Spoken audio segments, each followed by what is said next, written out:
This book is set in a post-apocalyptic world with supernatural abilities, featuring multiple female protagonists and a crystal core upgrade system. The main character has a non-violent personality, so if you're looking for a story filled with senseless slaughter in a post-apocalyptic setting, this may not meet your expectations. The protagonist has a normal personality with a solid moral compass. They will kill when necessary and save those who deserve it. They won't lash out with violence just because someone offends them with words. If you think this perspective is overly virtuous, our understanding may differ. Currently, the book's setting begins with a vehicle-based survival theme that will transition into a base-building narrative later on. Throughout the story, the protagonist will be the most powerful person in the world, but they won't dominate from the start, as that would be uninteresting. The supernatural abilities in this story are divided into 4 main categories: nature, attack, defense, and transformation.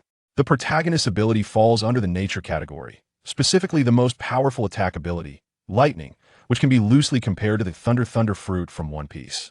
Regarding the protagonist system, its functions are limited at first, but will unlock more features as the protagonist grows stronger. All essential functionalities will be available as the story progresses. If you enjoy the genre, please feel free to check it out and show your support. Thank you. Chapter 1. The Coming of the Apocalypse.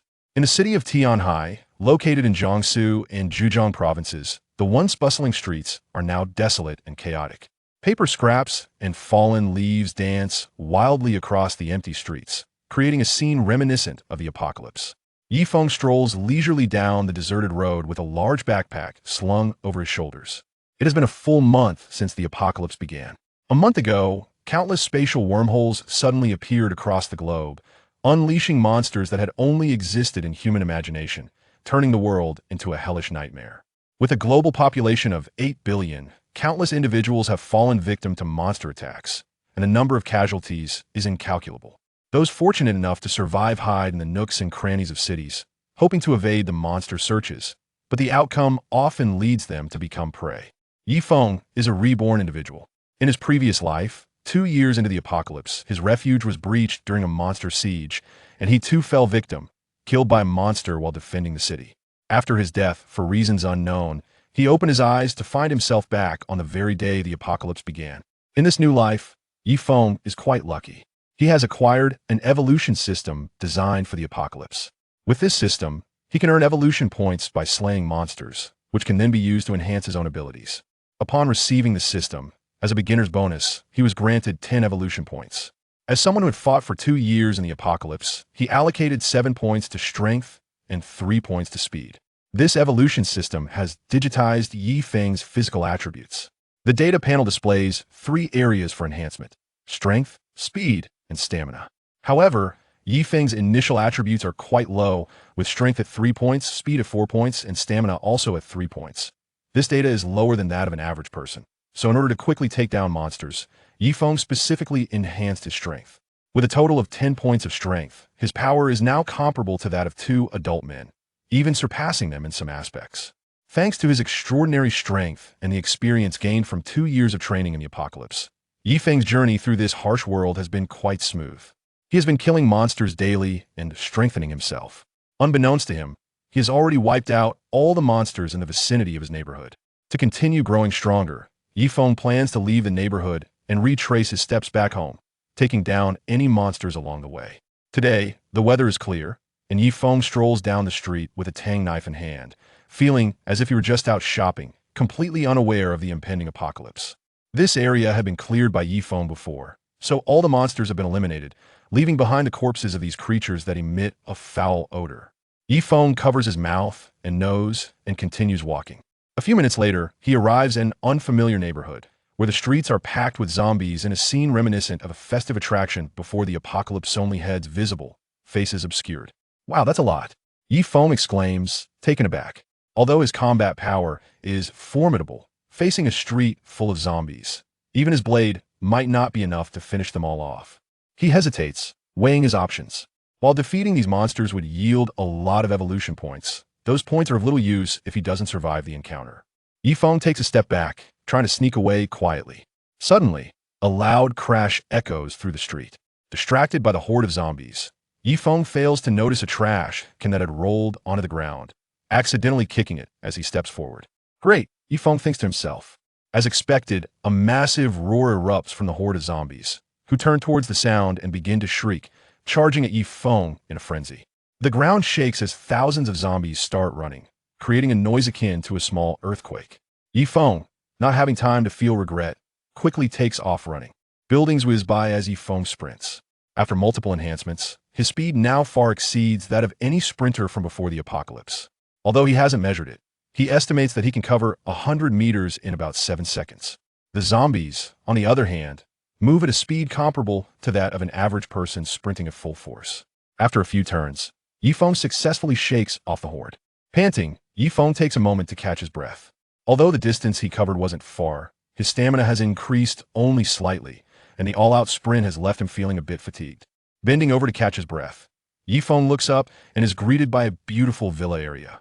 Recognizing the surroundings, he realizes where he has arrived. This is the Jiangdong Villa area in Tianhai City, built along the river with stunning scenery. Wealthy individuals typically prefer to buy homes here, and before the apocalypse, even the cheapest villas in this area sold for over 100 million. The management in the villa area is very strict. Even food deliveries are not allowed inside. Once the delivery reaches the main gate, dedicated property staff assist in bringing it to the villa door, ensuring safety and care. You might wonder how Feng knows about all this. It's because he used to be a delivery driver himself. Upon arriving at the entrance of the Jiangdong Villa area, he recalled the times he had been stopped by security guards.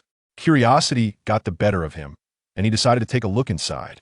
There are 3 large iron gates for entry and exit in the villa area, and this was one of them. The gate was impressive and spacious. To the right of the entrance stood a security booth, which typically housed 2 or more guards on duty. However, today the booth was completely empty. As Feng was about to enter, the door of the security booth suddenly burst open, and a zombie in tattered security uniform lunged out, clawing at him. Feng's reflexes were lightning fast. The moment he saw the zombie emerge, he swung his tang knife, which he had been gripping tightly. The powerful strike severed the zombie's head from its body in an instant, killing it dead. For Feng, killing zombies had become an emotionless task. He had lost count of how many of these low-level zombies he had dispatched. Stepping over to the severed head, he poked it with his tang knife and stirred it around, finding nothing inside. Every monster he killed would typically yield a crystal core in its brain. These cores could help humans evolve into powerful super beings. With enough evolution, humans could even awaken, gaining various incredible abilities and becoming transcendent beings. However, the chance of obtaining a crystal core was quite low, especially from low-level monsters like zombies. In the past month, Feng had killed over 1,000 zombies, but had only received 2 crystal cores. The odds were dismally low. Chapter 2. Saving People. Based on his past experiences, the stronger the monster, the higher the chance of obtaining a crystal core, sometimes even a 100 drop rate. However, stronger monsters were also harder to defeat, meaning greater risks came with potentially higher rewards. Inside the villa area, the number of zombies was noticeably reduced. As Feng walked, only a few scattered zombies attempted to attack him, all of which he dispatched effortlessly, leaving the path surprisingly calm. After all, the villa area consisted of small 3-story buildings with only a few residents, unlike the neighborhood where Feng previously lived, which housed over 1,000 people. It had taken him nearly 2 weeks just to clear one building there. After slicing a zombie dressed in pajamas in half, Feng heard a cry for help coming from a nearby villa. Feng wasn't exactly a warm-hearted good Samaritan, but when he wasn't facing any imminent danger and could easily help, he was willing to be a good person. With his tang knife firmly in hand, he quickly made his way toward the source of the cries for help. Feng moved swiftly, arriving at the front of the villa in just a few seconds. The door was already open, and cries for help echoed from inside the villa. Feng didn't rush in recklessly. Instead, he lowered his footsteps and approached the window to quietly observe the situation inside. Peering through the window, he didn't see the monsters he had anticipated. Instead, he found a group of people. Among them were both men and women, specifically 7 men surrounding 4 women, intent on committing heinous acts. The 4 women in the center were fighting back, some wielding knives, while others had broken glass bottles, making a last stand. One woman, however, had already been captured by a man who resembled a scrawny monkey. He held a dagger pressed against her neck, causing a deep cut that drew blood from her fair skin. Of the 7 men, the one standing in front had a prominent scar on his face and tattoos covering his arms, clearly fitting the role of a typical villain. The scar man spoke in a chilling tone. "Let me tell you, if you don't drop your weapons, my brother here is going to slit this woman's throat." As he finished speaking, The scrawny man made a motion to press the blade against the woman's neck. The captured woman was stunningly beautiful, exuding the charm of a mature woman, but her face was now streaked with tears, marring her allure. The scar man's threat proved effective. The four women who had initially resolved to fight to the end now showed signs of hesitation. These five women were very close friends, more like sisters than mere friends. Seeing their older sister's life hanging by a thread, they were uncertain whether to continue resisting. Noticing their hesitation, the scarred man decided to escalate his intimidation. "Don't worry, my brothers, and I only came in for some food. We won't harm you. You can trust me," he said, trying to appear harmless, but the terrifying scar made his words utterly unconvincing. The captured woman's name was Su Manin, the eldest among the group. When she saw her younger sisters wavering due to the scar man's words, she forgot about the dagger pressed against her own neck and shouted anxiously, "Don't believe him. If you put down your weapons, he'll have complete control over you. Don't worry about me. I'll fight to the end." Slap. A crisp sound echoed as a bright red handprint appeared on Su Manin's beautiful face. To silence her, the scarred man ruthlessly slapped her hard across the face. Despite being struck, Su Manin refused to yield and attempted to speak again. The scarred man, showing no mercy, prepared to strike her once more. At this moment, Feng had a clear understanding of the situation inside the villa. It was yet another scene of villains exploiting women, a grim reality all too common in the apocalypse. The apocalypse had begun, monsters roamed freely, and all order shattered in an instant. Without the constraints of law, many people acted without any restraint, harming humanity and abusing women, engaging in acts worse than those of beasts. In his past life, Feng had witnessed too many such tragedies. However, back then, he was just an ordinary person, and when faced with these events unfolding before him, he could only choose to look the other way. But now, having been given a second chance at life and the ability to act, he could no longer turn a blind eye to such barbarity. If he did, he would no longer deserve to be called human. The scar-faced man raised his hand high, intending to teach this ungrateful woman a lesson. His arm swung through the air, ready to strike Su Manin's face with great force. At that critical moment, a brilliant silver light streaked through the air, moving so quickly that it created a gust of wind. Ah! A painful scream pierced the air. The scar-faced man collapsed to his knees, his right arm severed at the elbow, blood gushing forth. He quickly clutched the stump with his left hand, desperately trying to stop the bleeding. The severed limb fell at the feet of a thin, monkey-like man, blood oozing from the wound. The sudden turn of events stunned the crowd, leaving them momentarily at a loss for what to do. Finally, it was the scar-faced man who broke the silence, his face a mask of agony mixed with rage as he shouted, "What are you all standing around for? Kill him!" Snapping out of their daze, his subordinates rushed forward, gripping their weapons tightly as they lunged at Feng. Facing the onslaught of 6 men, Feng remained completely unperturbed. They were all ordinary people, and the gap between them and him was far too great. With a swift arc of his tang knife, the razor-sharp blade sliced through one subordinate's neck, leaving a wound deep enough to see bone. Blood sprayed from the severed trachea, and the man collapsed, dead in an instant. Feng continued to wield his knife, executing another perfectly angled strike that silenced the closest subordinate with a swift blow to the throat, sending him crashing to the ground. Before the remaining men could close in, they had already lost 2 of their own. At that moment, the 4 remaining attackers positioned themselves strategically, surrounding Feng from all sides. With a lightning-fast thrust, Feng's knife pierced through one subordinate's body, withdrawing it swiftly. As he twisted his body to evade another's dagger thrust, he retaliated with a horizontal sweep of his knife, cutting the armed man in half with tremendous force. In just a matter of seconds, 4 subordinates lay dead at Feng's feet. Chapter 3. A relaxed resolution. Everyone has their fears. Seeing the severed limbs and the blood-soaked figure of Feng, who looked like a demon from hell, the 2 subordinates dared not continue their attack. They hesitated and slowly retreated, creating distance between themselves and Feng. However, as they contemplated escape, Feng had no intention of letting them go. When dealing with enemies, one must eliminate them completely to prevent future troubles. Feng lightly tapped his feet on the ground, unleashing his enhanced speed in full force. He darted forward like lightning, reaching the 2 retreating subordinates in the blink of an eye. With a swift thrust of his tang knife, he pierced through one subordinate's body, who looked on in terror. The sharp tip of the knife smoothly penetrated, and in an instant, excruciating pain spread throughout his body. Yet this agony was short-lived. for the strike had severed his life force entirely. After the pain, his body crumpled to the ground like a heap of mud. Seeing yet another brother fall at Yi Feng's hands, the last remaining subordinate lost all will to resist and fled the scene without looking back. Yi Feng withdrew his tang knife, accelerated suddenly, and plunged it through the last subordinate's back, ending his life as well. In the villa's hall, the stench of blood was overwhelming, reminiscent of a slaughterhouse. Corpses and severed limbs littered the floor, creating a horrific scene. When the scar-faced man ordered the attack on Yi Feng, the thin, monkey-like man released Su Manning. Freed, Su Manning hurried back to join the other 3 women. Initially, they wanted to see if they could assist Yi Feng, as they believed he stood no chance against 6 opponents. To their astonishment, Yi Feng's movements were swift and decisive. In less than a minute, he had slain all 6 men, and he appeared to do so with ease. Manning, this guy's incredibly strong, remarked a strikingly beautiful woman beside Su Manning, who was almost her equal in appearance. Su Manning fixed her gaze on the man who had saved her. Though not exceptionally handsome, the aura of strength emanating from him stirred feelings within her that had never before awakened. The scar-faced man, enduring excruciating pain, forced himself to stay conscious.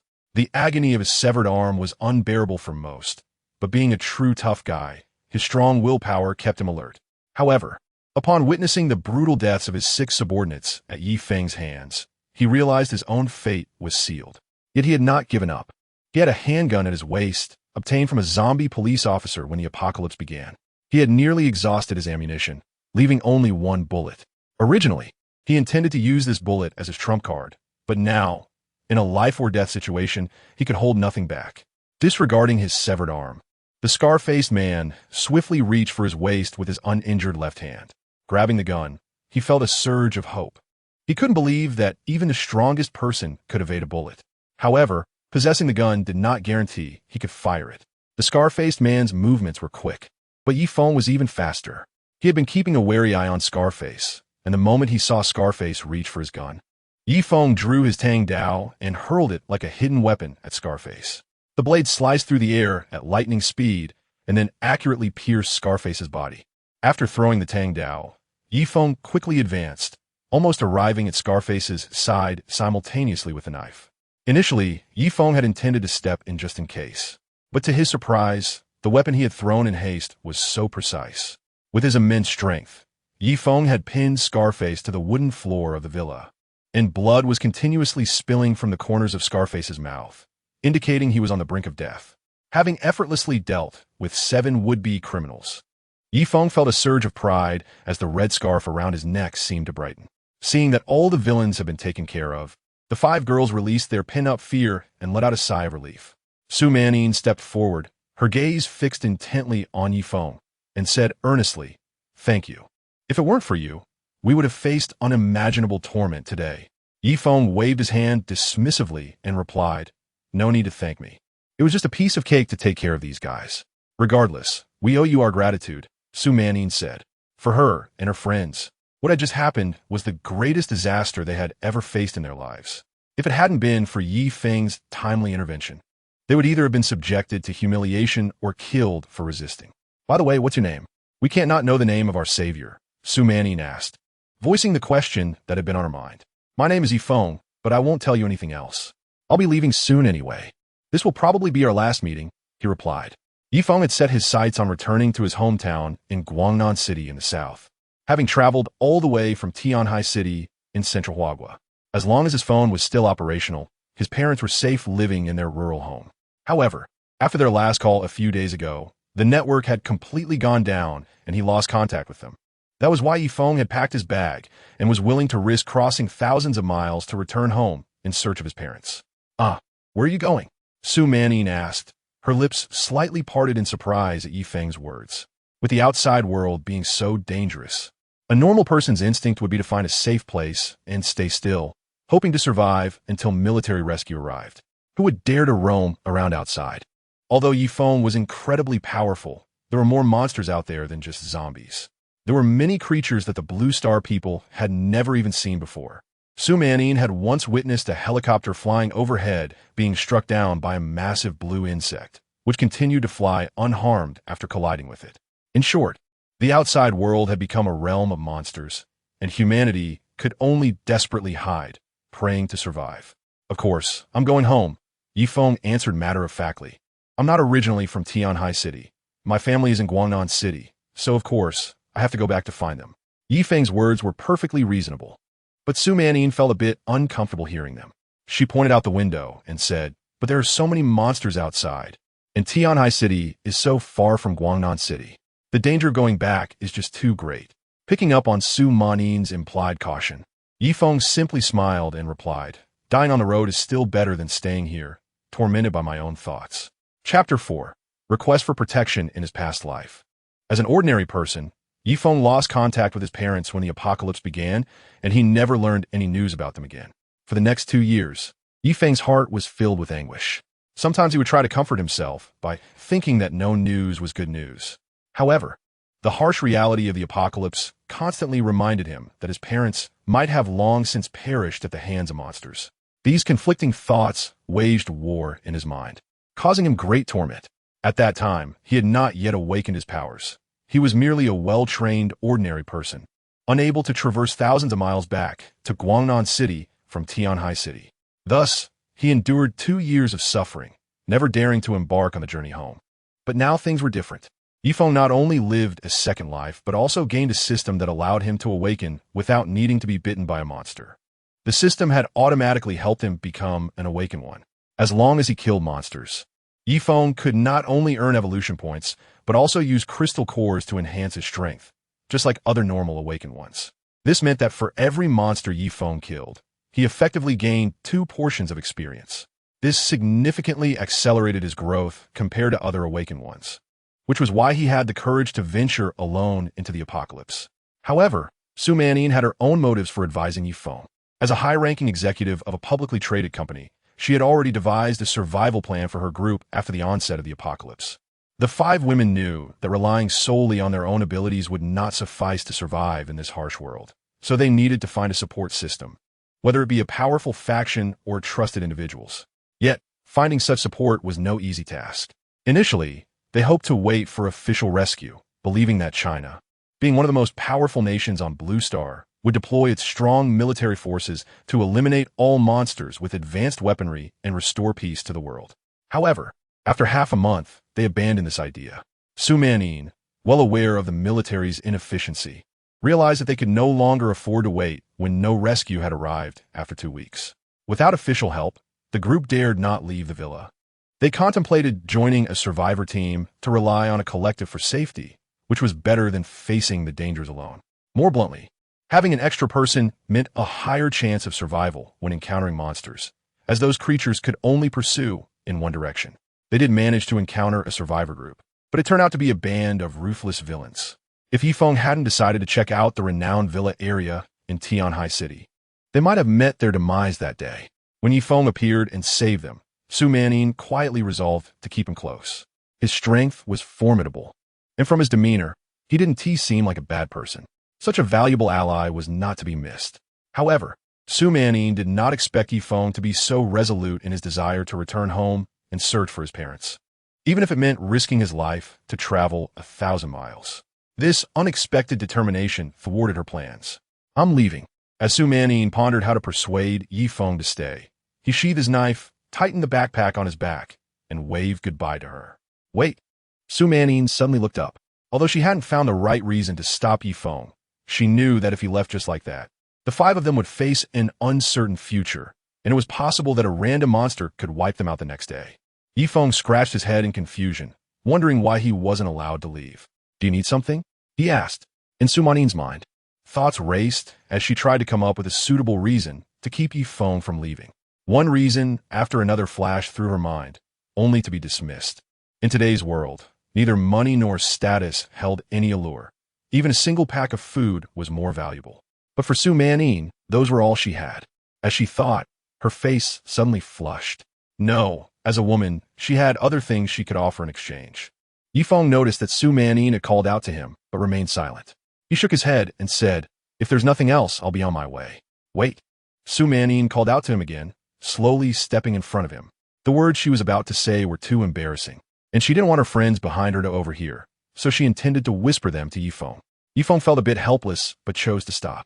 However, when he turned to face her, he found Su Manin's stunning face mere inches away.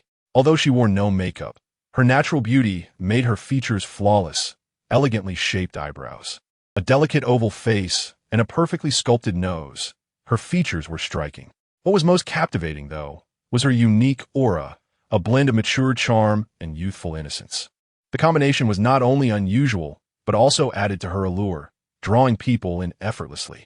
As a normal man, Yifeng's heart raced at being so close to the most beautiful woman he had ever seen. He instinctively took a small step back, creating some distance between them. He couldn't help but think that if they stayed this close, he might lose control. Seeing Yifeng's reaction, Su Manin felt shy but also relieved.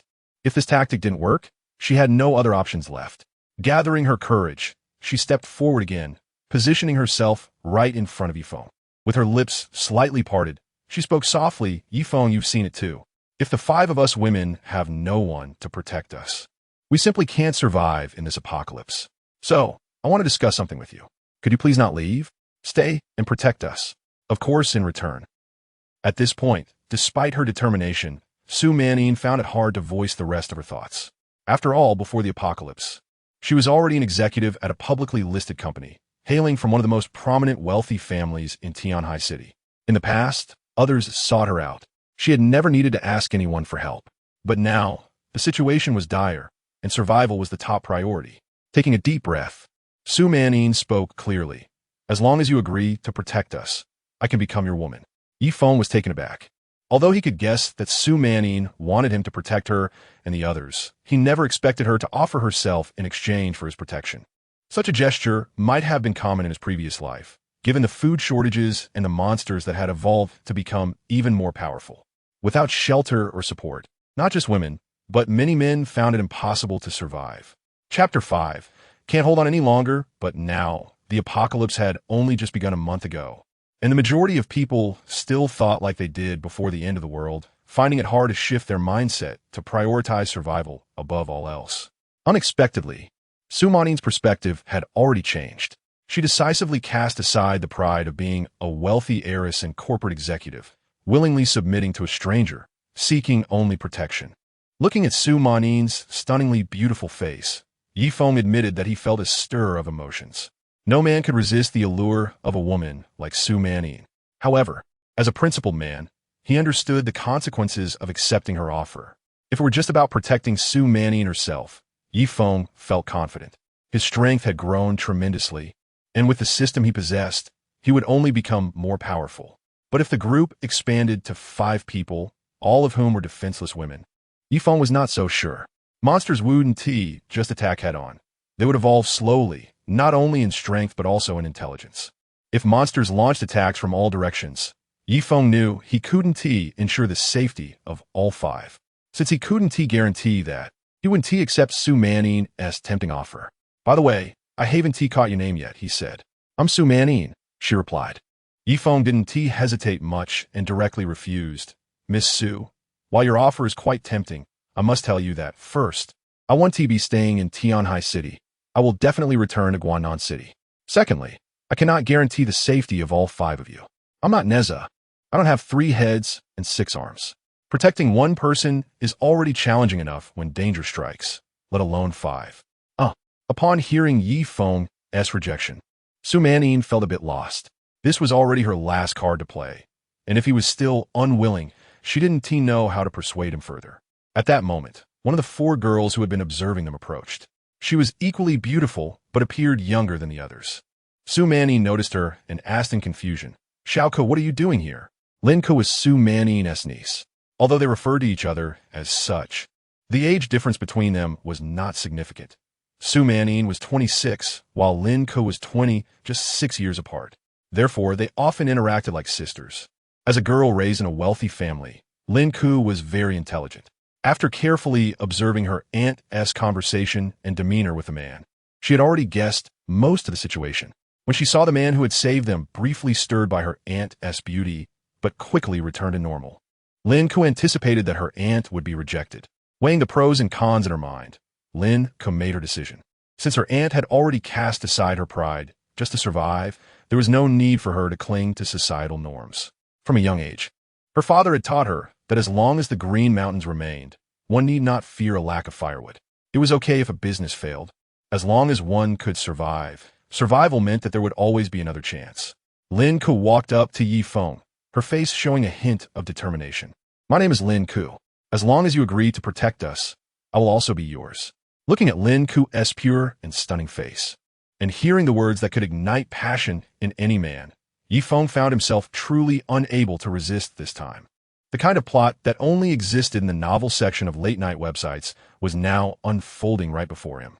If Yi Feng were to refuse, it would be an insult to the very concept of being a gentleman. Wiping the drool from the corner of his mouth, Yi Feng declared solemnly, "Let me be clear. I'm a very pure man. I just genuinely want to help you. After all, it's about helping others." Lin didn't call him out on his statement. Instead, she replied calmly, "It's all right. This is just a transaction. As long as you protect us, when it's safe, you can have me whenever you want." At this moment, Su Manin, who had been stunned by her niece's words, finally came back to her senses. She never expected the usually proud Lin Ku to say such things without a hint of embarrassment. While it was for survival, the proposal was simply too outrageous. This wasn't something even ancient times would condone. Su Manin opened her mouth to refuse. She felt that sacrificing herself was already pushing the limit, and she couldn't let Lin Ku do the same. As far as she knew, Lin Ku was only a sophomore in college and had never had a boyfriend. As an elder, it was her duty to protect her. However, before Su Manin could speak, Lin Ku sensed her intentions. She tugged at her sleeve, and when Su Manin turned to face her, she saw not hesitation or reluctance, but a calm and resolute demeanor. Sighing, Su Manin, who had grown up with Lin Ku, knew her niece's character well. Once Lin Ku made a decision, it was nearly impossible to sway her. So, Su Manin chose not to argue further. Yi Feng quietly observed the two stunning women before him, each with a distinct aura, yet both breathtakingly beautiful. To be honest, it would be a lie to say he wasn't moved. If it were someone else, he would be willing to sacrifice 10 years of his life. But this was destined to have nothing to do with him. All right, you don't need to dwell on this. I was just joking earlier. Although there was a moment when I really wanted to stay, I've decided to return to Guangnan City. I can't abandon my parents for the sake of beautiful women. That would make me a terrible person. After saying this, Yi Feng took a deep breath, repeatedly telling himself, "No regrets, there will be better opportunities ahead." He waved goodbye to the two women. "All right, I'm leaving. Make sure to close the door and clean up the blood. The smell can easily attract zombies." Su Manin and Lin Ku exchanged glances, surprised by Yi Feng's unwavering resolve to return to Guangnan, no matter what. Once a person compromises once, it becomes all too easy to continue compromising. As Yi Feng was about to walk out the door, Su Manin hurried a couple of steps forward and gently tugged at his shirt. "The conditions remain unchanged, but we can go with you to Guangnan."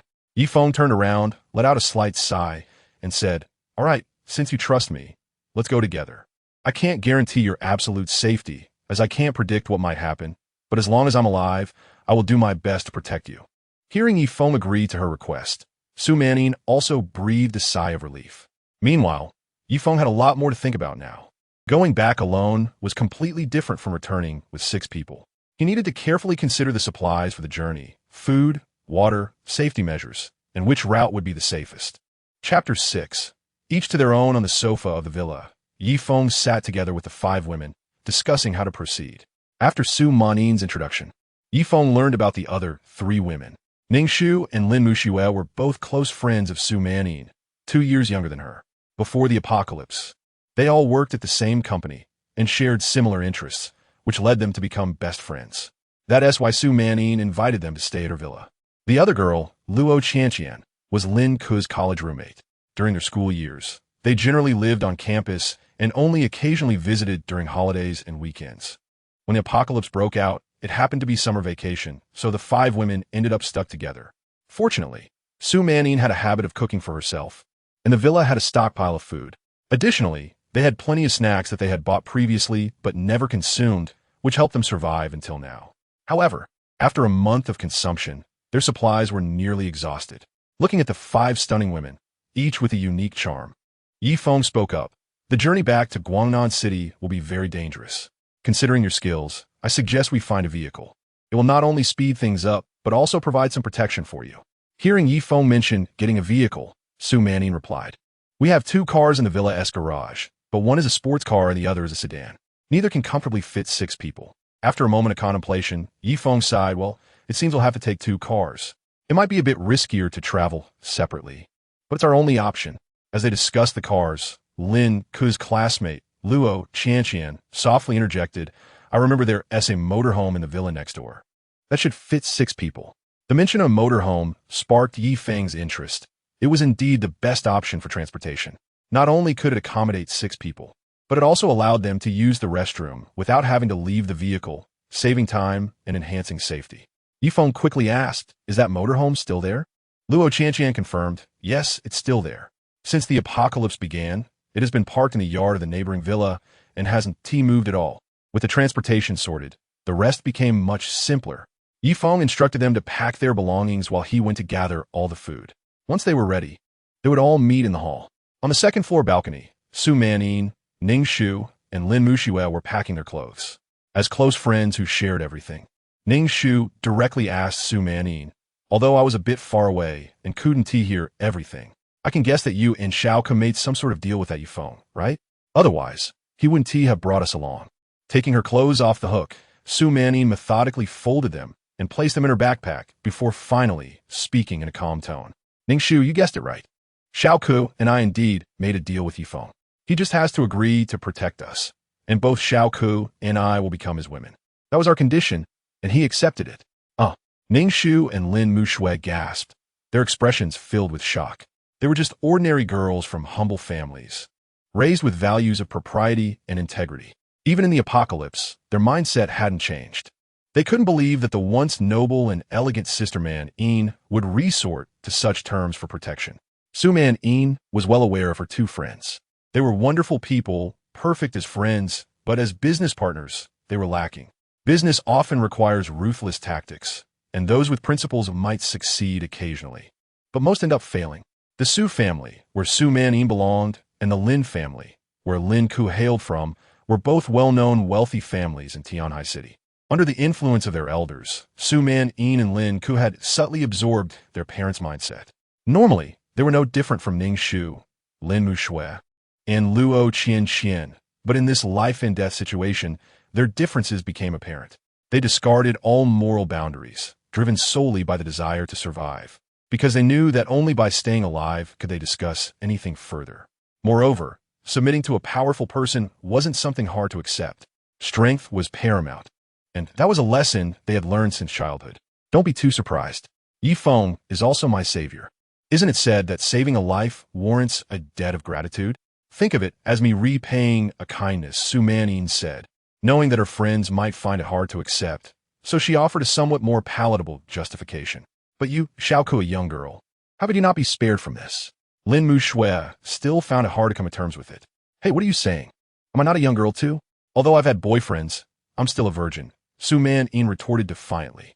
Upon hearing Su Manyin say she was still a virgin, Lin Mushui and Ning Shu were even more shocked than before. The mature and charming sister-man, Yin, was still untouched? What is so hard to believe? Do you think I'm such a loose woman? My first time will definitely be saved for marriage, but now, it seems like I might not get that chance, Su Manyin said somewhat sadly. Then aren't you losing out? Your first time is going to be with a stranger, Ning Shu lamented, feeling it was a pity. What woman doesn't long to share her first time with the one she loves? Su Manyin truthkid lichtly. She wasn't as reluctant as Ning Shu and Lin Mushui imagined. Women are genetically inclined to seek strength. Modern society has just redefined that strength to include wealth, appearance, and other factors. However, the fundamental essence of strength still lies in one's own combat ability, especially in the apocalypse.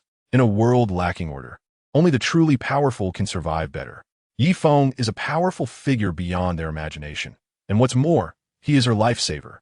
Don't say such things. He is not just some stranger. He is your brother-in-law, Ning Su Desit. We can call him brother-in-law, but what should Xiaoke call him? Uncle-in-law? Ning Shu's words made Su Manyin's face flush. Although she had mentally prepared herself for this, the idea of 2 women sharing one man was still quite embarrassing. However, despite her shyness, Su Manyin stubbornly replied, "Well, I don't care. We can just agree to disagree.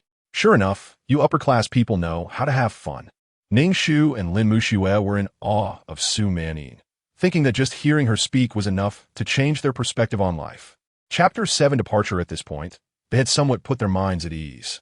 The reason they had asked Su Manyin was that they were worried she might feel compelled to be with someone just to protect them. From their earlier conversation, they could tell that while Su Manyin didn't have deep feelings for Yi Feng, she had developed a slight fondness for him. As women, they understood very well that once a woman has feelings for a man, those feelings can quickly evolve into love. If it came to that, there would be no need to talk about sacrifice. They would already be a couple, simply enjoying activities they liked together, which is quite normal. Isn't it? The only awkward part was that Lin could also gotten involved, turning what could have been a classic hero saving the beauty scenario into something resembling a plot from a certain country's adult film. After about 10 minutes, everything was packed up, and Yi Feng gathered the 5 women in the hall. However, when he saw the number of backpacks they had, he couldn't help but complain. Do you think we're going on a picnic? Why are you bringing so many clothes? They're useless, and they just slow us down. Each of the 5 women was carrying a small suitcase and a backpack. If that weren't enough, they were also holding a large bag filled with clothes. Just carrying those items would be exhausting, let alone trying to escape in a post-apocalyptic world. Carrying all this was not an option. The suitcases had to go. They were too heavy, and there was no way they could run with them. They could only keep their backpacks, and at most, the large bag. Yi Feng didn't bother to ask for their opinions. The girls had yet to experience the true nature of the apocalypse and were unaware of the dangers outside.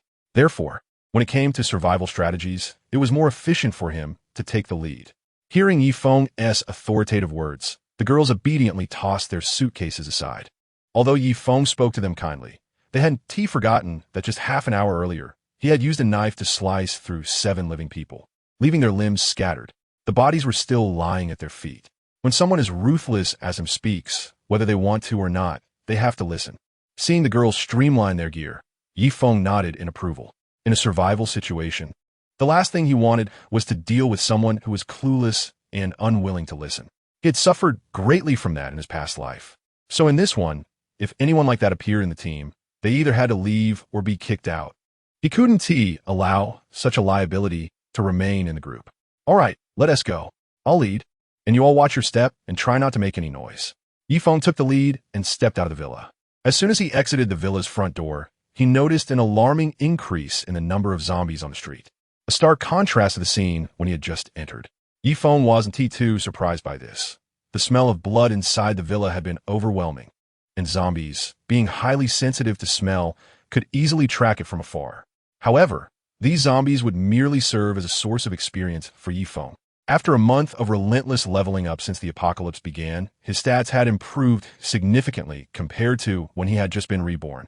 Yi Feng, male, human, strength, 85, upgradable, speed, 76, upgradable, stamina, 73, upgradable, remaining evolution points, 0. 8 Yi Feng is just an ordinary zombie. After defeating one, he earned 1 evolution points. Previously, Yi Feng had killed around 2,000 zombies, using up all the evolution points he earned, which has significantly boosted his stats. A normal person has base stats of 5 points in each category, but Yi Feng's strength of 85 points is not merely a sum of numbers. As one progresses, the growth in strength becomes increasingly difficult. The power unleashed by his 85 points of strength allows Yi Feng to deliver strikes weighing several thousand pounds. With a weapon, he can slice through both humans and regular zombies with a single blow. However, while Yi Feng is unafraid, the few girls behind him are not so composed. Given the low population in the villa area, they're used to encountering only 1 or 2 zombies at a time. Now, dozens of zombies are wandering the streets, with more continuously arriving from a distance. Despite their fear, they follow Yi Feng's advice and resist the urge to scream.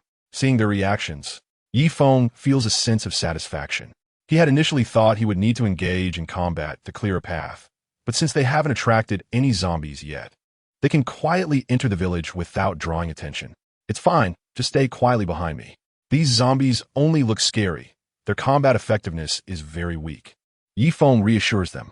However, his words don't alleviate the girls' anxiety.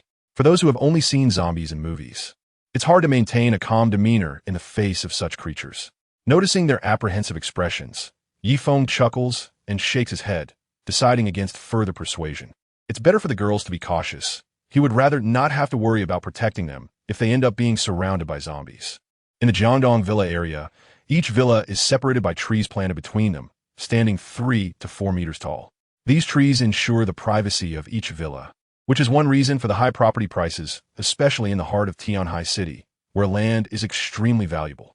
However, the distance between the villas means that Feng and the others need to walk along a main street within the villa complex to reach the neighboring villa where the RV is located. Though the distance isn't too far, it becomes unsafe due to the gathering zombies attracted by the scent of blood. Feng observes the situation at the large iron gate of the villa.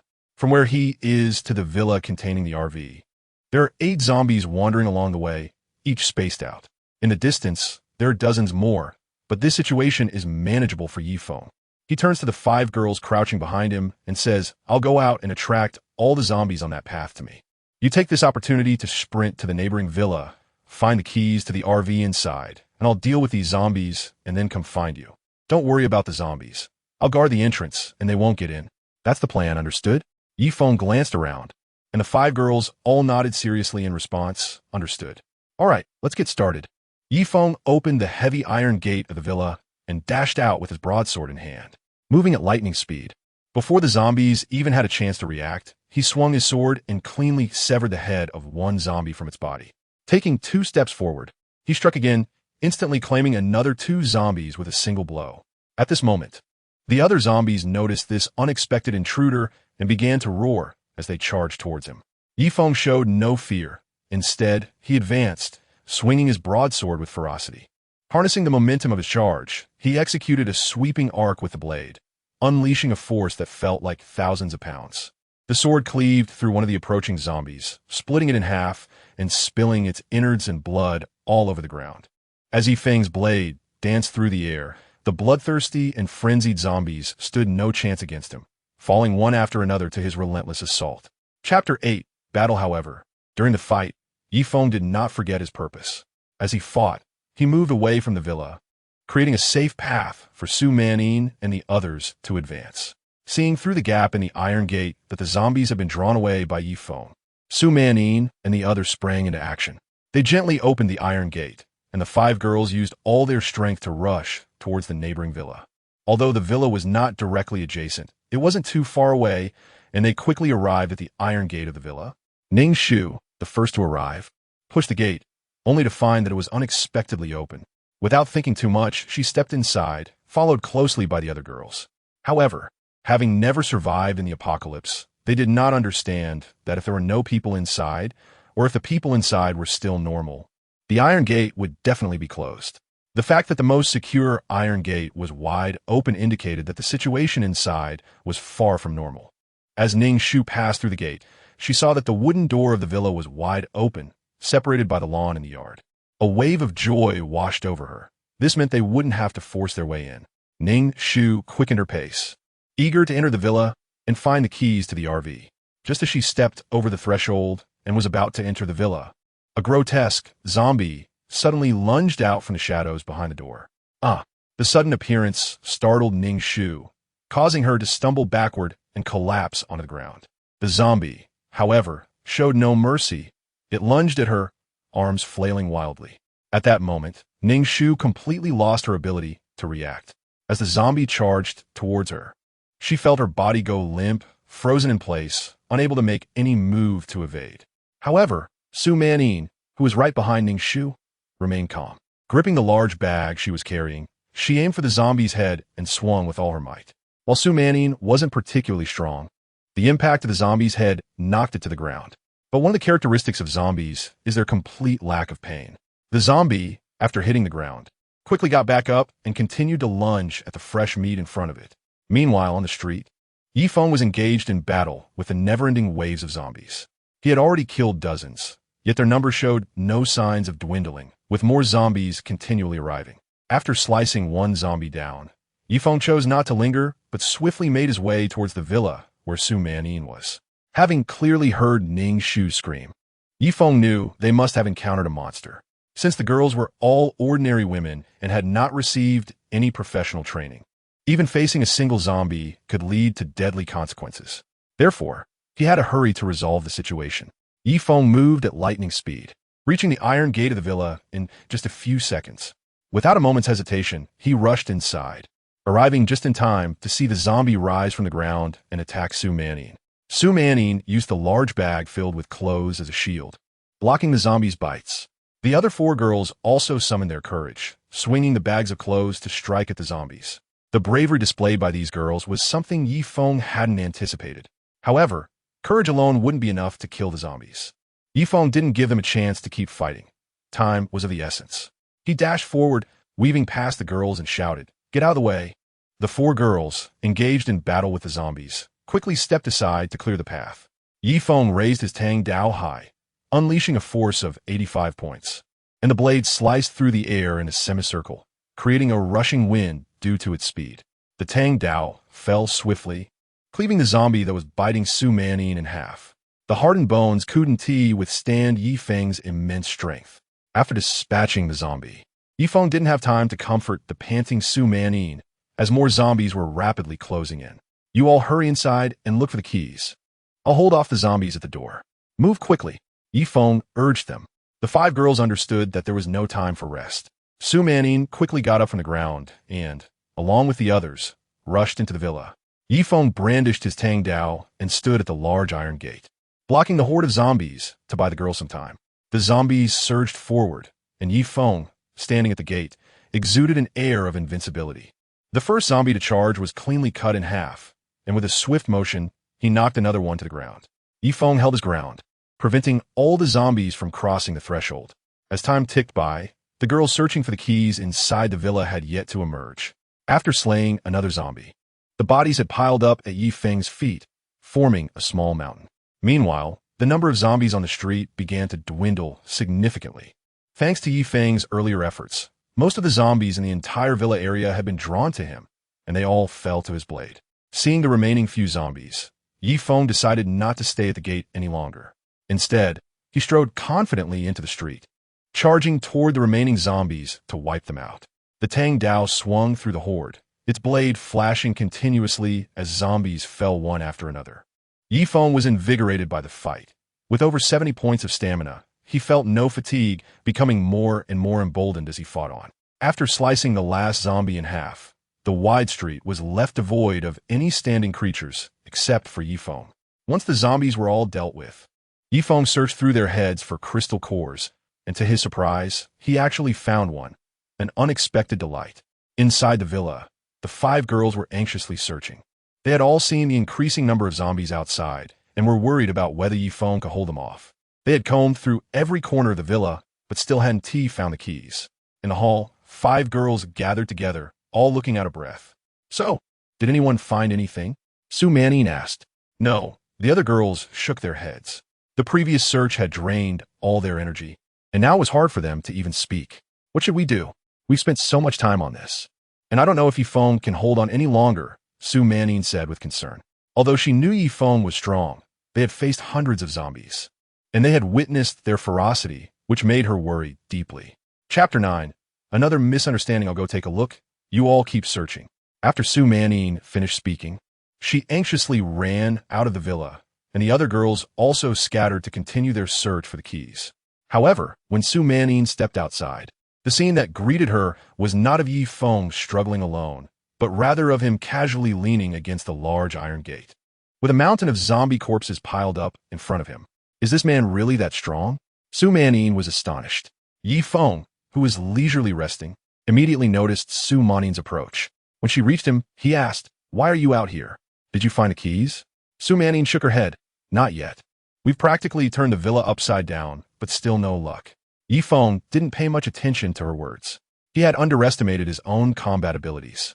He originally thought these zombies would pose some trouble, but unexpectedly, these low-level zombies were all just a single strike away from death. Now that he had cleared out all the zombies in the villa area, there was no need to rush in finding the keys. They could take their time.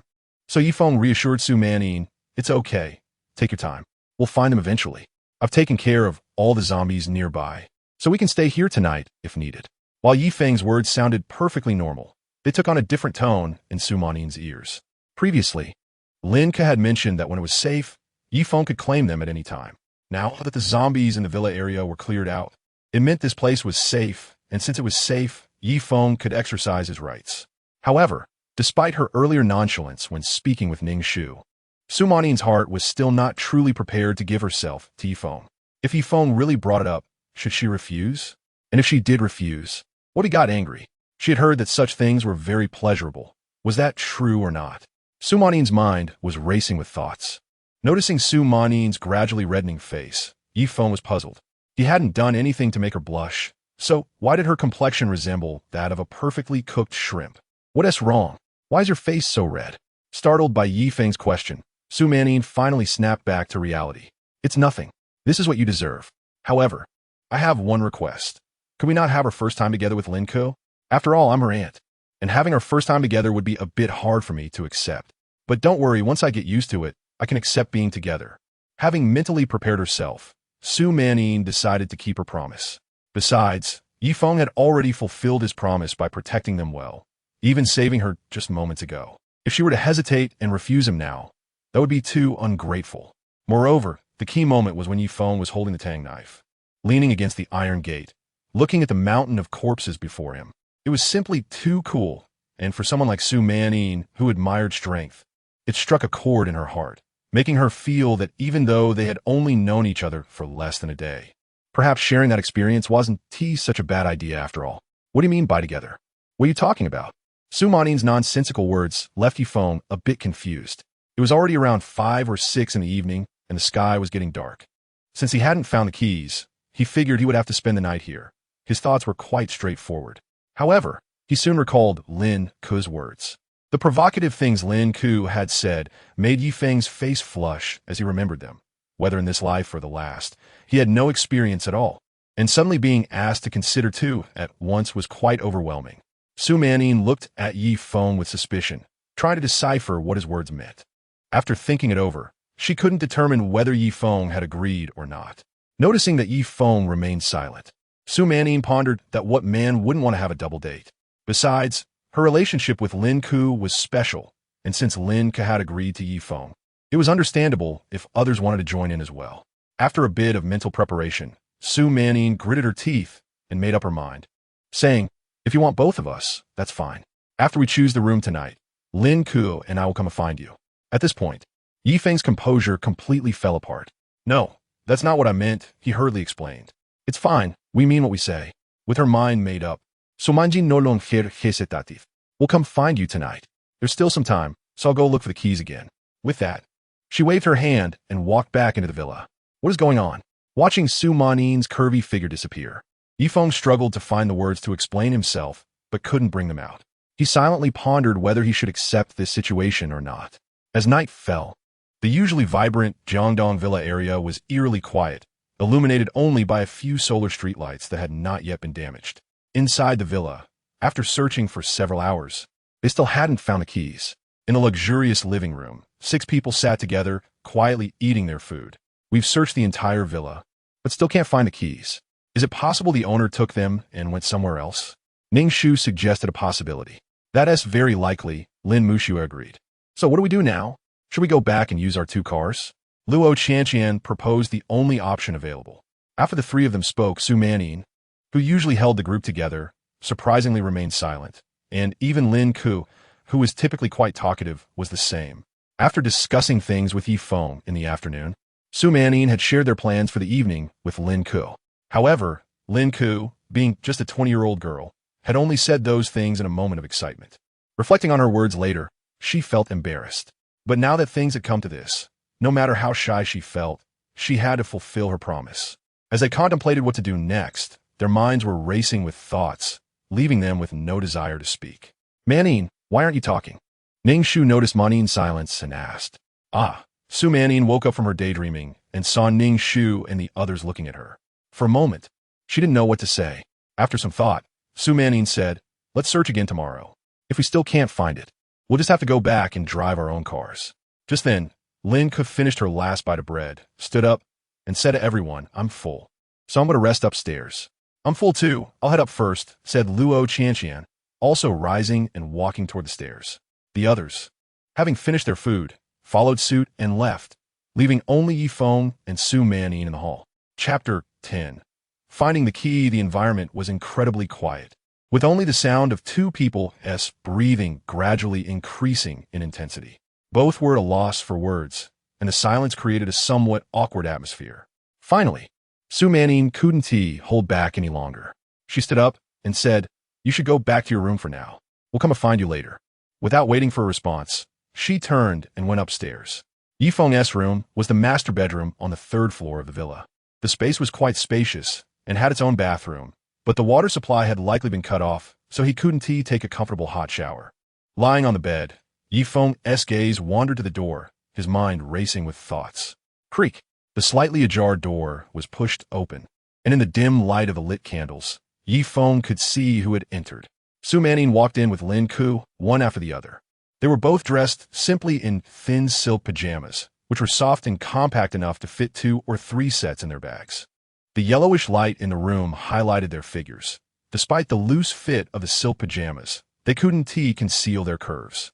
Su Manning had a nearly perfect figure, while Lin Ku was much slimmer, her waist delicate enough to be grasped with one hand, each possessing their own charm. The dim lighting concealed the almost crimson blush on the girls' faces. After entering, Su Manning shut the door and walked over to Yifeng with Lin Ku. "Yifeng," she began, although this was something Xiao Ku agreed to, "I'd like to discuss it with you. Is it possible for Lin Ku to not stay with me tonight? To be honest, you've saved me twice, and I have feelings for you. I don't mind discussing the wonders of the human body with you. But Xiao Ku is still young and hasn't even had a boyfriend yet. It would be better for her to develop some feelings for you first, so that she is more willing, okay?" As Lin Ku's aunt, Su Manning could see that Lin Ku was different from her. She was reluctant. As an elder, without the powerful strength like Yifeng's to protect her, she could only seek the protection of others. She hoped to bear the cost herself. Even if it didn't work out today, she believed that if they developed even a little affection over time, she would be more accepting of the idea of surrendering herself later. Yifeng felt a bit speechless. He wasn't some lecherous man. If Lin Ku was unwilling, he would never force her. Even for Su Manning, if she was not willing, he could wait. Yifeng wasn't a scoundrel who relied on force to coerce women. He smiled and said to Su Manning, "It's fine. Although we had agreed on terms, I won't force you. Whenever you're ready to come back, just let me know." Hearing Yifeng's words, Su Manning let out a sigh of relief. She turned to Lin Ku and said, "Xiao Ku, you can go back now." Lin Ku's anxiety eased as she gratefully glanced at Yifeng, turned, and opened the door to leave, making sure to close it behind her. Seeing that Lin Ku had already left, Su Manning sat on the edge of the bed, reached out to lift the blanket covering Yifeng, and nestled herself under it. Her graceful figure was immediately concealed beneath the thick comforter. Feeling the warmth radiating from Yifeng beside her, he gently asked, "Lin Ku isn't willing, but what about you?" Su Manning looked up at Yifeng, who was so close that she could see his features clearly. Although he wasn't particularly handsome and paled in comparison to her previous suitors, for some reason, under the soft, dim light, Yifeng's profile appeared surprisingly appealing. Remembering how Yifeng had saved her life twice today, a wave of warmth surged in her heart, and she parted her lips, responding softly, "I am willing." As dawn broke, gentle morning light streamed in through the floor-to-ceiling window, filling the entire room with a cozy atmosphere. On the large bed, 2 bodies were intertwined, and after a while, their movements came to a halt. The blanket was pushed aside, revealing Su Manning's flushed cheeks as she gasped for breath. "It's all your fault. I feel like I won't have the strength to walk later." Su Manning couldn't help but complain. "Don't worry, we can always wait another day." "Wait another day? Weren't you in a hurry to get back to your parents? Now you're not worried?" "Oh right." Yifeng suddenly sprang up from the bed, slapping himself on the forehead. "Damn it, I'm such an unfilial son." Su Manning couldn't help but laugh at Yifeng's antics. "Is it really that serious? You even slapped yourself." As they chatted, Su Manning got out of bed, her steps a bit unsteady, a lingering discomfort reminding her of the previous activities. Nevertheless, she persevered and walked to the bathroom to gently wipe the sweat from her body. Yifeng followed closely behind, drying off the sticky sweat on himself. Downstairs on the sofa, the 4 girls had already gotten up and were now sitting on the couch having breakfast. The morning sunlight was warm, and the trees and flowers outside the villa were flourishing. If it weren't for the apocalypse, this would have been just another ordinary day for them. Unfortunately, on the lawn, a zombie's body lay torn in half, a grim reminder that they now lived in a world where monsters preyed on humans, and the life they once knew was irretrievable. As they gazed out the window, the youngest among them, Luo Qianqian, suddenly had a flash of inspiration. They had searched the villa several times without finding the key. Could it be that the key wasn't in the rooms at all, but rather on a person? With that thought, Luo Qianqian finished the last bites of her bread, then ran out into the yard. Looking at the gruesome, bloody remains of the zombie, she suppressed her nausea and approached the body, crouching down to search through its clothes. The other three girls, unsure of what was happening, followed Luo Qianqian out into the yard. Seeing her rummaging through the corpse, Lin curiously asked Qianqian, "What are you looking for?" Luo Qianqian continued searching while replying, "I'm looking for the keys. Since we can't find them in the villa, maybe they're on the owner of the villa. Judging by this zombie's attire, it must be the villa owner, so I think I should check it." The other girls understood Luo Qianqian's reasoning and felt that this possibility was quite likely, so they all prepared to lend a hand. But before they could step forward, Luo Qianqian excitedly exclaimed, "I found it! I found it! Found it?" The three girls were equally thrilled.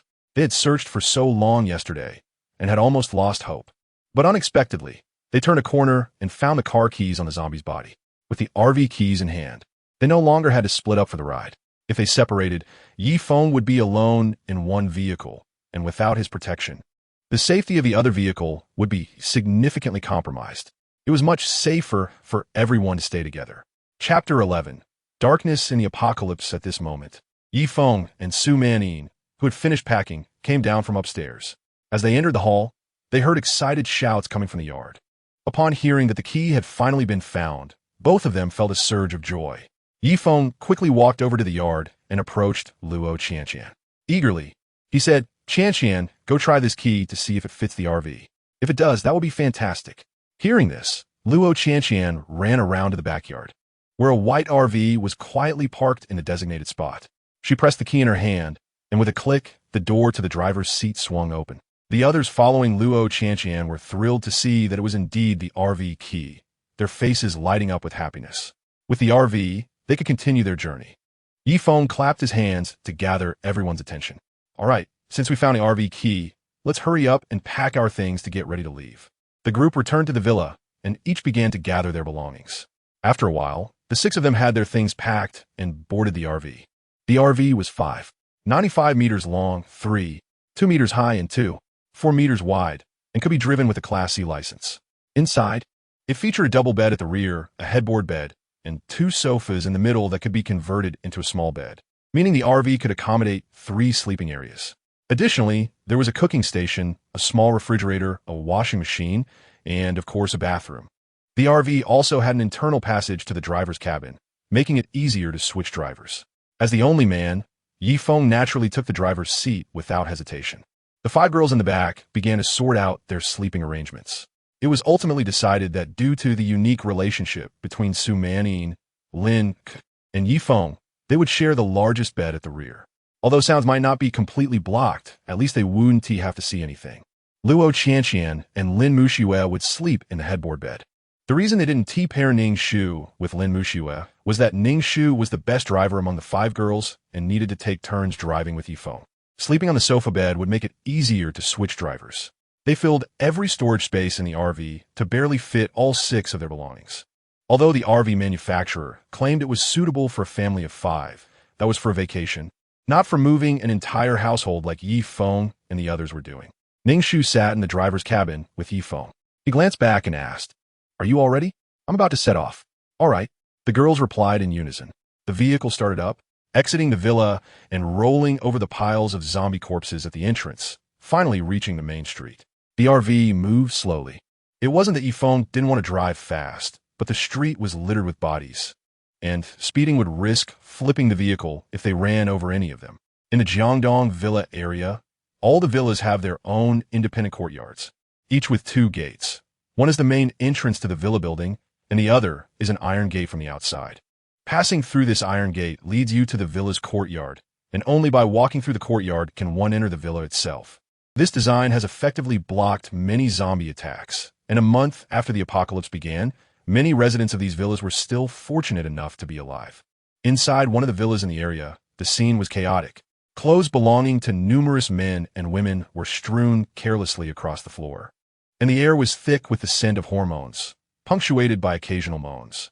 On a sofa sat a burly man with a buzz cut, quietly smoking a cigarette while watching his underlings engage in unspeakable acts with a woman. Not far away, a man bound with ropes looked on with hatred at the unfolding scene. The chaos brought by the apocalypse had finally manifested itself after a month, when crime went unpunished. Order inevitably vanished. The buzz-cut man finished his cigarette and flicked the still-burning but into a luxurious ashtray on the coffee table. Suhai, as a ruthless individual, had never committed a crime in the first half of his life, despite often feeling the impulse to do so deep down. After the apocalypse struck, he, now the owner of a car wash, along with 5 of his employees, officially began a life of crime. At first, they were hesitant to act out, believing, like many others, that the apocalypse wouldn't last long and that the military would soon restore order. However, when they ran out of food and the military failed to arrive, desperation led them to vandalize stores and steal food. With no consequences for their actions, their boldness grew, revealing their inherently cruel natures. They began to rob food from passing survivors and to capture attractive women, turning them into tools for their own gratification. Suhai felt that the apocalypse was his true stage. As the number of monsters in the city increased, Suhai and his men had to consider their next move. Eventually, Suhai thought of a prime location, the Jiangdong Villa area. Before the apocalypse, as a car wash owner, he frequently washed cars for the wealthy residents of that area, and each time he saw their faces, he couldn't help but think, why aren't I one of them? Suhai had a high opinion of himself, believing that the abilities of those people didn't even compare to his own. He simply felt unlucky otherwise. He would have been one of the rich in Tianhai City long ago. With this thought in mind, a wicked idea began to take shape in his heart, since there were no longer any restraints. He would go to the villa area and trample those who had once looked down on him. The villa they were currently in was the first unfortunate target. Inhabited by a couple, driven by a hatred for the wealthy, they humiliated the wife in front of her husband, forcing him to watch and not allowing him to close his eyes. Old Six, take it easy. Don't kill the guy, one of his men advised. Seeing the woman weakened by their insults, Suhai spoke up to stop his subordinates from continuing their assault. Initially, Suhai only had 5 employees from the original car wash, but later some equally ruthless survivors expressed their desire to join them. Suhai understood that in the face of the apocalypse, he needed to build his own power to survive better, so he welcomed some of the survivors into his group. Now, there are more than 20 people under Suhai's command. This time, he brought half of them with him, while the other half remained at their base, where they hoarded a large supply of food and had imprisoned a dozen or so female survivors. Chapter 12. Points to know in the next life. Upon hearing Suhai's words, Lao Lu put his weapon back in the storage and plopped down on the sofa, asking Suhai, "Boss, when can we go back? I'm already tired of this woman." They had been out for several days, and food was scarce. Many of the villas they entered were completely empty, no people, and barely any food. Even if there was some, it had spoiled due to the power outage. In the past few days, they had only found 2 villas with people in them. One of them fought to the death and ended up being killed by them all. They managed to control 2 people in the villa they were in because they acted quickly. Fasinga Thimpetin, Suhai Ziplit Ganli, Don Zatz. Let's wait for Lao Air to come back. He took the brothers out. Maybe he can bring us a surprise. The lecherous Lao Lu couldn't help but chuckle at this. Having lived on the bottom rungs of society before the apocalypse, they had never had the chance to interact with wealthy women. Now, these high and mighty ladies were at their mercy, while their husbands were forced to watch. However, Lao Air hadn't returned last night. Was he having too much fun? Suhai pondered himself. Just then, one of the lookouts burst into the room. "Boss, there's an RV coming down the street." Suhai's spirits lifted at the news. An RV was a great find. If things went south, it could serve as a portable home, and it had ample space for storing food. Suhai decided he had to get that RV. Lao Lu, take the brothers and intercept it. Use the usual tactics first. If they don't fall for it, then force them to stop, Suhai instructed. Meanwhile, Yifeng was driving with 5 beautiful women, cruising steadily down the street. After a bit more distance, they would exit the villa area and hit the main road. At that moment, Yifeng spotted 2 men standing in the middle of the street, waving at them. As the vehicle got closer, Yifeng could hear their shouts. "We're survivors. Can you stop and help us?" If this tactic were used on ordinary people, they might have fallen for it. But having survived the apocalypse for 2 years in his previous life, Yifeng had seen this kind of trap countless times and immediately sensed something was off. How ridiculous. They come out to lure people and don't even bother to send a pretty lady. Two big men shouting for help. Who would be tempted to assist them? Yifeng Sikofut. Ning Shu, sitting in the passenger seat, noticed the two men as well. As they got closer, she asked, Yifeng, should we stop? Yifeng remained focused on the road ahead and replied, no need. Just looking at them, it's obvious they're not good people. Running them over wouldn't be unjust. Ning Shu was a bit shocked. Was he really going to run over someone just because they didn't look good? Wouldn't that be too unfair for someone who just happened to look fierce? Her innocent mindset struggled to accept this kind of reasoning. Yifeng did not hit the brakes. Instead, he pressed down harder on the gas pedal. The second and sixth men exchanged glances, realizing that the RV showed no sign of stopping. They decided to execute Plan B. Each pulled out a handful of nails from their pockets, specifically designed to puncture car tires. In the past, in places with lax management, many auto repair shops used this method to attract business. They hurled the nails with force, scattering them across the entire street. The sharp points gleamed in the sunlight. Facing upward, any vehicle passing over them would likely suffer a flat tire, unless it had specially designed tires. Upon witnessing this scene from inside the vehicle, Yifeng's anger flared. After all the effort he put into finding this RV, this group was foolishly attempting to sabotage it.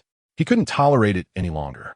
Yifeng slammed on the brakes, bringing the vehicle to a halt just under a meter away from the nails. Unbuckling his seatbelt, he spoke with anger. You all stay in the car. I'm going to teach these reckless fools a lesson. As he parked, the second and sixth men pulled out knives and rushed towards him. Kid, you'd better behave, or our knives won't show any mercy, they threatened. Their fierce demeanor and menacing words had made many survivors back down in the past. But today, they were facing Yifeng. With a loud bang, Yifeng flung open the car door, holding a long Dao sword over a meter in length. He stepped out slowly and looked at the two men with disdain, saying, today I want to see just how blind your knives really are. Under the scorching sun, the second and sixth men stood frozen. In the past, they would have charged him by now, but their opponent was wielding a sword over a meter long. As the saying goes, an inch of blade is an inch of strength. A careless swing could result in a serious injury, and there was no hospital around to help. Call for backup, the second man whispered. The sixth man nodded and shouted toward the villa. Things are getting tough. Brothers, we need some help. Watching them call for reinforcements.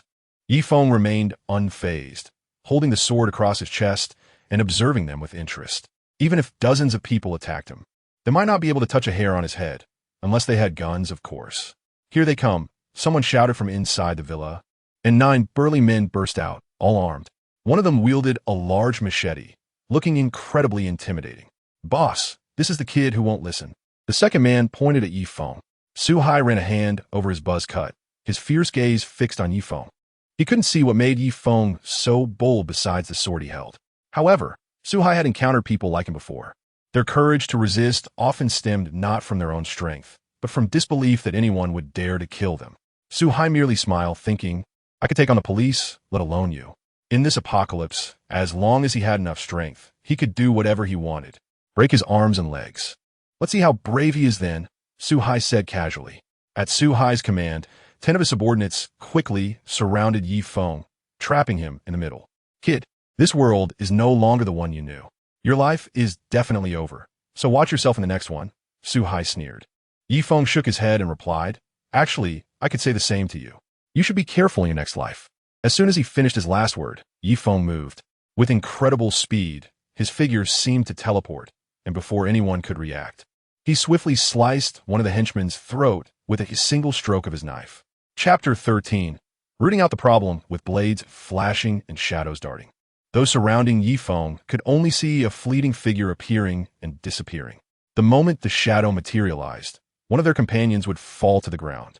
Inside the RV, 5 girls huddled around the driver's seat, their eyes glued to the scene unfolding ahead. Sister Manning, do you think Yifeng will be okay? There are so many people around him, Ning Shu said, her voice laced with concern. He's fine. You've seen him kill before. Remember the villa incident? There were 7 of them, and he took care of them in no time. Lin Ku replied confidently, although he wasn't entirely sure where that confidence stemmed from. At that moment, Su Manin spoke up. It's all right, those people are no match for him. Unlike the others, she had witnessed Yifeng single-handedly take down hundreds of zombies, so she felt no worry about the mere dozen in front of him. Sure enough, right before their eyes. Feng moved like a dragon, weaving through his opponents, taking them down one by one. His speed was astounding. By the time he had dispatched 3 adversaries, they finally began to close in on him. A burly man wielding a large machete seized the opportunity, swinging his weapon fiercely at Feng as he attacked one of his companions. The sound of rushing wind filled the air. Although the machete was menacing, its speed was lacking.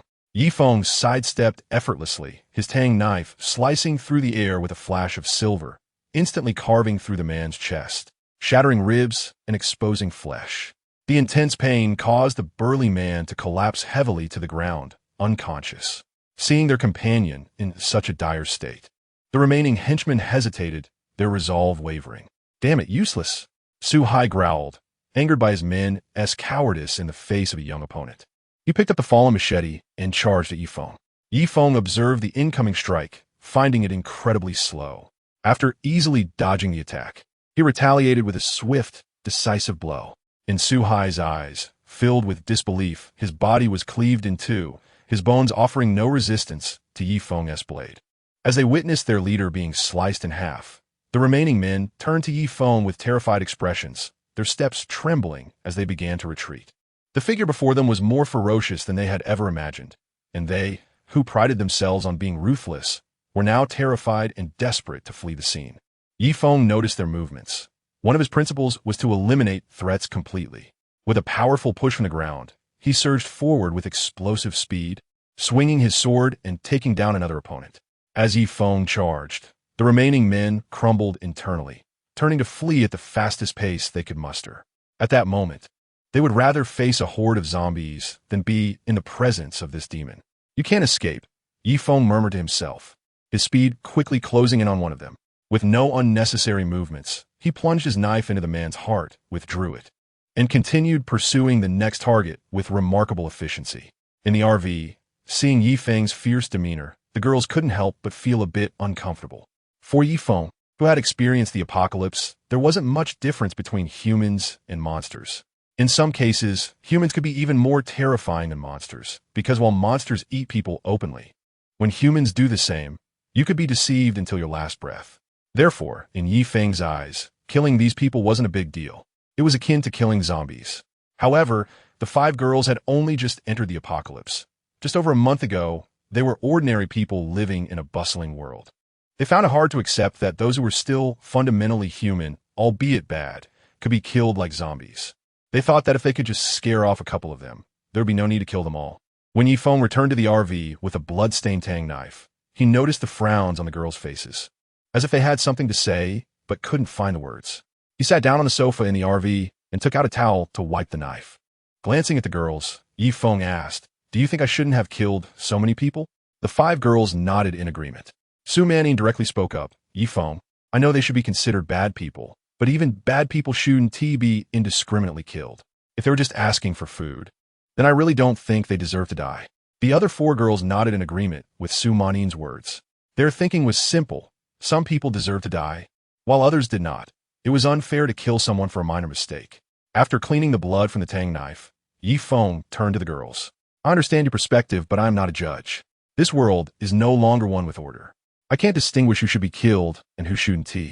I can't spend time investigating, questioning, and confirming their crimes before taking action. That would take too long. So, anyone who offends me is an enemy and deserves to die. This is the only way we can survive better in this apocalypse."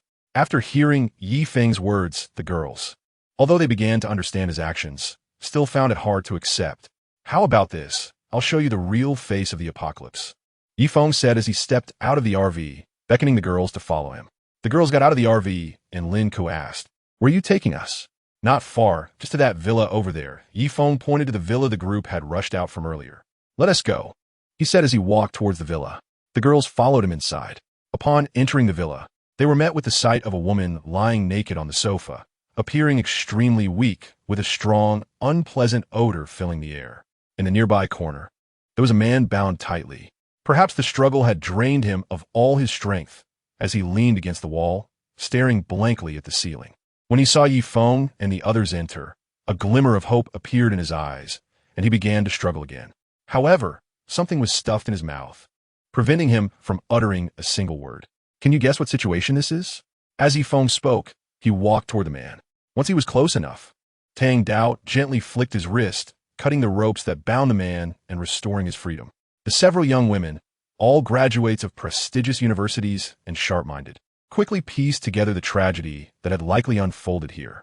For a moment, they fell into a heavy silence. Chapter 15. An unexpected encounter. Lin Ku was quite the lively person, never afraid of making a scene, and even relished fanning the flames and stirring the pot. "Aunt, why don't you go over there? If you don't, I will. I can't just promise someone and then go back on my word," she said, making a move to get up. Su Manning quickly grabbed Lin Ku, fully aware of her niece's bold personality. She could do anything if left unchecked. If she didn't stop her, Lin Ku might really dare to end up in bed with Feng. Holding Lin Ku down, Su Manning sighed and reluctantly walked to the end of the bed. Before she could say anything, her face was already flushed. "Can't you wait until tonight? You just came by this morning, and there are so many people in this car. Does it seem appropriate to do that here? What are you talking about? Who said I was going to do something like that? I just saw you all crammed on the sofa and thought I'd kindly let you come over," Feng said earnestly. "Really?" Su Manning looked at Feng with a skeptical gaze, not quite believing him. "Really?" Feng nodded seriously. A minute later, the sounds of heavy breathing filled the car. "Feng, I'm not going to believe you anymore," came Su Manning's voice, laced with regret amid the panting. The three people on the sofa, along with Ning Shu in the driver's seat, had practically listened to the entire audio live broadcast. Each of their faces was flushed, and their breathing had quickened. Half an hour later, Su Manning, draped in her coat, dashed into the car's bathroom. When she emerged, she was already dressed and presentable. Instead of sitting back on the sofa, she walked directly to the passenger seat. Although she had managed to suppress her sounds earlier, the heavy breathing had been unavoidable. Now, she wished she could find a hole to hide in. How could she dare sit with the others? However, just as she thought the passenger seat would be a safe spot, Ning Shu spoke up. "Sister Manning, you need to take precautions, or else if something happens, it could be a real mess." Su Manning kept her gaze fixed ahead, ignoring Ning Shu. She couldn't let them think they could have fun at her expense. She needed them to see this as something completely ordinary, not worth mentioning. Ning Shu's teasing went unanswered, so she decided not to push further. If Su Manning really got angry, she would be the one to suffer. At that moment, the RV had already left the villa area and was on the main road. Before the apocalypse, Tianhai City was a bustling metropolis with a population of over 10 million, wide roads, and a thriving economy. Now, just over a month into the apocalypse, the city appeared somewhat desolate. Although the tall buildings still stood, abandoned vehicles littered the streets. Bodies lay everywhere, and damaged storefronts told the tale that this was no longer the prosperous Tianhai. On the main road, discarded vehicles were everywhere. Thankfully, the main thoroughfares of Tianhai City were wide enough. Otherwise, their RV wouldn't have been able to move at all. Ning Shu stared intently ahead, not daring to let her guard down for a moment, fearing she might collide with an abandoned vehicle. This caution kept the RV moving at a very slow pace. Meanwhile, the three girls sitting on the sofa in the back, feeling bored, pulled out a deck of cards to play landlord. "King Bomb, single card, do you want to play?" Ning Shu exclaimed excitedly, standing up and calling out to the other two. Lin Mushui and Luo Qian exchanged glances, somewhat speechless. "The highest card in landlord is the King Bomb, and you're asking us if we want to play?" "No, we pass." "Haha, I have small 3. Just as Lin Ku laid down her last card, the RV suddenly slammed to a halt. Lin Ku, who was standing, was thrown backward by the sudden inertia. Feng, who had been lying on the bed, was jolted awake by the abrupt stop. He quickly got up, grabbed the tang knife that was beside him, and made his way to the driver's seat. "What happened?" Feng asked. "Someone suddenly drove out in front of us, and I was afraid we'd crash. So I slammed on the brakes," Ning Shu replied, still shaken. Luckily, she had been paying attention, and the RV was moving slowly. Otherwise, they might have really collided with the car that had unexpectedly darted out from the side alley. Feng noticed the vehicle that had blocked their way, an off-road vehicle, and his instincts, honed from 2 years of survival in the apocalypse, sensed that something was off. "It seems like something isn't right. Stay in the RV and don't get out. I'll lock the doors after I step out. No one is to open the door for anyone but me," Feng instructed Su Manning. After that, he stepped out of the RV and slowly walked over to the vehicle blocking their path. "Haha, boss. Looks like we have some business coming our way." Just as Feng reached the off-road vehicle, All 4 doors swung open at once, and 4 men stepped out, surrounding him. But it wasn't just these 4. From the nearby alley, a dozen more men armed with machetes and iron rods rushed out, encircling Yi Feng and the RV. From the group of men, a young man with a fierce expression stepped forward. He pointed at the RV and then at Yi Feng, speaking in an authoritative tone, "Leave the RV and drop your knife. As for you, you can leave." "Boss, there are beauties in the RV. I saw them just now." Before Yi Feng could respond, one of the younger thugs shouted excitedly from the side of the RV. "There are beauties? Hurry up and open the door. We have a perfect venue." The young man sneered, addressing his subordinate. Receiving the order, the thug reached for the door handle and yanked it hard. "Boss, the door is locked. I can't open it." Upon hearing this, the young man turned to Yi Feng with annoyance. "You, hurry and unlock the door, or I'll use you to feed the zombies." Yi Feng sighed and shook his head gently. "You dare refuse?" The young man, seeing Yi Feng shake his head, became infuriated. Dodging a machete from one of his subordinates, he charged at Yi Feng with rage. Swish! A flash of silver light cut through the air, and a head rolled to the ground while the body remained standing, blood gushing from the neck. Yi Feng sheathed his knife and walked over to one of the underlings, gently wiping the blade on his clothes. The knife, now stained with blood, carried a heavy scent that needed to be cleaned promptly. After wiping the knife clean, Yi Feng slowly approached the RV and politely asked the underling who had just tried to open the door, "Could you step aside? I need to get in." The underling, as if struck by a jolt of electricity, quickly withdrew his hand, fearing that his own hands might meet the same fate. Yi Feng stepped onto the RV's electric step and entered inside. Just then, he suddenly remembered something. He leaned his head out the door and shouted to the bewildered group of underlings outside, "Move the car, don't block the way." The vehicles were swiftly relocated, clearing a path for Yi Feng. The RV was restarted, and a dozen armed men stood on either side of the road, lined up as they watched the RV gradually disappear from view. Chapter 16. Detours? Not a chance. Once the RV had driven out of sight, a dozen big men felt as if all their strength had been drained away, weakly collapsing onto the ground. "Ah oui, did you see that guy's move just now?" One of the underlings recounted, still shaken. "I only saw a flash of silver, and then the boss's head was gone. He had been so close earlier, yet he couldn't make out Yi Feng's actions at such a proximity. No, his speed couldn't possibly belong to a human. He might be a monster," another suggested. "Are you crazy? If he is a monster, how can he talk? Why would he let us go?" "I don't know, but I almost wet myself back there. His killing method was just too ruthless. He's way more brutal than us." The two recalled the earlier scene, their hearts still trembling with fear. Meanwhile, in the RV, Yi Feng settled back onto a small bed. He had been sleeping well until he encountered those roadblocks. If he had been eager to return and lie down, none of those men would have escaped. Although his principle was to eliminate threats entirely, to Yi Feng, those people weren't even worth considering as weeds. Taking action against them would merely dirty his knife. In the driver's seat, Ning Shu sighed. "Your husband is just too handsome, even though his methods are a bit ruthless." That move was indeed impressive. At this moment, Su Manning couldn't be bothered to argue with Ning Shu's description of Yi Feng. She simply replied, "What's wrong? Don't you think he is indiscriminately killing anymore? Indiscriminate killing depends on whether they're truly innocent. Look at those dozen men. If it weren't for Yi Feng protecting us, which one of us 5 would have escaped from their clutches? None of them were innocent. They all deserve to die." Ning Su retorted indignantly. For women, the worst kind of person is one who violates women. They had heard every word spoken by the young man who was killed, and in their eyes, he got what he deserved. That's good. After what happened at the villa, I think Yi Feng is right. It's really hard to tell who should be killed and who shouldn't. There is no law to judge anymore. We can only decide for ourselves. As long as we deem them enemies, then it's justified to kill. This is the apocalypse, and just surviving is a blessing. Su Manning gradually came to terms with it, especially after witnessing the tragic fate of Xiao Mei and her husband. She was even more grateful that Yi Feng had shown up just in time to save them. So when Yi Feng had wanted her earlier in the RV, although she felt shy, she still half-heartedly agreed. If Yi Feng hadn't appeared, she couldn't bear to imagine what she and Lin would have faced. With that sense of gratitude, Su Manning found it hard to refuse Yi Feng's request. After lying on the bed for a while, Yi Feng was awakened by Lin calling him. "What is up?" Yi Feng asked, squinting.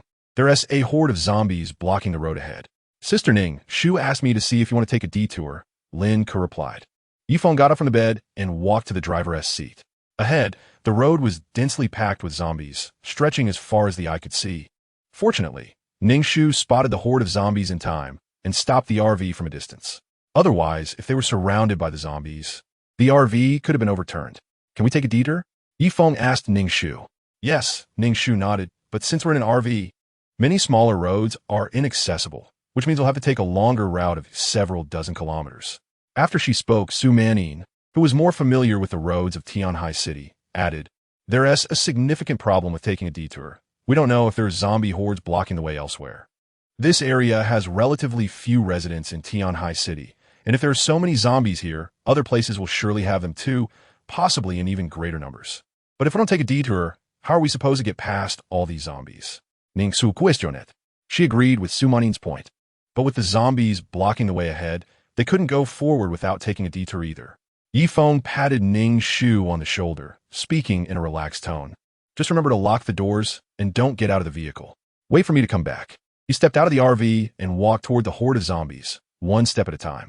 Despite the sheer number of zombies, Jiang Yun had gained 11 evolution points after that previous wave of kills at the villa. After allocating all his points to strength, his power had reached a staggering 96 points. Hidden beneath his clothing was an explosive muscular strength that made Yifeng feel as if he could take down a bull. As he approached the horde, he picked up speed. With incredible velocity, he generated a gust of wind, and in the blink of an eye, he was amidst the zombies. Slash! He swung his Tang Dao, instantly cleaving 2 zombies in half. His immense strength allowed him to disregard their defenses, slicing through anything felt as effortless as chopping vegetables. The zombies quickly noticed this unexpected intruder and became agitated, rushing forward to devour this fresh meat. Yifeng remained unfazed, dodging and striking with fluid movements. His speed far surpassed that of the evolving monsters, making their movements appear to him as if in slow motion, allowing him to evade easily. In the midst of the horde, Yifeng unleashed a killing spree. With each slash, a zombie fell, and as he maneuvered through the throng, not a single zombie managed to land a hit on him. The number of zombies was rapidly dwindling, their bodies piling up on the ground and covering the entire street. Meanwhile, not far from where Yifeng was dispatching zombies, a group of people watched in stunned silence. The zombies had gathered together for a reason. They had originally been scattered across various streets, but a wave of survivors had drawn them all to this spot. The survivors had been fortunate to be rescued by another group of survivors, and together they were holed up in a nearby office building, struggling to get by. The office building was already short on supplies, and with the zombie horde lingering below, they had been hungry for quite some time. Just as despair began to set in for everyone, Yifeng arrived. When they saw Yifeng charging alone into the horde of zombies, they all thought he was seeking death. However, what happened next completely shattered their perceptions. One person, wielding a knife, was actually able to take on hundreds of zombies. It's important to note that it typically takes 3 or 4 of them to confront a single zombie. In a one-on-one scenario, an ordinary person is almost no match for a zombie. Zombies lack pain sensitivity and possess an incredibly resilient life force. If you stab one, it can still fight fiercely. But if a zombie gets a hold of you, you might end up transforming into one of them. Without professional training, this kind of high-stakes combat, where even the slightest mistake is unacceptable, usually leaves humans at a disadvantage. Yet Yifeng moved seamlessly among the hundreds of zombies, dispatching them with ease, as if it were simpler than stepping on an ant. Chapter 17, Crystal Core Huff. Yifeng was slightly out of breath. Although his stamina was quite high, taking down hundreds of zombies while constantly swinging his sword and dodging attacks still left him feeling a bit fatigued. However, as he watched his evolution points steadily increase, Yifeng quickly felt that this little fatigue was nothing to worry about. A few hundred low-level zombies could grant him dozens of evolution points. With that, he could push all his attribute points above 100. Yifeng had a premonition that once his attributes reached 100, his body would undergo an incredible transformation. With this thought in mind, Yifeng's sword swings became even faster. After a dozen minutes, the street that had been filled with zombies was now littered with their lifeless bodies. Severed zombie limbs and broken arms lay scattered on the ground, and the stench of blood filled the air, an unbearable smell. This isn't too difficult at all. Killing these zombies felt remarkably easy for Yifeng. All of the zombies' advantages were completely suppressed in front of him. The zombies lacked pain, but Yifeng didn't give him the chance to feel anything. With a single slice, Their bodies were cleaved in two.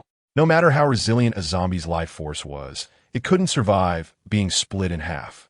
As for speed, Feng was far quicker than any zombie. Moreover, his speed attribute not only allowed him to run faster, but also greatly enhanced his mental agility, enabling him to make more precise judgments and react more quickly during combat. After taking down all the zombies, Feng diligently poked each one in the head with his sword, checking for any crystal cores inside. Crystal cores were essential for awakeners to evolve, akin to the spirit stones used by cultivators in fantasy novels.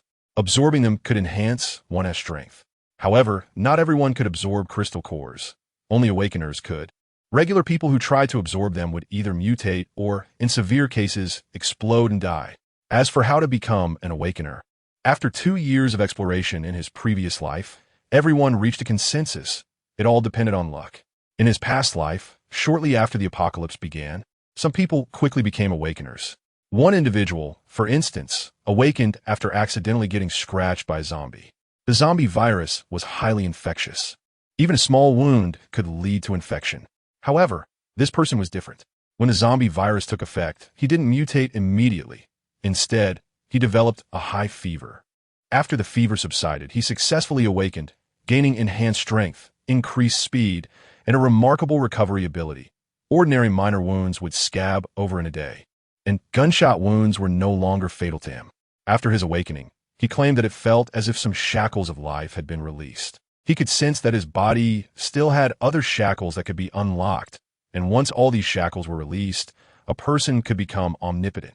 Besides awakening from being bitten by monsters, people in his past life also discovered various other bizarre methods to awaken, each more peculiar than the last. For instance, there is someone who accidentally drank water contaminated by a monster's corpse and miraculously awakened as well. Some people have even consumed fruits that grew from trees sprouted on the corpses of monsters and surprisingly awakened as well. However, no one has been able to figure out a truly foolproof path to awakening. Some attempted to mimic the process by drinking water contaminated by monster corpses, only to end up mutating. Others planted seeds on the bodies of dead monsters, but the fruits they bore were no different from ordinary ones, providing nothing more than a full stomach. Thus, in the past, it was widely believed that awakening was purely a matter of fate and could not be forced. After awakening, individuals discovered a strong craving for the crystal cores found within the brains of monsters, which seemed to them like a delicacy. When someone consumed the first crystal core, their strength increased, and their overall physical abilities were enhanced. From that moment on, people realized the true value of the crystal cores, which became the most valuable form of currency in the apocalypse. The cores were classified into different levels based on the monster's ranks.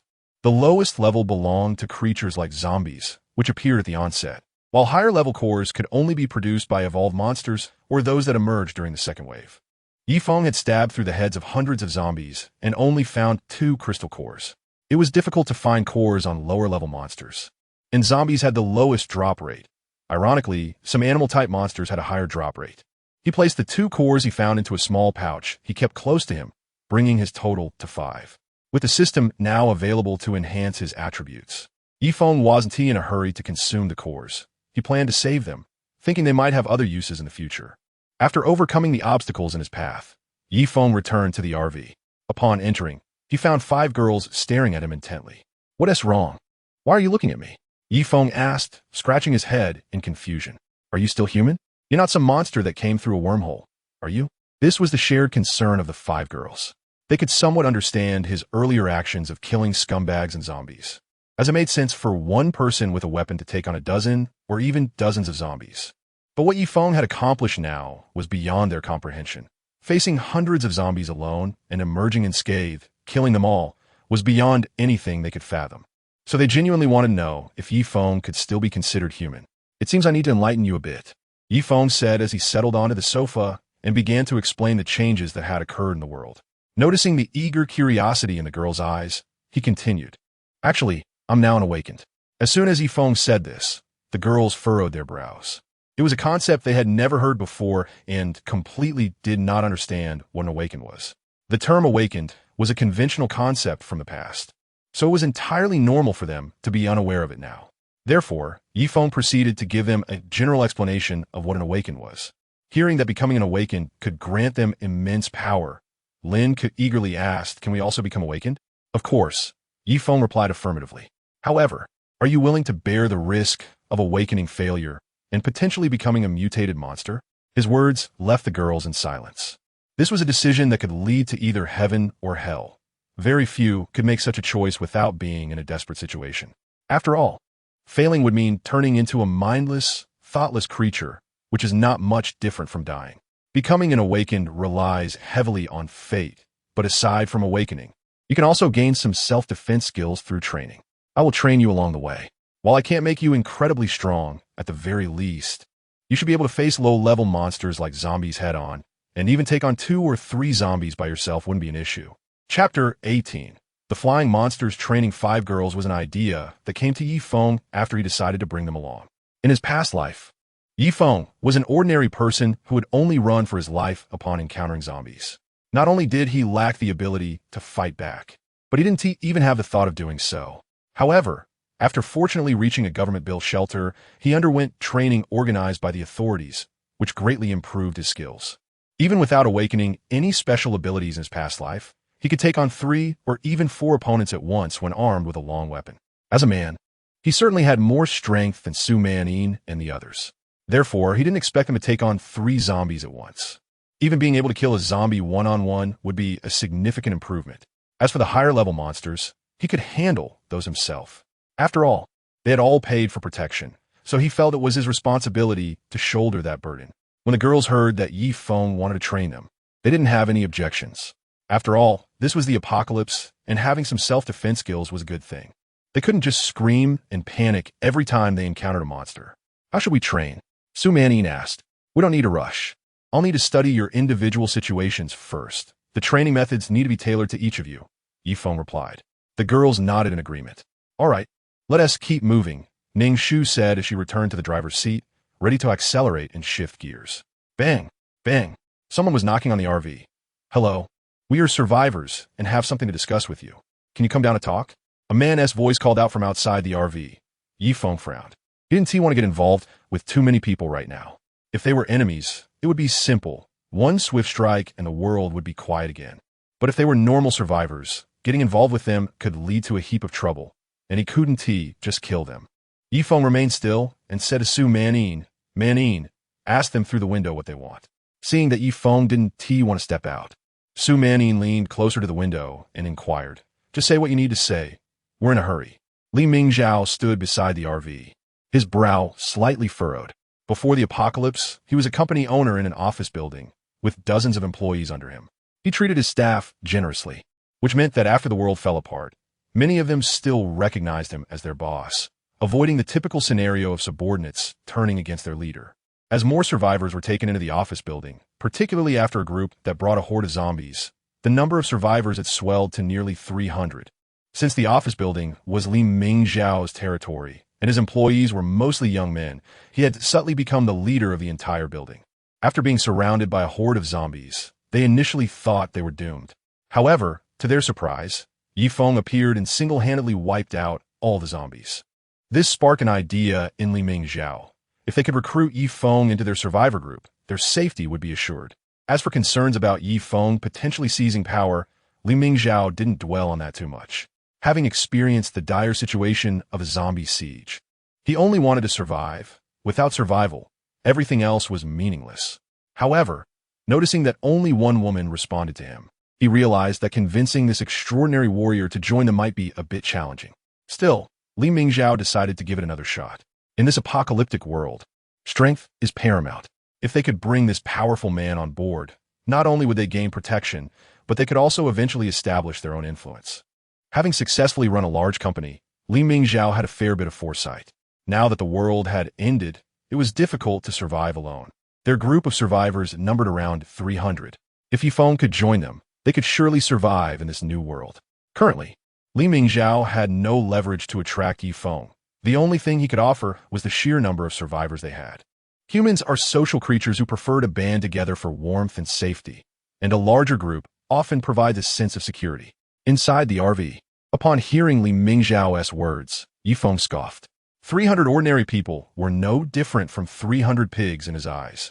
Untrained civilians were the most useless beings in this apocalypse. When faced with monsters, they only screamed and ran around in chaos, accomplishing nothing. In fact, the more people there were, the faster things descended into disorder. Only those who had undergone training and real combat could truly be called survivors in this new world. If Feng were to join this group, it would be like carrying 300 ticking time bombs that could explode into chaos at any moment. The likelihood of disaster would be high if even a single monster appeared, potentially leading to the deaths of everyone involved. Feng did have a comprehensive training method, but training 300 people would take far too much time. He was eager to return to Guangnan to check on his parents' situation. Everything else needed to take a back seat to that goal. I've already taken care of the zombies for you. That's all I can do. As for joining your group, there is no need for that. I don't want to carry a bunch of burdens with me. Move aside, we're leaving. Feng volontiers rejected li mingzao se proposal. After saying this, he turned to Ning Shu and said, "Let's south hit the road." "Boss, what should we do?" asked an employee who had followed Li Mingzhao out, seeing the RV about to drive away. Li Mingzhao shook his head helplessly. "What do we do? Do you dare to stop them from leaving?" The employee, looking terrified, waved his hands. "I wouldn't dream of it. If he could take down zombies that easily, he'd have no trouble with us." As the RV drove off, Li Mingzhao sighed and said to his employees, "Well, at least we resolved our immediate crisis. Let us head back and discuss our next steps." As Li Mingzhao and several employees were walking back to the office building, a loud buzzing sound suddenly filled the sky above them. When they looked up, they saw enormous blue insects, their wings beating furiously, hovering in the bright sunlight. Although they didn't know what these creatures were, Li Mingzhao understood one thing. Any kind of monster would never spare humans. "Run!" Li Mingzhao shouted, and without hesitation, he took off at full speed toward the office building. The other employees, realizing the gravity of the situation, summoned every ounce of strength they had, terrified of becoming the monster's next meal.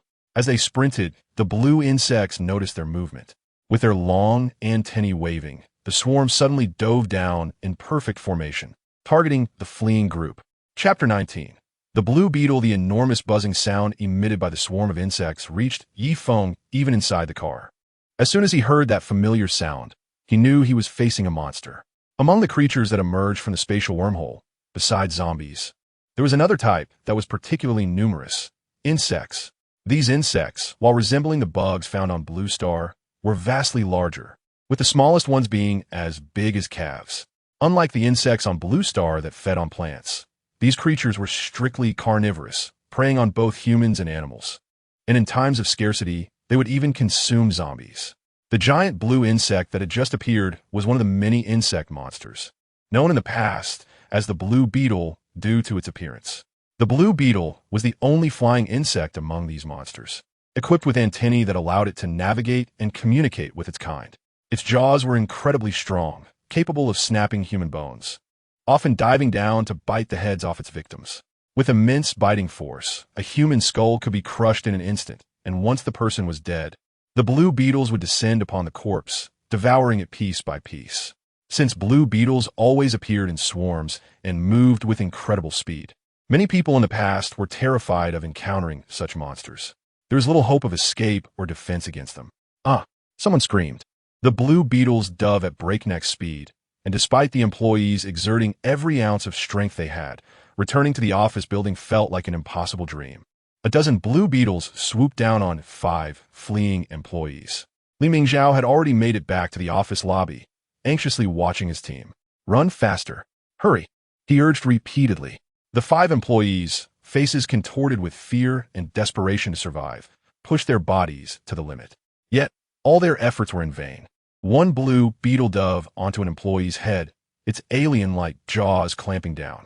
The upper and lower mandibles snapped shut, instantly crushing the skull. The body crumpled to the ground, lifeless, without a word of farewell. In a single dive, all 5 employees fell victim to the blue beetles, none making it back to the office. Li Mingzhao watched in horror as a blue beetle crouched by the corpse, feasting. A wave of dread washed over him. If he had run just a moment slower, his fate might have mirrored that of his employees, becoming another meal for the blue beetles. Feng witnessed the tragedy unfold before his eyes, feeling little emotional turmoil. He had seen such scenes far too often in his previous life. In the early days of the apocalypse, The blue beetles, with their ability to fly, were an unbeatable force. Once targeted by a swarm, the only option was to hide within buildings. The blue beetles have a strong aversion to enclosed spaces. As soon as the fleeing individuals take refuge in a building, the blue beetles generally abandon their pursuit. Ning Shu, step on it. Find a building where we can park, she urged. The blue beetles are most interested in living beings, but if there are none around, the moving RV becomes their next target. Therefore, while the blue beetles are busy feeding, they must quickly find a place to hide until the beetles leave before moving on. Ning Shu felt a wave of panic.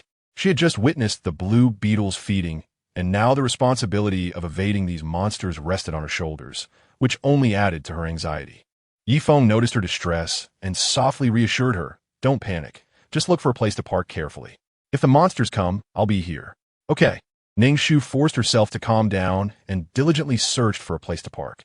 Not long after the RV had set off, the bodies of 5 employees were consumed by dozens of blue beetles, leaving not even a bone behind. The blue beetles glanced at Li Mingzhao, who was not far away, but showed no interest in the creatures hiding in the building. One larger blue beetle emitted a call, and instantly, a swarm of over a dozen blue beetles flapped their wings and took to the sky. In midair, the beetles' large, net-like eyes continuously scanned for prey. They had a massive appetite, and 5 humans could not satisfy their hunger. The swarm dispersed, each searching its own area for more food. One of them wobbled above the RV. Blue beetles are highly aggressive towards moving objects, so when this particular beetle spotted the RV on the move, it opened its mouth and let out a series of calls. The sound traveled widely, and the scattered blue beetles responded to the signal, flapping their wings and rushing toward the source. This is bad. Feng realized that the blue beetle above them was summoning its companions. Given Feng's current strength, he could handle 2 or 3 blue beetles, but if a dozen of them swooped down, they would face certain doom. Step on it. Feng urged Ning Shu urgently. Ning Shu slammed on the gas, pushing the speed to its maximum control. After traveling a bit further, Su Manin, who had been watching the situation ahead, suddenly shouted excitedly, "Look, there's an underground parking lot up ahead." Feng and Ning Shu focused on the direction, and sure enough, a large parking sign was prominently visible a few hundred meters ahead.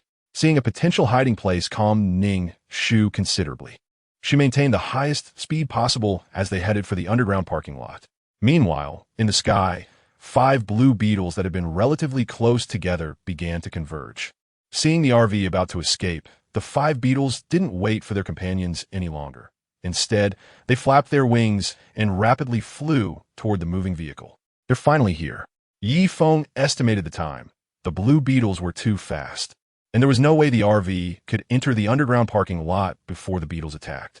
Therefore, he needed to block the first wave of attacks from the blue beetles to buy Ning Shu some time. Fortunately, there were only 5 blue beetles in this wave. If there had been any more, Feng would have had to leave it to fate. He opened the car door, placed one hand on the roof, and with a powerful push from his legs, he nimbly climbed up to the top of the RV. On the roof, there were many solar panels, leaving little space for Feng to maneuver. With no other option, he jumped onto the top of the RV's cabin. Just as he was trying to steady himself, a gust of wind rushed by, and the 5 blue beetles charged at him like a streak of blue lightning. Chapter 20.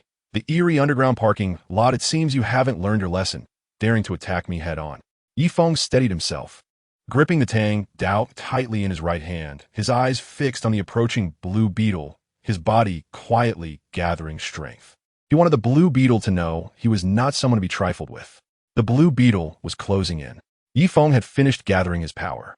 The Tang Dao sliced through the air, leaving a fleeting white line. It was so fast that the blade itself was nearly invisible.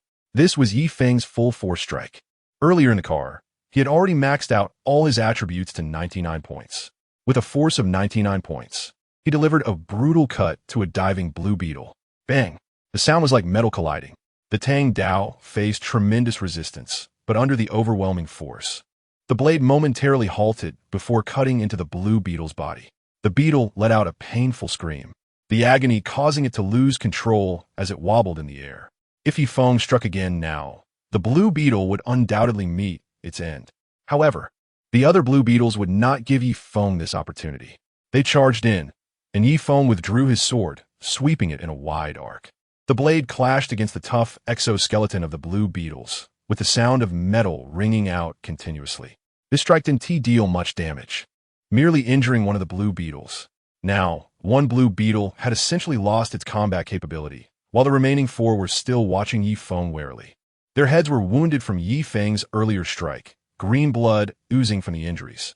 But such minor wounds were not enough to incapacitate these resilient monsters.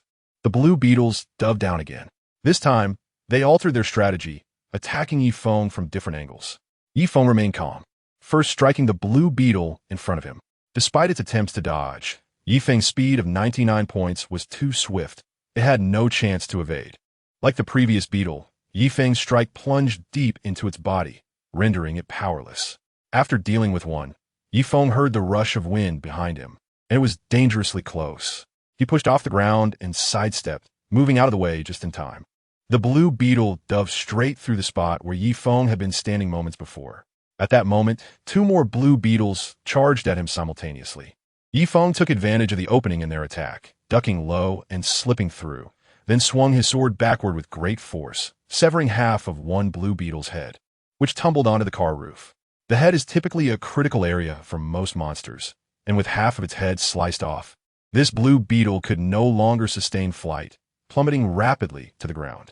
Seeing the blue beetle perish, Yi Feng immediately realized he had severed its crystal core. He looked at the half of the blue beetle's head resting on the car roof and discovered a crystal core nestled within, notably larger than the previous zombie core and distinct in color. Zombie cores were white, while this one was blue.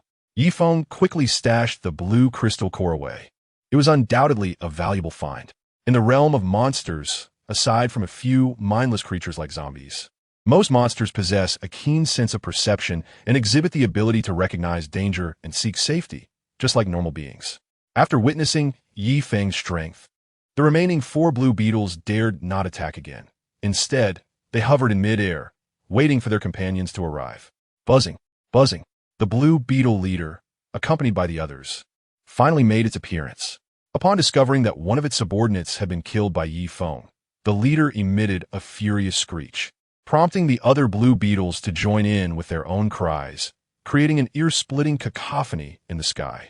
Yi Feng, observing the blue beetle's pre-attack ritual from above, couldn't he help but mutter, "I'm about to enter the underground parking lot, and you're still here holding a ceremony? Do you think we're just going to wait for you?" The sound of the wind howled as a dozen blue beetles, led by their leader, swooped down like bolts of blue lightning towards Yi Feng. At that moment, they had finally reached the underground parking lot. "Yi Feng, we're the parking lot. Quick, get down," Ning Shu urged him. The underground parking lot had a height restriction. If it were part of a residential area, this RV would never fit. However, due to the high demand for truck parking in the vicinity, the height limit was designed to accommodate larger vehicles, allowing the RV to pass through smoothly. Yi Feng jumped off the roof of the vehicle, grasping the edge with his hands, and swung himself inside the RV with ease. The RV sped through the parking lot quickly. Despite the speed bumps below, Ning Shu chose not to hit the brakes in the interest of speed. They safely navigated the jarring motions of the vehicle and entered the underground parking lot. Just as the RV rushed into the parking lot, the swarm of blue beetles dove in after them, but it was too late. The blue beetle leader surveyed the dimly lit environment of the parking lot and the towering buildings above. Despite its anger, it dared not fly in. In truth, the blue beetles were capable of flying inside the parking lot, but with obstacles overhead, it would be much easier for Yi Feng to deal with them. He felt confident he could take on the dozen blue beetles alone in the confines of the parking lot. The swarm of blue beetles slowly ascended into the air, but not all of them left. The leader called out to one of the blue beetles, which then remained behind to guard the entrance of the parking lot. Yi Feng was unaware of the situation outside. Even if he had seen it, he wouldn't have worried, as he had no intention of exiting through that entrance. Who knows? The exit might be hundreds of meters away. At that moment, the RV rolled through the quiet parking lot, and the dim lighting prompted Ning Shu to quickly turn on the headlights. As the lights illuminated the surroundings, everyone could see that the parking lot was packed, with hardly a single empty space in sight. Strangely, despite the multitude of vehicles, there wasn't a single person around. Not even a zombie, which was usually found everywhere, could be seen in this place. Yi Feng felt puzzled. Logically speaking, dimly lit environments like parking lots are places where zombies tend to linger. Although zombies are not like vampires, which perish in sunlight, prolonged exposure to the sun can quickly drain their vitality. Yes, for zombies, while they lack the sense of pain and possess remarkably resilient life forces, they are not immortal. Their vitality, much like that of humans, diminishes over time. However, unlike humans, if zombies remain in dark, hidden environments for extended periods, their vitality wanes much more slowly. On the contrary, if they stay in direct sunlight for too long, they gradually weaken, and their life force diminishes rapidly. This is quite different from humans, who do not experience such drastic fluctuations in vitality regardless of their living conditions. Chapter 21.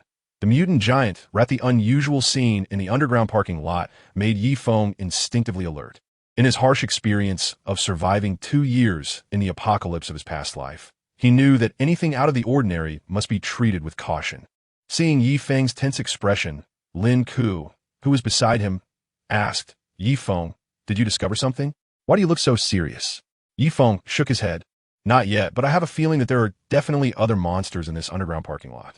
Otherwise, there wouldn't be a single zombie around. Upon hearing Feng's words about other monsters, all the girls leaned out of the windows to look outside. The area was eerily quiet. The only sound came from the RV driving by, and there was nothing else in sight. However, they didn't doubt Feng's words. They sensed an unknown fear spreading among them. The dimness outside loomed like a gaping abyss, threatening to swallow them whole. Noticing the fear on the faces of the girls, even the timid Lin Mushua pressed her body tightly against the sofa, seemingly seeking a sense of security. Feng could only smile and reassure them, don't be afraid. I'm here, remember? I promised to protect you, and I have the strength to do so. If that group of blue beetles outside weren't capable of flying, they wouldn't stand a chance against me. However, Feng's comforting words didn't have much effect. In the underground parking lot, everything was unknown, and that was the most terrifying part. If they could at least see a monster, perhaps they would feel a bit more at ease. Squeak, squeak. A sudden sound broke the eerie silence of the underground parking lot. It's here. Feng's expression turned serious. Is it? Should I step on the gas and rush out? Ningshu asked. We can't go out now. First, stop the vehicle and turn on all the headlights, Feng replied, not agreeing with Ningshu's suggestion. Having dealt with the blue beetles multiple times, he understood that it was currently their feeding time, and this area was one of their hunting grounds. Going out now would put them right in the middle of it. Against flying monsters like the blue beetles, Feng felt powerless. So it was better to observe what kind of monsters were lurking in the underground parking lot. For him, the monsters on the ground didn't worry him much. His strength had grown too rapidly, and these monsters couldn't possibly evolve as fast as he did, as long as he wasn't surrounded by a large number of them. Feng was confident he could eliminate any monster he encountered. The RV came to a stop, and Feng opened the door and stepped outside. He had specifically chosen to park in a corner, providing 2 sides of the vehicle with walls for cover, which relieved some pressure as he only had to keep an eye on the 2 exposed sides. Standing in front of the vehicle, Feng scanned the area, hoping to catch a glimpse of the monsters with the help of the RV's headlights. The squeaking sounds grew louder, but he could only hear them and not see anything. These monsters were cunning. They were likely not like the mindless zombies, and there could be a leader among them, similar to the blue beetle commander they had encountered earlier. Whoosh! A gust of wind rushed in from the side. The monster's ambush was exceptionally stealthy. Instead of attacking Feng head-on, it avoided the bright lights that could illuminate its form and launched a surprise attack from the side of the vehicle. Feng's reaction was swift.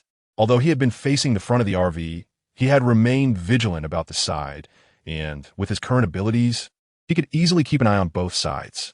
Therefore, the moment the unknown monster initiated its ambush, Feng was already prepared.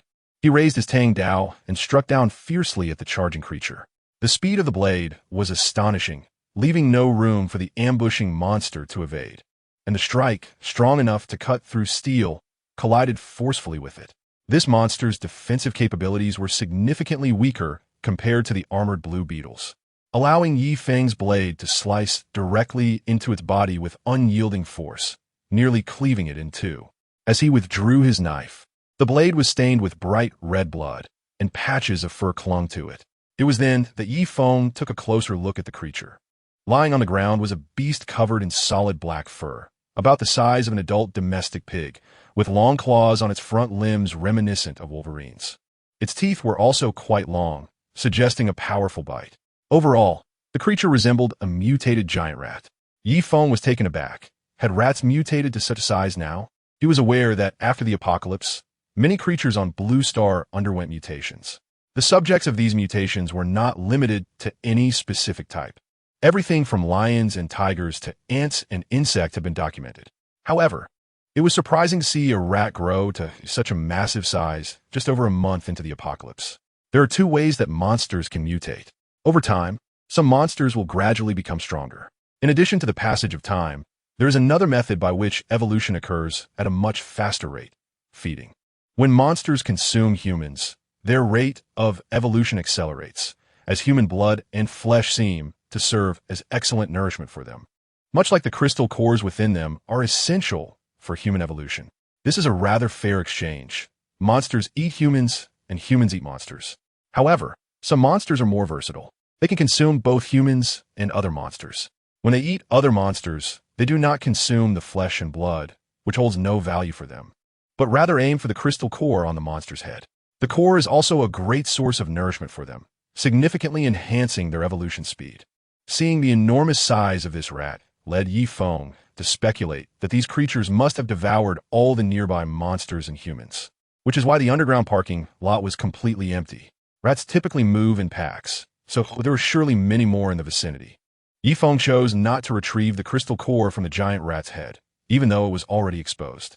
He continued to scan his surroundings vigilantly, wary of the rats hiding in the darkness.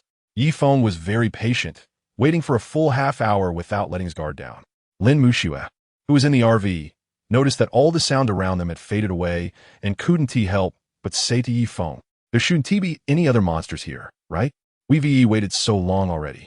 Maybe we should just leave. It feels really eerie here, and I'm a bit scared."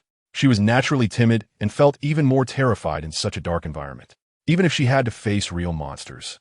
Lin Muxue wouldn't want to stay there.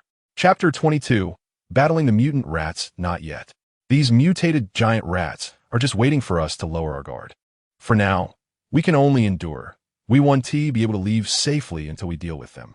These mutant rats are as large as calves and possess significant strength. If the RV is moving, they could easily overturn it. Once the RV is damaged, the 5 girls inside would be vulnerable without its protection, and no matter what, Yi Feng wouldn't be able to safeguard all 5 of them at once. So, for now, we can only wait. This is the only way to ensure the girls' safety. Time ticked by, and Yi Feng remained vigilant, his gaze intently focused. This patience was honed in his previous life. Without it, he wouldn't have survived 2 years in the apocalypse. Yi Feng had plenty of patience, but the mutant rats lurking in the shadows couldn't hold back any longer. The previously silent squeaks returned, echoing sharply in the quiet underground parking lot. Yi Feng tightened his grip on the tang knife in his hand, knowing that the rat leader was assigning tasks, and an attack was imminent. Sure enough, the next second, he heard the sound of running. It was clear that more than one mutant rat was launching an attack. From his side, a mutant rat the size of a calf suddenly leapt out of the darkness. It emitted a piercing squeal as it opened its mouth filled with sharp teeth and lunged at Yi Feng. The rat moved quickly, almost as soon as Yi Feng spotted it.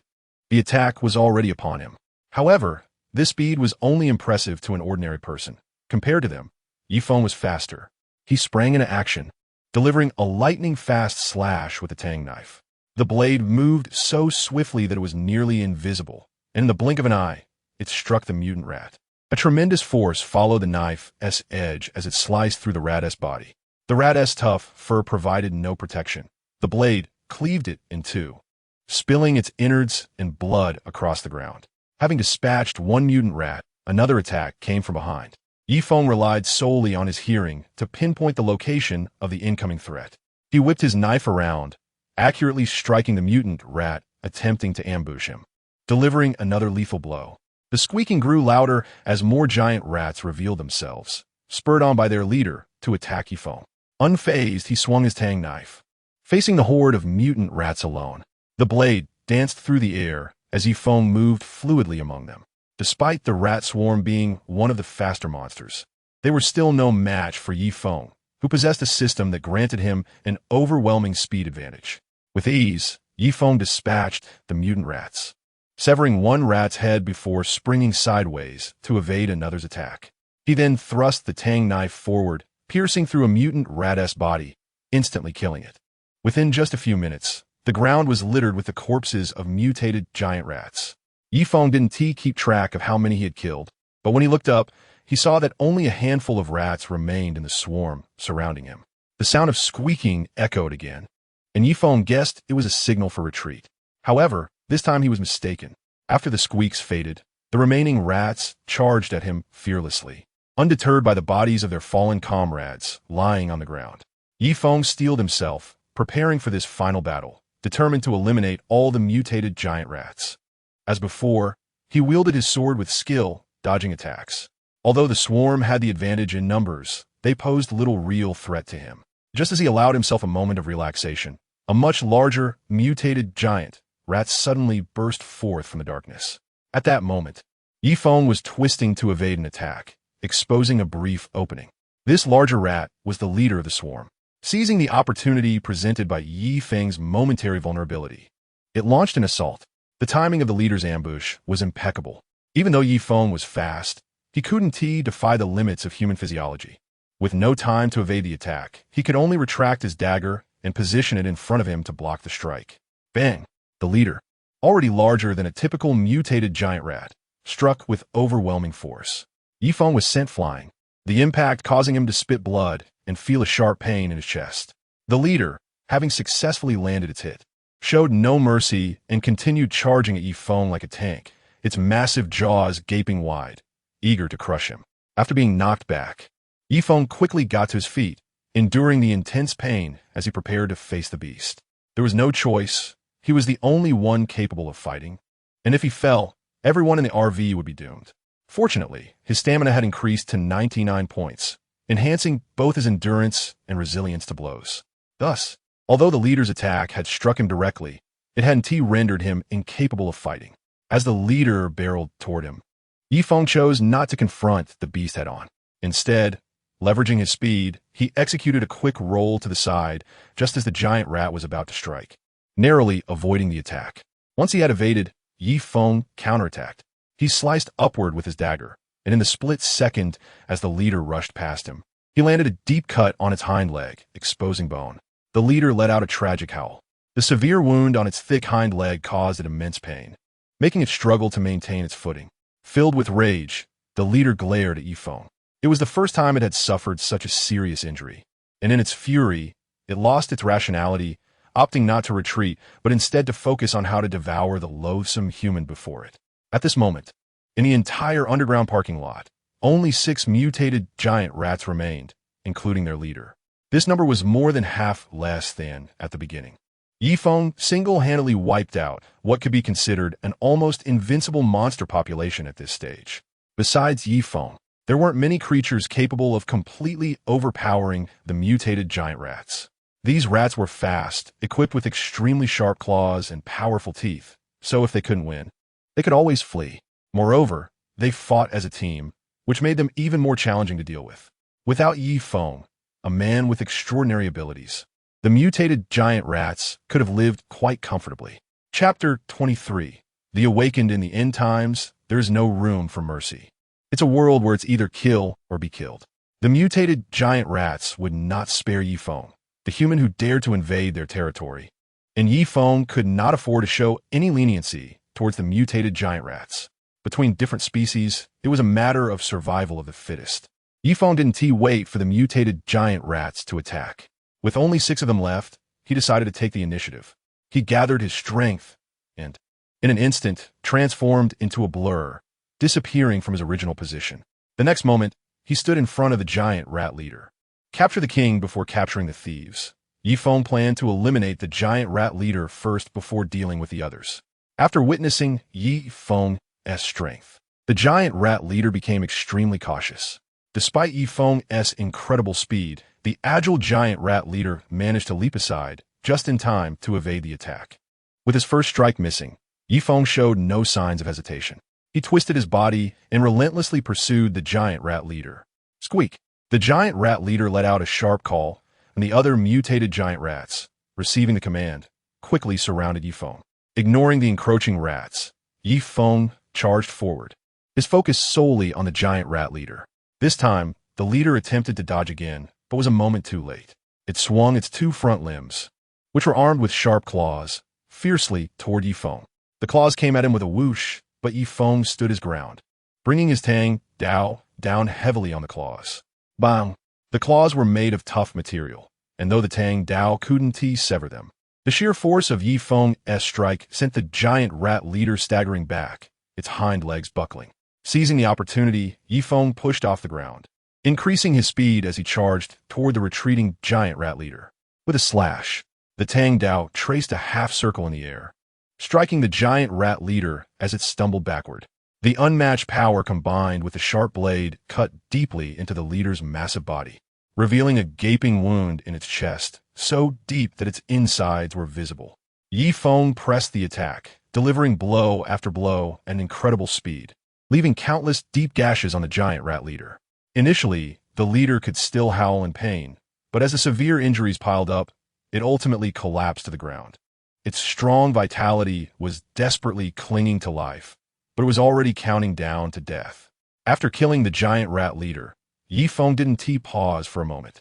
He turned to the remaining 5 mutated giant rats and charged at them. Closing in, he swung his knife, and one mutated giant rat was cleaved in half. Like a wolf among sheep, the 5 mutated giant rats fell prey to Yifeng's relentless onslaught, each falling one by one until they all lay motionless on the cold cement floor of the parking lot. The 5 women, who had been anxiously watching from the RV, finally relaxed when they saw the last mutated giant rat fall beneath Yifeng's blade. Despite her ample confidence in her abilities, Yifeng found herself confronted with a completely new challenge. Unlike the zombies she was accustomed to fighting, these mutated giant rats, as large as calves, shattered her previous perceptions of rodents. People tend to fear what they do not understand. "All right, it's fine now," Yifeng said as she approached the RV and gave it a reassuring pat. Through this battle, Yifeng began to gain a preliminary understanding of her current strength. According to the power classifications of her past life, she had reached the pinnacle of the awakening stage. After the apocalypse began in her previous life, some individuals started to awaken their powers and significantly enhance their abilities by absorbing energy from crystal cores. However, there was a general confusion about what stage they had reached, as this wasn't a world of cultivation with clear demarcations of realms. Over time, people began to categorize awakeners based on experience. An ordinary person who miraculously awakens would see significant increases in strength, speed, endurance, and recovery abilities. Upon awakening, their physical qualities could surpass the limits of all humans before the apocalypse. Awakeners could absorb the energy from crystal cores to continuously improve their physical attributes, easily lifting thousands of pounds and running 100 meters in 2 seconds. However, at this point, they were still considered to be in the first stage. Once their physical capabilities reached their peak, through various fortuitous circumstances, perhaps in battle or after absorbing energy from crystal core, or even in their sleep, people could unlock the second shackles of the human body, leading to a second awakening and becoming an extraordinary being. There is a vast difference between an extraordinary being and an awakener. Once the second shackle is released, one can gain incredible abilities, whether it be a body as hard as steel or the power to manipulate flames and other attributes. Most importantly, at this stage, awakeners not only use crystal core energy to enhance themselves, but can also control the energy within the cores, allowing them to transcend ordinary humans. The primary means of combat shifts from relying on one's physical body to utilizing energy, marking the most significant difference between the two. In her past life, Yifeng was not even an awakener, and thus had no chance to glimpse the mysteries of extraordinary beings. However, within just a year of the apocalypse beginning, one person successfully became an extraordinary being. He was known as the Fire King, possessing the ability to control flames. Shortly after becoming an extraordinary being, his survivor base was attacked by a horde of monsters. Relying solely on his explosive fire energy, he managed to eliminate over half of the monsters. According to witnesses, with a single punch, dozens of monsters would be reduced to charred remains, unable to put up any resistance.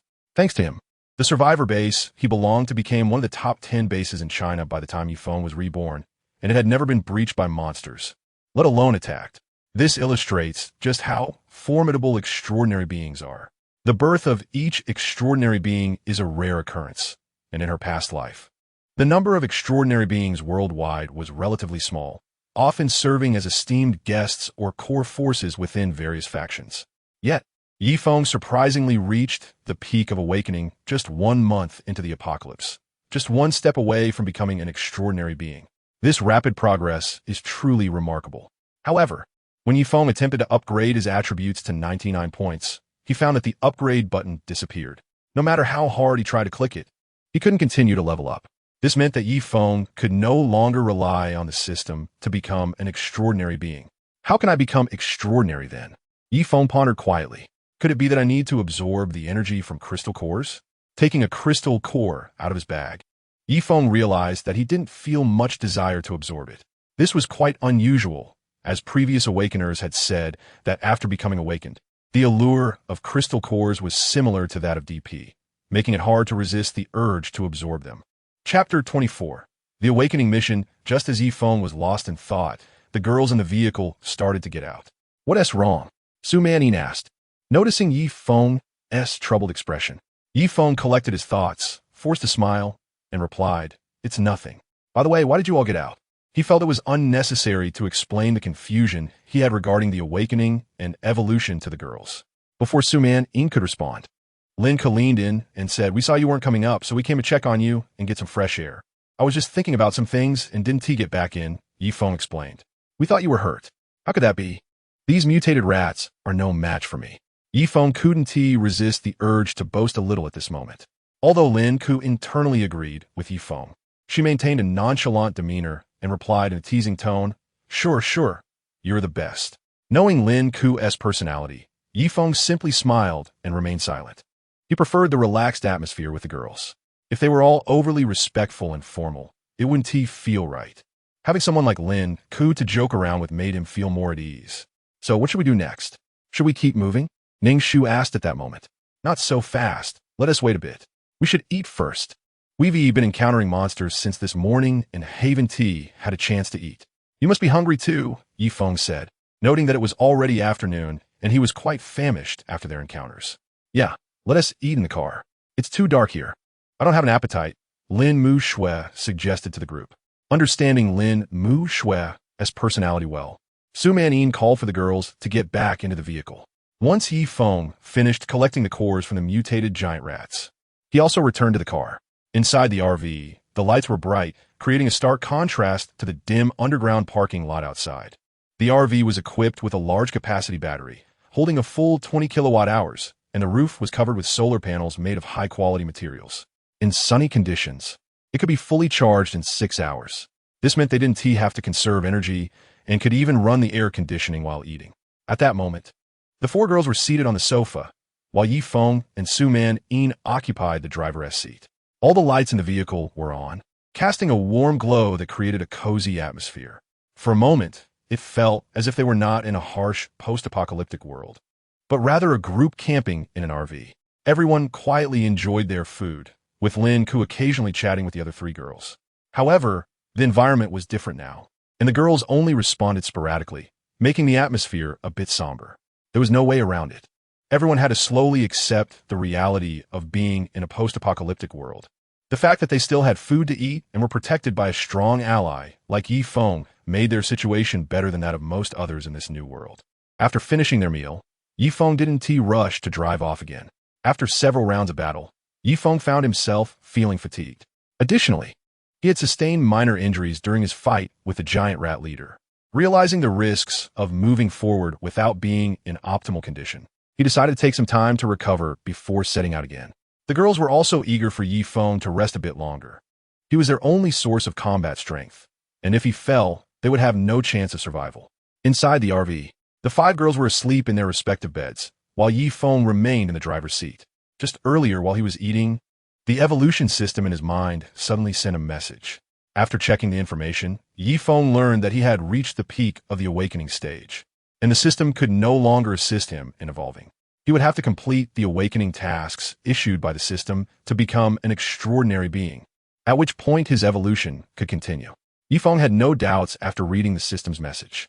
The system had been beneficial, granting him rapid evolution, so he could only follow its rules.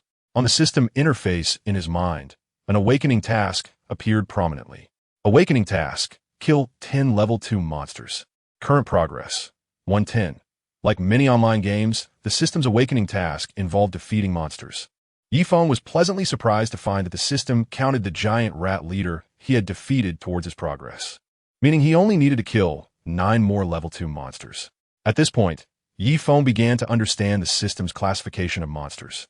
Zombies and mutated giant rats were both considered level 1 monsters.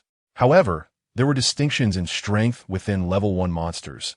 Zombies were the weakest, while mutated giant rats were relatively stronger. If zombies further evolved into what people from his previous life referred to as jumpers, tyrants, or commanders, they would then reach level 2 and possess a degree of intelligence, although still far less than other types of monsters. The leader of the mutated giant rats and the leader of the blue beetles were also level 2 monsters. Any leader of a species was at least a level 2 monster. This meant that Yifeng needed to defeat 10 monsters of the same level as the giant rat leader to successfully awaken for the second time and become an extraordinary being. Yifeng felt that this task was not particularly difficult. If level 2 monsters were of similar strength to the giant rat leader, he had no reason to fear them. However, he was concerned that the apocalypse had only just begun and there might not be many level 2 monsters around. Among the zombies, he had yet to encounter a single evolved zombie. He hadn't even seen the most easily evolved types, like jumpers or tyrants. Based on his past experiences, Yifeng vaguely recalled that evolved zombies only began to appear in large numbers about 2 months after the apocalypse started. As for level 2 monsters similar to the giant rat leader, he had only come across 2 so far, leaving him far from the 10 required for his task. Yifeng was not worried about whether he had the strength to defeat the second-tier monsters, but rather about how to locate them. His biggest problem was the lack of targets. He reached for the pouch at his waist that contained the crystal cores and took them all out. After counting, he found that he had a total of 15 crystal cores of varying sizes. The largest one was the core he had obtained from the giant rat leader he had just defeated. It was as big as his thumb, significantly larger than the others. Yifeng felt hesitant. Now that he had reached the peak of the awakening stage, he was considering whether he could achieve a second awakening by absorbing the energy of the crystal cores without completing the system's tasks. He looked at the bright, shimmering cores in front of him and thought for a moment, but ultimately shook his head and abandoned the idea. Deep down, he sensed that it would be futile. Aside from completing the system's tasks, no other method would allow him to advance to the extraordinary level. Chapter 26. The Corpulent Zombie, the Remains of Monsters. Particularly those that feed on carrion, can serve as a feast for certain creatures, and it seems they have stumbled upon one here. Yifeng hurried back to the vehicle, grabbed the tang knife hanging in the compartment, opened the door, and stepped out. Once outside, Yifeng scanned his surroundings. Although he still saw nothing unusual, he could sense that they were being watched by some unseen monster. It's not safe to linger here, he thought to himself. There were too many monster corpses around, and the strong smell of blood could easily attract other creatures. With only 2 entrances to this underground parking lot, if they were surrounded by a horde of monsters, their situation would become perilous. Yifeng chose not to search for the lurking monsters in the shadows, nor did he get back into the vehicle. Instead, he patted the side of the RV and called out loudly, "Ning Shu, drive slowly. I'll keep pace with you." Seeing Yifeng's demeanor, the girl sensed something was off, and Ning Shu quickly started the vehicle. The RV roared to life in the quiet underground parking lot. The sound of the engine became the only noise. The RV moved slowly, and Yifeng, gripping his tang knife tightly, kept close behind it. As the RV steered away from the pile of mutated giant rat corpses, the hidden monsters in the darkness still did not attack, which was quite unusual. Logically, no monster would let any human go, especially at this stage when they typically lack intelligence. After the RV had been moving slowly for a while, and everything seemed safe, Ning Shu asked, "Yifeng, we should be close to the exit now. Why don't you hop in and we'll speed out?" Yifeng thought for a moment, then jumped onto the vehicle. "All right, full speed ahead." Ning Shu pressed the accelerator, and the engine roared to life, sending the RV hurtling forward. At this rapid speed, it didn't take long for Ning Shu in the driver's seat to spot the glimmer of light from the exit. "I see the exit," she shouted excitedly. Just then, a massive shadow suddenly darted out, blocking the RV's path. The distance was too short for Ning Shu to brake, and the RV zoomed past, crashing into the enormous shadow, sending it flying. The front of the RV also suffered considerable damage. The occupants were jolted violently by the impact, and Yifeng struggled to steady himself. Once the RV came to a stop, he quickly jumped out and rushed to the front of the vehicle. The front of the RV was caved in, and as Feng looked ahead, a zombie over 2 meters tall was rising from the ground, its massive, bulky body exuding an overwhelming sense of pressure. A corpulent zombie? Feng wasn't entirely sure. However, looking at the disproportionately large belly and the gaping maw dripping with blood, he recognized it as a level 2 monster. An evolved type of zombie known as the corpulent zombie. As the name implies, corpulent zombies are notorious for their insatiable appetite. They consume anything that isn't one of their kind, and through their excessive feeding, they can absorb the faint energy from the corpses to facilitate their own evolution. Most of the energy contained within a corpse lies in its core, but there is also a faint energy hidden within the body. This weak energy has no effect on other monsters or humans, but the bloated zombie, or fat corpse, compensates by consuming a large number of corpses, allowing it to evolve at a pace comparable to other zombies. Its evolution takes a peculiar direction, resulting in an increasingly large body and a more swollen belly. Such a massive form grants it an incredibly slow speed, yet it possesses exceptional defensive capabilities and rapid recovery abilities. When faced with a fat corpse, ordinary weapons are practically ineffective. Even rockets cause minimal damage. Only specialized armor-piercing ammunition can penetrate its tough exterior and inflict harm. However, the most bizarre trait of the fat corpse is its remarkable healing ability. If you manage to injure it, as long as the damage isn't to a vital area or an instant kill, its powerful recovery can heal the wounds almost instantly, restoring its combat effectiveness. This troublesome characteristic has led many in the past to have a love-hate relationship with fat corpses. The frustration comes from the fact that if a fat corpse blocks a necessary path, it becomes nearly impossible to pass, regardless of how many people attempt to get through. Fortunately, due to their significantly slower speed compared to other monsters, even if one encounters a fat corpse, escaping is usually not too difficult. If the path is blocked, one can at least save their life. Thankfully, this one is only a level 2.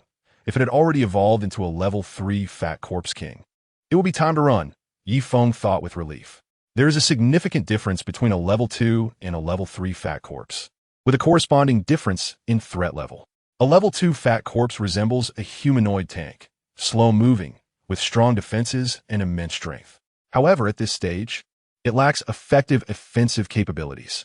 Despite its great power, its slow movement makes it difficult to strike at opponents, rendering its strength largely useless. Once a fat corpse evolves to level 3, the toxic gastric fluid used to dissolve food becomes a weapon. At this point, the fat corpse develops abscesses the size of fists. A slight exertion can cause these abscesses to burst, releasing the toxic gastric fluid. Any living creature within 10 meters that comes into contact with this fluid risks losing limbs. A level 3 fat corpse poses a greater threat than 3 tyrants combined, which is why people in the past dubbed it the Fat Corpse King to signify its power. However, since this fat corpse is only level 2, Feng feels relatively unconcerned. Gripping his tang knife, he charges forward. Although he could drive around the fat corpse to escape, Feng has a quest issued by the system requiring him to awaken 10 level 2 monsters, with a fat corpse finally appearing before him. He certainly can't let this opportunity slip away. The bloated corpse, standing over 2.5 meters tall, had such a massive frame that Feng looked like a child standing in front of him. So what if you're big?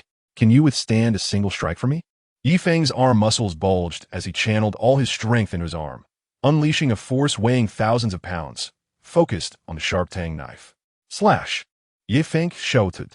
The tang knife moved like a streak of white silk, slicing through the air at an imperceptible speed and striking the bloated corpse. Clang! The blade collided with the corpse's exceptionally tough skin, producing a sound like metal striking metal. Almost immediately, under the force of Feng's overwhelming strike, the tough exterior of the corpse held for just a moment before the blade broke through and plunged deeply into its body. Chapter 27. A casual kill. This strike, if it had been against another type of monster, might have been considered a heavy blow.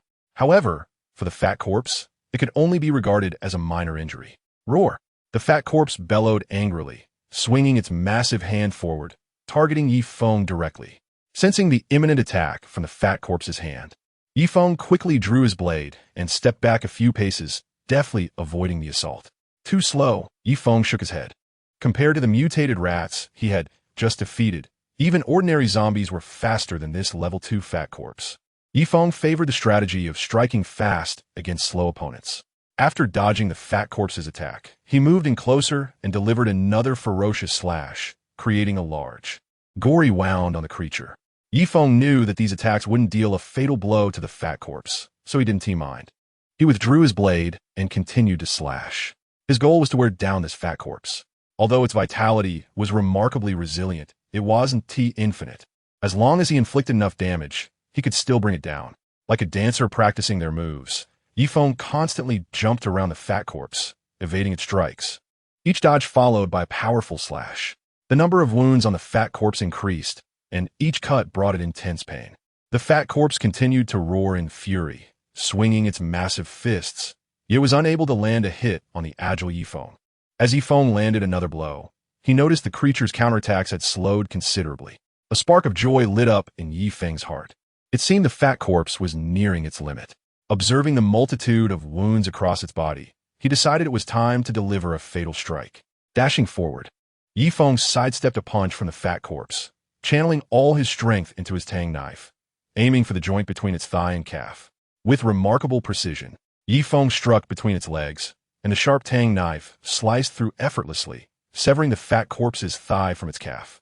With one leg gone, the fat corpse's hefty body could no longer maintain its balance and crashed to the ground with a thud. This was the perfect opportunity to finish it off, and Yifeng Wu let it slip away. He quickly closed the distance, and just as the fat corpse attempted to rise, Yifeng's tang knife slashed towards its head. The head, being far less defended than the rest of its body, was an ideal target. Yifeng's strike sliced through after briefly snagging on bone, cutting through the fat corpse's head as easily as cutting through tofu. The round head rolled away, and the body lay motionless, with its vital area severed. No matter how resilient its life force might be, the fat corpse could not survive. As Yifeng defeated the fat corpse, a notification echoed in his mind. You have killed a level 2 monster. Current progress for awakening task, 210. Finally, he had taken down another one. Although the fat corpse hadn't posed much of a threat, for safety's sake, Yifeng had opted to inflict severe injuries before delivering the final blow. This left Yifeng unsure of how many times he had stabbed the fat corpse. Now, there was hardly a piece of good meat left on its body. Approaching the head of the corpse, Yifeng used his knife to extract the crystal core from its brain. A second-tier monster always had a crystal core. There had never been an exception. He placed the thumb-sized crystal core into his bag and walked back to the RV. Are you okay? Several girls asked with concern when they saw Yifeng return. Did you not see? That fat corpse didn't even touch me, he replied. We know you're strong, but we can't help but worry about you, Su Manning said. Glancing at Yifeng, seeing that he was indeed unscathed, she playfully scolded him. Don't worry, without strength, I wouldn't dare to collect your protection fee, Yifeng said with a serious expression. Su Manning's cheeks flushed a bit. They all understood what this protection fee meant, especially since he had just collected one earlier.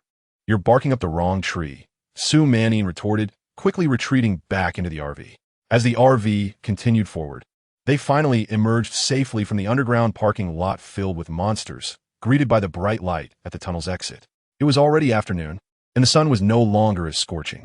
On the ground, the blue beetles that had been flying around had vanished, likely having feasted well and left the area. The streets were still a scene of devastation, with explosions echoing in the distance and the roars of monsters intermittently filling the air. Through the windows, the girls looked out sadly at the scene before them. The Tianhai city they once knew was no longer the vibrant city they were familiar with. This world was no longer the one they loved. Now, their only goal was to survive. All other aspirations had faded away with the onset of the apocalypse. I used to dream of being a radiant star, and now I'm just worried about surviving each day. What a stark contrast. Lin Kiskiviko saw it. Yeah, the three of us even planned to resign together and start company. Who would have thought that before we could even quit, this damned apocalypse would come? Lin Mushue, Su Manning, and Ning Shu had all worked at the same company, with Su Manning even reaching an executive position.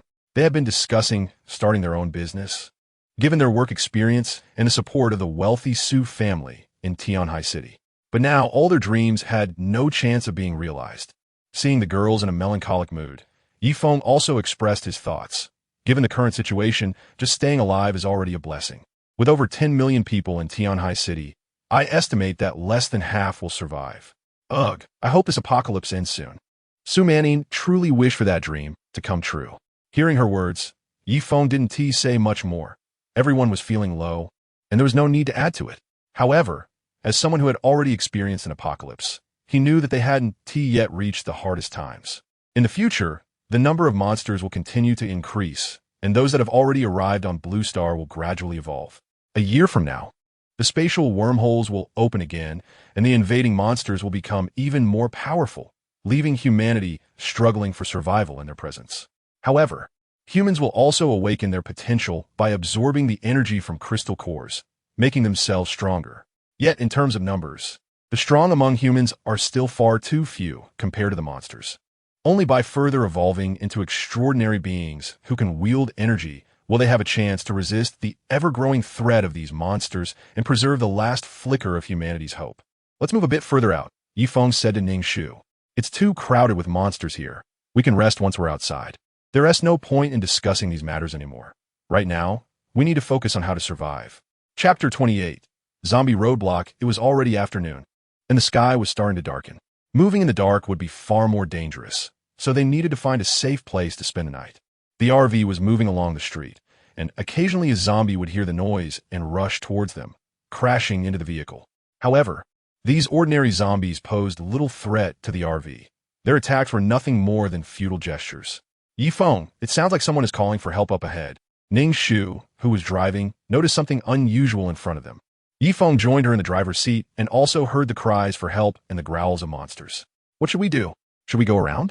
Although Ning Shu knew Yi Feng was capable, her instincts as a woman were to avoid confrontations with monsters whenever possible. No, let's drive through and assess the situation. Yi Feng replied. As long as they weren't facing a horde of monsters, he preferred not to take detours. The idea of going around to another location didn't guarantee they wouldn't encounter monsters there either. It was better to take a chance. Of course, this was contingent on Yi Feng's confidence. If they did encounter a few level 3 fatty zombie kings, he wouldn't recklessly push through. Ahead on their path, there was a guard station. There weren't many people inside, as the area they covered was limited to just a few surrounding streets. At that moment, the station's chief, Zhao Donghao, was struggling to hold the door against a throng of zombies outside, trying to prevent them from getting in. Stop just standing there. Come help. Zhao Donghao shouted to the crowd behind him, who seemed frozen in shock. Those who had just rushed and snapped out of their daze and hurried over to help brace the door. Since the apocalypse began, Zhao Donghao and the 4 remaining guards had been trapped inside, totaling 5 people. Fortunately, due to their regular night shifts and overtime, they had plenty of instant noodles and other supplies to last them for some time. However, it wasn't long before the guard station became bustling with activity.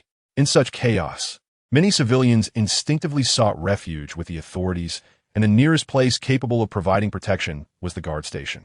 Waves of people began to gather. Some were smart enough to bring food with them, easing the burden on the station as supplies. But many others arrived with nothing but a few clothes, quickly depleting the station's food reserves within a few days. Now, the small guard station had more than 50 people waiting for food. With so many mouths to feed, Zhao Donghao and his 3 colleagues had no choice but to risk their lives to go out and search for supplies. At first, the number of infected individuals wasn't too high, allowing them to successfully return with food a few times, keeping everyone sustained for over a month. But as the number of zombies continued to rise, the dangers of venturing out grew exponentially. There were even a few times when they were running too slowly with food and nearly got caught by zombies. Just a few hours before Yi Feng arrived, they had gone out to search for food again. At first, everything went smoothly and they found enough supplies. However, just as they were about to return, disaster struck. The few zombies that had been wandering the streets suddenly surged in from the side streets, appearing from multiple directions and encircling them. Zhao Donghao made a quick decision, instructing everyone to drop their food and flee empty-handed at full speed. Thanks to their regular training, the guards were quick and had great stamina, managing to narrowly escape the zombie encirclement. Unfortunately, the ordinary civilians who had accompanied them were not so lucky. When they suddenly saw so many zombies, they froze in fear, and by the time they remembered to run, it was already too late. All 4 of them became food for the zombies. After Zhao Donghao and his remaining colleagues escaped, they encountered countless zombies along the way. During the frantic escape, one of his colleagues accidentally tripped and fell, and that was it. He couldn't get back up. When Zhao Donghao brought the remaining people back to the guard station, they were followed closely by a throng of zombies. With no other options, Zhao Donghao had to brace himself against the heavy door, preventing the zombies from getting in. Otherwise, none of the dozens of people inside would survive. His muscles straining, he pushed against the door with all his might, but he couldn't shake the feeling that something was off. They had been chased to the guard station before.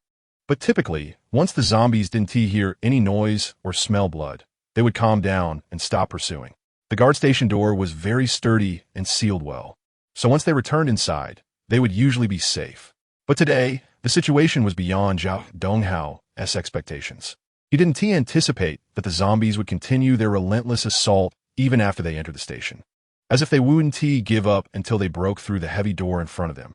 This frenzied behavior was in stark contrast to what they had experienced before. If Feng had been there, he would have quickly guessed the reason behind it. Since the apocalypse began, all living beings have been able to evolve, and zombies were among those with various evolutionary paths. Some zombies evolved through strength, eventually reaching a level where they could be referred to as tyrants. Others focused on speed and jumping ability, which people in the past referred to as jumpers. The bloated zombies that Feng had killed earlier were another evolutionary path, known for their defensive abilities and toxic traits. Then there was the most peculiar evolutionary direction. These zombies did not become faster or stronger, and their defensive capabilities were far inferior to those of the bloated zombies. However, they could command lower-level zombies and possessed a considerable level of intelligence. These zombies were known as commanders. As soon as the commander made a move, it summoned the horde of zombies. Although a level 2 commander could only gather level 1 zombies, their sheer numbers were overwhelming. Even if they were just piled up, they could crush a person. Therefore, in the past, aside from the fat zombies, people feared encountering a commander the most. Now, Zhao Donghao found himself in a situation where a commander was directing a swarm of zombies to attack them. Without the commander's orders, these zombies wouldn't instinctively attack quiet objects. That was simply their nature. Bang! Bang! The speed of the zombies' assault was increasing, under the relentless and desperate attacks from the zombies. The iron gate of the guard post was gradually bending. Once the gate was breached, the only thing left to slightly hinder the zombies was a glass door inside. Chapter 29. Taking down the commander in the distance. Feng instructed Ning Shu to park the RV in an alley. The sound of the vehicle was quite loud, and being too close could easily attract attention. After parking, Feng got out alone to observe the situation. Initially, he had thought that second-tier zombies wouldn't appear until 2 months later, but to his surprise, a small portion had already evolved. Upon seeing the scene before him, Feng immediately understood that this was an organized attack led by a commander among the zombies. If it were purely spontaneous, these zombies would be dragging each other down rather than attacking in such an orderly fashion. Feng now hesitated over whether to intervene. If he didn't, none of the people in the guard post would survive. However, choosing to intervene was also a daunting task. It would be impossible for him to take down the dense horde of zombies alone. The only viable option was to locate the commander. Once the commander was eliminated, the zombies would be left without leadership. Without the commander's guidance, the zombies would soon disperse, allowing him to break the siege on the guard post and continue his own journey. After contemplating for a moment, Feng decided to take the risk. His speed was sufficient, and if he missed, retreating wouldn't be too difficult. With his mind made up, Feng focused intently on the zombie horde. The commander's range of influence was limited. If the distance was too great, its orders couldn't reach other zombies. Therefore, the commander must be nearby on the battlefield, and Feng's task was to find it. In the street before him, the zombies were packed tightly together, making it challenging for Feng to search. However, thanks to the system's enhancements to his body, his cognitive abilities had significantly improved. He scanned the area quickly, efficiently identifying whether any of the zombies were the commander. There it was. A faint smile appeared on Feng's lips as he whispered softly. Commanders had appeared many times in the past, and people had seen the pamphlets released by the authorities which detailed the characteristics of these commanders. The main reason a commander could lead a zombie horde was its exceptionally developed brain. As the software evolved, the hardware had to keep pace, so the commander's head was noticeably larger than that of other zombies. This was the quickest way to identify them. Using this most distinctive feature, Feng quickly spotted the commander hiding among the horde.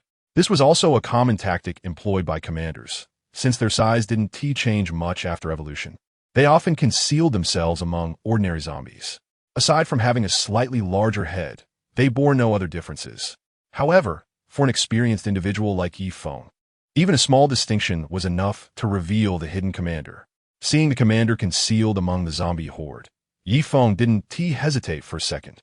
He pushed off the ground with all his might, accelerating to his maximum speed, and in an instant he dashed toward the commander like a bolt of lightning. With his current strength, he could easily disregard the ordinary zombies and charge ahead recklessly. Rushing to the edge of the zombie horde, Feng leaped into the air, his incredible jumping ability allowing him to soar over the heads of the zombies. As he arced gracefully through the air, he landed right in the midst of the undead. He aimed for the head of a zombie that was flailing its arms in the air, and with a powerful stomp of his right foot, he used the zombie as a springboard to launch himself back into the air. The unfortunate zombie bore the full impact of Feng's descent, its skull shattered, brain matter splattering everywhere. Feng had no time to concern himself with this unfortunate creature. He was now mere feet away from the commander. It was time to strike. The commander, hidden among the zombies, quickly realized that this human posed a serious threat, not particularly known for its combat prowess. It let out a fierce roar and attempted to command the surrounding zombies to protect it. But it was too late. A smirk crept across Feng's face. If the commander had called for backup before he got close, Feng would have had no choice but to retreat. But now, standing right in front of the commander, the distance was nothing to Feng, whose speed was at an astounding 99. In the blink of an eye, he dashed forward. Before the commander could finish issuing its orders, Feng unleashed his full speed, appearing like a flash of lightning right before it. The commander's large head was filled with confusion. Is this the speed a human should possess? Accompanying that confusion was a flash of silver light. The light sliced through the commander's body like a fine thread, and with its weak defenses, it was cleaved in half. After dispatching the commander, Feng quickly pointed the tip of his blade at its head and flicked it, causing a crystal core to pop out and land neatly in his hand. Just as he completed this maneuver, the surrounding zombies were already closing in on him, one hand holding the crystal core and the other gripping his knife. Feng gathered his strength and spun around, executing a sweeping strike against the zombies in front of him. In an instant, the circle of zombies surrounding him was severed at the waist, their upper and lower halves falling apart. Gaining a bit of space, Feng didn't hesitate. Using his impressive jumping ability, he leaped out of the horde. As he broke free from the encirclement, the zombies, now without their commander, instinctively charged toward him. Even the zombies that had been attacking the guard station turned around, heedlessly joining the throng rushing after Feng.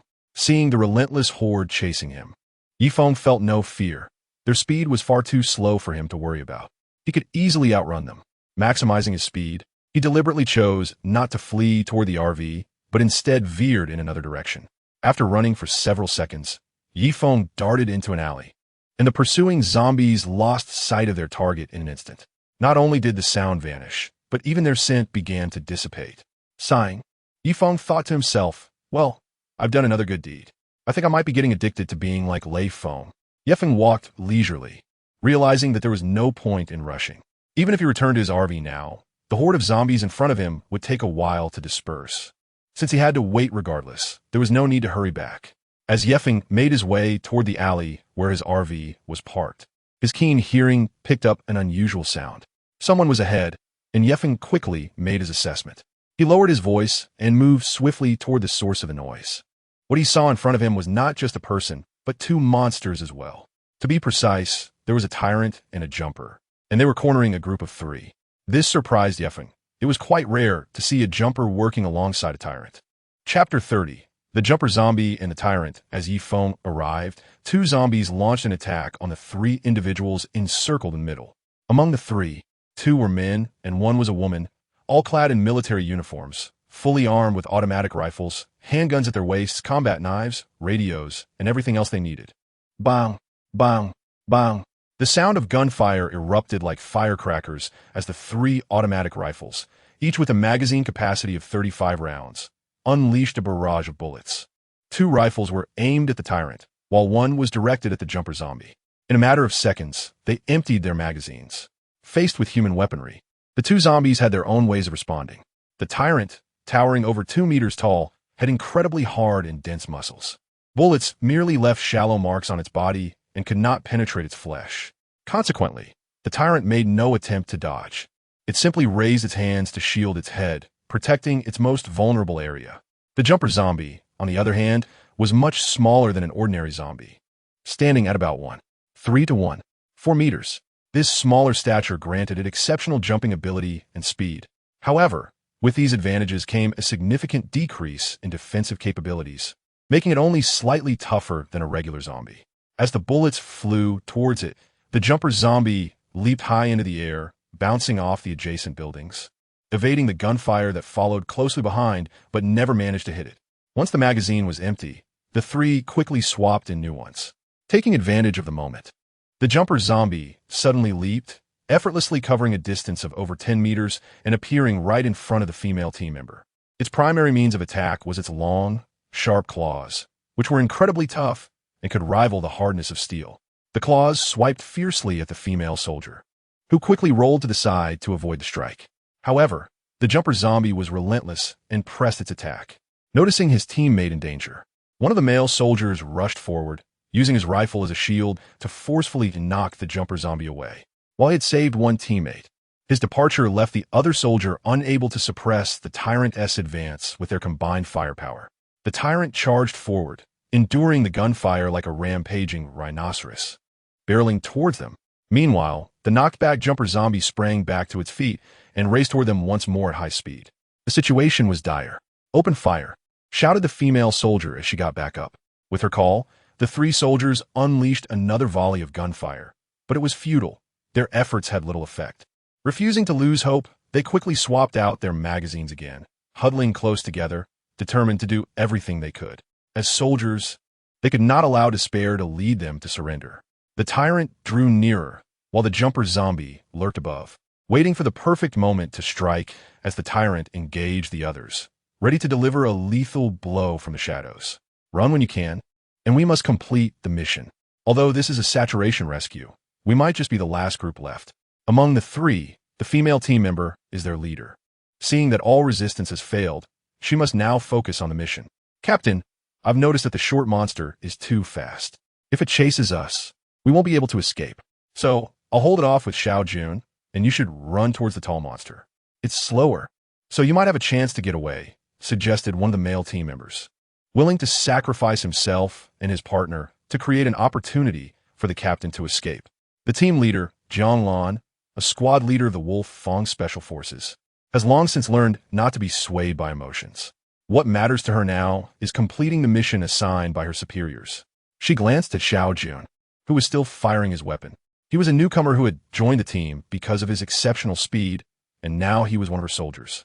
Jiang Lan looked again at Xue Chong, who was willing to sacrifice himself, and Xiao Jun to create an escape opportunity for her. Both were her most trusted comrades. Now, she had to make a choice. "Xiao Jun, you're the fastest. When I and Xue Chong hold off that short monster, you run the opposite direction. The tall monster is slower. You still have a chance to escape. Once you get out, you must go to the Research Institute and rescue Professor Lee. If you can't save him, make sure to obtain his research data. That is our hope for humanity's survival. Do you understand?" By the end, Jiang Lan's tone was extremely stern, and she nearly shouted the last 5 words. Xiao Jun did not hesitate or break down emotionally like in a drama. Right now, any feelings would only be a hindrance to survival. "Understood. I'll ensure the mission is completed," he shouted back without looking back. During Jiang Lan's briefing, the tyrant approached them step by step, braving the barrage of bullets. A massive hand swung down, and the three quickly dodged. After evading the first attack from the tyrant, Jiang Lan shouted, "Now is the time, run." Xiao Jun sprang up, seizing the moment when the tyrant was attacking, and dashed towards the exit. Just as the tyrant turned to attack Xiao Jun, Jiang Lan and Xue Chong raised their rifles and unleashed a hail of bullets at the tyrant. Enraged, the tyrant ignored Xiao Jun, who had already escaped, and charged at the two in front of him. "Fall back, keep your distance." Jiang Lan and Xue Chong fired while retreating, trying to buy as much time as possible to give Xiao Jun a better chance to escape. Just when they thought Xiao Jun had made it to safety, a leaping zombie, lurking nearby, sprang into action. Moving swiftly between the buildings with its sights set on the fleeing Xiao Jun, realizing he was being pursued as he retreated, Xiao Jun turned, raised his gun, and skillfully shot while continuing to withdraw.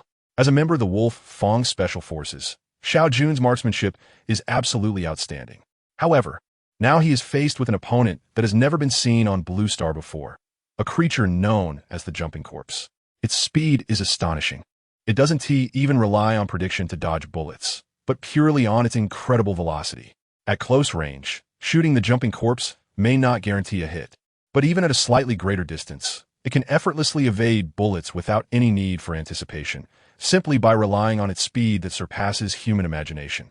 The bullets chase after the Jumping Corpse, while the creature closes in on Xiao Jun, leaving the bullets missing their target. Meanwhile, the Jumping Corpse inches closer and closer to him. From a distance, Jianglan and Shui Chong watch anxiously, worried about Xiao Jun's situation.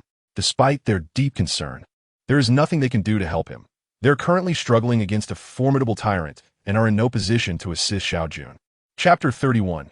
One strike to kill a magazine always has to run out eventually, and Xiao Jun knew this all too well.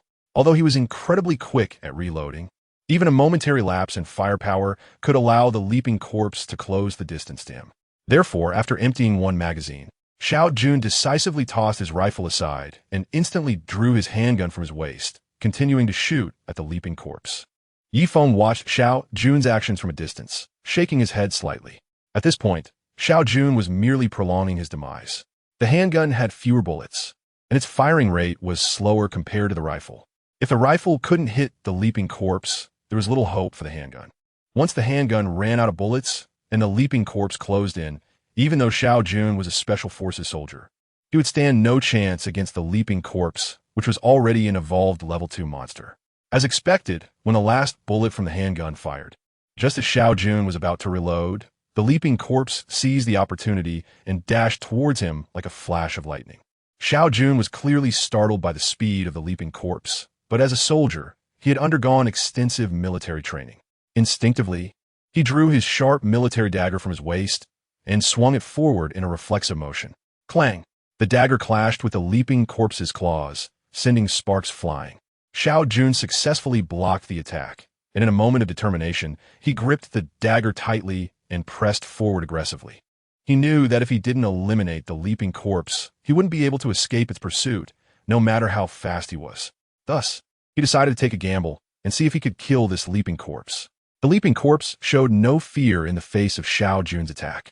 In close combat, its speed rendered it fearless against anyone. With its sharp claws, the leaping corpse lunged fiercely at Xiao Jun. Xiao Jun swung his dagger to block the claws, but the leaping corpse had two arms. Its other hand lunged straight for Xiao Jun's waist.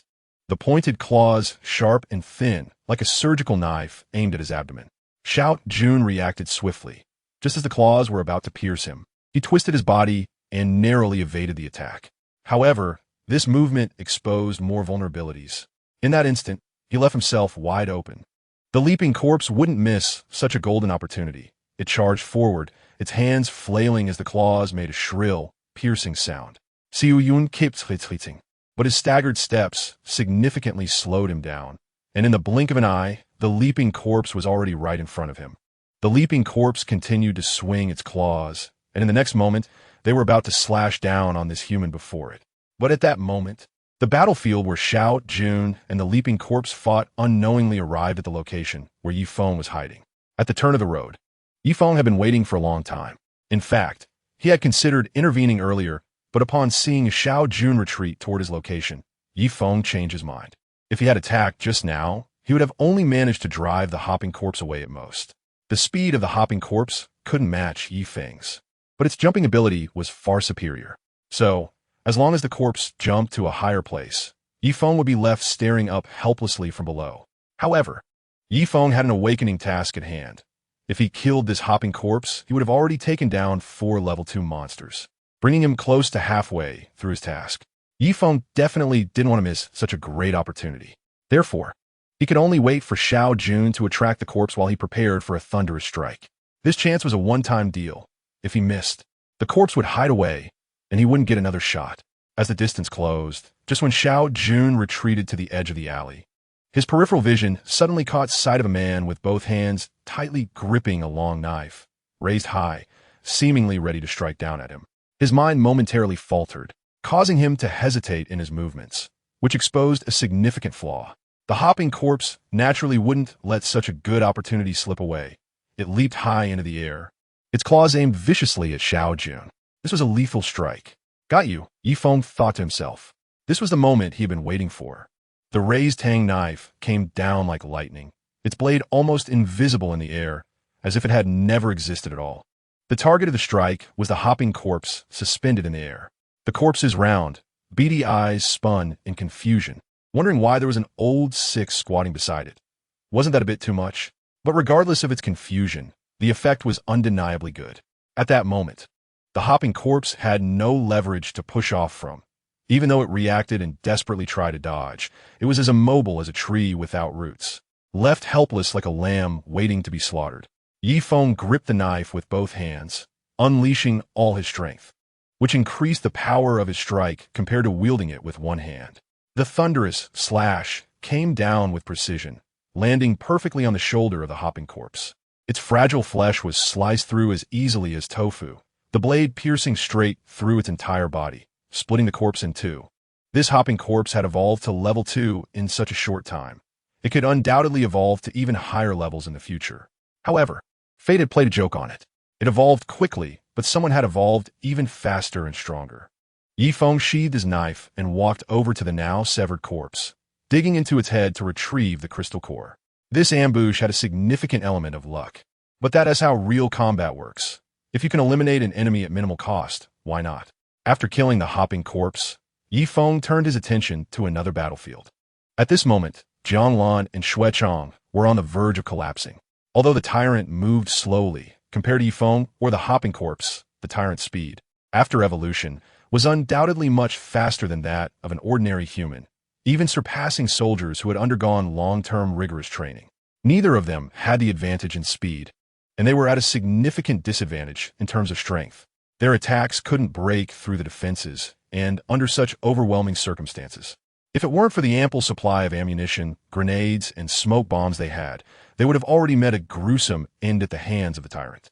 With a loud bang, Jianglan threw a grenade at the tyrant's feet. The grenades they were using were the latest development, boasting immense power and a wider blast radius, claiming to leave nothing alive within 5 meters. However, they were up against the tyrant.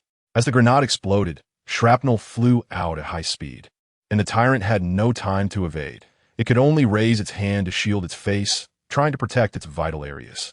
The shrapnel was significantly more powerful than bullets from a rifle, and the tyrant's densely packed muscles couldn't stop the shrapnel as they would a bullet.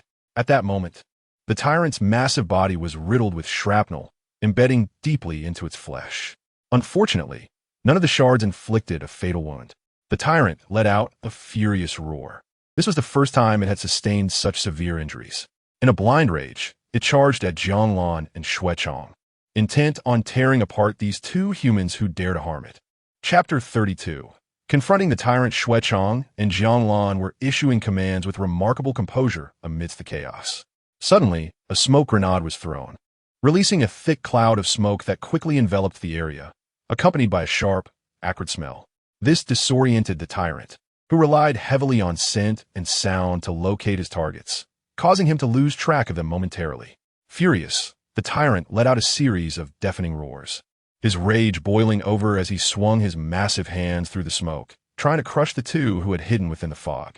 However, Jianglan and Xue Chang had already retreated to a safe distance after throwing the grenade, rendering the tyrant's frantic movements ineffective. Their training and seamless coordination allowed them to evade the overwhelmingly powerful tyrant, even managing to withdraw safely.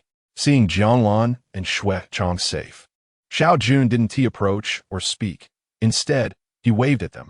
Understanding his signal, the two threw another smoke grenade at the tyrant's feet, then quietly made their way to regroup with Xiao Jun. The three of them found a safe spot nearly 100 meters away from the tyrant, allowing them to finally converse. Before Jianglan and Xue Chang could say anything, Xiao Jun eagerly introduced the man beside him. "Captain, this is my savior from earlier. His name is..." He turned to look at Yi Feng, awkwardly asking, "Sorry, what was your name again?" With a hint of exasperation, Yi Feng replied, "My name is Yi Feng. P.S. Yi Feng. If it weren't for him, I would have been done for at the hands of that short zombie." Xiao Jun said, his voice filled with relief. He had genuinely believed he was at death's door, but who would have thought that Yi Feng was hiding in the alley, delivering a decisive blow to the pursuing zombie and saving his life? Seeing that this unassuming man had saved her team member, Jiang Lan felt a flicker of surprise. The selection process for the Wolf Feng Special Forces was incredibly rigorous, with only the most exceptional candidates making the cut, representing the pinnacle of humanity. Yet unexpectedly, one of their own had been saved by a stranger. However, given the drastic changes in their world, Jiang Lan found it easier to accept such oddities. Addressing Yi Feng sincerely, as the team leader, she said, "Thank you for saving my teammate. The world has become very dangerous, and you're welcome to join us. We will do everything we can to ensure your safety."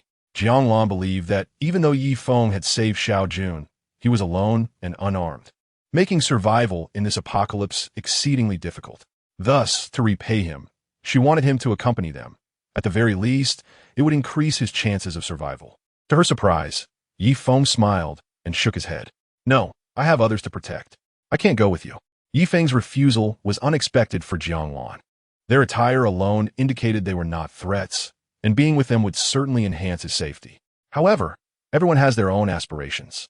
Perhaps Yi Feng wants to be with his family, and they have their own mission to complete. Bringing Yi Feng along is already the limit. It's impossible to take his family as well. Therefore, Jiang Lan could only reply, "All right, I respect your choice. However, we can first take you back to your family to ensure your safety before we leave. This is the maximum assistance we can provide you. As for anything else, we are bound by our own mission and cannot help further." Yi Feng maintained his calm demeanor and smiled softly as he said, "Don't worry about me. You all go ahead and complete your mission. I can make it back on my own." Seeing Yi Feng's unyielding attitude, Jiang Lan became somewhat frustrated. What was wrong with him? Did he really think this was a time of peace with no dangers at all? It was important to remember that monsters were lurking everywhere outside. Even their small team of 5, consisting of well-trained elites, had already lost 2 members upon entering Tianhai City. In Jiang Lan's view, Yi Feng was being reckless. Just as she was about to continue persuading him, Shui Chong, standing nearby, patted her on the shoulder and said, "Captain, the smoke is starting to clear."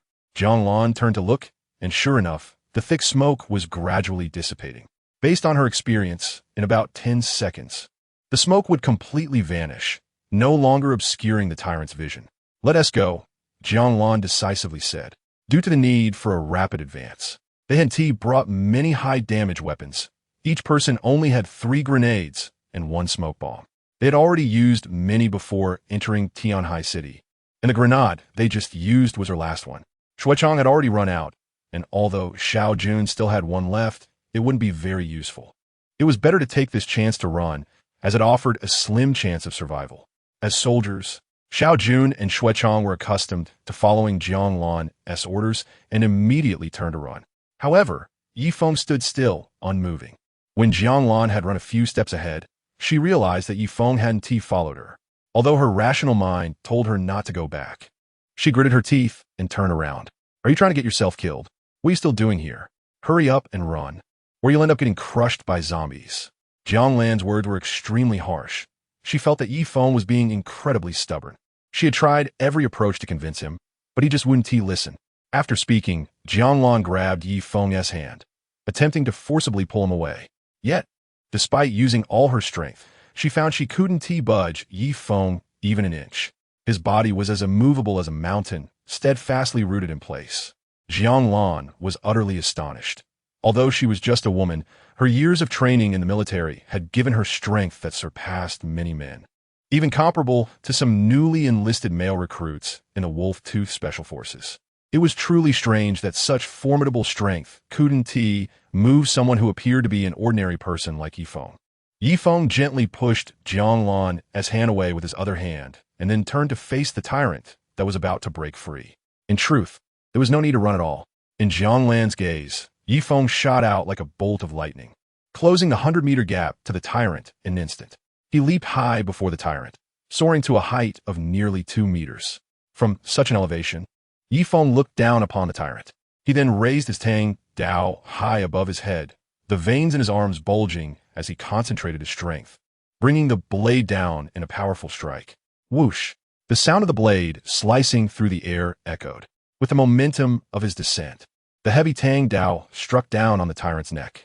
Feng had a habit of aiming for vital spots when killing monsters. Although the tyrant's defense was slightly weaker than that of a bloated corpse, it was still significantly stronger than that of a leaping corpse. Yet, even such defense was insufficient against Feng. Chapter 33. Awakening Mission. Halfway, the blade sliced directly into the tyrant's body. Its dense flesh unable to withstand Feng's immense strength and sharp edge. Utilizing the force of gravity, the Tang knife continued to penetrate deeper into the tyrant's interior. However, the tyrant was not to be underestimated.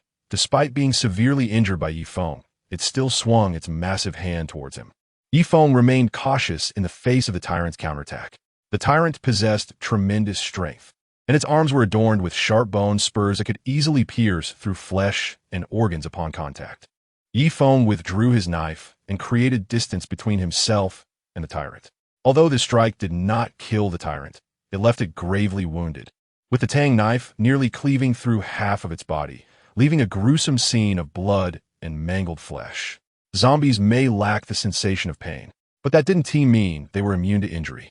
At this moment, with half of its body cut open, the tyrant's movements were significantly hampered. It attempted to continue its assault on Feng, but it was already at the end of its strength.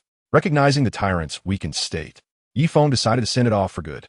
With a sudden burst of speed, Feng dashed in front of the tyrant like a flash, swinging the Tang knife downwards. The tyrant tried to block the attack with its massive hand, but as they collided, Feng skillfully adjusted his force, changing the angle of his blade to strike from another direction, aiming straight for the tyrant's wound. Roar! The already massive wound was further exacerbated by a new cut, a large chunk of flesh severed from the tyrant, blood gushing forth. Feng did not pause. After evading another of the tyrant's swings, he changed his stance and unleashed another powerful strike. Each slash landed on the tyrant's wound, creating a scene that was both bloody and brutal. In the distance, Jianglan and the others stood frozen, shocked at the battle unfolding before them. What was happening could no longer be described as a fight. It was a one-sided massacre. The tyrant, which they had perceived as overwhelmingly powerful and nearly unbeatable, had no ability to retaliate against Feng's relentless onslaught. Feng moved with agility, while the tyrant swung its bone-spur-laden hands, yet it couldn't even touch him. In contrast, with each of Feng's strikes, a massive wound appeared on the tyrant's body. The tyrant's once impenetrable muscles, capable of withstanding bullets, now felt as fragile as tofu under Feng's knife, seeming to lack any defensive capability at all. Captain, is this Feng even human? This is too brutal. Shui Chang, a veteran member of the Special Forces, had seen his fair share of missions over the years and considered himself well-versed. However, he had never encountered anyone like Feng. Not only had he never seen someone like him, but he couldn't even recall anyone remotely close. To Shui Chang, Feng's speed was akin to that of a superhero. He simply couldn't fathom that a person's speed could truly be imperceptible to the naked eye. What shocked him the most was how effortlessly Feng could breach the tyrant's defenses. In the recent battle against the tyrant, he and Jianglan had already experienced just how monstrous the tyrant's defensive capabilities were. Bullets had no effect whatsoever, and even enhanced grenades could barely breach its defenses, let alone inflict any injuries. Yet, with such an absurd level of defense, when Feng struck with his blade, it shattered instantly. This was not only due to the exceptional hardness of Feng's weapon, but more importantly, his strength far exceeded that of a normal human. Otherwise, it would have been impossible to penetrate the tyrant's flesh. Jianglan was also deeply shocked, but as the team leader, she had been privy to some information from the higher-ups and had mentally prepared herself for Feng's extraordinary power. One shouldn't view the present through the lens of the past. The apocalypse had arrived, and anything was possible. While the two were conversing, a tremendous roar echoed from a distance, signaling the end of the brutal tyrant, which fell heavily to the ground under Feng's blade. Feng found it quite easy to deal with the tyrant. His speed was exceptionally abnormal, coupled with his extensive combat experience against zombies, making it impossible for the tyrant to even touch him once. Feng extracted the tyrant's crystal core, and at that moment, a notification from the evolution system flashed in his mind. You have killed a level 2 monster, current awakening task completion progress, 510. Previously, Feng thought it would be difficult to find so many level 2 monsters, but it hadn't been long, and he had already encountered 5. In his previous life, At this point in time, he had only seen blue beetles flying in the sky and had not encountered a single level 2 monster. However, upon reflection, it made perfect sense. In his past life, he was an unawakened, ordinary person, naturally avoiding such powerful creatures. There were times he would hide in shelters for an entire day without venturing out, so how could he possibly encounter level 2 monsters? But now, Feng had reached the peak of the awakened realm, and level 2 monsters were nothing to him. In his presence, they were simply one-hit kills. This level of power allowed Feng to roam freely, and when he heard any unusual sounds, he would investigate the situation. For instance, in the past, he would have fled at the first sign of danger, let alone dare to see what was happening. However, now that he possessed strength, his courage had significantly increased. Relying on his speed, no monster could stop him if he chose to flee. With such a reckless mindset, Feng's chances of encountering high-level monsters were exponentially greater than in his previous life. Having already completed half of his tasks, it seemed certain that he would achieve a second awakening within 3 months, at which point he would finally become the extraordinary being he had always dreamed of. With half of the progress already made, Feng felt an overwhelming excitement. The precarious existence he faced in his past life still haunted him in his dreams, fueling his intense desire for power. Only by becoming extraordinary could he begin to take control of his own fate. He had witnessed the incredible abilities of extraordinary beings firsthand, powers that were beyond humanity, capable of catastrophic destruction. In his previous life, Feng deeply envied those fortunate, extraordinary beings.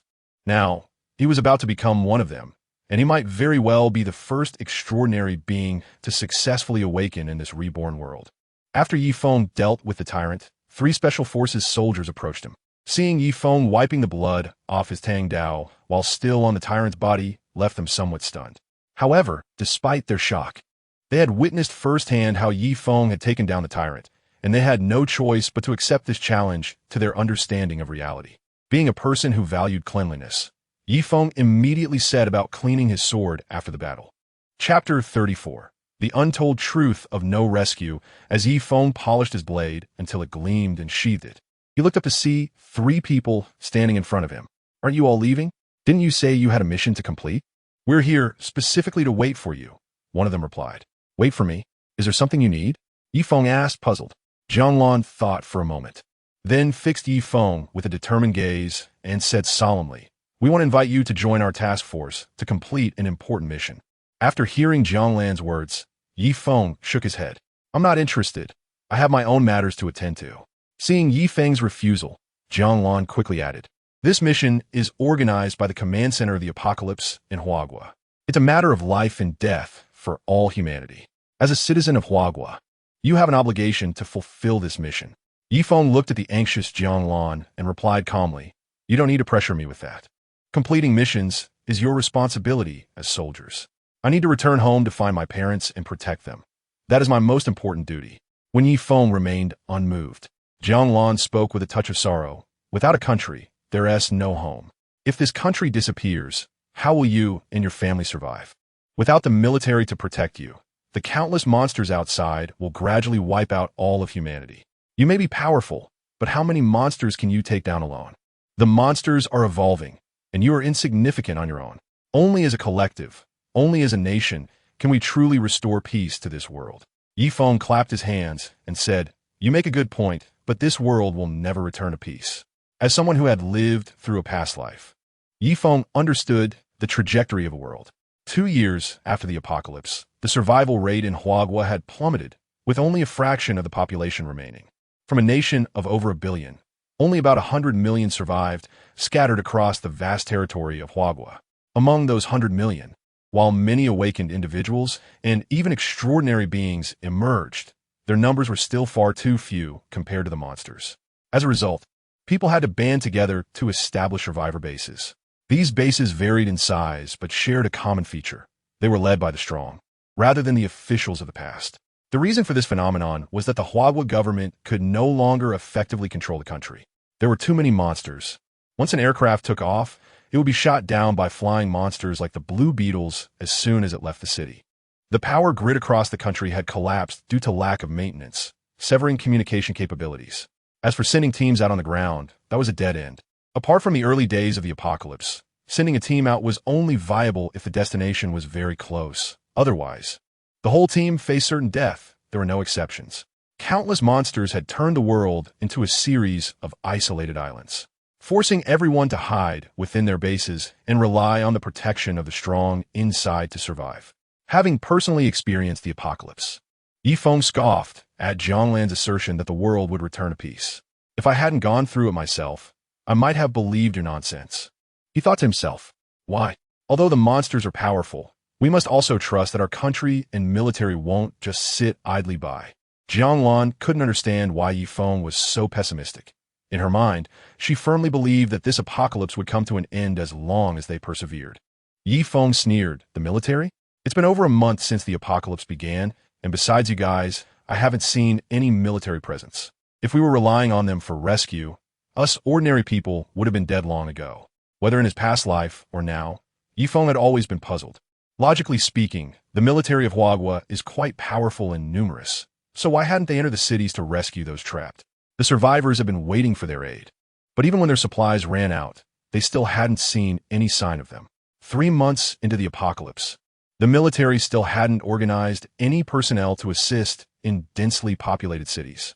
Instead, they chose to establish bases in easily defensible locations with fewer monsters, broadcasting through the limited remaining radio waves, urging survivors to come to them. Many people died at the hands of monsters on the way, and ordinary folks simply couldn't traverse such great distances. Yet, for the sake of that last glimmer of hope, many still resolutely chose to embark on that journey. Feng, in his past life, had also been one of those who chose this path.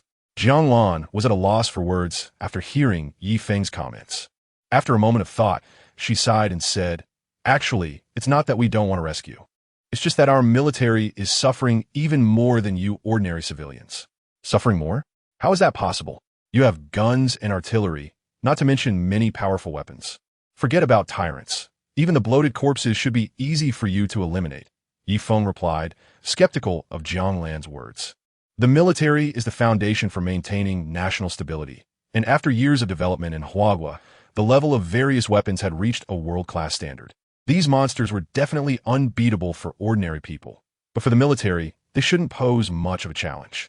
Seeing that Feng didn't believe her, Zhonglan, filled with sadness, began to recount their experiences since the apocalypse began. Initially, the monsters emerging from spatial wormholes were of mixed strength, some strong, some weak.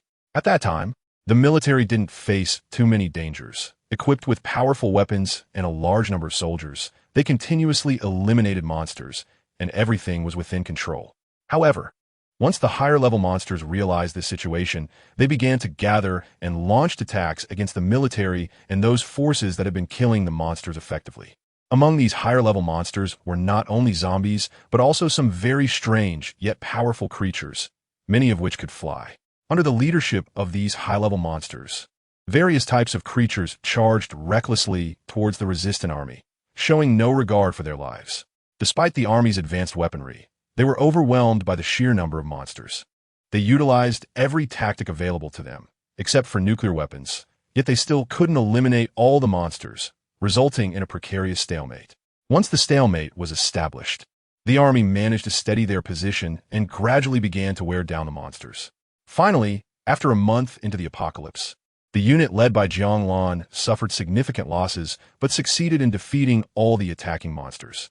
It was only then that they received orders from the National Command Center to enter Tianhai City, assess the situation within the city, and complete a critical mission. Chapter 35. Escorting a journey, are you saying that you were continuously besieged by monsters, which is why you couldn't send anyone to rescue us? Yes, Zhonglan nodded. Many of the monsters attacking us are as powerful as the ones you killed, and some have very unique methods of attack.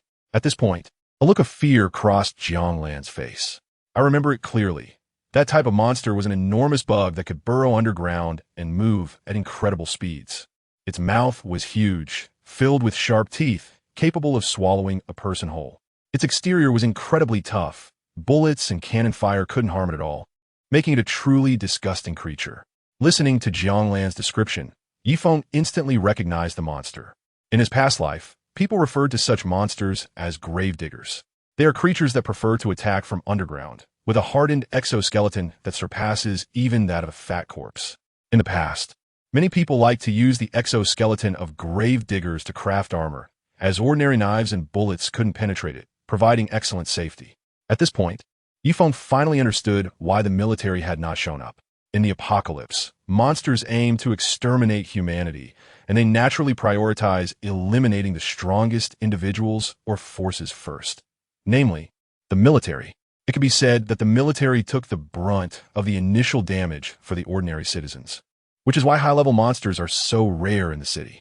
Previously, Yifeng had thought that the scarcity of high-level monsters in the city was due to the fact that monsters needed time to evolve, and thus would only increase in numbers after a certain period. However, it now seemed that the first wave of monsters emerging from the spatial wormhole already included many second and even third-level monsters. Yet, these high-level monsters did not enter the more populated cities. Instead, they arrived at the military's encampments in the wild and perished under the military's artillery fire. Had it not been for the military absorbing the initial wave of damage, the casualties among humans in the city would have been far more severe. Many first-level monsters could easily slaughter humans, let alone these evolved second-level and above monsters. With this understanding, Yifeng's resentment dissipated. The military not coming might actually be a good thing, Yifeng said with a bitter smile. It truly is a good thing. You have no idea how many monsters were besieging us. We flattened the hills with artillery, and the battlefield was piled high with monster and human corpses. It was a real hell on earth. Jianglan recalled that terrifying month, and her body involuntarily shuddered. The monsters attacked day and night, leaving everyone with hardly any time to rest. Eating, drinking, and sleeping all happened at the front lines as they held onto their crumbling defenses. Ultimately, with casualties exceeding 70%, they managed to eliminate all the monsters just as they were running low on ammunition. Jianglan looked at Yifeng, her eyes still bloodshot. Yifeng, the military has never given up on the citizens. After eliminating all the monsters, the troops only gave our small team half a day's rest before immediately coming to Tianhai City to assess the situation and pave the way for the subsequent military entry. Please believe that we will not abandon the people. Then you all just keep investigating the situation. It seems you don't need my help, right? Yifeng still didn't quite understand. Actually, if it were just a matter of gathering information, we really wouldn't require your assistance. However, just before we were about to enter Tianhai City, we received orders from the Doomsday Command Center established in the capital, Yanqing, directing all rescue teams to go to the Tianhai Technology Research Institute, located in the southern suburbs of Tianhai City, at any cost to rescue the scientists trapped inside. Jianglan explained. Yifeng found this a bit strange. What is the use of rescuing the scientists? Are these scientists supposed to make technological advancements overnight and develop laser weapons, or something to solve the monsters attacking us? Are they really that important that you elite soldiers need to risk everything to save them? He asked. Jianglan shook her head. I'm not entirely clear on the details either, but as soldiers, our duty is to follow orders. Since the higher-ups issued the command, there must be a reason for it, and we just need to comply. Jianglan was certainly perplexed, but her years in the military had taught her not to question too much. Execution was what mattered. Seeing that Jianglan was also unsure of the reasons, Yifeng waved his hand and said, that won't work. You are soldiers, and of course, you must obey orders, but I'm just an ordinary citizen. If you don't tell me why you need to rescue these scientists, I can't risk my life to help you. After considering Yifeng's words, Jianglan replied, when the higher-ups gave us the order, they also mentioned that if the mission becomes too difficult and the situation no longer allows for the rescue of the scientists, we must at least bring back their research findings. Those results are the hope for saving humanity. Saving humanity? If it were that easy, Yifeng thought skeptically. After 2 years in his previous life, he had come to realize that humanity could only continue to survive in a desperate struggle. With the monsters evolving at an increasingly rapid pace, the ultimate fate of humanity could only be extinction. I know you might not believe this, but I trust that the higher-ups wouldn't deliberately say such things to deceive us. Even if they said nothing, we, as soldiers, would still resolutely carry out their orders. Jianglan stated firmly. She firmly believed that what they were doing could save humanity, and that was why they had persevered until now. I admire your conviction. How about this? Since I'm heading back to Guangnan from the south, you can come with me. I'll take a detour to protect you for a while. And that could be my civic duty. Yifeng decided to accompany them. After all, Zhonglan had risked her life to come back and get him, which warmed his heart. Moreover, he admired Zhonglan's unwavering faith. Despite not knowing what lay ahead, she remained resolute. If it were him, he felt he couldn't do the same. Of course, the main reason was that it was on the way. If it weren't, he wouldn't have bothered to help them. With Feng agreeing to travel together, all three felt a surge of excitement and relief. They had almost used up all their ammunition, and the distance to the Tianhai Technology Research Institute in the southern suburbs was still quite a stretch. Without Feng's help, the three of them definitely wouldn't be able to make it the rest of the way. All right, let's go. We made quite a racket just now, and the zombies will be here any minute, Feng said. Just as he finished speaking, the sounds of zombies growling echoed nearby. The three of them hurriedly followed Feng and left the alley. Chapter 36. Encountering survivors again, the four of them moved quickly along the road in silence. This area of Tianhai City was densely populated, and the number of monsters was high, with reports of second-tier monsters banding together. Thus, despite Feng's impressive abilities, everyone opted for a low-profile approach, avoiding trouble whenever possible. After a few minutes of walking, Feng observed the surrounding buildings and finally felt a sense of familiarity. We're almost there. We just came down this road, he said to the three behind him, quickening his pace. He had been out for quite a while, and the 5 girls in the vehicle were defenseless.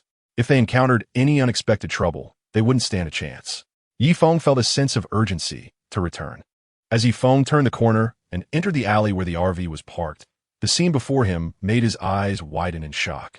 Surrounding the RV were 7 or 8 men, all armed with knives and clubs, banging on the vehicle and shouting threats.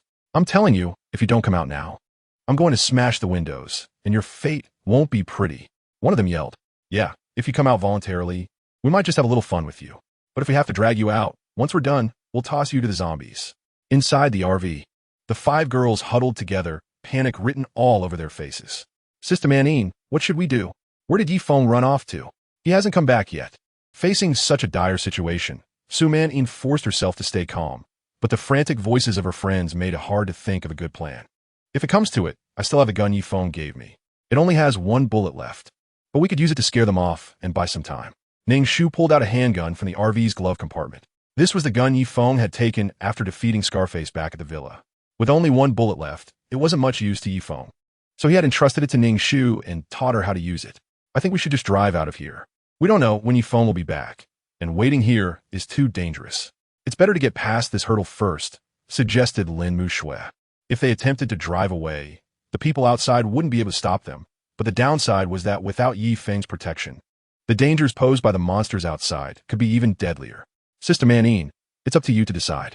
After Ning Shu spoke, all 4 girls turned to Su Manine, awaiting her final decision.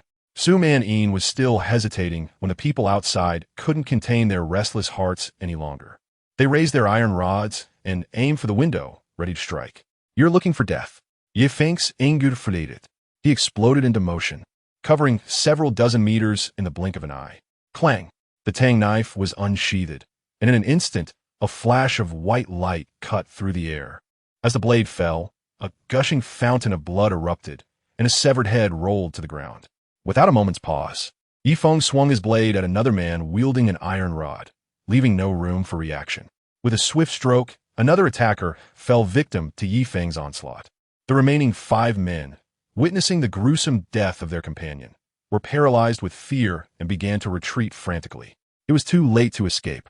Feng pursued, thrusting his knife into one man's chest, the blade piercing through as the man's terrified expression faded into despair.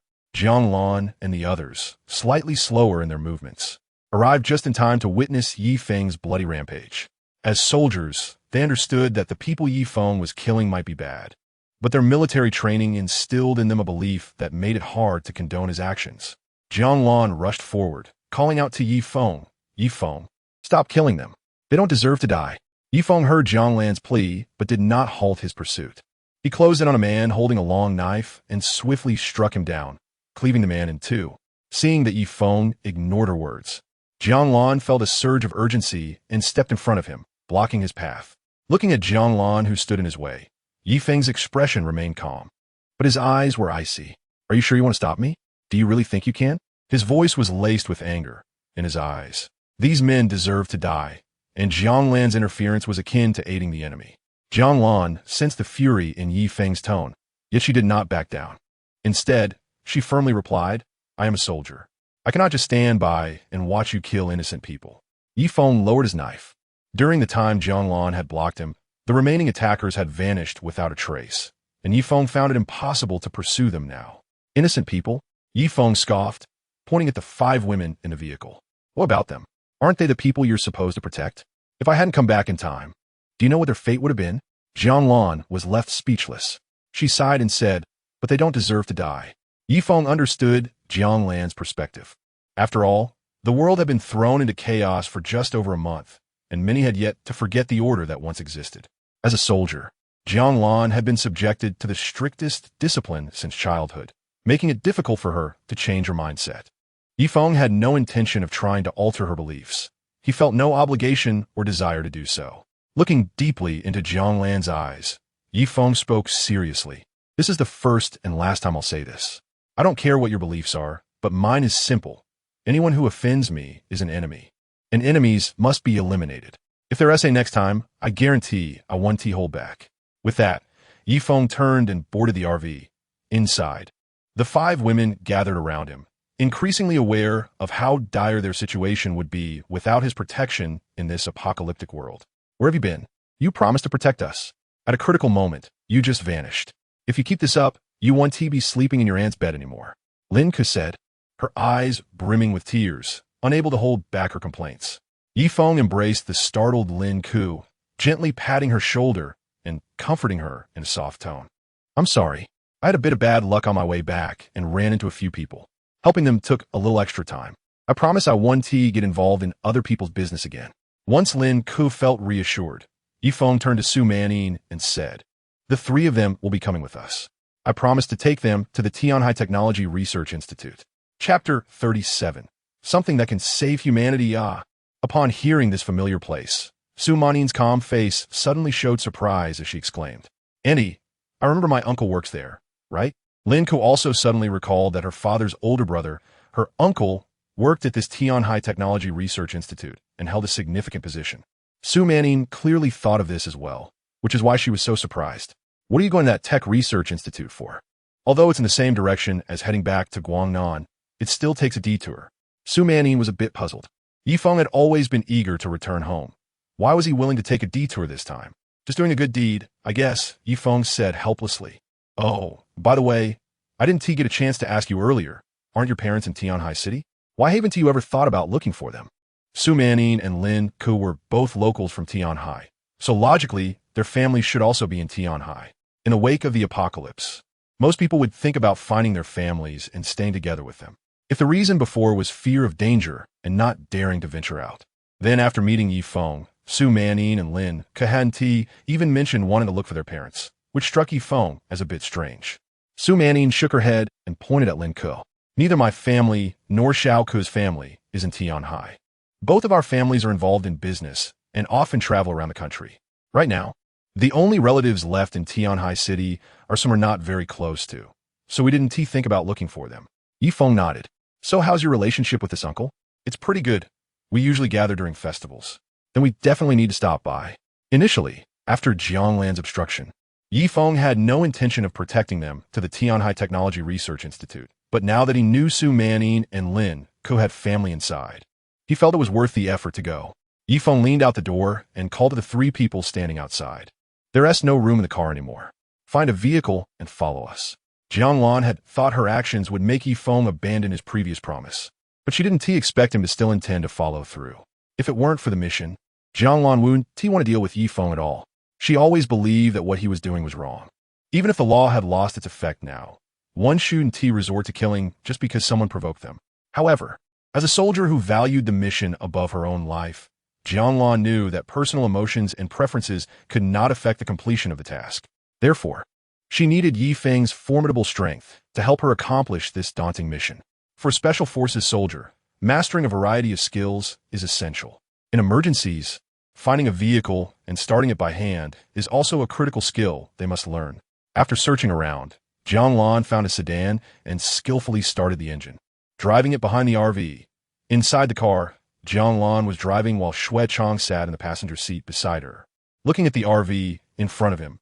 Xue Chong said indignantly, "Captain, this Feng is too arrogant. When have people ever dare to speak to our wolf Feng special forces like this?" Jianglan remained calm and replied, "Xue Chong, this world is now controlled by the strong. I don't like Feng's way of doing things either, but we are soldiers, and we must complete our mission. Without Feng's help, we won't be able to get through this stretch of road. If we walk away now, just to save face. Even if we manage to reach that research facility at the cost of our lives, how will we bring the scientists or the research data out? Right now, we need to leverage any and all resources available to us, with a primary focus on completing the mission. As for us, if people look down on us, so be it. It won't cost us anything." "I understand," Xue Chong nodded seriously.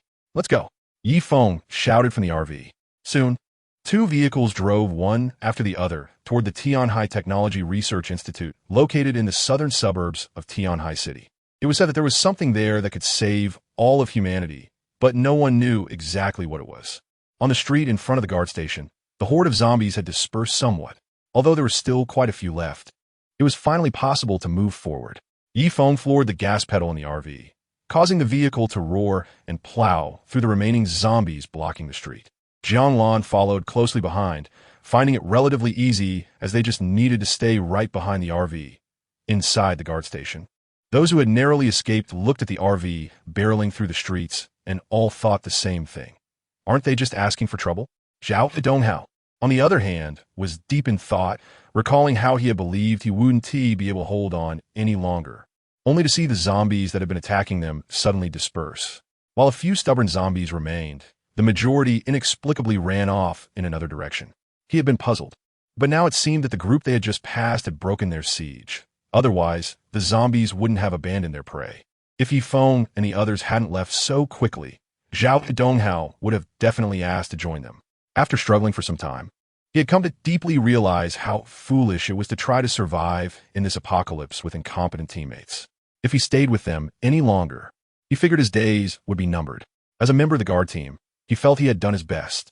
He had risked his lifetime and again to scavenge for food, but the returns had dwindled, and he was constantly berated by those survivors who had never ventured outside. He had come to see the truth. Rescue was not coming. If he wanted to survive, he had to rely on himself. So, why should he drag along a bunch of dead weight? That night, under the pretense of searching for food, Zhao Donghao took the remaining members of his team and left the guard station where they had worked for over a decade. The people inside the guardhouse were still waiting foolishly, believing that the days of waking up to food without any danger could continue indefinitely. After navigating through the densely populated zombie area, Feng and his companions found the road ahead to be much calmer. Although there were still a few scattered zombies, they posed no real threat. By this time, night had fallen, and darkness enveloped the entire city of Tianhai. Without any lights, the city appeared utterly pitch black. "Should we keep going, or find a place to rest?" suggested Su Manning, who was sitting in the passenger seat. Chapter 38. The Monsters Attack Him. "I'm looking for a place." Feng, with his rich experience in surviving the apocalypse, knew that traveling at night was extremely dangerous. Some monsters only ventured out to hunt under the cover of darkness. Moreover, visibility was poor in the dark, allowing monsters to approach unnoticed. At such close range, many people found it hard to react in time. Therefore, in the apocalypse, the arrival of night was something people dreaded. It wasn't until survivor bases were established that people could sleep soundly within them. Before that, they had to keep one eye open while sleeping, and if someone was alone, they wouldn't dare to sleep at all. After traveling a bit further, Feng finally found a suitable place to park. It was a small alley surrounded on 3 sides, just big enough for 2 cars to fit side by side. On either side of the alley were 2 7- or 8-story buildings, with a tangled mass of power lines crisscrossing above them. Feng drove in first, with Jianglan following closely behind. Once both cars were parked side by side, Feng opened the door and got out. He walked over to Jianglan's vehicle and said, "We'll spend the night here. Since there are 3 of you, one can keep watch for 4 hours, which will cover the night until dawn." "What about you?" Xue Chong asked. "We'll be sleeping, of course. Otherwise, how can we protect you when we head to the Research Institute tomorrow?" Feng replied matter-of-factly. Xue Chong was at a loss for words. There was no arguing. They were relying on Feng, and he was right. As the main combat force, they certainly needed to rest well. Seeing they had no objections, Feng added, "Stay alert while on watch. The monsters have evolved, and some may hide very well. If anything happens, wake me up immediately." "Understood," Jianglan replied earnestly. Feng walked back to the RV, where the lights were already on, filling the small space with a warm glow. Several girls had taken out food and started dividing it up. "How much food do we have left?" Feng asked Su Manning, who was distributing the food. "Not much. If we ration it, we can probably last 3 days," Su Manning quickly answered, as the one in charge of managing their supplies. 3 days? Feng frowned. If it were before the apocalypse, it would take more than a day to drive from Tianhai to Guangnan. But now, traveling would be anything but peaceful. In Feng's view, if they could reach Guangnan within a month, that would already be considered fast. They had no idea what challenges lay ahead. So it was crucial to stock up on food. Since they were driving an RV, which had ample space, it shouldn't be a problem to carry enough supplies for a month. "Before we leave Tianhai, let us scavenge for some food. We need to fill this vehicle. Can I take some of my favorite snacks?" Lin Ku asked excitedly upon hearing Feng's plan to scavenge for food. Feng smiled and said, "Anyway, the supermarket is closed, so you can take whatever you want later. Just make sure to grab some sanitary supplies. Otherwise, the smell of blood from those few days will easily attract monsters." Hearing Feng's blunt words, all the girls present felt a bit embarrassed, as this was indeed a very private matter for women. All right, everyone hurry up and eat," Su Manning quickly interjected to lighten the mood. Sensing the atmosphere was off, she walked over to Feng and playfully pinched his arm, whispering, "You really say anything, don't you?" Feng suddenly remembered that it wasn't yet 2 years into the future. By then, such conversations would be quite normal, as not using sanitary supplies could pose a serious danger. Many monsters have an acute sense of smell and are particularly sensitive to the scent of blood. Even a small wound can attract danger, let alone during a woman's period, when the blood loss is significantly greater than that of an ordinary injury. For this reason, in his previous life, sanitary products were very expensive and many women couldn't afford them. Using cloth was much less effective. So many teams would even expel women from their ranks during their menstrual period for safety reasons, leaving them to fend for themselves. After finishing dinner, Feng turned off all the lights in the RV, leaving only a few dim ambient lights on. The world outside was completely dark, and if the RV was the only source of light, it would be easy for flying monsters to spot them. Once the lights were off, the sofa in the middle of the RV had been converted into a small bed by folding down the tabletop. Feng kicked off his shoes and lay down on the small bed. Nighttime was when danger was most likely to occur, and sleeping in this spot allowed him to respond quickly if needed. On Jianglan's side, due to Xiao Jun's youth and good physical condition, he was assigned to the first watch. Jianglan and Xuechong were already exhausted from the day's battles and had fallen asleep early. In both vehicles, only Xiao Jun remained, keeping lonely watch. Time passed slowly, and, as the night deepened, a cool breeze began to creep in. The chill of the night air roused Xiao Jun from his drowsy state. Fully awake, he scanned his surroundings cautiously. Everything seemed normal, and there was no sign of disturbance. Glancing at his watch, he saw it was already midnight, time to change shifts. He walked over to the vehicle where Jianglan and Xuechong were sleeping, intending to wake Xuechong for his turn. Just as Xiao Jun was about to knock on the window, a sudden rush of wind came from behind him.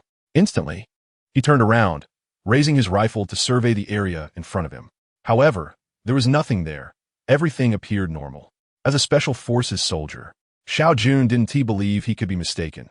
That sound was definitely some kind of monster. Not daring to turn around, he reached out and tapped on the car window to wake the still sleeping Xuechong. Xuechong opened his bleary eyes and lowered the window, asking, "What's wrong? Is it time to change shifts?" Xiao Jun still didn't turn around but spoke clearly, "Brother Chong, there might be a monster coming. Hurry up and get ready to support." As soon as Xiao Jun spoke, Xuechong, still a bit groggy, instantly woke up. He grabbed the weapon next to him and then shook Jianglan awake, who was dozing in the back seat. Leaning against the side of the vehicle to hide his back from view, Xiao Jun felt a surge of nervousness, taking deep breaths. He kept turning his head, using the night vision goggles to scan the dark surroundings. He had already checked the area around him and found nothing unusual. However, he had forgotten one crucial spot above him. Whoosh! A rushing sound of wind came from behind him, or more accurately, from above. Oh no! The creature has climbed onto the roof of the car. Xiao Jun thought immediately. Chapter 39. conversations while waiting without evolution. Human reaction times are quite slow. When Xiao Jun realized that the monster was hiding in the car, his mind sent out a command to evade, but his body reacted too slowly. By the time the monster attacked, his head only pulled back slightly. Yet that small distance saved his life. Xiao Jun was violently thrown out, his night vision goggles shattered by the immense force, and he instantly fell unconscious. Xiu Yun. Shui Chong rushed out of the car, and the moment he stepped outside, he witnessed Xiao Jun being flung away. There was no time for sorrow. He raised his rifle and looked at the roof of the car. However, through his night vision goggles, he saw nothing but emptiness above. At that moment, Jiang Lan, fully armed, joined Shui Chong. Without wasting words, she immediately asked, "Did you see the monster?" Shui Chong kept his rifle steady, continuing to scan the area in front of him. No, after the monster attacked Xiao Jun, it must have hidden again. Jiang Lan put on her night vision goggles and swept the surroundings, finding nothing as well. "You keep observing. I'll go wake Feng." With that, Jiang Lan maintained her combat stance and quickly moved to the side of the RV. She lightly knocked on the door, and within 2 seconds, Feng opened it instantly. "What happened? What's going on?" Feng asked, holding a knife and still wearing only slippers. "A monster attacked Xiao Jun and has now hidden." Jiang Lan briefly explained the situation. "Stay alert. I'll just put on some shoes." Feng hurried back inside the RV and quickly put on his shoes before stepping out again. Before exiting, he turned on all the lights in the RV, illuminating the area around it. The few girls in the RV had already woken up when Jiang Lan knocked on the door. Experienced as they were, they quickly sensed that something was wrong, hurriedly dressed, and followed Feng out of the RV. At that moment, everyone gathered together. Seeing Feng appear seemed to give Shui Chong a sense of reassurance. He quickly abandoned his watch and rushed to check on the unconscious Xiao Jun. After a quick examination, he confirmed that Xiao Jun was merely unconscious, which made him breathe a sigh of relief. "Yes, fine. He just fainted," Shui Chong reported. Feng glanced at the unconscious Xiao Jun and said to Jiang Lan, "It would be better if you guys carry Xiao Jun into the car. In his current state, if a lot of monsters attack, it will be hard for us to protect him." Understanding the danger, Jiang Lan put down her gun, and with Shui Chong, they lifted Xiao Jun into their vehicle. Once they settled him inside, the two returned to Feng's side. "What should we do now?" "Shui Chong and I have already scanned the area several times, yet we still haven't seen any sign of the monster," Jiang Lan said. Feng shook his head. "Your night vision goggles work on thermal imaging, but many monsters in this apocalypse are cold-blooded. They might not show up on the goggles and can only be seen with the naked eye." Jiang Lan and Shui Chong took off their night vision goggles and scanned the surroundings, but still found nothing. The environment was too dark. With just their naked eyes, they couldn't see anything. After a brief look around, Jiang Lan reluctantly gave up the search. At this moment, the only light came from the area around their RV. Everywhere else was pitch black, making it impossible to discern anything. "You can't see anything, but that doesn't mean," Shui Chong asked in surprise. "Can you actually see in this darkness?" "Of course not," Feng replied matter-of-factly. "Then why say it doesn't mean anything?" "I mean, it doesn't mean I can see as well." "You need to let me finish." Shui Chong looked at Feng, speechless and unwilling to continue the conversation. Jiang Lan, not wanting to engage in childish banter, turned to Feng and asked, "So what do we do now? This monster hasn't shown itself, and we can't see it. Are we just supposed to wait indefinitely?" Feng replied calmly, "Well, yeah. What else can we do? It's more dangerous outside at this hour. So we can't leave. We have no choice but to wait. Shouldn't we try to take the initiative?" Jiang Lan suggested. "Waiting like this feels too passive." Feng disagreed. "It's unnecessary. We don't even know where this monster is or how many there are. Acting recklessly could be dangerous, especially since 5 girls have no means of defense. It's better to wait for dawn. There is no need to take unnecessary risks." After considering it, Jiang Lan agreed with Feng. Safety had to come first. They had already lost one person to unconsciousness, and any further mishaps could jeopardize their mission. Under the tranquil night sky, the stars and moon had vanished. Without chairs, everyone sat on the ground beside the RV. Even Xiao Jun, who had been carried back into the vehicle, lay among them. They opened the awning to prevent an attack from above and planned to weather the perilous night there, perhaps due to the larger group. The monster did not launch any further attacks for a long while. Silence fell over the group, creating an awkward atmosphere. Eventually, Shui Chong broke the silence, curiously asking Feng, "I've been meaning to ask you, were you a soldier before? How are you so skilled?" "Honestly, There's no one in our Feng Special Forces team who can compare to you. Upon hearing Xuechang's question, Jianglan also looked at Yi Feng with curiosity. She was intrigued by this question, too. As a squad leader in the Feng Special Forces, she had many opportunities to spar and exchange techniques with special forces from other military districts. In fact, she had even interacted with members of the Qinglong team, the most secretive unit formed by selecting the best from various special forces. Those members could easily defeat 2 of her team members without breaking a sweat and could take on 3 without much trouble. However, Jianglan felt that if a member of the Qinglong team were to face Yi Feng, they would likely be defeated within a single exchange. Yi Feng's speed was astonishing, far beyond what any ordinary human could possess. As the saying goes, in the world of martial arts, nothing is unbreakable, and only speed is invincible.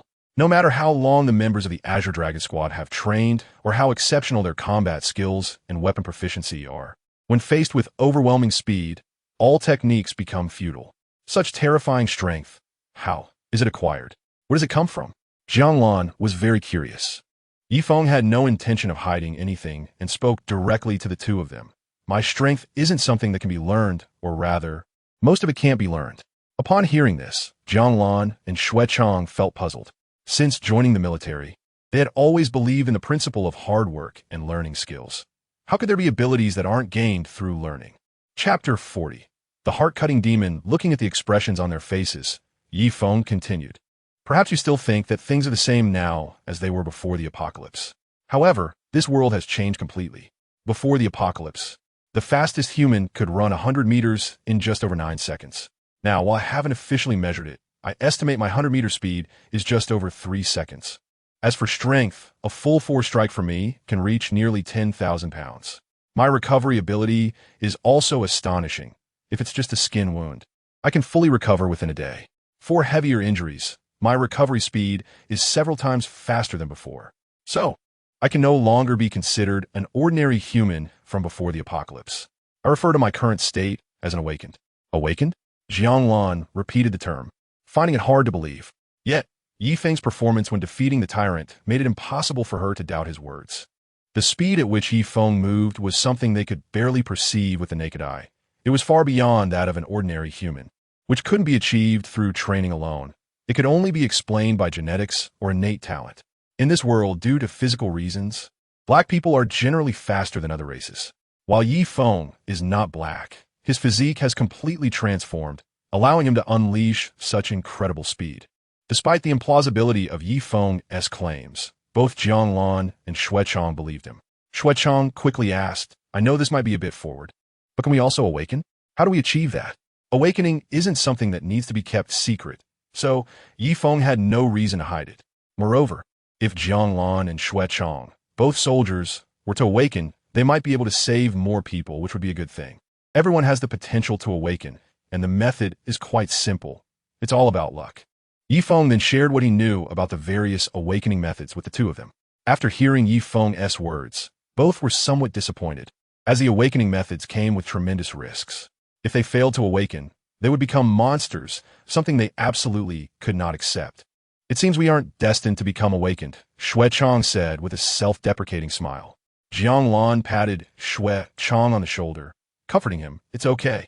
We still have our weapons, and we can still save the people and protect our country. At that moment, Yi Feng took a crystal core from a pouch at his waist and held it in his hand, the crystal shimmering with a bright light that looked incredibly enticing. What is this? Xuechang asked curiously. Yi Feng looked down at the crystal core and said softly, This is the source of evolution. I call it the crystal core. Crystal core? The term that came from Yi Feng's lips sparked new questions in both of them. The crystal core is a type of crystal that randomly forms in the heads of those monsters. The higher the level and strength of the monster, the greater the chance of a crystal core appearing. For you too, these crystal cores are poison, more toxic than poison itself. If you accidentally ingest a crystal core, there's a very low chance you might become awakened, but a much higher probability of turning into a monster. However, after you've awakened, these crystal cores become powerful elixirs for enhancing your abilities. Each core contains immense energy that can greatly improve your physical attributes, allowing you to lift thousands of pounds and run 100 meters in just 3 seconds with ease. Yi Feng explained the function of the crystal cores to the 2 of them. Although they couldn't use them right now, they might have the opportunity in the future. After all, awakening is a matter of luck, and no one can predict who might awaken for what reason. Are you already awakened? Xuechong asked curiously. Otherwise, how could I possibly be a match for that level 2 monster? Xuechong looked at Feng with a hint of envy and said, You can already be called a Superman. Superman? You don't even know that there's something beyond awakening, Feng thought to himself. However, there was no need to share that with them. After all, in their eyes, he was just someone who had experienced a little over a month in this apocalypse. And knowing so much seemed a bit unreasonable. Hey, you said the monster we fought during the day was a level 2-1. How do you classify these levels? Xuechong, like a curious child, desperately wanted to learn more. This classification is based on certain criteria, specifically. Before Feng could finish his sentence, the monster that had been lurking in the shadows finally couldn't hold back any longer. In the dark alley, a pitch-black creature, with only a hint of white around its eyes, suddenly lunged down from the rooftop. Feng quickly sensed the attack, and with a swift swing of his Tang Dao, he slashed upward, cutting through the canopy overhead and striking the creature. In an instant, the sharp blade of the Tang Dao plunged into the monster's body, causing blood to drip down. The creature let out a terrible scream and fell to the ground. Feng seized the opportunity to strike a fallen opponent. Charging in with his knife, just as the monster was about to get up, he swung down, and with a flash of silver light, the creature was split in two. Seeing that Feng had killed the monster, Zhonglan and Xuechong hurried over, turning on their mini flashlights to illuminate the creature before them. It was only then that Feng realized what had attacked them. The Heart Ripper was a low-level demon, classified as level 1, and was among the weakest of its kind. This type of monster particularly craved human hearts. They were entirely black and preferred to launch surprise attacks from the darkness, making them quite dangerous among lower-level monsters. However, aside from their strong hiding abilities and slightly faster speed, their other capabilities were not impressive. Their defensive strength was average, and their power was relatively weak, with their main weapons being the claws on their forelimbs, which were significantly inferior in both length and hardness compared to other monsters. Nonetheless, it was precisely for this reason that Xiao Jun was able to survive the Heart Ripper's attack. If he had encountered a tyrant or a jumping corpse, he would have already met his end. Feng stirred the knife in the Heart Ripper's head but found no crystal core, a situation he had anticipated. So he wasn't too disappointed. All right, you can go and rest now, Feng said to everyone. Can we really go rest? Lin Ku, who was already extremely tired, felt a surge of joy in her heart, but she still had some concerns. After all, they had just experienced an attack from a monster. Feng was quite familiar with the habits of the Heart Ripper, a type of monster that typically operates alone and rarely appears in pairs. Therefore, if one was killed, the chances of another showing up in a short period of time were very low. Monsters like this usually act alone. Since I've already killed it, we should be relatively safe from here on out, he reassured them. So you don't need to worry. Chapter 41.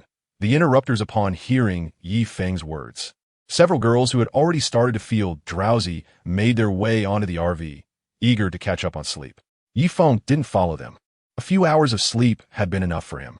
Although it was unlikely that any heart-wrenching monsters would appear, there were still other creatures out there. For safety's sake, Feng decided to stay awake for the remainder of the night. He looked at Zhonglan and Xuechong and waved them off, saying, You both should go get some rest. I can handle the night watch. We need to be in good spirits for the journey tomorrow. All right, then we'll leave it to you, Zhonglan and Xuechong replied without hesitation. The earlier battle had been exhausting for Feng as an awakened individual. But for Zhonglan and Xuechong, who were still relatively ordinary humans, it had drained them significantly. They had barely slept for 3 to 4 hours before being woken up, and now, without the pressing urgency of monsters, their fatigue hit them like a wave. Returning to the RV, they found the sleeping conditions quite rudimentary, but their exhaustion overtook them, and they quickly fell asleep. Feng sat at the front of the two vehicles, lacking a chair, so he simply plopped down on the ground and took on the night watch alone. After a while, as he focused intently ahead, he heard footsteps approaching from behind. A few seconds later, a small blanket was draped over his shoulders. Su Manning plopped down beside him, pulling the blanket over herself as well, and they huddled together beneath it. Why aren't you sleeping? I can handle this alone, Feng said softly. Su Manning nestled closer to him and murmured, I came to keep you company. Otherwise, it would be too boring for you. All right, but I'm not sure what to talk about. Simple. Let us share our life experiences growing up. It'll deepen our understanding of each other. We've been through so much together. Yeah, I don't even know how old you are. It feels like we're just in a transactional relationship. Speaking of age, you must be older than me, Yi Feng asserted confidently. Women often dislike having their age disclosed, and Su Manin was no exception. No way. Just look at that weathered face of yours. You must be older, she firmly denied Yi Feng's statement. Don't be fooled by my appearance. It's just that I look older due to the hardships of the apocalypse. I'm actually only 25. You're only 25? Su Manin couldn't believe that someone who looked so worn could be younger than her. Now at the ripe age of 26, Su Manin said without hesitation. What a coincidence. I'm 24 this year, just a year younger than you. Is that for real? Yi Feng looked at her skeptically. With that mature look. I thought you were at least 26. What is wrong with having good nutrition growing up? Is that a problem? I never said it was. Yi Feng quickly backed down upon sensing her tone. That is more like it. Now, why don't you share your experiences first? Under the quiet starry sky, Yi Feng began to recount his past life. Although the 2 years of apocalyptic existence in his previous life had caused him to forget much, the beautiful memories without monsters still lingered deep in his mind, impossible to erase. On the horizon, the sun slowly began to rise, casting its light once again on the planet. In the morning sunlight, on the roads of Tianhai City, 2 vehicles, a large RV and a smaller car, were moving in tandem. After staying up all night, Yi Feng was still resting while Ning Shu took over the driving duties. Having lived in Tianhai for many years, Ning Shu was quite familiar with the route to the Tianhai Institute of Technology, so she led the way to the research facility. As the vehicle moved steadily along, the buildings on either side of the road continuously changed from the towering skyscrapers of the city to shorter structures, with greenery becoming increasingly visible. Compared to the city center, Ning Shu could clearly notice that the closer they got to the suburbs, the more people they encountered. Several cars had already passed by, and she occasionally saw a few individuals cautiously making their way along the roadside. In the car, trailing behind, Jianglan was driving while Xue Chong sat in the passenger seat. Meanwhile, Xiao Jun in the back seat was still fast asleep. Xue Chong glanced at the peacefully resting Xiao Jun and expressed his concern. Hasn't Xiao Jun been unconscious for too long? Is something wrong? Jianglan gripped the steering wheel tightly and replied without turning her head. Even if something is wrong, what can you do about it? We just have to wait for him to wake up. There's nothing we can do to help. Well, it seems that's all we can do, Xue Chong sighed. As the 2 cars continued their journey, Ning Shu in the RV noticed an unusual situation ahead. There was a group of people blocking the road. Unsure how to handle the situation, she called out to Su Manin in the back seat. Sister Manin, there's a group of people up ahead blocking the road. Can you ask Yi Feng how we should deal with this? Su Manin gently shook Yi Feng, who was still sleeping. When he opened his eyes, she softly said, Yi Feng, there's a group of people blocking the road ahead. What do you think we should do? Feeling a bit grumpy from being woken up, Yi Feng heard the situation and immediately grabbed the walkie-talkie resting on his bedside. With a hint of anger in his voice, he said, There are people blocking the road ahead. You all need to handle it quickly. If you can't manage it, I'll take care of it myself. And you know how I deal with these situations. This walkie-talkie had been left by a fallen member of Jiang Lan's team. Since the RV was leading the way, they had taken one along for convenient communication. Upon hearing Yi Feng's words over the walkie-talkie, Jiang Lan's heart raced with anxiety. She knew Yi Feng's temper well. He was quick to resort to violence over the slightest disagreement, especially when it came to roadblocks. If Yi Feng were to resolve the issue, it was unlikely that anyone would survive. Seeing the RV slow down, Jiang Lan quickly turned the steering wheel, pressing the accelerator to overtake and move ahead. As Jiang Lan approached, she saw the group blocking the road. There were about a dozen of them, a mix of men and women, but overall, there were more men than women, and they all appeared to be relatively young. Each of them was armed with makeshift weapons like wooden sticks and metal pipes. There were no knives or guns in sight. The group stood in the middle of the road, effectively blocking the entire path, making it impossible for any vehicle to pass around them. The RV slowed down and came to a stop, while Jianglan drove right up to the front of the group. Chapter 42. Stubborn resistance. As the vehicle came to a stop, Jianglan and Xue Chong stepped out. Despite facing civilians, they were fully armed and had their weapons ready. Great! We actually ran into the military. We're saved, one of the civilians exclaimed. Yeah, the army is finally here to rescue us, cheered another. Seeing Jianglan and Xue Chong in their camouflage uniforms, most of the crowd looked genuinely relieved. In their eyes, The military represented hope. As long as the army was present, everything would be all right. Among the crowd, a man in his 30s with a mature demeanor approached them. He wore a broad smile and stretched out his hands, resembling someone welcoming a long-lost relative. "Comrades, we've waited so long for you. We've been hoping for your arrival every single moment this past month," he said eagerly, not wanting to immediately push them aside.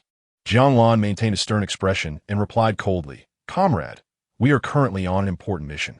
Please step aside to clear the way and find a safe place to hide. More rescue teams will arrive shortly." If their task was to rescue, Jianglan would definitely take this group with them. However, their current mission was incomplete, and Yifeng was not the type to lend a helping hand. Thus, Jianglan aimed to clear the path quickly to prevent any uncontrollable situations from arising.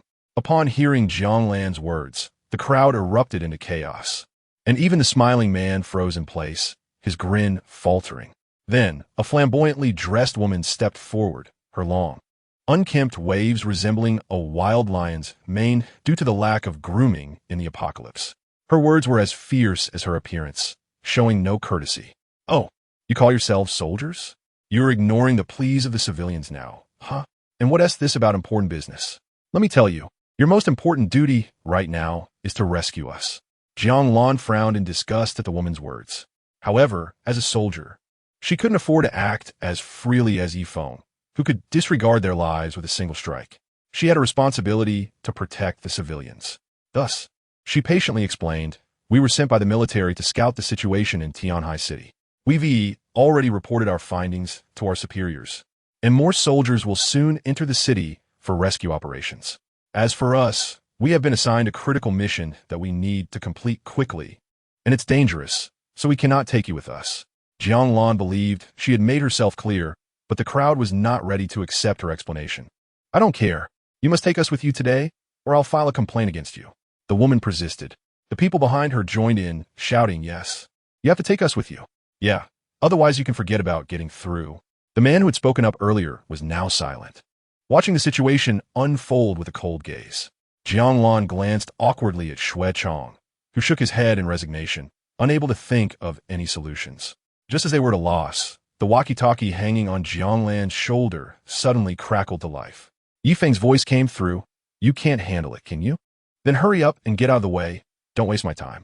Upon hearing Yifeng's words, Jianglan immediately replied anxiously, "Wait, just give me a moment. I'll try to persuade them." But it was too late. The person sitting in the driver's seat of the RV was no longer Ning Shu, but Yifeng. With a heavy foot, Yifeng slammed on the accelerator, and the engine roared to life as the vehicle sped forward. "Get out of the way, quick!" Jianglan and Shui Chong shouted loudly at the crowd blocking the road. They knew Yifeng all too well. He had no reservations about anything. Whether it was killing or any other action, if he deemed it necessary, he would do it. If this group of people continued to block the road recklessly, Jianglan was certain that Yifeng would run them over without a second thought. As the massive RV approached rapidly, a deep-seated fear gripped everyone in its path. Though they thought the vehicle wouldn't dare to crush them, instinct took over. Seeing such a large vehicle barreling towards them, their first reaction was to dodge. As the RV closed in at an unrelenting speed, everyone blocking the road screamed and scrambled to the sides. The RV roared past the crowd, leaving behind a chorus of shouts and curses. "Are you crazy? Do you want to run us over? Which unit are you from? I'm going to file a complaint." Yifeng stopped the vehicle, leaned out of the window, and spoke without any courtesy. "You idiots think that making a scene will get you what you want? Let me tell you, even if I got out and killed all of you right now, nothing would happen to me. And file a complaint? Where are you going to do that? Wake up." After finishing his tirade against the oblivious crowd, Yifeng picked up the walkie-talkie and yelled to Jianglan and Shui Chong, "Hurry up and catch up, or the previous agreement is off. I don't have time to waste while you two dawdle." Jianglan and Shui Chong quickly jumped back into the car and hit the accelerator to follow the RV. Faced with Yifeng's vehicle, the crowd hesitated, but when it came to Jianglan and Shui Chong, both military personnel, their courage surged back. They thought that no matter how much they misbehaved, Jianglan and the others wouldn't dare to do anything to them. This wasn't the United States, after all. Did they really think that being unruly would lead to someone pulling a gun on them? The crowd dispersed along the sides of the road, but as they saw Jianglan's car approaching, they quickly blocked the road again. The same blonde lioness from earlier, perhaps still furious from Yifeng's earlier actions. spoke with even less courtesy this time. I don't care about them. You are soldiers, and today you must take us with you and ensure our safety. Otherwise, I'll post your actions online and report you. Hearing the words of the Golden Lion King, Jianglan couldn't help but laugh in anger. She glanced at Xue Chong in the passenger seat, and with a slight nod, the two long-time collaborators instantly understood each other's intentions. Xue Chong opened the car door, stepped in front of the crowd, and then raised his firearm, firing a few shots into the sky. Bang! Bang! Bang! The sound of the rifle fire was loud, and the crowd, unaccustomed to such scenes, instinctively took a step back. Chapter 43. Arrival at the destination. The sight of gunfire stunned the crowd. Xue Chong's deep voice carried a hint of coldness as he declared, "We are soldiers, currently executing an important order from our superiors. Your rescue will arrive shortly. But if you dare to obstruct us in carrying out our duties, we will take all necessary measures under wartime law." After finishing his statement, Xue Chong cast a cold glance at the crowd, his voice rising sharply. "Now, clear the road immediately, or you will bear the consequences." After speaking, Xue Chong returned to the vehicle, leaving the crowd blocking the road in a moment of hesitation. After a few seconds, some people began to move aside. Seeing this, many others followed suit, and soon the number of people obstructing the road had decreased by more than half. However, the golden-haired woman remained stubbornly in place, unwilling to budge. "What should we do, Captain?" At this moment, Xue Chong's tone was tinged with frustration. He had exhausted all reasonable arguments. But this infuriating woman was resistant to both threats and persuasion. "Don't worry, just watch me," Jianglan said, deciding not to waste any more time arguing. She pressed down on the accelerator and charged directly at the golden-haired woman, clearly caught off guard by Jianglan's audacity to drive into her. The woman momentarily forgot to dodge. However, Jianglan had no intention of actually running her over. At the last second, she swerved the steering wheel, narrowly missing the woman. The would-be victim, nearly hit, collapsed weakly to the ground, her legs giving way. Yet, despite her vulnerable position, she quickly regained her composure and shouted angrily, "You're finished. How dare you try to run me over? I will sue you for this, just wait." However, Jianglan could hardly hear her words as she drove the RV far ahead.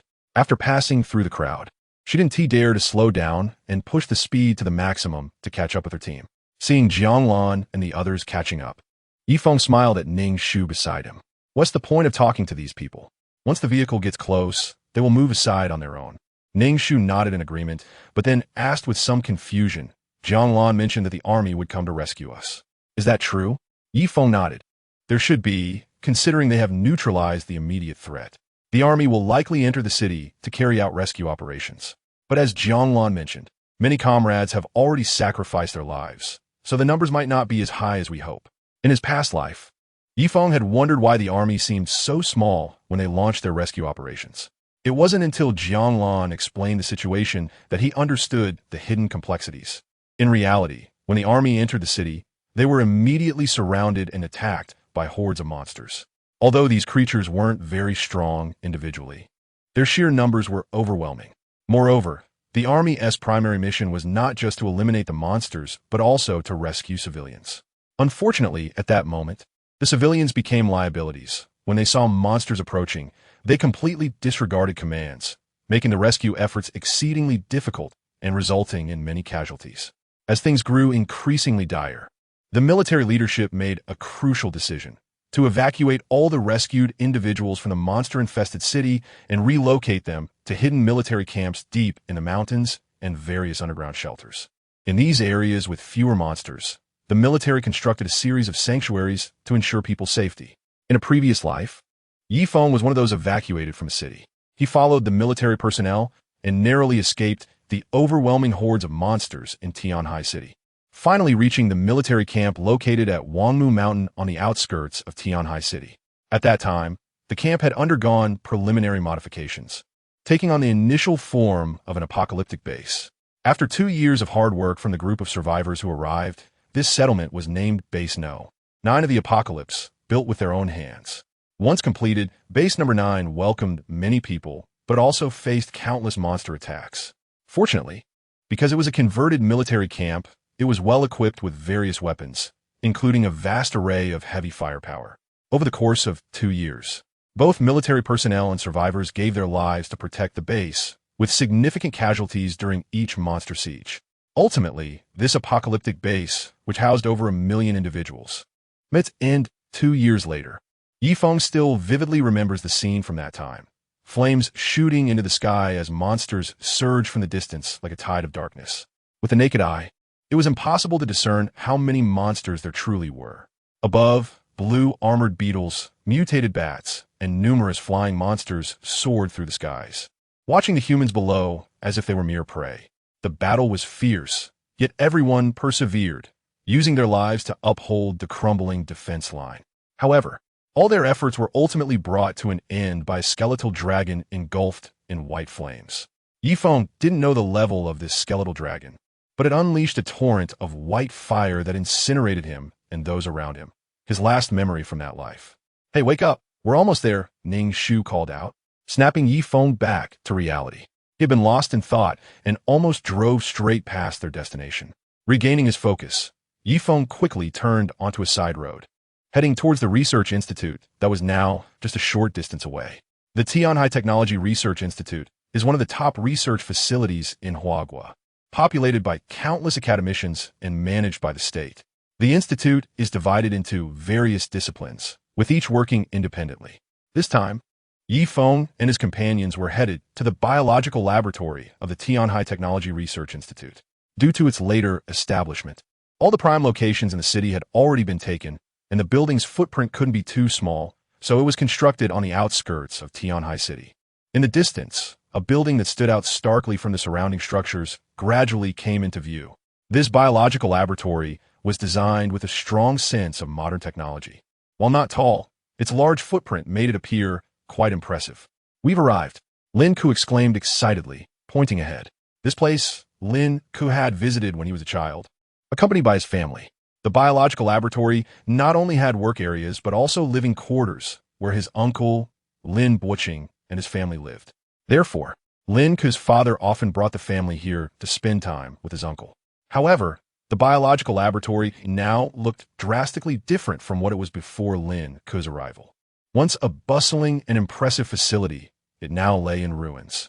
The railings were damaged, the glass doors shattered on the ground, and zombies were aimlessly wandering in the parking lot in front, waiting for food to appear. Chapter 44. More monsters. The sound of the RV was loud. As Feng approached, the wandering zombies were immediately awakened, roaring and charging in their direction. Feng had seen such scenes many times before and was not the least bit afraid. He slammed on the gas and drove straight toward the oncoming zombies. Feng knew very well that these low-level zombies were no match for the RV unless there were enough of them. However, there were only a few dozen zombies in sight, which was hardly a concern. Bang! Bang! One by one, the zombies were sent flying, and the RV's speed was only slightly reduced as it continued on its way. The biological laboratory was divided into 2 parts. The upper floors were generally used for offices, while the actual experimental facilities were located in a heavily guarded underground lab made of alloys. At that moment, in a conference room within the underground laboratory, the remaining personnel had gathered together. Lin Buqing sat at the head of the table and addressed his students and colleagues. "Our research has hit a bottleneck. The only way to move forward is to go to Yanjing, where there are more talents and equipment. I have received a satellite call from Yanjing, and they have basically controlled the situation there. Although there may still be a need to relocate later, anywhere would be better than our current predicament." After speaking, Lin Buqing scanned the room, but most people were looking down, silent. As the most senior person present, he knew exactly what they were thinking. If they really went to Yanjing, what would happen to their families? The outside world was so dangerous now, and every spot available in Yanjing was incredibly precious. As scientists, they could go, but could their families accompany them? Even if it was agreed to bring family members, could wives go? What about children? If children were allowed, what about parents? If everyone were to be brought along, it was clearly impossible, so choices had to be made. But how many could bear to make such choices?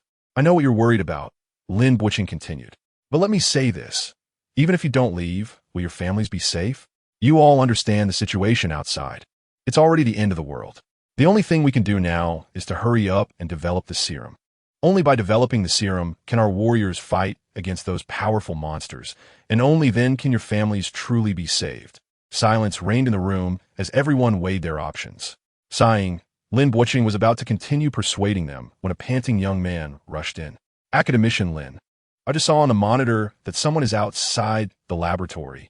Hearing this news, Lin Buoqing lost his patience for persuasion and quickly followed the young man to the monitoring room. When they arrived, they saw that Feng had already knocked all the zombies away, and the RV was parked in front of the laboratory's main entrance. Oh no, Lin Buoqing thought, feeling a surge of anxiety. If the only thing surrounding them was a handful of zombies outside, they wouldn't need anyone to save them. The guards at this laboratory alone would be more than capable of taking down all the zombies. However, on the upper floors of the laboratory, a group of monsters was lurking, unwilling to leave. Hurry up and use the loudspeaker to notify them. Otherwise, if they come in unprepared, they might end up wiped out. Lin Buoqing urged anxiously. Outside, Feng parked the car and got out. At that moment, the zombies that had been knocked back but were still alive surged toward him. Feng charged into the horde with his knife, slicing through them effortlessly. The zombies had no means of resistance, falling one by one to his blade. Just as he was getting into the rhythm of the fight, the laboratory's intercom suddenly blared to life. Attention outside. There are giant mutated spiders inside the laboratory. Please be cautious when entering. After finishing off the last zombie, Feng walked to the entrance and glanced up at the laboratory. At that moment, Jianglan and Xuechang approached, along with the recently awakened Xiaojun. Are we really going in? That giant mutated spider looks pretty dangerous, Xiaojun, still a bit dazed from waking up, asked. Of course we're going in. Our mission is to rescue the scientists trapped inside, no matter how dangerous it is. Jianglan replied firmly. All right, I've successfully escorted you here, so I'll be on my way now, Feng said casually, turning to leave. What? You're not coming in with us? Jianglan asked in surprise. I said I'd give you a ride since it was on my way. I never said I'd go in with you. Besides, didn't you hear about the giant mutated spiders inside? Sounds pretty terrifying. I think it's better if I keep my distance, Feng replied with a teasing tone. Jianglan was left speechless by his nonchalance. However, she realized that Feng had never promised to help them complete their mission. He only agreed to escort them. But without Feng's help, the three of them would only become monster fodder if they went in. Their ammo was limited, and they weren't awakened fighters. Going in like this was practically suicide.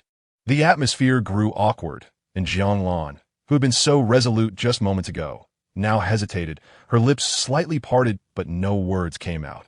All right, stop teasing them. Didn't you promise me last night? Su Manin stepped out of the car, breaking the tension. They always act like it's a given. I have to take this opportunity to show them who's in control, Feng thought.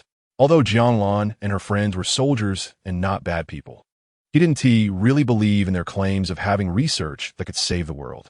Therefore, he had no motivation to help them.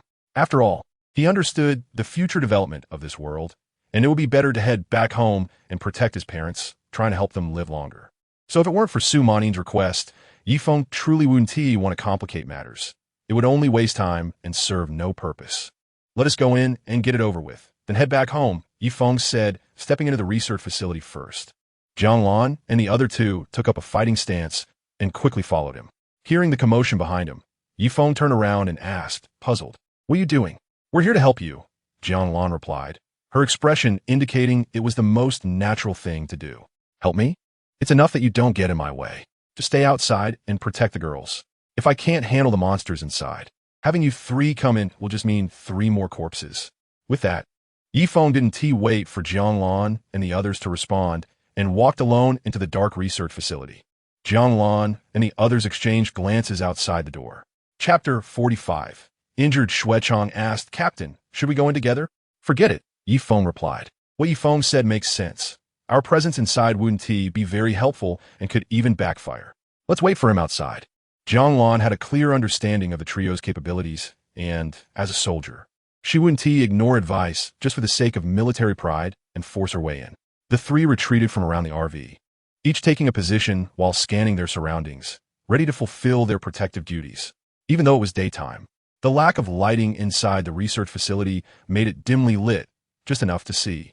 Feng held his knife, cautiously advancing. Although he had the strength to easily eliminate level 2 monsters, there were still differences among them. Various bizarre creatures possessed unique abilities, and a moment's carelessness could lead to disaster. Thus, staying alert was instinctively ingrained in Feng. Here they come, Feng thought quietly. With his exceptionally keen hearing, he had already caught the sound of monsters moving. Within 2 seconds, a group of enormous spiders appeared before him. These spiders were as large as adult pigs, and their legs were as thick as human arms, stretching over 2 meters long, covered in dense black fur, looking terrifying and bizarre. The giant spider's legs struck the ground with a clattering sound, moving at incredible speed. In the blink of an eye, they were right in front of Yifeng. Looking for death, Yifeng sprang into action, dashing forward with his knife aimed at the foremost spider. A flash of white light cut through the air as the razor-sharp blade swiftly sliced the spider's head in half, green blood gushing out. As Yifeng dispatched one spider, the others joined the fray. The spiders swung their long legs at him, attacking with ferocity. Yifeng didn't dodge. Instead, he swung his knife in a wide arc, severing the attacking legs, which fell to the ground with a thud. The spiders, now missing their legs, let out high-pitched cries of pain, but Yifeng remained unfazed, advancing with another swift strike. One spider's head was cleaved open, and its body slumped to the ground. Yifeng was relentless, determined to take down all the spiders. However, just as he was dodging another spider's attack, he heard a rush of wind from above. Looking up, he saw a mass of white web descending toward him. Yifeng quickly sidestepped, but the web's reach was much larger than he had anticipated. Despite his evasion, the edges of the web ensnared his left arm. Most of the web landed on the ground, sticking firmly to the floor with an incredibly strong adhesive. Yifeng strained to lift his left arm. Despite his strength being as high as 99 points, the web's resilience was surprisingly robust, and he found himself unable to break free.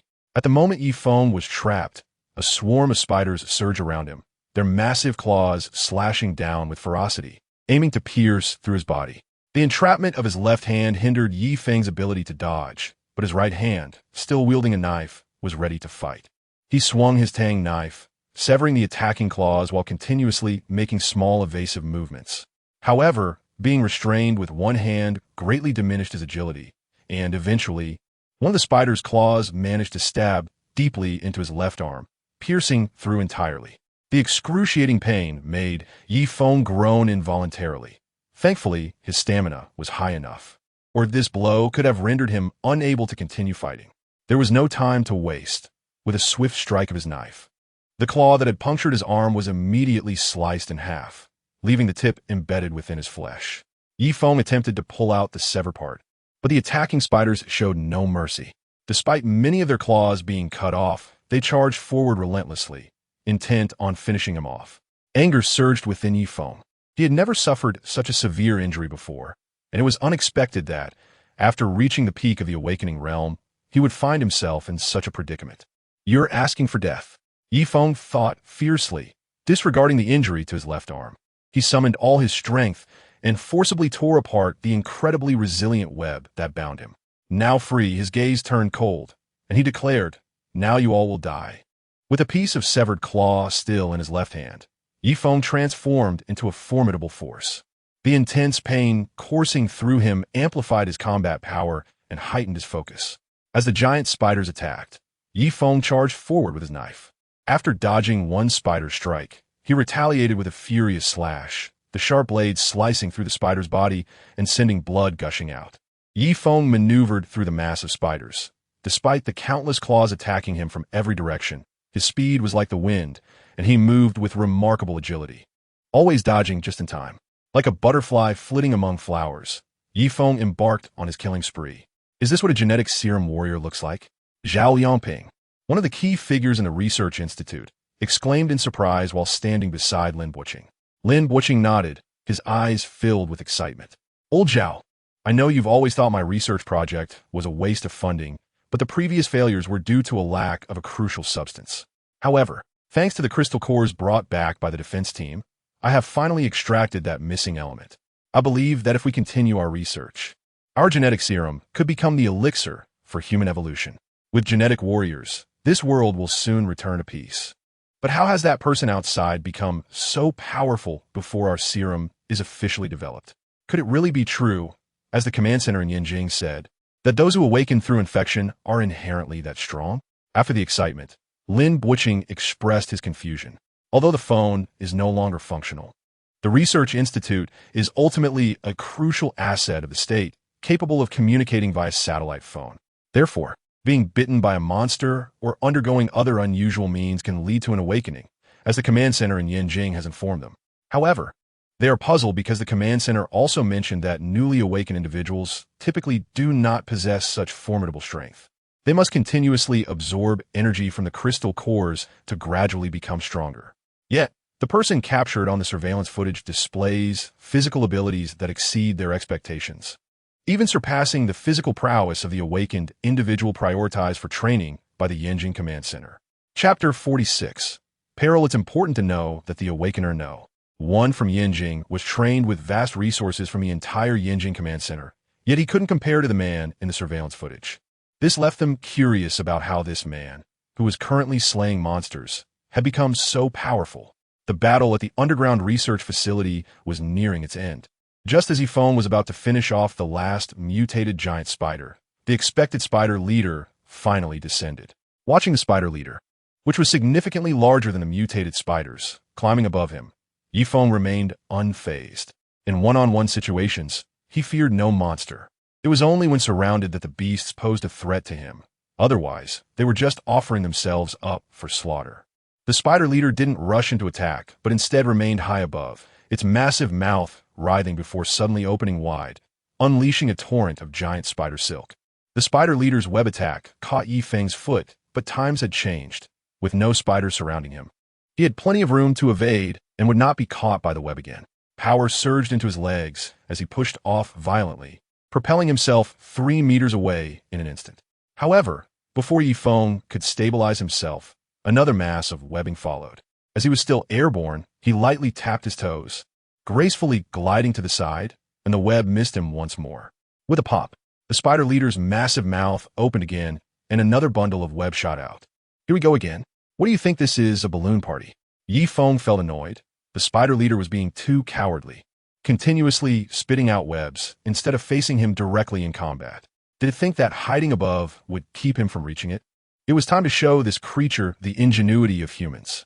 Instead of waiting for the spider leader to finish spewing silk, Feng decided to take the initiative. Oops. He stumbled and, unable to dodge in time, got one of his feet caught in the web.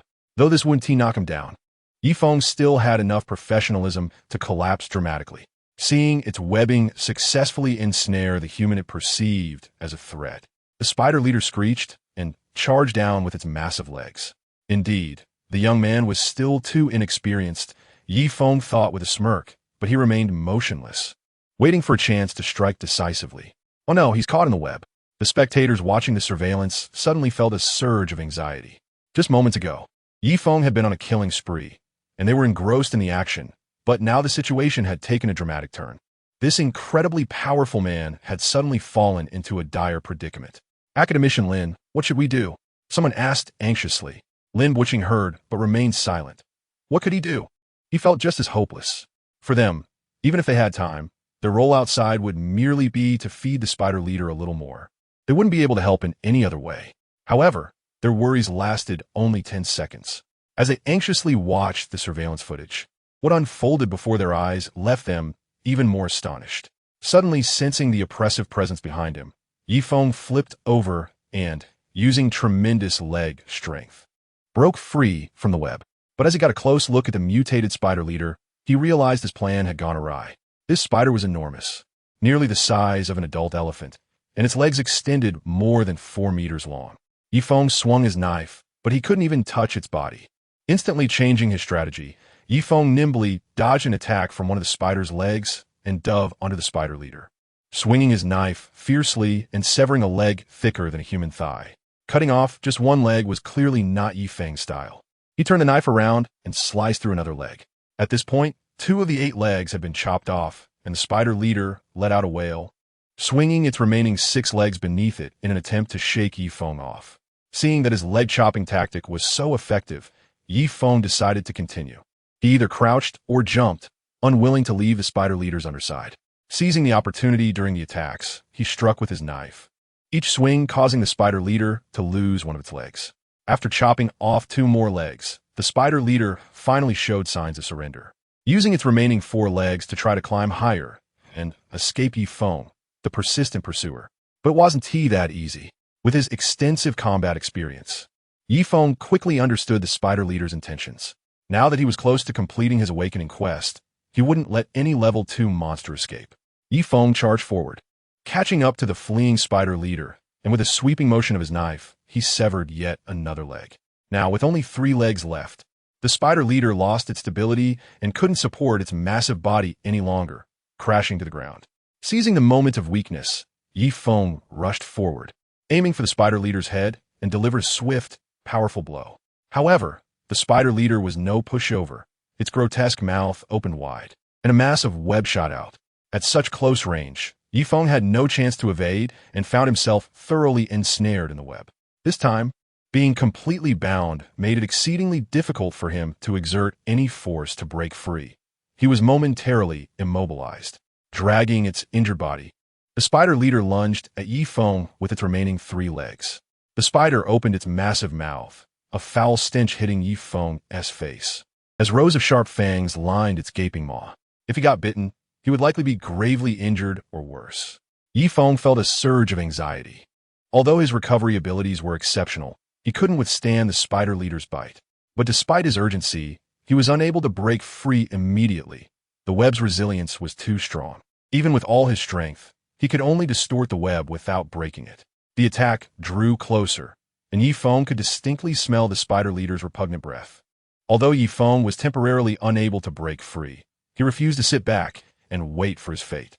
He pushed off the ground with all his strength, causing his body to fall to the ground. While the fall was somewhat awkward, it allowed him to evade the deadly strike from the spider leader. However, now that he was already bound and lying on the ground, Feng's situation became even more perilous. The spider leader clearly would not let this opportunity slip away. It turned around and lunged at Feng with its sharp fangs. Feng continued to struggle desperately, knowing that death was close at hand. But he still wasn't willing to give up any chance to fight back. Chapter 47. Finally defeating Feng. At this extremely dangerous moment, Jianglan and Xiao Jun, who had been waiting outside for a long time, unexpectedly charged into the research facility. There was no time for hesitation. Both of them raised their rifles and pulled the triggers, unleashing a torrent of bullets. The massive form of the spider leader became the perfect live target, and nearly every bullet struck its body. Although the spider leader's defenses were relatively average, the bullets, while not capable of delivering fatal damage, still managed to break through its defenses and inflict immense pain. However, perhaps fueled by the hatred from losing 5 of its spider legs to Feng, the spider leader pressed on through the rain of bullets, determined to attack the fallen Feng. Damn, is its hatred this strong? Feng realized that this spider leader would not rest until he was dead. As he saw the spider leader about to bite him, he pushed off the ground with both feet and rolled like a bowling ball, narrowly avoiding the spider leader's attack. Xiao Jun go. Despite facing such a monstrous creature, Jianglan and Xiao Jun felt a tremor in their hearts. However, Feng was their savior, and he had come into the research facility to help them complete their mission. No matter what, they had to step up and help Feng out of this predicament. The two formed a combat formation and advanced towards the spider leader. The bullets had limited effectiveness against these monsters, requiring them to be closer to inflict fatal damage. Once they were at the right distance, they both pulled the triggers in unison. This time, they aimed for the spider leader's vital spots, particularly its head, which became their primary target. Now the spider leader could not ignore them. Every shot was a headshot, and even that monster couldn't withstand such an onslaught. As a result, the spider leader redirected its attack towards Jianglan, who had been targeting its head. Jianglan was already aware of this possibility. So the moment the spider leader changed direction, she quickly backed away, seeking cover to evade the attack. Seeing the spider leader pursuing Jianglan, Feng shouted loudly, "Xiao Jun, hurry and help me get out of this web."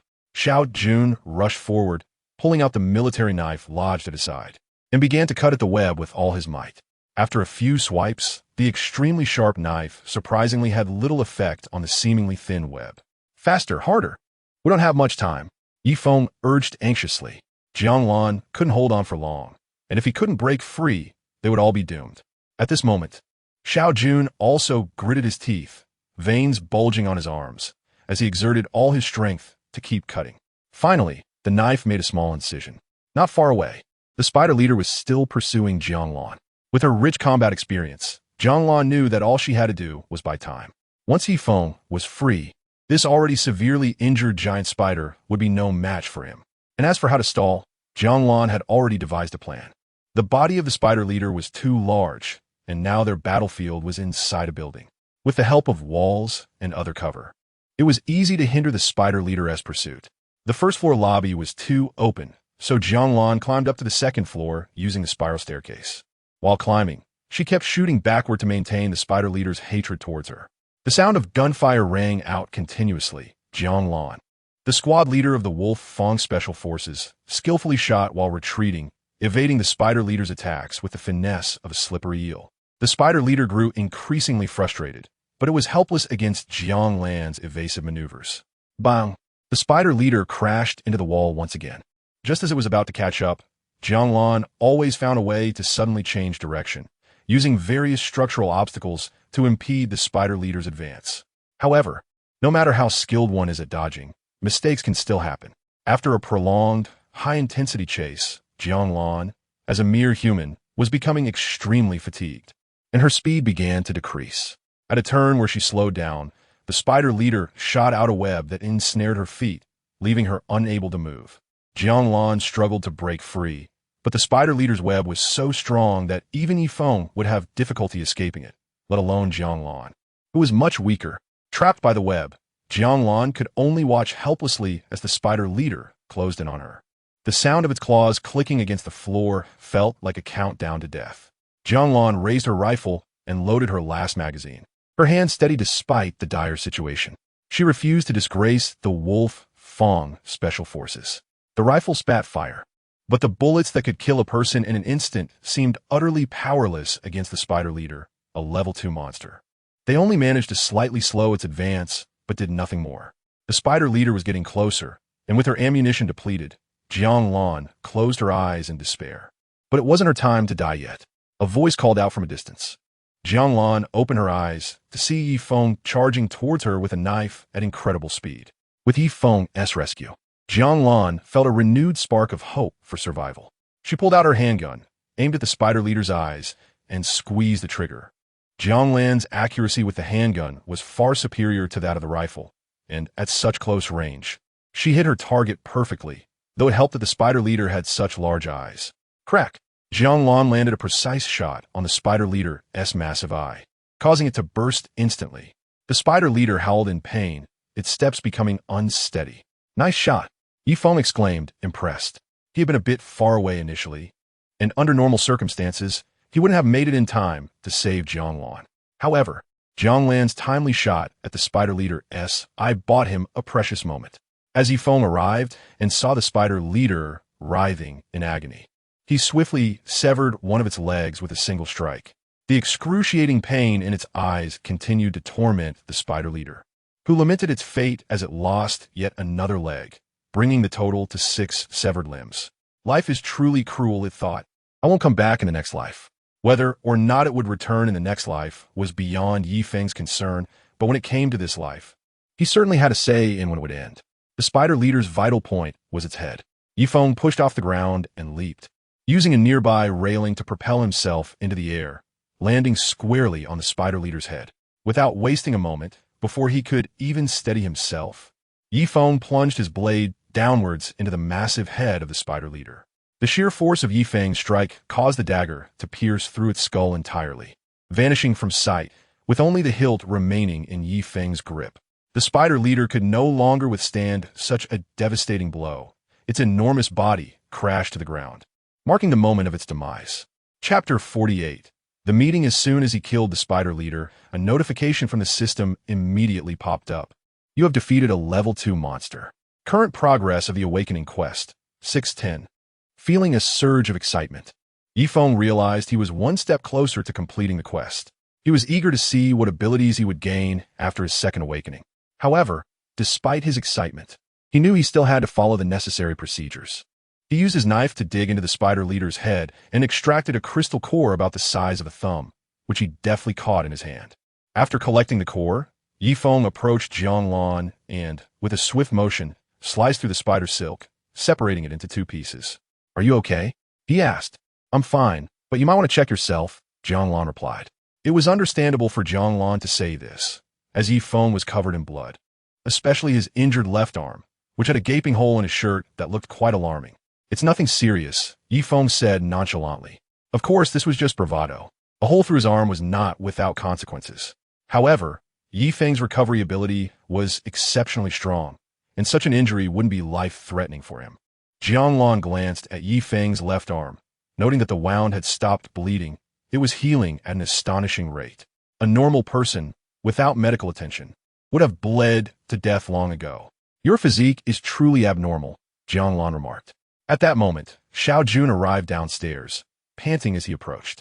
Captain, are you all right? He asked breathlessly. I'm Fina. Go outside and let everyone in. We've cleared out all the monsters inside, Jianglan responded, reverting to her authoritative tone. Upon receiving the orders, Xiao Jun dashed towards the door. All right, everyone can come out now. All the monsters have been eliminated. Yi Feng called out into the air, addressing the surveillance cameras he had noticed were still operational. During his battle with the spiders, the cameras had been able to pivot and follow him.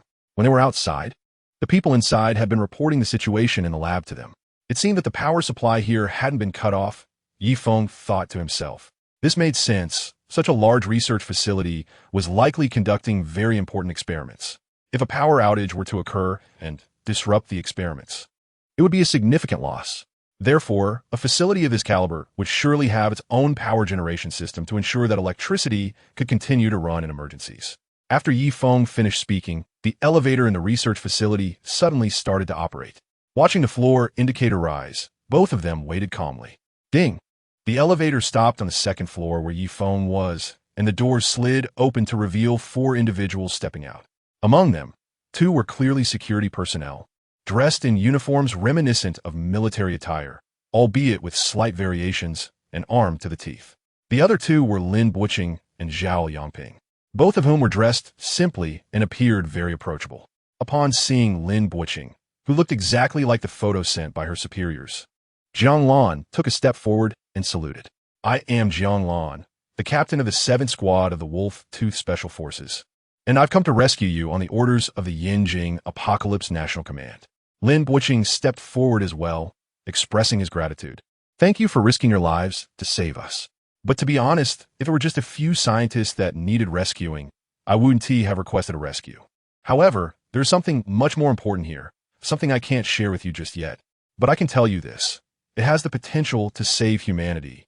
And that's not just empty talk. Jianglan showed no signs of complaint, even though 2 members of her close-knit team had sacrificed their lives on this mission. She believed it was all worth it. Academician Lin, since our superiors have arranged for us to rescue you, it must be because you hold an irreplaceable importance. I trust what you say, and I believe the orders from above are not mistaken. Lin Buqing's eyes grew misty. He understood that the Apocalypse National Command had dispatched 10 elite special forces teams to rescue them, and after such a long time, Jianglan's team was the first to arrive, and not all of them were present. He realized that other teams might never arrive. Thank you for your efforts. I assure you that your sacrifice will not be in vain, Lin Buqing said firmly. Listening to their conversation, Yi Feng couldn't help but scoff and mutter, saving the world. Huh, quite the lofty ambition. His voice was too soft for Lin Buqing and the others to catch exactly what he said, but as soon as he spoke, everyone's attention turned to him. And who might this be? Zhao Yangping asked. Jianglan quickly introduced, This is Yi Feng, a survivor we encountered in Tianhai City. He helped save our team, so we asked him to protect us while we complete our mission at the research facility. Hello, Mr. Yi, Lin Buqing said, extending his hand. I am Lin Buqing, the director of the Tianhai Biological Research Institute. Thank you for your assistance. Yi Feng shook his hand lightly. After all, he was Lin Ku's uncle, so a bit of courtesy was in order. After the handshake, Yi Feng felt the mission was complete and thought it was time to leave, considering how much time had already been wasted. All right, my promise has been fulfilled. The rest is up to you. I'm leaving, he said, waving his hand and turning to depart. Hey, Jianglan quickly called after him. But after saying it, she felt a bit regretful. Yi Feng had already done more than enough, risking his life to enter the research facility and eliminate all the monsters inside. Asking him to do anything further would be ungrateful. Yi Feng stopped and turned back with a puzzled look. What's wrong? Nothing, I've thought it through. Jianglan shook her head and replied to Yi Feng. Jianglan didn't say anything, and Yi Feng felt there was no need to ask more questions. So he continued walking outside. When he reached the first floor, he happened to run into Xiao Jun and a few girls coming in. Upon seeing Yi Feng looking severely injured, Su Man Yin rushed over with concern and asked, What happened to you? Are you hurt? Is it serious? Caught off guard by Su Man Yin's barrage of questions, Yifeng feigned nonchalance and replied, "It's nothing. I'm awakened, so these minor injuries are nothing to me." After saying that, he waved his injured left arm to indicate that he was indeed fine. Seeing Yifeng so relaxed, Su Man Yin finally felt relieved. Chapter 49. The moment of parting. At that moment, Lin Buoqing, standing on the second floor and looking down, suddenly spotted a familiar figure. Upon closer inspection, he realized it was his niece. "Xiaoko, is that you?" Lin Buoqing called out to the crowd. Lin Ke looked up and, recognizing her uncle, waved her hand excitedly. "Uncle, it's me." Lin Buoqing could hardly contain his joy and hurried downstairs to the first floor. Approaching his niece, despite not being as radiant as before, was still lively and healthy, he said with a smile, "I'm glad to see you're okay. With your parents not in Tianhai, I was worried about your safety. But now, everything is fine. Once we get to Yinjing, you'll be reunited with them." Hearing her uncle's words, Lin Ku beamed with happiness. "Uncle, does that mean we can go to Yinjing together?" "Of course. I've already discussed it with the higher-ups. I can bring a few family members along, and I can take 2 people, so you and Manhwa can come with me." "Oh, is it just 2? What about the other 3? Although Lin Ku was thrilled to see her parents, the thought of leaving her friends, Ning Shu and the others, behind dampened her spirits. "Never mind, Uncle. I can't abandon them to go with you. I'll stay behind," Lin Ku said earnestly without hesitation. "Lin Ku, it's okay. You and Manhwa can go first. There will be more opportunities to see us again," Ning Shu quickly urged, sensing Lin Ku's sudden change of heart. They were not the type to harbor jealousy. Seeing their dear friend achieve safety, they didn't want to be a burden. "What are you all talking about? Staying here doesn't mean you'll die," Lin Buoqing said, feeling both amused and exasperated at the scene before him. The underground laboratory of the Research Institute was built to be exceptionally sturdy. Unless it faced an atomic bomb attack, it would be nearly impossible to breach. Those who stayed would simply need to hide in the lab and wait for the next wave of rescue. There was no need to act as if they were facing a life-or-death situation. "That's good to hear." Lin Ku cheered up again after her uncle's explanation. Seeing that the girls he needed to protect were now safe, Yifeng felt genuinely happy for them. Despite the time spent together leading him from viewing Su Man Yin as merely a transaction to developing feelings for her, he understood that the journey ahead would not be easy. Even though he was strong, he couldn't guarantee he could protect Su Man Yin 100. In light of that, it might be better for her to go to Yinjing. 2 years after the apocalypse began, the base in Wangmu Mountain, where Yifeng was located, was on the verge of collapse, while the Xiangshan base in Yinjing remained remarkably stable, with no reports of it facing any threats of being breached. "All right, parting is such sweet sorrow. You're safe here, so I'll continue my own journey."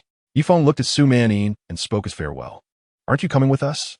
Su Man Yin asked softly. "I told you from the beginning that I'm going back to Guangnan. The reason I brought you along wasn't because of the conditions you offered, but because I knew that if I didn't take you with me, your fate wouldn't be good. Initially, my plan was to find you a safe place and then leave you there, but I never found one. Now that we're at this research facility, my mission is complete. I'll continue on my own from here." Hearing Yi Feng's words, Su Manning suddenly felt a wave of reluctance wash over her.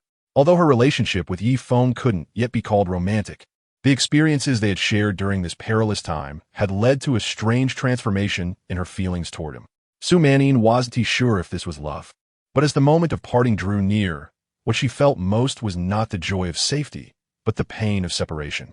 Looking at Yi Feng, she wanted to say something to keep him from leaving, but the words wouldn't come out. She understood his intentions. He wouldn't stay in Tianhai, let alone go to Yinjing. His destination had always been Guangnan. Seeing the hesitation on Su Manning's face, Yi Feng knew what she wanted to say. But since she hadn't chosen to speak, he didn't press her further. An awkward silence fell between them. "Well, I'm leaving now. You should have enough food here, so I'll take all the supplies from the car," Yi Feng said before turning to walk out the door. "Isn't he coming with us?" Lin Buoqing asked, puzzled. "He is going back to Guangnan to find his parents," Lin Ku explained softly. "Oh, all right then. But the journey back to Guangnan won't be easy." "Yeah, but it's his conviction. We've tried to persuade him, but he is quite determined." Su Manning said gently. If she could, she would wish for Yi Feng to stay, but she knew that was impossible. Watching Yi Feng's figure disappear from view, Su Manning suddenly ran after him. "Andy, where are you going?" Lin Ke hurriedly asked as she noticed Su Manning's abrupt action. Su Manning didn't stop but called back without looking. I'm not going to Yinjing with you. I'm going back to Guangnan with Yifeng. Su Manning knew she was acting impulsively, but in that moment, she realized that if she returned to Yinjing, she might never see Yifeng again.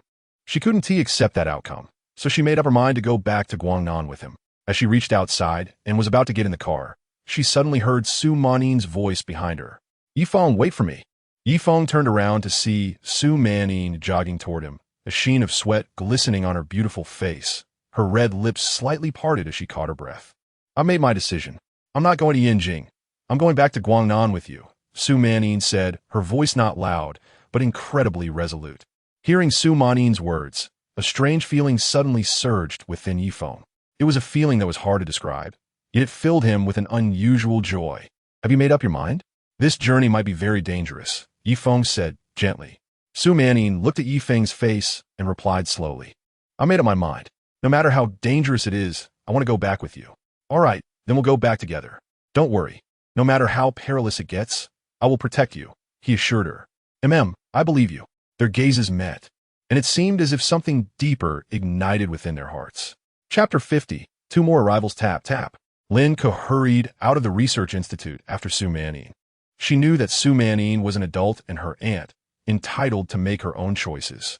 However, Lin Ke did not agree with Su Manning's decision to give up returning to Yanjing and instead choose to go back to Guangnan with Yifeng. Therefore, she wanted to persuade her one more time. Lin Ke ran up to Su Manning, panting, and asked, Annie, have you really thought this through? Our whole family is in Yanjing. Once we go back, we can all be together again. Su Manning smiled gently at Lin Ke, her tone not as firm as it had been earlier. Xiao Ku, to be honest, I'm not sure which choice is right or wrong, but a choice has to be made.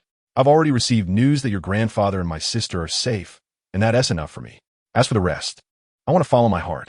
Lin Ke stood frozen in place, wanting to say more, but finding the words stuck in her throat.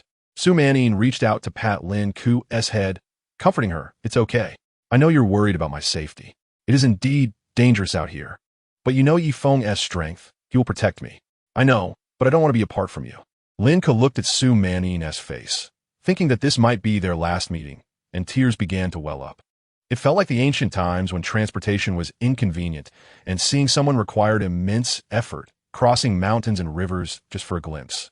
Sometimes, a separation meant a lifetime apart. Now, with monsters invading the world, the short journey from the villa to the research institute had already encountered so many dangers. One could only imagine how perilous the journey back to Guangnan would be. And when she returned to Yinjing with her aunt in Guangnan, living at opposite ends, they might never have the chance to meet again in their lifetime. Having lived with her aunt since childhood, Lin Ke found it hard to accept such a separation. Su Manning held Lin Ke close, while Lin Ke sobbed in her embrace. Su Manning softly comforted her. It's all right. We will have the chance to see each other again. But as she consoled Lin Ke, tears also brimmed in her own eyes. She understood that times had changed. The vast distance between north and south made it difficult to meet again without a plane. But just as she had said, choices had to be made. She couldn't bear to see Feng return alone, so she wanted to be with him. All right, sununtai maninsi, patting lin kiskiviko es moldev. You're all grown up, yet you're still crying. You should head back now. Yifeng and I need to prepare to set off. Once Lin Ke had vented her emotions, she let go of Su Manning. Auntie, you must take care of yourself. If you encounter danger, let Yifeng take the lead. After all, you've paid for protection. Su Manning playfully scolded Lin Ke. You child, you say the silliest things.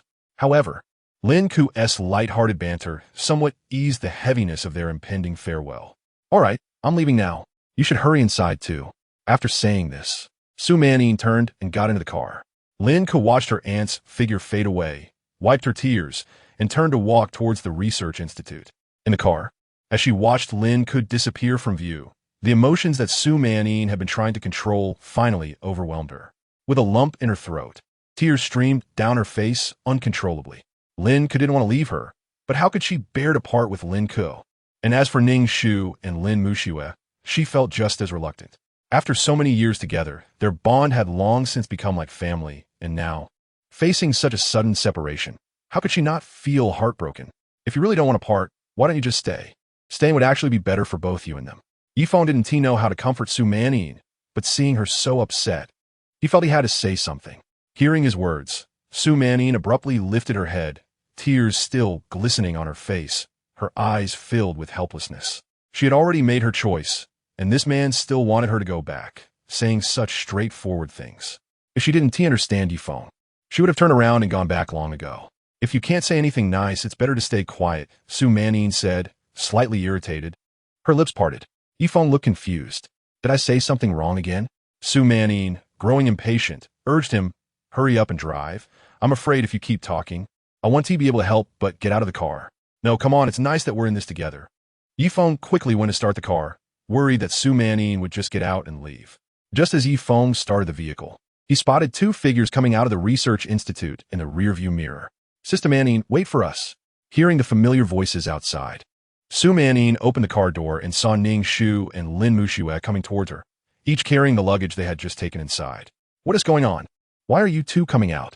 Su Manning asked, puzzled. Were they also here to convince her not to leave? The two girls approached the front of the car, their hands holding the luggage. Ning Shu smiled and said, Sister Manning, we decided to follow you and Feng. What? Su Manning exclaimed in surprise. Ning Shu began to explain, Muxue and I discussed it just now. Our hometowns are both in the southern provinces, and going to Yanjing means we wouldn't be able to see our families either. Plus, the chances of seeing them again in the future are even slimmer. It's better for us to go with Feng to Guangnan. It's closer, and we might have more opportunities to reunite with our families. Su Manning understood Ning Shu and Lin Muxue's decision. Although going to Yanjing was the safest choice, given the current state of the world, it was very likely they would never return to the south again if they chose that route. Hence, it made more sense to follow Feng to Guangnan. Even if it was a bit more dangerous on the way, the chances of reuniting with family would be much greater. All right then, we'll be together again. Yeah, we've been together for so long, and now you're suddenly leaving. I still can't get used to it. As for Ning Shu and her decision, Su Manning is naturally happy. Who wouldn't want to be with their best friend forever? The reason they wanted to start a company together in the first place was to stay together for a lifetime. Sigh. Aren't you going to discuss adding a couple more people? What if I can't handle the consequences? Seeing the three women looking so joyful, Feng couldn't help but remind them. Going back to Guangnan isn't like going out for a camping trip. Adding one more person means more joy. But who knows what might happen along the way? Feng couldn't guarantee anything. Chapter 51. The monsters in the way. The reason Feng initially chose to bring them along was out of necessity. However, now that he had a safe place to hide, he wasn't very keen on taking Ning Shu and Lin Muxue with him. Staying at the research facility was much better. It was safe, and they wouldn't have to worry about food and drink. It's okay. We believe in your strength. Ning Shu expressed her confidence in Feng. Feng was somewhat speechless. You believe in me? I don't really believe in myself. You should think it over carefully. Honestly, staying at the research facility is your best option. You could choose not to go to Yanjing and to stay here. The food here can last for a long time. What's wrong? You won't let them go unless they pay a protection fee? Su Manning chimed in, cutting off Feng's persuasive words. Feng was amused. It seemed that in Su Manning's eyes, he was just a lecherous man who wanted to be with women. What are you talking about? I really don't have that kind of intention. Feng felt the need to clarify for his own innocence. Well, I don't care. You have to take them with you today. Otherwise, you'll have to let your other two girlfriends with the last name Wu accompany you. It was a threat, a blatant one, but Feng had developed a taste for the good life and was somewhat reluctant to go back to doing everything himself. Doing it himself felt too dry and lacked excitement. At that moment, noticing that the two were about to argue, Lin Muxue intervened, saying, It's okay, Manning. If Feng really doesn't want to take us, then we'll just stay here. No way. I can't be the one to decide this. If we're going together. If we're staying together. Feng had originally suggested that Ning Shu and Lin Muxue stay for their safety, but since they were willing to come along, he had to compromise to avoid affecting his own happiness. I was just making a suggestion. Since you're so determined, let us go together. That's more like it. Seeing Feng relent, Su Manning's face lit up with a smile. She suddenly moved closer to Feng, planted a kiss on his lips, and then leaned in to whisper in a seductive tone, I'll give you a reward tonight, however long you want. Hearing Su Manning's words, Feng felt invigorated, as if he had just been pumped full of adrenaline. At that moment, he could only think, bring on 10 more, and I can protect you all. Hurry up and get in the car. We'll find a secluded place to park. It's getting late. Ning Shu and Lin Muxue couldn't help but feel a bit emotional, realizing that a man's ability to change his mind was just as fast as a woman's. Just a moment ago, he seemed unwilling, and now he was urging them to hurry. However, when they looked at the bright sun in the sky, they felt a bit confused about Yi Feng's comment about it getting late. They certainly didn't understand the meaning behind those words, and Yi Feng wasn't in a position to explain. Ningshu and Lin Mu Shui grabbed their luggage and got into the car. Seeing Yi Feng still sitting on the couch, Ningshu asked, "Aren't you going to drive? Since you're here, you must be a full-time driver." Yi Feng had no qualms about taking advantage of the free labor. Of course, he was going to squeeze every bit of effort out of it. Oh, Ningshu reluctantly walked to the driver's seat. Once upon a time, she was a city beauty, and now she had fallen to the role of a dedicated driver. Life truly is unpredictable, a twist of fate. The vehicle started and slowly left the square in front of the research institute. Compared to when they arrived, 2 people were missing. However, Yi Feng, who had already experienced countless farewells, felt little sentimentality. This was the norm of life. Others, however, were not so composed. Standing outside the research institute, watching the RV drive further away, Lin Ke couldn't help but cry again.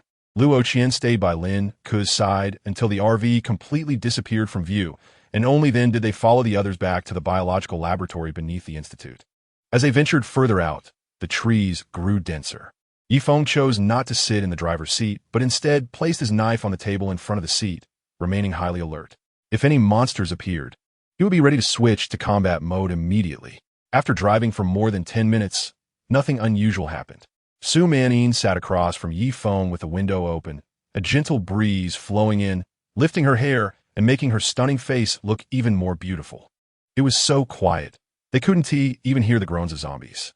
Just as Yi Feng was admiring Su Manyin's extraordinary beauty, she suddenly spoke up. Hearing this, Yi Feng snapped back to reality. This was not a good sign. Right now, zombies were the most common type of monster. If a place was completely devoid of them, it meant that some stronger creature had claimed the territory, forbidding zombies from entering. Looking out at the scenery rushing by, Yi Feng couldn't help but wonder what kind of monster had taken over this area. At the same time, he silently prayed that it wasn't a flying monster. Otherwise, their only option would be to run. Ningshu, speed up. Yi Feng didn't want to just sit and wait for the monsters to attack. It was better to see if they could leave the monster's territory before being detected. After all, avoiding trouble was beneficial for everyone. Ningshu heard him and increased the speed to 80 kilometers per hour. Since they weren't on the highway, this was the fastest she felt she could go. The scenery zoomed past like a movie, and Yi Feng's heart gradually relaxed. Monster territories usually weren't too large, and since they hadn't launched an attack after such a long time, perhaps the monster leader had already given up on them. But as someone once said, luck can lead to disaster. Just when Yi Feng thought they were safe, strange noises came from the forest, and the sounds seemed to come from all directions. Damn it! It seems good fortune won't come my way, Yi Feng cursed inwardly. Ningshu, keep driving. If the monsters are small, just crash through. Let us see if we can clear a path. Yi Feng chose not to confront the situation head-on by getting out of the vehicle. Instead, he wondered if he could rely on the RV to successfully evade the monster's attack. The RV was quite large, so it should be able to handle an ordinary monster without much trouble. Hearing Yi Feng's words, Ningshu felt a sense of danger but still pressed the accelerator. Increasing their speed, Yi Feng kept his eyes glued to the window, hoping to catch a glimpse of what kind of monster was attacking. The monsters didn't make him wait long. Just a few seconds later, a pack of enormous gray wolves surrounded them from all directions. In nature, wolves are not particularly large, but this pack was made up of individuals as big as calves, their elongated bodies making them appear even larger, giving a visual impression that they were significantly bigger than calves. Chapter 52. Facing the pack of wolves, however, Yi Feng was not in a hurry at this moment. Although the wolves were fast, they couldn't outrun the RV. If there weren't any wolves ahead blocking the road, they could just keep driving. The wolves would eventually give up the chase if they couldn't catch up. This was what Yi Feng thought, but things didn't unfold as he expected. Yi Feng, there are several huge wolves blocking the way ahead. What should we do? Ningshu's voice was filled with urgency. Although the RV was large, if they crashed into the wolves directly, he would definitely lose control of the vehicle, risking a rollover or crashing into the trees on the side. Yi Feng quickly moved to the driver's seat, and, sure enough, 5 gray wolves were standing in the middle of the road. One of the wolves, larger than the others, had a coat that was a mix of gray and black, with the black covering a larger area, giving it an imposing appearance. All right, since you all want to help me complete my task, I'll oblige. Feng knew that a confrontation was unavoidable. If they continued to drive straight into the wolves, they might manage to kill one or two, but the RV would certainly be damaged in the process. Given that, it was better to get out and fight. Despite the large number of wolves, Feng wasn't overly afraid. It was just a matter of using his knife. Besides, defeating the pack leader would also help progress his awakening mission. So why not? Stop the vehicle. Upon receiving Feng's command, Ning Shu slammed on the brakes, and the vehicle gradually came to a halt. Feng picked up his knife and said to the three girls, "Close the doors and windows and don't go outside. Ning Shu, stay in the driver's seat. If things go awry, drive away immediately. We cannot let these gray wolves damage the RV." They definitely couldn't go back to Guangnan, so the RV had to remain intact. With that, Feng got out of the vehicle. As soon as the vehicle stopped, the pack of wolves that had been chasing them howled and charged forward, looking for death. The wolves blocking their path had built up a lot of frustration within Feng, which he was eager to release. He charged at the pack, raising his tang knife, and as he made contact with the wolves, he swung down fiercely. A flash of white light appeared as the blade sliced through, almost cutting a massive gray wolf in half. But I'm not done yet. After killing one gray wolf, Feng shifted his stance, changing the direction of his knife. With his speed attributes maxed out, the knife in his hand became a blur. Even the fast gray wolves had no chance to evade. Swoosh! Another gray wolf met its end beneath his blade. Like wolves among sheep, none of the gray wolves could land a hit on Feng. But he was efficiently claiming the lives of the wolves, almost one by one.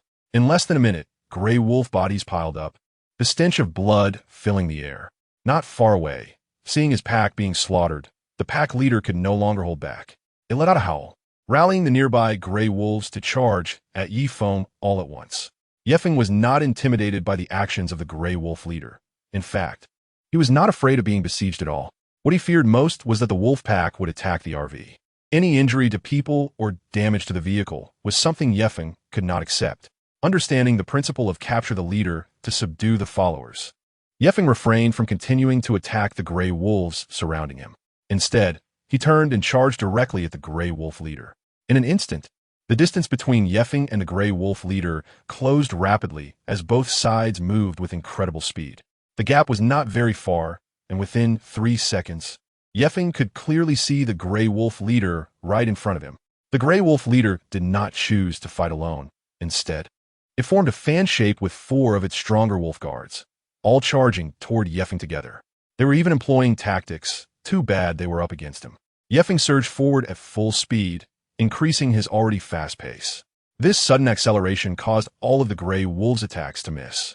After dodging their strikes, Feng glanced at the gray wolf leader, slightly sidestepped to avoid a swipe from its claw, and slashed down at the wolf leader's waist. As the saying goes, copperhead, iron bones, tofu waist, the vulnerable spot of a wolf is its waist, which has notably weak defenses. If Feng's strike landed, the gray wolf leader would either be dead or severely injured. However, as a second-tier monster, the gray wolf leader's reaction speed was impressive. It swung its other paw, forcefully blocking Feng's strike with a resounding clash of metal against claw. Unfazed by the missed hit, Feng quickly adjusted his stance and charged forward again, delivering another slash. At this moment, the gray wolf leader did not engage directly, but instead retreated rapidly while howling to command the other wolves to come and protect it. Realizing that he could not allow himself to be surrounded, Feng knew he had to avoid being overwhelmed, or else he could fall victim to a sneak attack from the gray wolf leader. He unleashed his full speed and relentlessly pursued the gray wolf leader. The gray wolf leader was still no match for Feng, and before the other gray wolves could form a complete encirclement, Feng had already reached the front of the gray wolf leader. Seeing that it could not match the human speed, the gray wolf leader had no choice but to engage. As Feng swung his blade, the wolf leader raised its paw to block. Having already anticipated this move, Feng changed the angle of his strike at the last moment, suddenly slashing downward toward the gray wolf leader's thigh. Speed was everything, and the wolf leader had no chance to react. The blade sliced through the muscle of its thick thigh, a massive wound opening up as tendons were severed and blood gushed out. With a howl of pain, the gray wolf leader cried out. This strike had effectively crippled one of its legs. Without the major tendons connected, that leg could no longer exert any force. Feng initially intended to continue his pursuit, but at that moment, other gray wolves finally caught up, especially the 4 wolf guards. Upon seeing their leader injured, they charged at Feng without hesitation. Were they really seeking their own demise? Feng wasn't about to indulge them. Having already incapacitated the Grey Wolf leader, he decided to clean up these young wolves first, as if he could foresee their movements. Feng deftly evaded several attacks from the Grey Wolves with a slight shift in his stance. After dodging their strikes, he launched his counterattack. He swiftly plunged his blade into one of the wolf guards, killing it instantly. With a fluid motion, he withdrew his knife and swung it again, slicing open the abdomen of another Grey Wolf, spilling blood and entrails across the ground. Chapter 53. The unfair pace of evolution as he slightly retreated. Feng executed a swift slash to the side. A Grey Wolf that had approached from the flank had no chance to evade. It was struck on the shoulder by Feng's blade. Though it wasn't a fatal blow, the wolf fell to the ground, howling in pain, completely incapacitated. A massacre unfolded on the path through the dense forest, with Feng wielding his knife as if he were dancing gracefully. No Grey Wolf could land an attack on him. Instead, every strike he made resulted in a kill. The number of Grey Wolves continued to dwindle, which made the wounded wolf pack leader restless. If all of its subordinates were wiped out, the injured leader would not fare well either. After all, their enemies were not just humans, but other monsters as well. The wolf pack leader decided to take action, but it didn't rush in blindly. Instead, it paced around the battlefield, searching for the perfect moment to strike. Feng noticed the leader's movements out of the corner of his eye and was not worried at all. In fact, he was eager to use the same trick to lure the leader into attacking. When the Grey Wolf guards launched their assault, Feng could have easily evaded them with his speed. However, to bait the wolf pack leader, he chose to roll to the side and feign falling to the ground. The wolf pack leader was intelligent, though not particularly so. Seeing the detestable human lying on the ground, its limited intellect told it that this was a golden opportunity, and it fell into the trap. Feng's hearing was exceptional, and while lying on the ground, he listened intently to the sounds approaching from behind. The noise grew louder, and he gripped his knife tightly, waiting for the perfect moment to counterattack. It was here, Feng thought to himself. The moment for his counterattack had arrived. He suddenly rolled over and swung his tang knife upward. The wolf pack leader, believing victory was assured, was taken aback by the unexpected assault and had no time to react.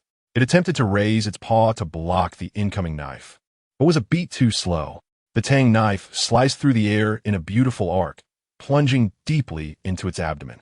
The soft underbelly offered no defense, and the blade smoothly cut through, causing its insides to spill out.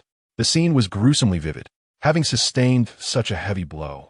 The wolf pack leader could no longer withstand the pain and collapsed to the ground, its body twitching uncontrollably. Feng did not relent.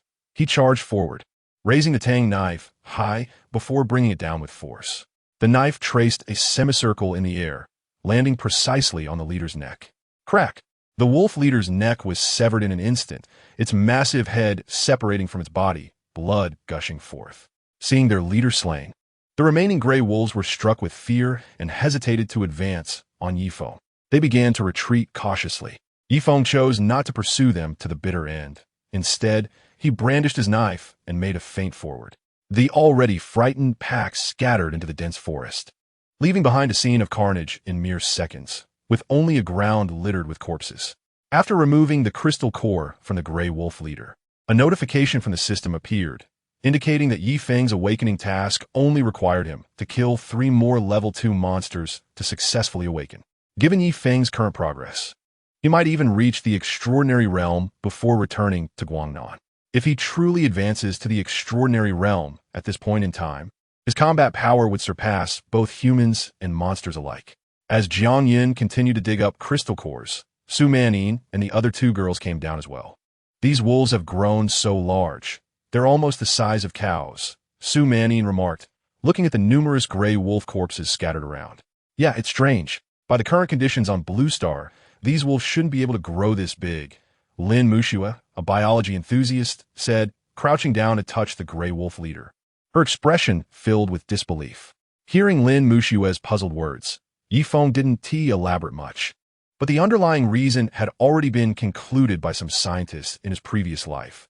When a spatial wormhole opened, it released not only monsters but also a type of energy that had never before appeared on Blue Star. This energy exists both in gaseous form in the air and in crystalline form. and the crystalline substance formed by this energy was named crystal core in his past life. This energy can significantly transform various organisms, whether human or other species on Blue Star, allowing them to greatly enhance their physical abilities, far surpassing their previous limits. However, the energy doesn't only bring benefits. When it transforms humans, some elderly individuals and those with weaker constitutions may become mindless, pain, and fatigue-resistant zombies due to being unable to withstand the transformation. This is the origin of zombies on Blue Star. The number of zombies that emerge from the spatial wormhole is actually quite small. The vast majority are humans from Blue Star who had transformed. The energy is fair. Humans can absorb it, and so can other species. Moreover, compared to humans, other species can absorb it and evolve at a faster rate.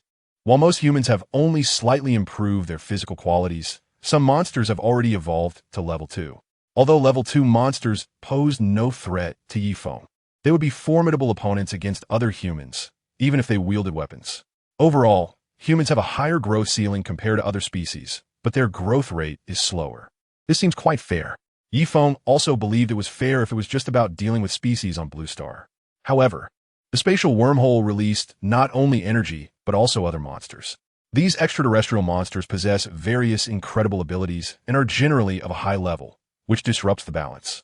Under the dual pressure of alien monsters and locally evolved species, humans can only retreat into bases and shelters, powerless to expand outward. This has rendered many resources inaccessible to humanity. In a world where humans have retreated to isolated corners, food has become a significant issue. Whether ordinary people or evolved beings, everyone still needs to eat. With monsters lurking outside, humanity is forced to expend vast amounts of manpower and resources to cultivate arable land. Each cultivation effort, along with the subsequent maintenance, results in many lives lost in battles against these creatures. Over time, the human population dwindles. Although some individuals grow stronger through relentless fighting, the ranks of mid-tier fighters remain critically lacking. As a result, one by one, the bases still fall prey to monster attacks. Chapter 54, Failed Rescue. In the second attempt, fortunately, the monsters from the other world and the local evolved species are not very compatible, which gives humanity a brief respite. Otherwise, if the two sides rejoin forces, humanity would likely be wiped out within 2 years. This can be considered a sliver of hope granted by fate. After examining all the wolf corpses, Feng stored all the crystal cores he found in his bag. Although he had the system, he still didn't know what the crystal cores would be useful for, but he had a feeling they would come in handy later. It was wise to collect as many as possible now, just in case he needed them in the future. Alright, enough studying. The smell of blood here is too strong and will soon attract other monsters. It's best we leave early, he said. Many monsters have an acute sense of smell, and with the corpses scattered everywhere, the stench was so intense that one would want to cover their mouth and nose. It wouldn't be surprising for monsters to be drawn in from several kilometers away by the wind. Hearing Feng's words, the three women quickly got into the vehicle. As the RV started up, it slowly moved forward. The RV had already distanced itself from the research facility, while Lin Buqing, Jiang Lan, and others were anxiously awaiting in the plaza in front of the facility. After Feng left, the satellite phone inside the research facility had already reported the situation to the Apocalypse Command Center, requesting personnel to come for pickup. After confirming the safety of academician Lin Buqing and the other scientists, the Apocalypse National Command Center, located in Yanjing, issued orders for the military stationed at the Wangmu Mountain Military Base to immediately dispatch helicopters. At all costs, they were to ensure that Lin Buqing and the research results were brought back to the Wangmu Mountain Military Base, with further arrangements to be made for a trip to Yanjing. Knowing that the sky was no longer under human control, the commander of the military base dispatched 5 military helicopters, equipped with ample ammunition, to carry out the rescue mission. The helicopters were fast, and it was estimated they could reach the research facility in less than an hour. However, Jiang Lan and the others, who had been waiting for some time, still had not seen any sign of the rescue helicopters. Suddenly, the walkie-talkie crackled to life. Jiang Lan picked it up, and Xiao Jun's voice came through. "Captain, the satellite phone just rang. Of the 5 helicopters sent for rescue, 3 have lost contact. The remaining 2 have made emergency landings due to attacks from the corpse birds. One landed in the Tianhai City Stadium, and the other at Tianhai University. The helicopter that landed at the stadium is damaged and cannot take off, while the one at the university is currently undamaged and can still fly. Upon hearing Xiao Jun's report, Jiang Lan's heart sank. The 5 helicopters had taken off together to compensate for any potential accidents, yet none had managed to reach the research facility in the end. After a moment of silence, Jiang Lan asked, "What did the Wangmu mountain base say?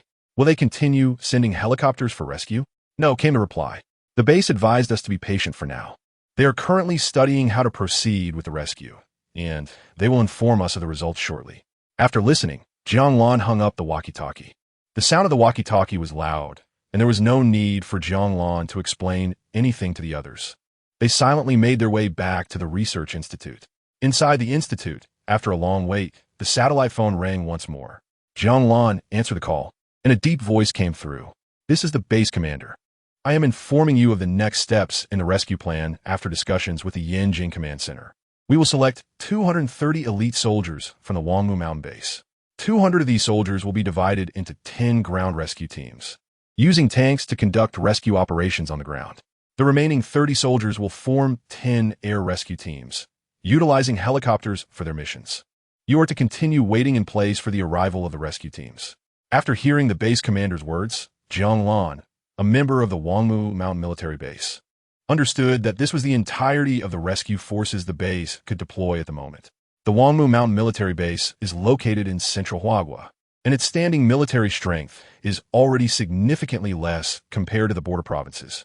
Moreover, since the apocalypse began, the central region, being densely populated, has seen an increase in monsters and has suffered heavy losses after the initial battles. When Jiang Lan learned that 5 helicopters were unable to complete their mission, she had prepared herself for the possibility that the base would abandon the rescue or allow them to return with the scientists on their own. However, to her surprise, the base had emptied its resources to send such a large rescue force to save these scientists. This made her curious about the research results in the hands of these scientists. What kind of remarkable findings could compel the military to go to such lengths for a rescue? But as a soldier, she could only keep her curiosity to herself.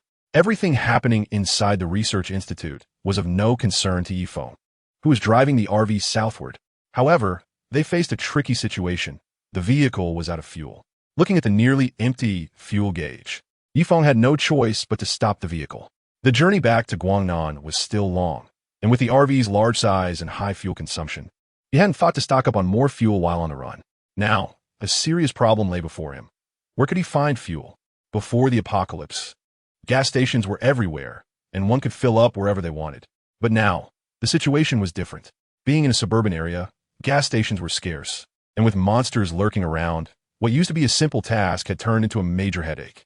Manyin, as a native of Tianhai, do you know where there are gas stations? With no other options, Yifeng had to ask the only Tianhai person among them, Su Manyin.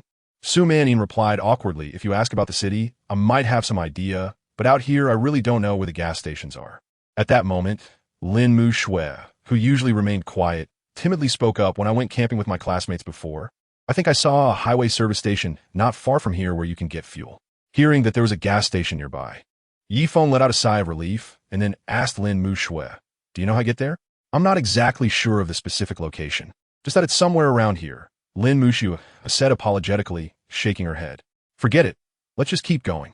Once we get on the highway, there should be signs to guide us." Yifeng didn't feel too discouraged. Even though they didn't know the exact location, generally speaking, service stations along the highway would have signs within a kilometer or two to help drivers. So, if they weren't too far away, they should be able to find a service station by following the signs. As the vehicle traveled along the road, the scenery changed after they left the area with the gray wolves. Small buildings from nearby villages continually whizzed by the car. Since these villages were close to Tianhai City, their economic situation was relatively good.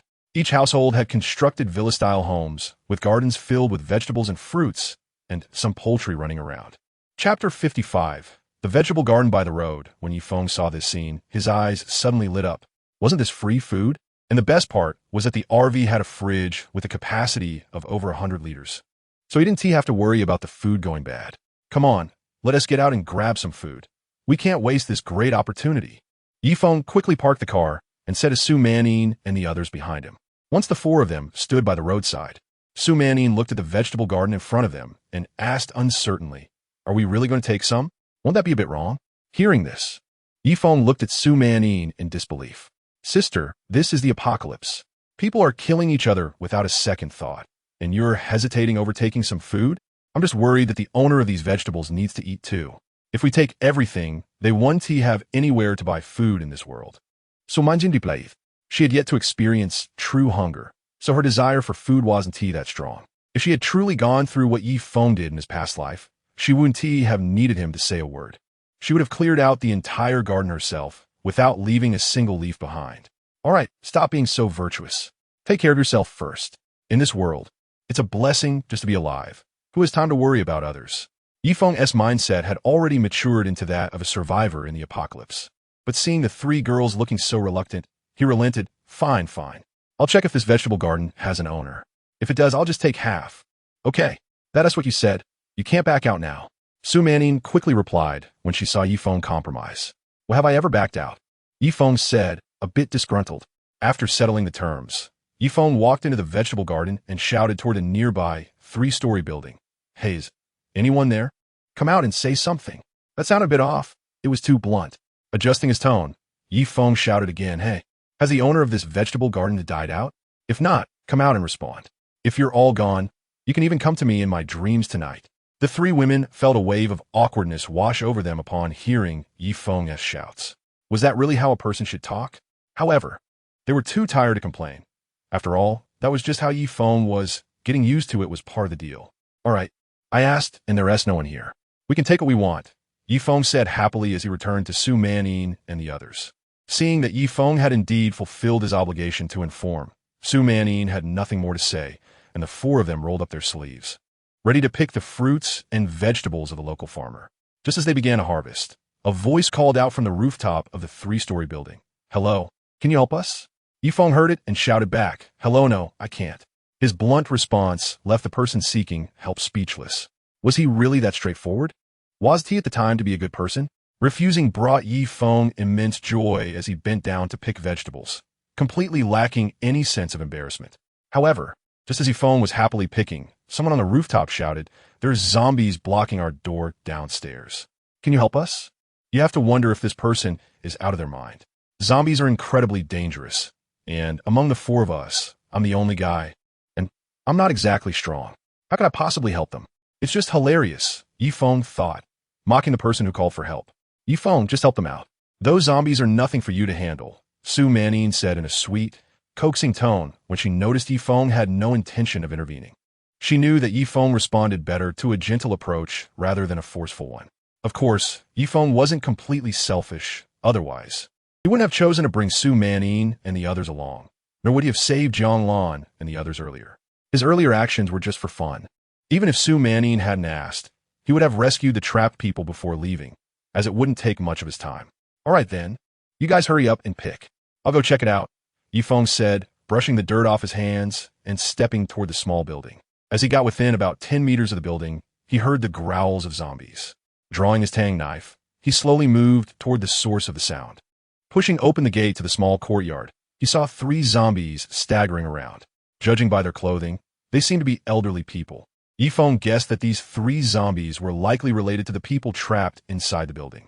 The elderly had transformed into zombies due to the energy surge and had lost all recognition, trapping their own family members inside. The 3 zombies, initially aimless, suddenly charged at Feng with a speed that was anything but elderly upon hearing the door creak open. Don't blame me. This is what your loved ones requested, Feng murmured under his breath. After finishing his thought, he stood his ground, waiting for the zombies to attack. When the first zombie got within a meter of him, Feng finally moved. His tang knife flashed, and in an instant, the zombie was sliced in half. With a slight shift of his feet, he swiftly dispatched the other 2 zombies with quick slashes. At this point, Feng could take down these low-level zombies with remarkable efficiency. Only when he encountered higher-level monsters did he find any real enjoyment in combat. After eliminating all the zombies, Feng called out to the building, all right, you can come down now. It's safe. Moments later, a man cautiously peeked out from above, seeing that all 3 zombies were sprawled on the ground. His expression was a mix of joy and sorrow, and he simply said, thank you, to Feng.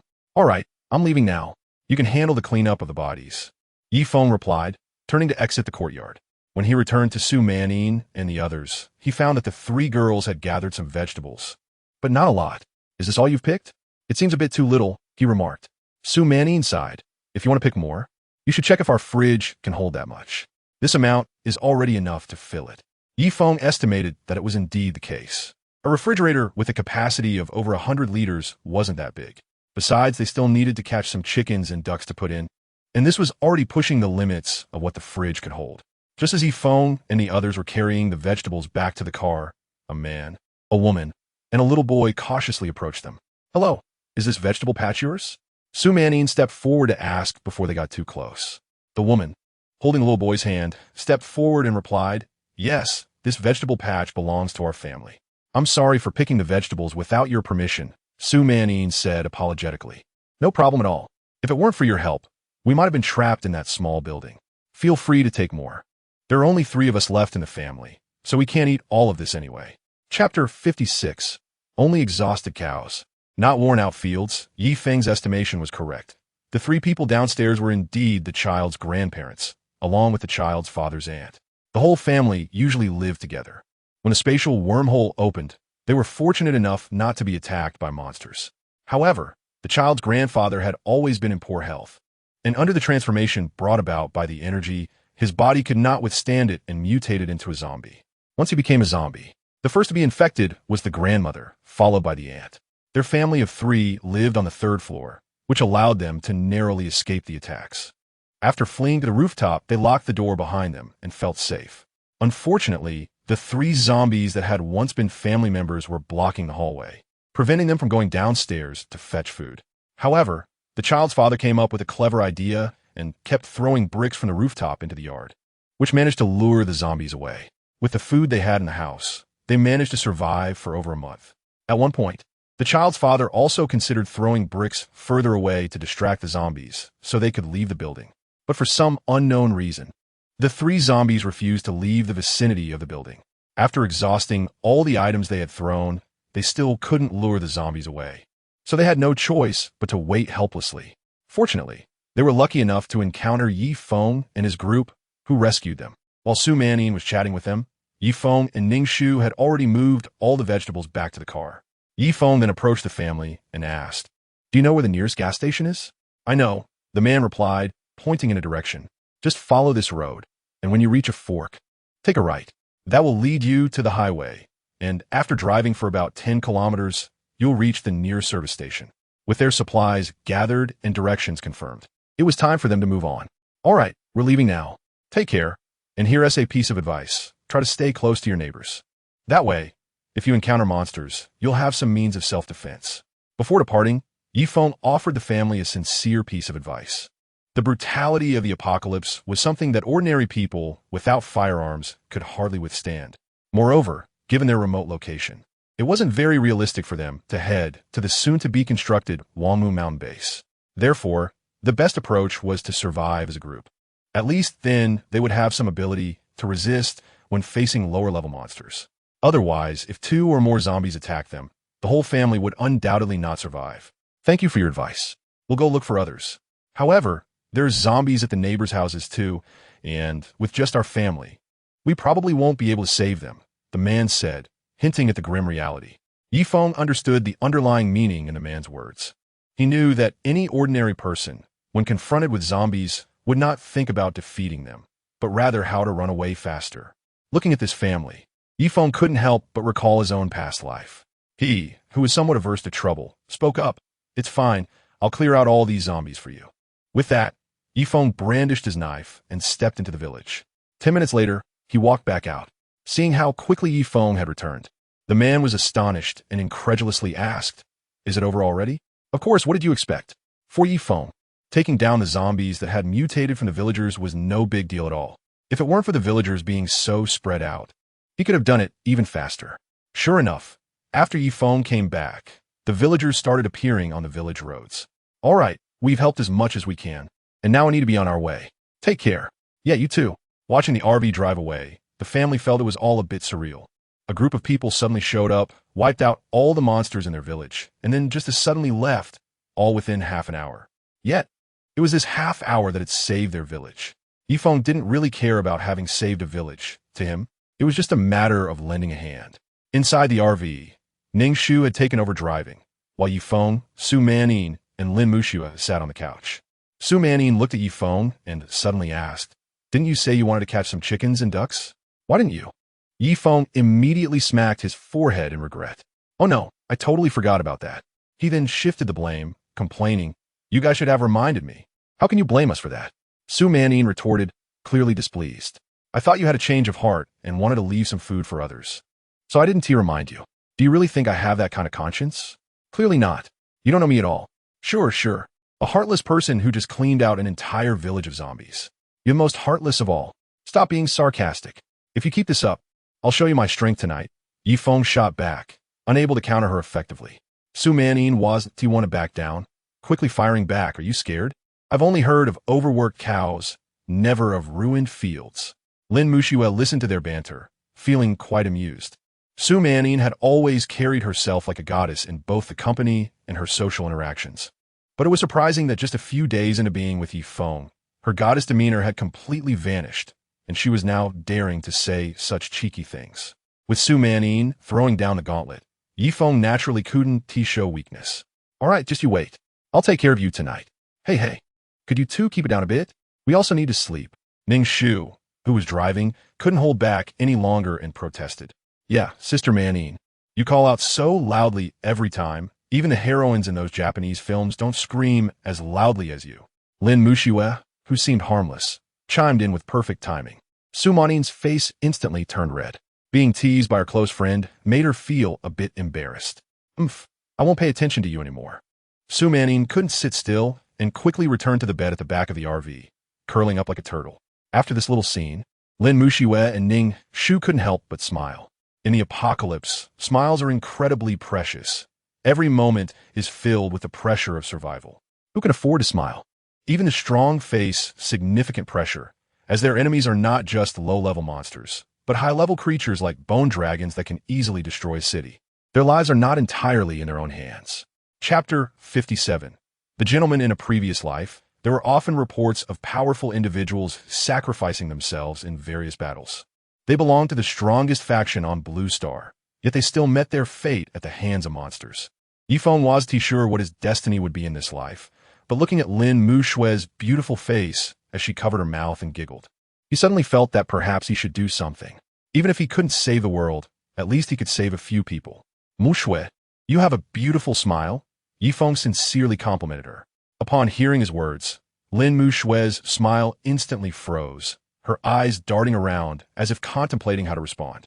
"Yifeng, I warn you, don't have any bad intentions. Our Muxue is still an innocent girl. If you dare to make a move on her, I'll bite you to death." Ning Shu warned as she drove. Yifeng felt a bit speechless. All he did was give a little compliment to Lin Muxue. Yet Ning Shu reacted so dramatically. It seemed they had some misconceptions about him. He really was a lecher who pounced on every girl he met. "I was just praising Muxue. Is that such a big deal?" He replied. "Was that a compliment? Given your past record, I have reason to suspect you're scouting for opportunities," Ning Shu retorted. Yifeng was unhappy. "What past record? Don't slander me." Ning Shu snorted dismissively. "You dare say you have no record? If Linka hadn't left in time, you would have been flying high with both your aunt and your niece. Can you blame me for that?" Yifeng felt wronged. From the beginning, he never suggested they should be together. It was Lin who brought it up. And of course, he and thought to refuse. Don't slander people. That was all Lin Ku's idea. I never agreed to it. Since childhood, neighbors have always praised me as a gentleman. He defended himself.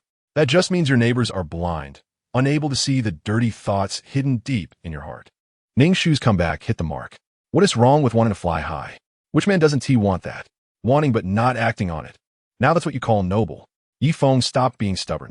Indeed, seeing the looks of Su Manin and Lin Ku, saying he could resist was certainly a lie. Look, the fox's tail is showing. Muxue, make sure to wear clothes when you sleep at night. Don't give this guy any chance. Ning Su ernestly adviset Lin Muxue. Enough of your nonsense. I'm going to find my wife, Yifeng said, unable to take any more of Ning Shu's teasing, and quickly left the scene. However, just 10 minutes after lying in bed with Su Manin, he heard Ning Shu's voice again.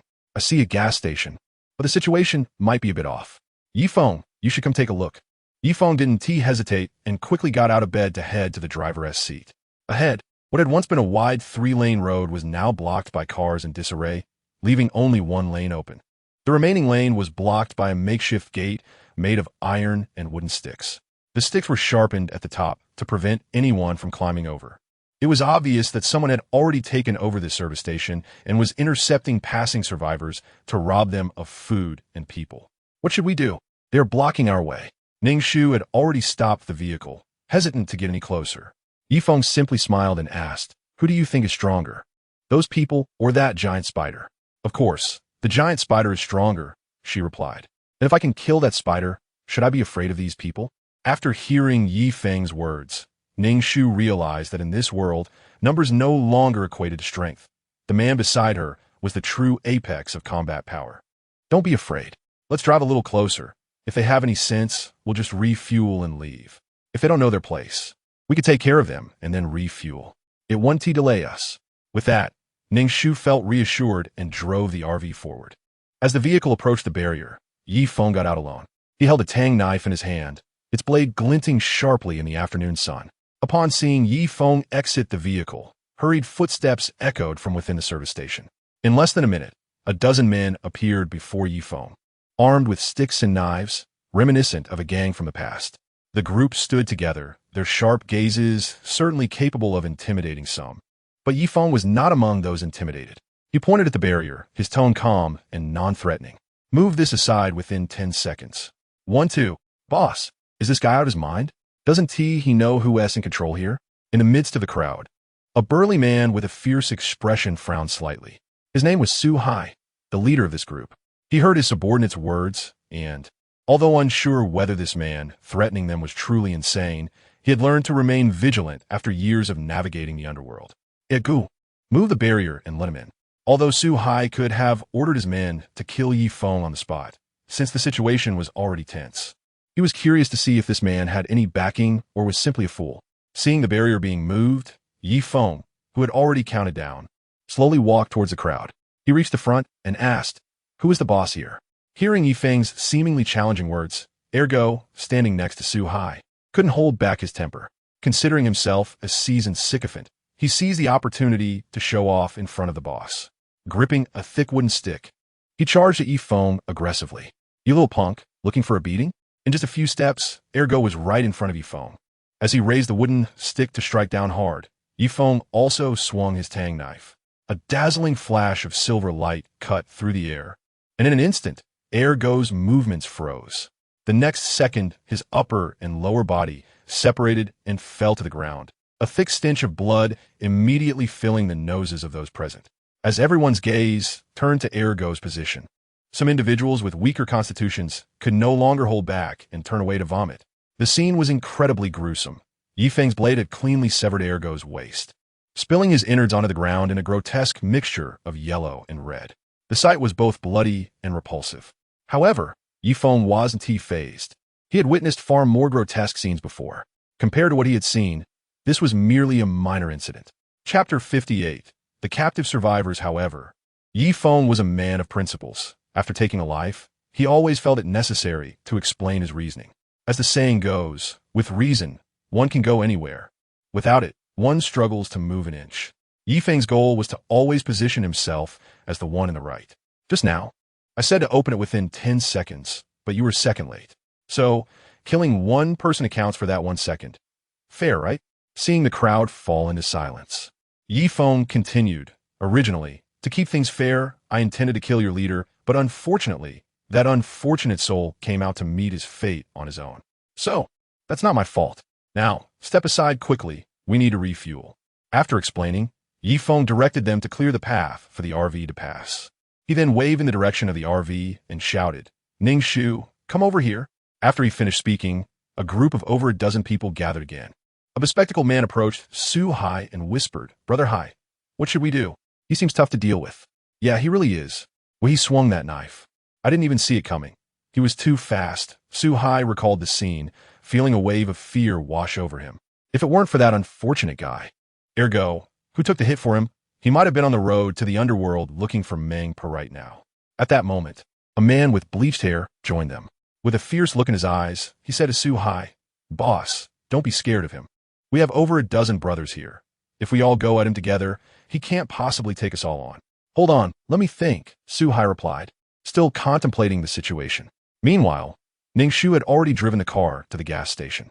As Yifeng picked up the gas pump to refuel, he suddenly encountered a significant problem. The gas station required a staff member to input a password before dispensing fuel. Self-service wasn't allowed. Is there anyone working at the gas station? If so, please come out. Yifeng called out towards the convenience store inside the service station.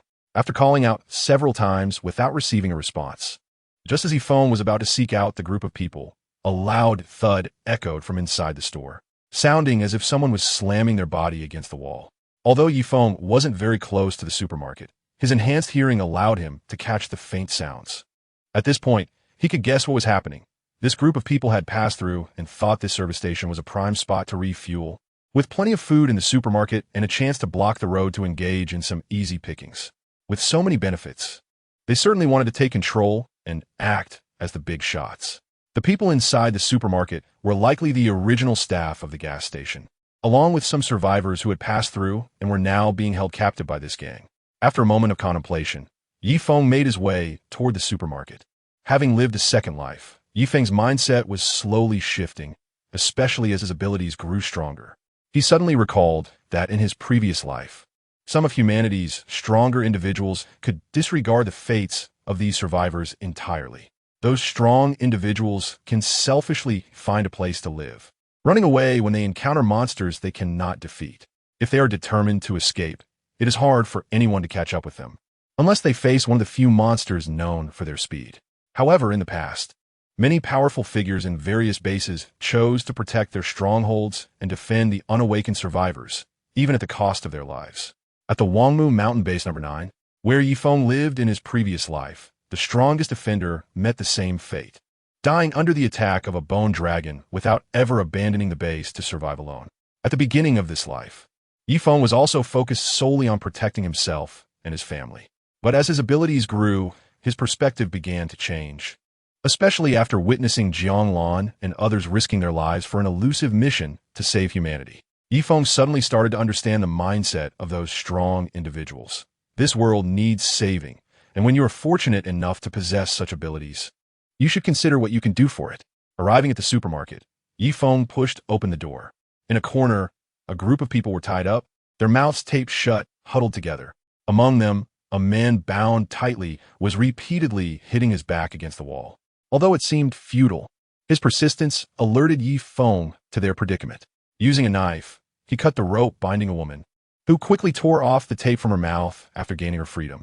There was no time for her to thank Yifeng. She hurried to help the man who was trying to free himself. Yifeng continued to rescue others. Just as he was about to finish freeing everyone, a group of thugs burst in. "What are you doing?" One of the goons shouted angrily. Yifeng didn't stop. He continued his efforts to save the survivors. When the thug saw Yifeng ignoring him, he charged forward, swinging a machete at Yifeng's back. Sensing the movement behind him, Yifeng reacted faster than the thug, turning and striking with his knife, cleaving him in two. Holding the bloodied saber, Yifeng cast a cold gaze at the group. "You scum! After I finish saving these people, if you're still in my sight, you will all die." After he spoke, the thugs looked to Su-hai, awaiting his command. As a hardened figure in the pre-apocalyptic world, Su-hai felt torn. If he backed down, his subordinates would lose faith in him, as none would want to follow such a cowardly leader. Yet, he felt a twinge of fear at the thought of confronting Yifeng, who displayed such ruthless and efficient killing skills. However, retreat was not an option for Su-hai. He had spent years navigating this world and could discern who was easy to deal with and who was not. Most of his subordinates were young and inexperienced, usually easy to manipulate with a few words, but now he was uncertain how to proceed against someone like Yifeng. However, in the face of the current situation, the strengths of these subordinates have turned into weaknesses. After Yifeng killed two of his brothers, the younger gang members all displayed fierce looks in their eyes, feeling a surge of bloodlust. They were eager for Su-hai to give the command so they could rush in and take revenge on Yifeng for their fallen brothers. Su-hai was now a loss for words. With the apocalypse upon them, people like him were no longer bound by the law, and this was the perfect time to expand his power. He truly didn't want to offend someone as ruthless as Yifeng before his own forces had grown. Su-hai Sai Inwa Li. Chapter 59. The Survivor's Dilemma, however, He quickly realized that if he didn't act now, the little savings he had painstakingly accumulated would be gone, and then there would be nothing to talk about in the future. Although they still regarded him as their leader, the moment he showed any sign of weakness, his subordinates would dare to break away and establish their own territory. Breaking away was one thing. He was more afraid that some of his subordinates, fearing hardship and exhaustion, would directly rebel against him, killing him to take over his power in one fell swoop. Suhai struggled to utter the word go. Instantly, the eager subordinate shouted and charged at Yi Feng, looking for death. At that moment, Yi Feng had just freed everyone and immediately turned around, drawing his tang knife as he plunged into the crowd. With blinding speed, he swung down his knife, severing a subordinate's arm at the shoulder. Overwhelmed by such excruciating pain, the subordinate fell to his knees, a chilling scream echoing throughout the supermarket. Yi Feng showed no mercy. The tang knife danced in his hands, each swing resulting in severed limbs and screams that filled the air, turning the supermarket into a scene reminiscent of hell. But for those subordinates, it truly felt like hell. The man they had just moments ago wanted to kill was now effortlessly slicing through them, as if they were mere vegetables. In less than a minute, the ground was littered with dismembered limbs. Blood soaked the floor, and the metallic stench filled the small supermarket, making it extremely unpleasant. With a final swing, Yi Feng split the last subordinate in half and walked up to Suhai. At this point, Yi Feng was covered in blood. There was no way to avoid it in such a confined space when blood gushed out. This blood-soaked image made Suhai, a seasoned veteran, tremble uncontrollably. Having lived for decades, Suhai had never seen anyone so powerful. One man, one knife, and he had slaughtered more than a dozen of them.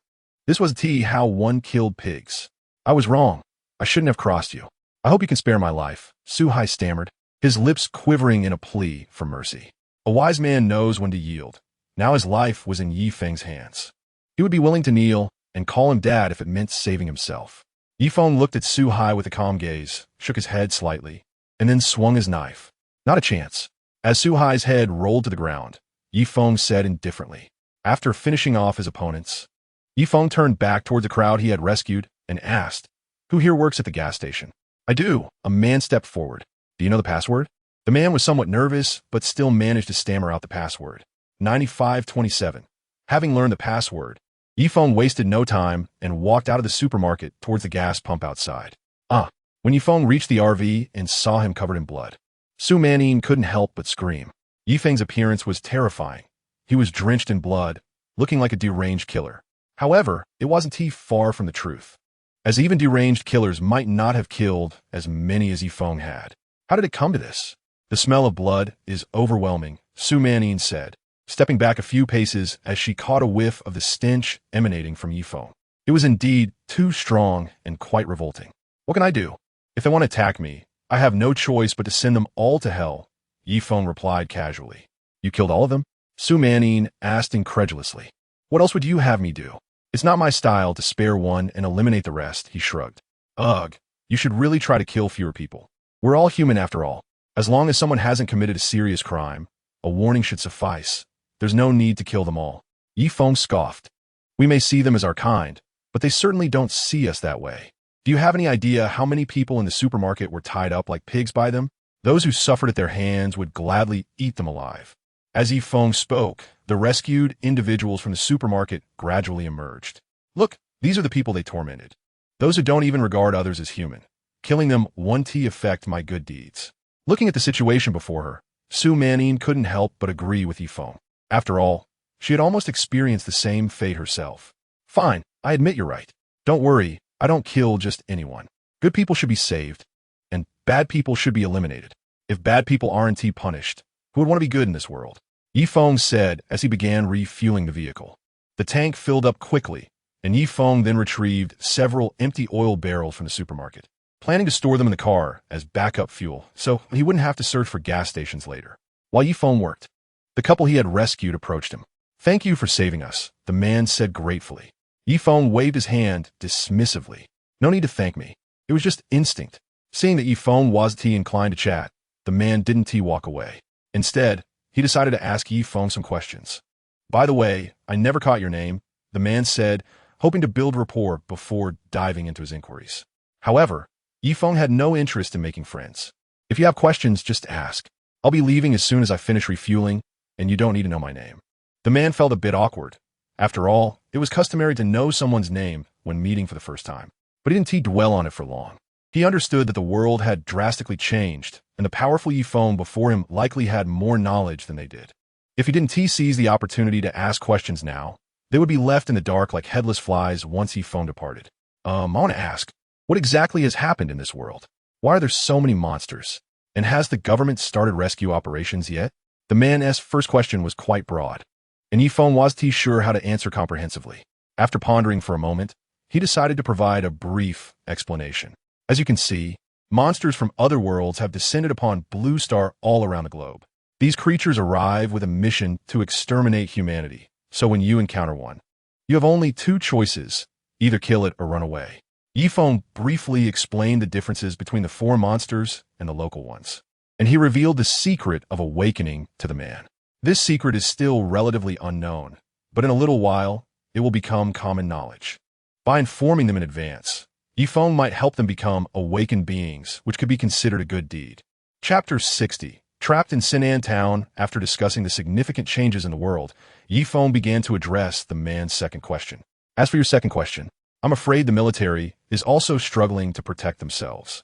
They can only conduct small-scale rescues in the cities, and I don't think they will come to your location. Feng understood their feelings well, as he had been in a similar situation in his past life, desperately waiting for the military's arrival. He had been fortunate enough to eventually see the military come, but many others had already lost their lives while waiting. Only a small fraction of people could be saved. If the cities were already like this, there was no hope for such a remote gas station. Upon hearing Feng's words, the man's and his wife's faces fell with disappointment. They had held on until now because they still clung to a glimmer of hope, but after hearing Feng's response, they were at a loss for what to do next. Seeing the despair on their faces, Feng decided to offer them a clear direction.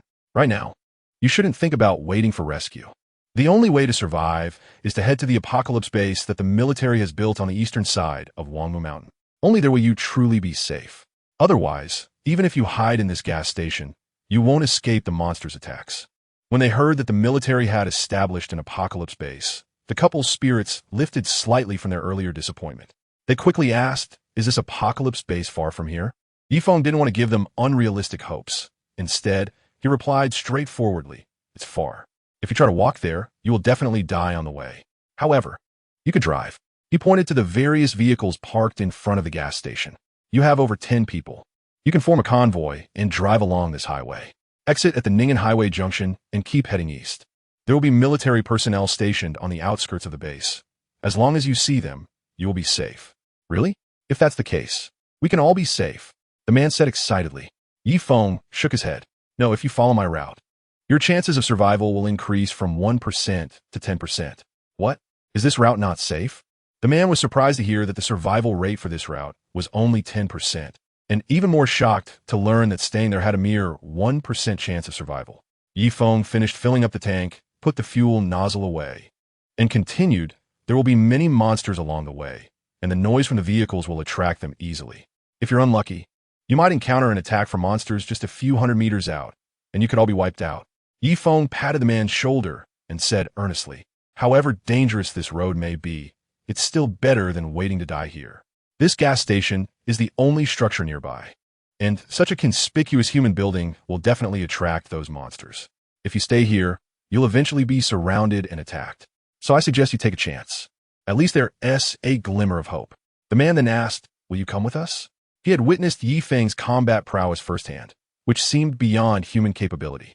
If Feng joined them, their chances of survival would surely increase significantly. Feng shook his head, about to refuse the man when a ringing sound came from inside the car. Su Manin, who was in the vehicle, picked up the satellite phone that Jianglan had given them before they left. "Hello." As soon as she answered, Lin Ku's urgent voice came through. "Auntie, monsters have breached the research institute. We've managed to escape to the nearby town of Xinan.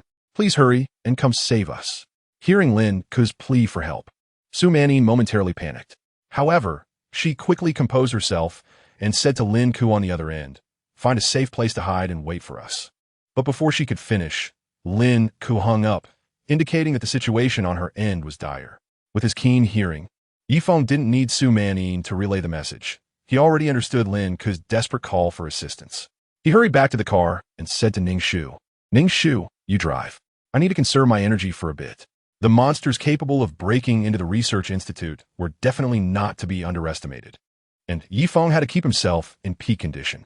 Ning Shu didn't hesitate, taking the driver's seat and starting the car, heading towards Exinen town. As for the people at the gas station, Yifeng couldn't worry about them anymore. He had already said what needed to be said. It was up to them to choose. Exinen town, located on the outskirts of Tianhai City, is a small town that, despite its size, has a decent quality of life due to many small processing factories in the area. The Biological Research Institute is situated between Exinen town and Tianhai City. The town has been officially planned with many small buildings, each 7 to 8 stories high, neatly arranged along the wide roads. However, the streets that were once bustling with people had now turned into a domain of zombies. Scattered zombies wandered aimlessly, their numbers significant. Suddenly, a group of zombies on one street erupted into chaos, having heard sounds and caught the scent of humans from a distance. Jiang Lan's team of 3, along with the Research Institute staff, Lin Ku and Luo Qian, were sprinting for their lives. Each person was pushing themselves to the limit. Despite their pale faces, no one dared to stop and rest. Jiang Lan led the way, seeing countless zombies rushing towards them from the town. But at that moment, there was no choice. Danger loomed ahead, and the monsters behind them were even more perilous. They could only choose the lesser of two evils. After resupplying some ammunition in the institute, they were finally ready to fight back. Jiang Lan raised her rifle and shouted to Xue Chong and Xiao Jun beside her, "Fire! We need to break through a path quickly, or we'll slow down and the monsters behind us will catch up." Xue Chong and Xiao Jun didn't respond. They just exchanged determined glances, and then all three pulled the triggers, unleashing a hail of bullets. The zombies were not as mutated as other monsters, and bullets still held significant killing power against them.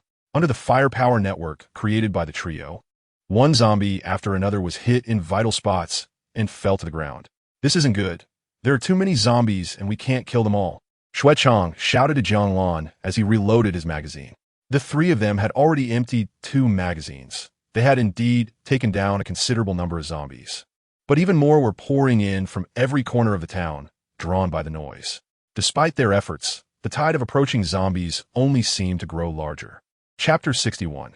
The tyrant approaches. Jiang Lan noticed the situation and realized that breaking through the horde of zombies was impossible. She didn't insist on it.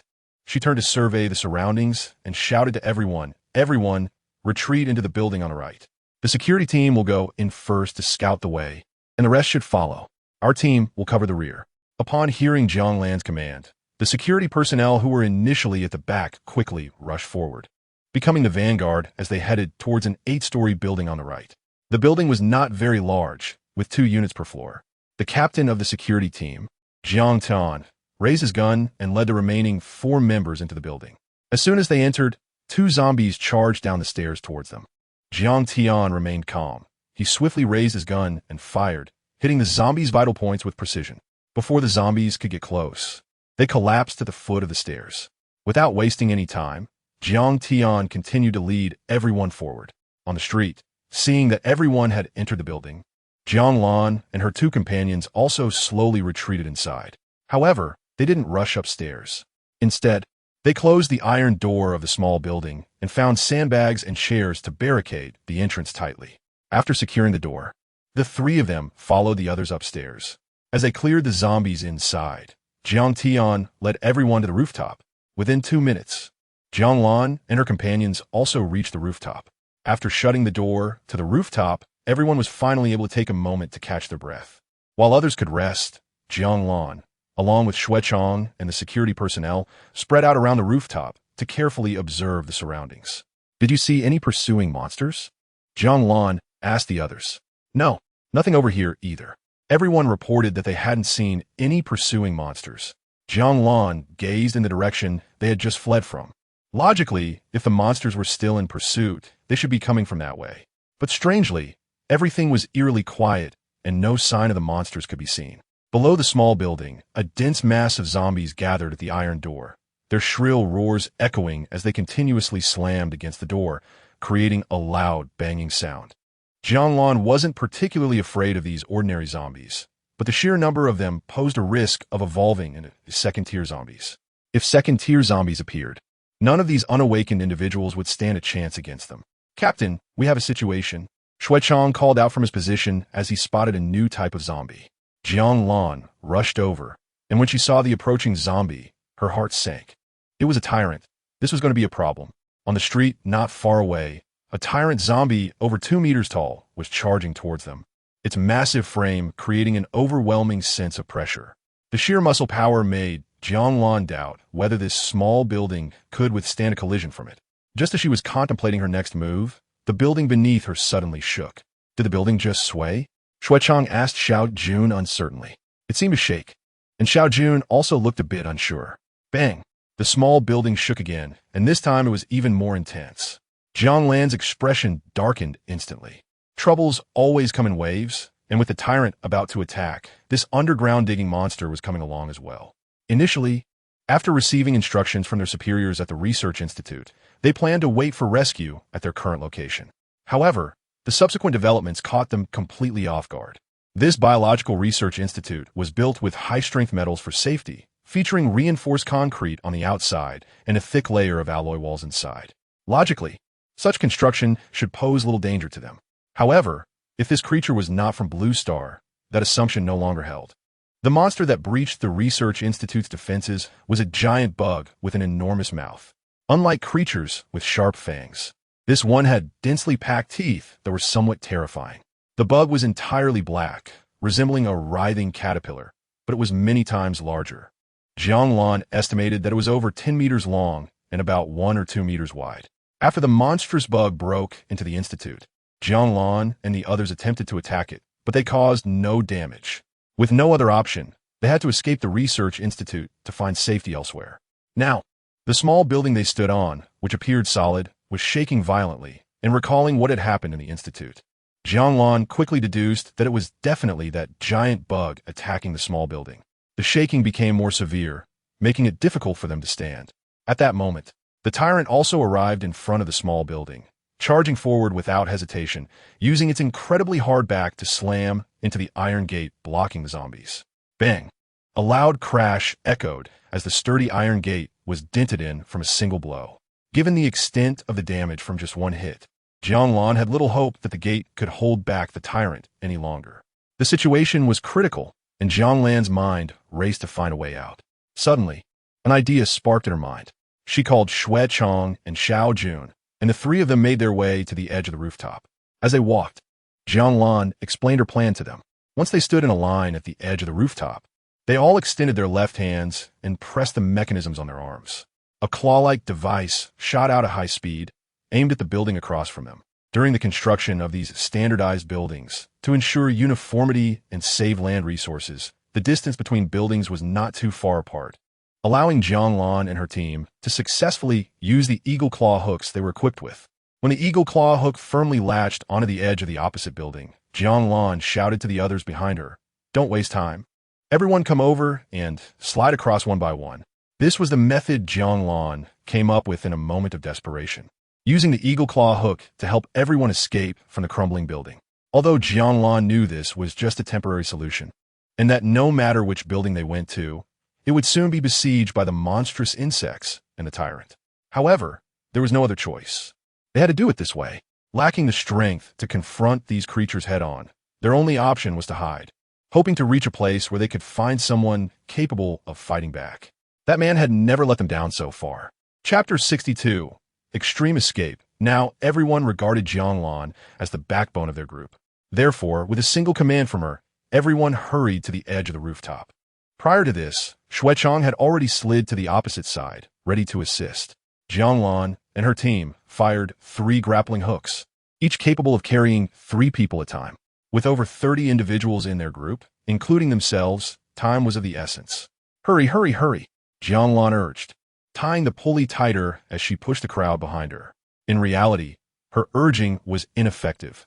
It wasn't that the scientists were unwilling to move, but the limited number of pulleys made it impossible to speed things up. Just then, a loud crash echoed from below. Upon hearing the sound, Jianglan realized that the iron gate on the first floor had been breached by the tyrant. with nearly 20 people still yet to cross. She knew she had to buy time, otherwise, not all of the scientists would make it.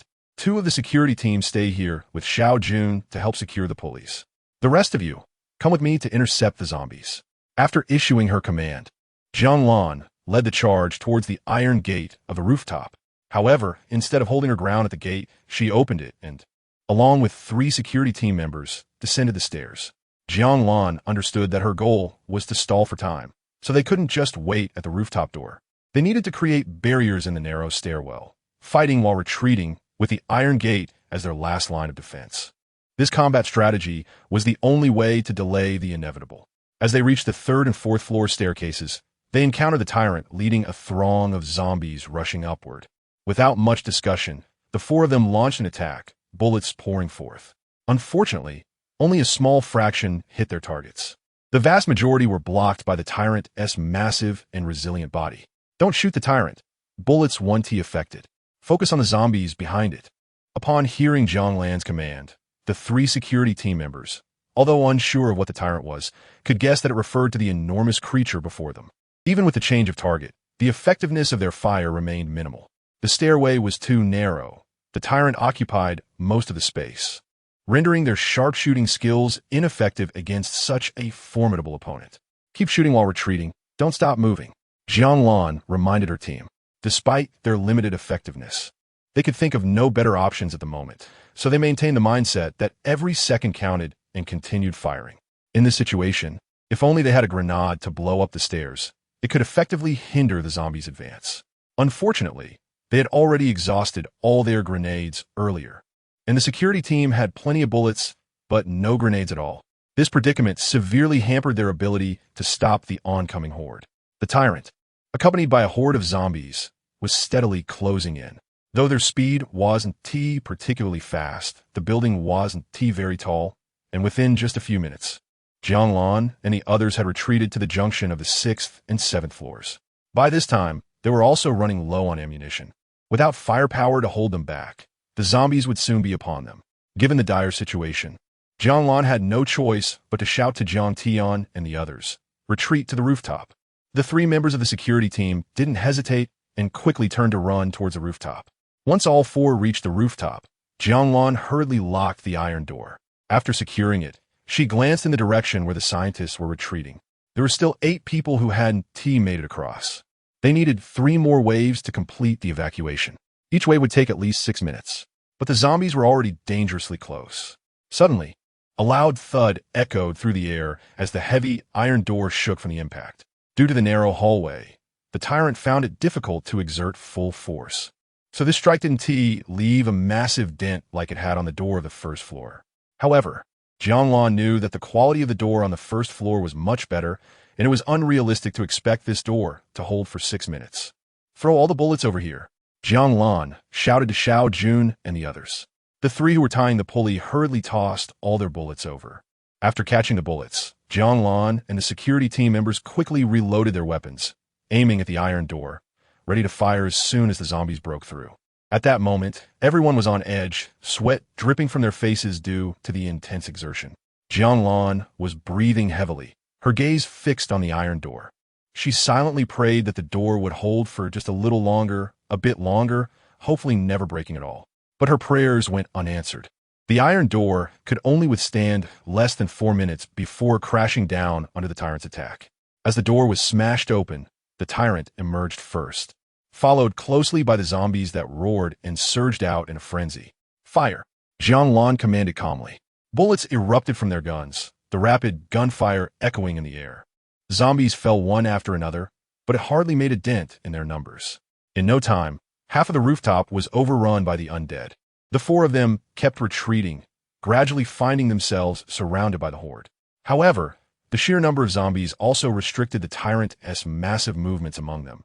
Otherwise, if he unleashed his full power, Jiang Lan and the others wouldn't stand a chance. The encirclement grew tighter, and the tyrant, already impatient with the zombies blocking his path, waved his hand and forcefully cleared a way through, striding forward with determination. At this point, only 2 scientists remained on the rooftop, along with 5 members of the security team, plus Jiang Lan and Xiao Jun. With the distance so close and time slipping away, Jianglan quickly jumped onto the railing at the edge of the rooftop. Quick, everyone grab the rope tightly. We need to swing over. Hearing Jianglan's words, the remaining people hurriedly climbed up. The zombies were now dangerously close, and they could already smell the foul stench emanating from them. Hold on to me. Jianglan skillfully secured the buckle on the rope, and the two male scientists next to her, disregarding any notions of gender, quickly wrapped their arms around her. Once the three of them were tightly bundled together, Jianglan suddenly stepped onto the railing of the rooftop, using the force to swing swiftly toward the adjacent building. The other two teams followed closely behind, and, just as the zombies were about to attack, everyone successfully escaped from the rooftop. Furious at the loss of their potential meal, the tyrant let out an enraged roar. He swung his arms in frustration, sending several zombies flying off the rooftop, plummeting down from 20 meters high. Chapter 63. Xuechang's death. How far are we from Sinan town? Yi Feng asked, opening his eyes as he sat on the booth sofa, looking at Ning Shu, who was driving. Not far. I just saw a road sign. We should be there in about 10 minutes, Ning Shu replied. 10 minutes. I wonder if they can hold on, Su Manning said anxiously. Lin Ku's voice had been so frantic when she called on the satellite phone earlier, indicating that the situation was dire. Moreover, none of their group had an awakened one like Yi Feng. If they encountered even slightly tougher monsters, they could easily be wiped out. Despite Su Maning's growing concern, there was nothing she could do. Ning Shu was driving as fast as she could, and going any faster might put everyone at risk. Right now, Ning Shu was fully focused on driving, pouring all her energy into treating the RV like a sports car. The scenery outside whizzed by, and looking out the window, all they could see was a blur. Yi Feng didn't feel as anxious as Su Manning.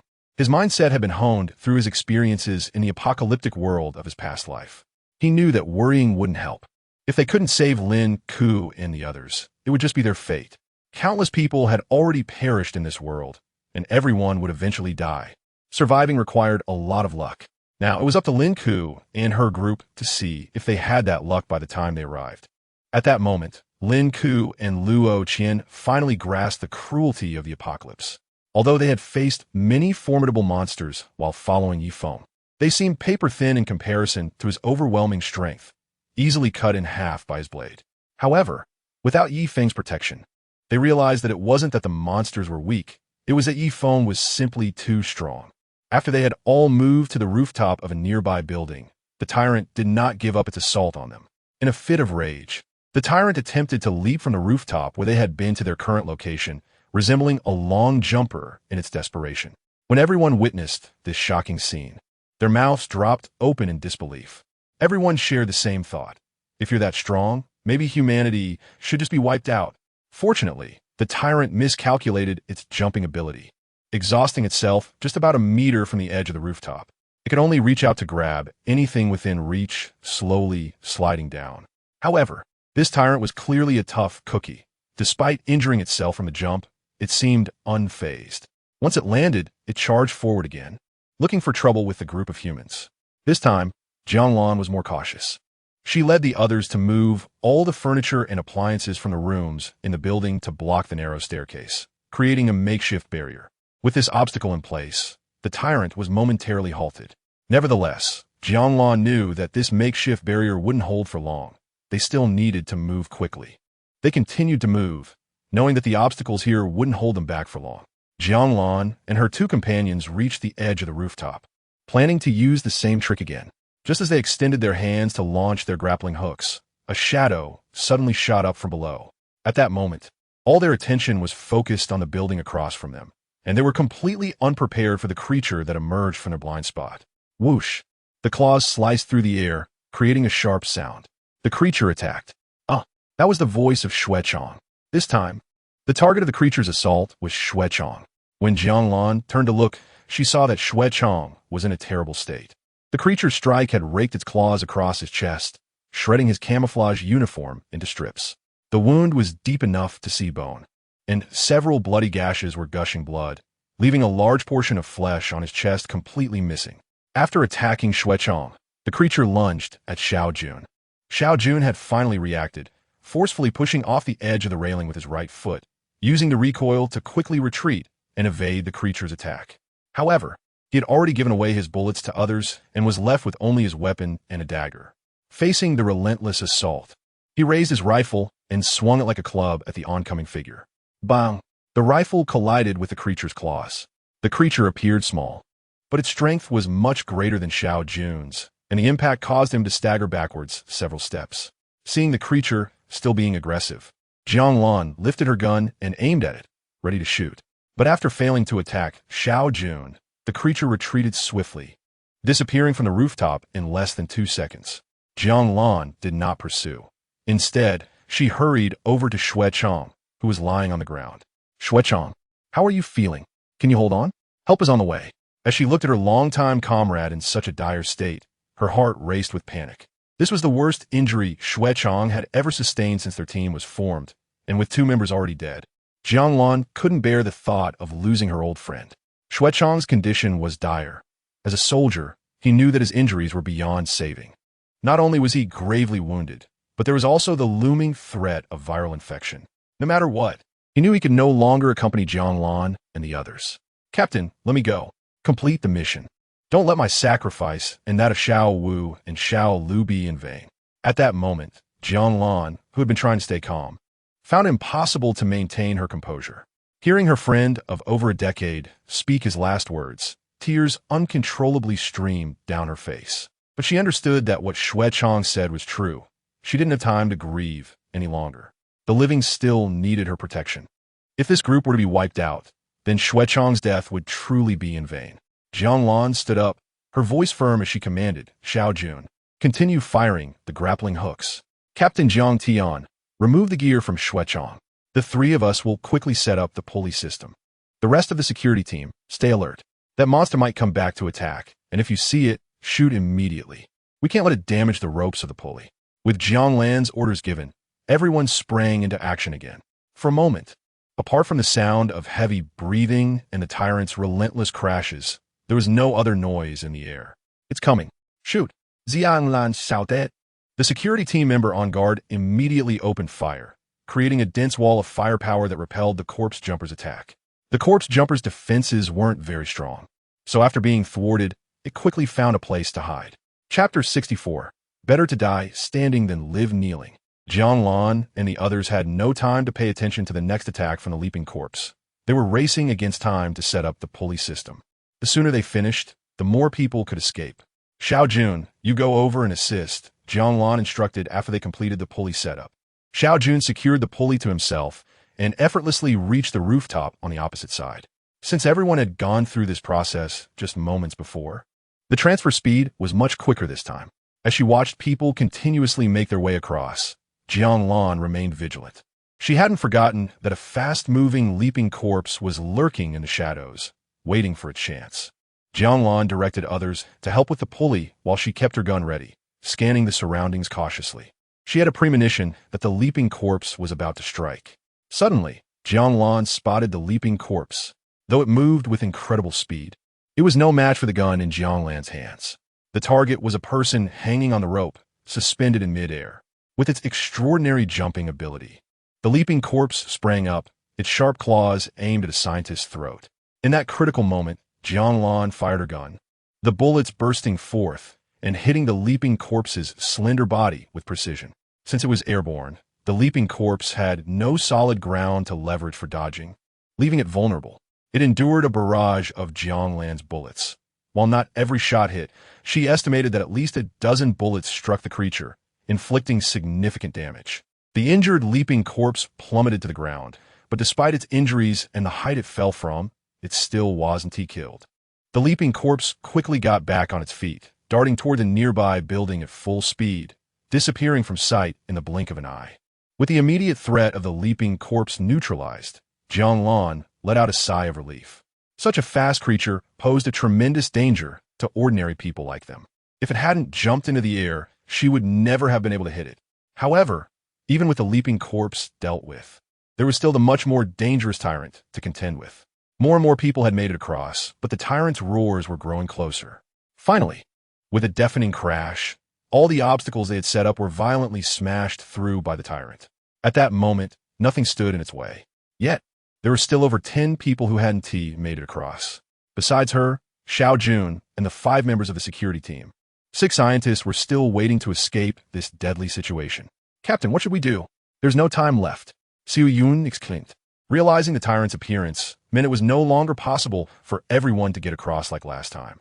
Just helping those 6 scientists secure the pulleys would take over a minute, and with only 3 people able to cross at a time, they would need 2 rounds. But lacking weapons, they couldn't possibly hold off the tyrant for that long. Jianglan made a quick decision and shouted, "We'll stay behind. Let the 6 of them stop using the pulley and pair up, just like we did before, and swing across." The 6 scientists had witnessed Jianglan and the others escape earlier, and seeing the tyrant approaching, they quickly set aside their fear. They swiftly divided into 3 groups, gripping the ropes tightly. With a push from Xiao Jun and the others, they swung across to the other side. The people on the other side quickly helped them up. However, after the 6 scientists used the rope to escape, it meant that the 7 remaining behind could no longer use the pulley to reach safety. This place had become a dead end. The monster's howls echoed across the rooftop, and the tyrant advanced with earth-shaking steps. Its massive body exuded an intense sense of pressure, surrounded by a throng of zombies clawing and gnashing, eager to tear the humans apart and feast on their delicious flesh. Jianglan glanced at the others remaining on the rooftop. Everyone wore a look of defiance in the face of death. With the zombies now almost upon them, Jianglan said no more, drawing her military knife with practiced ease and charging forward. The others followed suit. The members of the defense team were all selected from the military and shared the same fierce spirit. Faced with this inevitable doom, they all held the same resolve. Better to stand and die than to kneel and live. Jianglan skillfully plunged her knife into a zombie's head, piercing its vital spot, and the creature fell limp to the ground, unable to continue its roar. The others were equally relentless. The short knives in their hands became lethal weapons against the zombies. Each strike aimed at the creature's weak points. Within a short time, they took down over a dozen zombies.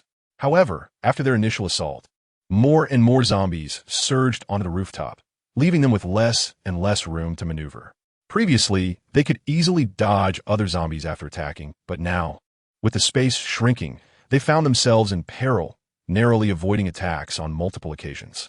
On the opposite rooftop, the people watching Jianglan and her team in danger felt a growing sense of urgency. Xiao Jun, in particular, was burning with frustration, wishing he could fly over and fight alongside his captain. As the crowd looked on with concern, casualties began to occur. One member of the defense team, after killing a zombie, failed to evade in time and was surrounded by the advancing horde. As the circle of monsters closed in, he desperately swung his knife, trying to carve out a path. But it was futile. A dozen zombies lunged at him, pinning him down. With a scream, he was overwhelmed and torn apart, his body becoming food for the undead. Jiang Tian heard the cries of his fallen comrade, but he too was struggling to survive. The number of zombies was overwhelming, and the confined space left no room to hide. Suddenly, another familiar scream pierced through the chaos. As a longtime comrade, Jiang Tian instantly recognized it as Old Qian's voice. He turned his head towards the direction of the sound, and there stood the tyrant next to Old Qian, who had collapsed on the ground. At that moment, Old Qian was coughing up blood, struggling to breathe. "Old Qian," Jiang Tian shouted in anguish. He had known Old Qian for over a decade, and he never imagined that this old comrade would die right before his eyes today. Hearing Jiang Tian's cry, Old Qian mustered all his strength for one last look at his captain before he breathed his last. A wave of immense sorrow washed over Jiang Tian, and for a moment, he forgot to dodge. "Captain, watch out!" The injured jumping corpse, hiding among the zombies, had noticed Jiang Tian's moment of distraction. It seized the opportunity and launched a decisive attack. Chapter 65. Saving Jianglan, just as the sharp claws of the leaping zombie were about to pierce Jiang Tian's chest.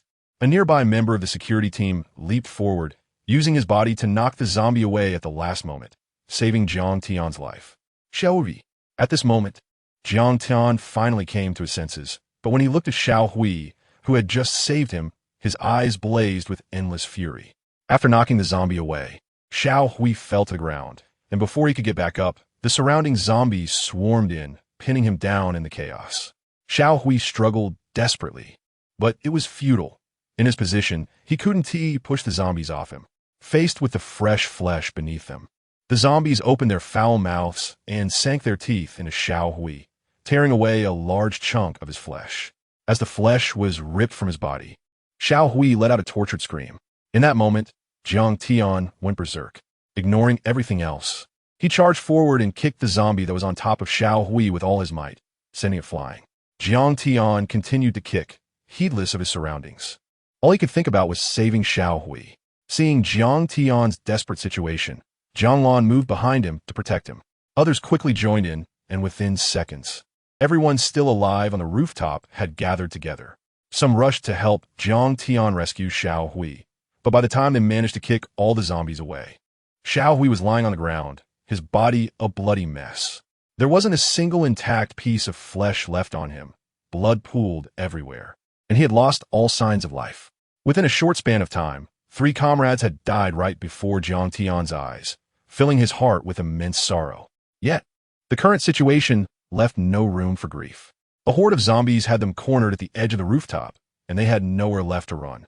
Realizing this, the last remaining member of the security team, while fending off the zombies, turned to Jiang Tian and said, "Captain, I don't want to be eaten alive by these zombies. I'm going first." With that, the team member turned and jumped onto the railing at the edge of the rooftop, leaping off. His movements were so swift that Jiang Tian couldn't utter a word. Jumping from the 8th floor, survival was nearly impossible, but this member of the security team preferred a quick death to ending up like Xiao Hui, being eaten alive while fully conscious. After the last team member fell, Jiang Tian found himself the only survivor among the 5 who had set out together. As he watched the approaching horde, despair washed over him like never before.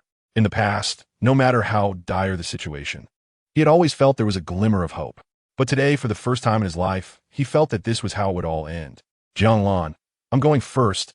I can't keep my 4 brothers waiting too long." Jiang Tian had no desire to continue fighting. It all felt meaningless. There were too many monsters, and they could never kill them all. Whether they would eventually be defeated wasn't something he needed to consider. Now, he just wants to be free. "You go ahead. I'll follow soon." Jiang Tian dropped the dagger in his hand, turned, and jumped onto the railing, arms wide open. Without any hesitation, he leaped straight down. At this moment, the only person still alive on the rooftop was Jiang Lan. She turned to glance at the opposite rooftop, where everyone was watching them with tears in their eyes. The zombies were closing in, and Jiang Lan had no time to say anything more. Though she was a soldier, she was also a woman. She didn't want her body to be torn apart by the zombies. So, Jiang Lan nimbly jumped onto the railing, her back facing down. She pushed off lightly with her feet and fell. She thought to herself, "At least this way, others will recognize my face." "Captain, Lan Jia!" Xiao Jun and Lin cried out. Seeing their loved ones die, they could no longer suppress their emotions and burst into tears. When Jiang Yun arrived at Xinan town, following the sounds, he came upon a dire scene. Jiang Lan and the others were cornered on the rooftop, struggling desperately. Due to the dangerous situation ahead, Yifeng didn't let Ning Shu drive too close and got out of the car from a distance. There was no time for delay. He unleashed all his strength and dashed towards the horde of zombies like a bolt of lightning. After watching the 2 jump from the rooftop, Yifeng finally managed to catch Jiang Lan as she fell. Jiang Lan felt herself being caught by a pair of large hands, and when she opened her eyes, she saw Yifeng's face, which, though not conventionally handsome, radiated a remarkably steady aura. At that moment, Jiang Lan suddenly felt a wave of relief wash over her. Everyone had been relying on her to give orders, believing she could lead them to safety, but deep down, she knew she didn't possess such great capability. As a soldier, even among the elite, she was just slightly stronger than the average person, despite her extensive combat experience. All of it was futile against the overwhelming power and speed of the zombies. Understanding this deeply, Jiang Lan had felt tense since leaving the research facility, never daring to relax. But seeing Yifeng arrive, she knew they had hope. Jiang Lan quickly got to her feet and said to Yifeng, "There are currently 3 evolved monsters here. One is hiding underground and is very large. One is a tyrant, and the other is a jumper. I've already killed the jumper, but I don't think it will have much impact." She briefly explained the situation regarding the monsters to Yifeng, which was crucial for his upcoming battle. Yifeng picked up the tang knife he had thrown to the ground, and after listening to Jiang Lan, he patted her on the shoulder. "You go rest. I'll take it from here." With that, Yifeng raised his knife and moved forward, where countless zombies were charging at him. As Yifeng plunged into the horde, the tide of battle began to turn. His speed was like fast-forwarding in front of these evolved zombies, and not a single one could touch the hem of his clothes. On the contrary, with each swing of Yi Feng's blade, a zombie would collapse to the ground. It was as if Yi Feng was dancing. His movements in killing the zombies carried an unexpected sense of artistry. The silver light flashed continuously as the sword gleamed, and the number of lifeless zombie bodies began to pile up slowly beneath him. On the rooftop, Lin Ku and her two companions, along with numerous scientists from the Research Institute, watched in shock as Yi Feng fought below. Many of them had never witnessed Yi Feng in action before, and now they were seeing him take down monsters that had previously killed several members of the security team as easily as if they were mere chicks. Isn't this just too insane? Someone in the crowd couldn't help but exclaim. Yi Feng seemed completely unlike the person they had always known, leaving a significant impact on those who had always believed in science. Chapter 66. Strike down the helpers first, although they were also researching gene serum. Aware that a successful study could make people as powerful as superheroes, it was merely a prediction made during their research. No one knew if their results would ever achieve such effects. But now, Yi Feng had appeared before them in an undeniable manner, slaughtering the terrifying monsters known as zombies with an unmatched prowess. On the rooftop, the tyrant saw Yi Feng's arrival and immediately sprinted a few steps before leaping off the 8-story building. The descending tyrant loomed like a mountain, blocking out the sun as it fell. Yi Feng quickly stepped back, narrowly avoiding the shockwave from the tyrant's impact. Boom! A tremendous sound echoed as the shockwave radiated outward, sending zombies flying several meters away from where the tyrant landed. The most unfortunate were the two zombies directly beneath it, who, caught off guard, were crushed into a pulp, meeting a gruesome end. Watching the scene of scattered flesh, Yi Feng couldn't help but hold a moment of silence for those unfortunate zombies. While the tyrant's entrance was impressive, it would ultimately serve no purpose. Yi Feng surged forward, gripping his Tang Dao, its silver blade shimmering in the sunlight. The tyrant noticed Yi Feng and straightened up, letting out a roar as it stomped toward him, shaking the ground beneath its feet. The distance between the two wasn't far, and in the blink of an eye, Yi Feng and the tyrant were within each other's attack range. Yi Feng ducked to evade the tyrant's strike and swiftly slashed at its abdomen. The tremendous force of the blow broke through the tyrant's defenses, but it failed to inflict serious injury.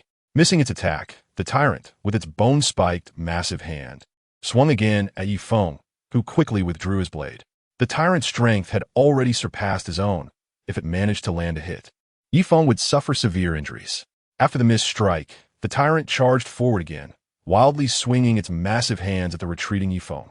The air was filled with the sound of its powerful blows. Yi Feng could only keep retreating, searching for an opportunity to counterattack. Just as Yi Feng focused all his energy on dealing with the tyrant, a faint sound suddenly reached him from behind. Despite its subtlety, Yi Feng's sharp hearing allowed him to detect it instantly. In the blink of an eye, he rolled to the side at lightning speed, narrowly evading the dual attack. Quickly getting back on his feet, Yi Feng confirmed that the attacker behind him was the injured leaper zombie. This leaper had concealed itself effectively, remaining still until Yi Feng and the tyrant had engaged in battle near its hiding spot, at which point it struck unexpectedly. If Yi Feng hadn't reached the pinnacle of the awakening realm, matching the leaper's speed, that attack could have easily succeeded. Faced with the assault from two level 2 zombies, Yi Feng swiftly determined his combat strategy. Compared to the tyrant, the leaper's elusive attack style posed a greater threat, so he needed to eliminate the leaper first to focus entirely on the tyrant. In terms of the tyrant's combat tactics, Yi Feng could slowly outmaneuver the tyrant using his incredible speed, though it would take a bit longer. Having made up his mind, Yi Feng turned his weapon and surged forward at full speed towards the leaping corpse. The leaping corpse possessed a shred of intelligence, and instinctively sensed that this human was not to be trifled with. Therefore, upon seeing Yi Feng charging at it, it had no intention of engaging in a direct confrontation and chose to turn and flee. The leaping corpse was fast, but Yi Feng was even faster. Since this corpse had not yet evolved to the peak of level 2, its jumping ability was its only advantage over Yi Feng. In terms of speed, however, Yi Feng, at the pinnacle of the awakening realm, easily outpaced the leaping corpse.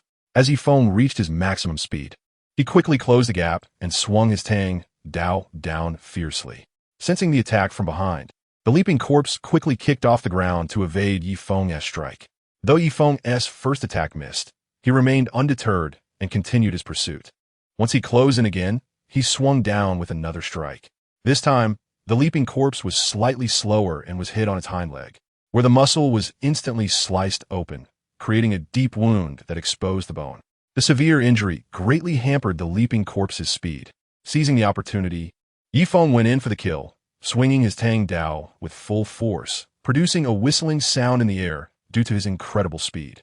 The leaping corpse desperately attempted to dodge, but its speed was already inferior to Feng's, and with its injury, evasion became exceedingly difficult. The leaping corpse let out a chilling scream, to which the tyrant responded with a roar from a distance. However, the tyrant was powerless to help. Its speed was too slow compared to Feng and the leaping corpse. At this moment, the battlefield was still dozens of meters away, and it simply could not reach in time to assist. Feng shouted. The leaping corpse had nowhere to escape, and Feng's blade, infused with overwhelming power, glinted coldly as it sliced through the air like a bolt of lightning, striking the leaping corpse that had caused so much suffering. The blade effortlessly penetrated the leaping corpse's frail defenses, slicing through flesh and even shattering bone with barely a moment's resistance. As the strength of Feng's strike waned, the malevolent leaping corpse was cleaved open at the waist. Though it wasn't cut in half, only a small strip of flesh remained connecting its torso, leaving it nearly bisected.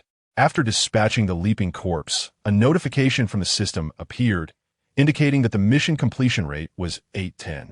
He only needed 2 more level 2 monsters to become an extraordinary being. However, there was no time for celebration, as the tyrant, having been in pursuit, had caught up, and the battle was far from over. Without the support of its companion, Feng thought to himself, "Let's see how I can outlast you." Facing the ground-shaking approach of the tyrant, Feng showed no fear. He charged forward with his blade, leveraging his momentum to strike at the joint of the tyrant's leg bones.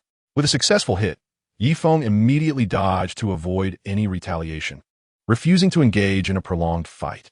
The tyrant had formidable defensive capabilities, with its neck being the only relatively weak point. Of course, if Feng could plunge his blade into the tyrant's temple, the effect would be even more pronounced and could potentially deliver a fatal blow. However, the area of the temple is too small, making it extremely difficult to accurately stab the tyrant there. Therefore, Feng decided to follow the same strategy as last time. First incapacitate the tyrant's movements, and then attack his vital points. While this approach might be slower, it is relatively safer. Feng managed to cut through the flesh around the tyrant's knee joint, but due to the tyrant's exceptionally hard bones, the blade failed to sever the joint. Feng didn't worry. If one strike didn't work, he would just try a few more times. He was confident he could break through eventually. In the ensuing battle, Feng continuously dodged left and right, circling around the tyrant and engaging in guerrilla tactics. After each evasive maneuver, he would land precise strikes on the tyrant's various joints. A few minutes later, the tyrant was covered in wounds, looking utterly miserable. Chapter 67. The Golden Eating Worm. Feng was breathing heavily. Such an intense battle required him to concentrate all his energy, and it left him feeling a bit fatigued. However, looking at the results he had achieved in just a few minutes, a smile appeared on his face. At this moment, the joint of the tyrant's left leg had been hacked at several times by Feng, and the flesh was already severed. With just one last strike, he would be able to cut through the joint and render the tyrant unable to support himself on that leg. Once the tyrant lost the use of his left leg, Feng would be able to toy with him at will, leaving him without any capacity for counterattack. Feng focused on the tyrant's left leg, preparing to deliver the final, fatal blow. He charged forward a few steps, deftly dodging the tyrant's swing, and then exerted himself to increase his speed even further. In an instant, he darted to the tyrant's left side, his Tang knife whistling down towards the tyrant's battered left leg. If he struck true, Feng was confident he could sever the leg. But just as the blade was about to fall, the tyrant twisted his body, causing his left foot to shift slightly. Although the movement was minimal, it was enough to prevent Feng from adjusting his strike in time. Instead of hitting the joint accurately, he struck just below it, crashing down onto the hard bone of the leg. Clang! The sound was reminiscent of metal clashing against metal, as the Tang knife collided violently with the leg bone. In an instant, the sharp Tang knife that had accompanied Feng since the beginning of the apocalypse snapped cleanly in two. He held the hilt and part of the blade in his hand, while the other half flew off and landed on the ground. What the hell is this really happening? Feng couldn't believe it. The quality of this Tang knife was excellent. It hadn't broken even when dealing with the heavily armored fat corpses before. and now it had failed him in this critical moment. Trouble was brewing, Feng thought to himself. Having failed to seriously injure the tyrant, Feng quickly retreated. Now that his weapon was broken, the next phase of the battle would be extremely difficult. Fighting with such a short weapon against the tyrant would require even more effort than before. The tyrant could afford to make many mistakes, but Feng could not afford to make even one. The tyrant counterattacked, seemingly understanding that Feng was now weaponless. He no longer cared about his vulnerabilities and launched a full-on assault, leaving no room for Feng to retaliate, forcing him to retreat step by step. Jianglan and the others watched anxiously as Feng fought the tyrant. Previously, Feng had been in a dominating position, and they had felt at ease. Knowing his past achievements, they were aware that he had slain more than one level 2 monster like the tyrant, and they believed the outcome of this battle would be no surprise. However, to their shock, Feng's weapon had broken. Although they had almost no combat experience, they understood some basic principles of fighting. Without a weapon, facing such a formidable opponent like the tyrant would definitely put Feng at a significant disadvantage. Jianglan glanced at her hands. Her rifle had long run out of ammunition, and she was left with only a dagger. Although the dagger was military grade and extremely sturdy. Even more so than Feng's Tang knife, it was still a daunting situation. However, the dagger was ultimately too short to be of much use to Feng. Anxiously, Jianglan could only watch as Feng struggled to confront the tyrant, praying that he could once again eliminate all the monsters standing in their way. In contrast to the anxious spectators, Feng remained remarkably calm, although he had lost his weapon, significantly diminishing his ability to counterattack. His speed still far exceeded that of the tyrant. As long as Feng didn't act recklessly, it would be difficult for the tyrant to inflict any harm on him. Feng maneuvered effortlessly, while the tyrant's attacks were wildly aggressive. Feng simply kept retreating to dodge, as the tyrant, despite his ferocity, couldn't touch a single hair on Feng. However, Feng was also troubled. While evading attacks, he kept observing the tyrant, hoping to find a suitable opportunity to counterattack. But after looking around, none of the chances seemed favorable. Just then, Feng sensed something unusual beneath his feet. The ground seemed to be moving. He focused carefully and confirmed that there was indeed movement. And it wasn't caused by the tyrant, but rather originated from deep underground. Suddenly, Feng recalled what Jianglan had told him about the monsters. Jianglan had mentioned that there were 3 monsters in total. The jumping corpse had already been dealt with, and the tyrant was right in front of him. The only one left was that giant worm. Earlier, when he heard that the research facility had been breached by monsters, Feng's first thought was disbelief. Although he had never been inside to see it, he knew that the facility was an extremely sturdy building, constructed deep underground. Given the current level of monsters, he couldn't imagine any creature capable of breaking through it. But on his way there, Feng suddenly remembered a very rare monster recorded in a monster compendium from his previous life. This creature emerged from a spatial wormhole and was not native to Blue Star. It started off enormous, measuring over 10 meters long, even at the second level, resembling a giant caterpillar.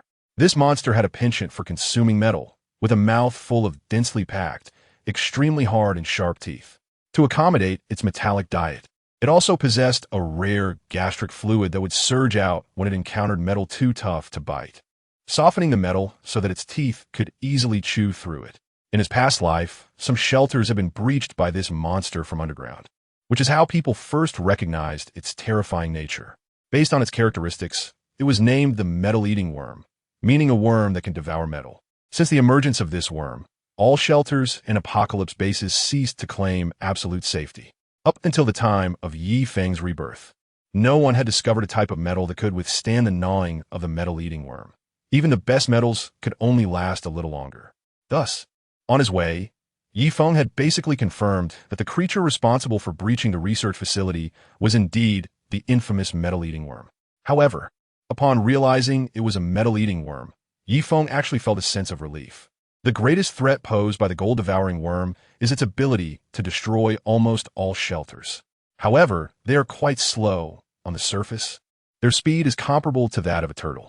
Only underground do they move at a speed roughly equivalent to that of a running human. Therefore, ordinary people can easily escape from these sluggish monsters, and they are unlikely to cause any harm. At that moment, sensing that the gold-devouring worm was about to launch an attack, Feng suddenly had a clever idea. Following the movements underground, he slowly led the tyrant towards it. Chapter 68. Slaying the tyrant and luring the golden-eating bug as the distance closed in. Feng sensed that the golden-eating bug was about to break through the ground and launch its attack. Suddenly, he pushed off the ground with force, swiftly moving to the side. In the instant the golden-eating bug erupted from the earth, he evaded his original position, which was sandwiched between the two monsters, putting himself in a spot where the two creatures faced each other directly. The golden-eating bug's most powerful attack was this very moment of emergence, characterized by its incredible speed. If one did not notice it in advance, even some awakened beings could find themselves in dire straits, falling victim to the bug's massive jaws. Meanwhile, the tyrant was so engrossed in attacking Feng that it completely overlooked the commotion beneath its feet. After Feng dodged, the creature before him transformed into a golden-eating bug with a gaping maw and sharp teeth. The golden-eating bug relied on this surprise attack, which is why its emergence was so swift. Given the proximity, the bug lunged forward and sank its teeth into the tyrant's waist. At this moment, more than half of the tyrant's body was caught in the bug's jaws, leaving only its head and legs exposed. The golden-eating bug exerted force, its mouth clamping down hard, attempting to crush the tyrant in half. However, Feng did not allow the bug to finish off the tyrant. His awakening task was not yet complete, and he needed the tyrant to meet his quota. If the golden-eating bug killed the tyrant and the system didn't T-count its death towards his objectives, he would suffer a significant loss. Watching the struggling tyrant, Feng sought a good angle to deliver a fatal blow. At this moment, the tyrant, trapped within the golden-eating bug's mouth, found its strong defensive flesh pierced by the bug's sharp teeth, rendering its body immobile. Yet due to its massive size, the bug struggled to apply full force, leading to a stalemate. The tyrant, in excruciating pain, threw its head back and let out a furious roar. It then raised its giant hand, adorned with sharp bone spines, and slammed it down with great force. In terms of raw power, the tyrant ranked among the top-tier monsters. This enraged strike sent the bone spines on its hand piercing into the golden-eating bug's body. The bug also had impressive defensive capabilities, making it difficult for Feng to break through its defenses. However, it was now facing the tyrant. The attack was effective. The tyrant lifted both hands high again and brought them down forcefully, resulting in several bloody holes appearing on the bug's back. Despite this, the golden-eating bug refused to release its grip. Instead, it tightened its bite, sinking its teeth deeper into the tyrant's body. With renewed strength, the bug's jaws closed even tighter, its sharp teeth embedding deeply, and faint sounds of cracking bones could be heard. The tyrant howled in pain, becoming increasingly frenzied. Its massive hands lifted and struck down repeatedly, venting its inner fury. However, given the sheer size of the golden-eating bug, the tyrant's attacks, while visually intimidating, failed to inflict substantial damage. Thus, even though the bug's back was now a gruesome sight, it was merely a bit worse than a superficial injury. On the contrary, as the gold-eating bug continued to exert its strength, the tyrant visibly grew weaker. Its arms, which had been attacking the bug, began to lift more slowly, and the frequency of its attacks decreased significantly. Good, it's time for me to reap the rewards. Feng had been waiting for this moment, and seeing the opportunity ripe, he charged forward with his blade in hand.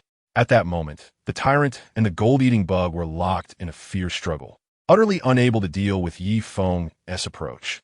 As Feng closed in, he pushed off the ground with his feet and surged forward, aiming the broken half of his tang, Dao, directly at the tyrant's temple. If this strike landed, the tyrant would have no chance to resist.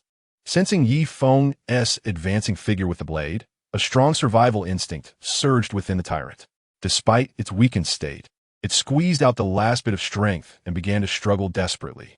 However, the gold-eating bug was not to be trifled with.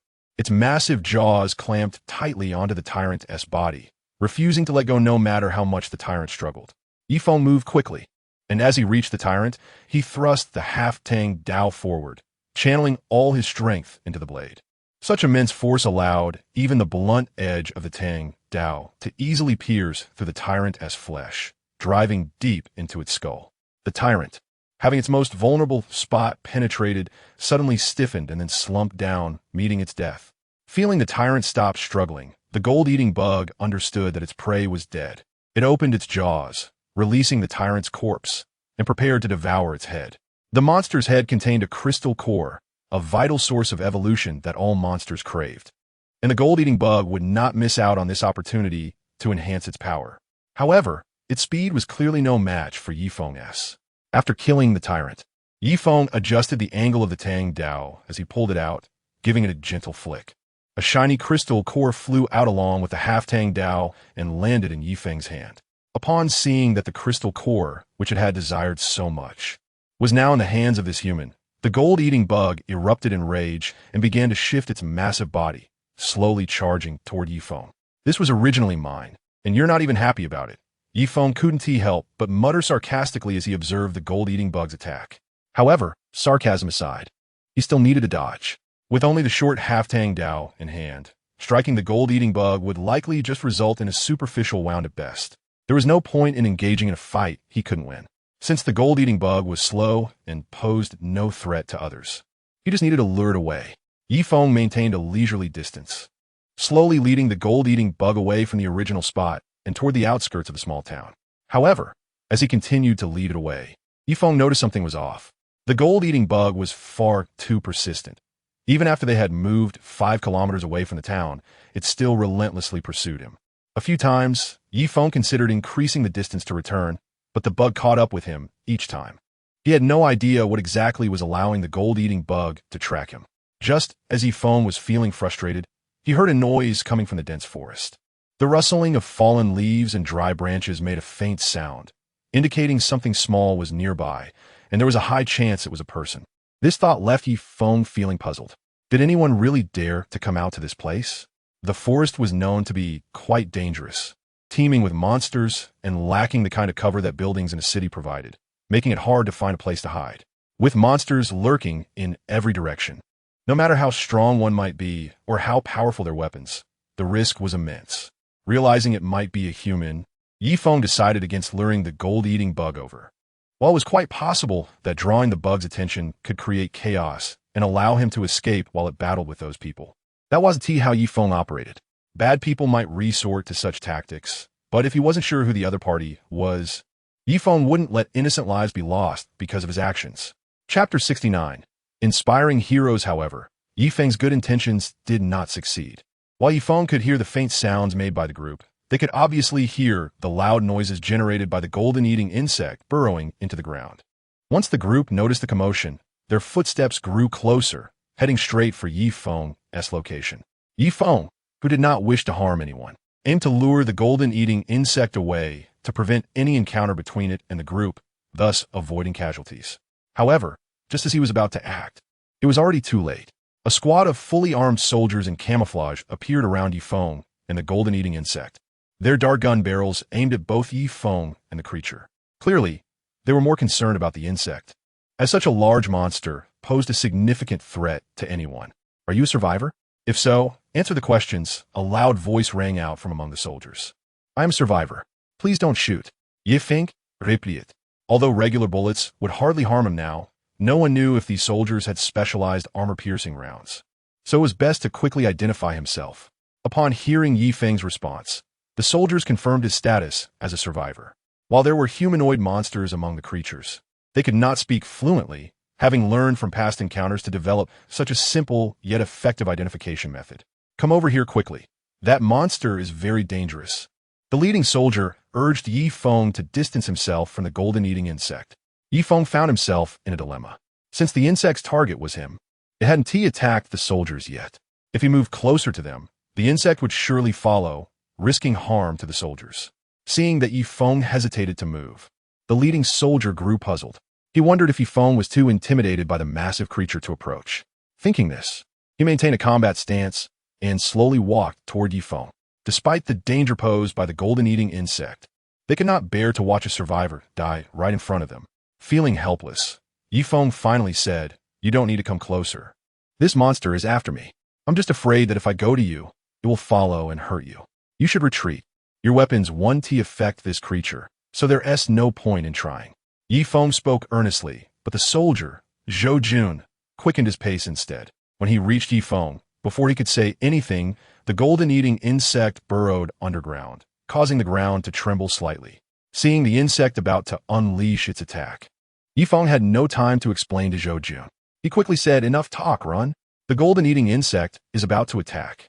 With that, Yifeng hurriedly fled the scene.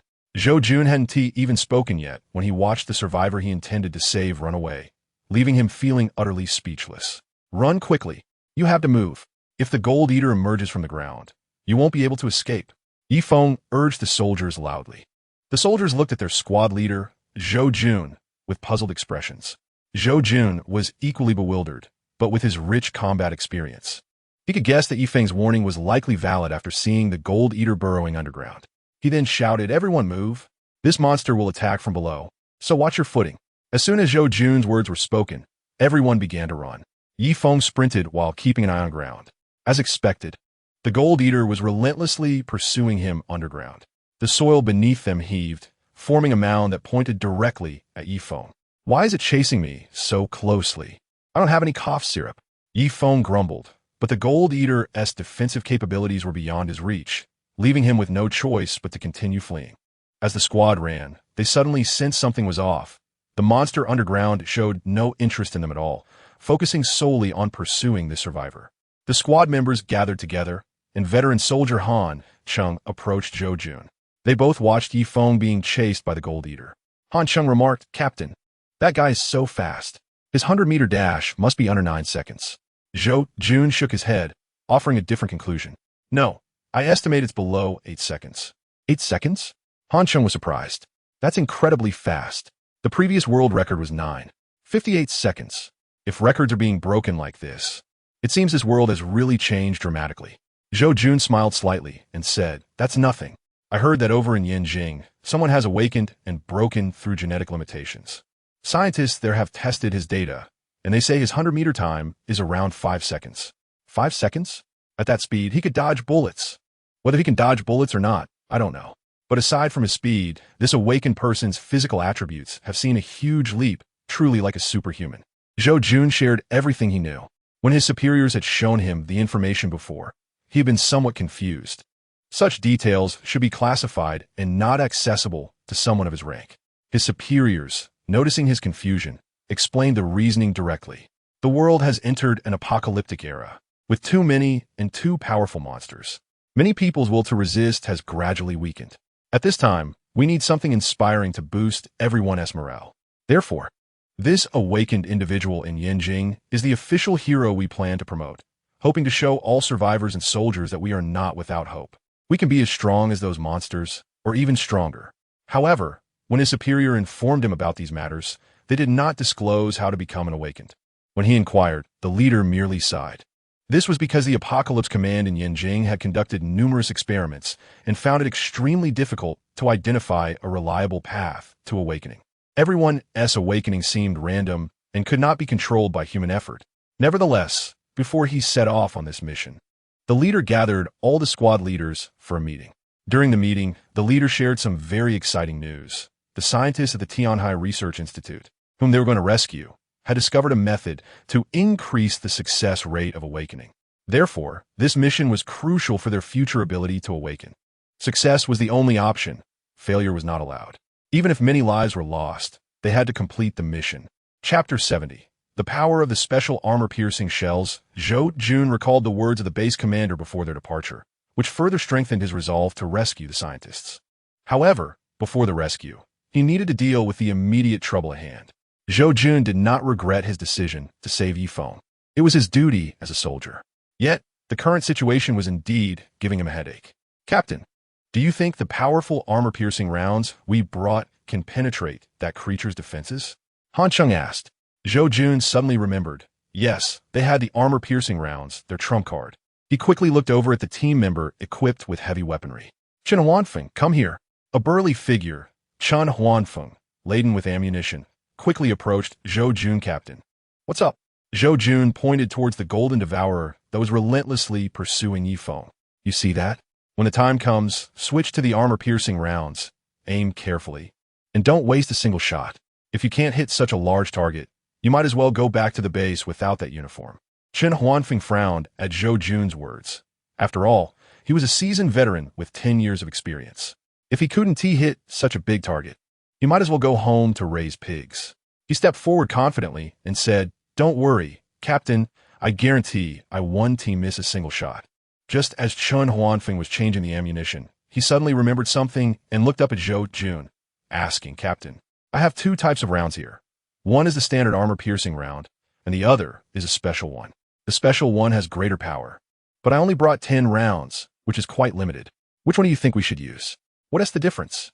The biggest difference lies in their power. The special armor-piercing rounds, after penetrating the creature's defenses, will explode inside, sending shrapnel flying everywhere. Very few creatures can withstand the subsequent explosion. This was developed by the Research Institute specifically to deal with such large monsters. Upon hearing Chun Huanfeng's explanation, Zhou Jun waved his hand decisively. All right, let us go with the special ones. Let us end this quickly. With the special armor-piercing rounds loaded, Chun Huanfeng raised his weapon and began to advance. Hey, draw that creature over here. Hearing the term hey, Yifeng felt like he was transported back to the last century. However, when he saw the massive muzzle of the gun in Chun Huanfeng's hands, he decided to trust them once more. After all, these soldiers wouldn't joke around with their own lives. It's coming, Yifeng shouted, then changed direction and ran towards Chun Huanfeng. The Golden Devourer was relentless. Wherever Yifeng went, it followed, ignoring whether it could keep up with his speed, determined to chase him down. When Yifeng reached a distance of 20 meters from Chun Huanfeng, he stopped in place, waiting for the Golden Devourer to attack. The creature was burrowing underground while in pursuit, making it impossible for Chun Huanfeng to strike. Therefore, Yifeng needed to create an opportunity for Chun Huanfeng to attack. This moment marks the emergence of the gold-eating worm from the ground. At this point, the worm will undoubtedly open its massive jaws to attack. If the soldier before me has enough skill with his weapon to shoot a bullet directly into the worm's gaping mouth, it would deliver maximum damage. I truly believe in you. Please don't let me down, Yifeng silently urged himself. Calming his mind, Yifeng focused intently on the movements of the worm. Here it comes. Just as the gold-eating worm was about to break through the surface, Yifeng unleashed his fastest speed and rolled to the side. The worm emerged with its enormous mouth wide open, but the human in front of it had vanished. Just as the worm snapped at thin air, a bullet, about the size of a child's wrist, shot toward it at incredible speed, penetrating its body before it could close its jaws. The specially designed armor-piercing round retained its momentum as it entered the worm's body, continuing deeper within. When the bullet was finally halted by the creature's insides, it detonated. Armor-piercing rounds were specifically engineered to take down large monsters, which typically possess formidable defenses that are difficult to breach from the outside. However, regardless of the creature, the internal defenses are generally much weaker than the exterior. The gold-eating worm was no exception.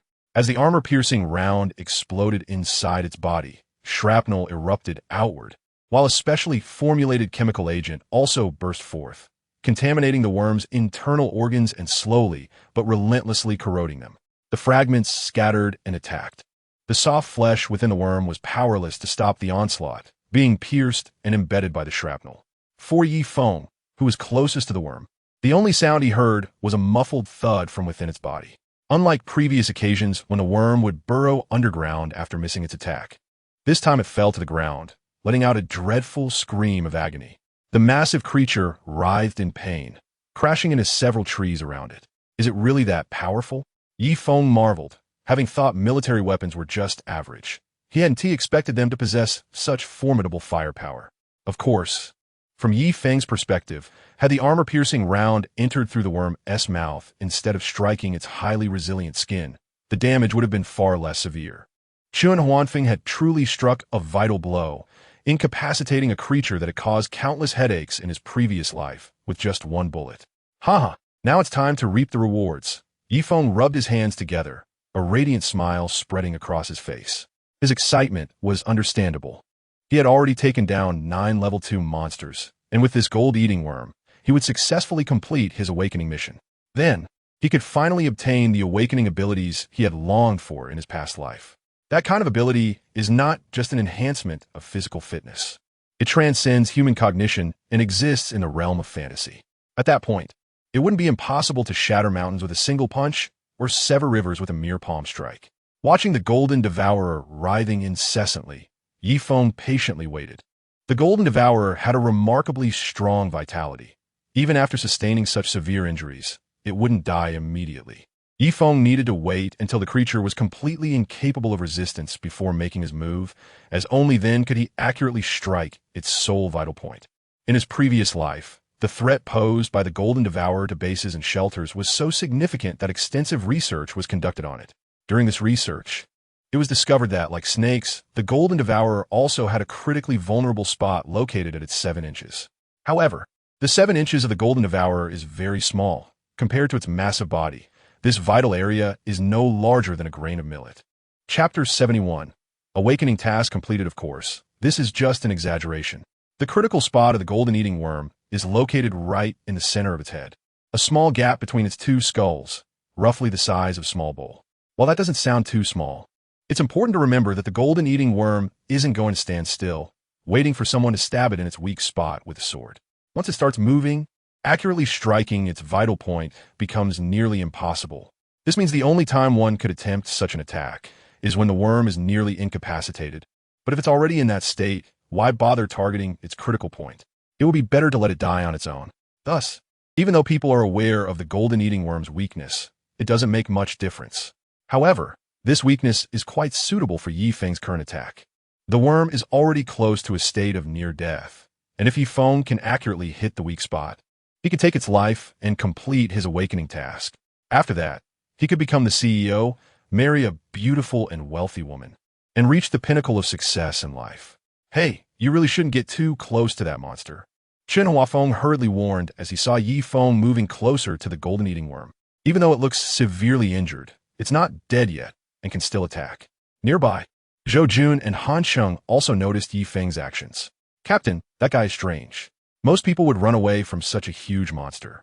But he seems intent on getting closer, Han Sheng remarked, puzzled.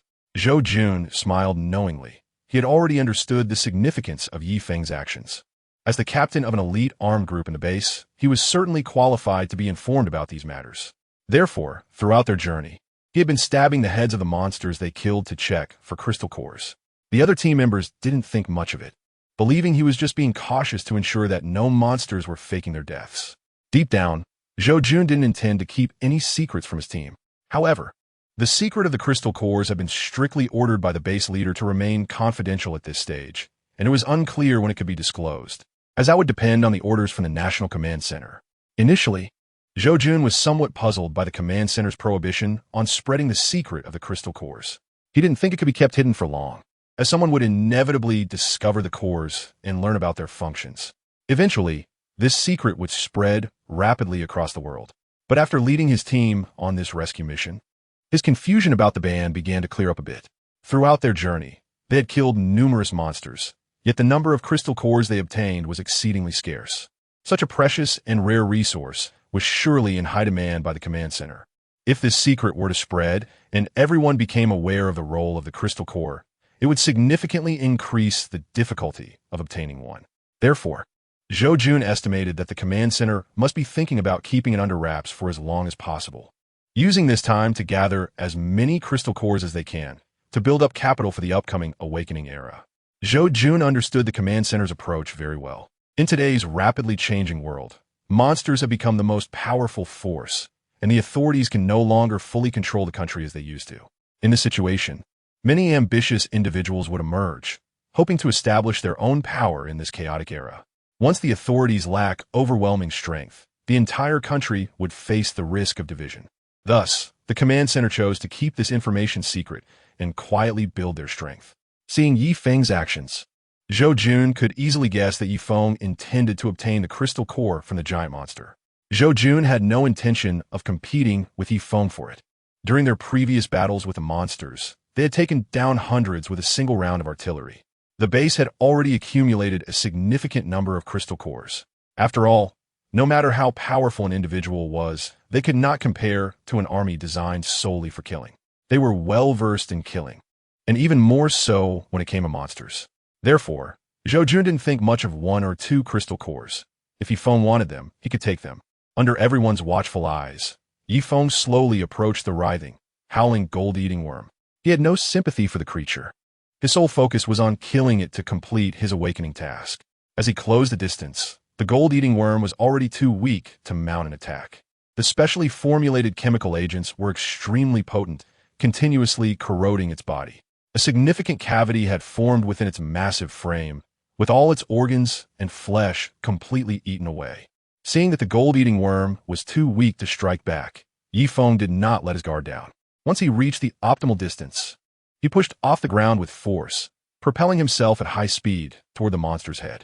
Without any hesitation, he aimed for the precise spot and gripped the hilt of his sword tightly, driving it down with all his might.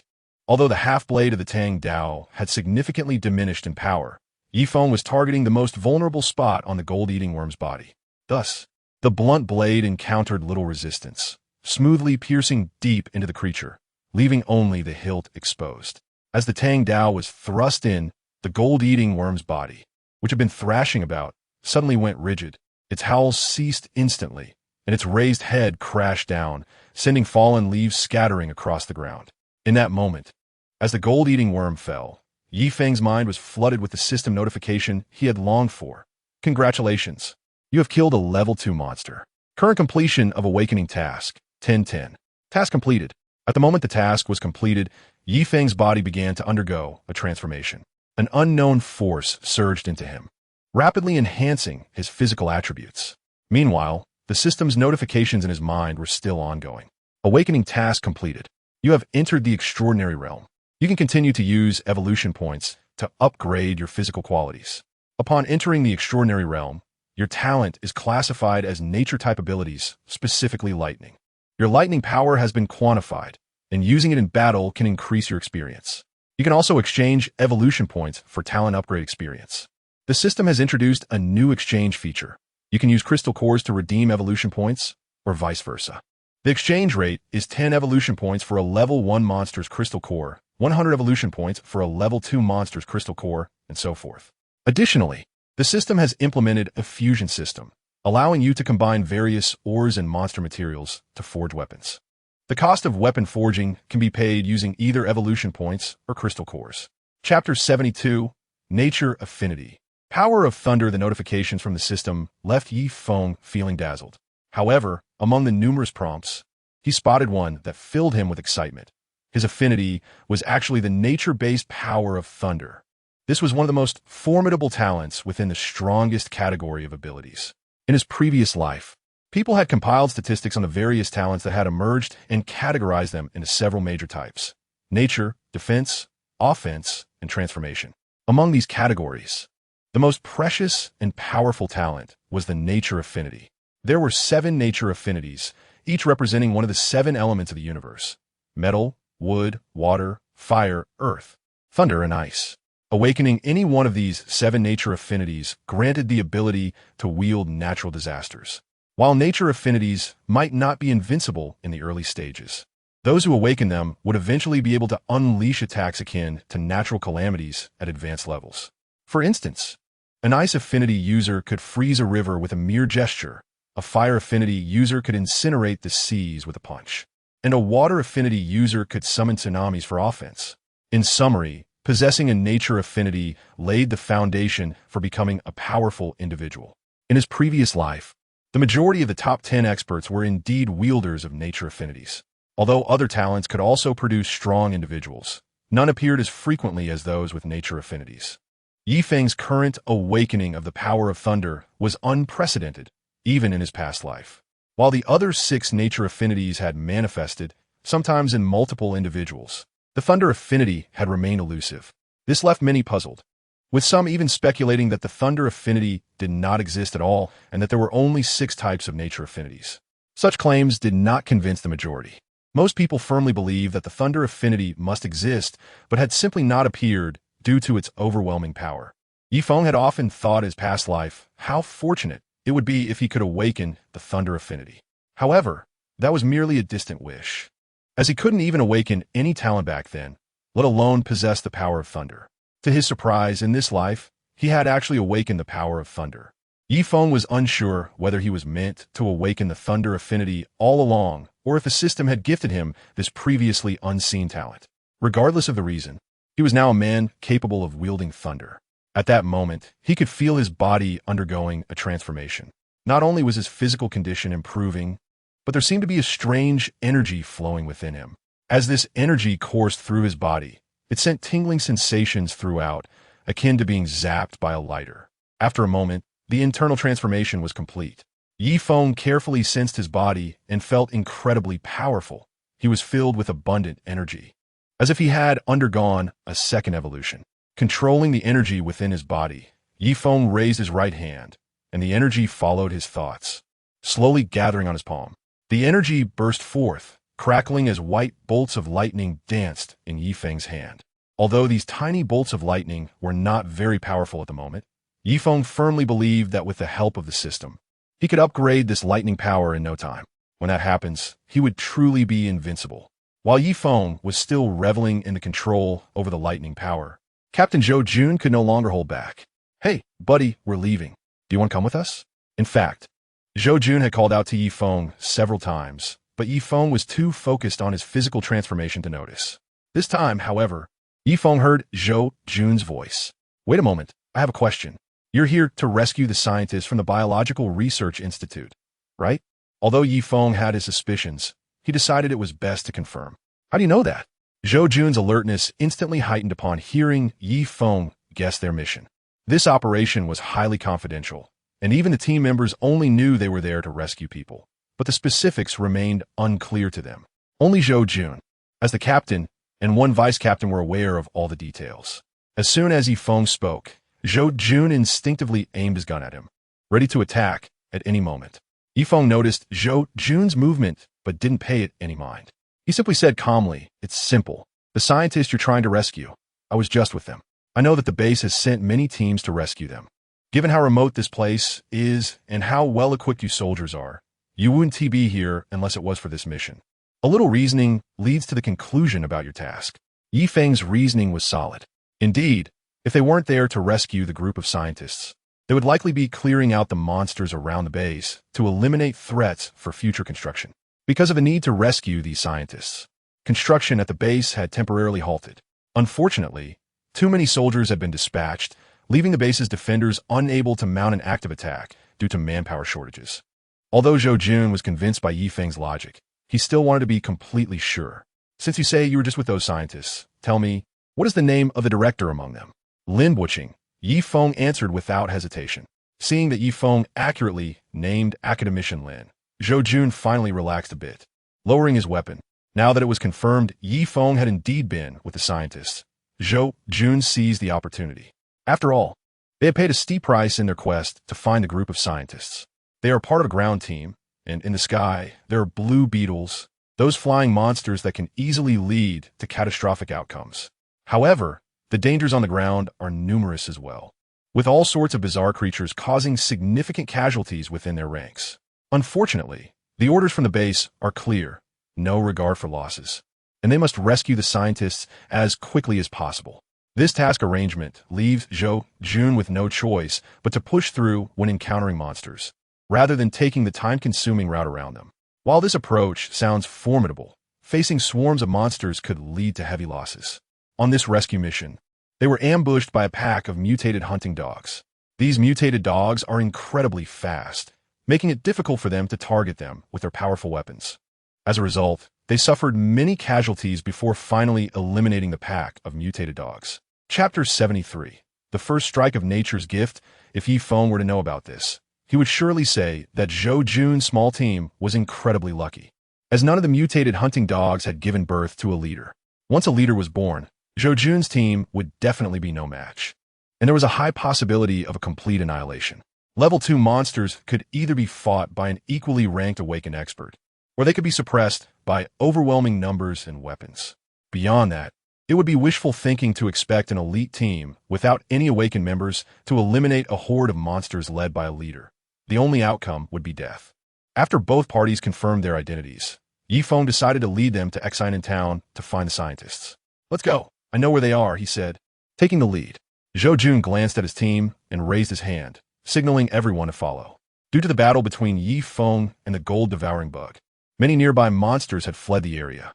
Although monsters are incredibly cruel, most of them, aside from low-level zombies that are completely mindless, still possess the instinct to seek profit and avoid harm. When confronted by powerful monsters or humans, weak monsters would not attack, but instead keep their distance. As they walked, Everyone remained silent. After nearly half an hour, Yi Feng at the front spotted the buildings of Exinen Town. At this moment, in Exinen Town, the 3 level 2 monsters had either been killed by Yi Feng or lured away, but there were still numerous low-level zombies present. After Yi Feng left, these mindless zombies continued to pursue and bite at everyone. Fortunately, most of them were hiding on rooftops, blocked by an iron gate that ordinary zombies could not breach. However, the situation was dire for Jianglan, as she was left alone on the ground without any firearms, armed only with a small dagger for self-defense. Without further hesitation, Jianglan began her escape. When Yi Feng and Zhou Jun's group arrived at the battlefield from earlier, they saw Jianglan being chased by dozens of zombies.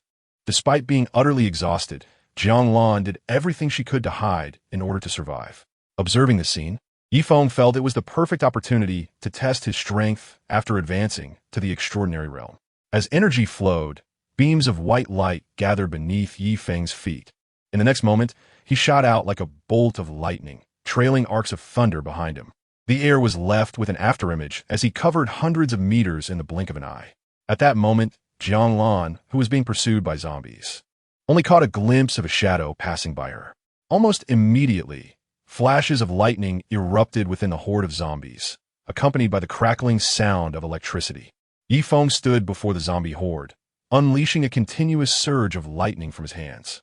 The lightning struck the foremost zombies rapidly, coursing through them and continuing to hit those behind. Like a chain connecting boats, the lightning linked every zombie in the horde. The powerful current filled each zombie's body, relentlessly destroying their flesh and blood. The power of lightning was overwhelming. Jianglan could even smell the faint scent of charred flesh emanating from the zombies. Yi Feng unleashed all the energy within him, and within just a few seconds, he realized that he had already expended more than half of his power. This energy was not sustainable. Yi Feng quickly pulled back, and the surge of white energy, now without any support, gradually dissipated into the air. However, in those brief moments of lightning-infused attacks, he had wiped out the entire group of dozens of zombies. Though externally the zombies didn't appear to have suffered much damage, internally they had been rendered lifeless by the lightning. Dozens of zombies collapsed neatly to the ground, completely incapacitated. Yi Feng felt indifferent about his display of power. In his past life, there were many stronger individuals. Their strikes could annihilate hundreds or even thousands of zombies in a single blow. Compared to them, he still had a long way to go. But Yi Feng had seen grand spectacles before, while the others present had not. Earlier, Yi Feng's strength was impressive, yet still within their comprehension, as he had merely possessed physical abilities that far surpassed theirs, with little difference otherwise. Now, however, he had suddenly showcased something extraordinary. Controlling the power of lightning? Was that even possible for a human? When the military personnel and scientists witnessed the lightning surging from Yi Feng's hands, they began to doubt the very nature of their world. Lin Buoqing and his team had believed that their research could significantly enhance human capabilities, allowing humanity to break through genetic limitations. But now they were left wondering, could human physical prowess be infinitely enhanced? Or would it evolve in ways they could never predict? The notion that humans could awaken extraordinary abilities akin to those in mythological tales, possessing various fantastical powers, had never even crossed their minds. Yi Feng, excuse me, can I ask you a question? Jianglan timidly inquired from behind him.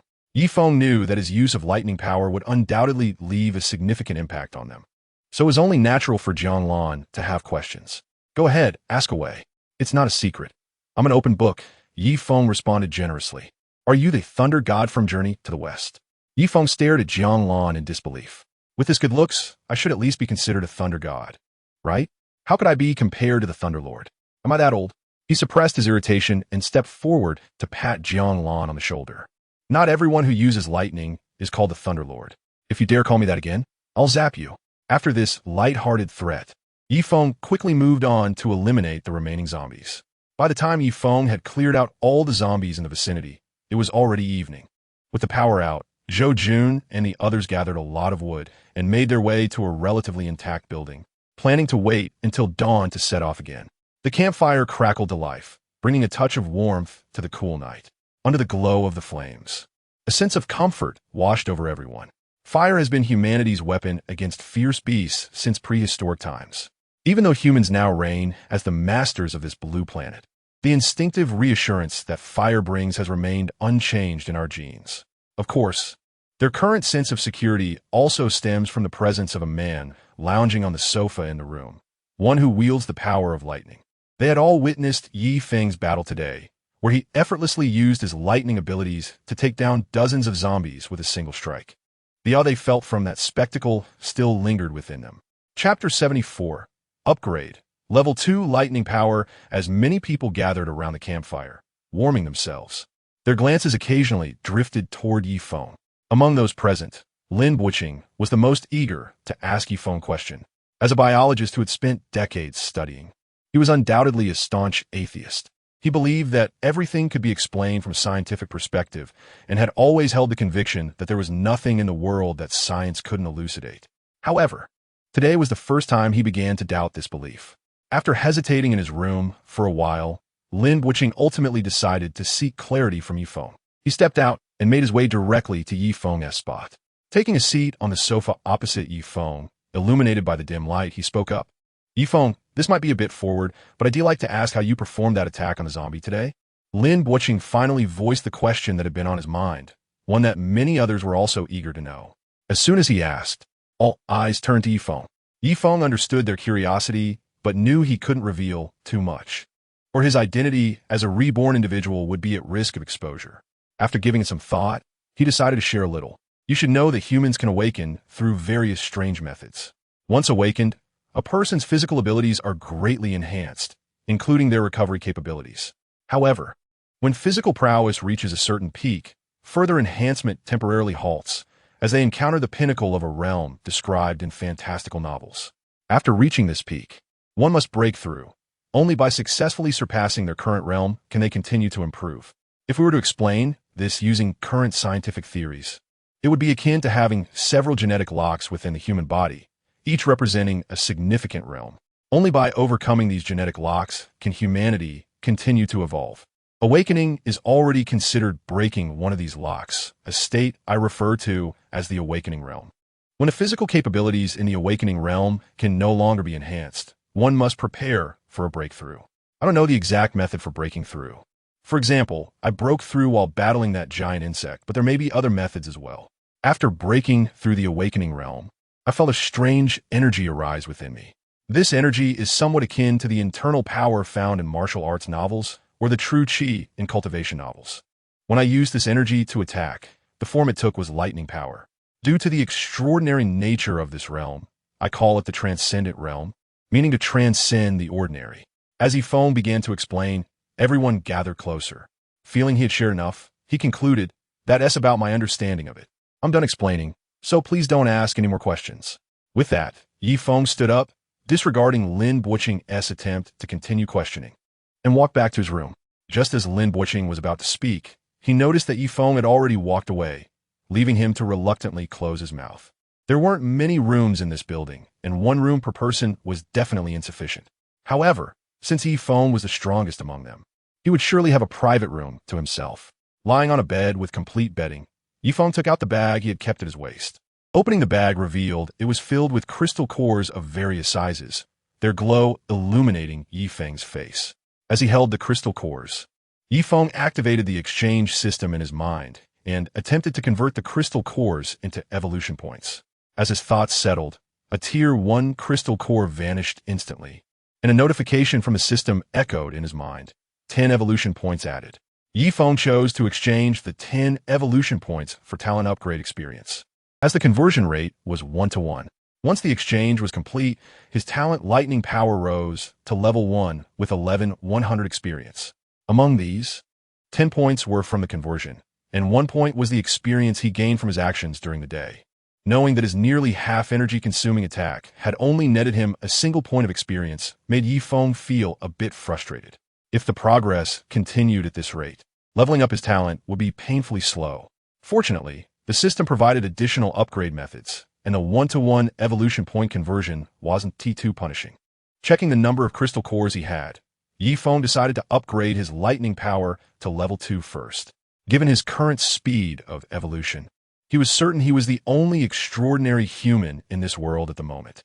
However, The enemies Feng faced were not human, but brutal and powerful monsters. Among these monsters, some had certainly reached level 3, matching his own level.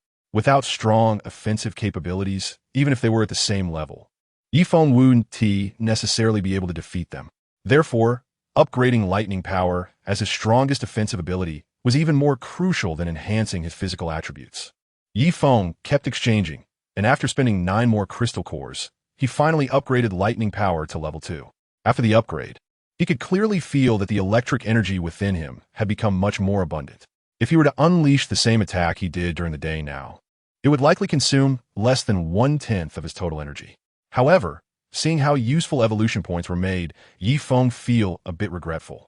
After the awakening mission began, the system no longer granted him evolution points for all the monsters he killed, leaving him with significantly fewer points. Otherwise, with all the monsters he had slain along the way, reaching level 2 would have been a breeze, not to mention level 3. Still, he was fortunate to have this system, and not everything could go according to his wishes. After putting away the remaining crystal cores, Feng intended to rest. However, just as he was about to relax, an unexpected visitor arrived. Su Manning knocked a few times on the door, and without waiting for Feng to respond, walked straight in. "What are you doing here?" Feng asked, a bit puzzled. Su Manning shot Feng a glance, clearly dissatisfied, and said, "What's wrong? Can't I come over to see you?" Feng chuckled awkwardly and replied, "Of course you can. Come on, we can talk about everything later." With that, he lifted the thin blanket, inviting Su Manning to join him on the bed. Su Manning felt a bit speechless. She had originally wanted to have a nice chat with Feng, but after such an intense battle during the day, she was surprised that he still had the energy for that kind of thing. "Forget it, just get some good rest. You've had a long day," she said, turning to leave the room. But Feng was not the kind of person to give up on an opportunity that was right in front of him.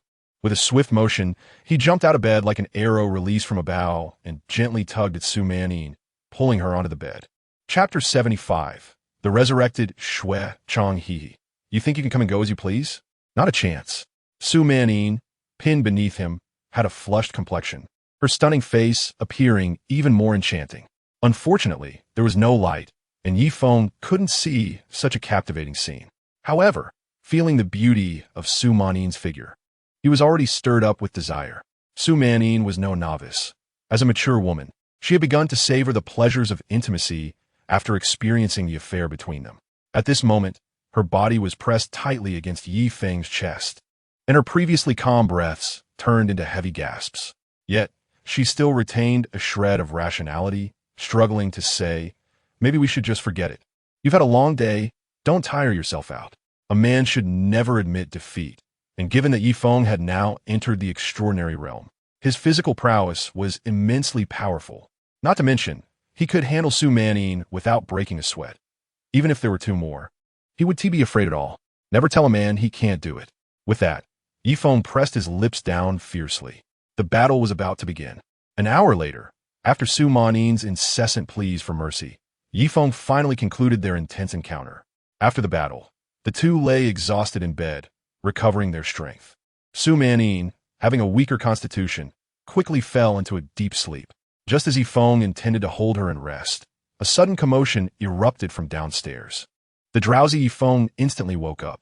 He didn't wake Su Manning, now that he was an extraordinary being, equipped with lightning abilities. He believed he could handle any monster that might attack him. Dressing quickly, Feng left the room and made his way downstairs. As he got closer, he realized the sounds he heard weren't those of people encountering monsters. Rather, they seemed to be cheerful voices. Picking up his pace, he soon reached the iron door on the first floor. This door had been locked after everyone entered, with heavy objects piled against it to prevent any monsters from breaking in. Moreover, Zhou Jun and Jiang Lan had arranged for pairs of guards to keep watch at the entrance, ensuring they could alert everyone immediately in case of an emergency. Not only on the first floor, but there were also guards on every level to prevent any high-jumping monsters from climbing to the upper floors. With enough personnel available, Jiang Lan and Zhou Jun didn't need to stand watch, but Xiao Jun still had to. When it was his turn, he and another team member suddenly heard a knocking at the door. The late hour combined with the unexpected knocking made their hearts race with tension. Xiao Jun quickly instructed his teammate to report to the two captains while he stayed behind to observe the situation. Just as he was nervously fixated on the door, the knocking ceased replaced by a faint but clear voice from outside. For a moment, Xiao Jun was puzzled. Could it be that monsters could speak now? But before he could ponder too long, the voice from outside grew louder. Open the door. I am Shui Qian, a member of the Wolf Feng Special Forces under the Central Theater Command. I'm a soldier. Fellow townsman, open the door. Upon hearing these words, Xiao Jun's expression was a mix of shock and surprise. Shui Chong was his elder brother. He had witnessed Shui Chong's tragic death at the hands of a monster on the rooftop across the street. Xiao Jun had wished he could leap across and fight the creature to avenge Shui Chong. Now, someone outside was claiming to be Shui Chong. Xiao Jun could hardly contain his urge to open the door and see if it was really him. However, he was not so overwhelmed by the joy of Shui Chong's possible return that he lost his sense of caution. The monsters in this world were numerous and unpredictable. And what if one could disguise itself as a human?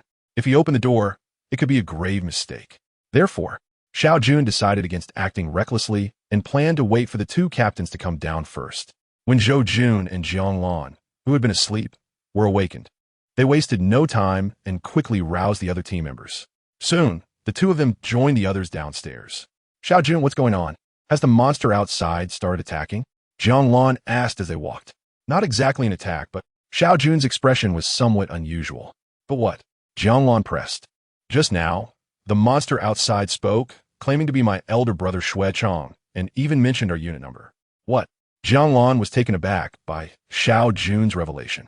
She had seen Shui Chong die right in front of her. She was certain of it. Now, whether it was a human or a monster outside, it was claiming to be the Shui Chong who had already died. Her first thought was that it must be a lie. Who is Shui Chong? Zhou Jun, puzzled by their conversation, asked. Shui Chong was one of my subordinates. He sacrificed himself during a battle before you arrived, and I saw him die right in front of me. I'm sure he was dead at that moment, Jiang Lan explained firmly. After years of experience in the military, she was confident in her ability to determine whether someone was alive or dead. Just then, another knock sounded at the door. Hello, I really am not a monster. Monsters don't speak. Don't be afraid. I'm truly a soldier. If you don't believe me, just look down from the second floor and you'll see. Yeah, we can hold off on opening the door for now and check if it's really Shui Chong, Xiao Jun suggested excitedly. Jiang Lan and Zhou Jun considered this and found the idea feasible. There was no way they could open the door recklessly. Their mission was critically important. If anything happened to this group of scientists, all their sacrifices would be in vain. Knowing that Shui Chong might still be alive filled Xiao Jun with enthusiasm as he hurried upstairs to see if it was really Shui Chong knocking at the door. The only two people familiar with Shui Chong were Xiao Jun and Jiang Lan. So Xiao Jun went upstairs to check his appearance while Jiang Lan remained on the first floor, planning to converse with the person to test whether he was indeed Shui Chong. When Yi Feng heard the sound and walked over, the joyful voices he heard were coming from Xiao Jun and Jiang Lan. Through their conversation and appearance, they had basically confirmed that the person was indeed the long-dead Shui Chong. Seeing their comrade, who had fought alongside them for many years, miraculously come back to life. Both of them were incredibly excited. However, they hadn't lost their sense of reason. At Zhou Jun's reminder, they decided that they needed to wake Yi Feng first. Even though they were 99% sure that the person outside was Shui Chong, they couldn't take any chances with that 1% possibility. Therefore, they needed Yi Feng present before they could let the outside Shui Chong in. Chapter 76. An unwelcome request. Otherwise, if a monster skilled in disguise were to come in, they might pay an extremely heavy toll in casualties. But they didn't need to call out. With his keen hearing, Yi Feng had already picked up their voices and came down on his own. Yi Feng is here. Let us quickly open the door for Brother Shui Chong. Xiao Jun excitedly said to Jiang Lan. Shui Chong, isn't dead? Yi Feng asked, puzzled. Jiang Lan stepped forward to explain. Yes, he died right in front of me. But the person outside claims to be Shui Chong, and Xiao Jun saw his face from the second floor. He looks just like Shui Chong. I also asked the person outside some questions, and he answered them fluently. No matter how secretive the secret is, he could respond perfectly. So, both Xiao Jun and I believe he is indeed Shui Chong. Oh, I see. After hearing Jiang Lan's account, Yi Feng instantly understood what was happening. It was simple. The person outside was indeed Shui Chong, and this Shui Chong had awakened. Previously, when Jiang Lan mentioned the cause of Shui Chong's death, she said he was killed by a jumping corpse. It's important to note that the claws of a jumping corpse are toxic, and being infected by this corpse poison is one way to awaken. After being infected, as long as one doesn't die, they can harness the power of the corpse poison to aid their awakening. However, this method is extremely dangerous, with a very low probability of success. If one fails to awaken, they would become a mindless zombie. Thus, many people in the past would only resort to an injection of corpse poison serum when their lives were hanging by a thread, hoping to defy fate. Generally, people would rather not awaken than choose such a risky path. After all, isn't it better to be a living person? Why risk such a low probability? Can we open the door and let him in? Jianglan looked at Yi Feng, seeking his opinion. Seeing Yi Feng nod, Jianglan signaled to the other team members to open the door. As the door swung open, Xue Chang, in tattered clothes, stood before them, looking exactly like the Xue Chang Jianglan remembered. Brother Xue, is that really you? It's so great that you're alive. Upon confirming that the person outside was indeed Xue Chang, Xiao Jun's voice was filled with joy at their reunion. Jianglan felt the same.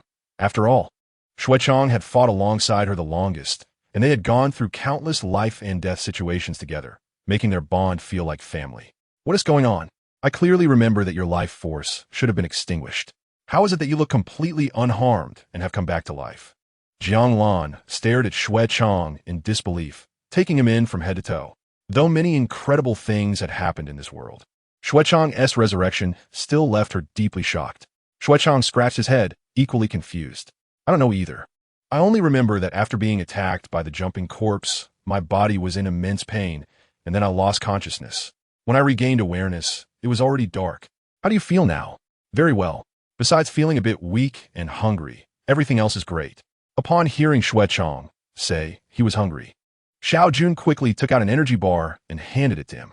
Xue Chang didn't hesitate and grabbed it, starting to gulp it down. As Xue Chang faced such a strange situation, Jianglan suddenly recalled something Yi Feng had said earlier. She tentatively asked Yi Feng, "Do you think Xue Chang's return to life is due to his awakening?" Seeing Jianglan guess the reason, Yi Feng nodded. That's right, Xue Chang must have awakened. In fact, he probably wasn't dead at that moment. He was just severely injured, and the awakening process requires a lot of physical energy, which led to a temporary cessation of vital signs. Hearing Yi Feng confirm that Xue Chang had become an awakened one, Xiao Jun couldn't help but cheer Brother Xue. You're an awakened one now. You have to look out for me from now on. Xue Chang smiled widely and confidently replied, No problem. I'll protect you from now on. With the threat resolved, Yi Feng yawned and headed back upstairs. The earlier battle had drained a lot of his energy, and he was feeling exhausted, eager to get some rest. A new day dawned, and the sun had already risen. Bright sunlight streamed into the room, illuminating everything inside. Yi Feng slowly opened his eyes to find Su Man Yin beside him, her delicate, fair arm draped over his chest. He gently moved her arm aside and got up to put on his clothes. By the time Yi Feng was ready, Su Man Yin was still unable to rise, which was understandable given how much energy she had expended in last night's battle. Yi Feng decided not to wake her. Whenever they needed to leave would depend on him, so it was fine to let her sleep a little longer. Walking to the spot where the campfire had been, he found many people gathered, eating breakfast. When Jianglan saw Yi Feng come out, she handed him some field rations brought by Zhou Jun and the others.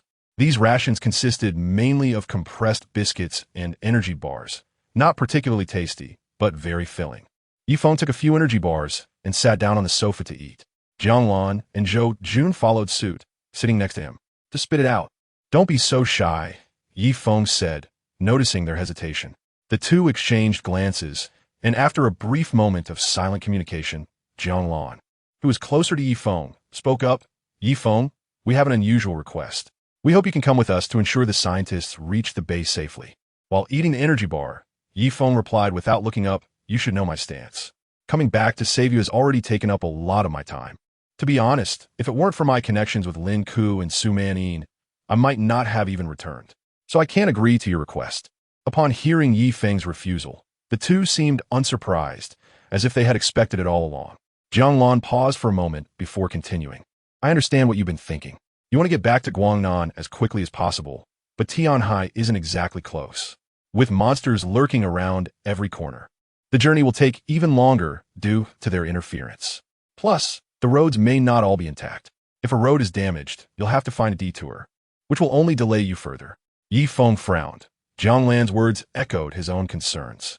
However, He couldn't let Jianglan's warnings deter him from his goal of returning to Guangnan. After all, he would have to struggle to survive in this apocalyptic world no matter where he was. So why not head back to Guangnan? What if his parents were hiding well and managed to hold on until he could return? No matter what, Yi Feng was determined to go back to Guangnan. It was his greatest obsession since his rebirth. Chapter 77. Another way back to Guangnan, you're right, but it doesn't change my determination to return to Guangnan. If you're just here to say these things, then let us forget it. After we finish eating, we can go our separate ways. With that, Yi Feng finished his energy bar and planned to go back to his room to wake Su Manin, getting ready to set off. Wait, Jianglan quickly called out as she saw Yi Feng getting up. Actually, I wanted to tell you ISNT just this. Last night, we communicated with our superiors and informed them about your situation. Ultimately, the base commander told us that if you can ensure the safety of this group of scientists back to the base, we can arrange for a transport plane to take you back to Guangnan. This transport plane has a maximum flight speed of over 800 kilometers per hour, and it can land in Guangnan in as little as an hour and a half, much faster than driving an RV.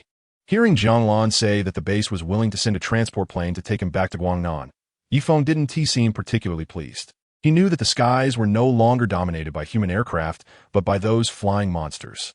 According to current human technology, these monsters shouldn't have been able to force humanity into such a dire situation. With various bombers and fighter jets, once they could take off and secure air supremacy, they would be capable of delivering devastating blows to the monsters.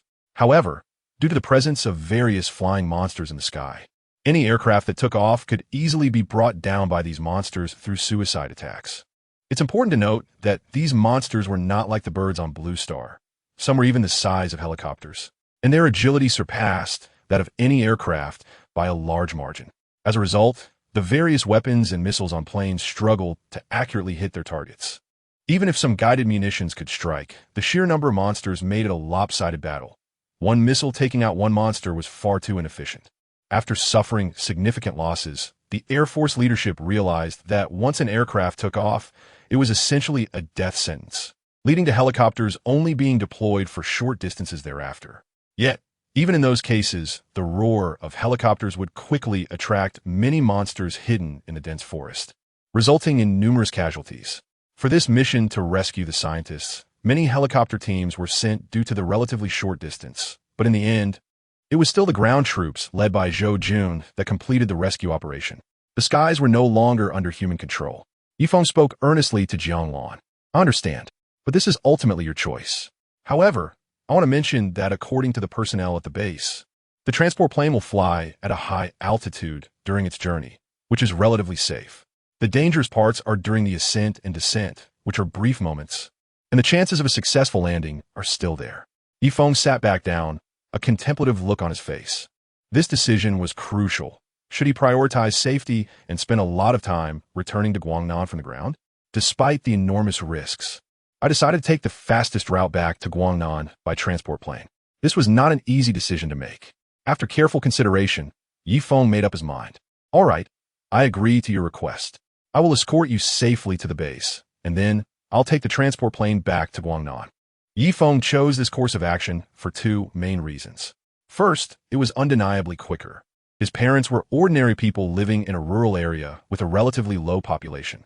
However, that only meant fewer zombies. There were still plenty of other monsters around.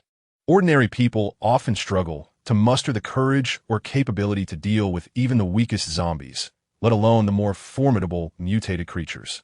Therefore, returning home sooner would increase his parents' chances of survival. He had already delayed for too long and could not afford to waste any more time. The second consideration was safety. Yi Feng realized that even if he took the roads back, he would likely encounter numerous monsters along the way, and there was a significant chance of running into stronger ones, given the long distance. Since danger was inevitable, he figured it was better to take a gamble and travel by transport plane. According to Jianglan, as long as they didn't encounter flying monsters during the brief ascent and descent, the journey would be safe. This probability was worth the risk for Yi Feng. After negotiating the terms with Jianglan, it was time for them to set off. When Yi Feng returned to his room, he was surprised to find Su Manin still sound asleep.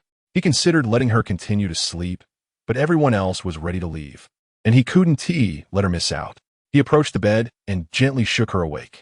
As Su Manin groggily opened her eyes, She was startled to see that it was already bright outside.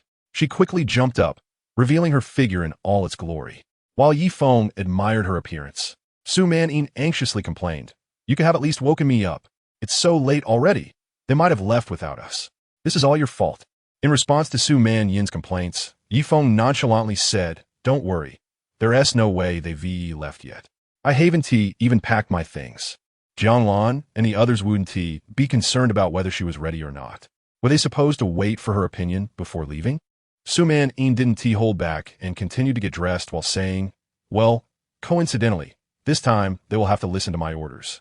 Seeing the dismissive look on her face, Feng couldn't help but boast, "Why? Aren't we not going to travel with them? Why would they listen to you?" Confused, Su Man asked, "What do you mean? I just agreed to escort them to the base first. And then they arrange a transport plane to take us back to Guangnan," Feng explained. "Really?" Su Man exclaimed, jumping with joy. She had been most worried about Lin Ke's safety since leaving with Feng. That's why she had been so anxious when she received Lin Ke's satellite phone call for help. Her own sister had entrusted Lin Ke to her care. And if she failed to protect Lin Ke, Su Man really didn't know how she would explain it to her sister. The reason she was so anxious to get up just now was that she wanted to talk to Lin Ke before they parted ways, especially since they didn't know when they would see each other again. However, as soon as she got out of bed, she heard the news from Feng, and it made all her fatigue vanish in an instant. It was indeed true. Seeing Su Man so happy, Feng smiled indulgently. "Thank you. I know you chose to escort them back for Lin Ke's safety." Su Man stepped forward to hug Feng, touched as she spoke. Chapter 78. Armored Vehicle. Feng extended his arms and embraced Su Man, smiling as he said, "It's all good. On one hand, I can see that since you and Lin Ke parted ways, you've been in a bad state. I know you're worried about Lin Ke's safety, so since we've reunited, let's protect her for the last stretch. On the other hand, taking a transport plane back is definitely faster than driving our RV. I'm quite worried about my parents' safety in Guangnan, so taking a bit of risk to return sooner is worth it." Hearing this, Su Man tightened her hold on Feng. "No matter what, thank you. It's nothing. Lin Ke is not just your niece. She's also my little wife, right? Of course, I have to protect her well." As soon as Feng finished speaking, he felt a sharp stomp on his foot. "I knew you still had those thoughts. Are you still dreaming about a double date?" Su Man shot him a threatening look, as if to say that if his answer didn't satisfy her, she would give him a good beating. "See? You women have no integrity. You clearly agreed to it, and now you're going back on your word." Seeing Su Man's serious expression, Feng couldn't help but tease her. Her expression caught him off guard, and after a moment of silence, she threw her hands up in exasperation, saying, "I don't care. You can find other women, but not Lin Ke. I can't accept that." "Okay, you said it. If I find another woman later, don't get jealous." Feng quickly confirmed this arrangement, as it was crucial for his own happiness. At this point, Su Man sensed something was off. "Oh, I see. You're just waiting for me to fall into your trap. Huh? Oomph. Men are all the same, so thick-headed." With a glare at Feng, she went to gather her things. Having won their little verbal sparring match, Feng happily prepared to set off. When they finally emerged, the street was filled with their companions, all waiting for Feng, the strongest among them. As he stepped out, Jianglan and Zhou Jun approached to discuss the route. When they inquired about Feng's opinion, he replied that he had none. This was quite normal. Although he had spent a long time in Tianhai City in his previous life, the truth was that after the rescue team brought him to the Wangmu Mountain base, he hadn't ventured out since. Therefore, he was completely unaware of how to get from Xin in town to the base. Since that was the case, there was no point in offering suggestions. He would just follow the arrangements made by Zhou Jun and the other soldiers. "Since you have no objections, let's go over the action plan we discussed earlier," Zhou Jun said, pulling out a map and pointing at it as he continued. "We initially arrived in an armored vehicle, but since we need to enter the dense forest and there are no roads, we chose to abandon the vehicle and proceed on foot. Now that our numbers are too large, and considering the scientists' lack of stamina, our progress will be slow if we rely solely on foot travel. Therefore, I believe the first step is to retrieve our armored vehicles." At that time, we had 5 third-generation Hummer armored vehicles, which are equipped with plenty of ammunition and weapons, and have strong defensive capabilities. If we can successfully reach the place where we abandon the vehicles, we might not even need your help. We could drive back on our own. After Zhou Jun finished speaking, he looked up at Feng. Feng nodded, agreeing that having vehicles is essential. Otherwise, our pace would be too slow. "Shall we proceed with this action plan?" Yes, let's go. Under the moderately warm sunlight of the morning, a group of nearly 50 people set off. However, the composition of this team gave Yi Feng a sense of reassurance. Among the nearly 50 members, half were combat personnel, all of whom were special forces, and there was even an awakened individual among them. Not to mention, there was also himself, potentially the only extraordinary human in the world at present. This team could be considered quite elite. As they left Exine town and entered the dense forest, Zhou Jun instructed the team members to spread out and scout the area to prevent any monsters from sneaking up on them. Watching Zhou Jun act so professionally, Yi Feng casually chatted with Su Manin and the others, as if they were on a picnic. They encountered very few monsters along the way. Any solitary first-level monsters were swiftly taken down by Zhou Jun's team's overwhelming firepower, leaving Yi Feng with no need to intervene. Just as they were getting closer to the site where Zhou Jun's team had abandoned their vehicles, a loud commotion erupted ahead. Shortly after the noise began, a scout from the front came sprinting back, panting heavily, with a group of massive wild boars charging behind him, each as large as a water buffalo. Without needing the returning scout to say anything, all the Special Forces members sprang into action, raising their guns, and a powerful barrage erupted, creating a hell of bullets. A torrent of bullets rained down on the stampeding wild boars. However, wild boars are naturally tough-skinned and meaty animals, and with their enhanced energy, their bodies became even more resilient. Ordinary bullets had no chance of penetrating their thick, mud-coated hides. Nevertheless, with so many bullets fired, some managed to hit vital spots on the boars like their eyes. But this level of damage was merely a drop in the bucket. With over a dozen giant wild boars charging forward, the ground shook violently beneath them, akin to a minor earthquake. Huanfeng up. Chen Huanfeng had already prepared heavy weaponry. Upon hearing Zhou Jun's command, he hoisted a rocket launcher onto his shoulder, igniting it to fire. A rocket shot out like an arrow, striking the center of the wild boar group. Boom! The rocket exploded right in the midst of the wild boars, flipping them over as they ran. Chen Huanfeng did not pause to assess the damage from his shot. After firing one rocket, he quickly reloaded with the help of his teammates, ready to fire again. Having dealt with these mutated monsters quite a bit, he knew that weapons like rocket launchers wouldn't instantly take down these tough-skinned beasts. It would take sheer numbers to bring them down. The rocket launcher emitted a piercing sound, and amidst the rising smoke, it accurately struck the remaining wild boar herd. While Chen Huanfeng launched the rocket, the others were also hard at work. One team member pulled out a gun capable of firing specialized rounds, loaded it with armor-piercing bullets, and then squeezed the trigger. With a loud bang, the armor-piercing round hit a charging wild boar, penetrating its body instantly. The tremendous force of the bullet sent the boar flying backward, and it crashed heavily to the ground, convulsing a few times before it could no longer rise. Chapter 79. Instant kill. The sound of gunfire echoed as the organized military unit faced off against the wild boars, creatures that were not easily provoked. Zhou Jun methodically commanded his team, including the 3 members of Jianglan's squad, who were all following his lead. Under the assault of all the team members, the group of wild boars found it difficult to advance for a moment. However, despite the chaos, only the armor-piercing rounds could deliver fatal blows to the wild boars.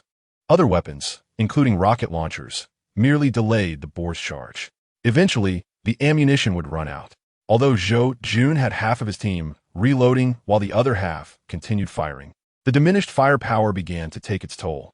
With half the team unable to shoot, the boars, tough-skinned and fearless, surged forward with reduced resistance. Ye Feng, Jianglan shouted urgently for help as she realized they could no longer hold the line. I'm watching, Yi Feng replied coolly, stepping out of the crowd. As he did, arcs of lightning crackled around him, enveloping his body. This was a technique Yi Feng had developed. The nature of lightning was its explosive power and incredible speed. He had come to the idea that if he could wrap this lightning energy around himself, it would propel him forward quickly, significantly enhancing his own speed. Initially, it was just a thought, but during the earlier movement, he experimented and found it indeed could greatly increase his velocity. He named this technique Thunder Flash, as it allowed him to achieve near-instantaneous movement. Thunder Flash. Once the lightning energy was fully wrapped around him, Yi Feng shot forward like a bolt of lightning. Zhou Jun and the others, engaged in battle, only felt a gust of wind pass by. They could hardly see Yi Feng's figure. His speed was blinding, leaving behind a trail of lightning afterimages. The after images quickly faded, and Yi Feng found himself face-to-face with the wild boars. With his Tang Dao already broken, he had no intention of using a weapon this time. As he closed in on one of the wild boars, he extended his palm gently, channeling the violent energy of lightning. Before the boar could react, his palm struck its head, unleashing a torrent of lightning energy without reservation. Boom! A muffled thud echoed from the wild boar's skull, and in an instant, its massive body was sent flying backward, crashing into several trees before coming to a stop. By the time the wild boar hit the ground, it had already lost all signs of life. The lethal result was achieved with just a simple strike from Yi Feng. As Yi Feng charged forward, Zhou Jun had already ordered all team members to cease fire. One reason was to avoid accidentally hitting Yi Feng, and the other was, of course, that continuing to shoot was unnecessary and wasteful. Yi Feng alone was more than capable of taking down these mutated wild boars. However, when they witnessed Yi Feng effortlessly send a massive wild boar flying over 10 meters with a single blow, the members of Zhou Jun's team couldn't help but gasp in shock. They had anticipated Yi Feng's power, but his latest move still challenged their understanding immensely. He was no longer human. It was no wonder that Yi Feng referred to his current realm as the extraordinary realm. Indeed, he had transcended the ordinary. All the team members looked down at the guns in their hands, and suddenly felt that the weapons they once cherished now seemed increasingly inadequate. It wasn't just the team members who were shocked. Lin Buoqing and the scientists were also incredulously watching Yi Feng fight. Having dedicated their lives to biological sciences, they could hardly imagine that the human body could become so powerful. It seems I have underestimated the changes happening in this world, Lin Buoqing remarked with deep feeling. While everyone was still in a state of shock, Yi Feng did not pause in his assault. His figure darted among the wild boars, and due to his incredible speed, the boars could hardly see him. The moment they managed to catch a glimpse of him was the moment of their demise. Now, in the extraordinary realm, Yi Feng was able to deal with these first-level, mutated wild boars with ease, delivering a crushing blow with each strike. Within less than a minute, all the mutated wild boars had been completely eliminated by Yi Feng. Their corpses lay scattered across the ground, an impressive sight. All done, time to move on, Yi Feng said casually to Zhou Jun, clapping his hands. Zhou Jun, still utterly stunned, found himself at a loss for words. After a moment, he finally managed to give the order for the team to continue advancing. However, just as they were about to move forward, Yi Feng suddenly remembered that a new function had appeared in his system. The system now included a fusion system that allowed the use of various ores and monster materials to forge weapons, with the cost payable in evolution points and crystal cores. With this system in place, the materials from these mutated creatures were not to be missed. Yi Feng quickly instructed Zhou Jun to have the team collect all the tusks from the wild boars. These tusks might just be able to be fused into a good weapon. However, for now, he needed to gather materials gradually. After all, these wild boar tusks came from first-level monsters, which were too low in level. To fuse them, Yi Feng would need materials from third-level monsters. Otherwise, they wouldn't match his caliber. As the group continued to set out, they encountered no more monsters, as the noise from the earlier battle had already scared off any low-level creatures. After emerging from the dense forest, they finally reached the road. This stretch of road, situated in the mountains, was quiet and devoid of monsters. Zhou Jun recognized this road as the one where they had abandoned their vehicle, and he pulled out a locator device. It didn't take long before he pinpointed the location of their vehicle. Fortunately, the spot where they had left the vehicle wasn't far away. After a few minutes of walking, Zhou Jun led the group to where 5 massive armored vehicles were parked by the roadside. The camouflage paint and heavy machine guns on the front of the vehicles radiated an undeniable sense of power. Everyone hurry up and get on the bus. There aren't enough seats, so let's squeeze in a bit. The scientists and a few girls are seated in the 3 middle cars, while our team occupies the front and the back cars. Zhou Jun takes the lead, directing everyone to board. Under his guidance, everyone quickly gets on the bus. As for Yi Feng, he doesn't have the luxury of sitting back and relaxing. Without needing Zhou Jun's prompt, Yi Feng effortlessly jumps onto the roof of the first car. Sitting cross-legged, he fixes his gaze straight ahead. After all, if Yi Feng were to sit inside the car and something unexpected happened, he wouldn't be able to react in time. Thus, he chooses to sit on the roof, embracing the excellent tradition of traveling in certain populous countries. Chapter 80. The importance of top-tier combat power. The convoy set off. Yi Feng sat on the roof of the vehicle, feeling the wind blowing against him. which was much more refreshing than sitting inside the car. Beside him was a crew member operating the heavy machine gun mounted on the roof. After a while, this crew member could no longer contain his curiosity and quietly asked, "Can I ask you a question?" "Go ahead. How did you become so strong?" Feng didn't hesitate much before replying. "Read more books, keep up with the news, eat fewer snacks, and get plenty of sleep." The crew member rolled his eyes and muttered, "If you don't want to answer, you don't have to give such a vague response." Feng shook his head with a smile, his tone becoming a bit more serious. "To become stronger, you first need to awaken. If you can't awaken, then you might as well just forget about it." "So how can one awaken?" The crew member pressed. "I'm not sure about the methods of awakening. Maybe it just happens after a good night's sleep, or perhaps you need to go through life and death experiences like Shui Chong. In any case, it all depends on luck." Hearing this, the crew member sighed. "I really hate relying on luck. It would be great if awakening depended on hard work instead." Feng didn't respond further. Many people in his past life shared the same thought, but reality doesn't always align with our desires. Awakening has no set pattern. A method that works for one person might not work for another. So, despite many asking Feng for guidance, he could only tell them that he couldn't provide a definitive answer. Everything was just a matter of fate. The convoy traveled along the highway, and the noise from the armored vehicles was already loud. With 5 vehicles moving together, they inevitably attracted nearby monsters. Fortunately, the armored vehicles were fast, and some of the slower monsters didn't have time to attack before the convoy had already moved far ahead. For the unavoidable monsters, the 5 heavy machine guns on top of the armored vehicles were no mere decoration. Once the machine guns opened fire, the dense barrage made it difficult for most monsters to advance even a single step. If they had had these 5 machine guns back when Zhou Jun and the others were fighting, they wouldn't have needed Feng's help at all. No matter how tough the wild boar's hide was, it couldn't stand up to the firepower of those 6-barrel machine guns. Powerful weapons tend to lack portability, while weapons that are easier to carry often sacrifice some of their firepower to achieve that convenience. This is an almost irreconcilable contradiction. Therefore, to deal with increasingly powerful monsters, the higher-ups decided to abandon the idea of annihilating all monsters in a short time.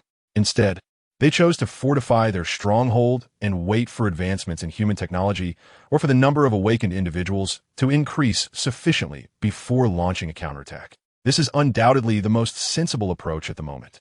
Without the high-powered weapons mounted on the walls of the stronghold, humanity simply wouldn't be able to survive. Humans, relying solely on their own strength, cannot compete with monsters. Only with the increasingly powerful weapons developed by human technology can they barely hold their ground against the monsters in this apocalypse. Even so, humanity ultimately cannot escape the fate of extinction. The former Wangmu Mountain Base, also known as Base 9, was the 9th apocalyptic base established in the country. It ranks among the top 10 in scale among all apocalyptic bases in Huagua. Within the base, numerous powerful weapons and equipment were developed over 2 years of relentless research, including formidable devices like electromagnetic cannons.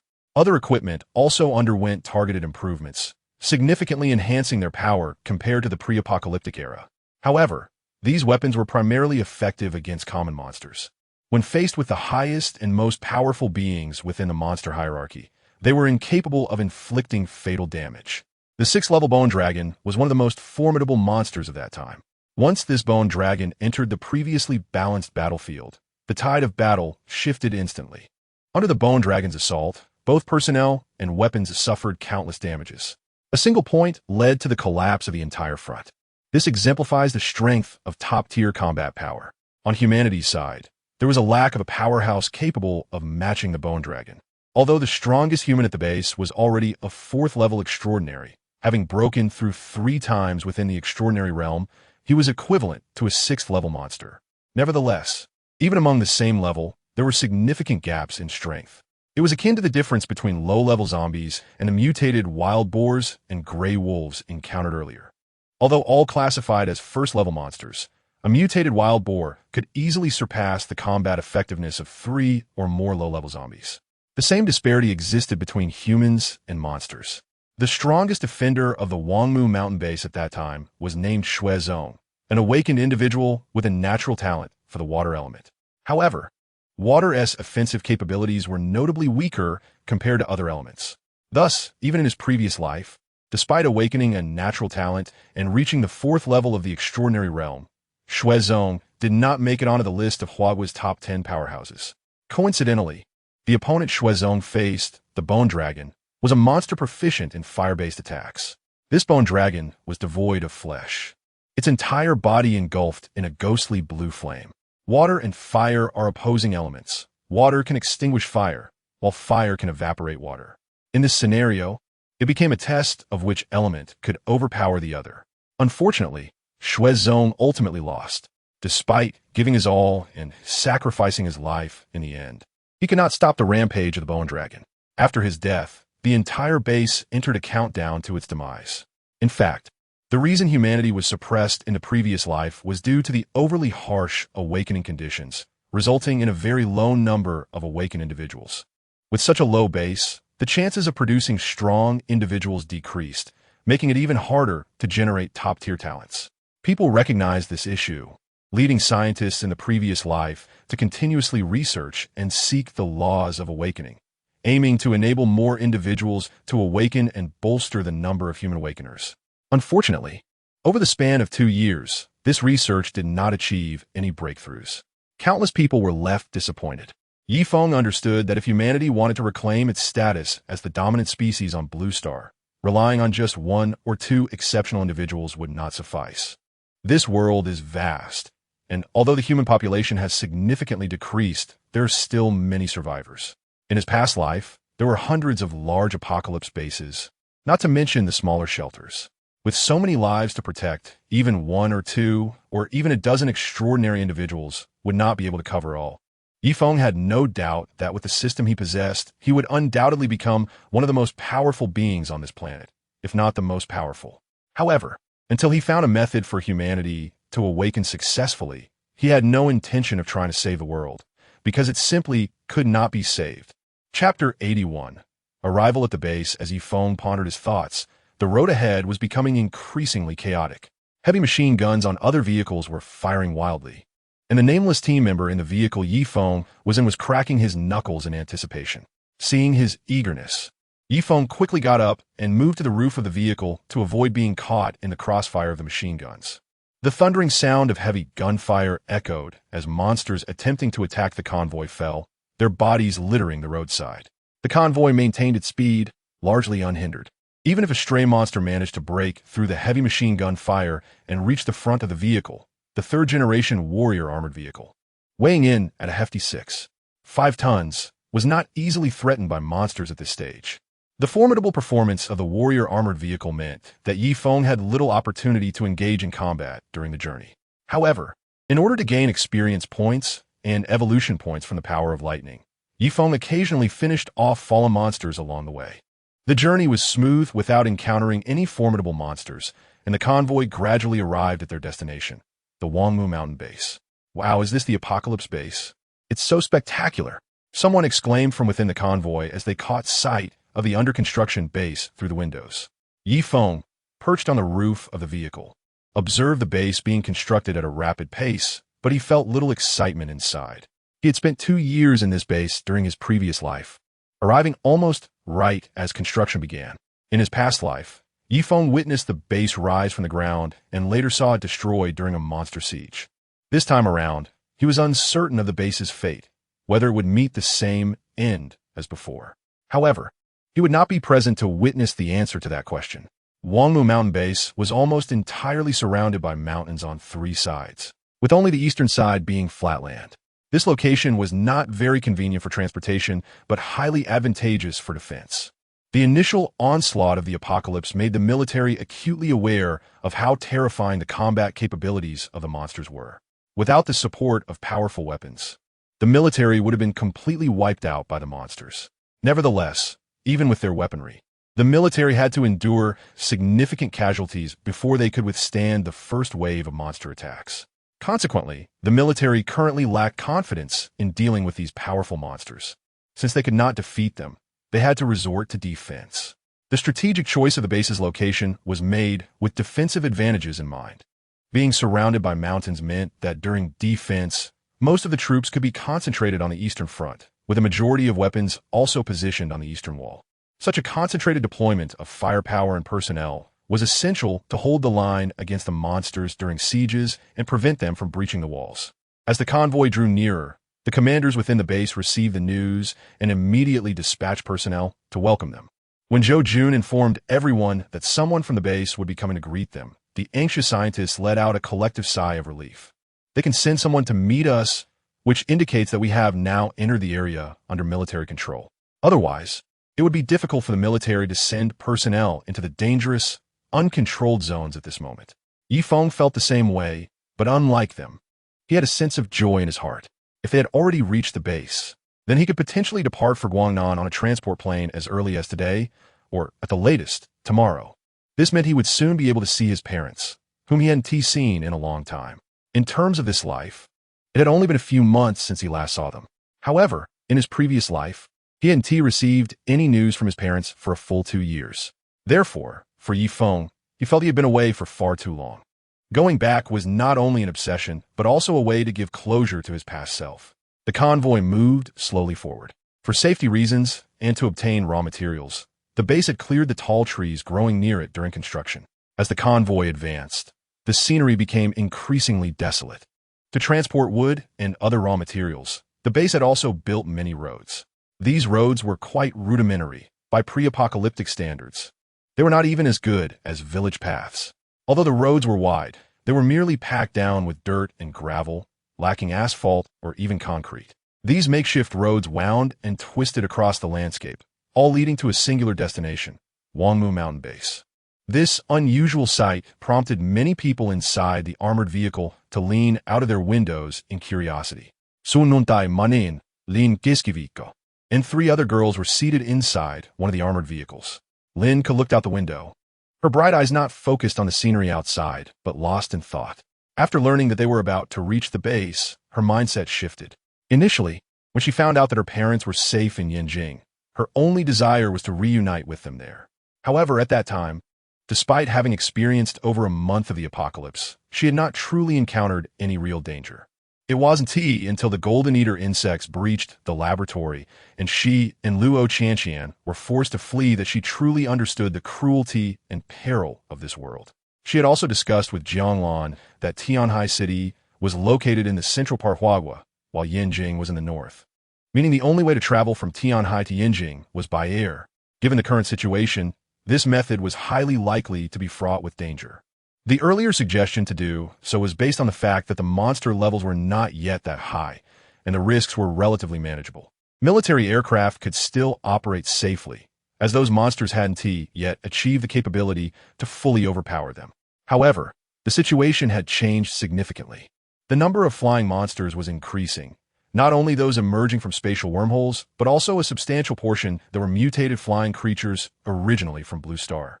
These mutated monsters are growing larger and more aggressive, showing no fear even towards steel behemoths that are dozens of times their size. The tough exteriors of various aircraft are almost powerless against the evolved claws and beaks of these creatures. Some Tier 3 monsters can easily penetrate a plane's defenses, while lower-tier monsters can resort to suicide attacks to destroy engines.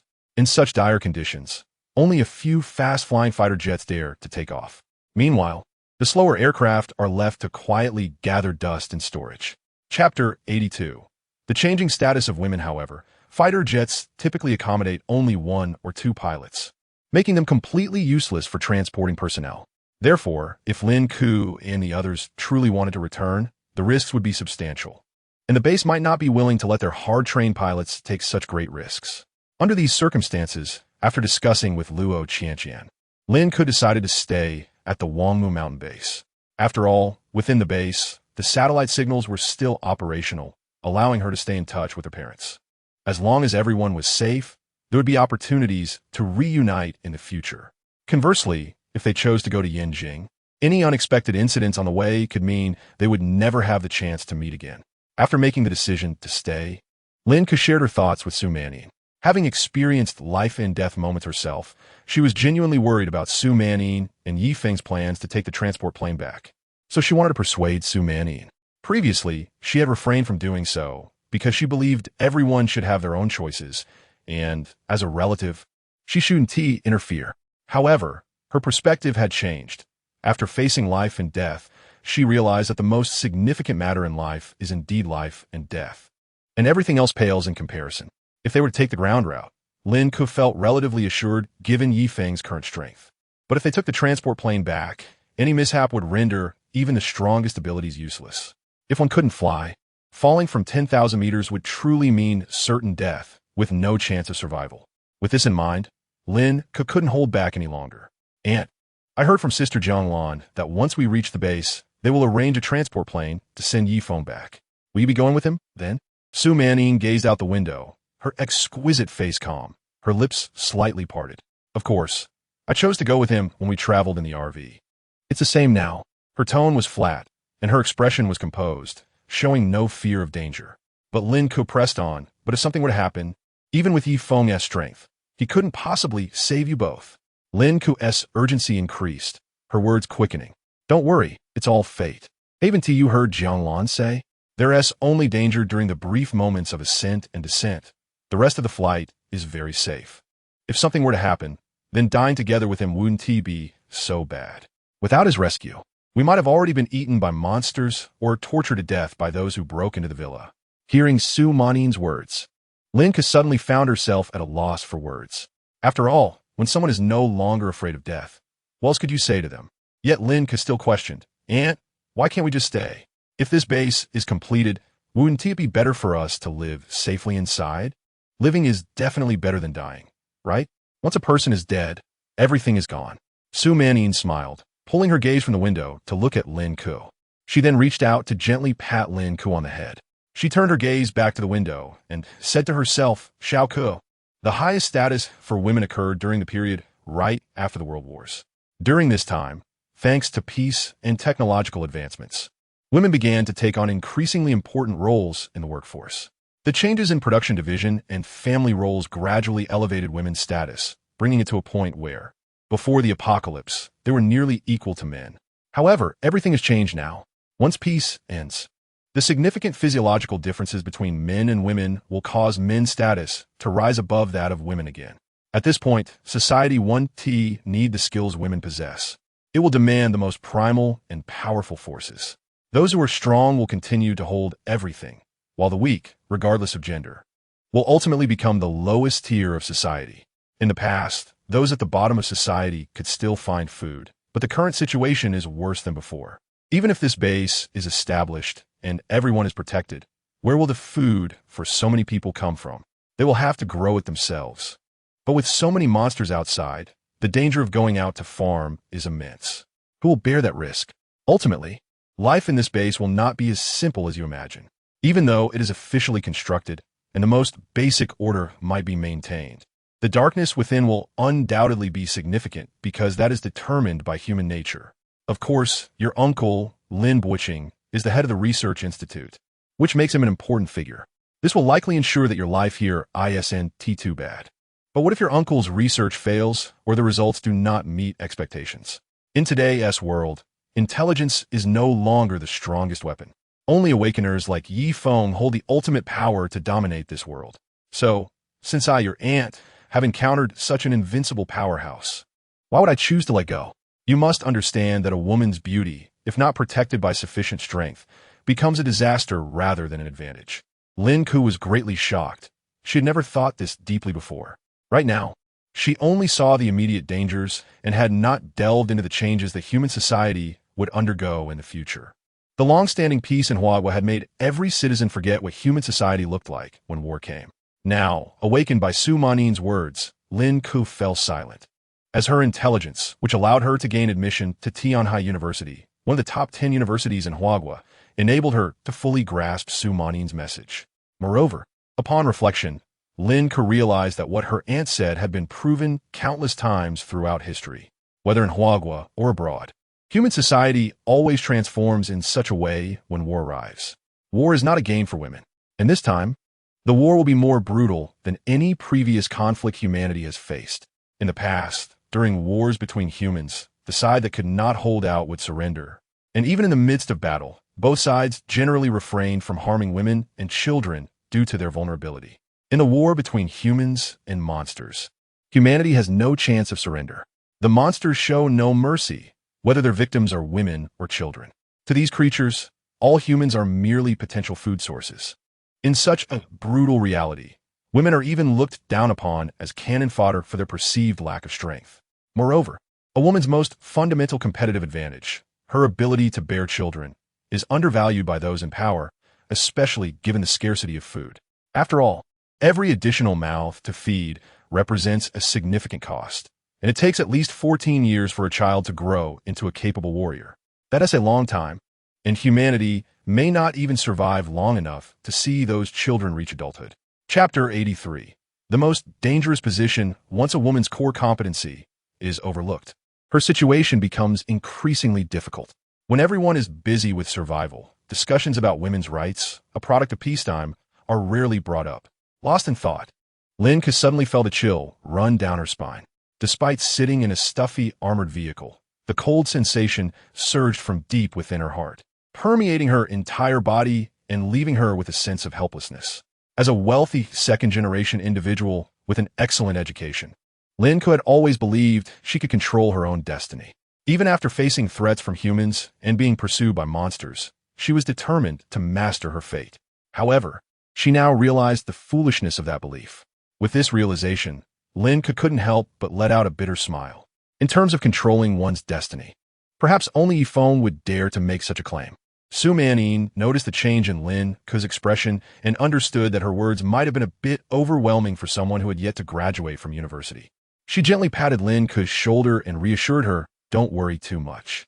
The fact that the base is willing to invest so much to rescue your uncle's research institute proves that his work is crucial to them. As his relative, you will certainly be treated differently from others.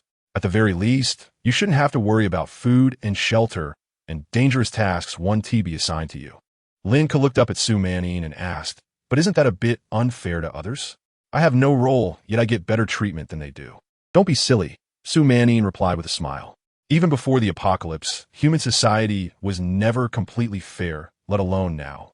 Besides, the significance of your uncle's research is enough for those around him to live well.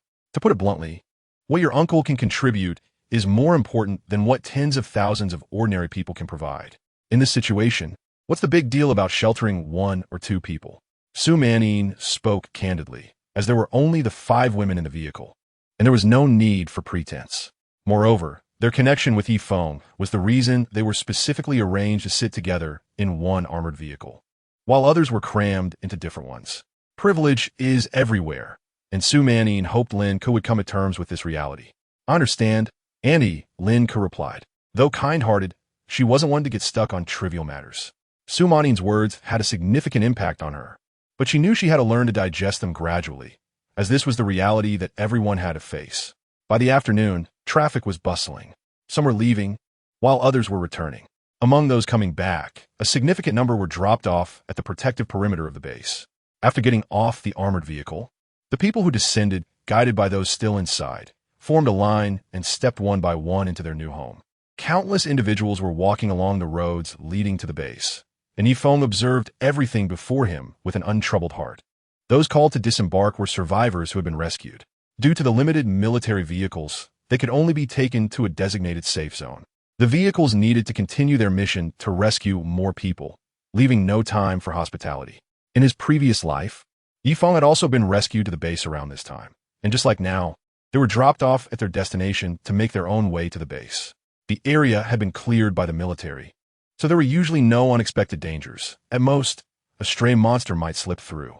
However, the military still took precautions, sending 2 soldiers to accompany them back to the base for supervision and to ensure their safety. Feng recalled that when they were called to get off the vehicle, many people were still complaining. Their mindset was stuck in the pre-apocalyptic world, believing everything should go according to their wishes. Otherwise, it was unfair, and they would take to social media to air their grievances. But now, with no internet available, who would even hear their complaints? From Feng's perspective, life inside the Wangmu mountain base was relatively decent. At least for an adult man willing to work hard or take significant risks, it was possible to live quite well. After all, it was an official apocalypse base, and basic order was maintained, along with a relatively sound set of rules and regulations.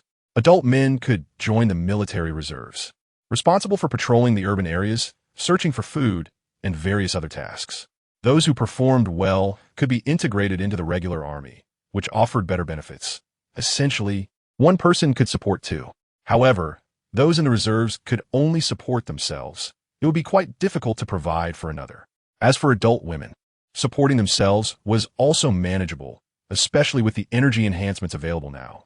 Many untrained, ordinary women, after undergoing scientific training, although still not on par with men, have been tested and found that post-apocalypse, they could reach physical fitness levels comparable to that of an average man before the apocalypse. With continuous training, women's physical capabilities could grow significantly, although there were limits to this growth if they did not awaken their potential. These limits were considerably higher than what they had been pre-apocalypse. To expand their fighting forces, the military also formed a regiment composed of women. While female soldiers couldn't match men in raw strength, their combat determination and proficiency with various weapons had become quite comparable. Both adult men and women could find their place within the base, while the elderly, weak, sick, and disabled faced much harsher realities. The food supply within the base was extremely limited. For each registered person, only one free meal per day was provided. The amount of food provided in this meal is simply insufficient to meet the daily energy needs of one person. Therefore, in order to survive, they must earn their own living. However, most of these individuals are elderly, weak, or disabled, and the military does not accept them into the armed forces. As a solution to this issue, the military has set up certain positions within their bases, such as in garment factories and transportation teams. Working in these roles can help provide 3 meals a day. However, these positions are only a drop in the bucket and cannot accommodate the large population. Ultimately, the vast majority of people are left with no choice but to join the most dangerous jobs, such as in the agricultural planting and harvesting teams. Chapter 84. Yinjiang Plain. The Wangmu mountain base is surrounded by mountains on 3 sides, but it doesn't T-form a perfect square. The 3 sides are not all straight and uniform. To the south of the base flows a river that winds through the mountains. This river is called Yinjiang, known for its abundant water and wide expanse. Within the Yinjiang Basin lies a sizable alluvial plain with excellent soil quality, historically recognized as a fertile area for grain cultivation. With water and arable land available, it is only natural to utilize this land for growing crops. However, the surrounding territory is no longer human territory. Despite having cleared the area around the base, more monsters would soon gather, making it impossible to eliminate them all. Therefore, venturing outside the base is akin to facing certain death. Nonetheless, the base has managed to cultivate a small piece of land for grain production, but its size is limited, yielding only about 1/10 of the total food supply needed. The remaining 9/10 must be sourced elsewhere. In such a situation, despite the fear, grain must be planted on the Yinjiang Plain. The Yinjiang flows from the southern part of the base, with plains on both the north and south sides of the river. The northern plain, closer to the base, is smaller in size, but thanks to the protection of the Yinjiang, most monsters cannot cross the river, except for some flying creatures. However, even flying monsters are wary of the powerful weapons positioned along the base's walls, such as anti-aircraft guns. As a result, the planting and harvesting teams on the northern plain suffer fewer casualties, making it a more favorable location for work. The situation on the southern plain is quite different. To reach the southern plain, one must first cross the river, which requires a bridge. However, this area was originally just a military camp, with very few residents, and thus no bridges were constructed. Initially, the military assessed the situation and concluded that the difficulty and cost of building a bridge were too high. It would be better to rely on boats for crossing. The cost of building a small boat is minimal, and since the Yinjiang flows gently, small vessels could easily navigate it. However, they overlooked one crucial point. Creatures on land can mutate, and so too can those in the water. Moreover, mutated aquatic creatures can be even more dangerous. Sometimes, beneath the seemingly tranquil surface of the river, a several-meter-long monster lurks, waiting for a human vessel to pass by, only to leap out and launch a fierce attack. After suffering numerous casualties, the base ultimately had to abandon the boat crossing method and decided to construct a sturdy bridge for safe passage. Yet, even with China's reputation for being a construction powerhouse, building a bridge is no easy task. Furthermore, in this post-apocalyptic world, even if manpower is not lacking, where would they find the raw materials? How would they transport construction machinery? These are the pressing issues that plague the base's leadership. However, for the sake of food, a matter of life and death for the base. Despite the immense difficulties, the construction of a Yunjiang bridge began, albeit with many setbacks. Feng remembers clearly that this bridge was completed a month before his rebirth. The construction of the bridge cost the lives of over 40,000 soldiers and workers combined. A small number of people lost their lives during the construction process, but many more perished in battles against the monsters. There was no way to avoid it. Seeing so many people unprotected in the wilderness, the monsters naturally seized this great opportunity to defend this bridge, which was crucial for the survival of the base.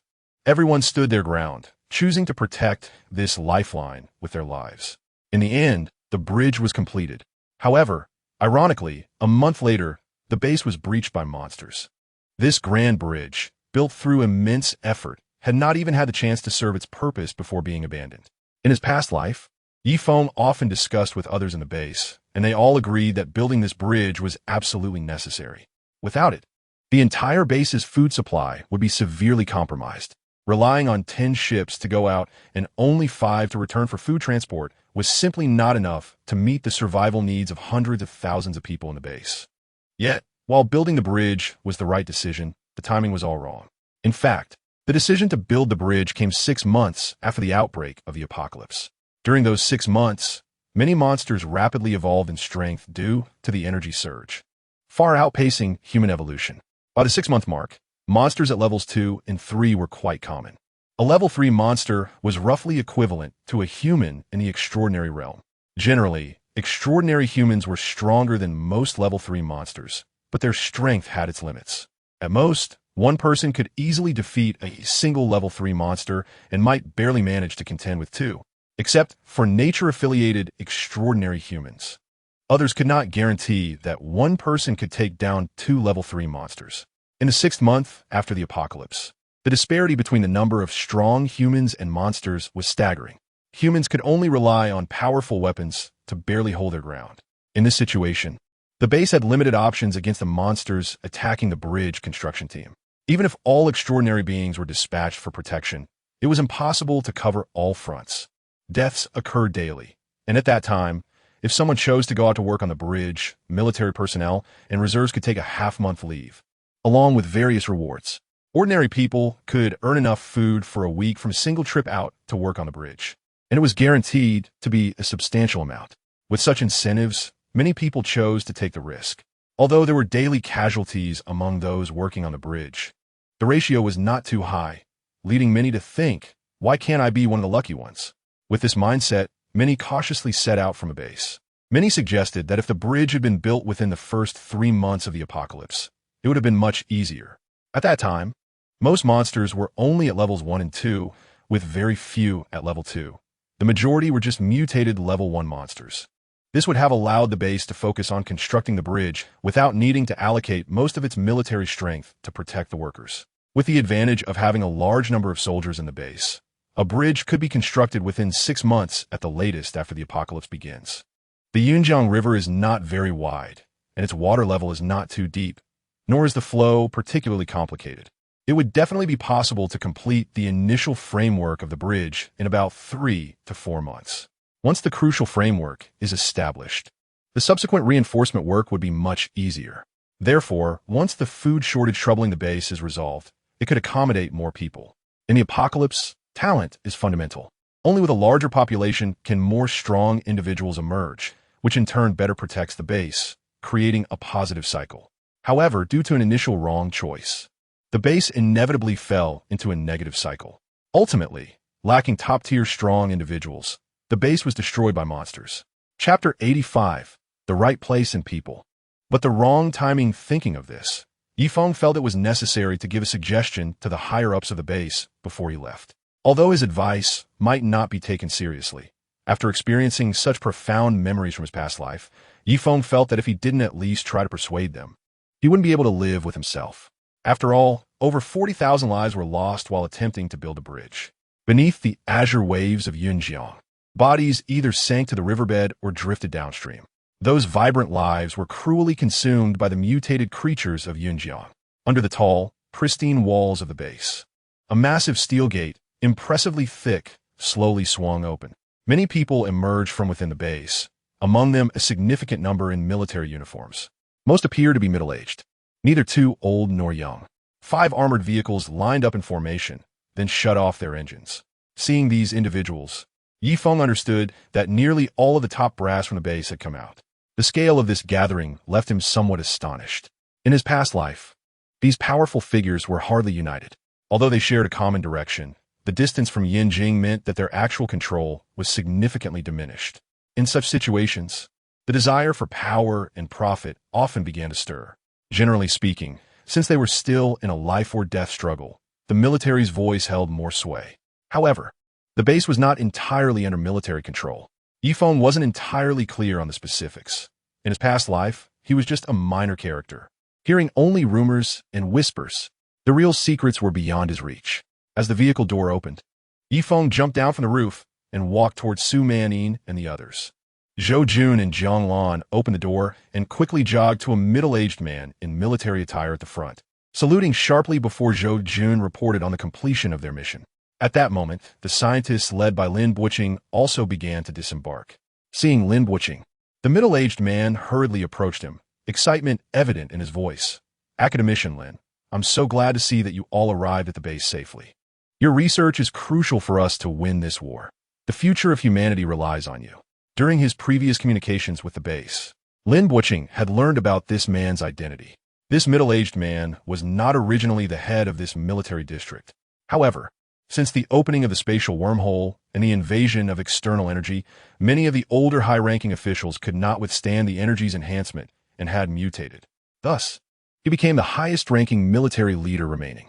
His name was Li Tsong, a highly capable general. In his past life, despite facing internal setbacks and external threats from monsters, he managed to maintain the base quite well, making sound decisions. Yet sometimes, timing, place, and people are all essential. While Li Tsong had secured the right place and people, he had missed the right timing.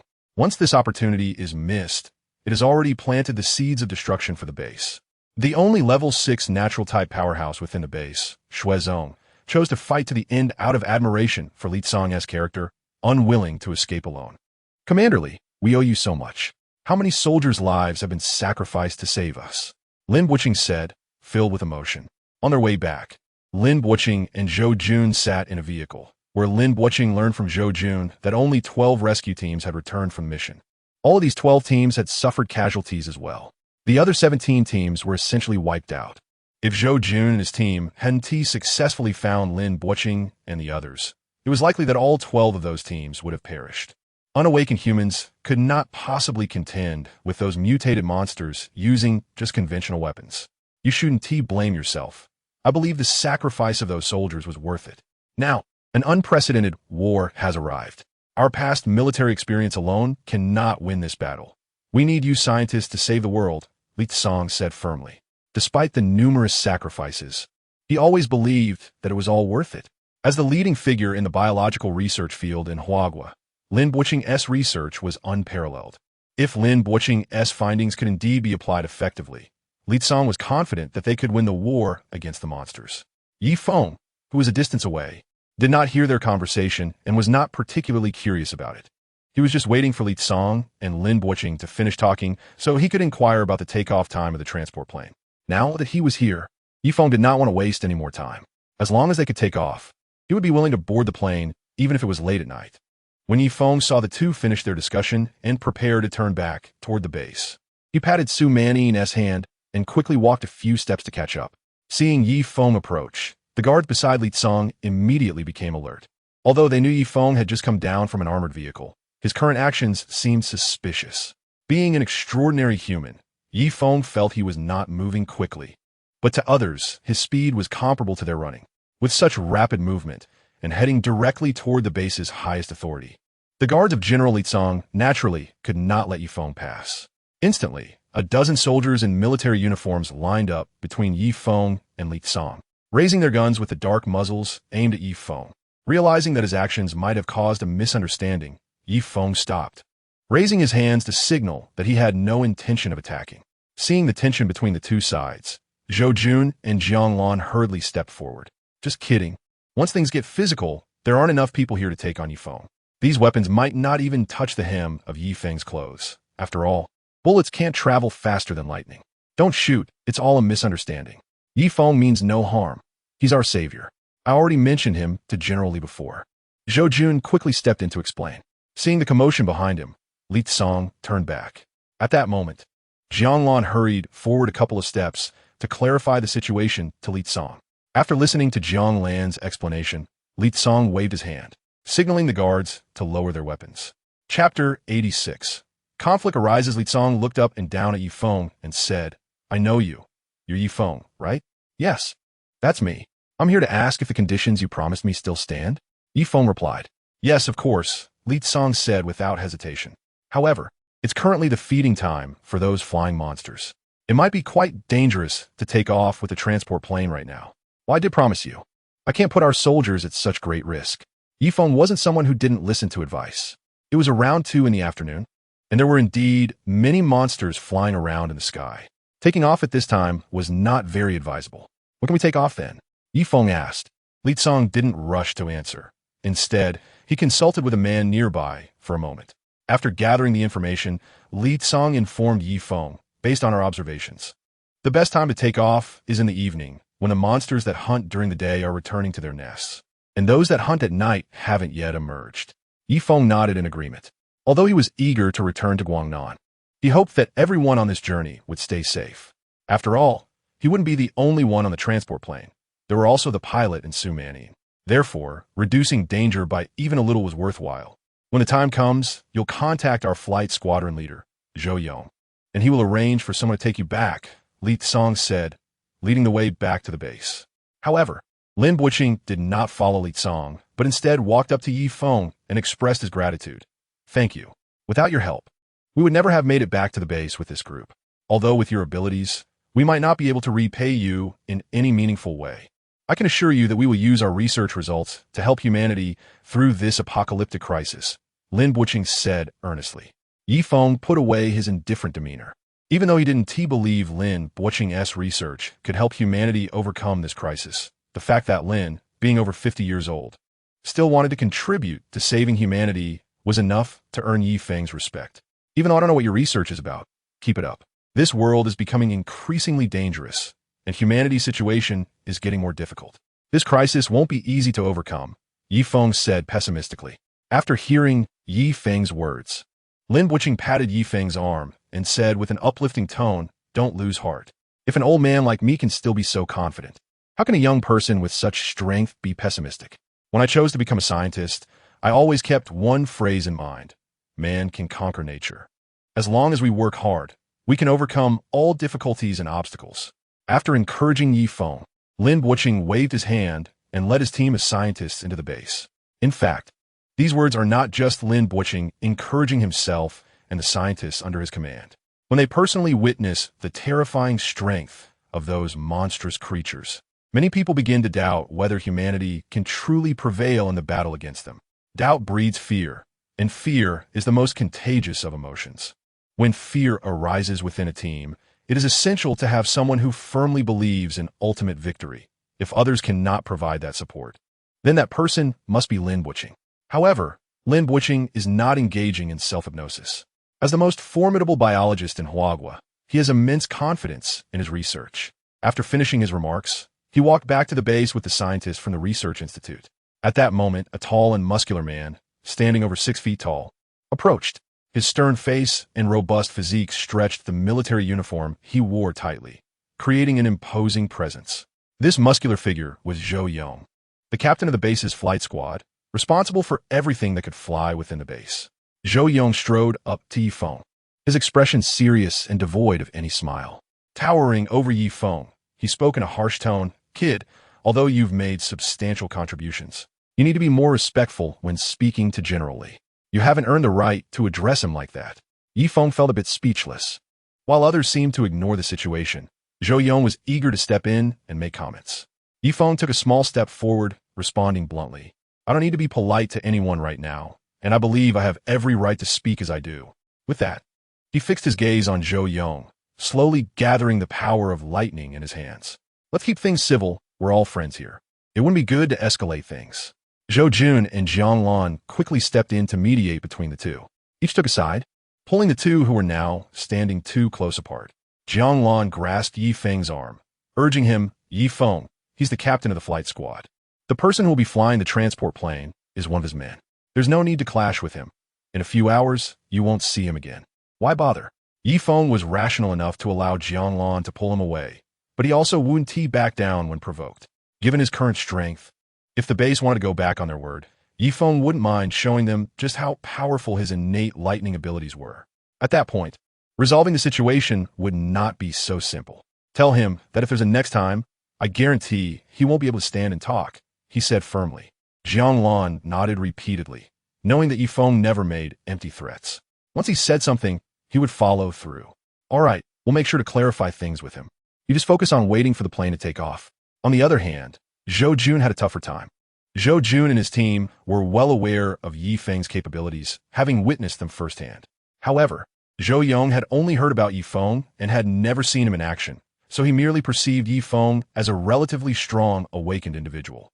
There are awakened individuals in the base, but they still have to follow the base's orders. He doesn't even realize that Yi Feng, on his own, could take on all the awakened ones in the base. "Captain Zhou, you really shouldn't talk to him like that. If he loses his temper, none of us here would be able to stop him." "Nonsense." Zhou Yong pushed Zhou Jun aside and said defiantly, "I refuse to believe that he can be stronger than all of us put together. With so many guns around? Let me tell you, if he keeps acting so arrogant, I'll make sure to teach him a lesson, so he knows that whether he is a dragon or a tiger, he has to lie low in the base." Chapter 87. Instant Kill. Unaware of danger. Zhou Yong's voice was loud, and with Yi Feng's keen hearing, he naturally caught every word. With a slight exertion, Yi Feng broke free from Jianglan's grip. In the next moment, a white electric current gathered beneath his feet, and he shot forward like a bolt of lightning. Before Zhou Yong had finished speaking, Yi Feng was already standing right in front of him. He slowly extended his right hand, the white current swirling around it, creating an extraordinarily beautiful sight. The current surged at 5,000 volts. With Zhou Yong's terrified gaze fixed on him, Yi Feng gently pressed his hand against Zhou Yong's body. Instantly, the electricity surged through the thin fabric of Zhou Yong's clothes, violently entering his body through his skin. The 5,000 volts of electricity raced through Zhou Yong's system, causing his already impressive physique to stiffen, and the hair on his skin stood on end. After a brief moment of rigidity, he began to convulse violently. At that moment, Zhou Yong could no longer maintain his balance. He twitched uncontrollably and collapsed to the ground. Jianglan witnessed the scene she dreaded the most. To her, Yi Feng was a lifesaver and an exceptionally powerful master. It was too late to build a good relationship with him, let alone offend him.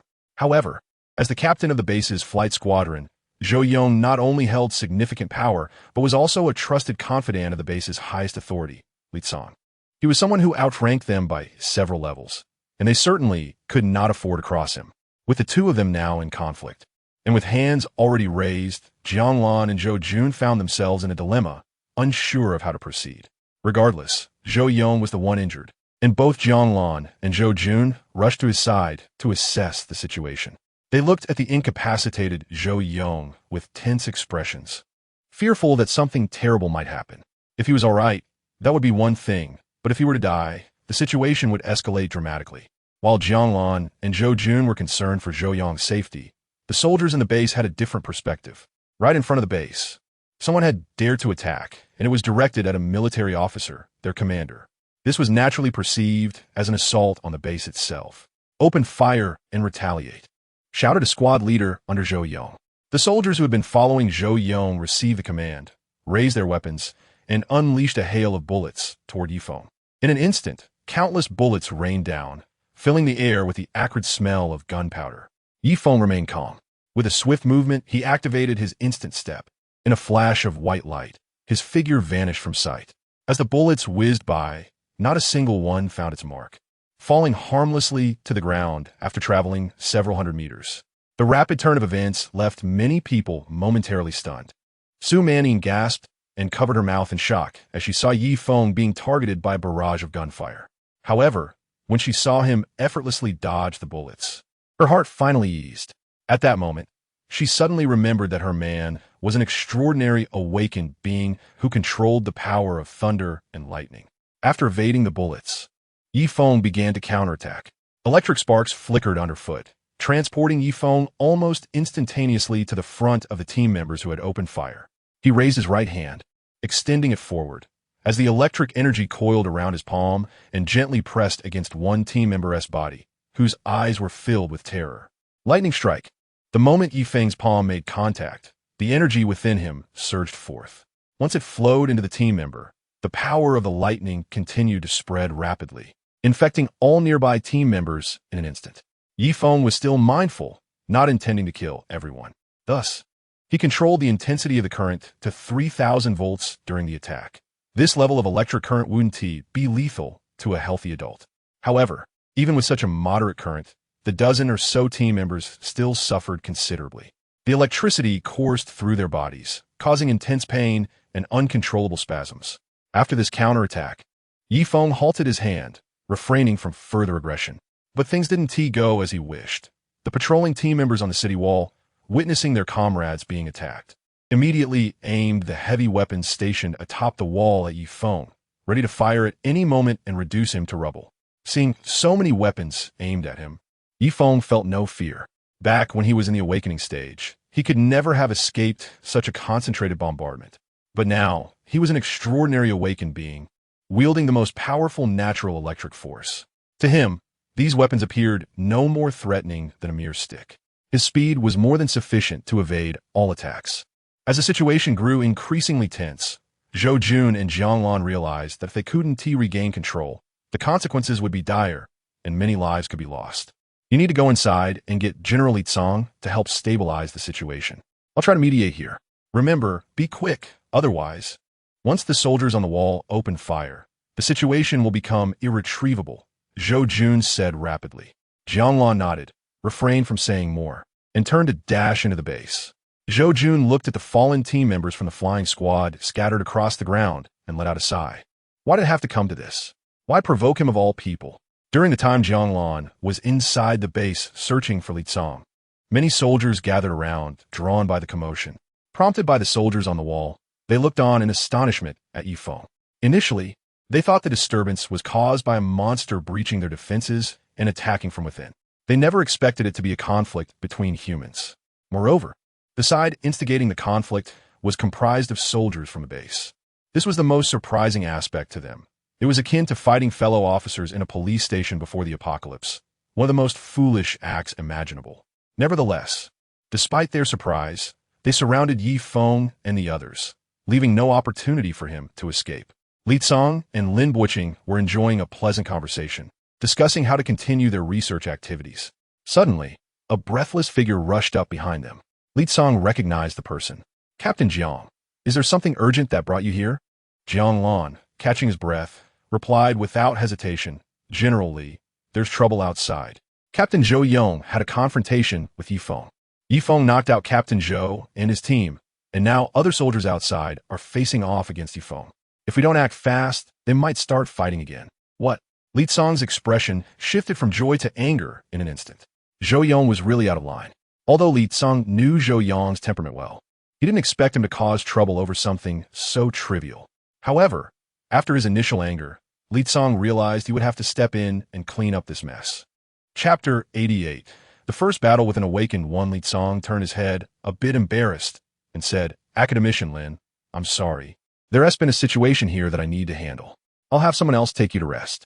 It's fine. Generally, you go ahead. Lin Buqing waved his hand. Just as Li Tsang was about to leave, Lin Buqing suddenly added, General Li, young brother Yifeng has saved us several times. If he has truly done something wrong, I hope you can show a little understanding on my behalf. When Jianglan reported to General Li Tsang, she deliberately raised her voice so that Lin Buqing could hear. Jianglan knew that with Lin Buqing's character, he would definitely not stand by when Yifeng was in trouble, especially after Yifeng had saved him and his scientists more than once. As expected, upon hearing the situation, Lin Buqing chose to speak up in Yifeng's defense. General Li Tsang nodded, Academician Lin, don't worry. It should just be a misunderstanding. As long as no one is dead, it's not a big deal. At the front of the base, a crowd had gathered, most of whom were soldiers in uniform, creating a tense atmosphere. In the center, Yifeng remained calm, while Su Manin and a few other girls felt quite anxious. After all, they were surrounded by dozens of fully armed soldiers, with the barrels of their rifles aimed at their position. Despite Yi Feng's protection, they still felt uneasy. Fortunately, at that tense moment, Jianglan finally brought General Li Tsong to the scene. Everyone, lower your weapons. As soon as General Li Tsong arrived, he ordered his soldiers to lower their guns to prevent any accidental firing. After giving the order, he noticed Zhou Yong lying unconscious on the ground, and his expression suddenly darkened. What is going on? What happened to Zhou Yong? Li Tsong's voice was low, clearly questioning. Zhou Jun, who had been taking care of Zhou Yong, quickly replied, General, Zhou Yong just fainted for a short while. He is not in any life-threatening danger. Hearing Zhou Jun's words, General Li Tsong sighed in relief. Although he didn't particularly like Zhou Yong's temperament, Zhou Yong was one of his trusted subordinates and quite capable. He couldn't just let someone get killed like that. What about the doctor? Li Tsong asked. They've been called. They should be here soon, Zhou Jun replied. After arranging for Zhou Yong's situation, the next step was to deal with Yi Feng. Even though he had just agreed to Lin Buqing's request inside, seeing Zhou Yong and his team's unfortunate condition made Li Tsong feel a surge of anger. After all, this was the base, and it was infuriating to have things escalate to this level on his own turf. However, he also knew that this was not the time to act on impulse. Zhou Jun and the others had already reported everything about Yi Feng to him, including that Yi Feng was an awakened being of extraordinary ability. Therefore, even though he felt displeased with Yi Feng, Li Tsong knew he had no reason to offend such a powerful individual. Of course, just because you've offended someone doesn't mean you can take them on. Come on, if you're not as skilled, do you really think you can gang up on him? If you have what it takes, then face him one by one. If you can't handle it, then disperse quickly. There are still many survivors waiting for your rescue. Seeing the highest-ranking officer of the base speak like this, the soldiers realized that this matter was likely being blown out of proportion. Instantly, the surrounding soldiers dispersed to attend to their own tasks. However, not all the soldiers left. One person stepped forward. General, I want to fight him. Among the onlookers, a young-looking man emerged. He had a handsome appearance, and beneath that, his well-fitted clothes showcased a clearly muscular physique. This was quite normal. As long as one wasn't awakened, it didn't matter how weak they were before, energy could transform anyone into a muscle-bound powerhouse. Shuezong, what are you doing joining this commotion? General Li Tsong chided softly. Seeing his newly recruited awakened step forward to challenge, Li Tsong immediately thought he was being reckless. He knew the strength of Yi Feng, and he was aware of Shuezong's abilities as well. In terms of strength, Shuezong couldn't possibly match up to Yi Feng. Moreover, according to Yi Feng himself, he had already reached the transcendent level, equivalent to a level 3 monster. Meanwhile, Shuezong was still at the awakening stage, with only the combat power of a level 2 monster. There was a significant gap between their levels, and the difference between these two tiers could be described as worlds apart. Yi Feng had now awakened the power of lightning, while Shuezong had only greatly enhanced his physical attributes. Shuezong walked over to General Li Tsong's side and said softly, General Li, I know I may not be his match, but I want to see just how big the gap between us really is. I've fought against all the other awakened in the base, and none of them were my match, so I need to battle a stronger opponent to clarify my path forward. Hearing Shuezong's words, Li Tsong nodded helplessly. All right, but let's be clear. Keep it light, don't overdo it. I understand. With General Li Tsong's permission, Shuezong stepped forward, standing 3 meters away from Yi Feng. Locking eyes with him. Yi Feng, although this is our first meeting, I've heard your name many times. They all say you are the strongest awakened currently. I acknowledge that, but I still want to have a proper match with you to see just how far I am from a true powerhouse. Yi Feng looked at the man before him, feeling a rush of emotions. In his past life, Shuezong had been the guardian of the entire base. It was under his relentless protection that the base managed to survive for 2 years in the monster-infested central region of Huagua. Although the base ultimately fell, Shuezong had given his life to stand with it until the end. In his previous life, Yi Feng had only caught glimpses of this great figure from afar during Shuezong's battles. Unexpectedly, now that Shuezong stood before him, he was merely a challenger. Fine. I want to use my abilities. I'll fight you using just my physical prowess, so you can see how strong an awakened one at the extraordinary level truly is. Shuezong's fighting spirit ignited. With his exceptional talent, he had awakened since the beginning of the apocalypse and had yet to encounter a worthy opponent. In fact, even the combined strength of 2 awakened ones at the base couldn't match him. This left Shuezong feeling quite frustrated. Without battles, it's hard to improve, and as someone who has practiced martial arts since childhood, he understood this well. Sometimes, he even considered leaving the base to seek out powerful monsters to fight. However, this idea was always thwarted by Li Tsong. Chapter 89.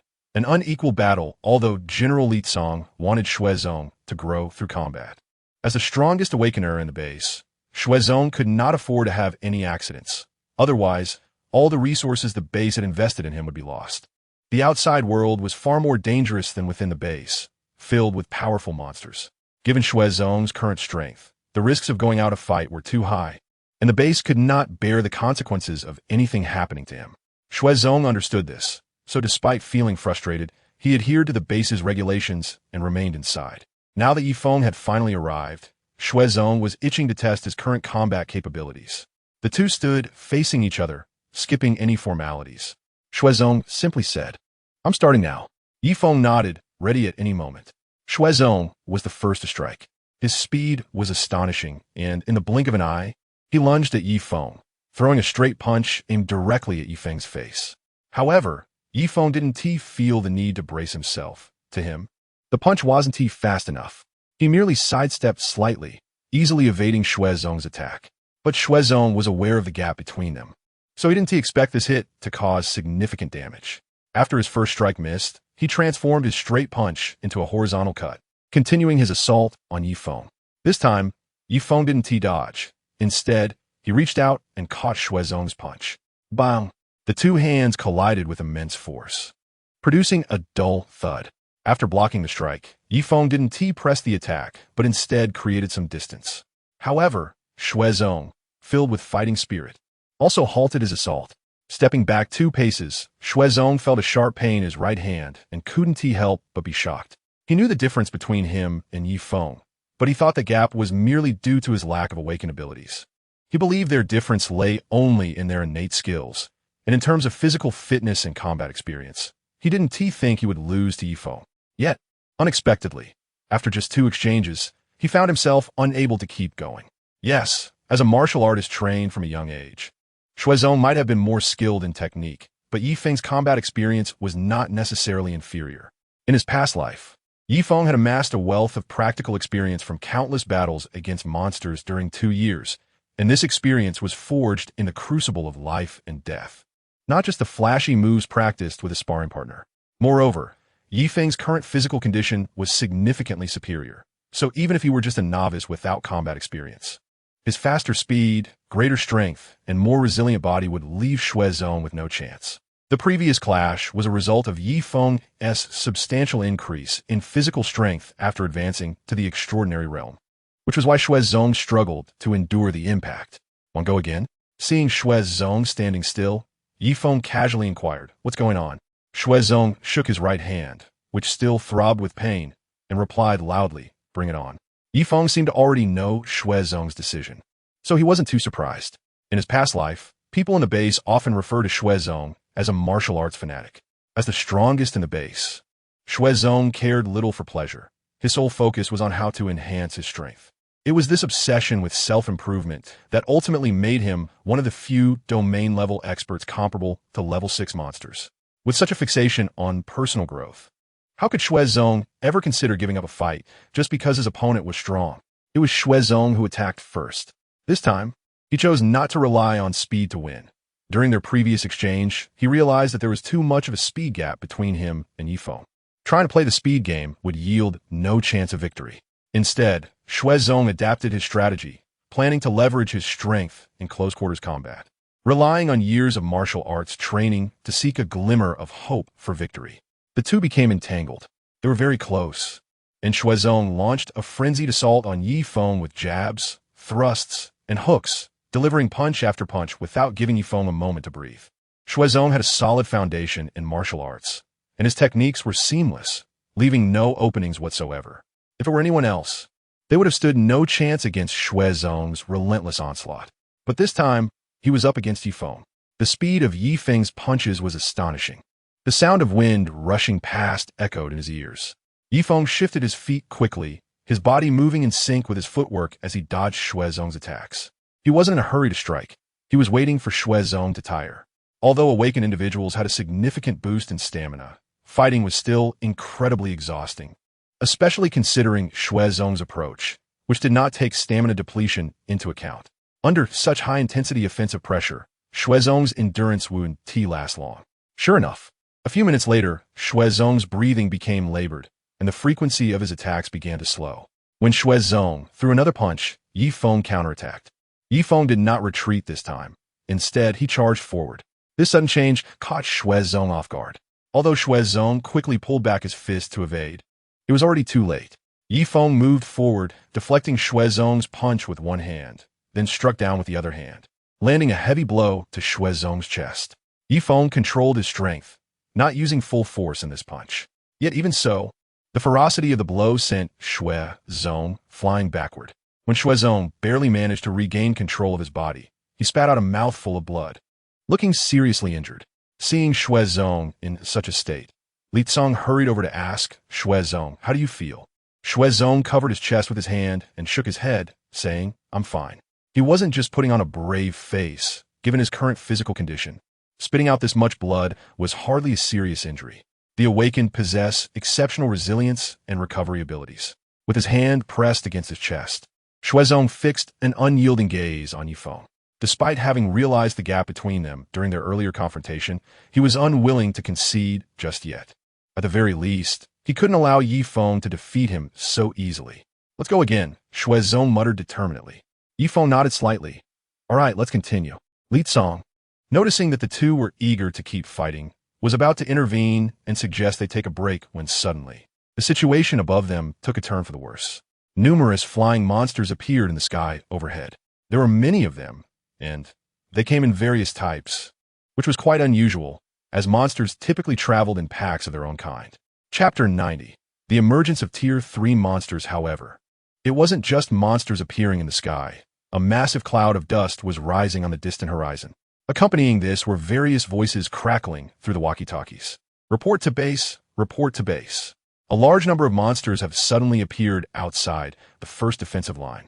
There are many types of monsters, and I've already observed several leader-level creatures here. We are currently engaging them. Please send support as soon as possible. Listening to the voices coming from the walkie-talkie, Xuezong looked at Feng and said regretfully, "It seems our duel can no longer continue." "It's fine. I'm always ready for your challenge," Feng replied. At this moment, upon confirming that it was a monster siege, the base's war machines were quickly set into motion.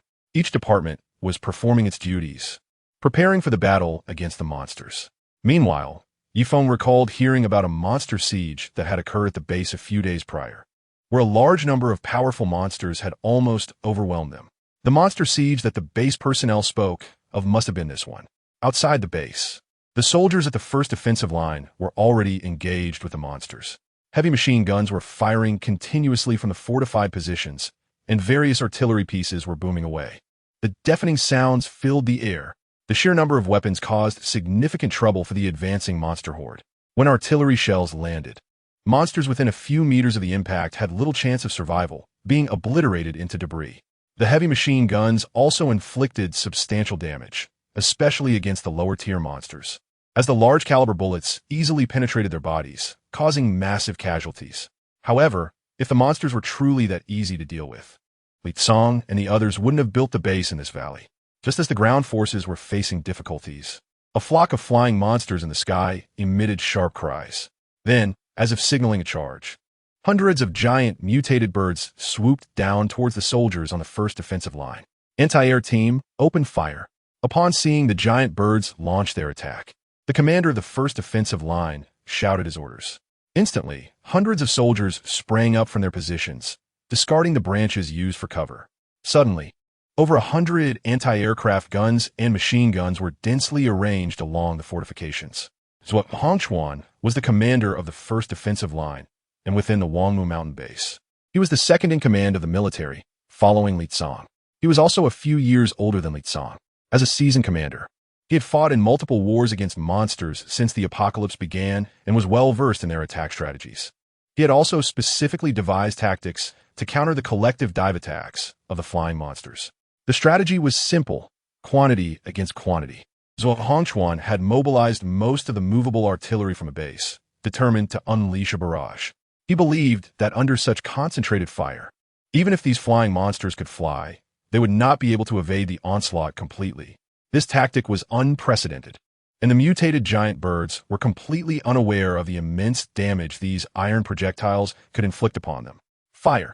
At the command of Zhuo, over 100 cannons and more than 200 anti-aircraft machine guns opened fire simultaneously. The deafening roar of these weapons echoed through the skies, shaking the very earth beneath them. The several hundred mutated giant birds were massive. Even the smaller ones had wingspans of 3 to 4 meters, while the larger ones could reach 5 or 6 meters. Their enormous size made them perfect targets. Boom! The thunderous explosions of shells reverberated across the sky, accompanied by the mournful cries of the giant birds. Those mutated birds of the first stage could not withstand the bombardment. Sometimes, even if a shell didn't hit them directly, the shockwave and shrapnel from the explosions were enough to severely injure them, causing them to lose their ability to remain airborne. In no time, it began to rain birds from the sky as numerous injured, mutated giant birds plummeted to the ground. Taking advantage of the element of surprise, this wave of attacks resulted in significant casualties. Over 100 mutated giant birds were heavily wounded and fell to the earth. Those that landed were promptly dealt with by designated personnel to ensure they would never take to the skies again. Of course, there were still a few that escaped and scathed amidst the chaos. When the mutated birds dove down towards the soldiers, their razor-sharp claws became formidable weapons. Once they latched onto a person, escape was nearly impossible. Under the attack of these few stragglers, several soldiers lost their lives. After the initial assault, the remaining mutated birds soared back up into the high skies. Zhuo, observing the height they had reached, ordered all soldiers to cease fire. This was not the pre-apocalyptic era when shells could be produced indefinitely. Every bit of ammunition, save counted. The flock of mutated giant birds circled in the sky. Although their intelligence was low, they still possessed the instinct to seek advantages and avoid dangers. Having lost over 100 of their kind in a single attack, they recognized that the humans below were not to be trifled with. However, just as they hesitated to attack, a mighty roar resonated across the land. Upon hearing this sound, the flock knew they had no choice but to obey and launch an assault, for the source of that roar was a creature they had to submit to. Originally hoping to take a break, Feng realized he had to spring into action upon hearing the roar. This was a level 3 monster. He turned to Zhanglan and said, "Zhanglan, make sure Su Manin and the others find a safe place in the base to hide. Don't come out until the battle is over." After speaking with Zhanglan, Feng then addressed Su Manin and the others, saying, "Quickly find a place to hide. The upcoming battle won't be easy, and I might not be able to look after you."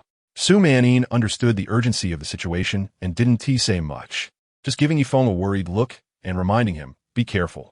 If things go south, just run." "I know," Feng replied, gently patting her small hand to reassure her.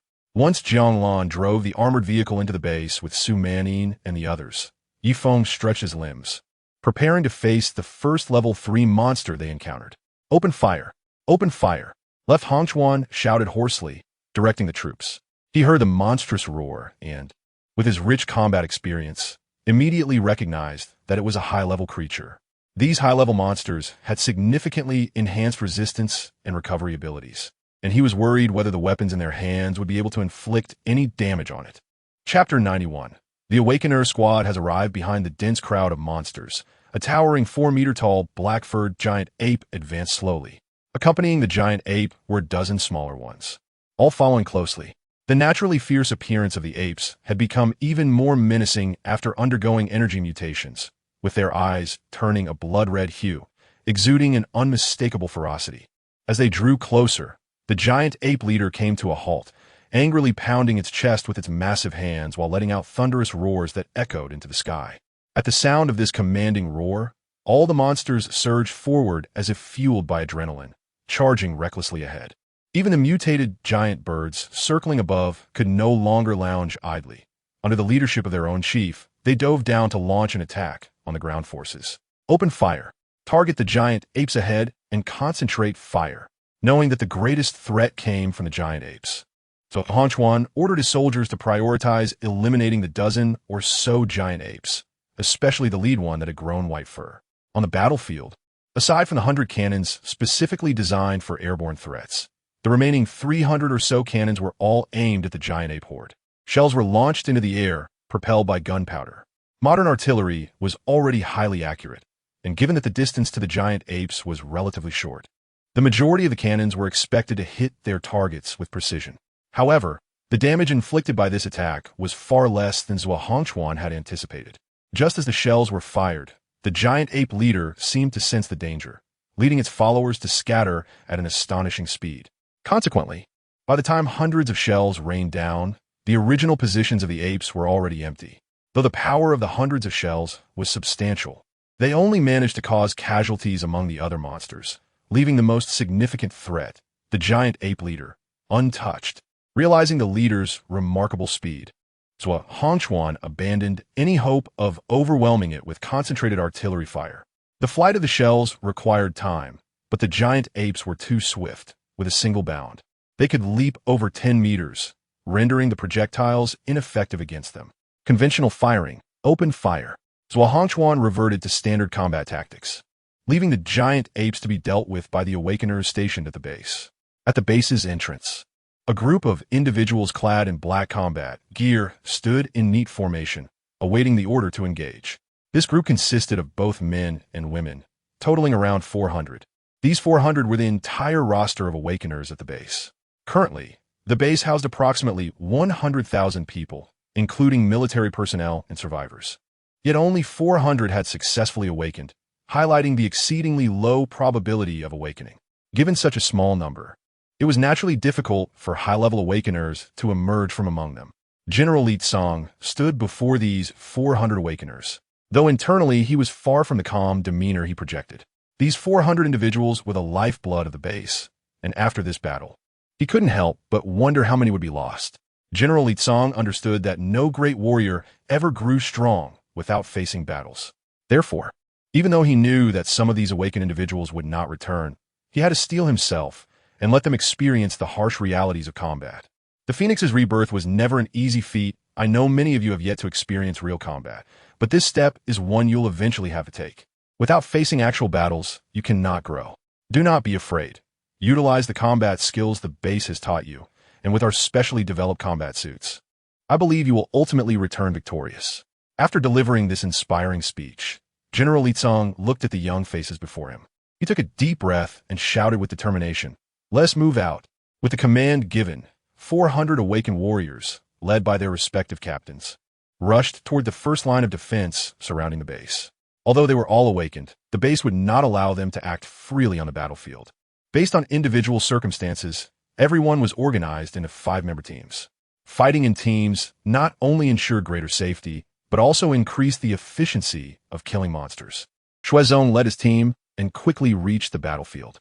However, the situation was already dire, despite hundreds of cannons significantly hindering the advance of the monsters. The sheer number of foes was overwhelming, making it impossible to eliminate them all.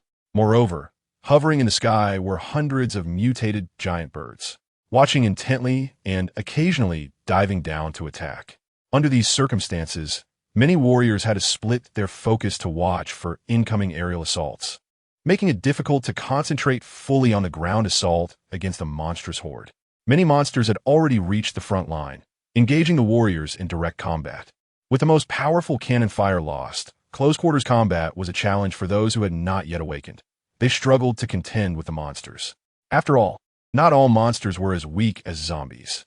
Even ordinary firearms could inflict significant damage.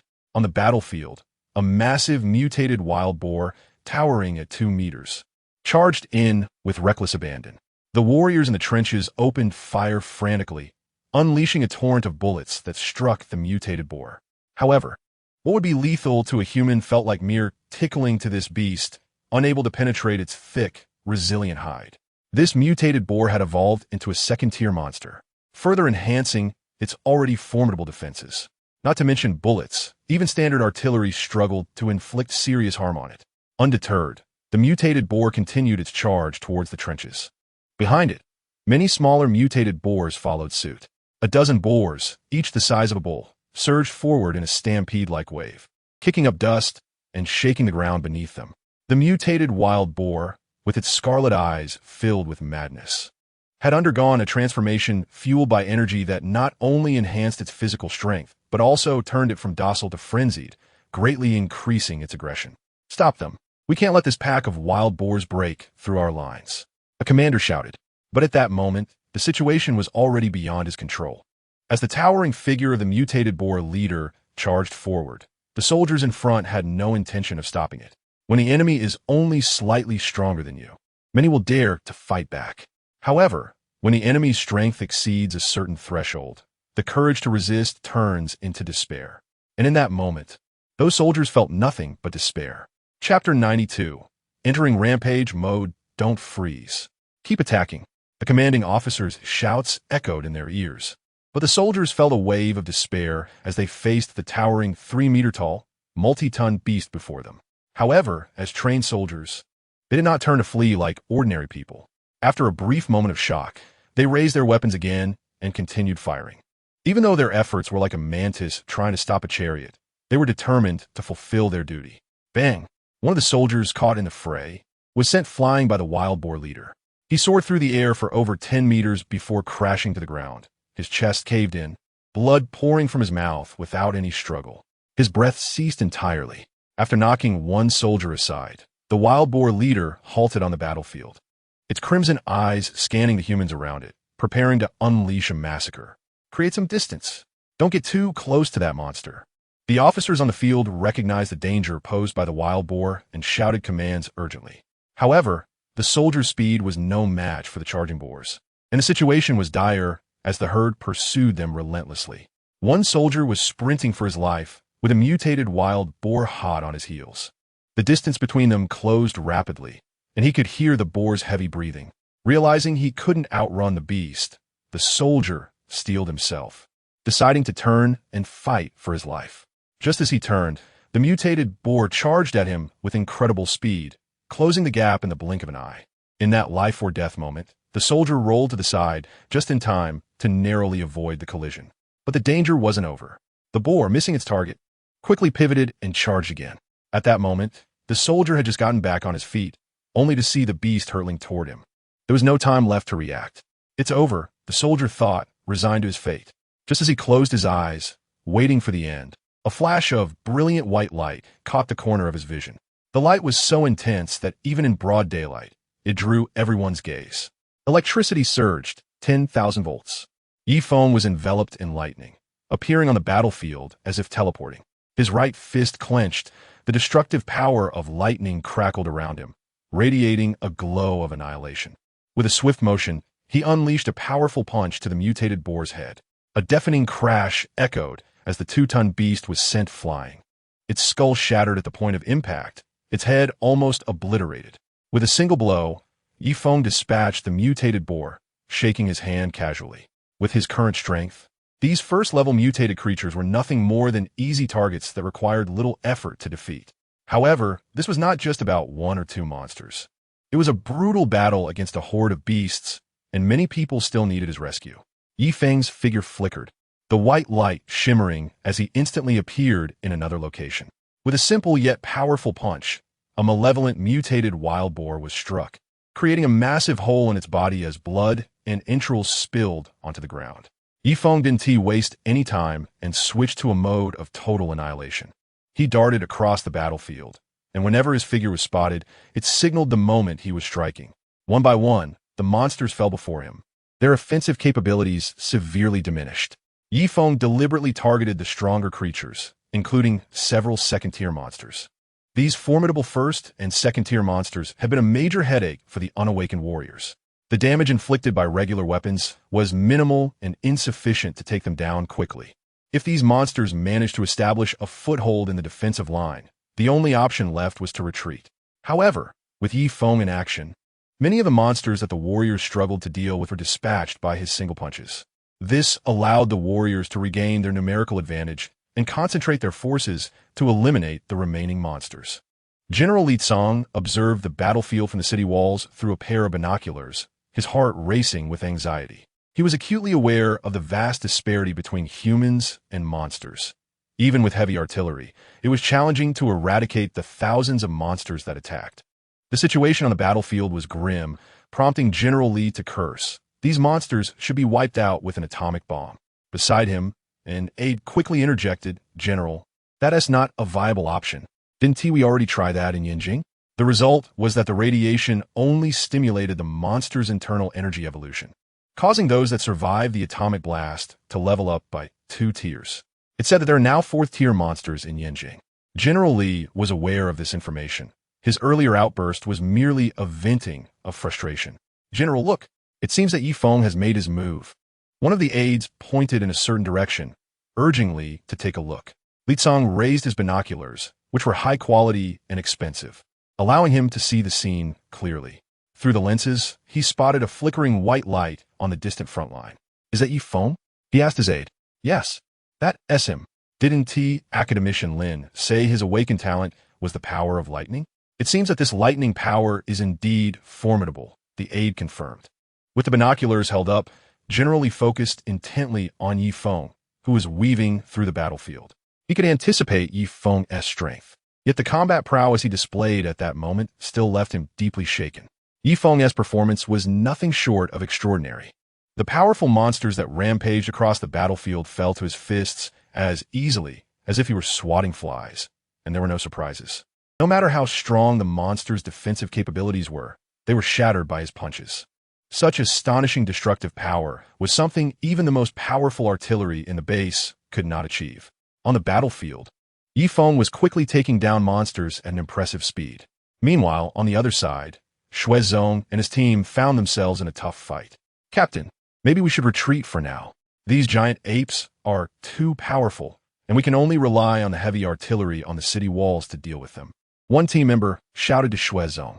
With a swift swing of his sword, Xuezong managed to knock one of the mutated giant apes to the ground. He gasped for breath as waves of fatigue washed over him. The mutated giant apes were targeting their position, and with more than a dozen of them, their combat power was overwhelming. They simply couldn't hold their ground any longer. Chapter 93. Thunder Fist. 100,000 volts. It seems that the higher the intelligence of a species, the faster its evolution. Among the mutated giant apes, aside from the 3rd-level giant ape leader, more than half of the remaining apes are 2nd-level monsters. In general monster groups, 2nd-level monsters are already considered to be at the leader level. However, in the mutated giant ape tribe, they are merely foot soldiers. With so many 2nd-level monsters launching simultaneous attacks and coordinating with each other, a deep sense of despair settled over Xuezong and his team. The casualties among the awakened ones were significant, but without orders from the base, no one dared to be the first to flee. Watching his comrades being injured and killed by the monsters, Xuezong could no longer hold back. He took out his walkie-talkie and directly contacted Li Cong. "General, these mutated giant apes are too powerful. We can't hold out any longer. I request that the awakened team retreat to the base." Despite Xuezong's urgent tone, Li Cong, having witnessed Yi Feng's strength, responded calmly, "Xuezong, now is not the time to retreat. We can't think about withdrawal at the first sign of casualties. If we do, the awakened team will never become the strongest unit in the base." Hearing that Li Cong would not allow a retreat, Xuezong felt a surge of anxiety. It was important to note that they were already struggling without the 3rd-level giant ape leader having made a move. If the leader did intervene, the awakened team would likely face total annihilation. "General, there are better ways to train people. The 3rd-level giant ape leader is just watching from the sidelines. If it attacks, how many of our 400 awakened ones will make it back?" After listening to Xuezong, General Li Cong remained relaxed in his response. "Don't worry. Help is on the way." "Help us?" Xuezong was puzzled. All the awakened ones in the base had already entered the battlefield. Who else could come to assist them? Just as he was wondering, a dramatic change occurred on the battlefield. Roar! A familiar roar echoed through the air. Xuezong's heart sank. This was the call of the giant ape leader. After exhausting the stamina of its underlings, the giant ape leader was ready to finish things off. As it charged forward, the ground trembled slightly. All the monsters cleared a path for the giant ape leader. Once the leader reached their position, no one and no weapon could withstand the charge of a 3rd-level monster. At this moment, Xuezong could no longer care about being a coward. This beast was beyond what they could handle. Their only choice now was to flee back to the base. "Retreat! Hurry back to the base, forget everything else!" Xuezong shouted, urging everyone to fall back. Yet he stood his ground, gripping his specially designed alloy combat knife tightly. positioning himself in the path of the giant ape leader. Though his heart raced with fear, he refused to let it control his body. As the strongest awakened one in the base, he felt it was his duty to buy time for his team to withdraw. As the moment drew closer, Xuezong suppressed his inner tension, ready to fight the giant ape leader to the death. However, it was clear that he would not get that chance. Between the giant ape leader and Xuezong, a sudden flash of white light appeared on the previously empty ground. When the light settled, a figure emerged in the middle. Upon seeing the silhouette from behind, Xuezong immediately recognized who it was. It was Feng, rushing in from a distance. The giant ape leader had no idea who this newcomer was. All it knew was that anything blocking its path would be torn to shreds. Feng's right hand crackled with lightning, the electric power surging wildly within him. In an instant, his entire right arm was enveloped in flickering bolts of electricity, radiating a dazzling light. Feng pulled his right hand back slightly to gather strength, and when the energy coalesced to its peak, he twisted his body, unleashing a thunderous punch forward.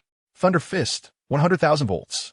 The giant ape leader charged towards him like a rampaging bull, throwing its own punch to meet Feng's. However, it clearly underestimated the power behind Feng's strike. When their fists collided, the surging lightning energy erupted explosively at the point of impact. A deafening roar rang out as destructive electric energy surged from Feng's arm, invading the giant ape leader's body without restraint. Boom! The punch, heavy as a mountain, sent the 4-meter-tall, several-ton giant ape leader flying backward. The giant ape was momentarily stunned by the force of a single punch from this seemingly tiny human. Lying on the ground, it couldn't comprehend how this creature, which it believed it could crush with a single stomp, had sent it flying over 10 meters with one punch. However, after the initial confusion, a wave of anger washed over it. Ever since it had undergone energy enhancement, it had considered itself the mightiest monster in the area.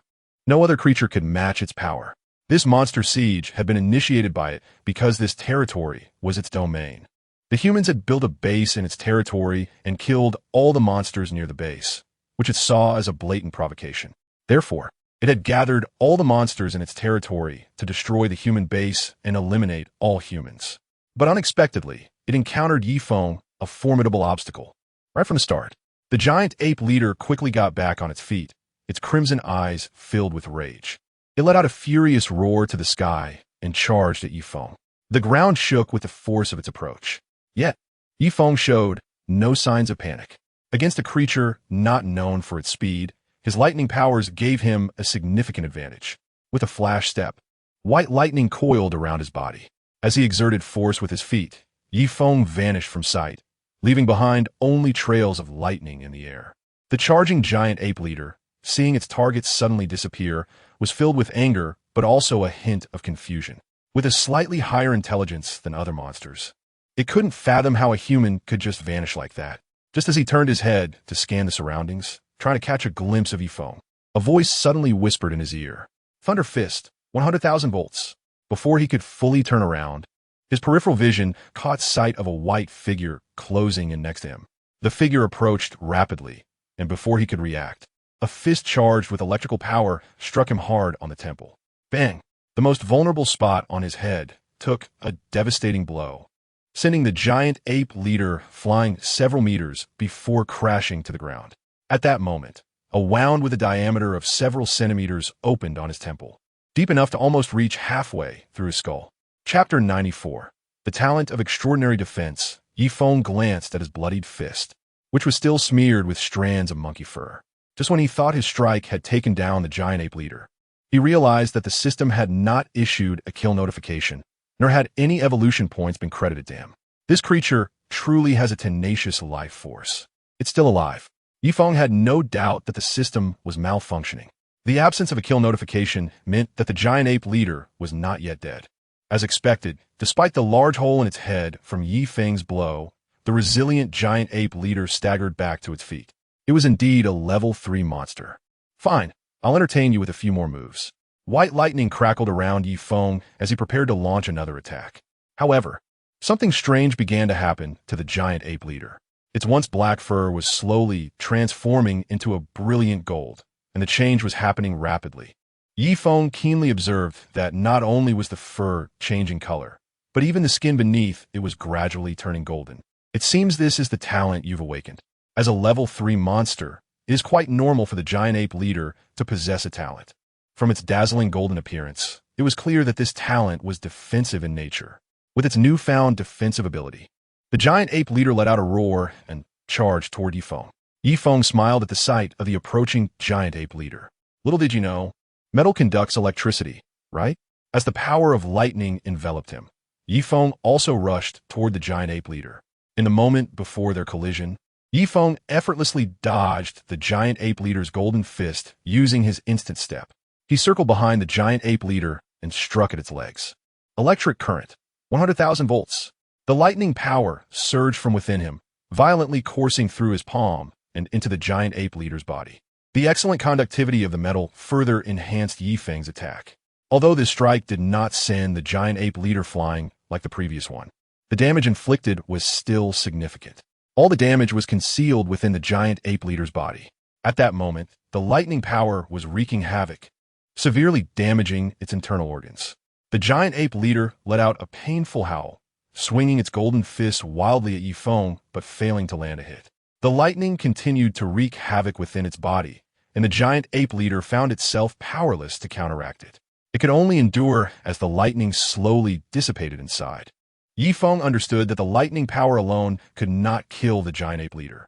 The larger the creature, the greater its resistance to lightning. Therefore, only by targeting vital spots like before could he truly defeat this level 3 monster. However, due to the excruciating pain coursing through its body, the giant ape leader attacked wildly, like a madman, and Yifeng didn't dare to counterattack at that moment. If he accidentally got caught in the giant ape leader's flailing fists, it would be a huge loss for him. Yifeng's defensive capabilities were no match for a monster like the giant ape leader. If he were to take a hit from it, he would either die or be severely injured. With Yifeng choosing not to strike, a peculiar scene unfolded on the battlefield. The giant ape leader continued to attack, venting its inner fury while alleviating the torment caused by the raging electric power within. Meanwhile, Yifeng simply stood by, quietly observing the giant ape leader's frenzy. The two sides seemed surprisingly peaceful.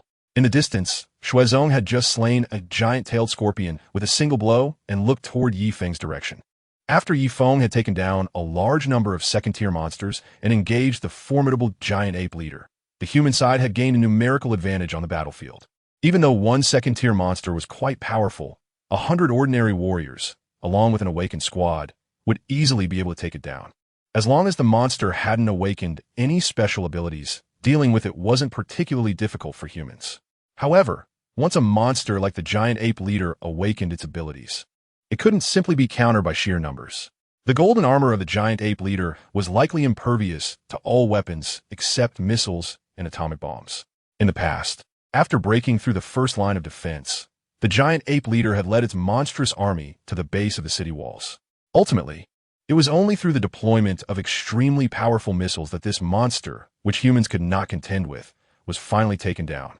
Unfortunately, the blast radius of that missile was so large that it destroyed part of the already constructed walls and killed many survivors.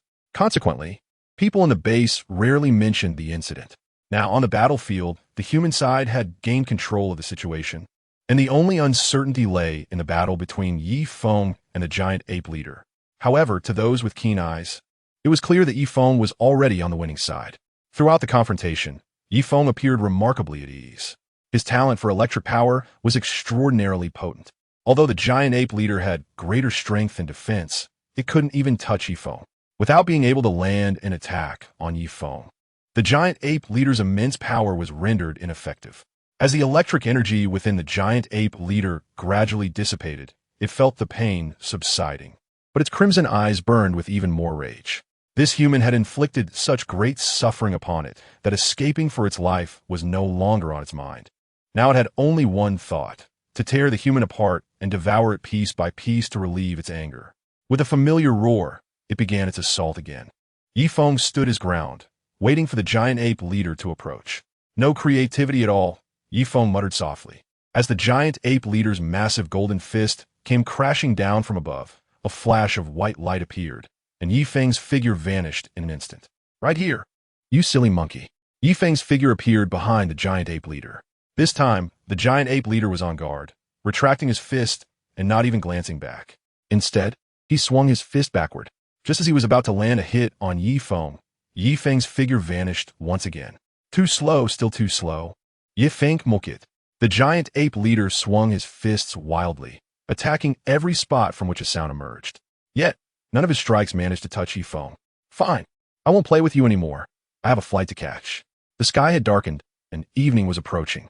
Yi Feng hadn't forgotten that General Li Tsang had promised that the transport plane would take off at 6 o'clock. Now, let me finish you off with my current strongest move. Chapter 95. A single punch to kill Yi Feng's figure appeared behind the giant ape leader. His right hand pulled back slightly, and at the same time, a blinding white lightning, resembling a small sun, radiated an incredibly bright light against the dimming sky. Lightning fist, 200,000 volts. The energy within Yi Feng was nearly depleted as an immense surge of lightning energy burst forth from his right hand, striking the giant ape leader's head with lightning speed.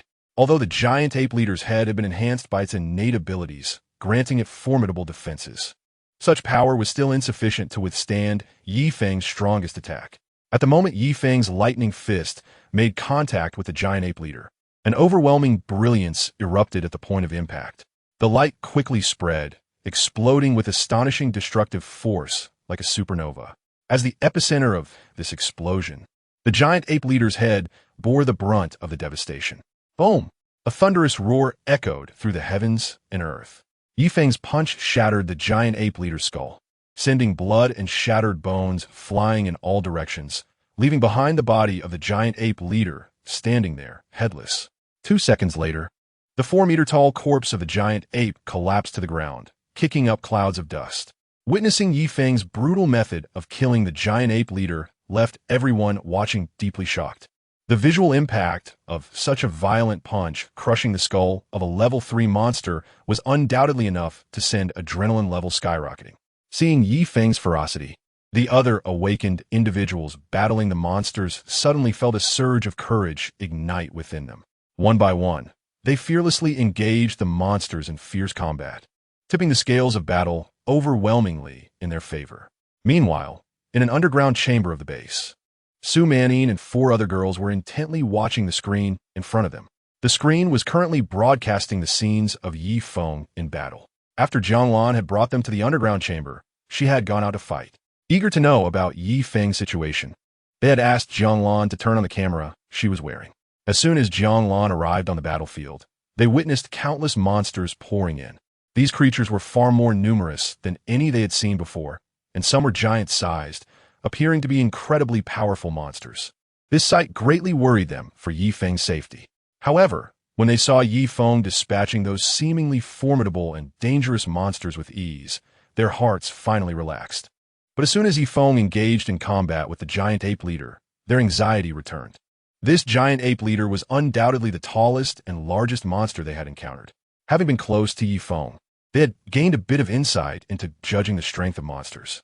Overall, while smaller monsters were not necessarily weak, larger monsters were certainly strong. This was the simplest judgment method Yi Feng had shared with them. Fighting such a powerful monster, even though they had confidence in Yi Feng's strength, it was still their closest companion engaged in a life-and-death struggle, and their hearts inevitably tightened with anxiety. However, as the battle unfolded, their nervousness gradually eased. Yi Feng was handling it with remarkable ease.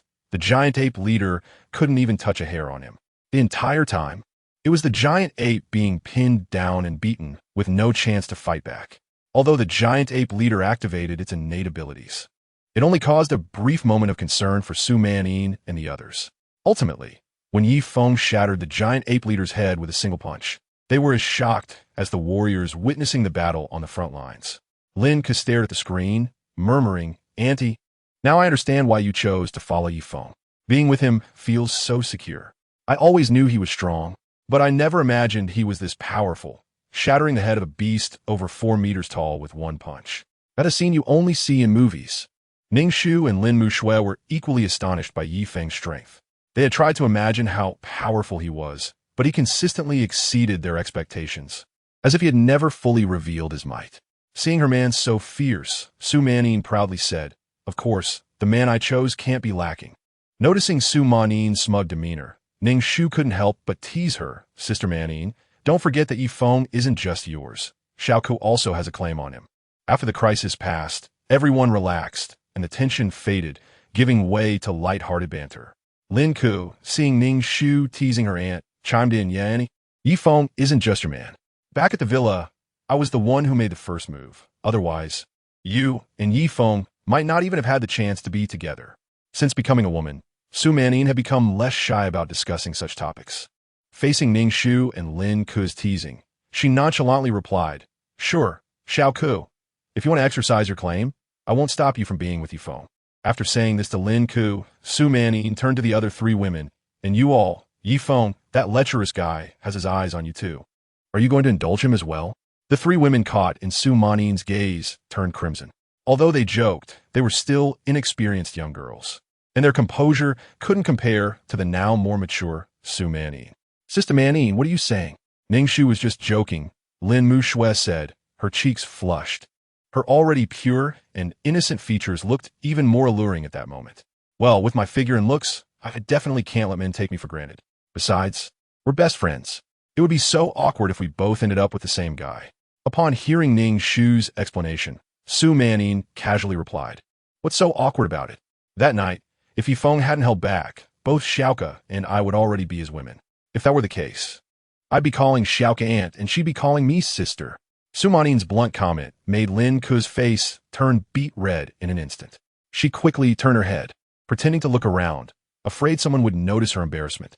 Seeing Lin Ku shifting her gaze around as if searching for something, Su Manin couldn't help but stifle a laugh and asked, What are you looking for, sis? Let your aunt help you out. The few who had witnessed this iconic moment couldn't hold back their laughter, and the room was instantly filled with a cheerful atmosphere. Chapter 96. The master of finishing moves on the battlefield. Yi Feng stopped attacking and instead strolled around, casually finishing off any monsters that were still barely alive. Now that the system had been upgraded, Yi Feng could earn 1 evolution point for each first-level monster he killed, and the points doubled for each level the monster gained. Although the evolution points had increased, the number of ways to use them had also expanded. The most important use of evolution points was still to enhance physical attributes. After all, boosting stats directly made one stronger, so a significant portion of his evolution points would definitely be invested there. However, Yi Feng's talent, the Power of Thunder, also required evolution points for upgrades, and the points needed for each level were not insignificant. While having strong physical attributes was crucial for Yi Feng, the Power of Thunder was currently his most powerful offensive tool. This ability not only granted him lightning-fast speed, but also significantly increased the strength of his attacks. If Yi Feng had awakened a different talent instead of the Power of Thunder, defeating the giant ape leader would have been far from easy, and with a weaker talent, victory would have been uncertain. This demonstrated that investing evolution points into upgrading the Power of Thunder was worthwhile. It was the foundation of Yi Feng's strength. Besides these two areas requiring evolution points, Yi Feng hadn't forgotten that after the system upgrade, he could also use evolution points to forge weapons. His previous weapon, the Tang Dao, had been damaged, and he needed a new weapon to enhance his offensive capabilities. Therefore, the weapon forging system would definitely come in handy. With evolution points needed in various aspects, it was no surprise that Yi Feng was so diligent in finishing off monsters, as he happily took down the remaining foes. The surrounding environment gradually quieted down.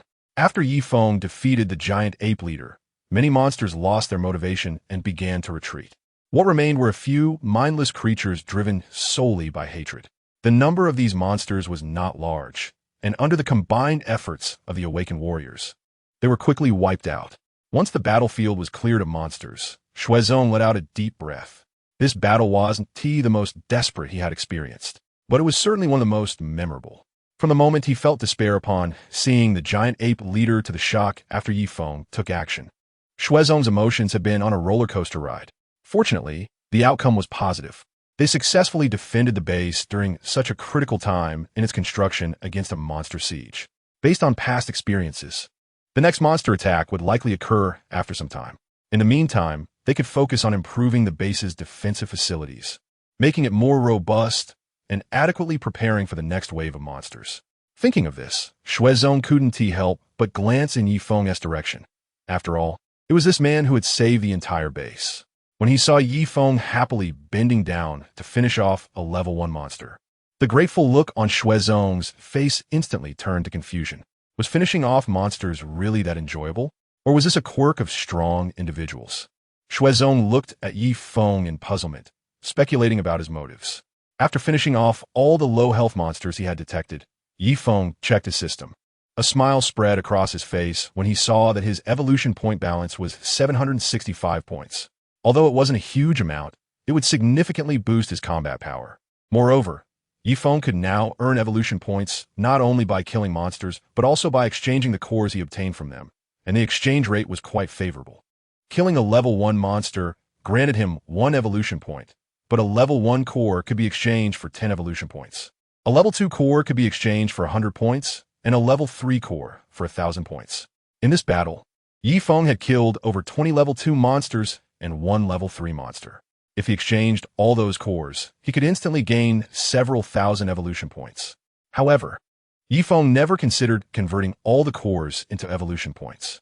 Cores were more valuable than evolution points because the latter could only be used by him, while cores could be utilized by all humans.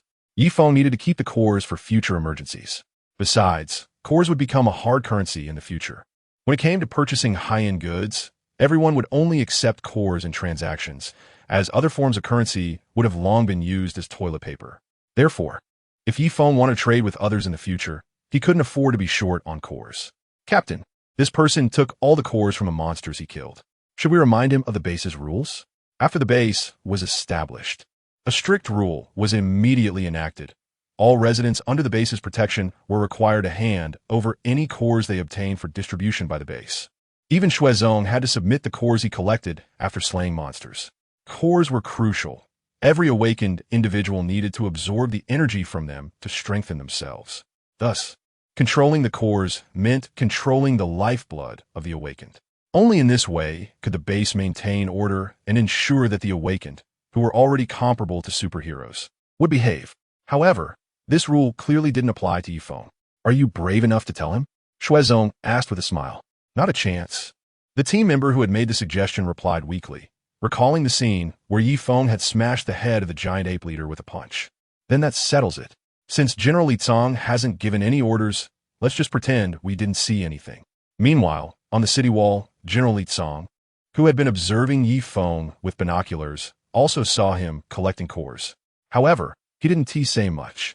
If it weren't for Yi Feng's intervention in this battle, the entire base could have faced a catastrophic disaster. General Li Tsang is well aware of the defense capabilities of the base. Once the awakened squad retreats, the incomplete defense systems on the city walls will not guarantee that they can keep the monsters at bay. If the defenses fail, he will have no choice but to resort to the base's last resort. However, using that trump card comes at a cost, and General Li Tsang is reluctant to activate it unless absolutely necessary. Since Yi Feng has helped the base resolve such a significant crisis, the few crystal cores can be considered a reward for his efforts. Moreover, through his observations, General Li Tsang has noticed that Yi Feng would never search for crystal cores on monsters he did not personally defeat. He only takes what he is entitled to and disregards the rest. Given that Yi Feng has already reached such a level, General Li Tsang feels it would be inappropriate to mention the base's regulations. Chapter 97. Ningshu's true feelings. General Li Tsang had come to a realization. Even if he informed Yi Feng about the base's regulations, Yi Feng would just chuckle and would never obediently comply. His immense strength was the reason Yi Feng felt above the rules. As Yi Feng finished collecting the crystal cores and made his way back to the base, Su Manning and several other girls happened to be emerging from the underground secret chamber. Yi Feng, we're over here. Before Su Manning, the main person, could speak, Lin Ku excitedly shouted to Yi Feng from a distance. Hearing Lin Ku call him, Yi Feng smiled and walked over slowly. How are you? Are you all right? He asked. We were hiding in the underground chamber, so we were fine, Su Manning replied softly. That's good to hear. I've wrapped things up here, and we'll be heading out soon. Have you all decided whether you want to come back with me? As the departure time approached, Yi Feng asked them one last time about their thoughts. Although Yi Feng was now practically invincible on land, the skies were another story. There were countless powerful monsters up there, many of which had flying abilities, making them much harder to deal with than those on the ground. Therefore, taking a transport plane back to Guangnan still carried significant risk. while Yi Feng possessed the natural lightning ability, which would help him in case of an emergency. The same could not be said for Su Manyin and the other two girls. Lightning power did not grant Yi Feng the ability to fly, so if something went wrong, he might survive, but Su Manyin and the others might not. Even if he could save them, he couldn't possibly rescue all three at once. Considering all of this, Yi Feng was reluctant to let them take such a huge risk.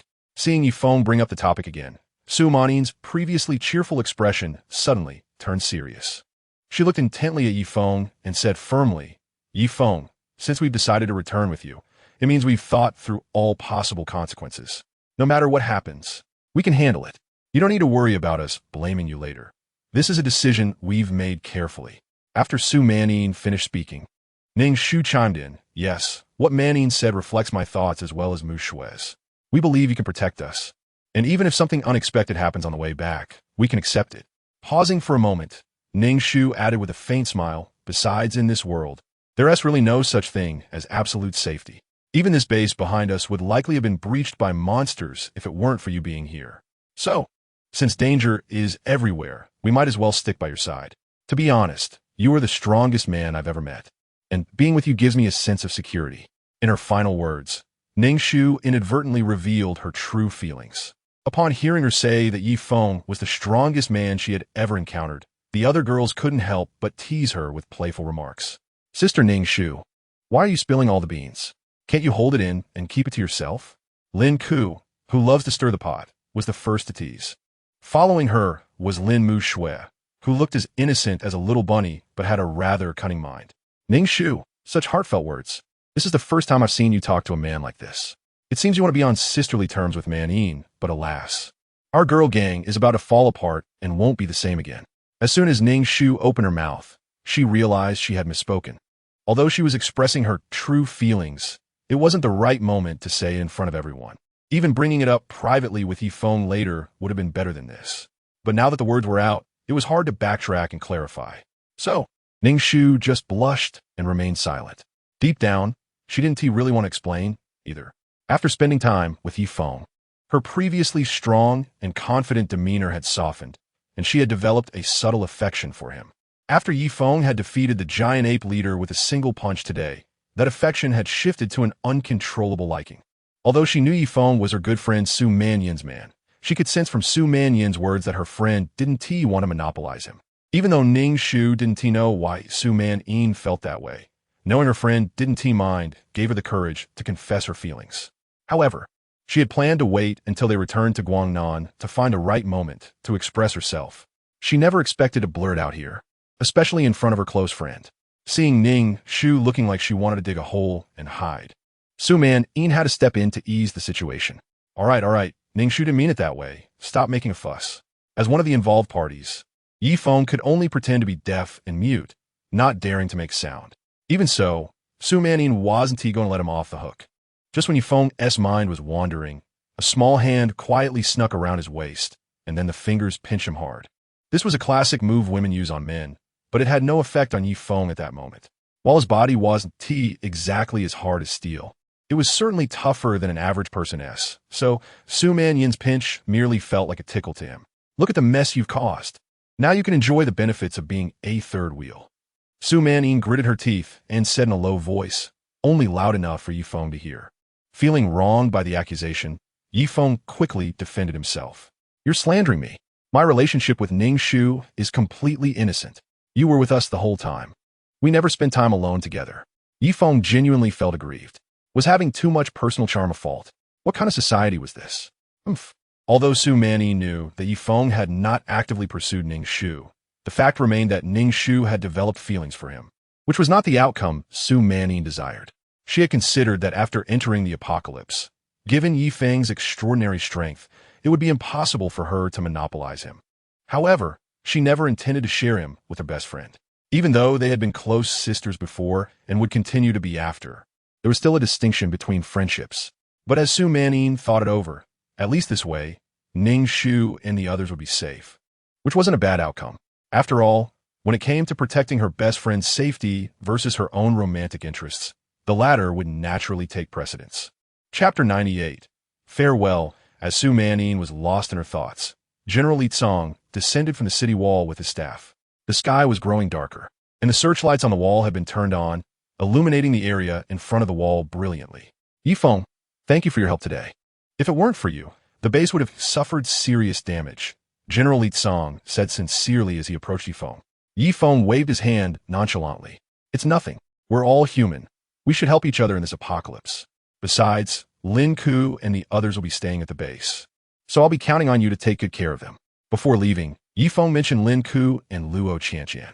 With such a powerful, awakened one like him looking out for them, and Lin Boqing's influence, he believed Lin Ku and Luo Qianqian would have a good life at the base. Don't worry. We will ensure that Lin Ku and Luo Qianqian are well taken care of and their safety is guaranteed, General Li Tsong promised, not daring to take Feng's request lightly. Although they would be far apart in the future, it was wise to maintain a good relationship with such a strong ally. After speaking, General Li Tsong glanced at the time. It's already 6:30. Are you still planning to leave today? Due to the monster attack, they had already missed their original departure time of 6 by half an hour. Let's go. Feng, replied Digisividi. It's only 6:30. It's not too late. All right then. Those of you who are leaving should quickly gather your things. I'll arrange for the pilots to prepare for takeoff. We'll meet at the airport at 7, General Li Tsong said. Thank you, General Li, Feng replied. Half an hour later, the sky had completely darkened. At the airport inside the base, tall streetlights lit up the entire area brilliantly. A transport plane was ready, quietly sitting on the runway, awaiting the departure order. 2 pilots were in the cockpit, adjusting the equipment and making final preparations for takeoff. On the side of the plane, Feng, Su Manin, and the other 2 women had already packed their bags and were waiting to board. General Li Gan, along with Shuezong and the 3 members of Jianglan's team, who had returned earlier, came to see Feng off. Jianglan and Feng were old acquaintances, having fought through many battles together. As Feng was about to leave, Jianglan and her teammates felt a deep sense of reluctance. The 3 members of Jianglan's team stepped forward and gave Feng a formal salute. Thank you for saving us. If it weren't for you, our team might have been wiped out. We are too weak to repay you in the future. So we've decided to give you the weapons assigned to us for this mission. You can use them since your Tang Dao was broken, Jianglan said, handing a knife from her waist to Feng. Feng received the knife and, under the bright lights of the airport, took a moment to examine it. The knife resembled the Tang Hung knife that Feng had used before, but it had undergone certain modifications. For instance, the originally straight blade had been altered to have a slight curve, making it somewhat akin to a katana from Japan, though not as exaggerated in curvature. The blade was also thicker and wider, significantly heavier than Feng's previous knife. Feng could guess that these adjustments were made to enhance cutting power. Otherwise, against monsters with extremely strong defenses, an ordinary knife would likely be ineffective. As Feng examined the knife, General Li Tsong spoke up to explain. This knife was specially crafted by our research institute after the apocalypse. The entire blade is made from a high-strength alloy, making it virtually indestructible. We had considered using alloys to create cold weapons even before the apocalypse, but at that time, there were too few scenarios for their use, so we shelved the idea. However, once the apocalypse began, we realized that cold weapons have significant advantages in close combat. As a result, we produced dozens of cold weapons made from alloy in various types. Unfortunately, due to time constraints, we couldn't provide one for everyone. Otherwise, the strength of the Awakened Squad could have increased further, possibly saving some lives in this battle.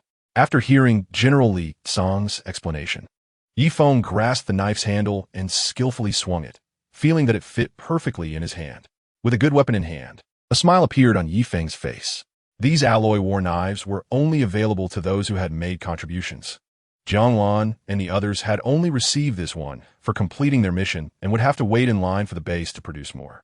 Shuezong added from the side, "It's a bit embarrassing for you to take this knife, Feng, but it feels so right in your hands." For a moment, Feng hesitated. However, he quickly thought that as a master of the extraordinary realm, he had many means of attack. But for Jianglan, as an ordinary person, a suitable weapon would be a significant boost. It was better not to take away someone else's opportunity. Just as Feng was about to return the knife, Jianglan spoke up. "In my hands, this knife might only help me kill a few level 1 monsters, but in yours, it can help you take down several level 3 monsters. Humanity is facing a dire situation. All monsters want to wipe us out. If you can use this knife to kill a few more high-level monsters and save more people, it would be far more beneficial than it remaining with me. Seeing Yi Feng and Jianglan politely arguing over the knife, General Li Tsong couldn't hold back any longer. The next batch of knives will be ready in 3 days. I will ensure that Jianglan and the other two get their alloy war knives first, so you don't need to be so modest. Upon hearing General Li Tsong's assurance, Yi Feng solemnly took the knife back. All right, I'll accept this alloy war knife. Jianglan, I'll do my best to fulfill your expectations. With everything in place, they were ready to board the plane. The control tower issued the order, signaling that boarding was now allowed. Everyone understood that it was time to part ways. I want to say much more. In any case, thank you for saving the Wangmu mountain base today. I hope we cross paths again in the future. Yi Feng stepped forward to shake hands with General Li Tsong. Although he was aware of the fate awaiting the Wangmu mountain base, he couldn't bring himself to share that knowledge with them at this moment. For now, everyone still held on to hope. And hope was the rarest thing in this post-apocalyptic world. Yi Feng didn't want to shatter that hope while it still existed. Chapter 99. Armored RV, however. Yi Feng knew he had to explain the necessity of building a bridge to General Li Tsong in advance. Otherwise, delaying even a single day could result in many more deaths. General Li Tsong, in the post-apocalyptic world, the issue of food is the most critical concern. Therefore, I suggest that you not only cultivate crops within the base, but also extensively plant food along both banks of the Yinjiang River. Only with a substantial food supply can we support a larger population, and with a larger population, the likelihood of awakening more awakeners increases. This world can only be saved by awakeners. Just think about it. If we encounter that level 3 giant ape again, can humanity's weapons handle it? However, if there is even one awakened being at the transcendent level in the base, they could easily defeat a level 3 monster. That's why you need to start building the bridge now. Once the time window passes and the monsters level up, the difficulty of constructing the bridge will increase exponentially. Without a bridge connecting both sides of the Yinjiang, relying solely on the food from the northern bank, and the base 1T sustained many people. If the population is too small, the base will inevitably decline and fall prey to the monsters. Yi Feng spoke passionately, but General Li Tsong seemed puzzled by Yi Feng's strong insistence on the bridge. After all, Yi Feng had only been at the base for half a day. How could he possibly understand it better than they did? What they didn't know was that Yi Feng wasn't new to the base. He had spent 2 years in the Wangmu mountain base in his past life, making him the most experienced survivor there. After pondering Yi Feng's words, General Li Tsong realized they indeed made sense. The food issue was crucial and needed to be addressed. However, whether the solution should involve building a bridge along the Yunjiang for crop cultivation would require thorough discussions among the base's advisory team before a decision could be made. All right, I understand your suggestion. We will need to study it further before making a decision. Although Yi Feng knew he was right, he couldn't expect General Li Tsong to immediately agree to the bridge just because he said so. This was not a small project. Constructing a bridge would require a significant investment of manpower and resources, and it couldn't be undertaken without comprehensive discussion and research. Having said what he needed to, Yi Feng decided it was best to refrain from further persuasion. He waved goodbye to General Li Tsong and the others and made his way to board the plane. Carrying his luggage, Yi Feng, along with Su Manin and the other 2 women, walked slowly into the aircraft, waving back at those who came to see them off. As they entered the massive cargo hold of the transport plane, they noticed a large armored vehicle in deep green, tightly secured with thick ropes, standing firmly in the middle of the hold. Yi Feng examined the armored vehicle, noting how different it was from the one they had previously ridden back to the base. First, it was notably taller, standing at least 3 meters high, resembling a recreational vehicle in size. Secondly, this armored vehicle seemed to lack any weapons. It didn't even have mounting points for them. It's quite unlikely for a standard armored vehicle. Armored vehicles are also combat vehicles, and they're definitely equipped with weapons. With some doubts in his mind, Yi Feng asked the pilot in the cockpit, "Whose vehicle is this? It feels a bit different from an ordinary armored vehicle." This vehicle was provided by General Li Tsong. He said, "It's a gift for you," the pilot replied. "A gift?" Yi Feng was a bit confused. This is a modified RV based on the Warrior armored vehicle, originally produced by the Military District Research Institute during the transition from military to civilian use. It has had its weapon systems removed, its height increased, and the interior layout redesigned. Besides the materials and appearance, this armored vehicle is basically similar to an RV. General Li Tsong mentioned that you had previously discarded an RV on your way back, right? This vehicle is specially given to you as a token of gratitude for saving the base. Earlier, during their return from Exine in town, Yifeng had to leave the RV behind because the route was dense with forests and there were no suitable roads. He had felt a bit reluctant, as he had many fond memories associated with that RV. However, upon seeing this modified warrior armored vehicle, he instantly forgot all about the old RV. Out with the old, in with the new. This armored RV was the real deal, while the previous RV was merely a stepping stone. Gazing at the imposing armored RV before him, Yifeng couldn't help but feel an urge to jump in and experience it right away. But now, on the plane, he had to suppress his excitement.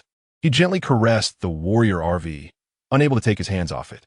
Inside the cockpit, the pilot spoke again. Although this armored RV has had its weapon systems removed, the powertrain remains unchanged. With a powerful 5.0T engine, this vehicle can handle almost any terrain without issue. Plus, the tires and windows are blast-resistant, and the body is made from a high-strength alloy that can withstand sniper bullets, let alone regular bullets. You could say that driving this vehicle means safety is largely guaranteed. That must be quite expensive, right? Ning Shu, who also had a fondness for vehicles, asked curiously about the price. The selling price at the time was 10 million, and you still had to rely on connections to get in line to buy it. I actually think it's worth it, Ning Shu said to Yifeng. Yifeng nodded in agreement. It really is worth it. If I had the money, I'd definitely get one. So we'll continue living in an RV then? Lin Mushui asked. Of course. With such a high-strength body, the safety of this RV is greatly enhanced, ensuring your safety. Our safety is guaranteed, but the safety of certain individuals is not necessarily so. Fortresses are often breached from within. Wouldn't you agree, Sister Manine? Lin Mushui teased. Glancing at Su Manine, Su Manine could certainly catch the underlying meaning in Lin Mushui's words, but she was more than happy to join in the fun. So, Su Manine let out a light snort and said, "Don't worry, I won't care about you guys at all when the time comes. If you can sleep at night, consider me defeated." Upon hearing such a domineering statement from Su Manine, Lin Mushui sighed and said to Ning Shu beside her, "Sister Manine is no longer the Manine we used to know. Ning Shu, I hope you don't end up like her in the future. It would completely shatter your goddess image." In fact, it wasn't just Lin Mushui who was surprised. Yifeng felt the same way. He had never interacted with girls before, especially not with a stunning beauty like Su Manine. He had thought that a goddess of her caliber would be ethereal and unapproachable. Unexpectedly, her bold words were even more impressive than his. Chapter 100. Attribute Enhancement. As Su Manine noticed Yifeng stifling a laugh beside her, she immediately kicked him. "What are you laughing at? It's all your fault." Su Manine felt that the root of her constant teasing from her best friend was none other than Yifeng. Back when they were in the RV, she was still a very shy woman, determined to maintain her goddess-like image. However, the moment that involuntary moan escaped her lips, she knew she couldn't go back. Since that was the case, she decided to just let it all go. "If you tease me, then I'll act like I don't care at all." After a few more instances like this, Lin Mushui and the others would likely stop using it against her. This was the conclusion Su Manine had come to after much contemplation. Faced with Su Manine's onslaught, Yifeng didn't dare to dodge, fearing that it would only provoke her more and lead to her refusing to let him touch her in the future. At this age, Yifeng was full of vigor. One Su Manine wasn't enough to put out his fire. If he had none at all, he would have to fight monsters just to cool off.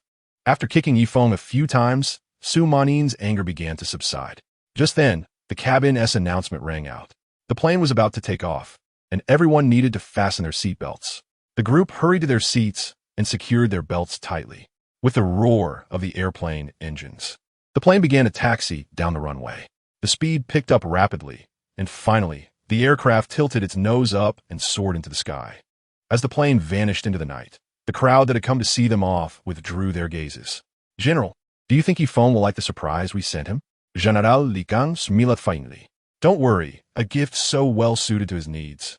He will definitely appreciate it. Having made such a good connection, we might find it useful someday." By the way, General Li Tsong suddenly asked, "Have we contacted the Guangnan military district?"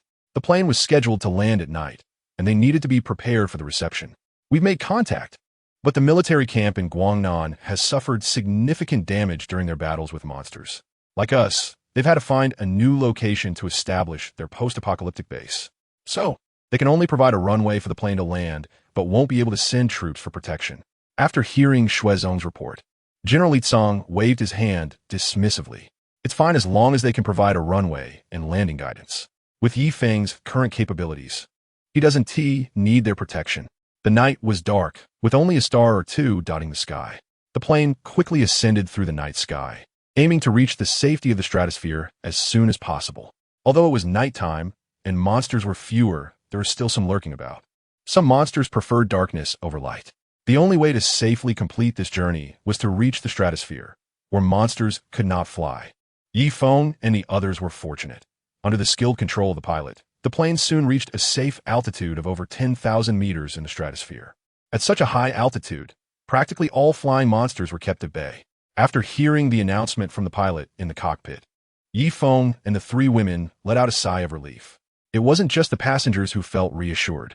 The two pilots in the cockpit also breathed a deep sigh of relief. The danger of this flight mission had already been communicated to them by the base. If possible, they truly did not want to undertake this mission. However, as soldiers, following orders was their duty.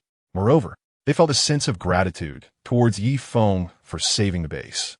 Thus, these two pilots, who had lost their parents, were chosen to carry out this flight mission.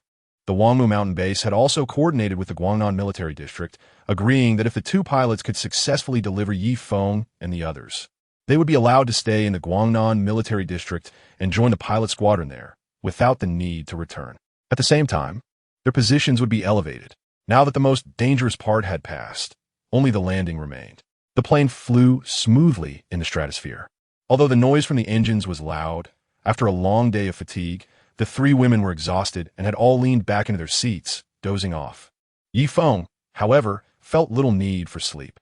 While the battles during the day had drained a fair amount of his energy, he wasn't yet at the point of exhaustion. Seizing this opportunity, Yi Feng decided to focus on upgrading his abilities. He opened the control panel in his mind. At this moment, having advanced to the extraordinary realm, his three attributes had surpassed their limits and increased significantly. Currently, his strength attribute had reached 267 points, and thanks to the advantage of lightning power and speed enhancement, his speed attribute was even higher than his strength, at a solid 286 points. The last attribute, stamina, was relatively lower, at only 235 points. Yi Feng was quite satisfied with his attribute values. The extraordinary realm corresponds to level 3 and 4 monsters, with an attribute cap of 999 points. This means that reaching 500 points would place him in the latter stage of the extraordinary realm, allowing him to battle level 4 monsters. Now that Yi Feng had just advanced, his highest attribute was already at 286 points. If he used his evolution points to boost it further, he would be capable of fighting level 4 monsters right after his advancement. Meanwhile, others would likely only be able to contend with level 2 monsters at best. Facing level 3 monsters would be catastrophic for them, let alone level 4 ones. Currently, Yi Feng had 765 evolution points, which wasn't a lot. But considering the crystal cores he had, he was definitely quite wealthy. This time, Yi Feng planned to raise all 3 of his attributes above 500 points and then elevate his lightning power to level 3. This way, his strength would see a significant increase. With the physical qualities of the latter stage of the extraordinary realm, coupled with level 3 lightning power, not only humans, but even the rapidly evolving monsters would likely find it hard to match Yi Feng's evolution speed. Yi Feng glanced at the experience points required for the evolution of his lightning power. To level up from level 1 to level 2, it took just 100 experience points. Now, to advance from level 2 to level 3, the requirement had doubled, needing a full 1,000 points. Previously, during battles, Yi Feng had accumulated 3 points of experience by using his lightning power, which meant he still needed 997 points to level up. When he realized that he had used his lightning power so many times in a fierce battle and only gained 3 points of experience, he couldn't help but feel frustrated. If it weren't for the system allowing him to exchange evolution points for experience, Yi Feng couldn't imagine how much time it would take to upgrade his lightning power to level 3. If reaching level 3 was already this challenging, he shuddered to think about the higher levels that lay ahead. Chapter 101. The golden-winged rock. Yi Feng calculated that to raise his 3 attribute values to 500, he would need 712 evolution points. Adding in the experience required for the thunder power, the total came to 709 points. However, Yi Feng currently only had 765 points. so he needed to exchange some crystal cores for the missing evolution points. Fortunately, he had collected quite a few crystal cores during the recent monster siege. Yifeng pulled out his waist pouch, which had previously been flat but was now stuffed full of crystal cores, making it appear quite plump. He counted his haul: 1 Tier 3 crystal core, 28 Tier 2 crystal cores, and 156 Tier 1 crystal cores. If he exchanged all of these for evolution points, he could get a total of 360 points. However, Yifeng decided not to exchange everything. Instead, he opted to use only the Tier 1 crystal cores to redeem 950 evolution points. As he issued the exchange command to the system, a notification rang out. Crystal cores can be exchanged or stored within the system. When stored, they will accrue 0.1 evolution points daily. Upon hearing this, Yifeng did not hesitate and decided to store all his remaining evolution points in the system. Although storing points incurs a cost, the daily accrual of 0.1 points was acceptable to him. Additionally, by keeping the crystal cores in the system, he wouldn't have to worry about losing such valuable resources during battles, which was a significant convenience for Yifeng. After exchanging enough evolution points, Yifeng raised all his attribute values to 500 and upgraded his thunder power to Tier 3. After this extravagant spending, he was left with only 6 evolution points. However, he still had plenty of crystal cores, so he wasn't worried for the time being. As the evolution points disappeared, Yifeng felt a strange transformation taking place within his body. Waves of energy, seemingly from nowhere, began to slowly seep into him, enhancing his physique. Yifeng closed his eyes and allowed the energy to strengthen his body. Meanwhile, the airplane was flying steadily toward its destination, and the cabin was enveloped in silence. With the hazy moonlight outside, they were getting closer to Guangnan. After an hour of flight, the quiet cabin was interrupted by an announcement. The plane will soon begin its descent from the stratosphere. During the landing, there may be encounters with monsters, so please check your parachutes for any emergencies. The 4 of them hurriedly checked their parachutes, and everything seemed normal. Yifeng picked up the intercom and reported, "All systems go, we can begin the descent." As soon as Yifeng finished speaking, the plane, which had been flying smoothly, suddenly tilted its nose down and began its descent. Sitting next to Yifeng, Su Manning reached out her soft little hand and grasped his larger one. Yifeng sensed her nervousness and squeezed her hand reassuringly, saying, "Don't be afraid. I'm here." The descent was not fast, but due to the darkness, visibility was poor, and the plane heavily relied on the guidance of the landing airport. Among the 2 pilots, the captain is named Hen, and the co-pilot is a female pilot named Nan. Both of them have considerable flying experience and have undergone specific training for night landings. Therefore, they remain calm at this moment. Due to energy interference, the transmission range of radio waves has been significantly reduced, and the 2 pilots only managed to establish contact with the Guangnan Military District Airport once they were within range. Guangnan Military District, Guangnan Military District. This is transport aircraft Y20-11235. Currently approaching the airspace over Guangnan Military District Airport. Please have the ground personnel prepare for landing. We are ready for landing. You may proceed. Hearing the voice from the intercom, both experienced pilots breathed a sigh of relief. It seemed that this flight mission could be completed smoothly. However, unexpected events often arise just when people think they are safe, delivering a sudden and lethal blow. Seated in the co-pilot's position, Qinan glanced at the radar on the instrument panel as usual. At that moment, the radar, which had been remarkably calm throughout the flight, suddenly displayed a red dot. With the appearance of the red dot, the once tranquil radar began to sound an alarm. Hen, focused on flying, was startled by the sudden alert. However, his experience allowed him to control his emotions and continue flying the aircraft smoothly. What should we do? This can't possibly be another aircraft. It's highly likely a flying monster.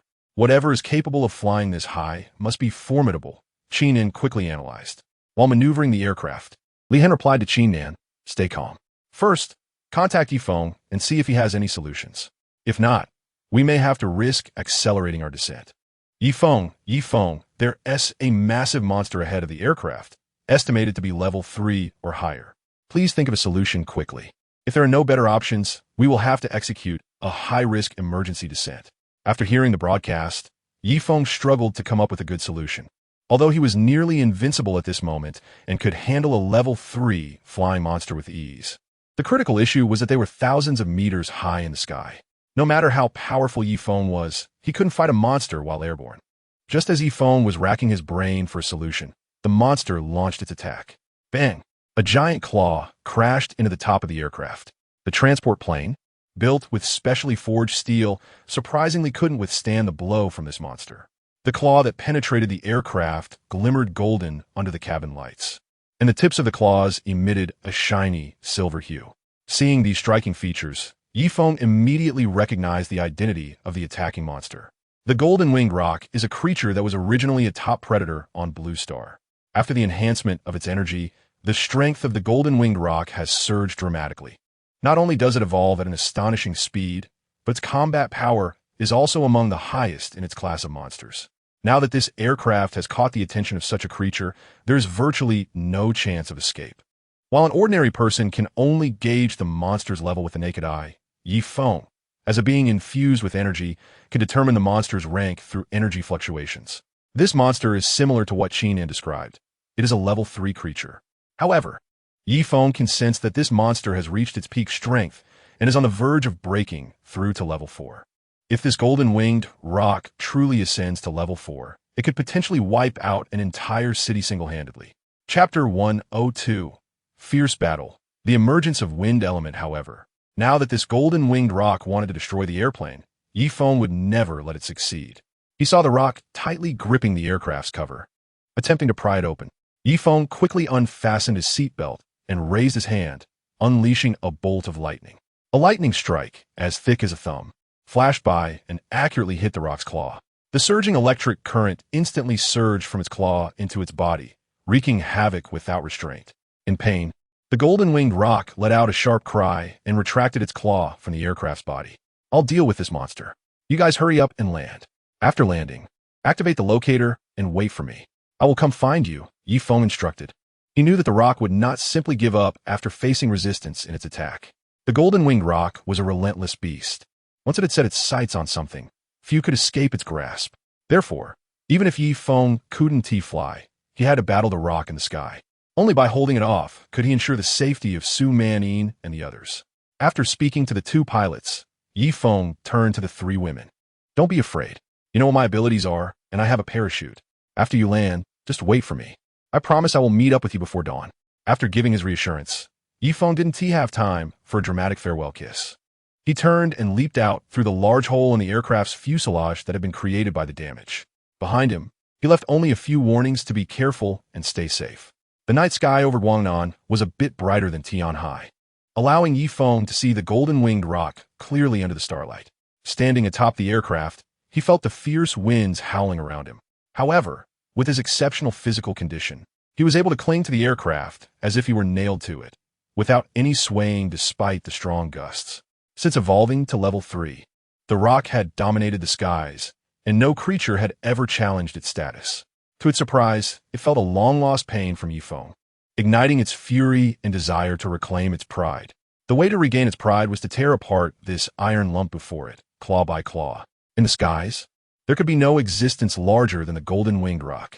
The roc stirred up a violent wind and charged down from above. Feng wasn't going to let it have an easy time. He drew his alloy combat knife, and the power of lightning surged into the blade. As the lightning flowed in, the originally golden blade transformed into a brilliant silver. The electricity crackled and danced around the knife, giving it an almost lifelike appearance. Let us see how you handle my level 3 lightning power. Feng swung his knife forward, the blade enveloped in electricity. Lightning slash. In the dark, thousands of meters high in the night sky, a strike that illuminated the entire horizon was released from the blade. The slash shone like a small sun, lighting up the night sky.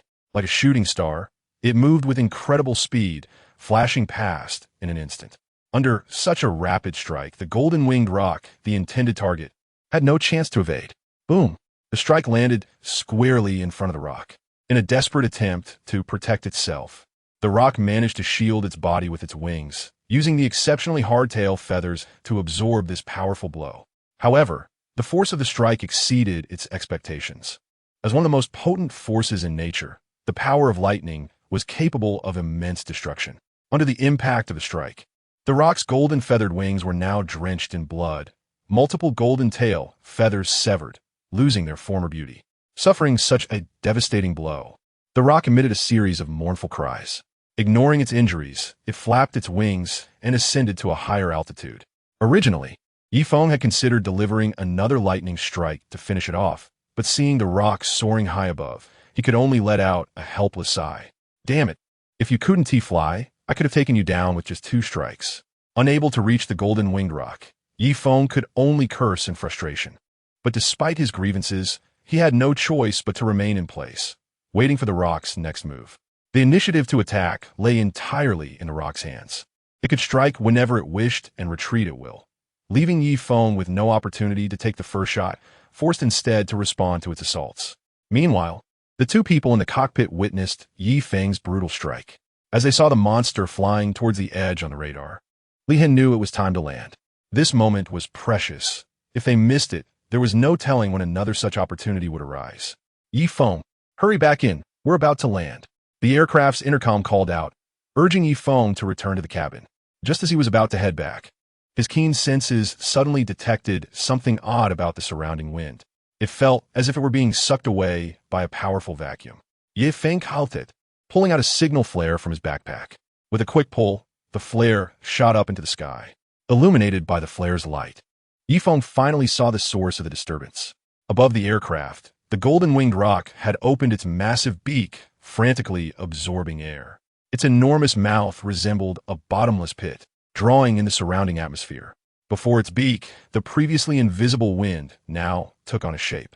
Countless gusts swirled wildly, gradually coalescing into a spherical form. Whoa, that move is a bit excessive. Upon seeing the rock's swirling ball of wind, Feng realized this was the rock's ultimate technique. The awakened attribute of this golden-winged rock was likely related to wind. The wind element could also be considered part of the natural system. But since no human had ever awakened it before, it had not been included in the lists of awakened talents. Unexpectedly, among humans, there is no one born with wind attributes, yet this golden-winged rock had already awakened. The rotation speed of the wind sphere was increasing rapidly, and just as this powerful move was about to finish chanting, Feng didn't have time to elaborate. You all need to land quickly, remember what I said? Turn on your locator and wait for me right where you are. As soon as he finished speaking, lightning began to appear beneath Feng's feet. Following that, bolts of lightning spread across his entire body. Feng summoned all his strength and stomped down hard on the hood of the vehicle. With that powerful kick, he shot up into the sky. Reaching the highest point, Feng raised his alloy battle knife. The power of lightning surged into the blade in an instant, and then, with a mighty swing of the raised weapon, a strike even more colossal than before howled forth.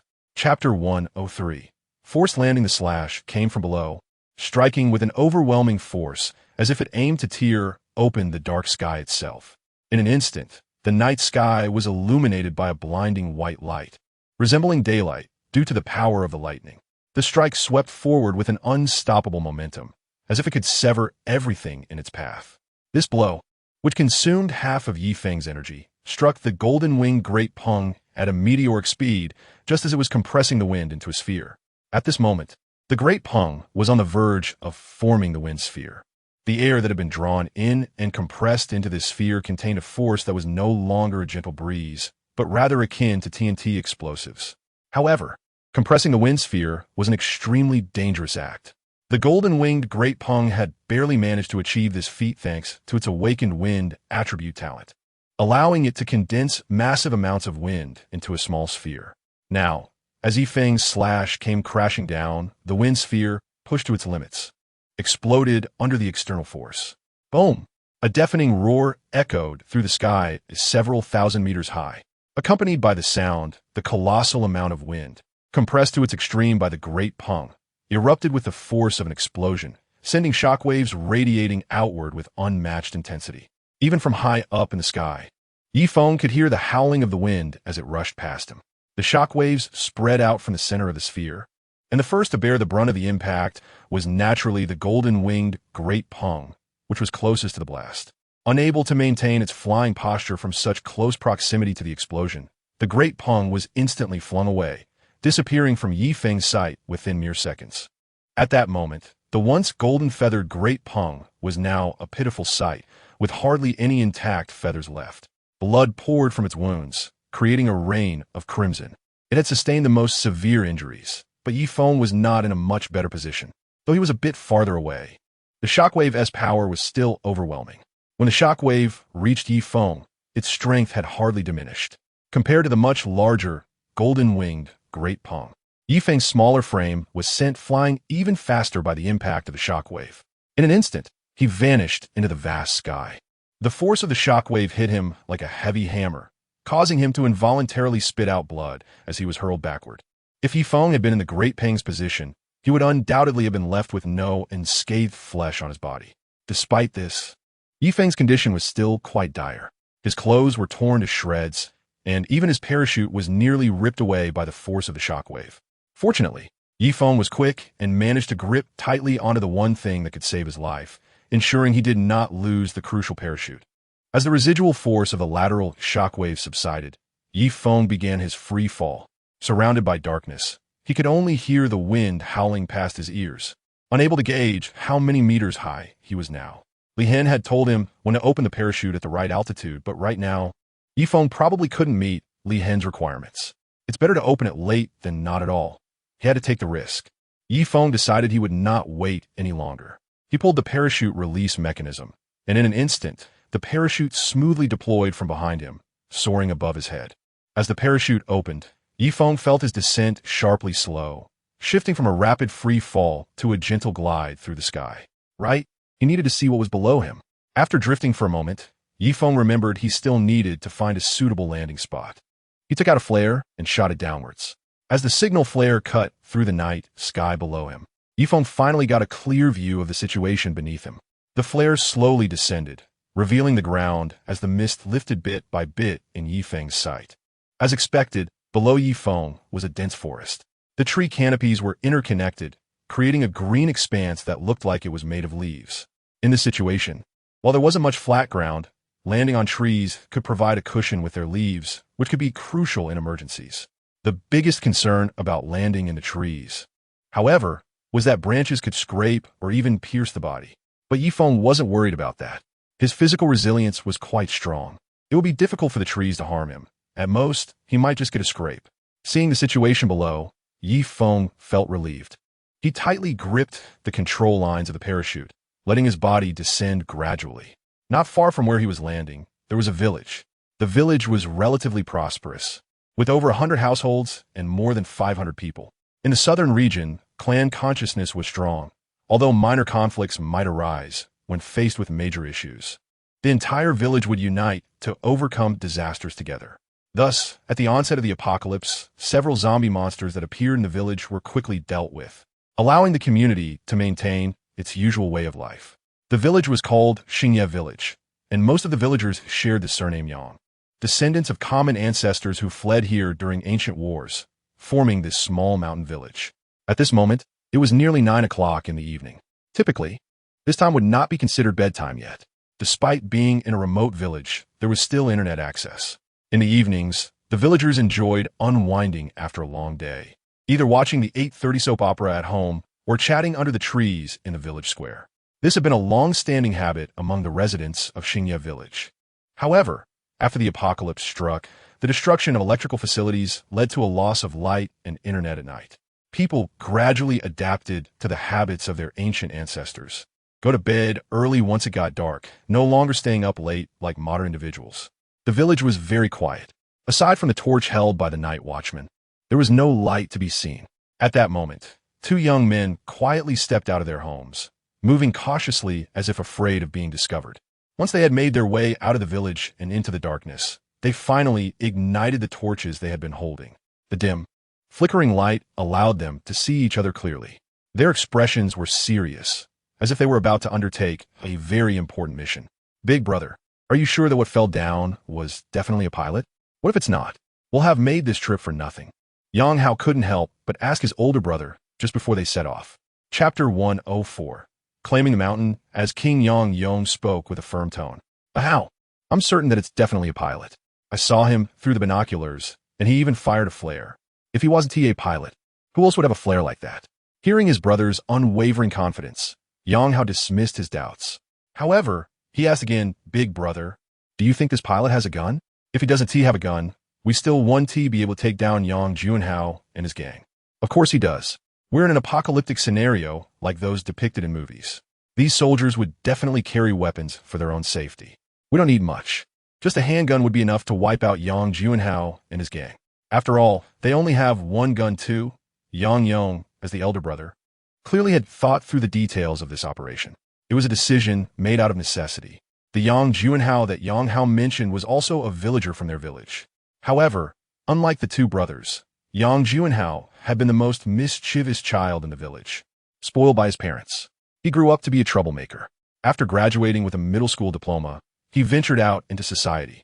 Over the years, he managed to earn 500 yuan through hard work, along with a substantial compensation from his father's death in a car accident.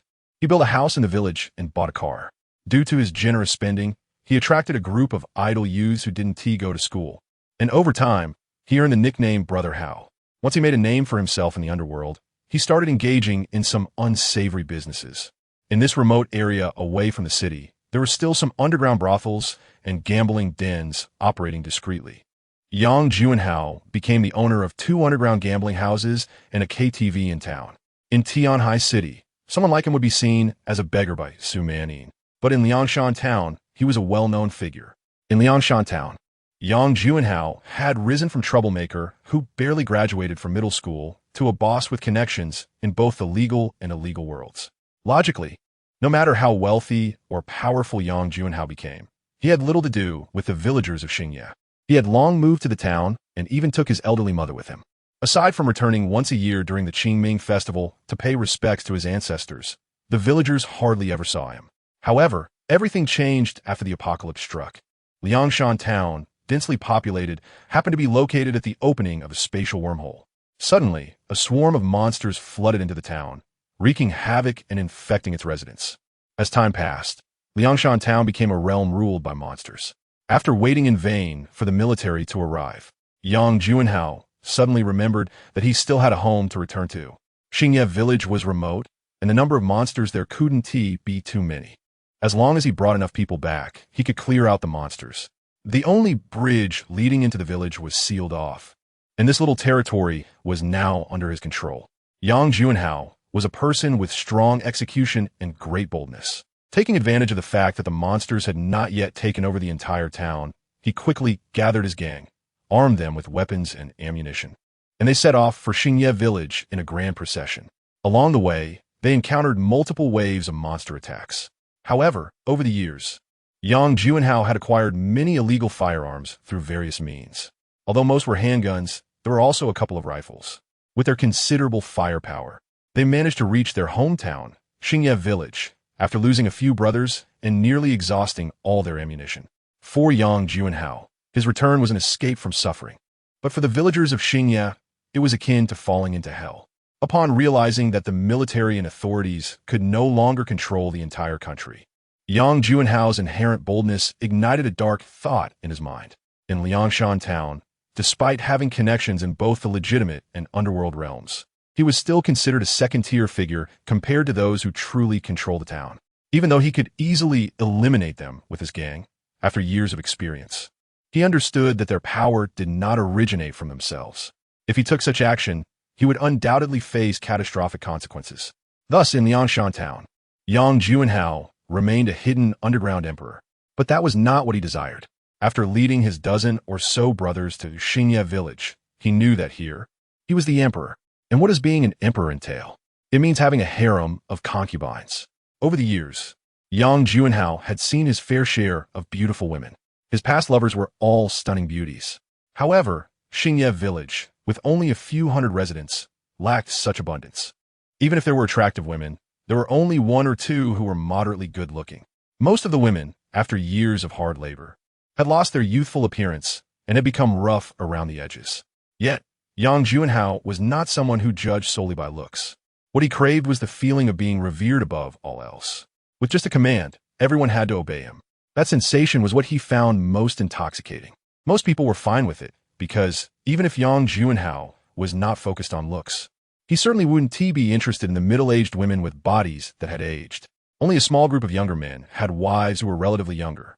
Although they might not be conventionally beautiful, they still had some youthful features and could look decent with a little makeup. Among these unfortunate souls were the brothers Yang Yong and Yang Hao. Both brothers were hard-working.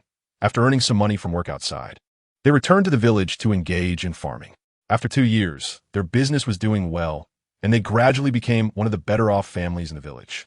Under such circumstances, it's no surprise that the matchmakers from the surrounding villages were eager to get involved. Moreover, both men were well-known handsome bachelors in the area, and their door was nearly worn down from all the matchmaking visits. As a result, the wives they eventually married were quite beautiful. When the two brothers held their wedding together, it truly made many people envious. After all, being wealthy and marrying attractive wives was the ultimate dream for ordinary men living in a small mountain village. However, that envy quickly turned to ridicule when Yang Juanhao and his group arrived. Faced with Yang Juanhao, who came armed with guns and a dozen machetes, the brothers Yang Yong and Yang Hao had no chance to resist. Chapter 105. The two brothers whose wives were stolen after brutally beating the two brothers. Yang Juanhao's men took their wives to the luxurious villa that Yang Juanhao owned in the village. Yang Juanhao was astute. He refrained from bothering most people, especially those with considerable influence in the village, although he had a dozen men and firearms at his disposal. The villagers in the southern countryside were not to be trifled with. If he incurred their wrath, they wouldn't be intimidated by a few rusty guns and knives. Therefore, his initial targets were the brothers Yang Yong and Yang Hao. These two brothers had made a fortune through farming, which made many villagers envious. It's a common human flaw to resent those who have more than we do. On top of that, both brothers had quite beautiful wives, stirring feelings of dissatisfaction among the village's young men and singletons. Why did they get to marry such lovely women while we remained single? Although the reason for their own single status was their idleness and lack of hard work, they never attributed it to themselves, but rather envied others' fortunes. As long as someone was better off than them, they felt discontented. Thus, after Yang Juanhao took the brothers' wives, only a portion of the villagers felt sympathy for them. The majority, however, experienced a twisted sense of pleasure. Now you're in trouble for living better than me, they thought. This was precisely the effect Yang Juanhao sought.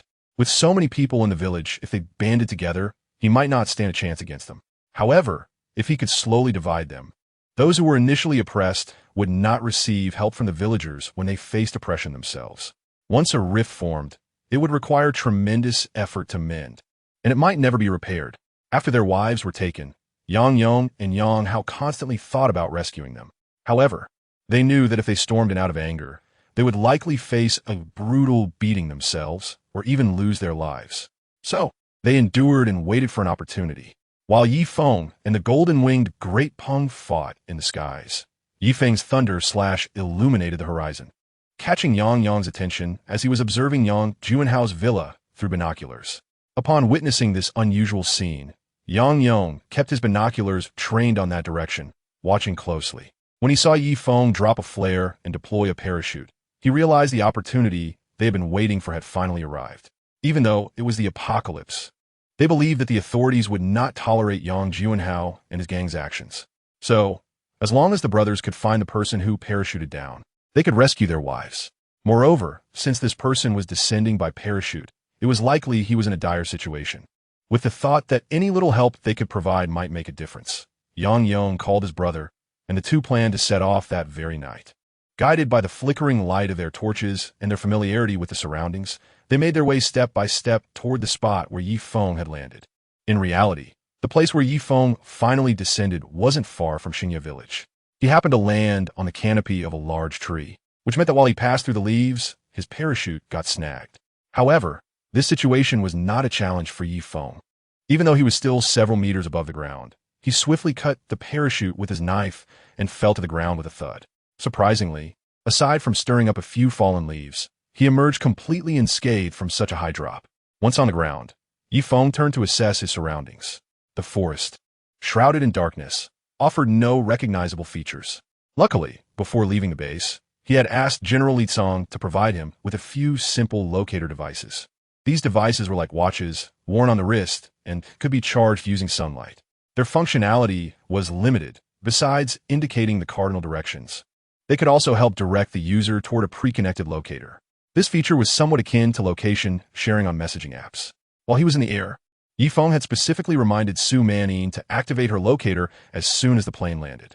After drifting in the sky for so long, he trusted that Su Manyin and her group had safely touched down as well. Yi Feng activated his locator, and sure enough, the device's display showed a red dot blinking insistently. The appearance of that red dot confirmed that Su Manyin and her team had landed safely, easing Yi Feng's mind considerably. However, given that the monsters were becoming increasingly powerful and that there were no awakened individuals among Su Manyin's group, the two fully armed pilots might not be able to protect them adequately. Therefore, Yi Feng decided to press on through the night to reunite with Su Manyin as quickly as possible. Having determined his direction, Yi Feng gripped his battle knife and began his journey.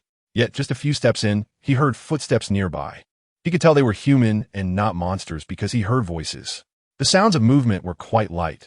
Typically, monsters made loud noises while moving, likely to intimidate others. Under normal circumstances, Yi Feng would keep his distance from such situations, but coincidentally, the two individuals were right in his path. As a result, he had no choice but to continue forward. At the same time, Yi Feng felt a sense of unease. Given the current abundance of monsters outside, it was unusual for anyone to be out and about during the day, let alone at night when visibility was so poor. Furthermore, carrying a torch in the dark forest was essentially inviting danger. Many monsters are highly sensitive to sources of heat and light, and torches possess both of these characteristics. Holding a torch is essentially revealing your position to the enemy, which is a reckless act. The reason Yi Feng didn't dare to fire a flare after landing was precisely this. Although Yi Feng's strength is nearly invincible now, there is no need to act like a fool and charge in recklessly. It's best to avoid unnecessary trouble when possible. After walking for a while, just as Yi Feng was about to encounter the two individuals, he decided to take a detour to avoid contact with them. As mentioned before, encountering either people or monsters tends to bring some degree of trouble. If it's unavoidable, Yi Feng doesn't mind taking action. However, if he can avoid it, he won't provoke anyone. In this situation, Yi Feng believes it's something that can be avoided. Chapter 106. The decision to act after Yi Feng quietly left the path that the two brothers were bound to take. His keen hearing still allowed him to catch their voices in the stillness of the night. "Big brother, do you think this soldier will help us? What if he doesn't? Then this trip will be for nothing," said Yang Hao, expressing his concern. "As long as he's a soldier, he will definitely help us," Yang Yong replied with conviction. "That's not certain," Yang Hao countered, lacking his brother's optimism. "The world isn't what it used to be." Every time Yang Juanhao returned to the village, he was polite to everyone. But now, with this damn apocalypse, he has turned into this kind of person. Who knows if those soldiers are the same, only caring about their own lives and ignoring us common folks? Yi Feng heard Yang Hao's words. His previously hurried steps came to an involuntary halt. He recalled what Zhang Lan had said to him before he boarded the plane. She had given him the alloy combat knife, urging him to kill more monsters and make a greater contribution to the world. During the previous rescue mission, they had proven that as soldiers, they had not changed at all. Even in this brutal apocalypse, they still risked their lives to save everyone, whether they were civilians or scientists. With Yang Hao's voice still ringing in his ears, Yi Feng suddenly felt that he should do something. At the very least, he wanted them to know that there were still people in this world who were thinking about saving it. Yi Feng walked over, no longer concealing his movements. When the two brothers heard the noise nearby, they couldn't help but be startled. After all, at this time and in this place, any sound felt unusual. "Hello, I am the pilot you're looking for." Yi Feng spoke up to identify himself. Upon hearing a human voice, the brothers felt a wave of relief wash over them. When they realized that the newcomer was their target for this operation, their excitement grew even more. They raised their torches and moved toward the direction of Yi Feng's voice. Finally, Yi Feng met the two brothers. With the light from the torches, he could see their faces. The brothers appeared to be no longer young. Yi Feng's first impression was that they were both over 30. In reality, they weren't that old. Yang Yong was only 28, and Yang Hao was just 25. However, their work in agriculture had been grueling, exposed to the elements every day, making them look older than their peers. "What do you need from me? I have other tasks to complete, but if it doesn't interfere with my mission, I can help you," Yi Feng said. The brothers were still pondering how to ask for Yi Feng's help when he proactively offered assistance. Before the older brother could speak, the impatient Yang Hao couldn't hold back and jumped in. "Comrade, my brother and I have suffered too much. We worked hard to earn money and marry our wives, only to have them taken away by a bully. What kind of situation is this? Yang Hao said, growing increasingly aggrieved, tears streaming down his face. Beside him, Yang Yong felt that his brother was being overly sentimental and quickly jumped in to speak. Comrade, may I ask your name? Just call me Feng. Comrade Yi Feng. Here's the situation. There's a former villager who, along with a dozen thugs wielding machetes and a handgun, has proclaimed himself the king of our village, violating many women in the process. This is clearly a criminal act, and we want the authorities to fulfill their duty and bring him to justice, restoring peace to our village. After Yang Yong finished speaking, Yi Feng was not surprised. Such situations were common in his past life, where a few guns and knives could allow someone to seize control of a village. If they had even more weapons, or if the leader was an awakened one, they could rule over a small town like a local emperor. Their actual power was similar to that of ancient emperors, able to decide life and death without oversight, with no one daring to speak against them. Compared to ancient emperors, they were far freer. Unfortunately, after the apocalypse began, the first wave of monster attacks severely weakened the military. This left them unable to maintain control over the entire country. In the official bases established during the apocalypse, people were expected to follow the relevant laws and regulations. However, in those small towns, counties, and villages, power was the ultimate authority. The one with greater strength could dominate the area. In the absence of oversight, once someone became the ruler of a place, their dark impulses would inevitably surface. Especially now, during the apocalypse, when no one knew if they would survive until tomorrow, people would act however they pleased, with little regard for law or morality. Thus, when Yang Yong mentioned that this was illegal and that they should be brought to justice, Yi Feng suddenly felt something was off. It had been a long time since he'd heard such a statement. In his past life, it was always the one with strength who had more freedom, and that freedom could even be limitless. Even within the bases and shelters established by the authorities, those with strength could often get away with a lot as long as they didn't go too far. After all, a powerful awakened one was more effective than hundreds of ordinary soldiers. So Yi Feng had long understood that the rules of the bases were meant to restrain non-awakened individuals. While awakened ones had already transcended those rules, they were bound by a different set of principles. Yi Feng was brought back to reality by Yang Yong's voice. Comrade, the weapons in their hands are mostly large machetes, and the only significant threat is just one handgun. If you can take out the main villain, Yang Juanhao, right away. I believe his subordinates, 1T, continued to resist. When Yang Yong saw that Yi Feng was silent, he thought Yi Feng was intimidated by the number of people on Yang Juanhao's side. So he quickly started to explain. After finishing his explanation, the two brothers, Yang Yong and Yang Hao, looked at Yi Feng eagerly, afraid that he might say something negative. Yi Feng, however, was not intimidated by Yang Juanhao. After all, he was just Yang Juanhao, not sure how. Moreover, with Yi Feng's current speed, bullets posed little threat to him. In fact, as long as they didn't hit a vital area, his physical strength could withstand bullets fired from ordinary firearms. All right, let's make this quick. You lead the way, and I'll help you deal with this group. Hearing Yi Feng agree to their request, the brothers' faces lit up with joy. They quickly led the way, taking Yi Feng to Xingye village. Chapter 107. Action plan? No need. Yi Feng strolled leisurely behind the two brothers. He raised his arm to check the locator and noticed that Xingye village was situated right between his landing spot and Su Manin's location, making it convenient for him. This eased his urgency. Since he was passing through Xingye village anyway, he might as well do a good deed.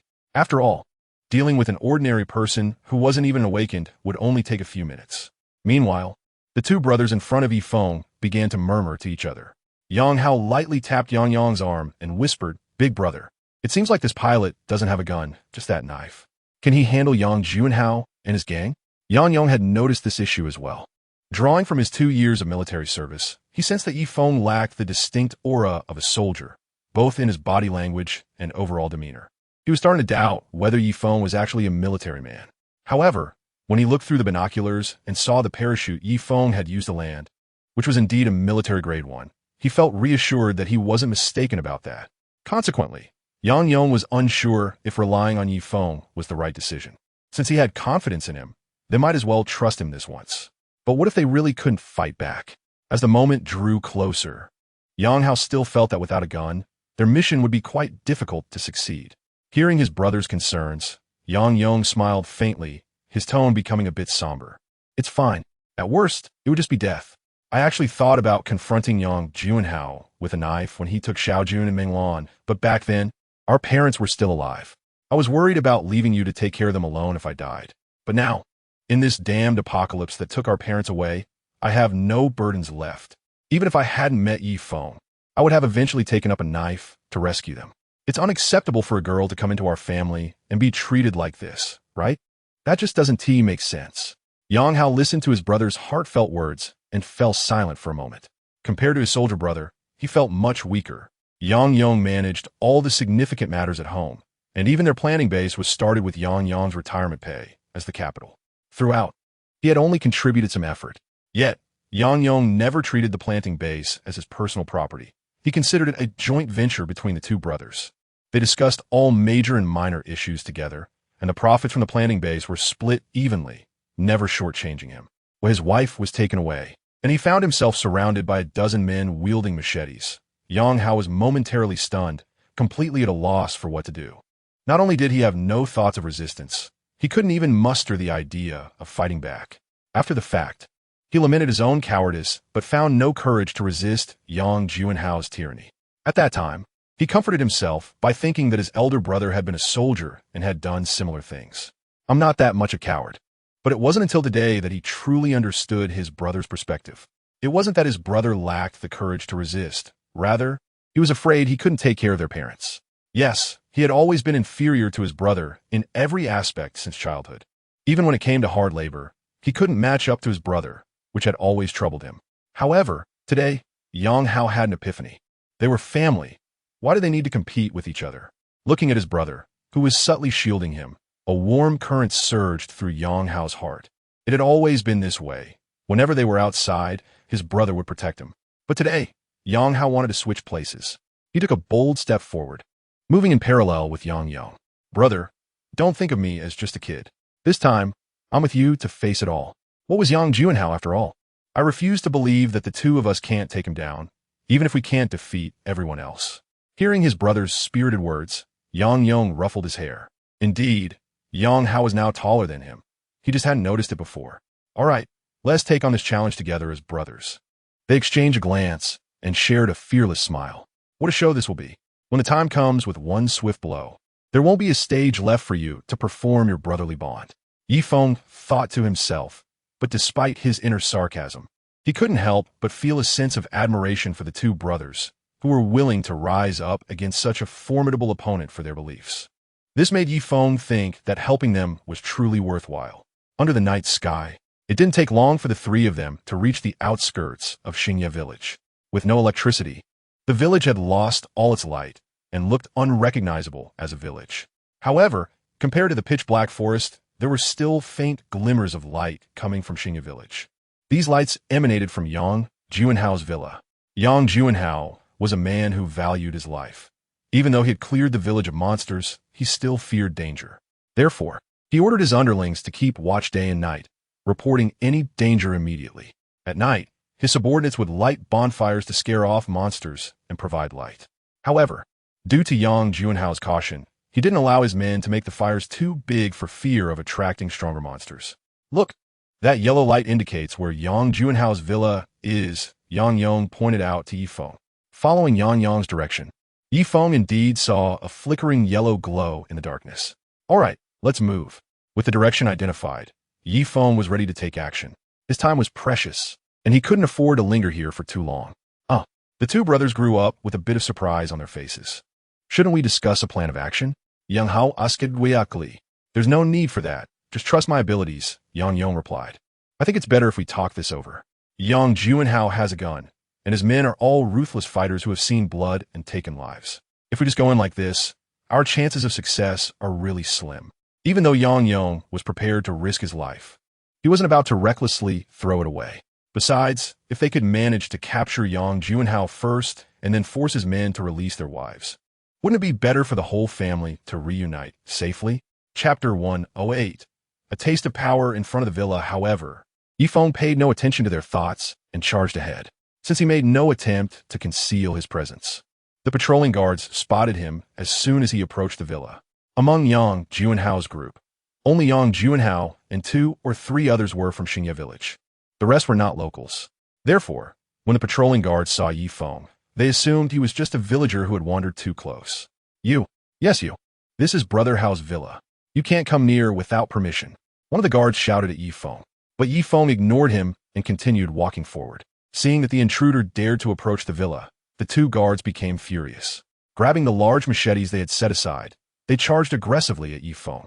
The blades glinted faintly in the moonlight, and combined with the guards' fierce expressions, they could indeed intimidate ordinary people. However, to Yi Feng, their actions were as childish as a game. You're not the targets I'm after.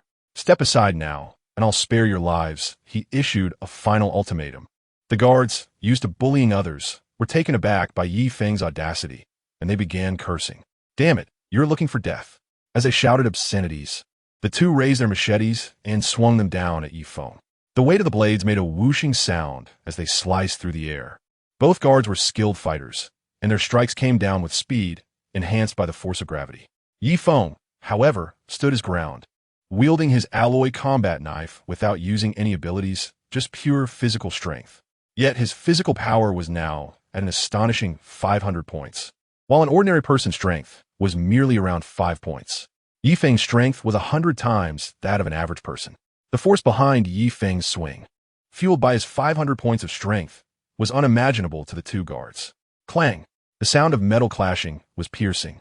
Accompanying that sound was the noise of the blades hitting the ground. With a single strike, Yi Feng cleaved both machetes in half. All that remained in the guards' hands were the shorter, mangled pieces of their once mighty blades. The two henchmen stood frozen in place, their bodies unmoving. They had never envisioned such a scene. In the past, they had encountered formidable opponents while attacking others, but no one had ever been able to sever a machete in their hands with a single blow. No, this must be an illusion. It has to be an illusion. One of them thought, panic setting in. I've warned you. Since you dared to make a move, don't blame me for what happens next, Yi Feng said. Walking past them, as he brushed by, he reached out and patted both of their shoulders. The moment he did, their previously frozen bodies shook violently, as if they had been electrocuted. After Yi Feng took a few steps, the two men's bodies suddenly stopped trembling. They both fell to the ground, rigid, foaming at the mouth. Once he dealt with the two of them, Yi Feng walked up to the front door of the villa. The villa in the countryside was indeed spacious, even larger than Manying's villa in Tianhai. Looking at the resplendent villa before him, Yi Feng suddenly thought of Su Manying's villa in Tianhai. Although Su Manying's villa was decorated far better than this one, in terms of size, it couldn't compare to Yang Juanhao's villa.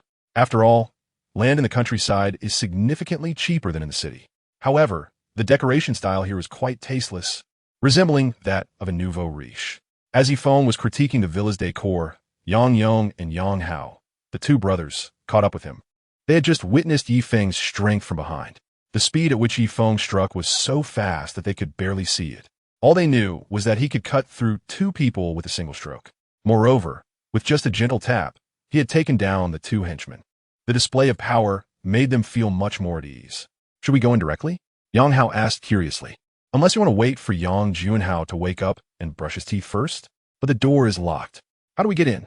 Yang Hao shook the lock on the large iron gate.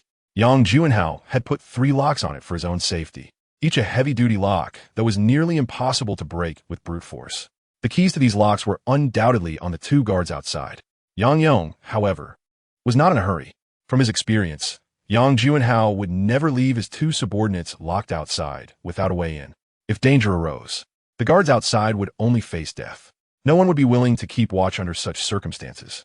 Therefore, even if the door was locked, the guards could definitely unlock it in case of an emergency and retreat to the relative safety of the villa. I'll go get the keys, Yang Hao said, rushing towards the bodies of the two subordinates. Yi Feng shook his head at the two brothers. Then he raised his battle knife and swung it down lightly. With a crack, the 3 iron chains were instantly severed in half. Yi Feng pushed open the iron door and strolled inside leisurely. The two brothers exchanged glances and silently followed Yi Feng into the villa. At that moment, the loud noise of the severed chains had already startled everyone else inside the villa. Yang Juanhao, who was sound asleep with a woman in his arms, was instantly jolted awake by the sound. His drowsiness vanished in an instant. In the past, when he was involved in the underworld, he would sometimes encounter enemies seeking revenge, but he never worried much. He could still sleep soundly with a woman by his side. After all, Enemies were just people, and he had arranged many brothers outside. By the time the enemies broke in, it would be too late for them. Plus, he always kept 2 guns on hand. Even if enemies managed to get to him, he could deliver a fatal blow with his weapons. However, as the apocalypse approached, Yang Juanhao's sleep quality deteriorated. Monsters are nothing like enemies. They are truly life-threatening. Each monster is formidable, and even the weakest zombie is an undead creature. For an ordinary person without extensive training, landing a critical hit on a zombie's weak point is nearly impossible. If one only attacks the non-vital areas of a zombie, they would have to beat it to a pulp to consider it a successful kill. Therefore, Yang Juanhao has come to fear these creatures. He would endure any hardship just to return to Xingye village. The reason is simple. The geographical environment of Xingye village makes it unlikely for large numbers of monsters to appear. As long as the bridge is blocked, the entire village becomes a paradise, where those inside cannot leave, and those outside cannot enter. Chapter 109. Ruthless Tactics. Yang Juanhao was jolted awake by a loud noise and hurriedly got dressed. He tucked 2 guns into his waistband and rushed out of the room. What was going on? Where's the noise coming from? Yang Juanhao showed that. At that moment, all his subordinates had also put on their clothes and stood outside the room, looking confused. When they stepped out and looked over the railing, they saw Feng and his 2 companions standing in the middle of the villa's garden. Looking up at them, whispers began to spread among the crowd. Hey, aren't those the 2 brothers Yang Yong and Yang Hao, the ones who had their wives stolen? Yes, I recognize them. I grew up with Yang Yong.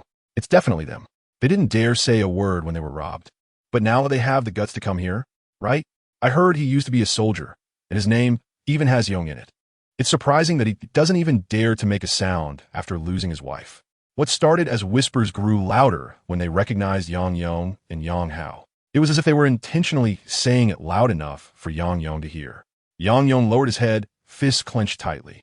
The taunting words echoed in his mind, making his eyes turn red in an instant.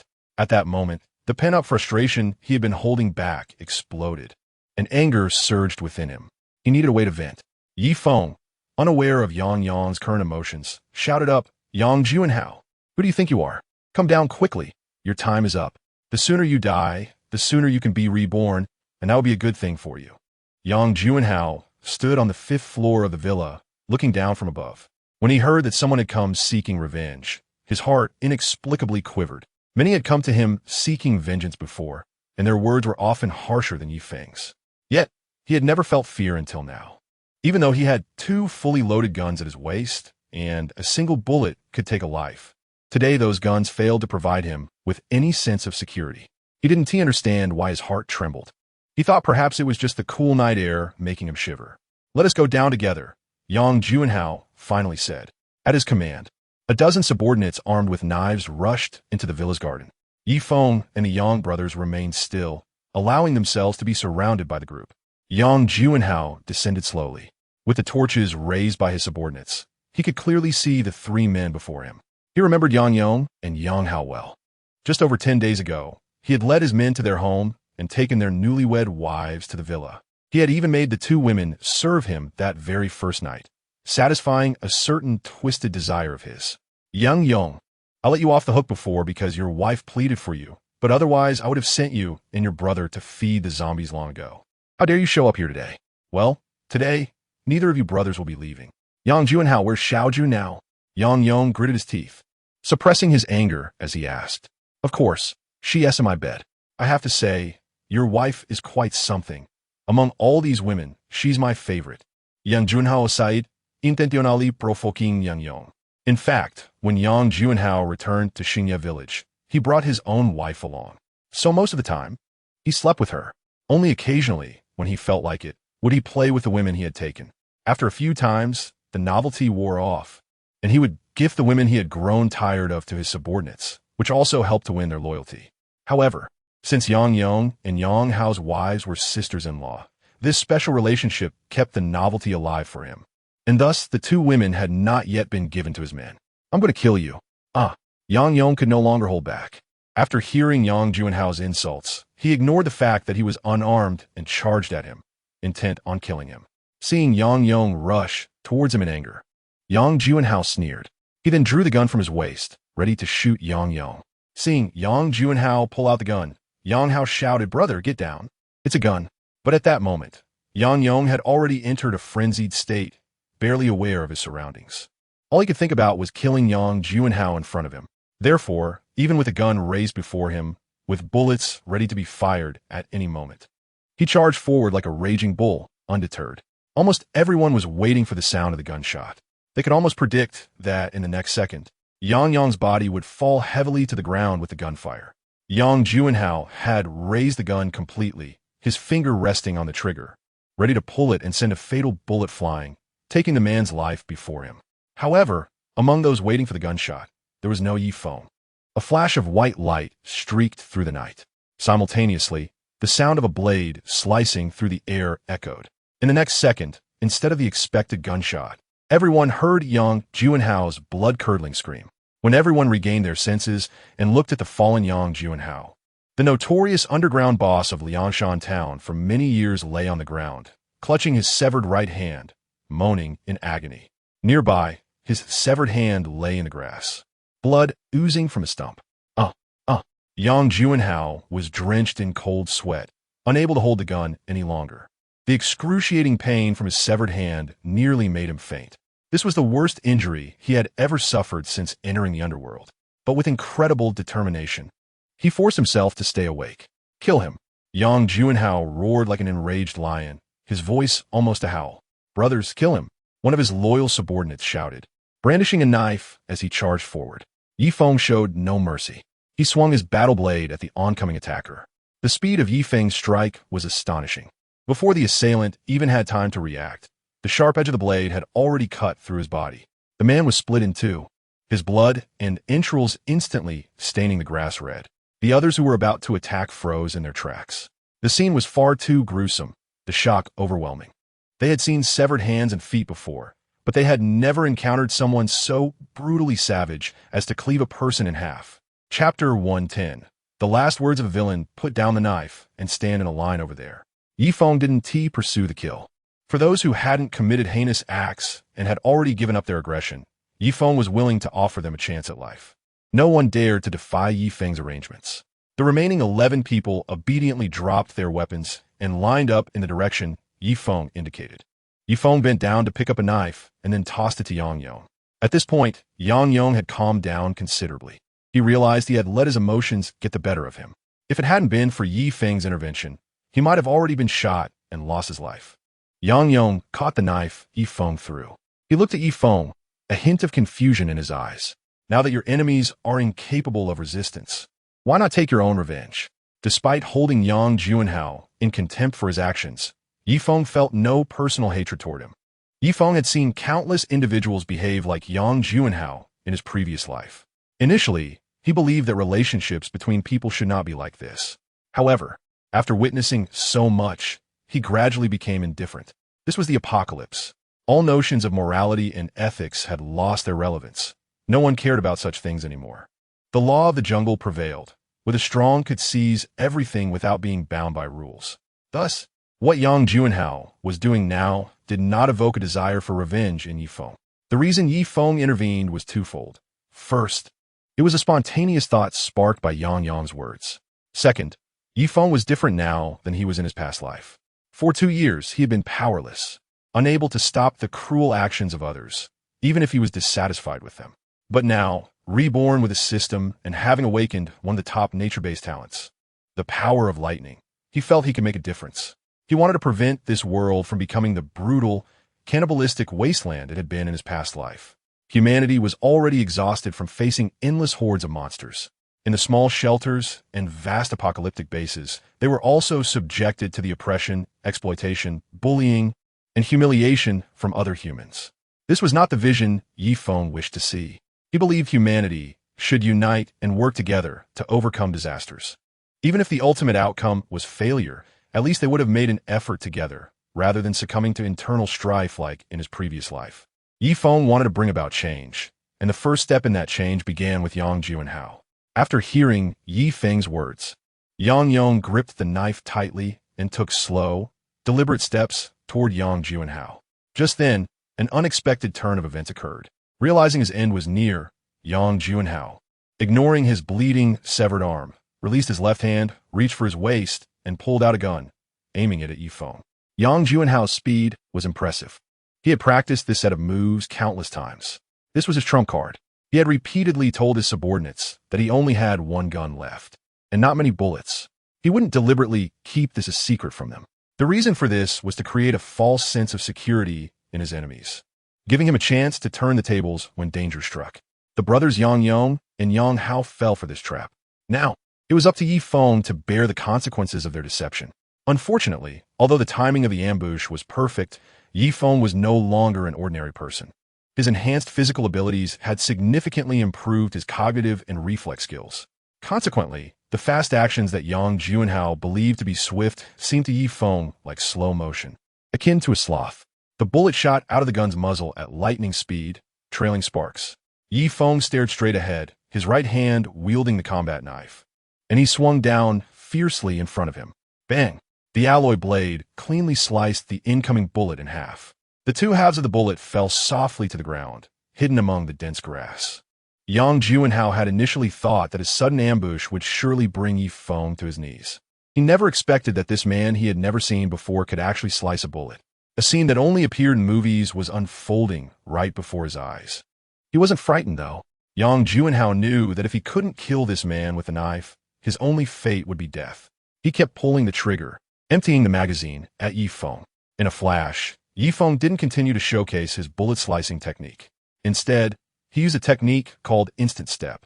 Effortlessly dodging the dozen bullets Yang Juanhao had fired.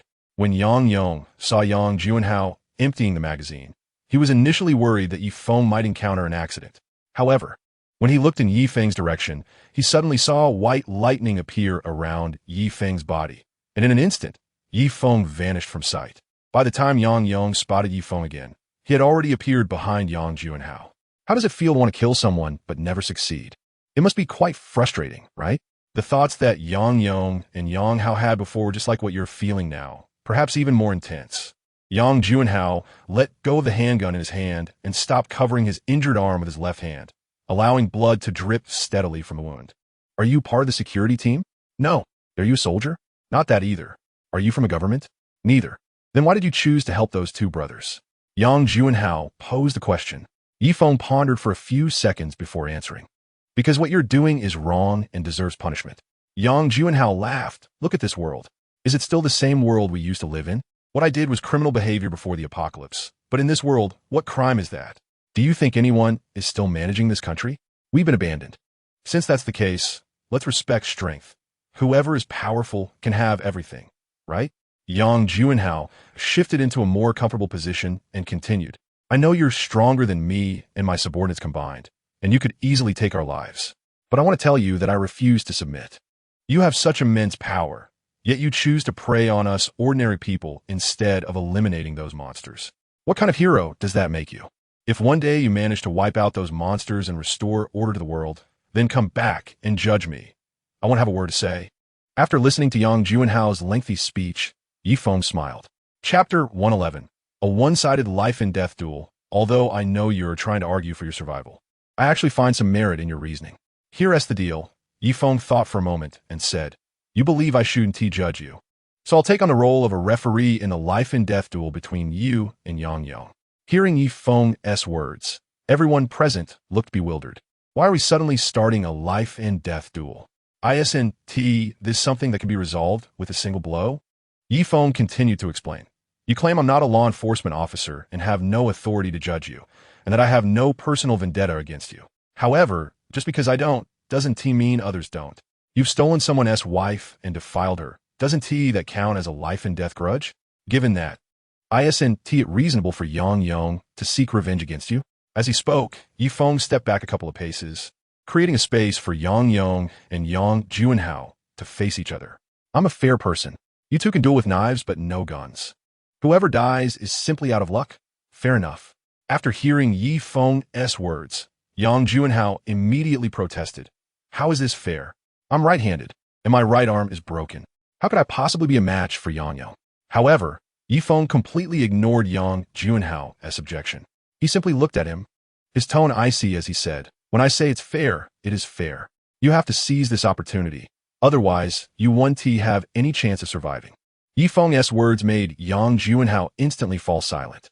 Having navigated the underworld for many years, he knew this was his only chance to live. If he refused the duel, he would be slaughtered by this ruthless man. If he won, he might have a slim chance of survival. But that chance depended on whether Yi Feng would keep his promise. If Yi Feng didn't uphold his word, there would be nothing he could do. After all, the situation was beyond his control. He felt like meat on a chopping board, at the mercy of others. At that moment, he finally understood the feelings of those who had once knelt before him, begging for mercy. Come on, Yi Feng kicked a knife to Yang Juanhao's side. Yang Juanhao took off his shirt and tightly bound his severed arm to prevent it from bleeding. Then, using his not-so-skilled left hand, he picked up the machete from the ground. In fact, Yang Juanhao had practiced shooting with his left hand before, but firing a gun is a relatively simple action that only requires pulling the trigger. Fighting with a knife in the left hand, however, is many times more difficult than shooting. But he had no choice. Yang Juanhao had to give it his all. Yang Yong watched Yang Juanhao standing with the knife. Feeling remarkably calm, his enemy was right in front of him, and in just a few minutes he would have his chance for revenge. Faced with such a scenario, Yang Yong's anger dissipated into thin air. As a veteran who had served 2 years in the military, he had kept up his training after leaving the army. Therefore, his physical condition hadn't declined at all. Even if Yang Juanhao had both hands intact, Yang Yong wouldn't underestimate him. Not to mention that now Yang Juanhao has lost his dominant hand. With that in mind, Yang Yong felt there was no way Yang Juanhao could defeat him. At this moment, all eyes were on the two men standing in the center of the courtyard.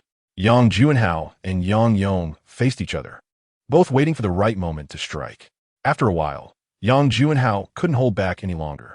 The pain from his severed right hand was already overwhelming, and he felt his body growing weaker by the second. He even sensed he might faint at any moment. Therefore, seizing the last bit of strength he had, he decided to take the initiative and attack. Yang Juanhao gripped the knife with his left hand and charged at Yang Yong. As he got close, he made a feint with a slash. Yang Yong, predictably falling for the trick, swung his knife to block what he thought was the real attack. Seeing Yang Yong expose an opening, Yang Juanhao finally made his move. It could be said that Yang Juanhao had far more combat experience than Yang Yong. After all, Yang Yong only trained casually and had never even stepped into a boxing gym. Naturally, he could only flail about like a novice. However, despite Yang Juanhao's experience, his current physical state severely limited his performance. If he had been wielding the knife with his right hand, he could have ended the fight in one blow. But now, with the knife in his left hand, his speed was significantly reduced, giving Yang Yong ample time to react and evade. After this exchange, Yang Yong understood Yang Juanhao's current weakness. As the saying goes, take advantage of the enemy's weakness. Yang Yong charged forward rapidly, swinging his machete at Yang Juanhao, who was still unable to retract his knife. Seeing he wouldn't be able to pull back in time, Yang Juanhao hurriedly rolled to the side, just narrowly avoiding Yang Yong's attack. Before he could mount a counterattack, Yang Yong's next strike came crashing down. The machete descended rapidly from above. Yang Juanhao raised his knife to block. Clang! Yang Yong's blade struck Yang Juanhao's knife with a deafening sound. Because Yang Yong's attack came from above, combined with his strength and the force of gravity, it pressed Yang Juanhao's knife down to his chest. Seizing the opportunity, Yang Yong wasted no time. He lifted the machete high and brought it down with ferocity. In a crouched position after rolling to the side, Yang Juanhao had no room to evade Yang Yong's assault and could only raise his knife to block. This strike from Yang Yong carried tremendous force. When his full strength came crashing down onto Yang Juanhao's hastily raised knife, Yang Juanhao's left hand could no longer withstand such a powerful blow. His wrist gave way, and he lost grip of the machete, which fell to the ground. At the same time, Yang Juanhao was knocked over by the sheer force and fell to the ground. Yang Yong didn't miss the opportunity to strike a fallen opponent. He raised the machete high and brought it down with a fierce swing. Yang Juanhao looked at the descending blade, filled with despair. He had overestimated himself while underestimating Yang Yong. He never expected that despite spending most of his life farming after 2 years in the military, Yang Yong was quite skilled and significantly stronger than him. He also didn't anticipate how much of a negative impact his non-dominant left hand would have on him. As Yang Yong's machete came whistling down in Yang Juanhao's moment of hopelessness, He could only twist his body with all his might to avoid a fatal blow. In his desperate instinct to survive, he managed to dodge with his head, but the machete came crashing down heavily on his right shoulder. The heavy blade sliced deep into his shoulder, even cutting through the tough bone with ease. Chapter 112. Yang Juanhao's death. Yang Juanhao's right shoulder was nearly severed by a single blow. In the face of such an injury, he let out a muffled groan, followed by a heart-wrenching wail. Blood was pouring from a wound on his shoulder, and in a matter of moments, the grass beneath him was soaked in crimson. The white clothing he wore was stained bright red with his blood. Seeing their leader in such a tragic state, a few of the 11 subordinates standing nearby, who were relatively loyal, couldn't help but feel a surge of emotion, wanting to rush forward to save him. Feng noticed their movements and coldly snorted, saying, "Anyone who dares to take a step forward will die alongside him." Upon hearing Feng's threat, the few who were about to step forward quietly withdrew their feet and returned to the group. Although Yang Juanhao had previously treated them well, providing for them, the reality of life and death took precedence over any sense of loyalty. In the face of death, what did past favors matter? At most, after Yang Juanhao's demise, they could burn a little paper for him to show their loyalty. Ahau, it's your turn now. Seeing that Yang Juanhao had completely lost the ability to resist, Yang Yong called his brother Yang Hao over from the sidelines. Yang Hao, called over by his brother, looked somewhat confused. He had always been more timid than Yang Juanhao, and if it weren't for Yang Yong standing up for him, he didn't know how much he would have been bullied throughout his life. Yang Yong understood his brother's character, and so he often refrained from trying to change him. But now things were different. In this post-apocalyptic world, if Yang Hao continued to be this way, he would surely struggle to survive without Yang Yong by his side. It was precisely because of this realization that Yang Yong wanted his brother to become stronger and tougher. At the very least, he shouldn't freeze up in the face of danger, standing there foolishly and doing nothing. The first step towards change began with avenging Yang Juanhao. It was unfortunate for Yang Juanhao that he became the target for everyone's first step towards change. But then again, he deserved it. Acting like a villain without the strength of a true leader, he was bound to attract the wrath of others. After calling his brother over, Yang Yong handed him the machete he was holding. Yang Hao took the machete with trembling hands and looked down at the unconscious Yang Juanhao, unable to strike the final blow. He was an honest person who had never even dared to fight with others, let alone kill someone now. This change was too drastic for him, offering no gradual process to adapt. How? You have to get through this. This world no longer allows you to remain weak. Think about it. If you can't even confront someone who took your wife, how will you face those brutal, man-eating monsters? And if you can't even take revenge on your enemies, how can you face Menglan? Menglan was taken away and mistreated by him. And Yang Juanhao has put a green hat on you. Can you just swallow this anger? Yang Yong's last words deeply pierced Yang Hao's heart. His own wife was taken away, and as a husband, he had no reaction at all. In the aftermath, he recalled the scene and hated his own impotence. Now, Yang Yong's words ignited his fury. Yang Hao was solely focused on avenging his enemy and redeeming his own inadequacy. His eyes were like those of an enraged bull. With a knife in hand, he raised it high above his head, then aimed at the fallen Yang Juanhao and struck down with all his might. The blade cut deeply into Yang Juanhao's body. Having already been pushed to his limits, Yang Juanhao fell into a complete unconsciousness after enduring this blow. But at this moment, Yang Hao had entered a frenzied state. The longer the suppression lasted, the more intense the explosion would be when it finally came. Yang Hao paid no attention to whether Yang Juanhao was alive or dead now. He simply let his emotions drive him. The knife in his hand kept rising and falling, each strike landing heavily on the already unconscious Yang Juanhao. Yang Hao relentlessly hacked away, as if he wouldn't stop until Yang Juanhao was reduced to pulp. Everyone around silently watched this somewhat grotesque scene. Yang Juanhao's 11 subordinates looked on in disbelief at their boss, who just minutes ago had been lively, now being chopped to bits by someone they thought they could easily bully. It truly had a taste of the unpredictability of life. After Yang Hao had delivered a dozen strikes, Feng could no longer bear to watch. As Yang Hao raised a knife once more, Feng shouted, "Enough!" However, at this point, Yang Hao had completely blocked out the sounds of the outside world and showed no intention of stopping, bringing the knife down again. Feng could not just stand by. With a swing of his battle knife, he cleaved Yang Hao's knife in two. After Feng severed the knife from Yang Hao's hand, he finally snapped back to reality. That's enough, he's dead. You two hurry upstairs to find your wives. Hearing Yi Feng's words, the two brothers hurriedly dropped their knives and rushed upstairs to look for their loved ones. After eliminating the main culprit, Yi Feng looked at the remaining 11 people with a bit of difficulty in his heart. According to Yi Feng's perspective, their crimes amounted to nothing more than being accomplices. So these 11 people were not yet at the level of being killed. However, it would do to just let them go. Yang Junhao fasted, and they had also partaken in the spoils. Yang Junhao had not only taken away Yang Yong and Yang Hao's wives, but also other younger women in the village. After tiring of them, to win their favor, Yang Junhao locked these women in a room, allowing them to indulge their desires at will. Such a method of treating people as mere tools for release would have led any righteous person to slaughter the 11 of them without hesitation.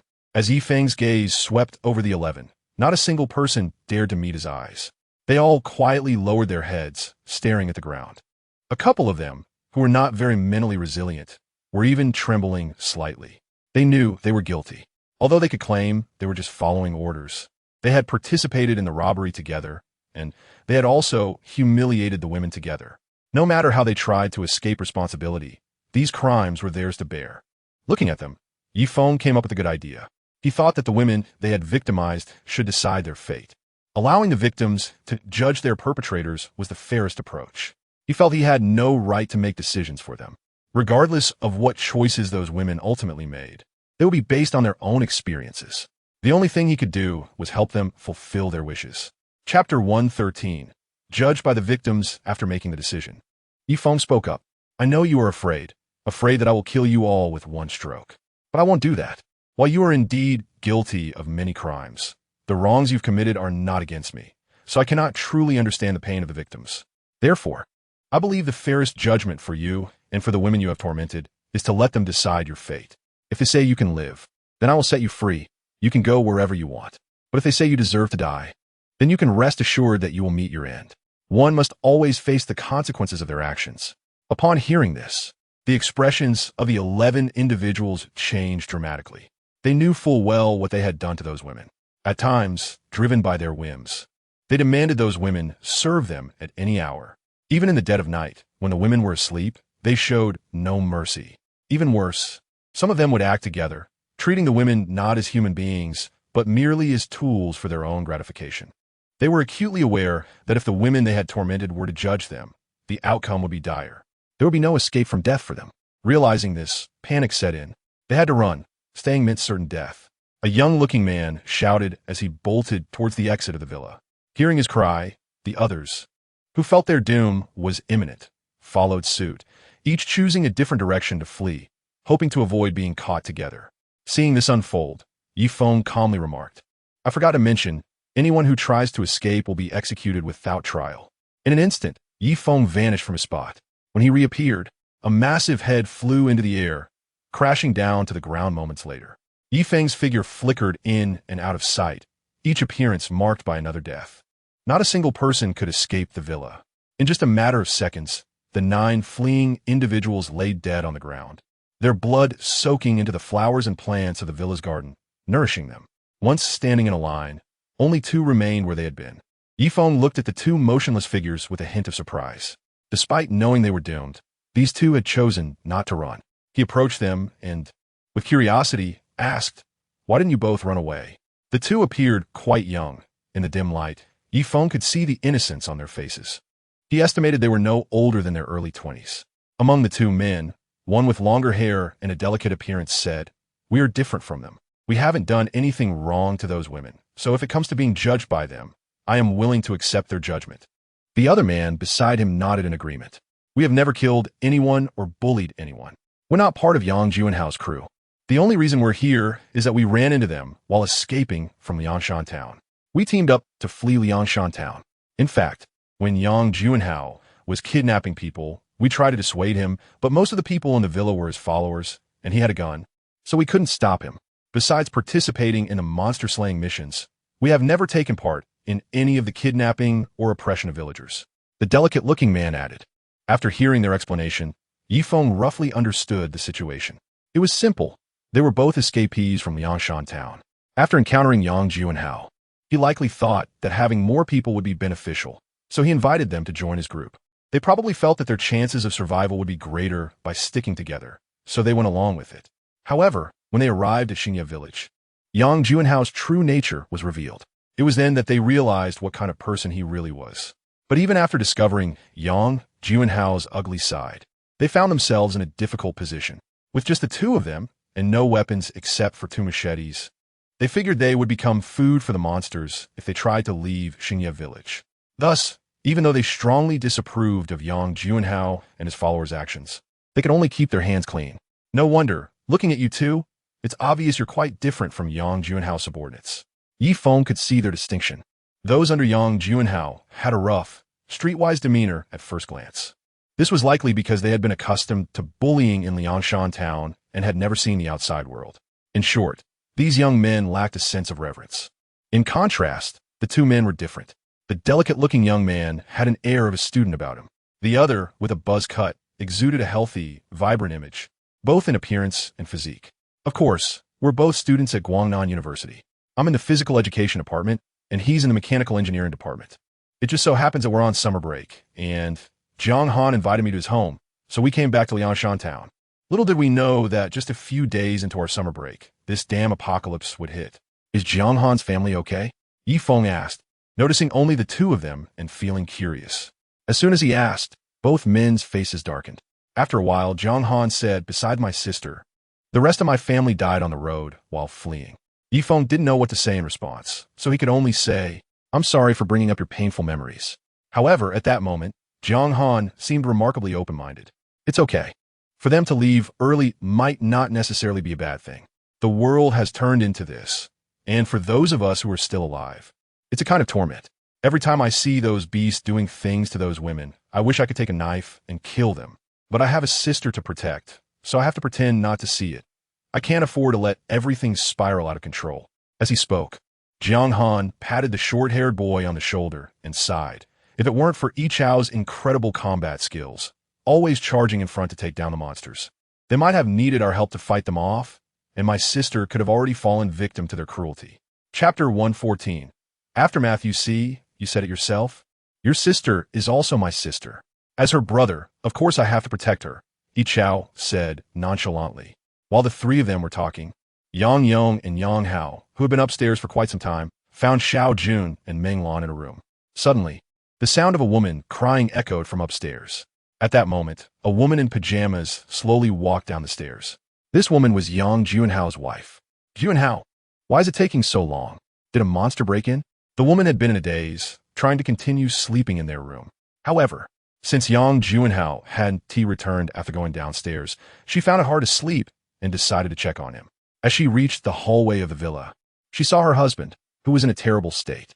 The remnants of sleep immediately vanished from her mind. When she scanned her surroundings and noticed 9 other bodies sprawled out in the yard, the overwhelming shock made her legs go weak, and she nearly lost control. With a trembling voice, she asked, "Jiang Han, Yi Chao, what on earth is going on?" Seeing familiar faces among the living, Meng Junya urgently inquired, "Isn't it obvious? Your husband has done countless bad deeds, and now others have come to take their revenge." Yi Chao replied with a hint of sarcasm. "Your husband has done terrible things, and you all are accomplices. Do you really think you're the good guys?" Meng Junya said, her anger rising. Hearing Meng Junya's accusations, Jiang Han didn't bother to defend himself. He simply stated in a calm tone, "If we are indeed guilty, we accept that. If those victims believe we deserve to die, then we won't argue against it." Jiang Han's straightforward words left Meng Junya momentarily speechless. At that moment, she also noticed someone she had never seen before. The person had a bloodied knife in hand, and looking at the hellish scene around her, she realized he was undoubtedly involved. Noticing Meng Junya staring at him, Feng didn't hide anything and directly admitted, "You don't need to keep looking. I killed everyone here. Oh, wait, to be precise, your husband lost an arm to me before being killed by Yang Yong and Yang Hao. You should understand their reasons for turning him into mush." Meng Junya was at a loss for words again. She certainly knew what her husband had done. As a woman, she hoped her husband would love only her. But before the apocalypse, she couldn't control Yang Juanhao, and after it began, it became even harder. Fortunately, Yang Juanhao mostly played around with other women while still favoring her most of the time, so Meng Junya just let it go. She never expected that his inability to control himself would lead to such a deadly consequence. Having followed Yang Juanhao for many years, she was not just a mere trophy wife. She followed Yang Juanhao only because her family was impoverished after graduating from university. Later, with a bit more wisdom than other women who only sought money, she managed to rise in status and marry Yang Juanhao. Now, Meng Jr. realized that she had to save herself. Otherwise, relying solely on her identity as Yang Juanhao's wife, her fate wouldn't be too promising. Just as Meng Jr.'s mind was racing, the sound of hurried footsteps echoed. A minute later, Yang Yong and Yang Hao descended with 6 women in tow. The 2 brothers supported their respective wives, while the other 4 women leaned on each other for support. Yang Yong and Yang Hao's wives appeared relatively normal, as they only had to endure Yang Juanhao's abuse. However, the other 4 women had been subjected to the torment of a dozen men. After days of suffering, their bodies had endured significant harm. This damage was not just physical, it stemmed more from psychological trauma. After being ravaged, they would instinctively avert their gazes whenever they saw men. "Don't worry, those men have already been dealt with, and you are free now," Yi Chao said to them. Upon hearing Yi Chao's words, the women couldn't hold back their tears. During their days of torment, they had longed for salvation. Now, they were finally free and no longer subjected to that humiliation. Watching the women weep, Yi Feng quietly waited for them to finish expressing their emotions. Once the sobbing subsided, Yi Feng spoke. "My task is almost complete. The other wrongdoers have been killed and receive their just deserts. The fate of these 2 now lies in your hands. If you decide to kill them, I can assist you. If you choose to spare them, that's fine too. Go ahead, make your choice." After saying this, Yi Feng gestured for them to proceed. The rescued women looked at Jiang Han and Yi Chao with tear-filled eyes. To be honest, since they hadn't participated in the capture or the abuse, and given that Yang Juanhao had rules preventing them from leaving the room, the rescued women didn't even recognize Jiang Han and Yi Chao. "Sister Xiaojun, do you know these 2? Yang Hao's wife, Ming Lan, asked. "I don't know them, but I think I saw their figures in the crowd when Yang Juanhao returned," replied Xiaojun. The other women echoed her sentiment. Their impression of Jiang Han and Yi Chao was merely a fleeting glimpse during Yang Juanhao's return. After so many days, their memories had become hazy. Since they were unfamiliar, they couldn't just decide to have them killed. That seemed a bit inappropriate. "Brother, since those men are dead, let's let these 2 go. They haven't done anything to us." One of the women who had been abused, a mature-looking woman, spoke up. She is the oldest among the 4 and has been comforting the other 3 women, helping them get through their darkest days together. "I have no objections. You are the victims. Since you've decided to let them go, they won't face any punishment." Finally, having settled things here, Yi Feng planned to attend to his own matters. "All right, I've dealt with those who needed to be dealt with, and I've served the justice that needed serving. The rest is up to you to decide. I'm off to take care of my own business. Hopefully, we'll meet again in the future." Yi Feng waved his hand, preparing to leave. Upon hearing that Yi Feng was about to go, Meng Jr. felt a sense of relief. The man's presence was overwhelming, and his aura was heavy with the scent of death. She couldn't guarantee that she would emerge unscathed under his influence. Chapter 115. Unexpected turn of events after Yi Feng left. Meng Jr. felt confident that she could rely on her connections with Jiang Han and Yi Chao to ensure her safety. After all, she hadn't done anything too outrageous. She wasn't a troublemaker and hadn't mistreated any of the women involved. Most of the time, she simply stayed in her room, reading books and enjoying the scenery. Since she, Jiang Han, and Yi Chao were the only college students in the entire villa, she often chatted with them when she felt bored. She also frequently shared snacks with Jiang Han's younger sister, which helped to foster a good relationship between them. When Jiang Han and Yi Chao heard that Yi Feng was leaving, they both sighed in relief.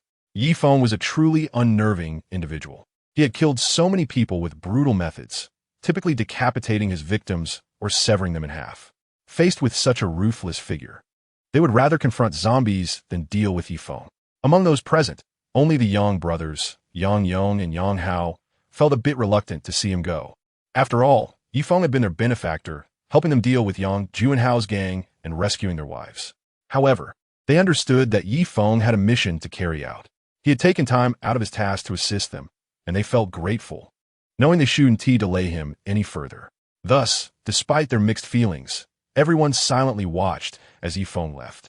At the abandoned airport of the Guangnan Military District, a transport plane sat quietly on the runway. On either side of the runway, two bodies in military uniforms lay lifeless. The rear ramp of the transport plane was wide open, but the massive cargo hold was completely empty. Not far from the plane, a vehicle resembling an armored car, but much taller, sped down the road. Behind the armored vehicle, several cars with high beams were desperately chasing after it. Inside the armored vehicle were the three women, Su Manin and the two pilots, Li Hen and Qi Nan. After Yi Feng lured away the golden-winged Dapeng, Li Hen skillfully landed the plane on the designated runway. Everything seemed to be going smoothly, and communication with the personnel sent by the Guangnan Military District was seamless. However, once the plane had landed and the engines were shut off, an unexpected turn event occurred. A group suddenly emerged from the darkness, opening fire without any warning or communication, killing two soldiers who had come to receive them. In an instant, everyone was stunned. Was Guangnan really this chaotic? Did they dare to kill soldiers? But there was little time for them to ponder the situation as the group surrounded the plane after shooting the welcoming soldiers. Perhaps because the transport plane was still relatively intact, they had designs on it and didn't fire immediately. Instead, they shouted for the occupants to surrender, claiming to be members of the Qinglong gang, which sounded quite imposing. Of course, Li Hen would never choose to surrender. Even though the assailants had surrounded the plane and had the advantage in numbers, they had no idea what the transport plane was actually carrying. When a massive and imposing armored RV burst out of the cabin, everyone was left dumbfounded. Was this really happening? Or were they on the set of a Fast and Furious movie? What do they possibly do now? By the time they snapped back to reality and started shooting, the RV, boasting the same horsepower as a military armored vehicle, had already sped away far in the distance. At that moment, Li Hen and Qi Nan were in the driver's seat, skillfully maneuvering the vehicle while evading their pursuers. Meanwhile, Su Manin was fixated on her positioning device, not missing any changes on the screen. "Sister Manin, what's the current location of Yi Feng?" Lin Muxua asked, her tone tinged with urgency. It was no wonder she felt anxious. The group chasing them had charged out as soon as the plane landed. After taking out the two soldiers sent by the Guangnan Military District to pick them up, nearly 20 armed individuals surrounded them and the aircraft. Fortunately, Li Hen kept his composure. He quickly got everyone onto the bulletproof armored RV. Once the RV was out, the attackers, lacking armor-piercing rounds, found themselves at a loss. Moreover, their vehicles were nothing more than ordinary family cars, which couldn't possibly block the much heavier armored RV, leading to the current predicament. Li Hen drove the armored RV, not daring to stop, while the pursuers relentlessly chased after them, hoping to force Li Hen and his group into a corner where they would have to halt. At this moment, not only was Lin Muxua anxious, but even the usually composed Li Hen spoke up. "Miss Su, what's Yi Feng's current location?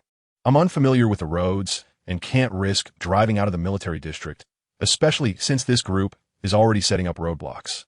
Our maneuvering space is shrinking fast." Su Manin glanced at the red dot representing Yi Feng, which was rapidly moving, and quickly replied, "Almost there. Yi Feng is on the move again and picking up speed. We just need to hold on a little longer." Su Manin wasn't lying. Due to Yi Feng's intervention to assist Yang Yong and the others, time had been delayed. Therefore, Yi Feng was now using his lightning powers to enhance his speed, disregarding the rapid depletion of his energy. At this moment, he was like a bolt of lightning darting through the narrow forest paths. Many creatures that came out to forage at night only caught a glimpse of a white flash before it vanished into the distance. Upon hearing Su Manin's response, everyone let out a sigh of relief. Despite the numerous and well-armed pursuers behind them, just thinking about Yi Feng gave them confidence. After the battle at Wangmu Mountain Base, they viewed Yi Feng as an invincible presence. No creature could defeat him. Damn it, their vehicle can really take a beating. Not a single bullet has penetrated. A fierce-looking man among the pursuers spat angrily. "It's all right. I've already instructed Xiao Wu and the others to set up roadblocks. Once we block every road here, they'll be like fish in a barrel, and that car of theirs will ultimately belong to us." Sitting in the back of an off-road vehicle, a man with slicked back hair and an air of arrogance spoke casually, his tone filled with determination. "Wise choice, Wei Xiao. You know that at night, they can't see the road clearly, so they won't dare to leave the military zone. As long as we block all the intersections, no matter how powerful their vehicle is, they'll have no choice but to stop," said another man in the driver's seat, throwing in a compliment at the right moment. Of course, Otherwise, why would the boss have assigned me to lead this operation? Wei Xiao replied, fully embracing the praise from his subordinate without a hint of modesty, his pride evident. Chapter 116. The ruthless Wei Xiao of the Qinglong gang as the man in the driver's seat continued to flatter him. Wei Xiao's walkie-talkie buzzed. Pressing the answer button, he heard a man's voice on the other end. Wei Xiao, it's Xiao Wu. We're almost done encircling them here at the training ground. You can come over now. Hearing the good news from his subordinate, Wei Xiao revealed a devilishly confident smile. No matter how powerful the car is, can escape from my grasp? Wei Xiao gave a hard slap on the back of the driver's seat, excitedly saying, Amin, hurry up and drive to the training ground. I want to see who dares to defy the Qinglong gang. Inside the armored vehicle, Li Hen looked at the road ahead, which was completely blocked. He quickly slammed on the brakes. This road was passable just moments ago, but now it was completely shut down. I estimate there aren't many routes left in this military camp, Qin Nan calmly analyzed. Li Hen didn't respond. Instead, he turned the steering wheel smoothly, making a U-turn to continue moving forward. He knew Qin Nan was right, but he felt powerless to respond. After witnessing the brutal deaths of the two soldiers sent to retrieve them, he had a deep understanding of the firepower possessed by this group. The weapons they had were absolutely not something civilians could own in a gun-restricting country like Huagua. Even departments like the Guard Bureau couldn't possess such powerful weaponry. The weapons they used could only be found in the military. If that was the case, there was only one possibility. They had obtained these weapons from many soldiers after the apocalypse began. If they were scavenging, that would imply an entire squad had to be wiped out for that to happen. However, if soldiers with much stronger combat capabilities than ordinary people were dead, then how could the protected individuals remain safe and even find military weapons afterward? One must understand that monsters do not care whether you are a civilian or a soldier. To them, humans are merely food. If they weren't scavenging, whether through robbery or theft, it proved that they had lost all fear of the military. They might have even killed the soldiers who were supposed to protect them. In such a situation, if they were cornered by this group, there was no way to reveal their military identity or fight to the death successfully. Therefore, Li Hen's current thought was clear. He would hold out until Yi Feng arrived. No matter how formidable this group was, they absolutely could not be a match for Yi Feng. This was the safest choice. Li Hen drove the armored vehicle at high speed on one of the few remaining roads. Little did he know, he had already fallen into a trap meticulously set by Wei Xiao and his crew. When Li Hen drove the vehicle into the military camp's training ground, all the entrances and exits had been blocked off by Xiao Wu and his men in advance. Now, Li Hen and Su Manyin had become trapped birds in a cage. Faced with such a dire situation, Li Hen, as a seasoned veteran, remained surprisingly calm. He turned to Su Manyin behind him and asked, "Where is Yi Feng now? And how long until he arrives?" Su Manyin had been monitoring the locator device in her hand. Upon hearing Li Hen's inquiry, she quickly replied, "According to the locator, Yi Feng will arrive in about 10 minutes. 10 minutes should be manageable." After learning Yi Feng's location and estimated arrival time, Li Hen immediately made a decision. They could only wait. They absolutely could not leave the RV. Without the protection of the armored vehicle, they would be like fish on a chopping block. He was also worried about one more thing. The three women in the RV, including Su Manyin, were all stunning beauties with looks above 90 out of 100. If the group outside saw them, especially in this lawless apocalypse, their intentions would be all too clear. Therefore, they could only wait it out. We can't go out now. The area around the RV is quite open, making it ideal for shooting.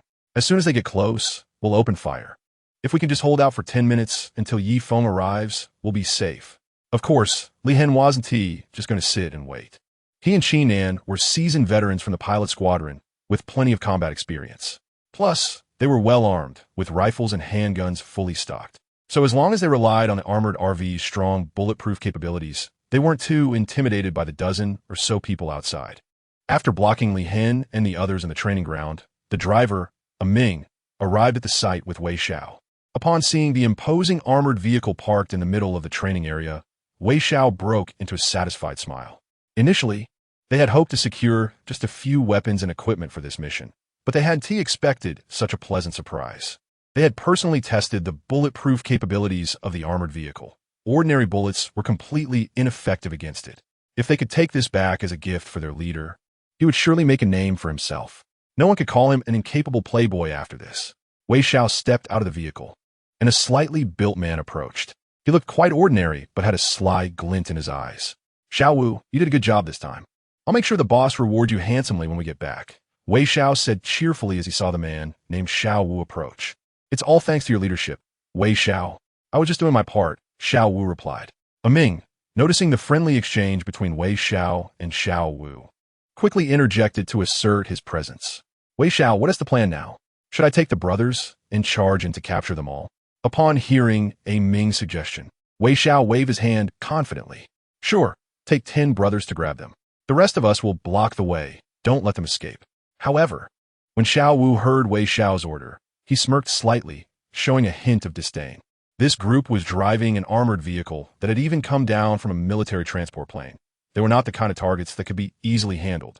Weapons are definitely not in short supply, and with armored vehicles providing cover, the difficulty of launching an attack increases significantly. Charging recklessly would only lead to casualties without guaranteeing success in taking down the people inside the vehicles. This is a problem that anyone with a bit of sense could see, but only someone as clueless as Westbrook wouldn't get it. However, even though he recognized the issue, Xiao Wu chose not to voice it. Speaking up would not only embarrass Westbrook, who has the intellect of a pea, but it also wasn't necessary. He wasn't here to show off in front of such an idiot. He had a critical mission assigned by his organization. As long as he could keep this fool alive, that was all that mattered. The rest? He couldn't care less. Chapter 117. It's not that we're incompetent, it's just that the enemy is too strong. Amin, armed with a military assault rifle, cautiously approached the armored vehicle with 10 of his companions. Inside the vehicle, Li Hen and Xin Nan held their guns firmly with one hand while resting the other on the car door. They had already discussed their plan. As soon as the enemy got close, they would open the door, use the armored door as cover, and repel the attackers. Afterward, they would quickly retreat back inside the vehicle.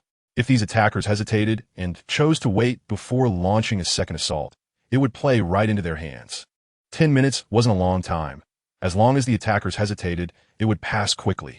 At this moment, Amin led his companions, all of whom pretended to move forward in a crouch formation. However, they had never received any professional training, and their movements were merely imitations, accomplishing less than half of what was intended. They had previously been able to kill and seize weapons not because of their strength, but because the soldiers sent to rescue them had naively trusted them with their backs exposed. In a situation where the attackers were unwary, it was easy for them to succeed. Is the distance close enough? Wait a bit longer. We must inflict pain on them with our first strike to deter a second attack soon after, Li Hen thought to himself, closely monitoring the approaching enemy. When the distance was finally right, he gave a low command. Now, upon receiving the order, Qin Nan swiftly opened the car door and exited with fluid precision. Without even steadying herself, she pulled the trigger. Bullets erupted from her weapon, lighting up the dark night. On the other side, Li Hen's movements were equally smooth. His shooting speed even surpassed Qin Nan's by a fraction. Continuous streams of fire erupted, directed straight at Amin and his group. In the past, under Xiao Wu's command, they had always completed their missions with ease. This led them to believe in their own strength and look down on those so-called trained soldiers. But now, without Xiao Wu's guidance, and with Li Hen and Qin Nan already prepared, they finally realized their actual level of capability. My leg has been hit. My hand has been shot. It hurts so much. One of them cried out. Quick, find a place to hide. Don't panic. As Li Hen and Qin Nan's sudden assault achieved significant results, the attackers, despite their instinct to disperse, were not spreading out enough, especially around Amin. 5 people had clustered close to him. Li Hen noticed this situation, and thus most of the bullets were directed at Amin's group. Amin had initially thought he had taken on an easy job, but he never expected the enemy's firepower to be so fierce. Miraculously, he was not hit in this round of fire, but he was already terrified. He quickly crouched down and fled clumsily in the direction they had come from. Seeing their leader running away, the others dropped their psychological burdens and hurriedly turned to escape in disarray. Damn it, a bunch of useless idiots, Russell exclaimed as he watched a group of people retreating in disarray. Xiao Wu, on the other hand, maintained a disdainful demeanor, but thankfully it was night, and no one noticed his behavior. Amin rushed back to Russell, panting heavily, and started venting his frustrations. Russell, their firepower is too strong. We couldn't get close at all. Amin had made up his mind while fleeing. He had to find a way to distance himself from this mess. The reasoning was simple. It wasn't that they were incompetent, but rather that the enemy was too powerful. Russell, of course, had seen the situation ahead. He clearly noticed that there were only 2 people on the opposite side, armed with 2 guns. Meanwhile, their side had 11 people and 11 guns. This was clearly an advantage for them. How could Amin claim that the enemy had overwhelming firepower? Did they really think Russell was that easily fooled? In frustration, Russell slapped Amin on the head. Do you think I'm an idiot? There are only 2 of them with 2 guns. If you can't handle that, then you might as well go back to the supply collection team. Upon hearing that Russell might transfer him to the supply collection team, Amin panicked. In the Qinglong gang, the supply collection team was known for having the highest casualty rates. The reason for the high casualties was that their work took place in cities heavily populated by monsters. Only cities had abundant supplies, and they were responsible for finding these supplies and bringing them back to the gang's base. This job was anything but easy. Every time they went out, each member of the supply collection team was assigned KPIs. If they failed to bring back enough supplies, they would face punishment. The nature of the punishment varied. Sometimes, if the gang leader was in a good mood, it would just be a few slaps. But if the leader was in a bad mood, the punishment could be severe. As a result, not many people in the Qinglong gang were willing to join the supply collection team. Most of the members were newcomers, not by choice, but because the gang mandated that every newcomer must serve time in the supply collection team before joining the action squad. Amin had finally made it through that phase, and he certainly didn't want to go back. Russell, just give me one more chance. I promise I'll take them down, Amin pleaded, hoping for another opportunity. Russell kicked Amin hard in the leg, suppressing his anger. This is your last chance. If you fail again, you know what the consequences will be. Yes, we understand, Amin quickly replied, turning to sprint toward the armored vehicle. The others who had returned also realized that if they failed this time, they would face dire consequences. So, they hurried to follow Amin, hoping to save themselves. At this point, only 7 people remained uninjured. The other 4 had been slower due to their injuries and were taken down by Li Hen and Qin Nan. As they looked at the bodies of their fallen comrades lying on the ground, coupled with the chilling evening breeze, a wave of dread washed over them. Brother Ming, what should we do next? A companion asked, his voice trembling slightly. It's death either way, so we might as well take a gamble, Ming replied fiercely. But this time, we can't all attack from the same direction. We'll split up. The 7 of us will spread out and launch our assault from 4 different directions. They only have 2 people, so they won't be able to cover all the angles. This way, maybe 2 or 3 of us will get hit. But the rest can use that opportunity to push forward and complete the mission. But what if I'm the one who gets hit? Someone said, looking despondent. Ming patted him on the shoulder and reassured him. Then it's all about luck, who rolls the dice higher or lower. Meanwhile, seeing his subordinates huddled together without making a move, Wei Xiao shouted angrily, "What are you waiting for? If you don't take action now, you'll be stuck in the collection team for the rest of your lives." Chapter 118. The RV capsizes. Danger approaches upon hearing Westbrook's threat. The 7 of them couldn't help but shiver. "Let's go. Good luck, everyone," Amin said, choosing a direction with a determination reminiscent of Jing co-crossing the Yi River. The others also picked their paths, crouching low as they launched their second attack. This group had learned from their mistakes. They were not going to make it easy to counterattack this time. Qinan sighed, a bit worried. Li Hen, however, remained calm.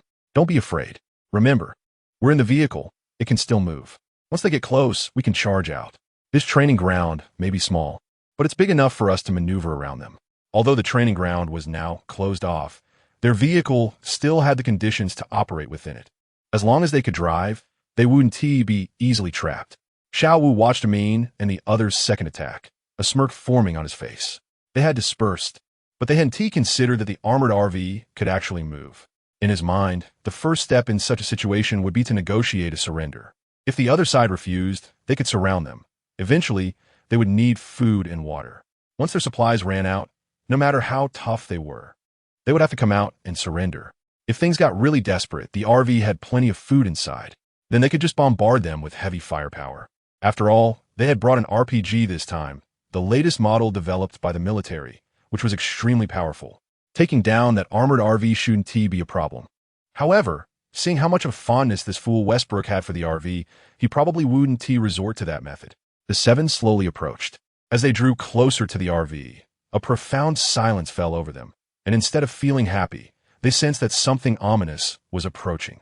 Just as they nervously continued forward, the RV's engine roared to life.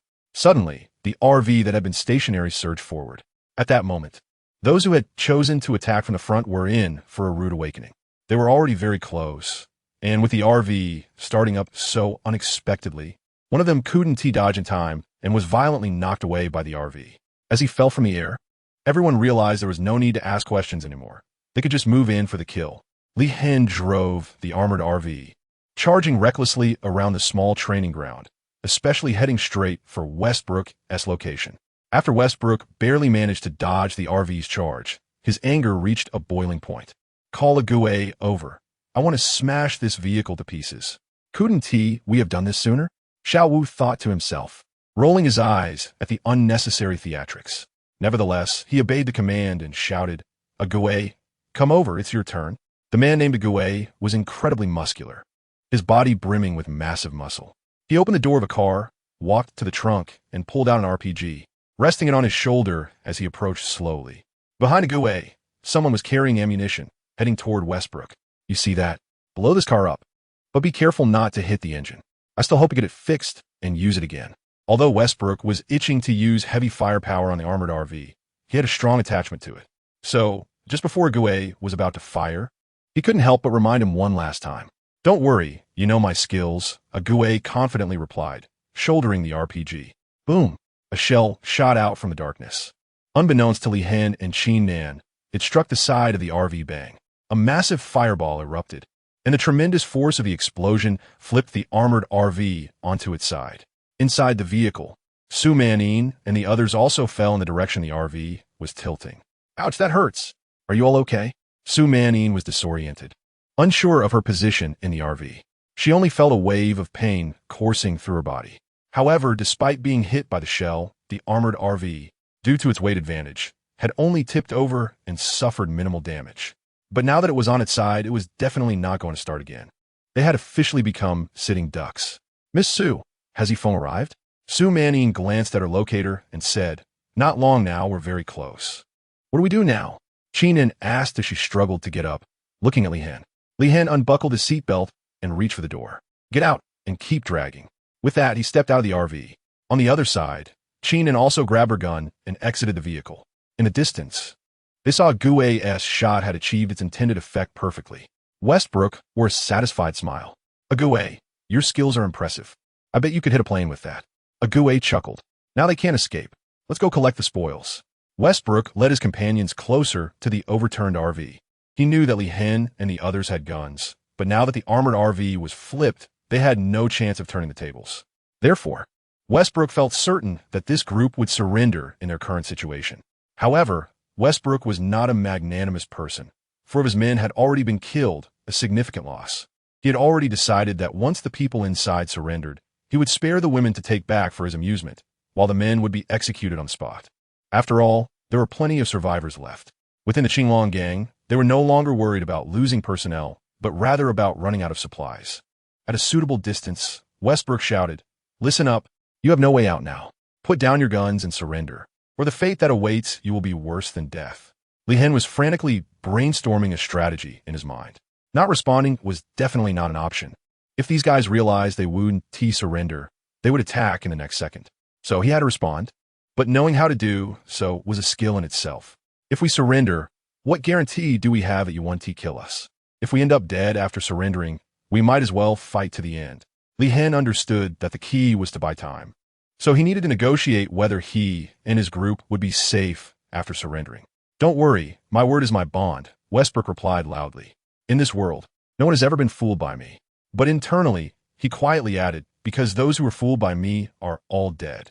Chapter 119. A comparison of the fortunes of good and bad people. Oh, it's you, Westbrook. I've heard so much about you. So, what kind of rewards can we expect if we surrender? Both of us are skilled shooters. If you take us in, we could become your right-hand man. Li Hen continued to stall for time. Upon hearing Li Hen's suggestion to accept them, Westbrook felt a flicker of interest.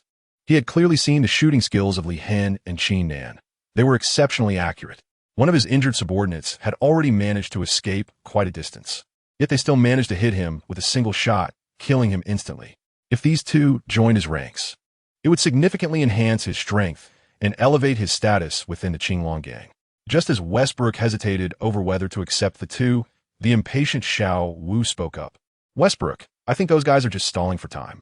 Westbrook, lost in thought, was interrupted and immediately retorted, "What do you mean stalling? This is a sincere and friendly conversation. Besides, even if they are stalling, who could possibly come to their rescue out here in the wilderness?" Seeing that Westbrook was too foolish to heed his warning, Xiao Wu reluctantly added, "There might actually be someone coming to help. After all, we're not too far from the new base of the Guangnan military district, and the 2 soldiers we killed earlier were from there." Upon hearing this, Westbrook finally stopped daydreaming. Damn it, they dare play games with me? Brothers, let us go. Whatever it takes.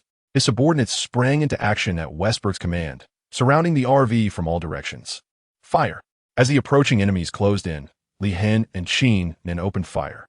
Their bullets flew as if they were free, managing to suppress over a dozen men, preventing them from advancing even a step. At that moment, something akin to a grenade was thrown their way. Li Hen and Qin Nan quickly sought cover. However, instead of the expected explosion, a thick white mist rapidly enveloped them, obscuring their vision completely. These fools, they barely had any smoke grenades left, and they wasted one here. Westbrook cursed in frustration upon seeing his men deploying a smoke grenade. The Qinglong gang had plenty of guns and ammunition, but they were low on special equipment like grenades and smoke bombs, and he didn't have many himself. With their vision obscured, Li Hen and Qin Nan could see nothing in front of them. Both of them, experienced in combat, knew that if they remained outside under such conditions, they would be sitting ducks.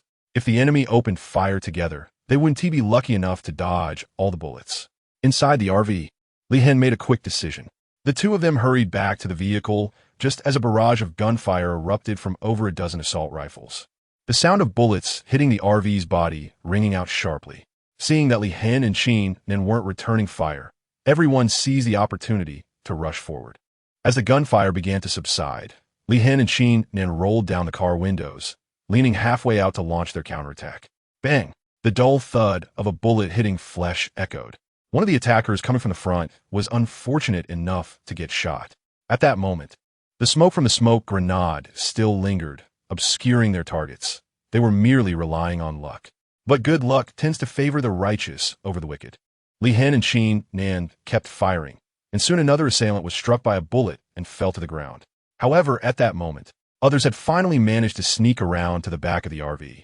One henchman quietly approached the rear of the vehicle, gasping for breath, feeling his legs weaken. They had mostly engaged in ambushes before and had never experienced such a desperate assault. Yet he was fortunate to be right beside the RV now. If he timed it right and took out those 2, the credit would be his. As he patiently waited, he could faintly hear a woman's voice coming from behind the thick bulletproof steel of the RV. He leaned in closer to listen intently. "Mu Shui, how are you? Can you hold on?" Inside the overturned RV, Su Manin and the others were huddled together. Su Manin looked at Lin Mu Shui's painful expression, filled with worry. When the RV flipped, she and Ning Shu had been relatively lucky, sustaining only minor injuries. But Lin Mu Shui was less fortunate. Her right hand had been crushed and was now broken. They didn't dare to move her around too much, so they found something to cushion her injury. The intense pain from the fracture was nearly unbearable for Lin Mu Shui. She was sweating profusely, her face contorted in agony. But she tried her best to stifle her cries, gritting her teeth to endure the pain coursing through her body. The eavesdropping henchman finally confirmed that there were women inside the RV, and not just one. Ecstatic, he shouted, "Boss Wei, there are women in the vehicle." It was no surprise he was thrilled. In this apocalypse, beautiful women were like currency, valuable for trading with other factions for supplies. If he could not only bring back an armored RV, but also a few attractive women, he would surely receive a hefty reward from the gang. In the distance, Wei Xiao heard his subordinates shout and couldn't hide his excitement. As a man with a voracious appetite for women, he had grown tired of those in the shelter built by the Qinglong gang. He was in need of some fresh faces to satisfy his cravings. To his astonishment, it turned out there were women in what appeared to be a military vehicle. Could they be female soldiers? Wei Xiao fantasized while excitedly shouting, "Get them! Once we secure them, we'll have a day of fun at the Yihong courtyard." Upon hearing the reward, all the attackers surged with renewed enthusiasm. The Yihong courtyard was a place established by the Qinglong gang in the shelter, a venue for their members to enjoy. Such places were known as brothels in ancient times, and in modern terms, they were referred to as clubs. The Qinglong gang has placed all the women who have been used by its higher-ups in the Yihong courtyard. Every day, They are only given food, and their sole task is to entertain the men, to enjoy oneself in the Ehong courtyard. Unless you are part of the upper echelon, you can only enter with a small reward ticket. Once inside, as long as the woman you have your eye on is not with another client within the designated time, you can indulge as you please. This place is a dream destination for all the men in the refuge. Moreover, they've been granted a full day of unrestricted fun, and they're already imagining themselves in the throes of passion. Charge ahead. Their adrenaline is fully activated. At this moment, they are indifferent to any dangers that lie ahead. Chapter 120. Arrival. Qin Nan looked at the person rushing towards him like a wild beast, his face expressionless. He continued to fire his weapon relentlessly. Li Hen was the same. However, they were in the vehicle, only able to shoot at the enemies in front of them. They couldn't cover the blind spot behind them at all. Thud, thud, thud. That was the sound of the glass being struck. Su Manning looked up and saw someone outside the RV using the butt of a rifle to pound on the bulletproof glass. The glass, designed for protection, was not only incredibly tough, but also made of 3 layers stacked together, providing excellent defense. This meant that the person outside couldn't break the glass immediately. The sound of the glass being hit reached Li Hen and Qin Nan in the driver's seat, but they had no time to worry about it, as they had run out of bullets. What do we do? I'm out of ammo over here, Qin Nan said, feeling his ammo belt and realizing he had used his last magazine. I'm out too. Let's retreat to the cabin and fight them up close with knives, Li Hen said, tossing his gun aside and pulling out his combat knife as he crawled into the cabin. Qin Nan followed closely behind. When Li Hen entered the cabin, he was surprised to see Su Manning looking calm and relaxed, rather than panicked. After a moment of confusion, a joyful expression spread across his face. Yi Feng is here? Su Manji Natif. Yes, he is here. As night fell, the world, now devoid of electricity, seemed to revert back to primitive times, engulfed in darkness. Yet, within this small training ground, it was brightly lit. Several vehicles had their headlights on, illuminating the training area as if it were daytime. Yi Feng, feeling anxious as the wind whistled past him, could hear the distant gunfire from the training ground even from afar. The unusual sound indicated to him that Su Manning and the others were in trouble. He pushed himself to the limit, and after a frantic sprint of several minutes, he arrived at the training ground. Upon reaching the training area, Yi Feng hesitated not for a moment. He pushed off the ground with all his strength, transforming into a streak of white light that shot up into the sky. After clearing the training ground's wall, he began to descend slowly. Mom, come see the superhero, was the thought of everyone present. As Yi Feng, surrounded by crackling electricity, descended from the sky, everyone was left speechless, staring in awe at this miraculous scene. In the dark night, the lightning surrounding Yi Feng illuminated his surroundings, making him appear like a god of thunder. No one dared to attack the RV anymore. Yi Feng had captured everyone's attention. When he landed on the ground, the lightning that surrounded him gradually faded, revealing his true form. Yi Feng slowly walked toward the RV.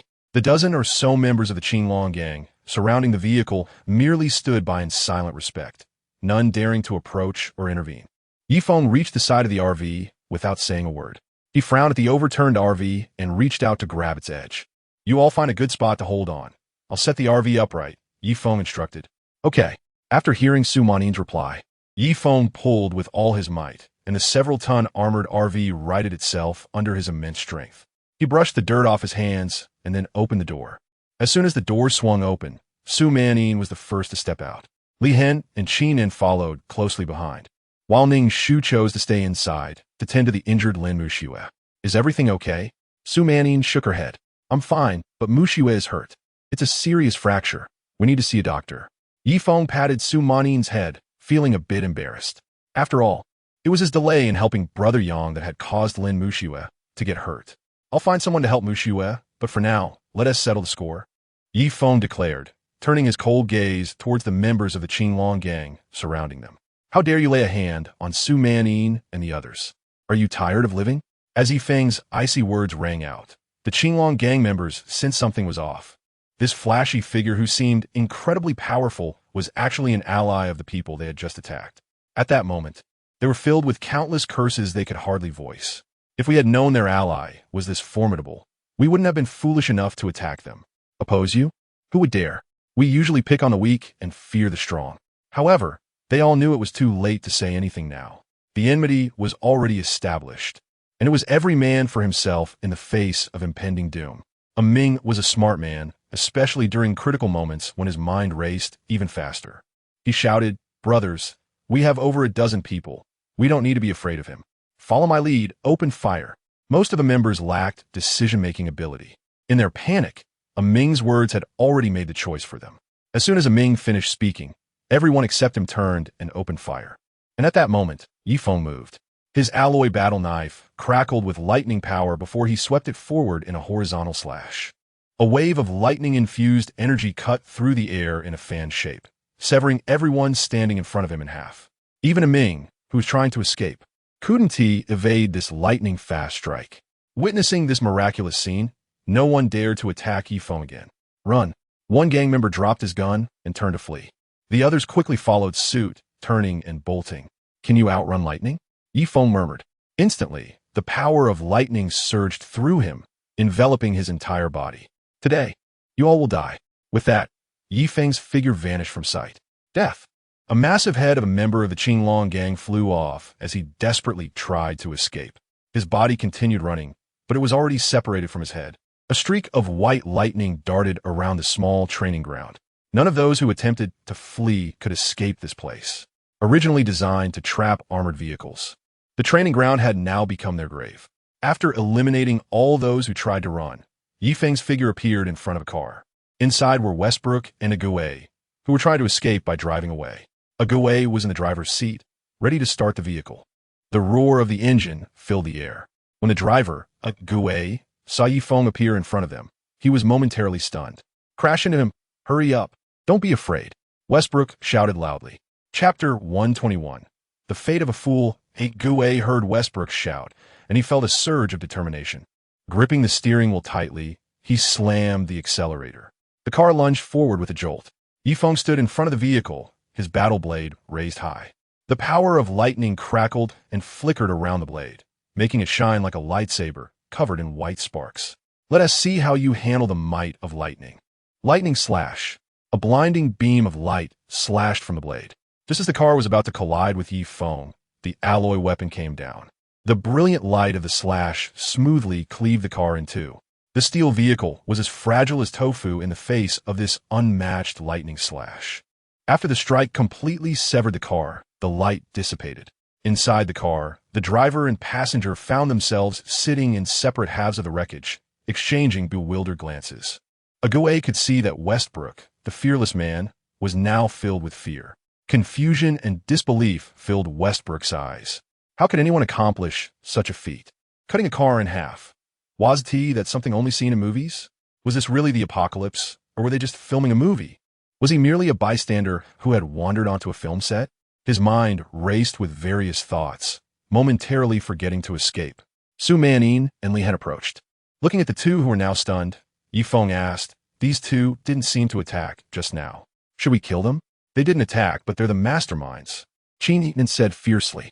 Meanwhile, Westbrook, who had been in a daze, regained his composure when he saw this stunningly beautiful Su Manin walking over. Even at this life-and-death moment, his lecherous nature hadn't vanished.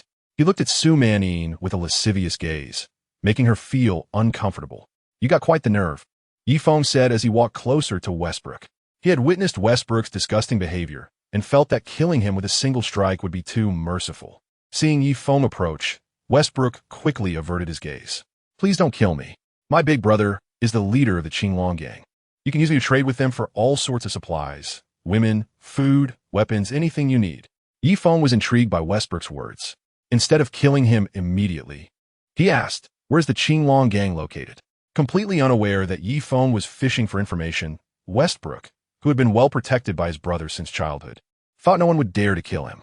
He had always found that mentioning his brother's name and the Qinglong gang made everyone back off. He quickly replied, "Our Qinglong gang's refuge is located in Yuan County, not far from here. I could take you there, and I guarantee my brother will provide you with anything you want." "Very good. I'm quite satisfied with your response," Feng said to Westbrook. Upon hearing Feng's words, Westbrook felt a sense of relief wash over him, thinking that he had finally saved his own life. After realizing he was safe, he couldn't help but steal a glance in Su Manin's direction. His desire was suddenly ignited. The woman before him was the most beautiful he had ever seen in his life. None of the women from the brothel could compare to her. He thought to himself that as soon as he returned to the Qinglong gang, he would spare no expense to win over this woman. Just as he was secretly eyeing Su Manin, a knife appeared right in front of him. "You are the most daring person I've ever met." When Westbrook realized his sneaky glance had been caught, he showed no signs of panic. He boldly replied, "What is one woman? Name your price, and when I get back to the Qinglong gang, I'll have my brother buy her." Yi Feng shook his head in silence, thinking this guy was not just foolish but also arrogant. However, it seemed like he was more foolish than anything else. "All right, enough chit-chat. You're on your way," Yi Feng said. As soon as the words left his mouth, he thrust the alloy combat knife forward. The sharp blade instantly shattered the glass and pierced Westbrook's chest, leaving him feeling a chilling shock. Westbrook looked down at the knife embedded in his chest in disbelief. One thought raced through his mind. Damn it, so this is what on the road means. Yi Feng gently pulled the knife out. As the blade was withdrawn, Westbrook's life came to an end. His body leaned forward with the removal of the knife, and his head struck heavily against the glass. After killing Westbrook, Yi Feng did not forget that there was still someone else in the other half of the car. When Ague saw Westbrook get stabbed in the chest, he realized something was wrong. He opened the car door and scrambled to escape the training ground. Yi Feng, however, was too lazy to chase him down. He raised his hand and flicked it. A thin white lightning bolt shot from his palm. The lightning, like a slender snake, struck Ague in the back as he tried to flee several dozen meters away. Upon being hit, the immense destructive power of the lightning instantly created a small hole in Ague's back. Though the hole was small, it was enough to be fatal. Ague's running body froze, and he slowly collapsed to the ground. After eliminating all the enemies, the group returned to the vehicle. Inside the armored RV, Lin Muxue was now with her eyes closed, her face pale, looking very unwell. Seeing everyone return, Ning Shu, who had been taking care of Lin Muxue, said anxiously, "Mushua's injuries look quite serious. We need to think of a way quickly." Yi Feng didn't have any good solutions either. They were currently located at an abandoned military camp in the Guangnan military district. For the sake of stealth, this camp was built far from Guangnan City. Moreover, even getting to the nearest county town would take some time. Even if they could make it to the county town, given the current situation, there would be no doctors available around the clock to tend to them. It's a relief to find some medicine in the hospital. Seeing Yi Feng's worried expression, Li Hen suddenly remembered that the military had trained them for such emergencies. And Qi Nan was one of the best soldiers in that regard. "Qi Nan, I recall you studied battlefield emergency procedures, right? You were among the top of your class. Can you take a look at Miss Lin's injuries?" As soon as Li Hen finished speaking, Qi Nan quickly shook her head in refusal. Feeling a bit embarrassed, she said, "It's not that I don't want to help, but what I learned was primarily about treating external wounds, cleaning the injury, removing a bullet, and stitching up wounds. While I did learn how to reset dislocated bones, Miss Lin's situation likely involves a fracture, which is different from a dislocation. If I'm not careful during treatment, her condition could worsen." Chapter 122. The mysterious town on the journey. After Qin Nan finished speaking, the RV fell into a deep silence. After a while, Yi Feng broke the silence and asked, "Li Hen, can you get in touch with the Guangnan military district? As it stands, they're the only ones confirmed to have doctors and medical supplies." "I can, but not from the car. We can use a dedicated signal booster on the plane to contact the Guangnan military district," Li Hen replied confidently. "Then let us head to the plane," Yi Feng said. With that, Li Hen and Qi Nan got out of the RV and returned to the cockpit. They started the vehicle and drove towards the aircraft's parking area. Once they reached the plane, Li Hen and Qi Nan began to contact the Guangnan military district while Yi Feng waited in the RV for their return. "Can you hold on?" Su Manin asked Lin Muxue with concern. Lin Muxue's face was extremely pale, but she nodded in response. "I'm fine, Sister Manin. A fracture won't kill me. It just hurts a bit," she reassured her. Su Manin gently touched Lin Muxue's face, saying, "Just hang in there a little longer. We'll get you to the Guangnan military district for treatment soon." Lin Muxue forced a weak smile and nodded. As they anxiously waited, Li Hen and Qin Nan returned. "How'd it go? Were you able to make contact?" Yi Feng asked. Gasping for breath, Li Hen replied, "We got through. The Guangnan military district has given us the geographical coordinates of their new base and the route to get there. What are we waiting for? Let us go." Ning Su urget impaciently. However, Li Hen appeared somewhat hesitant. "What is wrong?" Yi Feng inquired. "The Guangnan military district informed me that on the way to their new base, We will pass through a small town. That town is very strange. None of the people they sent to investigate have returned. They estimate that there are at least level 3 awakened monsters inside, Li Han explained. Upon hearing this, Su Manning sensed something was off. Wait a minute. If that's the case, how did the 2 people from the Guangnan military district come to get us? Li Han began to explain. Even though the Guangnan military district has abandoned this military camp, they still have people stationed here, rotating every 7 days.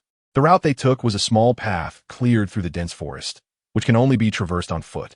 Our armored RV is too large to fit on that path. After hearing Li Han's explanation, Su Manning fell silent.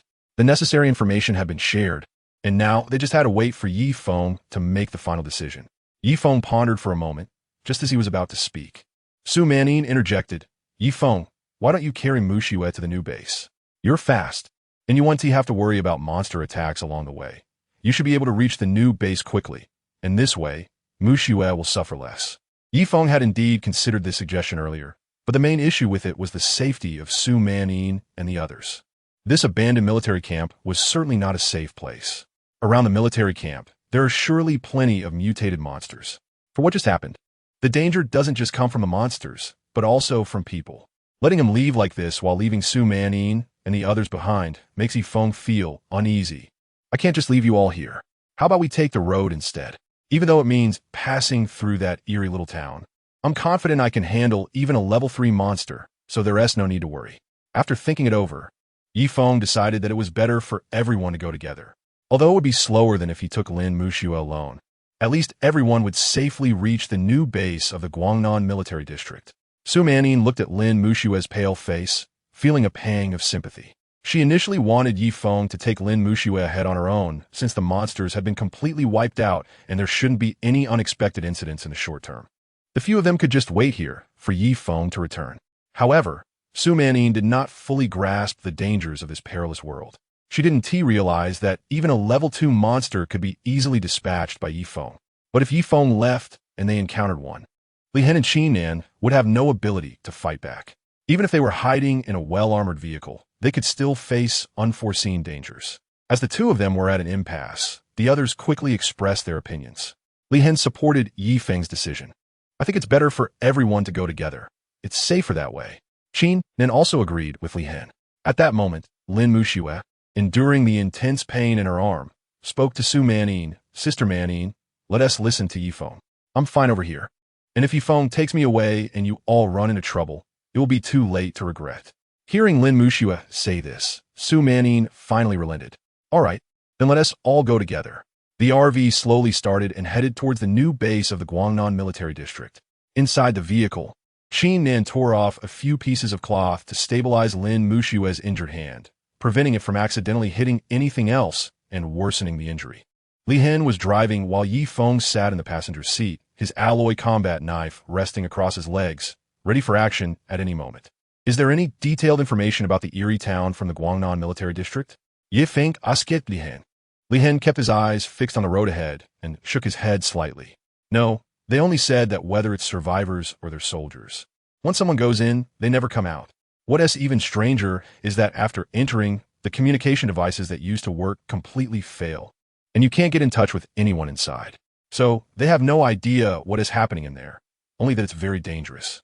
Li Han's description left Yi Feng puzzled about what kind of monsters might be in that town, despite having 2 years of apocalyptic experience from his past life.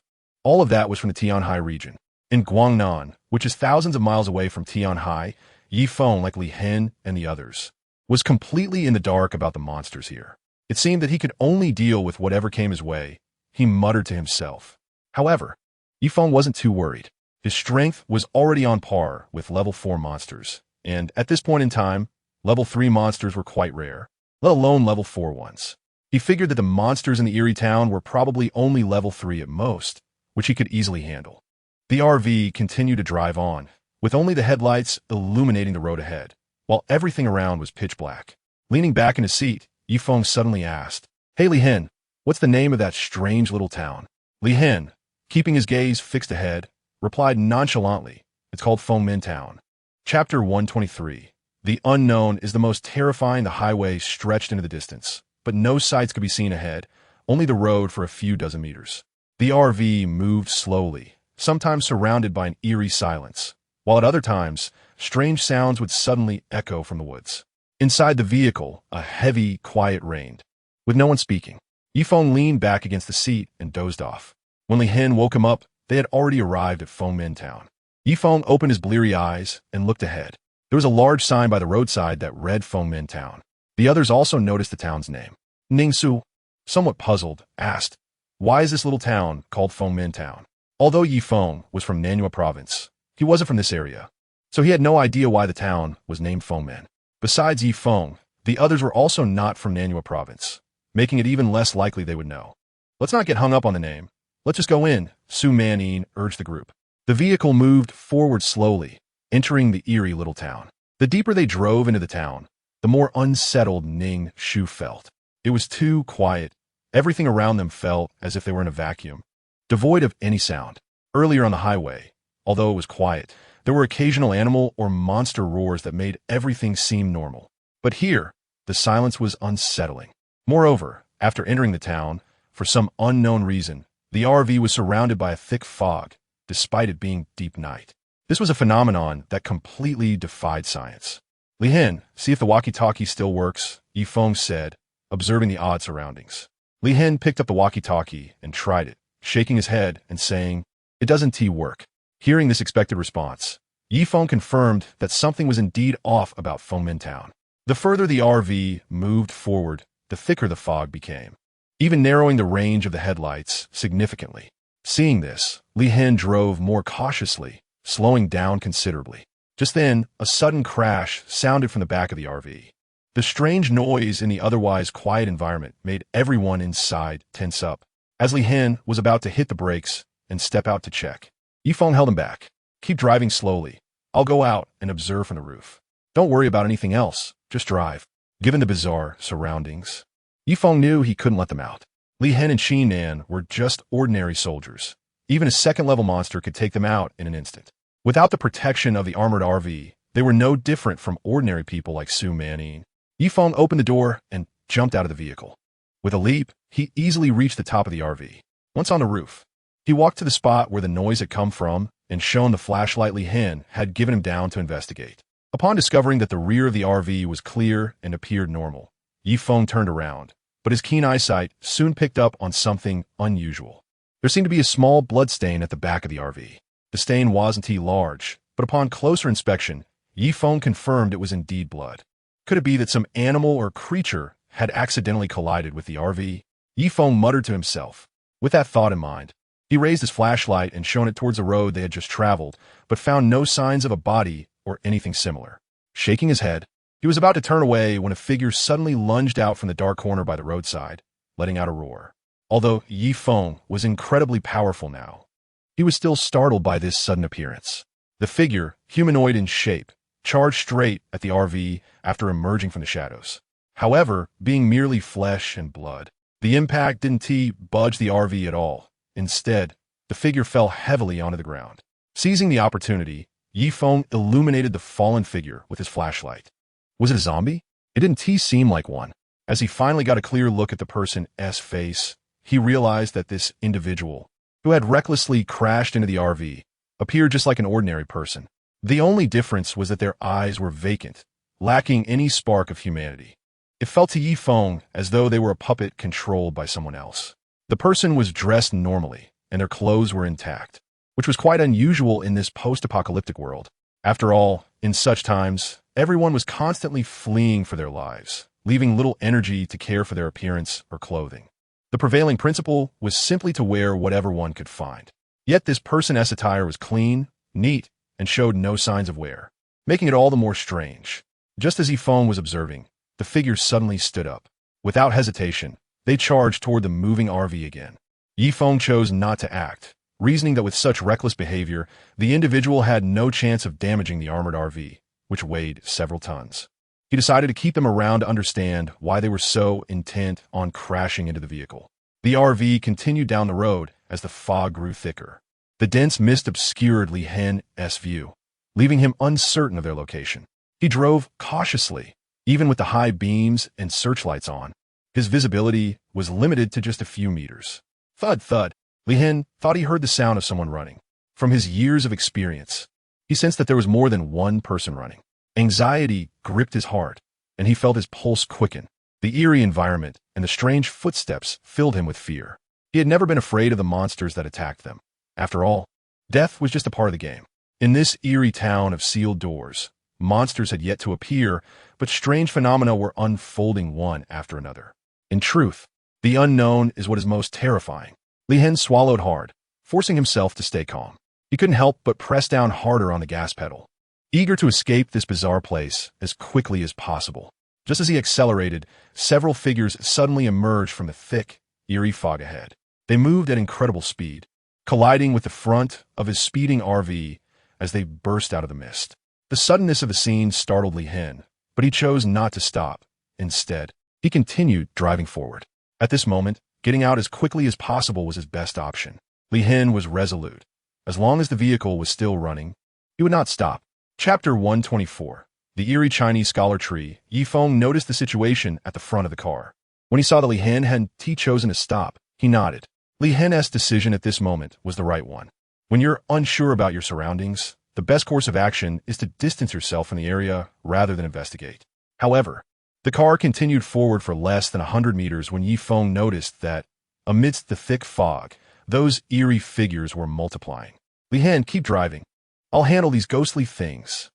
Feng shouted, leaping onto the hood of the car.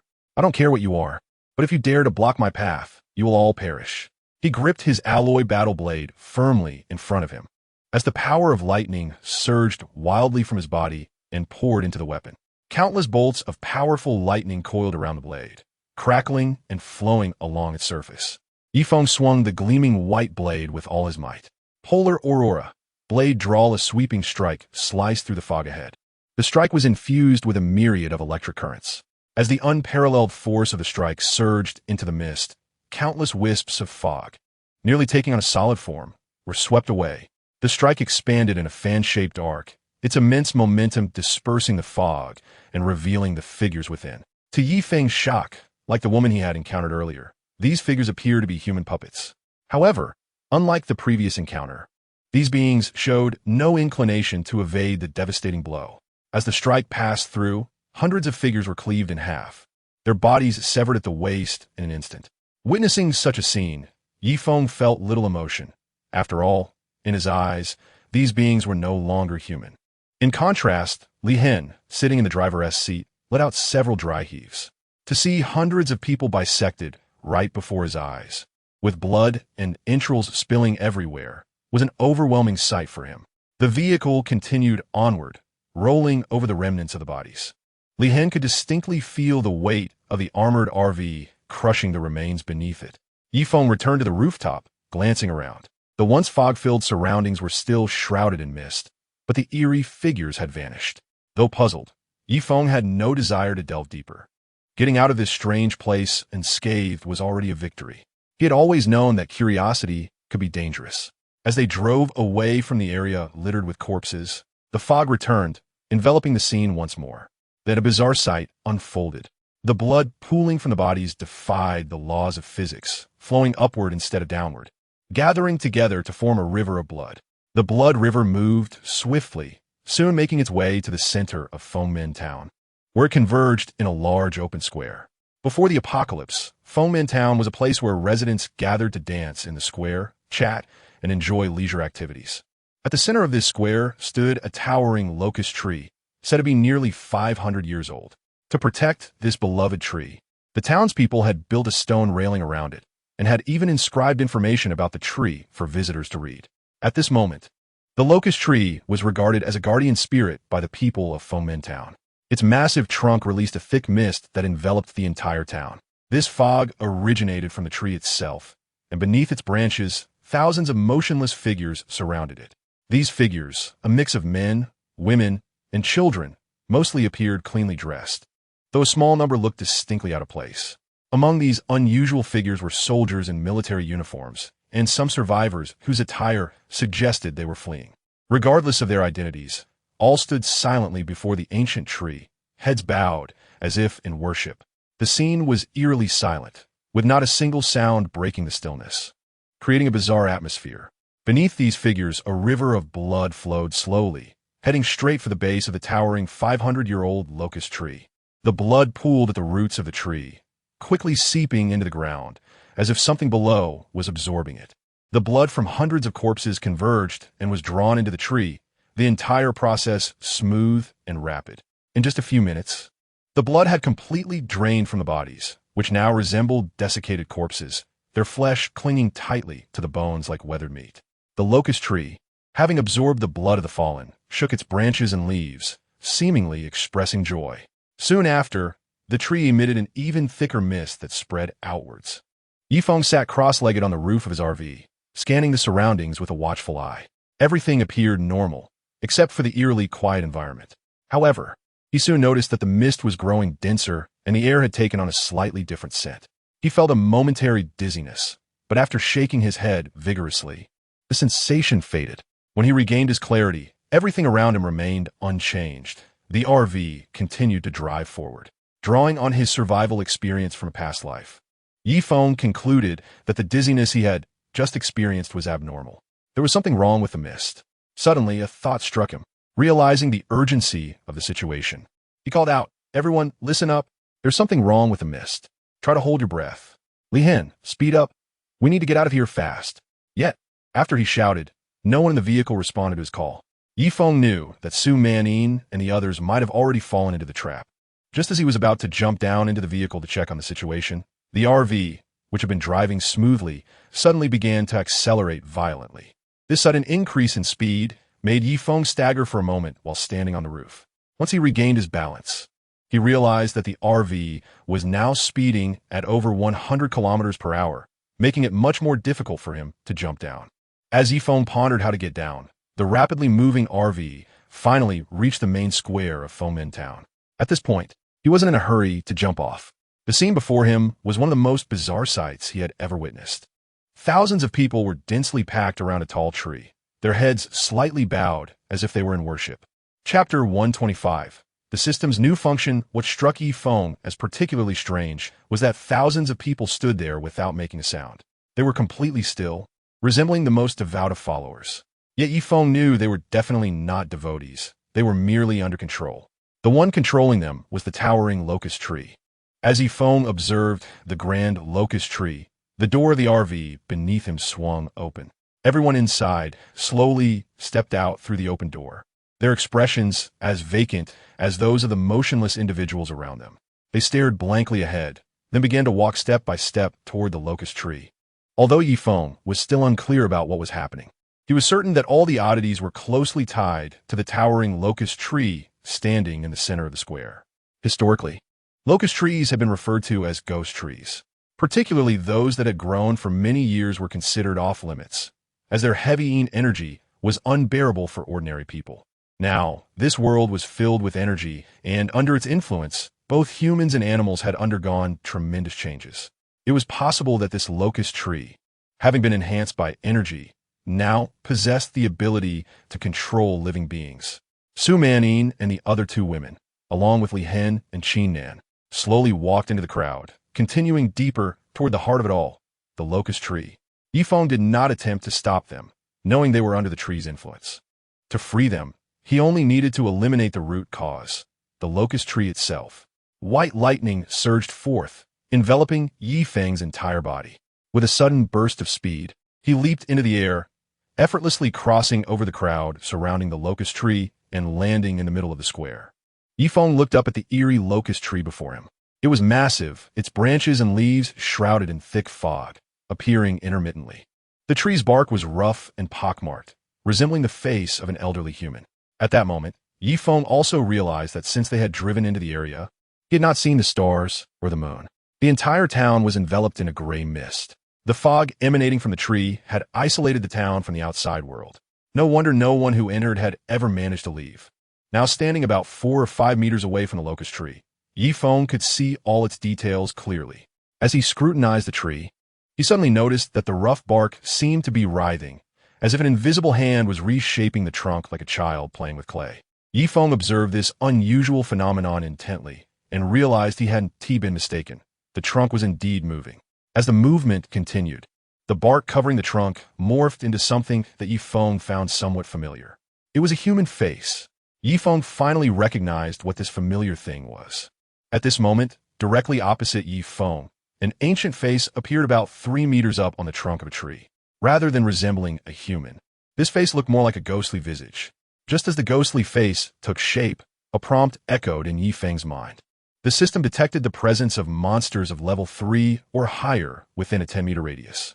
Would he like to spend 10 evolution points to learn detailed information about the monsters? Upon hearing the system's notification, Yifeng speculated that this might be a hidden feature following the system's upgrade. He found this feature quite useful. In this world, the number of monsters was countless, and under the nourishment of energy, any creature could mutate. Moreover, mutations could take many bizarre forms. Only by fully understanding the characteristics of the monsters could one deal with them more effectively. Without hesitation, Yifeng chose to spend 10 evolution points to learn more about the strange locust tree before him. Ghostface Locust Level 3 Type Mutated Plant Ability Mind Control Current Ability Level 2 Notes: the control method of the Ghostface Locust involves emitting mist from its branches and leaves. Those who inhale the mist will be controlled by the Ghostface Locust, while those of the same level or higher are immune to its control. The mist also has a signal blocking property. Once inside the mist, all communication devices become ineffective. After Yifeng gathered the information on the Ghostface Locust, the tree completed its mutation. The ghostly face on its trunk took shape, emitting a strange aura that was several times larger than a human face. In this scene, it was even more frightening than a horror movie. However, Yifeng felt little fear.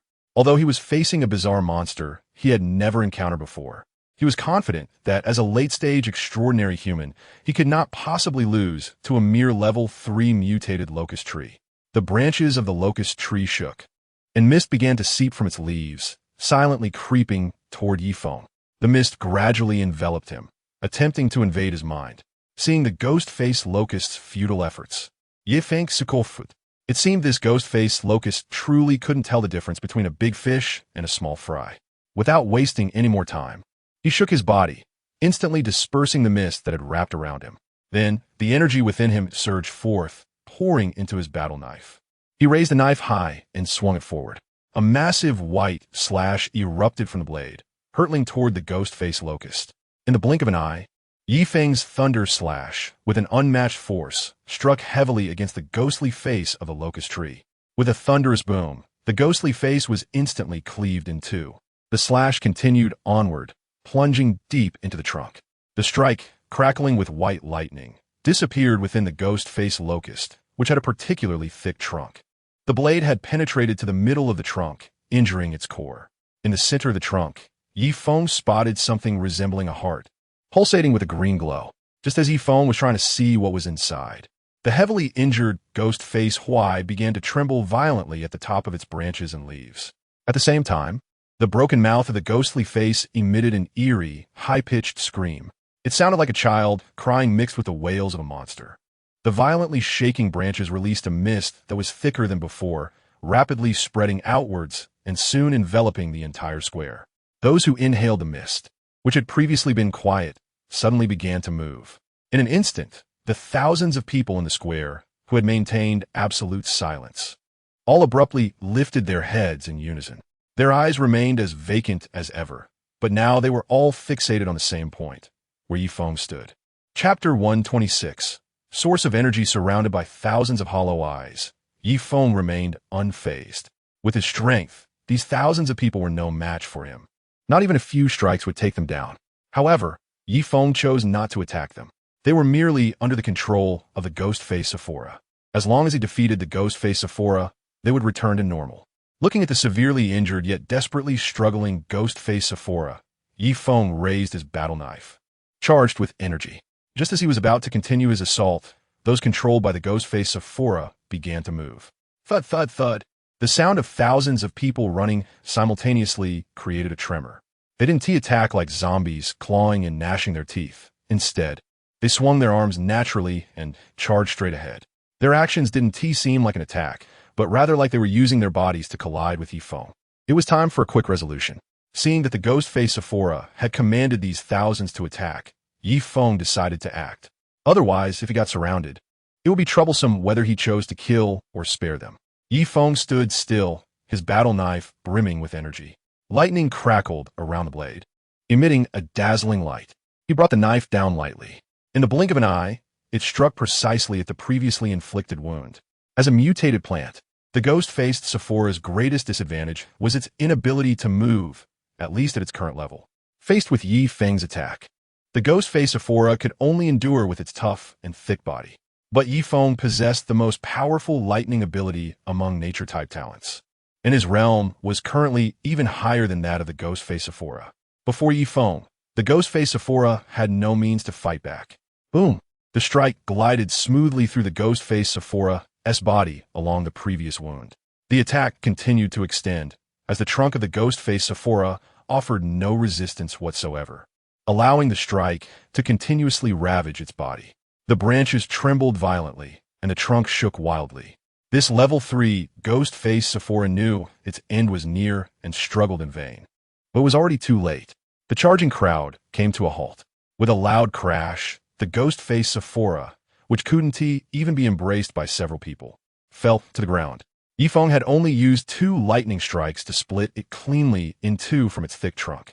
After defeating the ghost-faced Sephora, a notification from the system chimed in. You have slain the level 3 monster, Ghost-faced Sephora, and gained 100 evolution points. The system's prompt confirmed to Feng that this bizarre mutated plant, the Ghost-faced Sephora, was dead. His balance increased by 100 points simultaneously. However, this wasn't the greatest reward. The Ghost-faced Sephora also had a level 3 crystal core. A level 3 crystal core could be exchanged for 1,000 evolution points, which was the real prize. Feng leaped lightly to the fallen trunk of the ghost-faced Sephora. Sure enough, where he had seen the green glow earlier, there was a deep green crystal core. However, compared to the crystal cores Feng had obtained from other monsters, around the crystal core, there was a mass of green substance resembling jelly. This green material was abundant, and Leaf Wind estimated that he couldn't grasp it all with just one hand. The crystal core, which was wrapped in this green substance, was only as small as the tip of a finger. This unusual sight made Leaf Wind hesitate to act recklessly. He cautiously asked the system, "Can you analyze the green substance in front of me?" After a second, the system replied, "Yes, the analysis fee is 10 evolution points." As expected, Leaf Wind received a positive response from the system. He had a feeling that the system's functions were not as limited as it claimed. The functions the system mentioned after its upgrade were merely what it considered the primary features. There were secondary functions that the system did not explicitly state, which Leaf Wind would have to explore on his own or wait for the system to reveal at the right moment. For instance, when encountering this particularly strange plant-type monster that Leaf Wind had never seen before, the system recognized that a certain function had been triggered and thus prompted him accordingly. In contrast, when he faced the mutated giant ape, which was also a level 3 monster that Leaf Wind was already familiar with, the system did not proactively suggest spending evolution points to learn more about it. The analysis fee of 10 evolution points was not too steep. Leaf Wind considered himself somewhat affluent now, so he chose to proceed with the analysis. As soon as he issued the command, the information from the system instantly entered his mind. Ghost-faced Locust's undigested energy source level. 3 item description.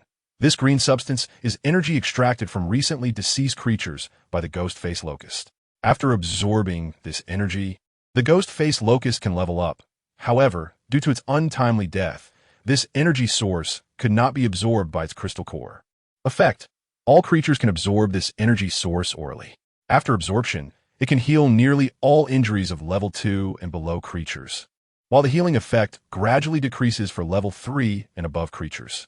Additionally, if used by ordinary, unawakened creatures, it will not only heal injuries but also guarantee a 100 chance of awakening or turning them into a level 1 monster. Note, the quantity of this energy source varies based on its effects. To heal a level 4 or above creature with serious injuries, the entire energy source is required. For serious injuries of level 3 creatures, it can be halved for 2 uses. For serious injuries of level 2 creatures, it can be divided into 4 equal parts, each capable of nearly fully healing the injuries. For serious injuries of level 1 creatures, it can be divided into 8 equal parts, each also capable of nearly fully healing. Unawakened creatures wishing to awaken can split the energy source into 10 equal parts, with each part enabling an ordinary creature to complete the awakening process. This is truly a treasure, Leaf Wind murmured, his face lighting up with ecstatic joy. In the past 2 years, Feng had never encountered or heard of anything that could guarantee a person's awakening. Perhaps such things existed, but Feng had certainly never come across them. Today, he unexpectedly found himself in possession of something extraordinarily precious. It could be said that if this item were to be traded, all those who had yet to awaken would be willing to offer their entire fortunes in exchange. The reason was simple. Becoming an awakened one was incredibly difficult. This kind of challenge was not something that could be overcome with money alone. Yet, the energy source in his hand could allow a person to become an awakened one without any danger, with a 100 success rate. The effectiveness of such a thing was simply outrageous. Feng held the energy source in his hand, and the excitement in his heart had yet to subside. Chapter 127. Opening the system warehouse. Looking at the energy source in his hand, which resembled green jelly, Feng grew more fond of it the longer he stared. Just then, the system provided a notification. It informed him that if the energy source remained in a normal environment, its effectiveness would gradually diminish, and it was expected to lose all of its potency within 3 years. He was given the option to use the system warehouse for preservation. Upon opening the system warehouse, Feng would need to spend 1 evolution point each day. The warehouse could store any inanimate objects, and anything kept inside would maintain its original effectiveness without any loss. After hearing the system's prompt, Feng realized that he was about to incur more expenses. Previously, when he stored crystal nuclei in the system, it only cost him 1 evolution points, likely because the crystal nuclei were small. Now, upon seeing that he had something that required preservation, it seemed that the system had triggered an active prompt feature. The cost to open the system warehouse had increased tenfold, but the storage capacity had also expanded. Moreover, the items stored would retain their original state. Feng considered this for a moment. He needed to spend the evolution points. Not to mention, to ensure that the energy source he held wouldn't lose its effectiveness, he was willing to pay. He confirmed the opening of the system warehouse. Instantly, the energy source in his hand vanished, and in his mind, a completely empty room appeared. This room was not large. Feng estimated it to be about 10 square meters in size. However, he was quite satisfied with this dimension. After all, he wasn't using this room for sleeping. It was just for storing items, and 10 square meters could hold quite a lot. Currently, the warehouse only contained the energy source and the crystal nuclei Feng had previously stored. Both items were small in size, making the room feel exceedingly spacious. After Feng had defeated the ghost-faced Sephora tree, the mist that had enveloped Fengmin town began to dissipate due to the loss of its continuous supply. The fog cleared quickly, and after Feng placed the energy source in the warehouse, he looked up to see starlight filtering through the thinning mist, casting a renewed glow over the town. As the fog lifted, the controlled individuals, including Su Manyin, slowly began to regain consciousness. Once their awareness returned to their control, all 5 of them shared the same thoughts. Who am I? Where am I? What am I supposed to do? After a few minutes, they fully returned to normal. Are you all right? Feng rushed over as he saw them regaining their senses. Su Manyin had no recollection of the events that transpired while she was under the control of the ghost-faced Sephora tree. Therefore, when Feng inquired about her state, she checked her body and noticed that everything felt normal except for a slight headache.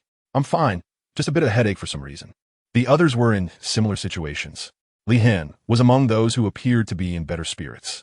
As a professional soldier, his nerves were far more resilient compared to Su Manyin and the others. He looked around, frowning slightly. For Li Hen, just a moment ago he was driving, and he had no idea what had happened in between. Now, he found himself in a place that resembled a square. Strangely, there were thousands of people sprawled out in all directions on this square. With so many people, some were even stacked on top of each other. What on earth has happened? Li Hen murmured to himself. Feng was about to explain things to them, but at that moment, as the fog gradually lifted, others who had been under the control of the ghostly locust tree for a longer time began to awaken. Feng had no choice but to say, "Let's leave first. I'll explain everything in the car." No one objected, and everyone returned to the vehicle before the crowd was fully awake. Li Hen and Qin An took their usual places in the driver's seat, while Feng and the 3 women went to the RV's cabin. The vehicle started up and quickly left the square. After Yi Feng and the others departed, those who had been controlled by the ghostly locust tree slowly regained their consciousness. As they looked around, the sight shocked them. Most of them were residents of Feng Town. They remembered that they had only been sleeping at home. How did they wake up in this square? When they turned their gaze to the center of the square, they were astonished to see that the tall locust tree had been cut in half. Everything around them left the newly awakened individuals bewildered, but there was no one to provide answers to their questions. In the vehicle, Lin Muxue had her hands bound with cloth, hanging in front of her chest. When she was under the control of the ghostly locust tree, not only did she lose her consciousness, but even her sense of pain had vanished. However, as her awareness returned, her pain intensified. At that moment, she couldn't help but let out a pained groan. Yi Feng looked at Lin Muxue, placed his hand behind him, and then took out a small portion of energy essence from his system space. What Yi Feng retrieved was only 1/10 of the total. Yet, this fraction was enough to completely heal most of Lin Muxue's injuries as an ordinary person. According to the system, even if someone had been stabbed a dozen times, as long as the vital areas like the heart and brain were untouched, this 1/10 of energy essence could fully heal the injuries. Moreover, the key point was that once the injuries were healed, this energy essence would also help the person become an awakened. In terms of importance, becoming an awakened seemed to be the primary function of the energy essence, while healing injuries was secondary. After all, wounds could heal over time. But becoming awakened was a monumental challenge. Yi Feng was not a stingy person.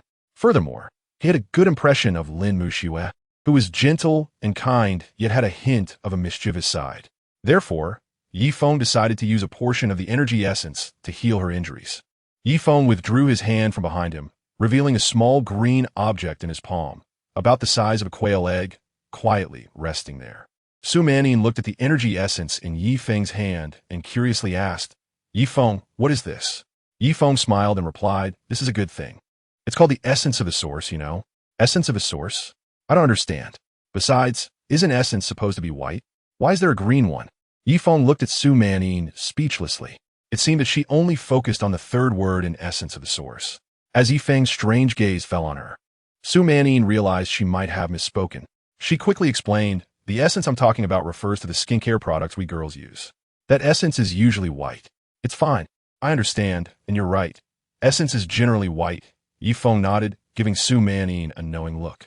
Flustered and embarrassed, Su Manning playfully slapped Yi Feng on the shoulder. "What do you know? Unlike you, my mind isn't filled with all those dirty thoughts."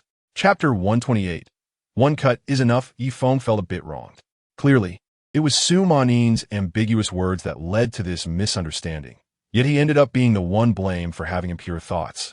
However, a good man doesn't argue with a woman, so Yi Feng decided to deal with Su Manning later and repay her kindness with kindness. He planned to offer her even more benefits and firmly believed that this would ultimately be more effective. While the two were exchanging barbs, Ningshu couldn't help but ask, "What exactly is that green thing? It looks like a green jelly." Yi Feng replied, "This is a treasure I just obtained. Let me demonstrate its use for you, and then you'll understand what it does." After saying that, he turned to Lin Muxue, who was curled up on the sofa, and said, "Muxue, open your mouth. I have something good for you." Upon hearing Yi Feng's words, Su Manning was instantly furious. How could he still suggest that Muxue do such a thing at a time like this? Didn't he see that Muxue was in great pain? Seeing the unkind look in Su Manning's eyes, Yi Feng hurriedly explained, "The good thing I'm talking about isn't what you're imagining. It's a genuine treasure that can heal wounds and cure ailments." "Heal wounds and cure ailments? You mean that ugly green thing in your hand?"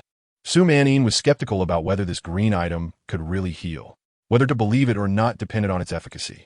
Yi Feng didn't argue with Su Manning, but turned back to the weak Lin Muxue and asked, "Muxue, do you trust me?" Lin Muxue nodded weakly and said, "I trust you." After that, she gently parted her lips.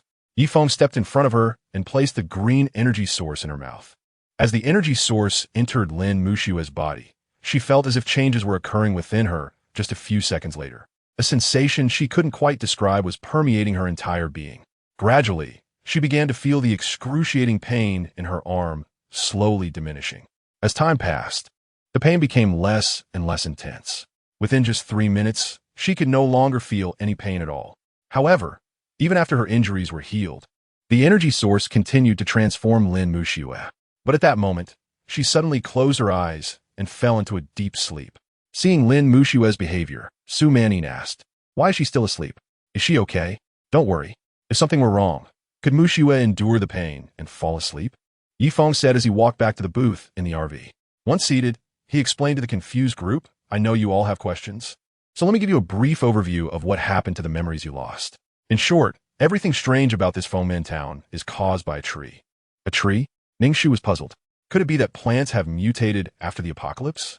After the apocalypse, all living beings on Blue Star can be transformed by energy, resulting in mutations. The tree that controls you is a 500-year-old locust tree, which has historically been referred to as a ghost tree. This might be the reason why this particular locust tree underwent strange changes. It can emit a mist from its branches and leaves, and whether human or monster, anyone who inhales this mist will fall under its control. "Wait a minute," Su Manning said. "Why aren't you controlled then?" "Ye think Sukofut. It might want to control me, but it would need the ability to do so. This locust tree is only a level 3 monster, far inferior to me." "Are you saying we were controlled by this mutated locust tree, which is why we can't remember what happened afterward?" Qin Nan, sitting in the passenger seat, asked. "Exactly. After we encountered those shadows, and I killed them, I noticed the mist around us thickening. I intended to give you a heads up. But why try to talk to you?" No one responded. "That's when you must have been controlled," Yi Feng continued after a brief pause. "When I realized you were under its control, I wanted to get out and save you, but Li Hen suddenly sped the car up and drove straight into the square. Once we reached the square, all 5 of you got out and blended into the crowd, becoming just like everyone else. That's when I spotted the mutated locust tree in the center of the square. I guessed it was the root of the problem, so I took it down with 2 strikes. And then I rescued you all." Li Hen, somewhat incredulous, said, "But didn't you just say this mutated locust tree can control thousands of people, and you took it down with just 2 strikes? If I had gone all out, 1 strike would have been enough," Yi Feng replied nonchalantly, as if discussing something trivial.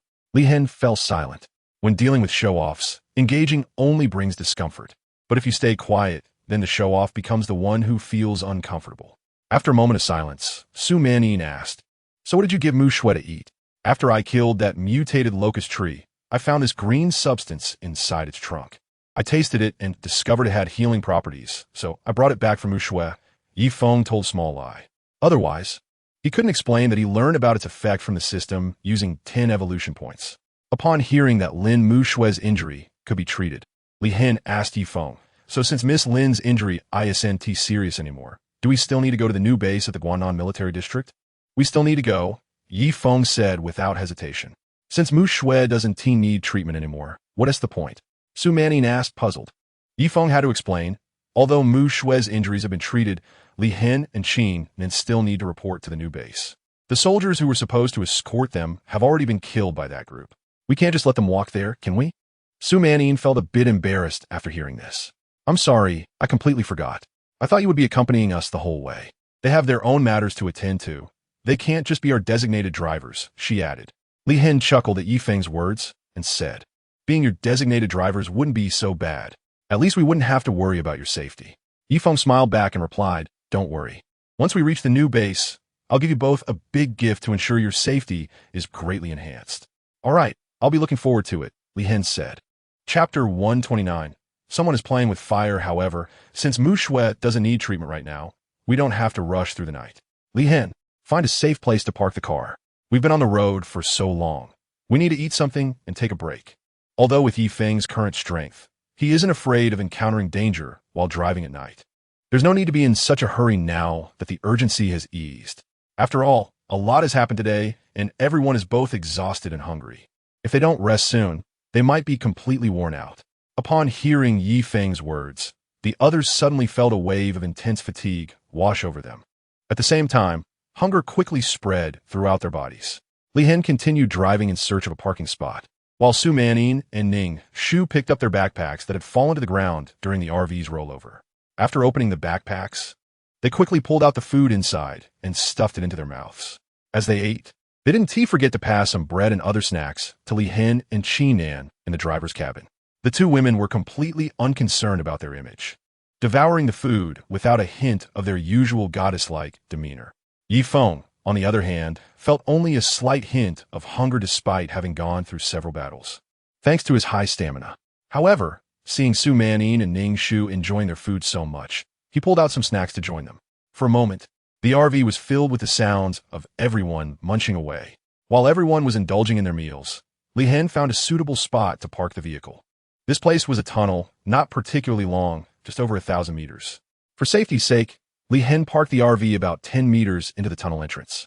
This way, if anything unexpected happened, they could quickly drive out. Yifeng was quite satisfied with Li Hen's choice. The tunnel had only 2 entrances, meaning that if monsters did attack, they could only come from 2 directions at once. This would ease Yifeng's burden considerably. Moreover, the tunnel's unique environment meant that flying monsters couldn't attack from above, further alleviating Yifeng's stress. After parking, Li Hen turned off the headlights and only switched on the interior lights of the RV. From a distance, the RV would only emit a faint glow from the windows, making it highly unlikely for monsters to notice them. All right, we've encountered a lot today, so let's all get some rest. I'll take the night watch, and we'll head out early tomorrow morning. For them, Yifeng's stamina was far superior. Therefore, he took on the night watch himself. Li Hen and the others didn't refuse, to be honest. He and Qin Nan were already very fatigued after flying the plane and battling the Qinglong gang for so long. As ordinary people, they were indeed struggling to keep up. Okay, you take the first half of the night and wake me up for the second half. I'll take over then, Li Hen said to Yifeng. Yifeng waved his hand, signaling that it wasn't necessary. You all just relax and get some rest.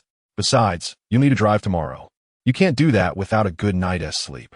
Seeing this, Li Hen stopped insisting, leaned back in the driver's seat, and quickly fell into a deep sleep.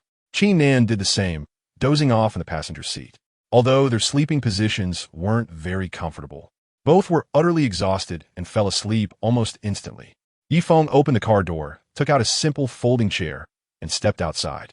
At that moment, Su Manyin didn't have the energy to keep Yifeng company for the night watch. She was equally tired, and along with Ning Shu, they walked to the bed at the back of the RV and quickly fell asleep after getting in. For a while, everything became incredibly quiet, with only the wind howling through the tunnel. Yifeng sat in the chair with his eyes closed, resting. His senses were exceptionally sharp now. He didn't even need to use his eyes to perceive any movements around him. However, as the night passed, everything remained normal. A few hours later, the sky began to lighten. Sunlight streamed in through the tunnel entrance, casting a warm glow on Yifeng's face as he rested. Daylight was always more comforting than night. When the sun rose as expected, it reassured them that the world was still the familiar one they knew. Familiarity brought a sense of security. Yifeng gently tapped the driver's compartment. It's morning. Time to wake up and get going. Li Hen and Qin Nan opened their eyes. A night of deep sleep had revitalized their weary bodies. They looked out the window, where rays of sunlight flickered through, creating a beautiful scene. Su Manyin and Ning Shu were also awakened by Yifeng's tapping. They opened the car door and stepped out. That was a great sleep, Su Manyin said, stretching her arms and happily sighing. As she stretched, she unintentionally showcased her alluring figure. Among the girls, Su Manyin had the best physique. Her waist was slender yet curvy, with a firm front and a slightly rounded back. Her figure was the perfect embodiment of curves. Yifeng was momentarily stunned. It's easy for a man to get excited in the morning, and now, under such a beautiful sight, he found himself unable to suppress his response. Su Manyin noticed the way Yifeng was looking at her and playfully tossed her hair, speaking in a sultry tone. Do you like what you see? Lady, you're playing with fire. Yifeng gritted his teeth in response. If there weren't any outsiders around, he would have definitely taken action. Didn't this woman realize just how alluring she was to men? But Su Manyin knew that Li Hen and Qin Nan were present, which emboldened her to tease Yifeng so freely. Playing with fire? I'm not doing anything, she replied innocently. Su Manyin pretended to be clueless and said, You have no idea. Yifeng gave her a thumbs up, saying you've got guts. Once Li Hen and the others leave, you'll see just how ruthless I can be. With that, he turned and walked back to the car without looking back. Ning Shu watched the two of them bickering and, with a hint of schadenfreude, said to Su Manyin, Sister Manyin, I hope you won't be too exhausted to get out of bed tonight. Su Manyin tossed her hair and replied, nonchalantly, What's there to be afraid of? If I can't handle it, then you'll just have to take my place. No way.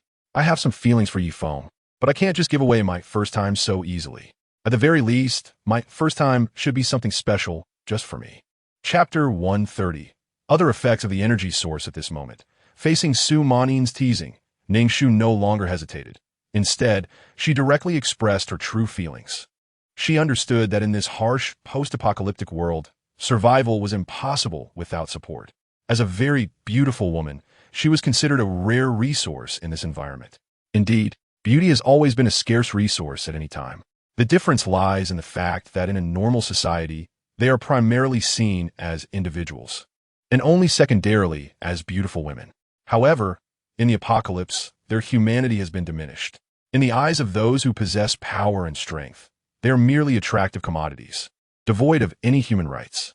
Throughout their journey, they have witnessed the brutality of this world. Fortunately, they encountered someone like Feng, who is incredibly powerful and has been protecting them all along. Even more fortunate is that Feng does not treat them as mere playthings, unlike others. The relationship between Feng and them is one of equality. Although Su Manin offered herself to him on the very first day in exchange for his protection, it was entirely her own choice. Feng has not forced any of the beautiful women among them to do anything. Even when Lin Ku, who had initially agreed to offer herself, had a last-minute change of heart, Feng respected her decision and only took Su Manin. All of this made Ningxu feel that even if she shared Feng with her sisters, as long as the object of their affection was him, there was nothing wrong with it. It could be seen as her reciprocating for being saved multiple times. After all, wasn't this a common occurrence in ancient times? Su Manin shared this sentiment as well. Before the apocalypse, she was part of the upper class and had witnessed countless sordid affairs of the elite. Now, sharing one man with her close sisters posed no mental burden for her. Moreover, she believed that Ningxu and Lin Muxue could not find a better protector than Feng in this apocalypse. His strength was formidable, yet he was willing to respect them, treating them genuinely as his lovers rather than merely as tools for gratification like others. For this reason alone, Su Manin felt that her choice of Feng was not in vain. Having come to this realization, she began to intentionally or unintentionally draw closer to the others. In casual moments, she would make some rather explicit remarks to ease the tension in the relationships between Feng, Ningxu, and Lin Muxue. After all, as women who had received modern education, Lin Muxue and Ningxu would likely find it difficult to accept such unconventional relationships. Su Manin aimed to help liberate their minds. If it comes to it, you can take the lead, and I'll just follow your lead, she continued to tease Ningxu. Female Ningxu commented on Su Manin. Female rogue? Who's that? Just as the two were chatting, Lin Muxue, who had just woken up, got out of the car. After stepping out, Lin Muxue overheard Ningxu mention female hooligans and immediately asked out of curiosity. Seeing that Lin Muxue was awake, Su Manin and Ningxu approached her with great joy. Su Manin couldn't help but scrutinize Lin Muxue, quickly noticing the changes in her appearance. Muxue, your skin looks so smooth and fair today, Su Manin exclaimed in surprise, gazing at Lin Muxue's flawless complexion. Among the three of them, Su Manin had always had the best skin due to her affluent upbringing, regular use of high-end cosmetics, and weekly skincare routines. Although Lin Muxue and Ningxu were both stunningly beautiful, their looks were primarily due to their natural beauty. In fact, both of them had minor imperfections on their faces, which could only be noticed up close and without makeup. However, at that moment, Su Manin and Lin Muxue were less than a meter apart, and since the apocalypse began, they had mostly been going barefaced. In this natural state, Lin Muxue's skin appeared nearly perfect, smooth, white, and glowing, with no visible flaws. Wow, Muxue, how did your skin change so much? Ningxu also noticed something was off with Lin Muxue's face. She was certain that just the day before, Lin Muxue's skin did not look like this. Lin Muxue, looking confused, touched her cheek and said, "Are you guys serious, or are you just messing with me? I just washed my face after waking up. I didn't apply any makeup. You just wash your face?" Su Manin asked, puzzled. Lin Muxue thought for a moment and replied, "Oh, right. When I was washing my face, I noticed it was quite dirty with some black stuff that looked like grime. I had to scrub it several times to get it clean." Women's points of interest can be quite strange. After chatting for a while about Lin Muxue's beautiful face, Su Manin and Ningxu then realized that Lin Muxue's injuries seemed to have fully healed. "Muxue, your injuries seem to be completely gone." "Yeah," Lin Muxue said gleefully. "Actually, before I fell into a deep sleep yesterday, I couldn't feel any pain. When I woke up this morning, not only did I have no pain, but I also feel a bit different. I'm in great shape. I feel like I could take down a bull right now. Seeing the skeptical looks from her friends, Lin Muxue hurriedly insisted, I'm serious. I feel so full of energy. As she spoke, she even considered finding something to break, just to impress her two good friends. Perhaps because Lin Muxue's expression didn't seem like a joke, Su Manning asked seriously, Muxue, you're really not kidding? Really, I truly feel this way, Lin Muxue replied earnestly. Su Manning thought for a moment and called out to Yi Feng inside the RV. Yi Feng, come out quickly, I need to talk to you. The changes in Lin Muxue were definitely not without reason. The most likely cause was the thing Yi Feng gave her to eat last night. That thing was definitely problematic. Yi Feng came down, looking impatient, and said, What is it? What do you want from me? Seeing Yi Feng's demeanor, Su Manning realized that her teasing had only left him wanting more, which was why he looked so frustrated. Tell me, what exactly did you give Muxue to eat last night? She demanded. Yi Feng yawned, then casually replied, It was just a medicine that heals wounds and cures ailments. Don't lie to me. That medicine must have other effects. Su Manning said firmly. Choptur yuzotuzbir, Yi Feng. He's tougher than he looks, seeing that Su Manning already knew about another effect of the energy essence. Yi Feng decided not to hide it any longer. You're right. This medicine does have other benefits. I knew it. Su Manning exclaimed, her face lighting up with excitement. Muxue's skin has become so smooth. It must be because of that medicine. Yi Feng, do you still have some? Let me try it too. Huh? Yi Feng was taken aback. Could it be that this medicine not only awakens ordinary people, but also makes them more beautiful? If that were the case, he figured he should also give it a try. After all, if there was a chance to make up for his innate deficiencies, he certainly couldn't let it slip by. Do you have any left or not? Su Manning leaned in closer, her voice sweet and eager. While women might not be overly interested in becoming stronger, they definitely have an insatiable desire for things that enhance their beauty. In fact, Yi Feng had already devised a plan for distributing the 10 portions of energy essence he had. Li Hen and Qin then had risked their lives flying a transport plane back through extremely dangerous skies. That favor was worth giving each of them a portion of the essence.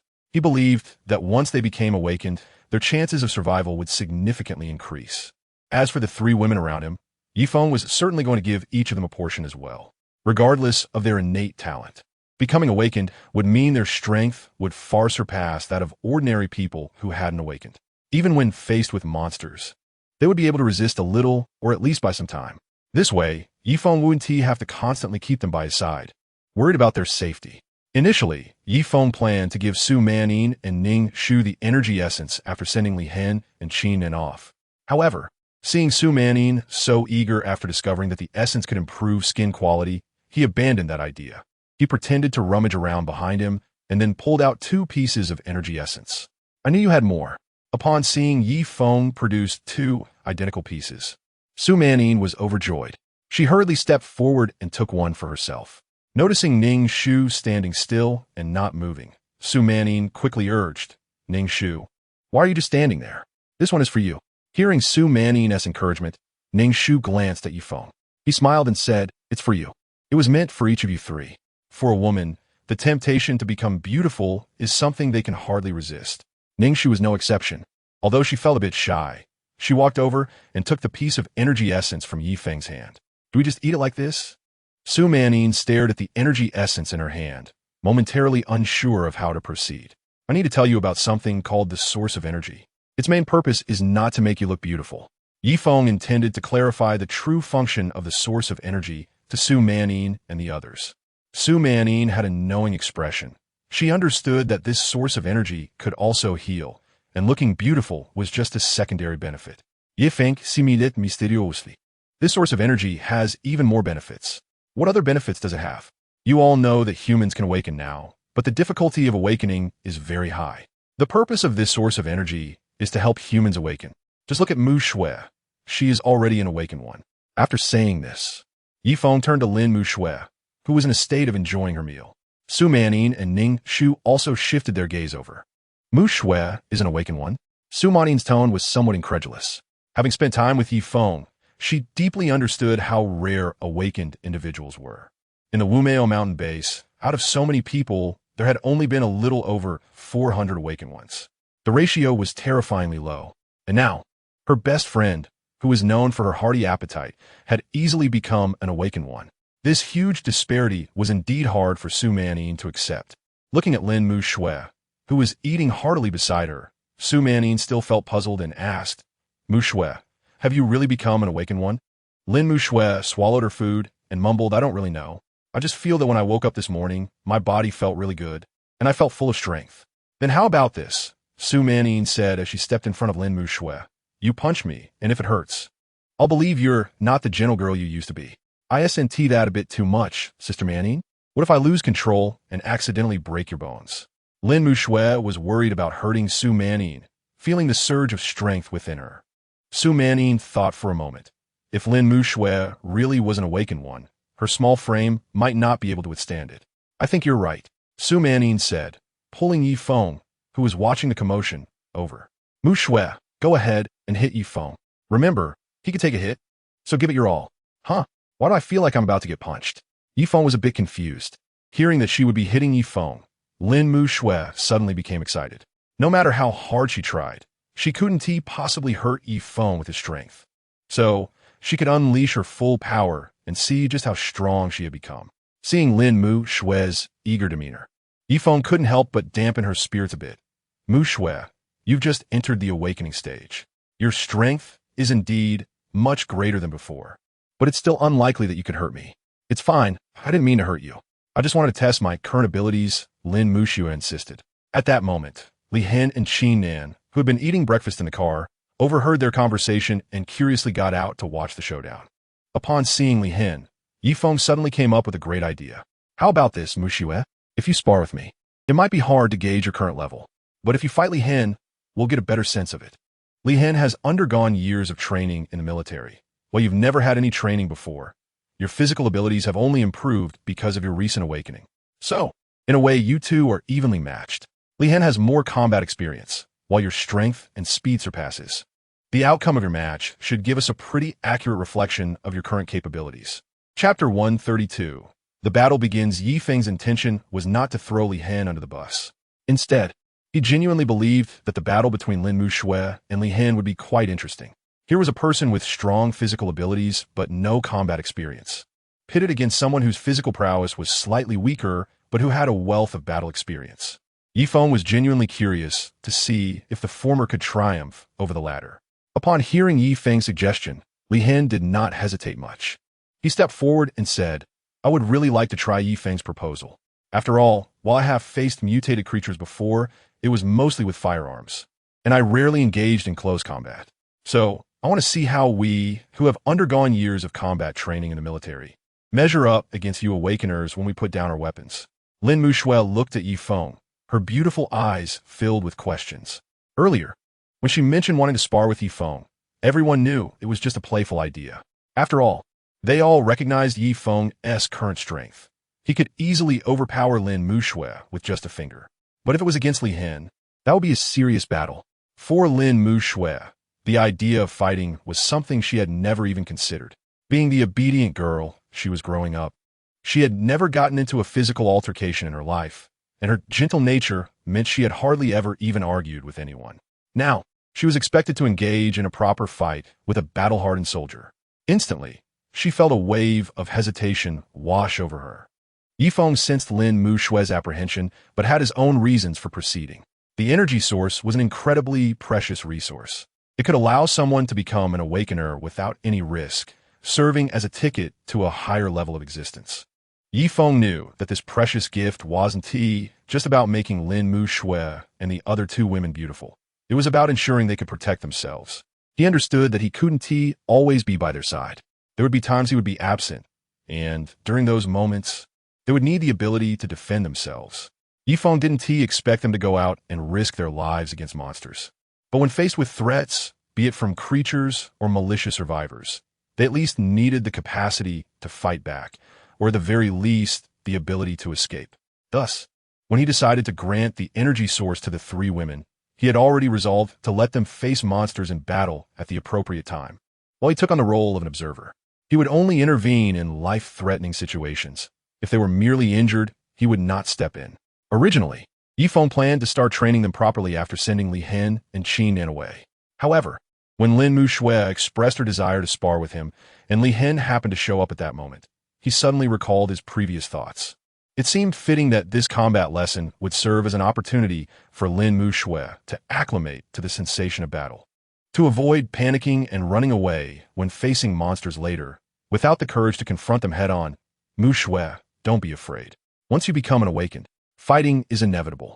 By sparring with Li Hin now, you can start to adapt to what real combat feels like. Only by bravely taking that first step can you learn to protect yourself and your loved ones. Ye Feng Anjunagit Rinmuju. Hoping she would take that courageous first step. After hearing Yi Feng's words, Lin Mushui, who had initially appeared hesitant and evasive, slowly steadied her gaze. She realized she couldn't rely on Yi Feng's protection forever. Previously, she was just a woman with no strength, physically weaker than the average woman. At that time, the thought of protecting herself was pure fantasy. But now, things are different. The energy source Yi Feng had given her had transformed her into an awakened. With ease, she possessed a physical prowess that ordinary people could never achieve, even after a lifetime of training. Under these circumstances, she resolved not to retreat any longer and to become someone who could protect herself and her family with her own strength. All right, I'm willing to fight, Lin Mushui said firmly, word by word. Su Manin wasn't too surprised by Lin Mushui's decision. Having spent many years together, she understood what kind of person Lin Mushui was. Lin Mushui had a gentle exterior, but a strong inner resolve. When she was determined about something, she would overcome any obstacle and give her all to achieve it. In the middle of the tunnel, Yi Feng and the others spread out, leaving space for Lin Mushui and Li Hin. Both of them wore serious expressions, not treating this battle lightly. They both wanted to win. Seeing their serious demeanor, Yi Feng reminded them, just avoid hitting the head and heart. It doesn't matter how hard you hit elsewhere. Even if you get injured, I have medicine that can restore you to full health. Yi Feng added a little fuel to the fire. He wanted both of them to treat this encounter as a real battle. As for whether they would get hurt, Yi Feng wasn't too worried. Originally, he intended to share a portion of the energy source with Li Hin. Even if Li Hin got seriously injured during the fight, once he ingested the energy source, all his wounds would heal immediately. As for Lin Mushui, Yi Feng was even less concerned. After successfully awakening, her physical abilities had greatly improved, and her recovery capacity was enhanced as well. If Lin Mushui were to get hurt, Yi Feng wouldn't even need to give her the energy source. A few days of rest in bed might be all she needed to recover. After speaking, Yi Feng stepped back a few paces. Once he was at a safe distance, the two in the tunnel began to move. As a battle-hardened veteran, Li Hin wasn't afraid of combat at all. On the contrary, his fighting spirit was quickly ignited at the prospect of facing an awakened for the first time. After Yi Feng left the arena, Li Hin made the first move. He didn't hold back. His robust frame surged forward, launching a powerful punch aimed directly at Lin Mushui's shoulder. The punch flew at her like a cannonball, its speed swift and the wind from it howling. Li Hin hadn't learned any flashy techniques during his time in the military. What he had mastered were lethal combat skills, focused on striking vital points with the intention of taking down the opponent in one blow. At that moment, his right hand was on the attack, while his left hand was coiled and ready. If his opponent chose to counterattack, the poised left hand would serve as protection. But if the opponent opted to dodge, that would play right into Li Hin's strategy. Chapter 133. A draw. Having trained in this martial art for over a decade in the military, he was already well-versed in it. Once he gained the upper hand, he could unleash a relentless series of attacks. In his past combat experiences, very few had managed to turn the tables after losing the initial advantage. Lin Mushui watched nervously as Li Hin's fist came toward her. With no combat experience, she initially thought she might be taken out in one blow. However, once the fight began, she was surprised to find that her opponent's attack speed didn't seem very fast. Indeed, while to the unawakened Su Man-in and others, Li Hin's speed appeared impressive, to the already awakened Lin Mushui, it was not particularly quick. When Li Hin's powerful punch came at her, Lin Mushui instinctively sidestepped and easily evaded the attack. After successfully dodging, she should have seized the opportunity to counterattack. However, being a complete novice, she had no awareness of the need to retaliate. As she hesitated, Li Hin, meanwhile, initiated his own frenzied assault. Seeing Lin Mushui dodge his attack did not surprise Li Hin much. His mind was calm and collected. With a powerful thrust of his left hand, he charged toward Lin Mushui. Relying on her speed advantage, she dodged again. But then Li Hin suddenly pushed off the ground, using the force to accelerate slightly. With this added speed, he closed the distance to Lin Mushui. From the two probing strikes earlier, Li Hen had already discerned Lin Mushui's strengths. His attacks, which would easily overwhelm any opponent who hadn't awakened, were deftly avoided by her with apparent ease. Li Hen realized that speed was Lin Mushui's greatest asset. Against such a nimble opponent, his usual strategy was to close in. The closer he got, the less room she had to evade. In a confined space, his fighting style would gain a significant advantage. Lin Mushui, caught off guard, allowed Li Hen to latch onto her. When his next attack came, despite her speed, she found it difficult to dodge. Li Hen landed a solid punch on her shoulder, sending her staggering backward a few steps. Though she created some distance, Li Hen was not about to let her off that easily. Relentlessly, he lunged forward, continuing to pursue Lin Mushui. Seeing that she still hadn't T-countered, Feng grew anxious. He shouted to her, "Mushui, fight back. If you don't, you'll lose quickly." Hearing Feng's words ignited Lin Mushui's competitive spirit.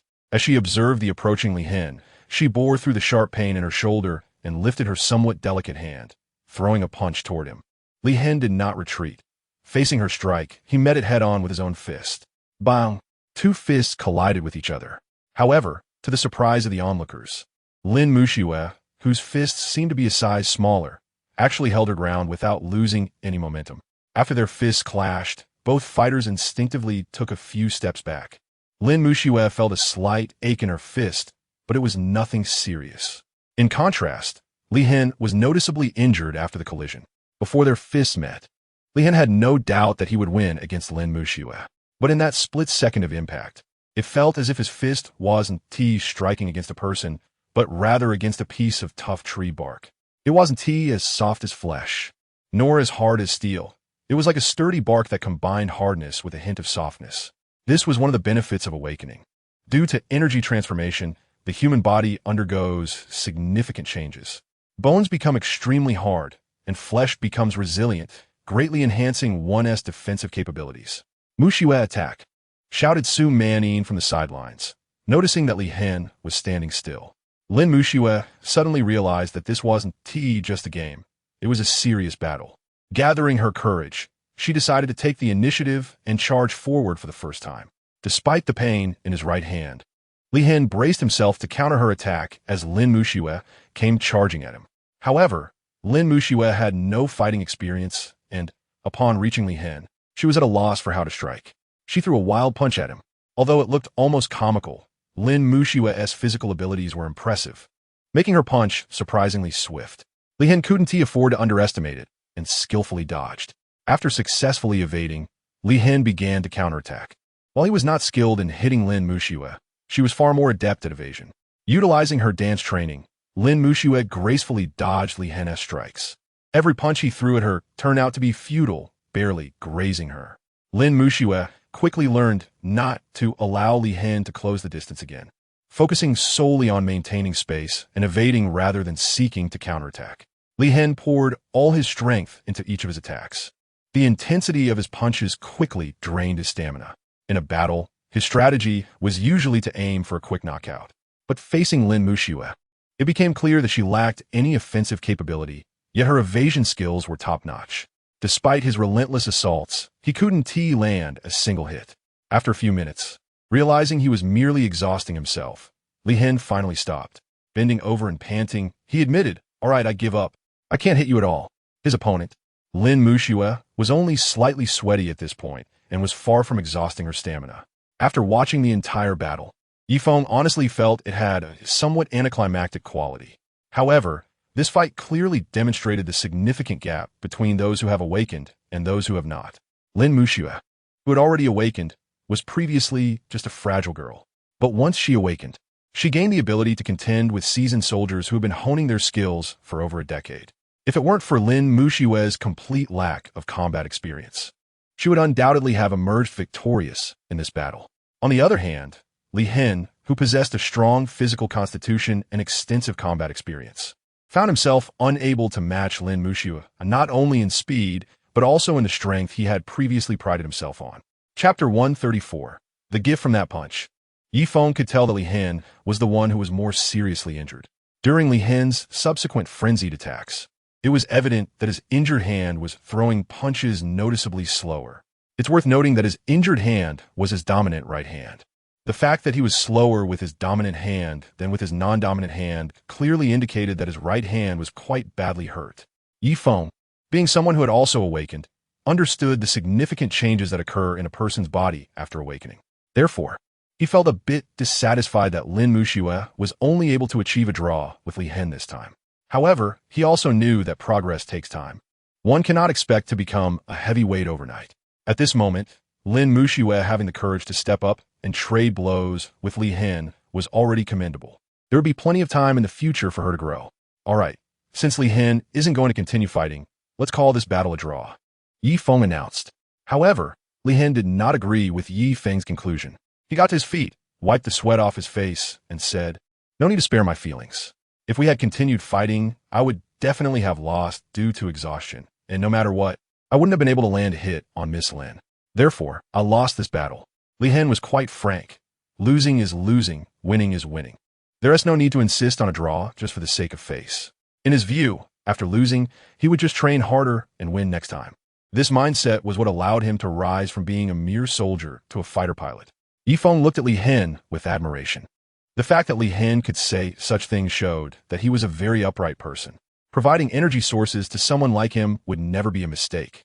Alright then, let us consider this battle as Muxue's first official victory. Feng agreed to Li Hen's wishes and declared Lin Muxue the victor. However, as the winning party, Lin Muxue didn't feel much joy. She knew very well what this victory really meant. If she hadn't awakened thanks to the energy source provided by Feng, she would have likely been knocked out by Li Hen in one punch. At that moment, Lin Muxue secretly resolved to train hard. In the next battle, she wanted to be someone who could truly make a difference. After the announcement, Feng walked up to Li Hen and pretended to rummage behind him. He then pulled out 2 pieces of energy sources. "Qin Nan, you come here too?" Feng called to Qin Nan, who was standing a short distance away, looking confused. Nonetheless, Qin Nan stepped forward and slowly walked over. Once both of them stood in front of Feng, he extended his right hand, revealing 2 pieces of green energy sources resting in his palm.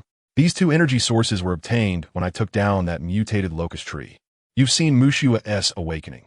She awakened because she consumed one of these energy sources after being injured. You both risked your lives to escort our transport back. And on top of that, you both fought hard to protect Man Een and the others until I returned. I really appreciate what you did." To express his gratitude, he presented them with 2 pieces of energy essence. By consuming this essence, not only could they fully recover from their injuries, but they could also become awakened ones. Once they became awakened, they would have the opportunity to grow stronger. Whether it was for self-protection or to protect others, only awakened individuals could truly talk about such matters. Seeing such precious items in Feng's hands, Li Hen and Qin Nan hesitated to reach out for them. Although they had been sitting in the driver's seat, they had overheard Feng's conversation with Su Manning and understood what Lin Muxue's awakening was all about. To claim they weren't envious would be a lie. After all, becoming an awakened one was a long-held dream of theirs. However, they were also aware of how rare and valuable the energy essence was. Feng likely had only a few pieces in his possession, and such treasures were naturally meant for those closest to him. While they had helped Feng, it was merely part of their mission from the base. Moreover, throughout their journey, Feng had put in the most effort, while they were simply fulfilling their responsibilities. They had never expected to receive the energy essence from Feng. Yet, to their surprise, Feng was willing to offer it to them. Despite this, Li Hen resisted the strong temptation. "We don't deserve rewards for our efforts. We help you because it was the base's order. We were just doing our jobs." Upon hearing Li Hen's words, Qin Nan discreetly kicked him on the calf, feeling a mix of frustration and disappointment. She knew Li Hen's character well. He was very principled. However, his rigidity had gone a bit too far, bordering on being stubborn, though their mission was indeed ordered by the base. If it hadn't been for the 2 of them, it would have been much harder for Feng and the others to return to Guangnan. When the pilots were chosen, they both accepted their selection without complaint and diligently completed their tasks, even going above and beyond. After losing contact with Feng, they had done everything they could to protect Su Manning and the other 2 women, successfully holding out until Feng arrived. From Qin Nan's perspective, it was understandable for Feng not to give them the energy essence. After all, it It was something he had personally acquired by defeating monsters, and it was incredibly valuable. However, if Feng chose to offer it to them, they could accept it without any burden. She didn't believe that her and Li Hen's efforts were unworthy of such a reward. It was surprising that Li Hen, in his stubbornness, had rejected Yi Feng's generous offer. It was almost unbelievable. Qin Nin noticed that Yi Feng had seen her little gesture. He admired Li Hen's principles, but did not agree with them. This was not a time of peace. While maintaining the honorable tradition of not taking advantage of others was commendable, what Yi Feng was offering them was not something ordinary. The energy essence could transform someone into a powerful, awakened one. In a post-apocalyptic world, only awakened individuals could claim to control their own destinies. Material possessions had become less significant in such dire times. Only one's own strength is the key to standing firm. In this situation, it was also Yi Feng who took the initiative to offer it. Li Hen's decision to decline does seem to indicate a lack of understanding of the current circumstances. However, Yi Feng was not angry. Since he had chosen to give, he would follow through. So, Yi Feng changed his approach and said that this source of energy was not a reward for you, but rather a gift from me to you, as friends who have just met. It's quite normal for friends to exchange gifts, right? Seeing that Yi Feng had put it this way, Qin Nin felt that if Li Hen continued to refuse, it would truly come off as ungrateful. Chapter 135. Yi Feng's lesson to prevent Li Hen from continuing to refuse and making everyone uncomfortable. Qin Nin quickly reached out to grab her share. That's right, Captain Li. This is just a gift between friends. Do you really think Yi Feng isn't worthy of being your friend? Qin Nin's words changed Li Hen's expression. He also reached out to take another piece of energy essence. Yi Feng, since you chose to gift us these 2 pieces of energy essence as friends, then I must return the favor. I noticed that although Miss Lin has become an awakened, she doesn't know how to utilize her abilities in combat. While I may not be the best, I am the captain responsible for training soldiers in the base's pilot squad, so I have some insights on training. I can help Miss Lin with a month of training, teaching her some combat techniques, so she can at least fight on her own and leverage her strengths. Li Hen's proposal was exactly what Yi Feng was hoping for. He had thought about training Su Manyin and the others before, but had been too busy with battles and lacked the time. Moreover, even though he had received training himself, he was completely clueless about how to train others. Now that Li Hen had taken the initiative to help train Lin Muxue, it was a huge favor to Yi Feng. He had initially wanted to bring it up himself, but since Li Hen and the others were military personnel, they were bound by the regulations of the Guangnan military district upon their arrival. Their identities came with restrictions, preventing them from acting on their own whims. So Yi Feng had decided to let it go. Unexpectedly, Li Hen had volunteered. Aren't you supposed to report to the Guangnan military district soon? Yi Feng inwitted. Li Hen chuckled self-deprecatingly. In the current situation, there's hardly any room for pilots to operate. Once the plane is airborne for more than 10 minutes, the chances of it returning are slim. So, unless absolutely necessary, we can't even let anyone take to the skies right now, given the current state of affairs. Even if I report to the Guangnan military district, I'll just be a regular soldier with no significant role. Since that's the case, whether I go a month earlier or later doesn't make much of a difference. I might as well stay and help with the training.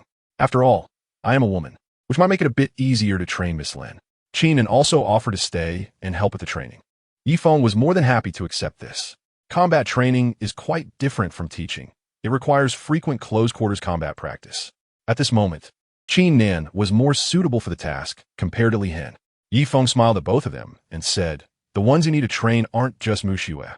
There's also Manyin and Ningshu. It was only then that Li Hen and Qin Nin remembered that Yi Feng had also given energy essence to the other 2. Soon, Su Manyin and Ningshu would become awakened as well. While they might have felt envious before, now, looking at the energy essence in their hands, excitement filled their hearts. They could finally become awakened too. In the future, when encountering those monsters, it wouldn't just be about running away. The sun was gradually rising, and the temperature was getting higher. However, it was quite cool inside the tunnel. A continuous breeze flowed through the tunnel, brushing against Yi Feng. Bored, Yi Feng nibbled on the biscuit in his hand. He occasionally turned to look inside the car, seeing that they hadn't successfully awakened yet. So he continued to idly gaze at the scenery around him. After about half an hour, Li Hen and Qin Nin were the first to emerge. Looking at Li Hen, who appeared to have bulked up compared to before, Yi Feng knew he had successfully become an awakened. How does it feel to be an awakened? Yi Feng asked with a smile. It's great. I feel like I could take on 5 versions of my old self and easily win, Li Han replied, feeling the surging power within him. This is just the beginning. Once you absorb the energy from the crystal cores and continue to evolve, you will each gain your own innate abilities. The strength of these abilities is what ultimately determines whether someone can become powerful, Yi Feng explained. Hearing Yi Feng mention innate abilities, Qin Nin curiously asked, "How long will it take for us to have our own innate abilities? Since you've both become awakened, let me explain the general classification of awakened realms," Yi Feng said, optimistic about Li Han and Qin Nin's future development. He wanted to share some information about what happens after awakening to prevent them from wasting time figuring it out on their own. Just as Yi Feng was about to begin his explanation, Su Manyin and Ning Shu also completed their awakening and stepped out of the car together. Seeing that everyone had successfully awakened, Yi Feng said, "Since that's the case, you all should come and listen." The group gathered around Yi Feng, eager for his lesson. "You've just awakened, which puts you in the awakened realm. This realm is divided into 2 stages, corresponding to monster levels 1 and 2. During this phase, as you absorb energy from the crystal cores, you can only enhance your physical attributes, recovery abilities, and defenses. The energy you absorb will not be stored in your bodies. Once you reach the peak of the awakened realm, you will encounter your first bottleneck. At that point, you can no longer rely on absorbing energy from the crystal cores to continue evolving. You need to break through this bottleneck to enter the next realm." "Wait, how do we break through? We don't have any martial arts techniques like in those novels to practice." Su Manyin voiced their shared confusion. "It's similar to the awakening process. It depends on each person's situation. Some might break through after being at the peak of the awakened realm for a while, without knowing why, while others may get stuck at that peak for their entire lives. However, I can tell you that after reaching the peak of your current realm, experiencing battles will significantly increase your chances of breaking through. Conversely, if you're too afraid to face life and death battles, your chances of breaking through will be almost negligible." "Does it really have to be life and death battles?" Lin Mu Shui asked timidly. "It's not always the case, but the moments of life and death tend to bring out the greatest potential in humanity. A breakthrough is the result of that potential being fully unleashed. There are a few rare individuals who can achieve breakthroughs without facing life and death struggles, but such chances are exceedingly slim. If one wants to grow stronger, battles are inevitable." In the end, Yi Feng offered them a piece of advice. "This world has always been fair. In the past, there were certainly individuals like the previous version of Westbrook. Their relatives might have awakened early and possessed great talent. After becoming powerful themselves, they naturally sought every means to help their families. This world is filled with energy, and under its influence, many beings undergo extraordinary transformations. Among these are certain items that have effects similar to the energy source that Yi Feng obtained." Chapter 136. The Gift of Completely Random Awakening. However, the fairness of this world lies in the fact that even if these powerful individuals can help their loved ones become awakened, they cannot assist them in reaching higher realms. At most, they can kill numerous monsters and provide an unlimited supply of crystal cores. Yet, every realm has its limits. Unlike the martial arts novels where one can help their relatives break through by imparting internal energy, breaking through one's own limits must be done individually. Outsiders cannot play a decisive role. Therefore, in my past life, many of those who relied on others were ultimately stuck in the awakening realm, while others who awakened at the same time as them advanced to the extraordinary realm or even the domain realm. Meanwhile, they had yet to awaken their own innate abilities. After Yi Feng finished speaking, the group fell silent, especially the 3 women, Su Manyin and her companions. They had been urban elites, priding themselves on their professional skills, believing they were on par with men. But now, they were no longer in a familiar environment. Everything they had learned over the past 2 decades was not suited for this new world. There were few rules to govern it, and no organization or individual capable of managing it like in the previous world. This world was one of survival of the fittest, where those stronger than you could do as they pleased, including taking your life. They needed a much stronger mentality to cope with this reality. If they couldn't toughen their mindset, they would ultimately just be canaries in a gilded cage, reliant on others for protection. Yi Feng continued, "If you're fortunate enough to break through the awakening realm, the next level you will enter is called the extraordinary realm, which is where I currently reside. Once you reach the extraordinary realm, you will awaken your innate abilities. Each person's innate ability varies in strength, and some may even be repeated. Of course, when I refer to strength, I mean in terms of the potential and upper limits of the ability. Although every gift can be developed and honed to unleash greater power than it initially possesses, as an awakened individual's realm continues to rise, the differences in strength among innate abilities will become increasingly apparent. For example, I awakened to one of the most powerful forces in nature, lightning, while some others awakened to the more common rock body ability. In the beginning, the gap between these two abilities might not seem significant, but as they evolve to higher realms, the limitations of their innate gifts will become clear. The rock body ability may ultimately allow one to transform into a diamond-like form. While this diamond body offers exceptional defensive capabilities and can stand undefeated among peers, it falls short in terms of offensive methods, strength, and range compared to my lightning power. Is the awakening of innate abilities completely random? Li Hen, who had been silently listening, suddenly asked. As of now, yes. No one can truly know what their awakened talent is, and once awakened, there is no possibility of changing it. You can only accept the talent you've awakened, and regardless of whether you like it or find it powerful, you must diligently study and develop it to make it more suited to you and to enhance its potency. In his past life, Feng had encountered very few people who, after awakening what they considered to be a worthless talent, began to lead a lackadaisical life. At that point, they were already extraordinary beings, essentially the backbone of human combat strength. They could go to any base and would be accepted, often receiving decent treatment. In such circumstances, they knew that with their talent, they would never become strong in this lifetime. Therefore, they resigned themselves to a life of complacency, just waiting to eat and die. When faced with battle, they would dodge if possible, and if not, they would put in minimal effort. If the situation turned unfavorable, they would be the first to flee. In his past life, Feng was not even an awakened one, so he held a strong disdain for those who simply waited for death. Thus, when teaching Li Hen and the others, Feng added a final remark. The reason for saying this was to encourage them that when they awaken, even if their talent seems worthless, they must accept it and find various ways to develop its potential. In his past life, someone once said that there are no worthless talents, only worthless awakeners. Feng believed this statement was true. Every ability has its strengths. It all depends on how you utilize it. For instance, in his past life, the most common defensive talent was rock body. This talent is considered one of the weaker defensive abilities.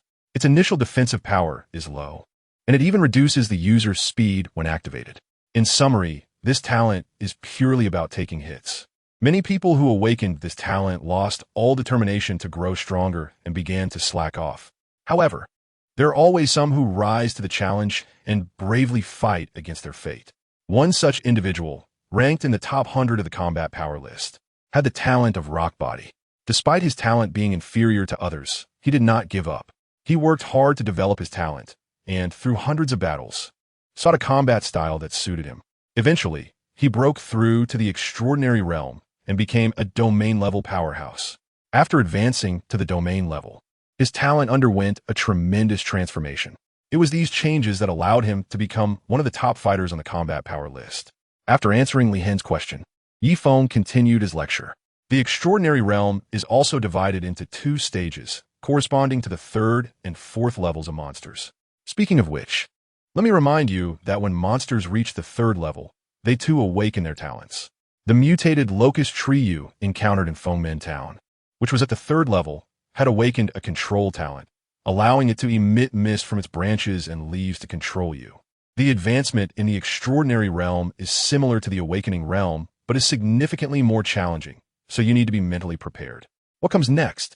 As Su Manning saw Feng stop, she quickly asked impatiently, "What about the others?" Feng could only reply, "I don't know either, because I'm currently just at the extraordinary realm." Naturally, he couldn't reveal too much to them to avoid exposing his identity as a reborn person. Moreover, in Feng's view, it was already quite impressive that all 5 of them could break through to the extraordinary realm. As for the domain realm, it seemed that only Li Hen had a possibility of reaching it. After all, 2 years had passed since his last life, and there were only a little over 100 people at the domain realm across the entire Huagua. Compared to the overall population, that number was indeed pitifully small. And as for whether there were higher levels beyond the domain realm, to be honest, Feng didn't know either. Chapter 137. Level 7 Monsters in My Previous Life. Even the strongest individual ranked first on the power leaderboard was merely at the peak of the domain realm. Before Yi Feng's rebirth, there hadn't been any news of this person breaking through. However, in the past, most people believed that there must be higher levels beyond the domain realm, and that humanity could continue to break through. Their belief was not just baseless speculation. Many had witnessed level 7 monsters, perhaps in the unfathomable depths of the abyssal rift, or amidst the thick clouds high above, or in the tumultuous waves of the vast ocean. There were enormous creatures resembling mythical beings, freely roaming their domains. Strangely enough, during numerous monster siege battles, level 7 monsters had never been seen leading an attack. The highest was usually a level 6 monster commanding the offensive. Moreover, even if a level 7 monster was encountered in the wild, as long as humans did not provoke them, they generally wouldn't pursue a total extermination of humanity. This peculiar phenomenon puzzled many in my previous life. It was precisely because of the existence of level 7 monsters that people believed humanity would eventually break through the domain realm and ascend to a level 7 realm of their own. However, this realm had never been entered by anyone, so no one knew what to call it. Yet it lingered there, awaiting a human pioneer to step into this uncharted territory and give it a name. As dusk approached, it was time for us to continue our journey. After sharing this tale, they prepared to set off again. Originally, the path ahead led towards the new base of the Guangnan military district. However, since Li Hen and Xin Nan would be staying with Yi Feng and the others for another month, their route had to be adjusted. On the vehicle, everyone settled into their respective seats. The front seats remained occupied by Li Hen and Xin Nan. In the cabin, due to the different layout of this armored RV compared to the previous commercial RV, each person's seating arrangement also varied. The most notable difference was that this RV lacked a forehead bed area. This design was intended to reduce wind resistance and enhance protective capabilities. Instead, 4 bright searchlights were installed in the area where the forehead bed used to be. Inside the cabin, the space of this armored RV was slightly larger than that of the previous one. Therefore, the bed at the rear of the cabin was no longer a small bed, but had been transformed into bunk beds. To ensure stability while on the move, the sizes of the upper and lower bunks were different. The lower bunk measured 1.5 by 2 meters, a standard size, while the upper bunk was a smaller one, 3 by 2 meters. However, the upper bunk could still accommodate 2 petite girls comfortably. If it were a boy and a girl, it might be a bit cramped. Considering this, after some discussion, Su Manyin and the other 2 girls decided that Su Manyin and Yi Feng would share the lower bunk, while Ning Shu and Lin Muxiue would take the upper bunk. The layout inside the vehicle is quite similar to that of the previous RV, with all the essentials included. It features a bathroom, a bar that combines the dining area and kitchen, a refrigerator, air conditioning, a washing machine, and even a projector. Additionally, there's a booth-style sofa that can comfortably seat 4 people, which is an indispensable feature. When parked, the table can be lowered to transform the sofa into a small bed for one person to sleep on. It can be said that this vehicle has everything one could need. As the day began to fade, Li Hen skillfully started the RV after confirming the route with Yi Feng. With a roar from the engine, the vehicle set off in a direction different from before. After resolving all matters, Yi Feng could finally focus on heading back to his hometown. Ever since his rebirth, the urgency to return home has been overwhelming for him. However, Yi Feng is also acutely aware that without adequate strength, this journey home could very well turn into a deadly one. Tianhai is 1,000 miles away from Guangnan, and driving back without sufficient power would leave him vulnerable to being killed by various powerful monsters along the way. Therefore, after receiving the system upon his rebirth, Yi Feng did not rush straight home. Instead, he chose to stay in the familiar area of Tianhai to hunt monsters and gain evolution points, intending to first elevate his strength to a level where he wouldn't fear any monsters. As Yi Feng anticipated, had his strength not reached the current late stage of extraordinary power, comparable to level 4 monsters, the ghost-faced locust alone would have been enough to wipe out his entire group. After all, the ghost-faced locust possesses a particularly eerie talent. Its mental control operates subtly, making it easy to fall victim to its influence, unless one wears a gas mask or possesses strength exceeding that of the ghost-faced locust. Low-level individuals have little chance of resisting within its territory. In addition to the uniquely powerful ghost-faced locust, Yi Feng also encountered the golden-winged roc, currently among the top-tier monsters in Blue Star. The critical aspect is that this rock awakened with a natural wind attribute talent. It not only has substantial defensive capabilities, but is also a flying monster with wind-based enhancements. If it weren't for a fortunate turn of events, Feng would have never been able to seriously injure the golden winged rock. With such advantages, as long as the rock relied on its wind attribute to enhance its speed and engage in guerrilla tactics, even with Feng's lightning talent, he couldn't guarantee that all his attacks would hit the rock. This would only be possible if Feng's level were higher than the rock's, or if his lightning power reached level 4. The reason he encountered only these two monsters was largely due to the shortened journey. Had he walked on the ground, he would have faced an even greater number of monsters. Feng's current strength is undoubtedly at the highest level. Yet, the world is filled with bizarre talents, and some abilities are particularly adept at deceit. Therefore, even if one side has overwhelming strength in a direct confrontation, the dynamics can shift dramatically in the wild. Especially when caught off guard, anyone can be ambushed by unfamiliar foes, leading to a disastrous turn of events. In my past life, I can't even count how many times this happened. So, despite Feng's strong desire to return home while in Tian Hai, he managed to hold back. What he wanted was to get home safely, not to die on the way with regrets. Fortunately, everything unfolded pretty much as Feng had envisioned. Even though he encountered Su Manyin and others along the way, it didn't really delay him by much. Additionally, thanks to Lin Ke, Feng had a fortunate turn of events that brought him to the Wangmu mountain base. There, he was able to rescue the base, allowing them to agree to use a transport plane to carry him home safely through the dangerous skies. If it weren't for this trip, Feng would likely still be battling monsters on the road and would have never made it to Guangnan. Chapter 138. Waiting everything is in fact the arrangement of fate. However, this time Feng's luck was slightly better, helping him save quite a bit of time. The RV was on the move, with Feng and Su Manyin sitting across from each other in the seats. Lin Muxiwe and Ning Shu were resting on the bed. As Su Manyin gazed out at the passing scenery, she opened the window to breathe in the fresh air. Feng, how much longer until we reach your hometown? Su Manyin asked, feeling a bit bored. Without a smartphone navigation system, Feng wasn't entirely sure how far they were from his hometown in Nanling County. So he replied, about 200 kilometers. If we don't take the highway, it should take 3 to 4 hours. Hearing that there was still quite a distance to go, Su Manyin lazily rested her head on the table in front of her, propping it up with her arms. Then I'll take a nap. Wake me up when we get there. With that, she closed her eyes. Leaning back in his seat, Feng's thoughts began to wander. Nanling County, located in Guangdong Province, is not very large and has a small population, ranking among the lowest economically in the province. His hometown, Shiqiao Village in Qingshan Town, Nanling County, was named after a stone bridge that crosses a small river running through the village. The stone bridge has a long history, dating back over 400 years.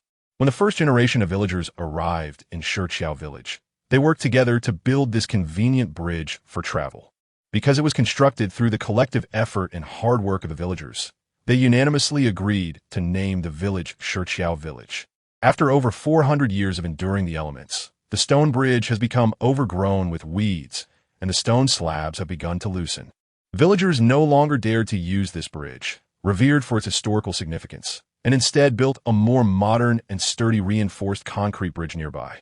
Due to safety concerns, the villagers avoided crossing the old bridge, while some children, however, still enjoyed it. They would often jump from the low bridge railing into the cool river water, playing joyfully. In the past, adults would frequently come with thin bamboo poles to check on their children swimming there. If they found their kids, a playful chase would ensue. But the once lively scene has become desolate. Not only the old stone bridge, but even the new bridge has seen few visitors. A middle-aged man dressed in traditional clothing walked across the old stone bridge, carrying a bamboo basket on his back filled with various Chinese herbs. He hurriedly made his way to a house in the village. In front of a 2-story building, he didn't knock, but directly pushed the door open and walked in. He was familiar with the place and walked straight to a room on the first floor, gently pushing the door open. Inside, a girl who looked about 20 was taking care of a woman lying in bed. The woman's face appeared gaunt, and her breathing was weak, sounding as if she might take her last breath at any moment. Dad, Aunt Rome's condition is getting worse, the girl said as she stood up to face her father when she saw the middle-aged man enter. I know, the man replied, taking off the backpack he had been carrying. At that moment, the woman, awakened by the commotion, opened her cloudy eyes. She struggled to sit up, but realized that a motion she once found effortless was now impossible for her. She had no choice but to lie back down. Trembling as she said, "Mingguang, you're back." Yi Mingguang quickly stepped forward and took the woman's hand. "Aunt Rong, I'm back." "Mingguang, has Xiaofeng come home?" The woman asked, repeating a question she had asked hundreds of times before. Yi Mingguang couldn't bear to lie to her any longer. But he also knew this was the woman's only hope. Once that hope was shattered, she might lose her last breath. Soon. Xiaofeng called to say he's on his way. "Just wait a little longer. He'll be back very soon." Yi Mingguang told yet another lie. This was the 15th day he had said soon. Hearing him say that, the woman's spirit seemed to lift a little. Dad has already left. I must wait for Xiaofeng to come back. Otherwise, when he returns home and sees that he is all alone, it would be too lonely. As she spoke, she drifted off to sleep again. Beside her, Yi Xiaomin couldn't hold back her tears. Yi Mingguang covered the woman with a blanket, gently picked up the backpack, and walked out of the room with his daughter. "Dad, can Aunt Rong still wait for Xiaofeng to come back?" Yi Xiaomin asked her father, her eyes red. Yi Mingguang sighed and said, "From what I felt when I checked her pulse, Aunt Rong probably won't make it through tonight." "Ah," Yi Xiaomin gasped in disbelief. "But Aunt Rong hasn't even seen Xiaofeng one last time." Yi Mingguang shook his head as he looked at his daughter. "Do you really think Xiaofeng can make it back from thousands of miles away? It's not like before. There are no planes or high-speed trains anymore. And with all the monsters out there, how could Xiaofeng possibly return? And who knows, Xiaofeng might not even be in this world anymore." As he spoke the last part, Yi Mingguang had to acknowledge the very real possibility. Yi Xiaomin fell silent. Deep down, she understood that despite her desire for her beloved aunt to fulfill this last wish, her father was right. The chances of Yi Feng returning were almost non-existent. In fact, it could be considered zero. Thinking of this, Yi Xiaomin angrily said, "Those damned people from the Salvation Society claim they are here to save us, but they are actually harming us." Yi Mingguang responded helplessly, "Right now, the military and the authorities are overwhelmed with their own issues. They can only manage the big cities. We in the smaller places have to let these people run rampant. One day, when the military returns to restore order, these people will definitely face justice," Yi Xiaomin said fiercely. "Let's focus on taking care of ourselves first." Yi Mingguang said as he walked into the kitchen to continue brewing medicine. "I plan to wait until Aunt Rong is gone, and then team up with others in the village to head to a shelter. It's said to be built by the authorities and is relatively safe inside."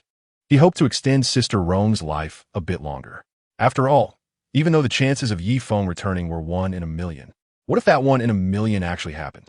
Having grown up under the care of Sister Rong's family, he and his daughter both wanted to help fulfill her last wish. In the kitchen, the fragrant aroma of medicine gradually filled the air. The father and daughter were busy, one preparing the medicine and the other cooking. Meanwhile, in the room, Yi Feng's mother was still anxiously waiting for her son's return. Chapter 139. The past cannot be reclaimed at this moment. Yi Feng was still unaware of the situation back home. However, as he drew closer to his hometown, his emotions grew increasingly restless, no longer calm as they had been before. Since graduating from university, he had not returned home due to work commitments. Now, it had been 2 years since his last visit. With a mix of anxiety and anticipation, he gazed out the window as the scenery rushed by. The journey was smooth. Perhaps it was due to Yi Feng's strength, having reached the late stage of the extraordinary realm, which exuded a powerful aura. Some of the more formidable monsters could sense his immense power through energy detection. As a result, they refrained from attacking him, leaving only a few minor creatures unaware of their fate. In such circumstances, Yi Feng didn't even need to lift a finger. Li Hen drove the RV straight through them.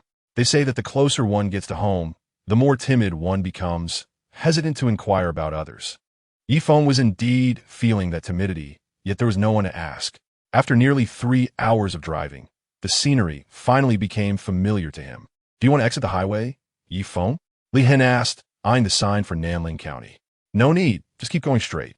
There's a small path ahead that can take us directly to my home without going through the county," Yi Feng replied. He was quite familiar with this area. There was a rural road that, although narrower than the national highway through the county, was much faster. The RV continued onward. Once they turned onto the rural road, the entire vehicle took up most of the narrow path. If another vehicle were to approach, it would create a blockage. However, in this apocalyptic world, most people were too afraid to venture outside, let alone drive a loud vehicle like this one. Most monsters had acute hearing and could detect even the slightest noise. The rural road was devoid of any cars.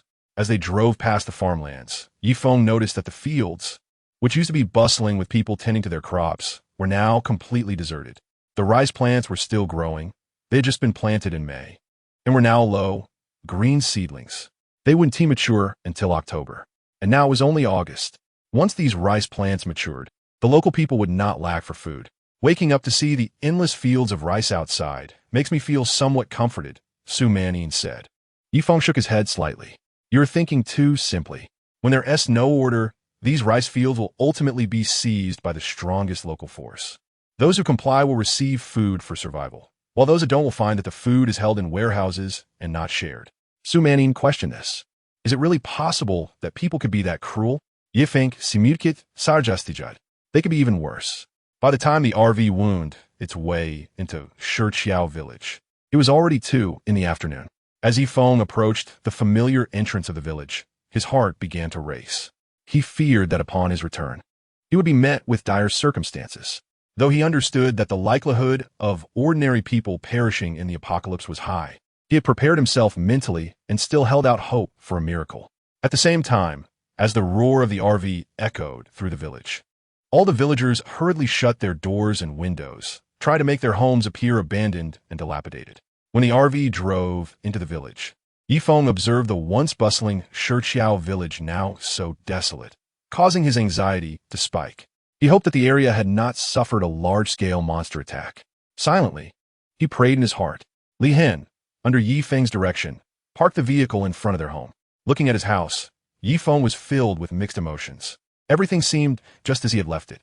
The wax apple tree at the entrance was still lush, and the small yard was adorned with vibrant greenery, with neatly arranged vegetables that clearly showed the care of a diligent owner. Inside the house, Yi Mingguang and Yi Xiaomin anxiously peered out the door. Since the onset of the apocalypse, every time the sound of a vehicle roared, it signaled trouble.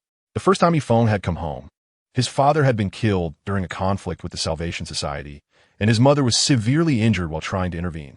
Now, they relied on the traditional herbal medicine prepared by Yi Mingguang to sustain life.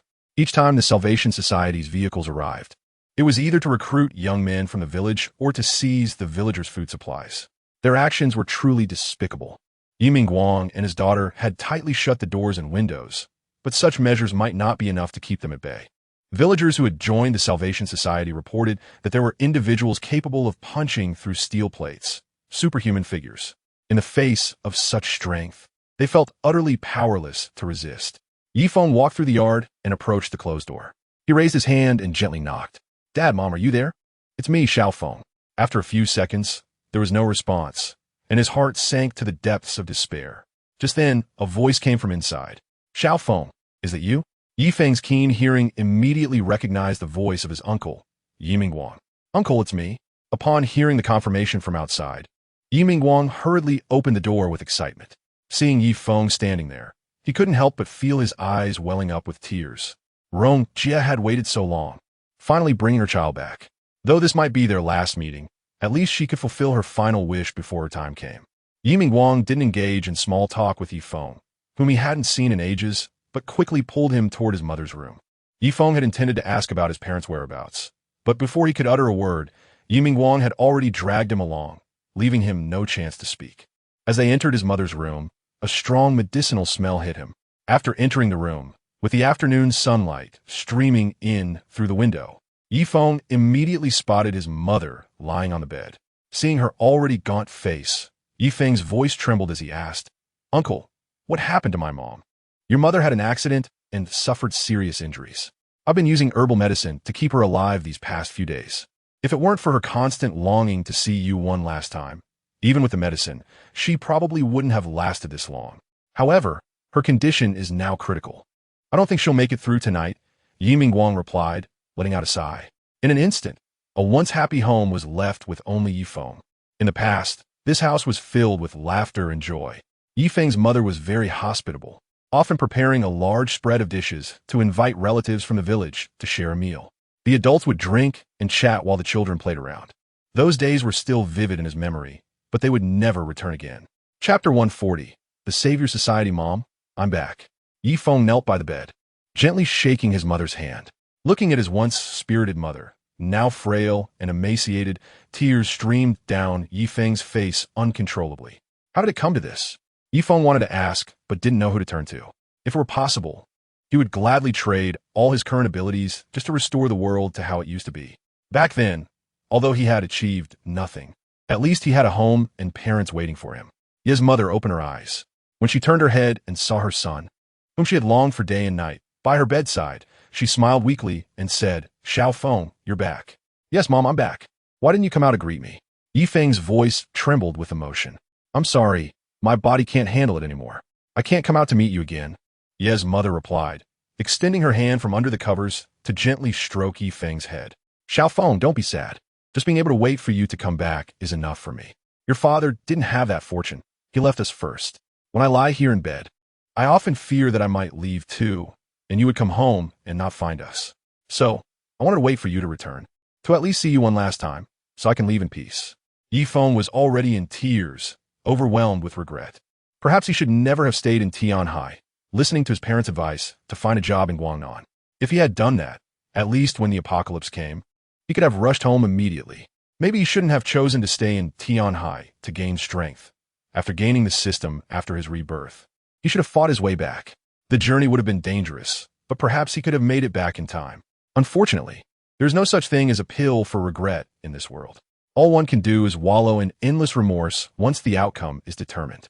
"Mom, how did you get like this? I remember just over a month ago when I video called you, you were in good health," Yi Feng asked, having already considered the possibility that his parents might have passed away due to monster attacks before he returned. But he never expected his father to be gone and his mother to be gravely injured and lying in bed. Ye's mother didn't directly answer her son's question. She calmly reassured him, "It's okay. People have to die eventually. As long as you're healthy and alive, that's all that matters." Yi Feng sensed that his mother didn't want to elaborate, so he refrained from pressing further. "Wait, I still have the energy source." Yi Feng suddenly remembered that he had a so-called miraculous healing energy source. He quickly took a piece out from his system's storage. Ye's mother looked at the green object Yi Feng held to her lips and asked, "What is this?" "Mom, this is medicine, very effective. If you take it, you'll get better," Yi Feng explained. Despite knowing her body was beyond recovery, Ye's mother, however, since it was her son's kind intention, she didn't refuse. She obediently opened her mouth and consumed the energy source that Yi Feng handed to her. Just a few seconds after taking the energy source, Yi Mu felt a pure medicinal power spreading within her body, quickly saturating every corner. Her previously exhausted and pained body, under the influence of the medicinal power, surprisingly felt as if it had returned to its healthy state.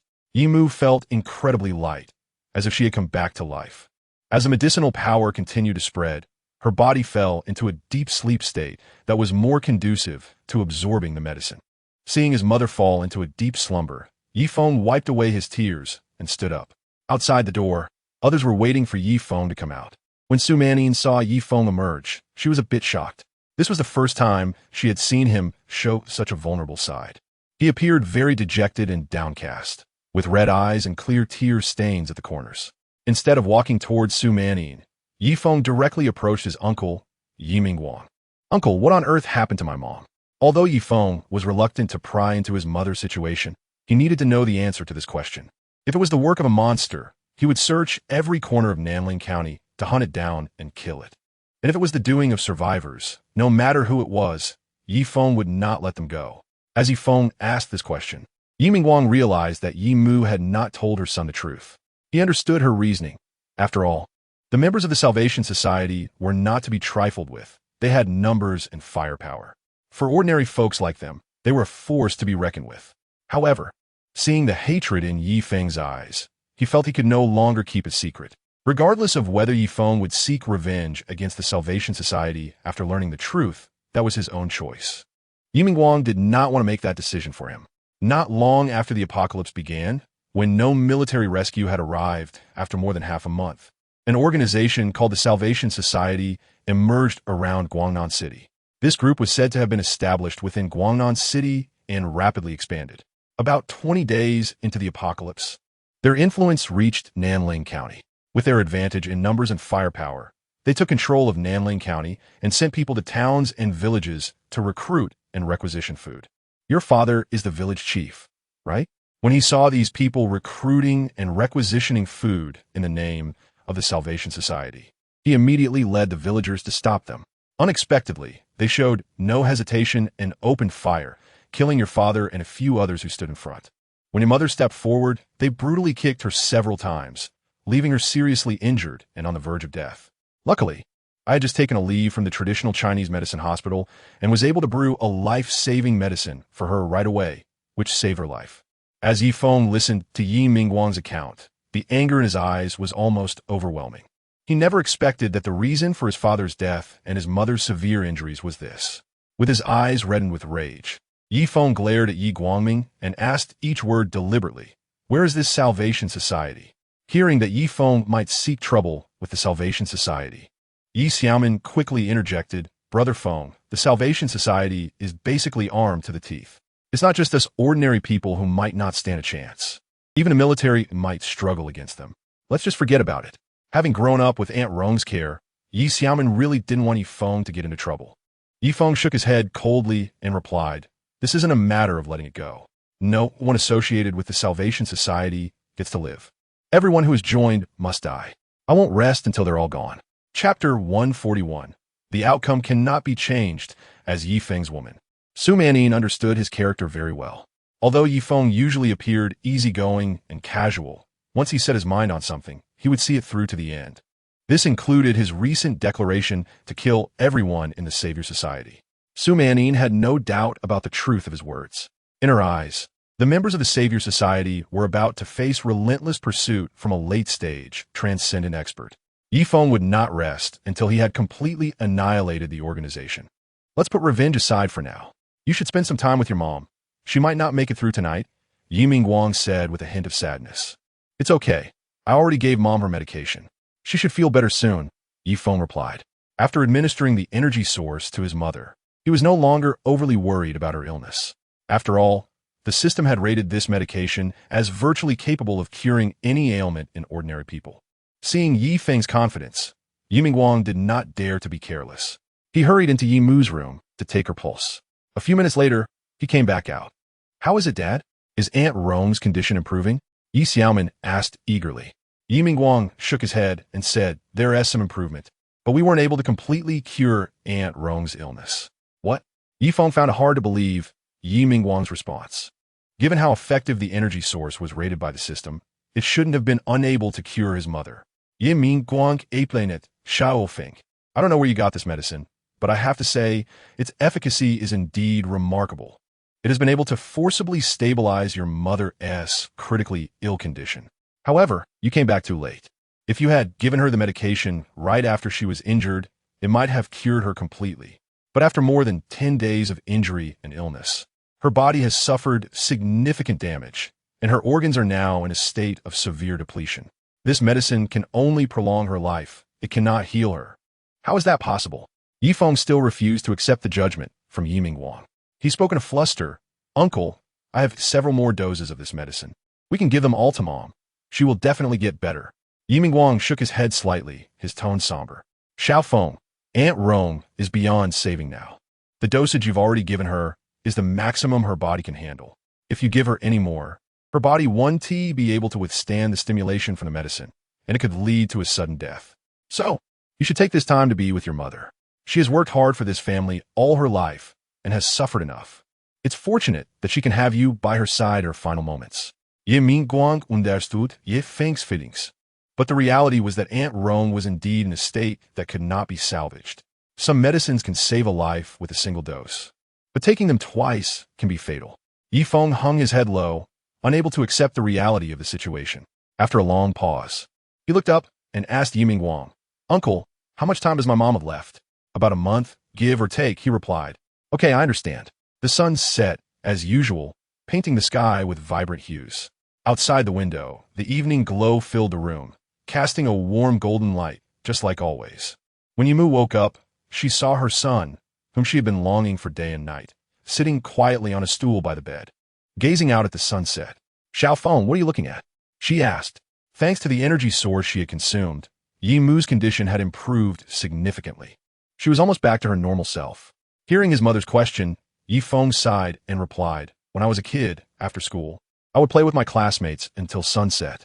Every time I came home, I would see you cooking, and it made me so happy. You would always rush me to wash my hands and feet, and then we would move the dining table outside to have dinner together in the yard." Reflecting on those moments, he felt as if they had happened just yesterday.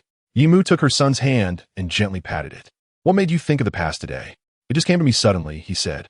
As the evening glow faded, the world outside turned dark. "Xiaofeng, you haven't eaten yet, right? Let me make you something," Yi Mu said, getting up from the bed. Her movements were light and easy, completely unlike someone who had been bedridden for over 10 days. Yi Feng didn't stop her. He knew that even if she spent a month lying in bed, the outcome would remain unchanged. In the kitchen, the sound of clattering utensils filled the air.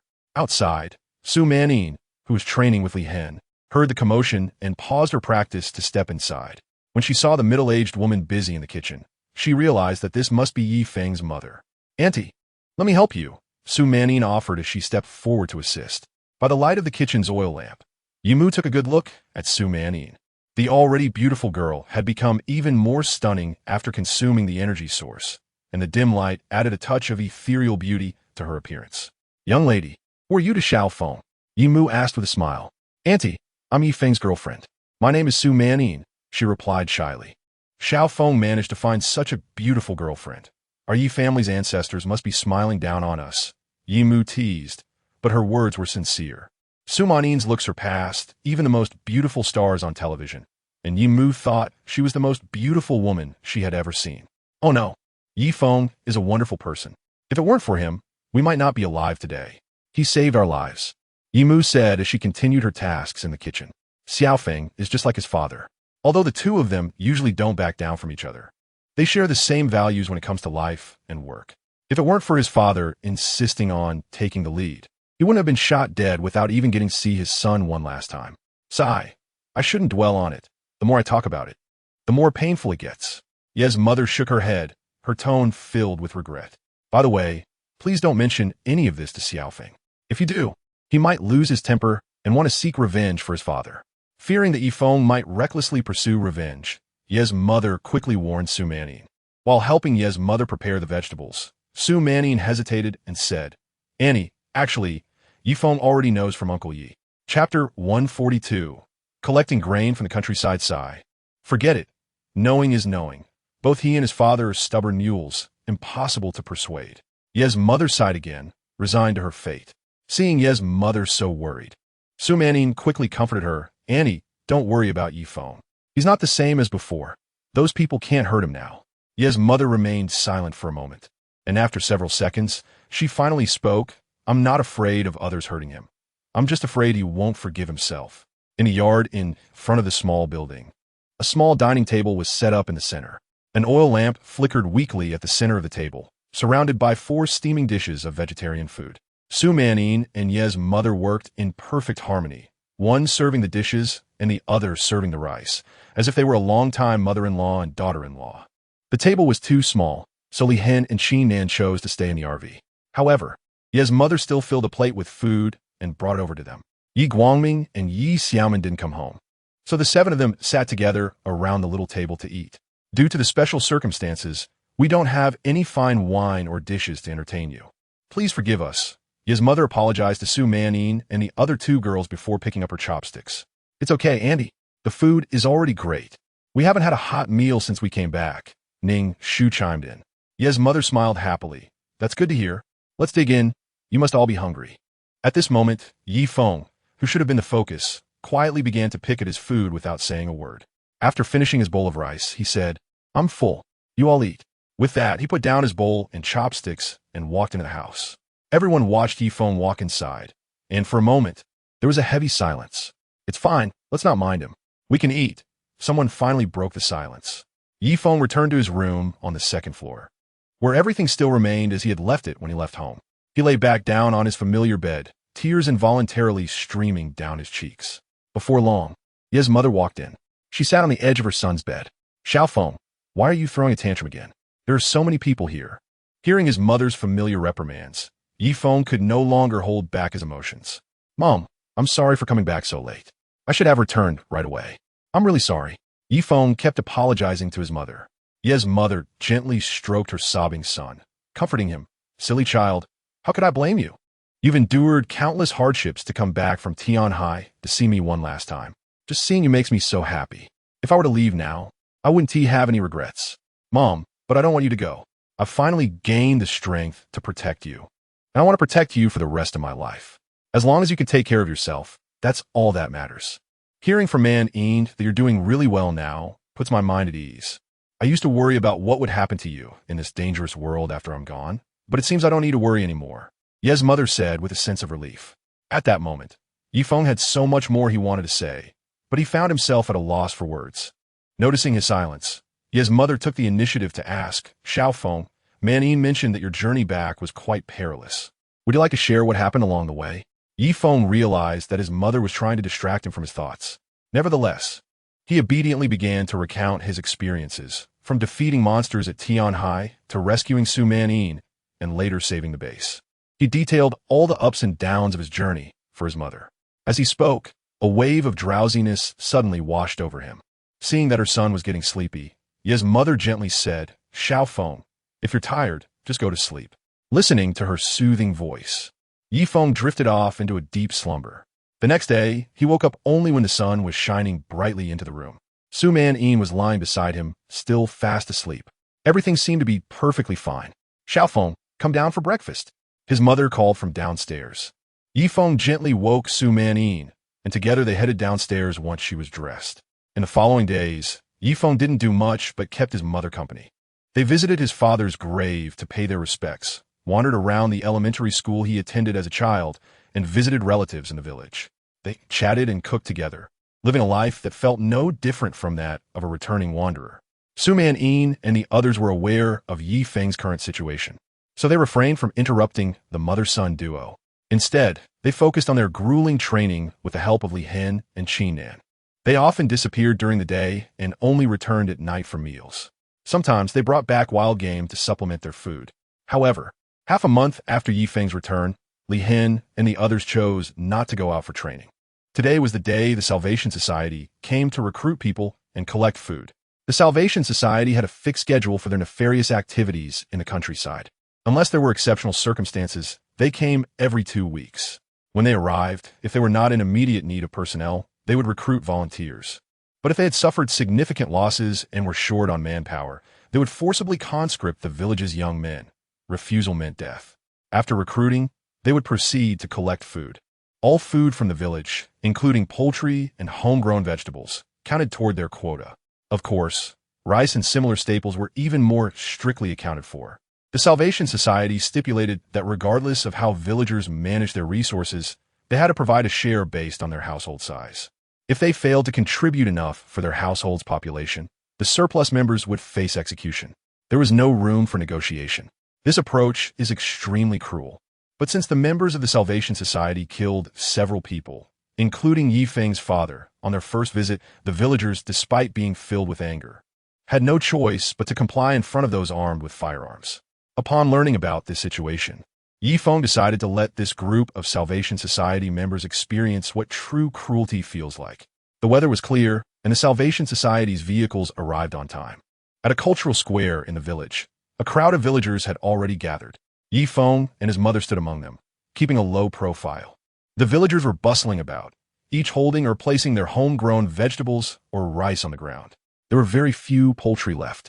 Although the Salvation Society had stipulated that 1 pound of poultry could be counted as 5 pounds of rice, previous visits had cleared out almost all the village as poultry. Many households were now running low on food supplies, and those with larger families had to borrow from their neighbors to meet the required amount for this occasion. Chapter 143. The Return of Feng. Those people from the Salvation Society are truly despicable. They've taken all the grain from the village. The family at the end of the village has many members, and I don't know how many people they had to beg to gather their share this time. Yimu said, her voice filled with anger as she watched the Salvation Society's convoy approaching in the distance. Don't worry, Mom. After today, the villagers won't have to pay them any more grain, Feng reassured his mother. He had actually wanted to inform the villagers about the situation in advance to prevent them from borrowing more grain. After all, once the members of the Salvation Society arrived. He planned to kill everyone except for one person to interrogate. However, Li Hen stopped Feng from acting on this idea. Li Hen warned that there might be members of the Salvation Society hiding within the village. Just like during the recent invasions of our homeland by the Eastern Empire, some spies could be secretly cultivated among the villagers. These individuals might appear to be good friends or relatives, but if you attempt to do anything that would harm their masters, they would report you immediately. While the likelihood of this was small, it couldn't be entirely dismissed. Therefore, Li Hen suggested it would be best to remain silent for now, to avoid alerting anyone who might be hiding and scare off the members of the Salvation Society. Feng listened to Li Hen's advice. So, even though he watched as his aunt went from house to house borrowing grain, he pretended not to see it. This time, there weren't many people from the Salvation Society, only 8 in total with 4 vehicles. Previously, there had always been at least a dozen. They were likely afraid that the villagers might collectively resist their grain collection efforts. However, after 2 rounds of grain collection, the villagers had learned that they were indeed willing to kill. Thus, they chose to obediently hand over their grain. Among the 4 vehicles, 3 were small trucks, and 1 was an SUV. The SUV led the way and was the first to stop at the village square. As the doors opened, 2 people stepped out of the vehicle. "Brother Wu, this is the last stop for grain collection, Shiqiao Village," one person said, following a man named Wu. This Brother Wu was none other than Xiao Wu, who had been with Wei Xiao that day. In reality, Xiao was not a member of the Qinglong gang at all. He had been placed there by the Salvation Society as an undercover agent. The Salvation Society had grand ambitions. They aimed to take control of the Nanhua province. However, since they had only recently been established, their strength was not yet sufficient, and other factions did not recognize their authority. Thus, they planned to infiltrate various factions by placing a large number of core members of the Salvation Society within them. Once these core members entered different factions, they could gather intelligence about the personnel and strength of each faction. After understanding the situation, they would covertly promote the Salvation Society within those factions. Individuals who had just emerged but had not yet been utilized by their current factions became prime targets for recruitment. Additionally, those who were marginalized were often very willing to join the Salvation Society because the rewards they offered were quite high. Many factions had already been thoroughly infiltrated by the Salvation Society. Xiao Wu is a very intelligent person. After being assigned as an undercover agent in the Qinglong gang, he immediately latched on a He Wei, who was seen as an influential figure.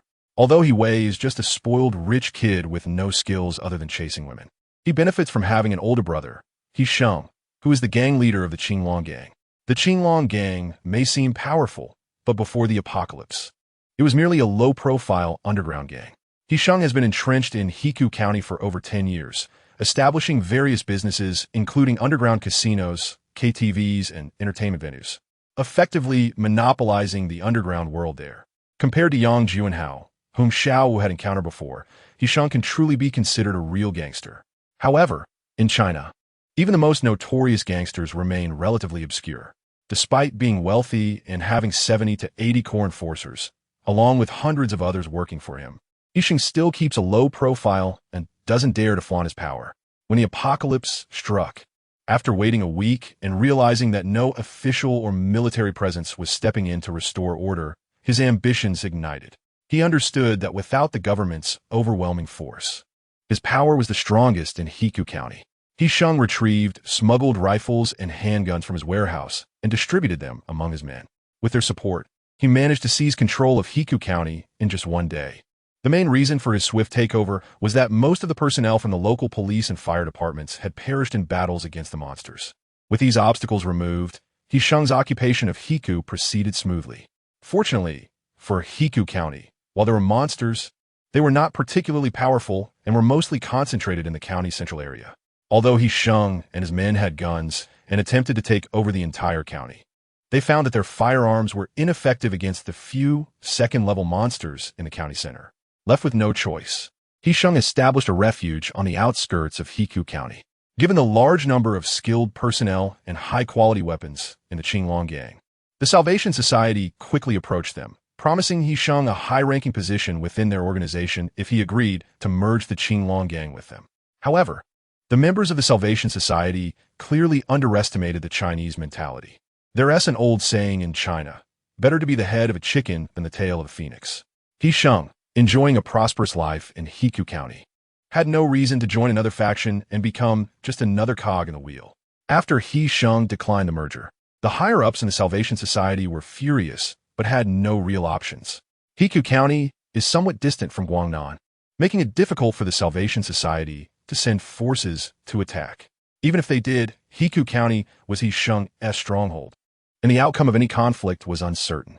Faced with He Sheng's stubbornness, the Salvation Society decided to place Xiao Wu, a core member of their organization, into the Qinglong gang for future use. Everything was going well, and Xiao Wu had become a rising star in He Wei's eyes.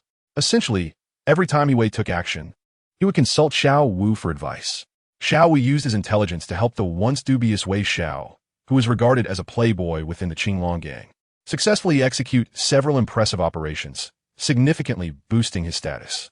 However, unexpectedly, just as Xiao Wu's undercover mission was progressing smoothly, he encountered Yi Feng, a real troublemaker. The moment Xiao Wu saw the lightning surrounding Yi Feng's arrival, he sensed that something was off. Realizing the danger, he quietly retreated. Without telling anyone, he made a stealthy escape.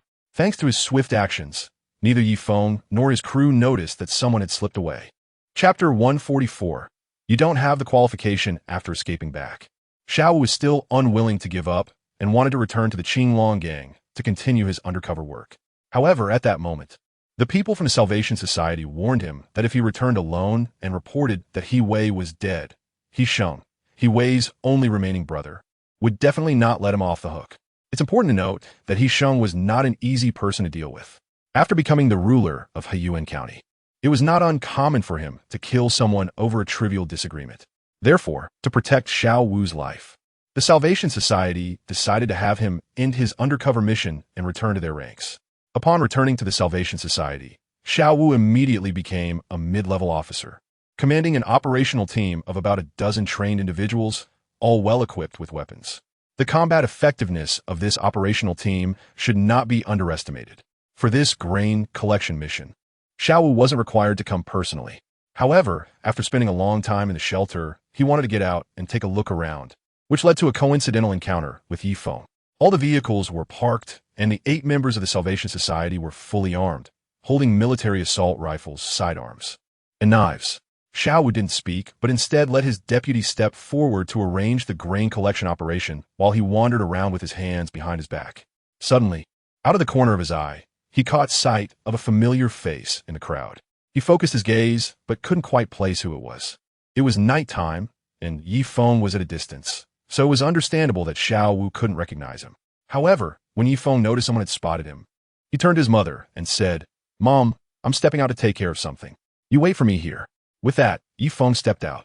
As Yi Feng made his move, Li Hen and his team, who had been lying in wait nearby, also raised their guns and emerged. In an instant, Yi Feng and his group surrounded the members of the Salvation Society. The members of the Salvation Society, who had been methodically collecting grain, were taken aback by this sudden situation. When did this village get such a group of people? Moreover, their weapons seemed to be even better than ours. As they found themselves completely surrounded, Xiao Wu finally remembered Yi Feng's appearance. Damn it, this time we're done for, Xiao Wu cursed inwardly. While others might have been intimidated by the guns in Li Hen's hands, Xiao Wu knew full well that the real threat came from the man who seemed to crackle with electricity.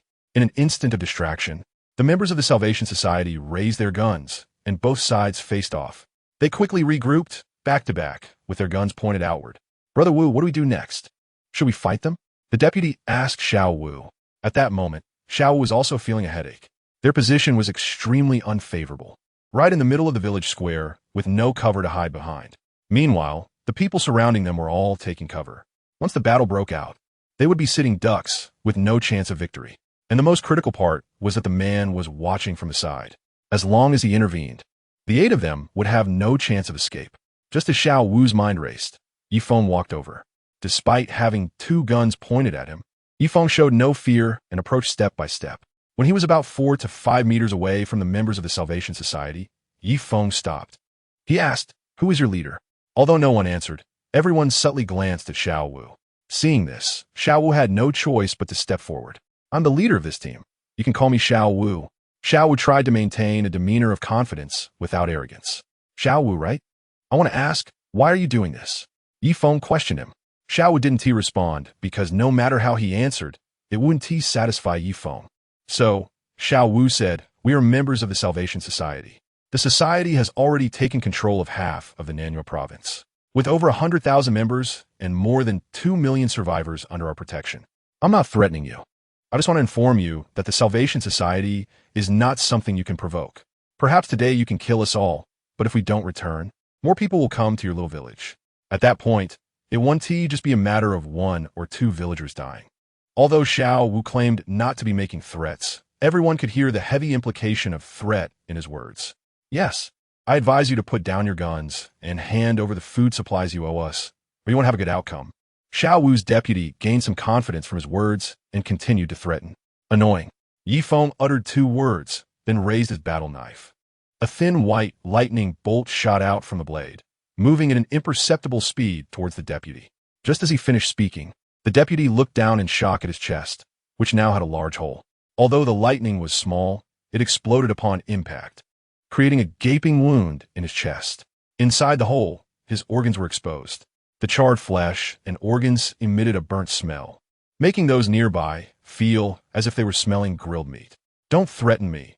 Neither you nor the Salvation Society have the right to do so," Yi Feng said flatly. At that moment, seeing one of their team members dead, one of the more anxious members began shooting directly at Yi Feng. The bullets fired from the gun flew towards Yi Feng, who was very close by. Yi Feng's speed surpassed human imagination, so he simply swung his battle knife rapidly, deflecting the incoming bullets. After knocking the bullets away, Yi Feng moved and appeared in front of the shooter. He brought down his battle knife, smoothly slicing the body in half, both halves collapsing to the ground. Without warning, Yi Feng took down 2 of their team members in a brutal fashion. The other members of the Salvation Society were momentarily stunned, paralyzed with fear, and unable to muster the courage to aim their weapons at him. "Put down your guns. I'll only say this once," Yi Feng said in a chilling tone. The members of the Salvation Society exchanged glances, unsure of what to do next. Yi Feng's display, deflecting bullets with a blade and then cleaving his own teammate in half, had effectively extinguished any thoughts of resistance. However, they also understood that their guns were their only means of survival. If they discarded their weapons, they would be like lambs to the slaughter, completely at the mercy of others. Caught in this dilemma, no one dared to drop their guns. Yi Feng regarded them coldly and softly uttered, "Time us up." Chapter 145. Blood for blood. As soon as the words left his mouth, Yi Feng's figure began to shift. Everyone present could not see Yi Feng clearly. All they could see was the silver blades flying outside the circle formed by the members of the Salvation Society. The air was filled with cries of anguish. In a panic, someone hastily pulled the trigger. However, the sound of gunfire lasted only a second before the rifle barrel flew off. In the shooter's hand, only half of the gun remained. A few seconds later, among the remaining 6, only Xiao Wu was still unscathed. The other 5 had each lost an arm to Yi Feng's strikes. The 5, now armless, knelt on the ground, wailing in despair. Meanwhile, Xiao Wu was sweating profusely. Truly frightened for the first time, he realized that in such a situation, his quick wit and intelligence were of no use. Strength was all that mattered. With the realization that even invoking the name of the Salvation Society had no effect, Xiao Wu had little hope of returning safely. This man was utterly determined to oppose the Salvation Society, leaving no room for negotiation. "May I ask where we have offended you? If it's because you believe we shouldn't collect grain from Shiqiao village, I can explain the situation to the local minister of the Salvation Society after I return, and Shiqiao village can stop delivering grain in the future."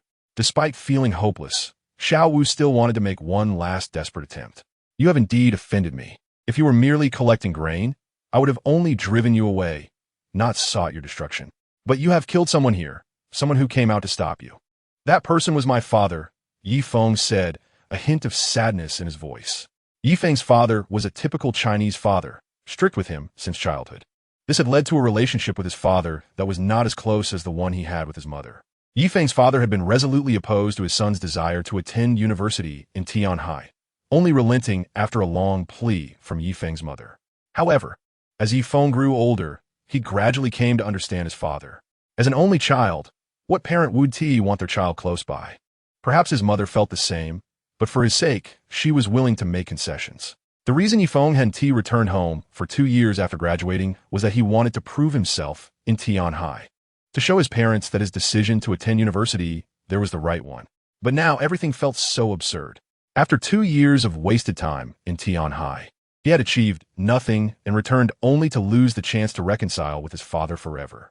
I'm sorry for your loss, but I only recently returned to the Salvation Society. I wasn't here during the previous 2 incidents. Why should I be held responsible for your father's death? Xiao Wu felt wronged.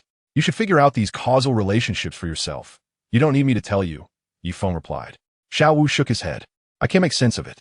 Yi Feng simid it. All right, since you can't figure it out, let me explain it to you. Because you guys are shamelessly hiding behind the guise of a savior organization. Otherwise, just look at the hundreds of people here who would be afraid of you.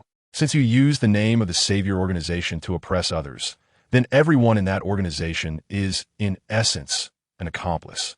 You commit wrongdoings by borrowing the strength of others, and when others do wrong, they also borrow your power. So, tell me, shouldn't you bear the responsibility for all this? After listening, Xiao Wu smirked mockingly. It's a bit far-fetched, but I accept it because even if I don't, the outcome would still be the same. This world operates like that.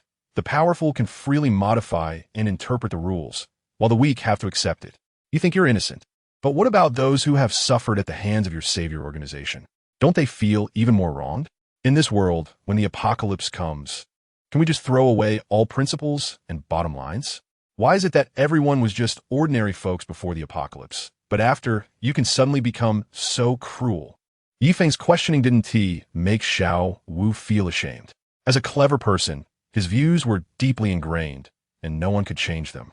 There's no point in saying more. It's fallen into your hands today, and I accept my defeat. Yi Feng didn't want to say anything more. He was just filled with a deeper disappointment in humanity. He suddenly felt a bit disheartened. Li Hen, you all handle the rest. Ask what you can, and if you can't, it's fine. After all, your savior organization is so ostentatious. Finding them shouldn't be too hard. With that, Yi Feng returned to the crowd and left with his mother. That night, Yi Feng had dinner with his mother. The dishes were abundant. After Yi Feng dealt with those from the savior organization during the day, the villagers no longer had to surrender their grain. To thank Yi Feng, many people specially brought over some dishes. Yi's mother returned most of the dishes, keeping only a few that were lacking at home to enhance the flavor. The food was delicious. Yi's mother had always been a great cook, able to make even simple dishes taste amazing. After finishing the meal, Yi's mother cleared the table and sat down to chat with Yi Feng. Xiao Feng, I want to talk to you about something.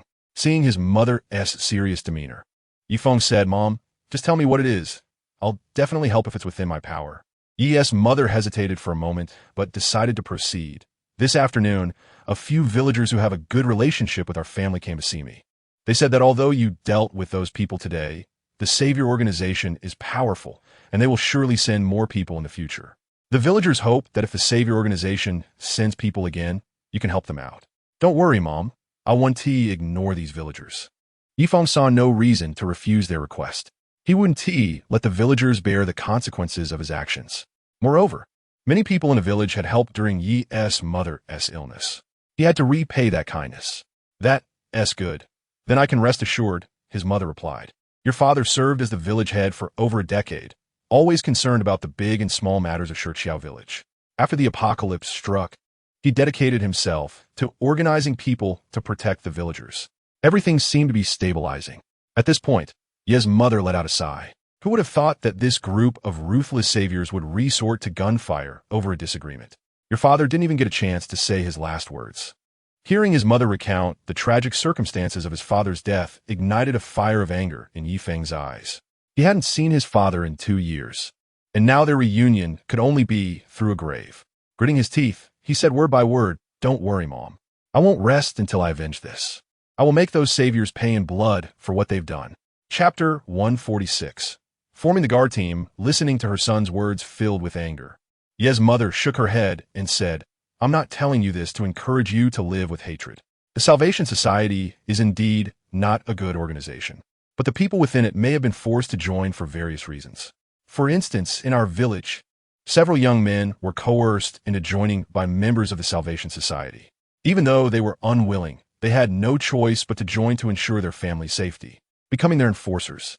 So, my only hope is that if you have the ability, you can eliminate the Salvation Society.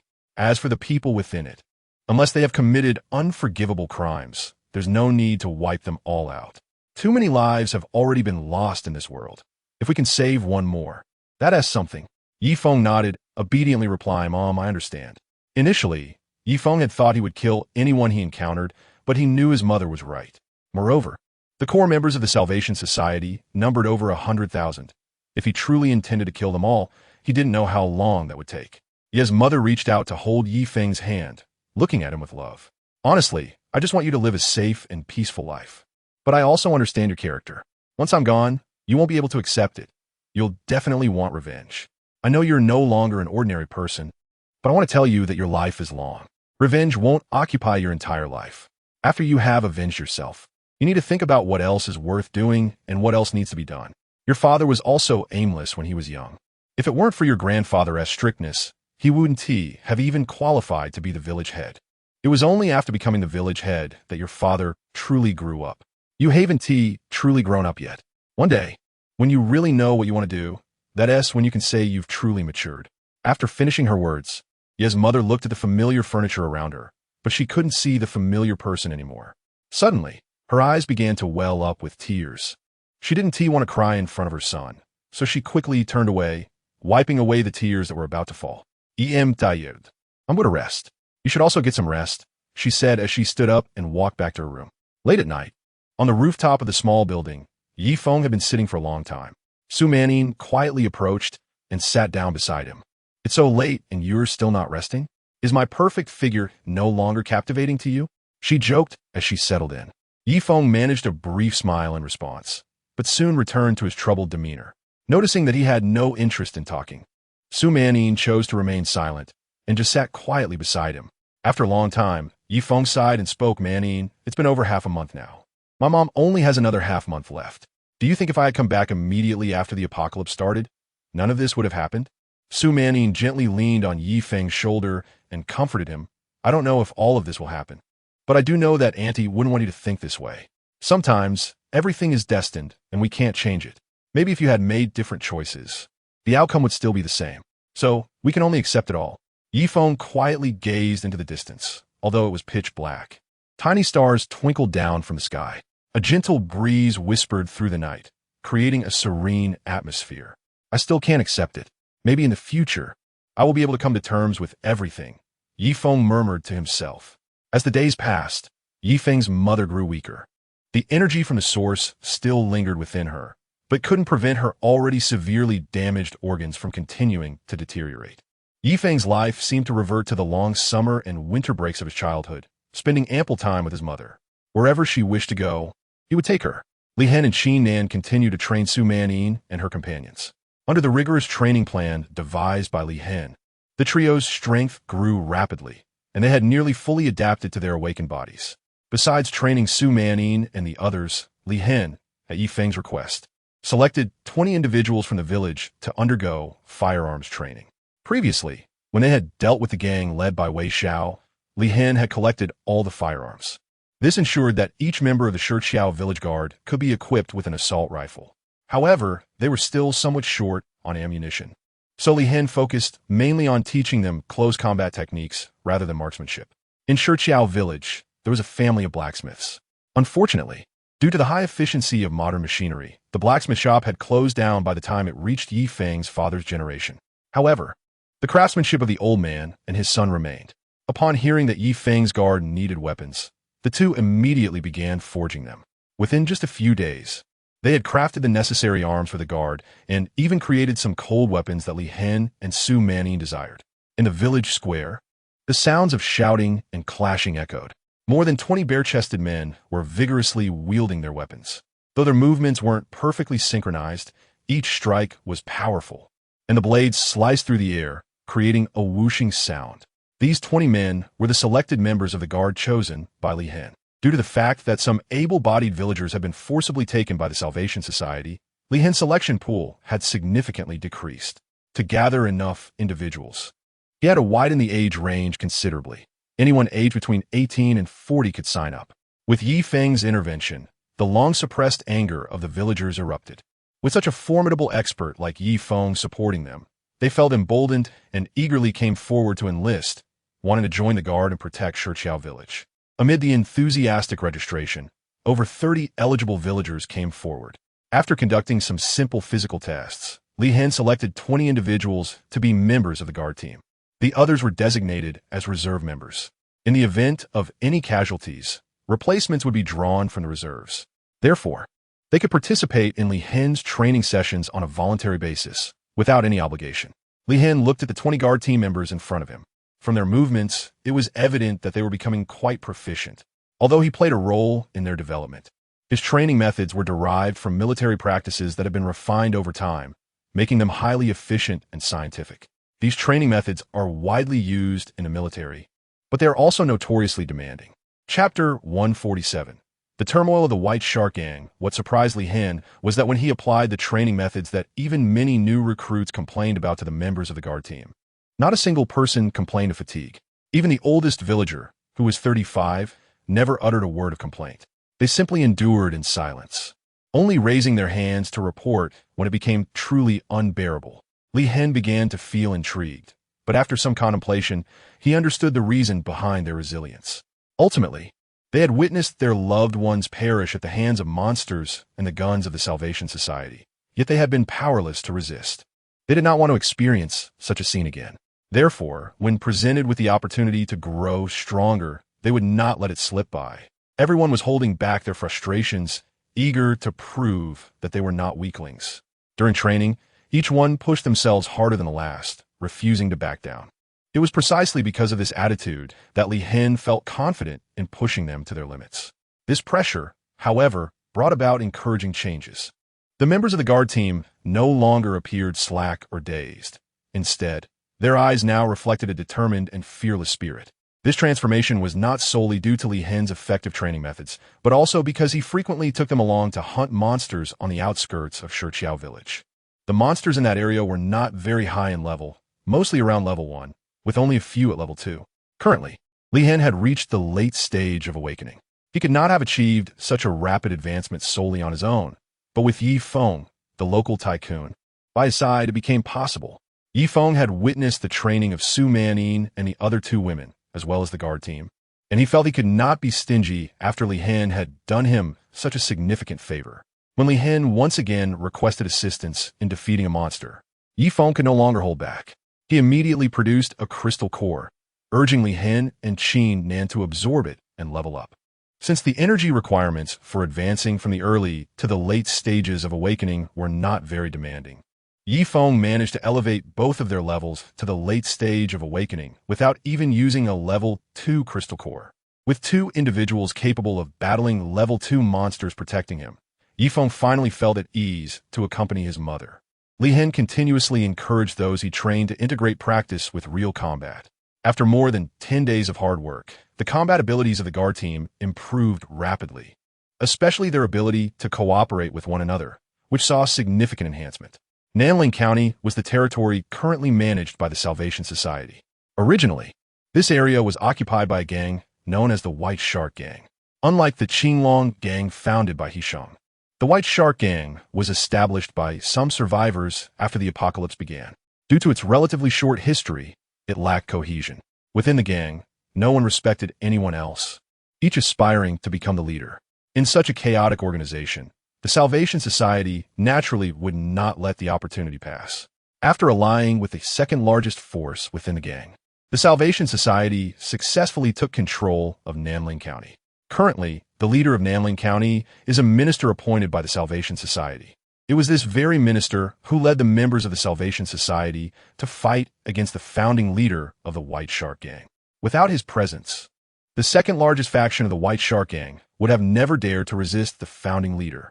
The second in command of Nanling County is Sun Wang, a former second in command of the White Shark Gang who betrayed the group.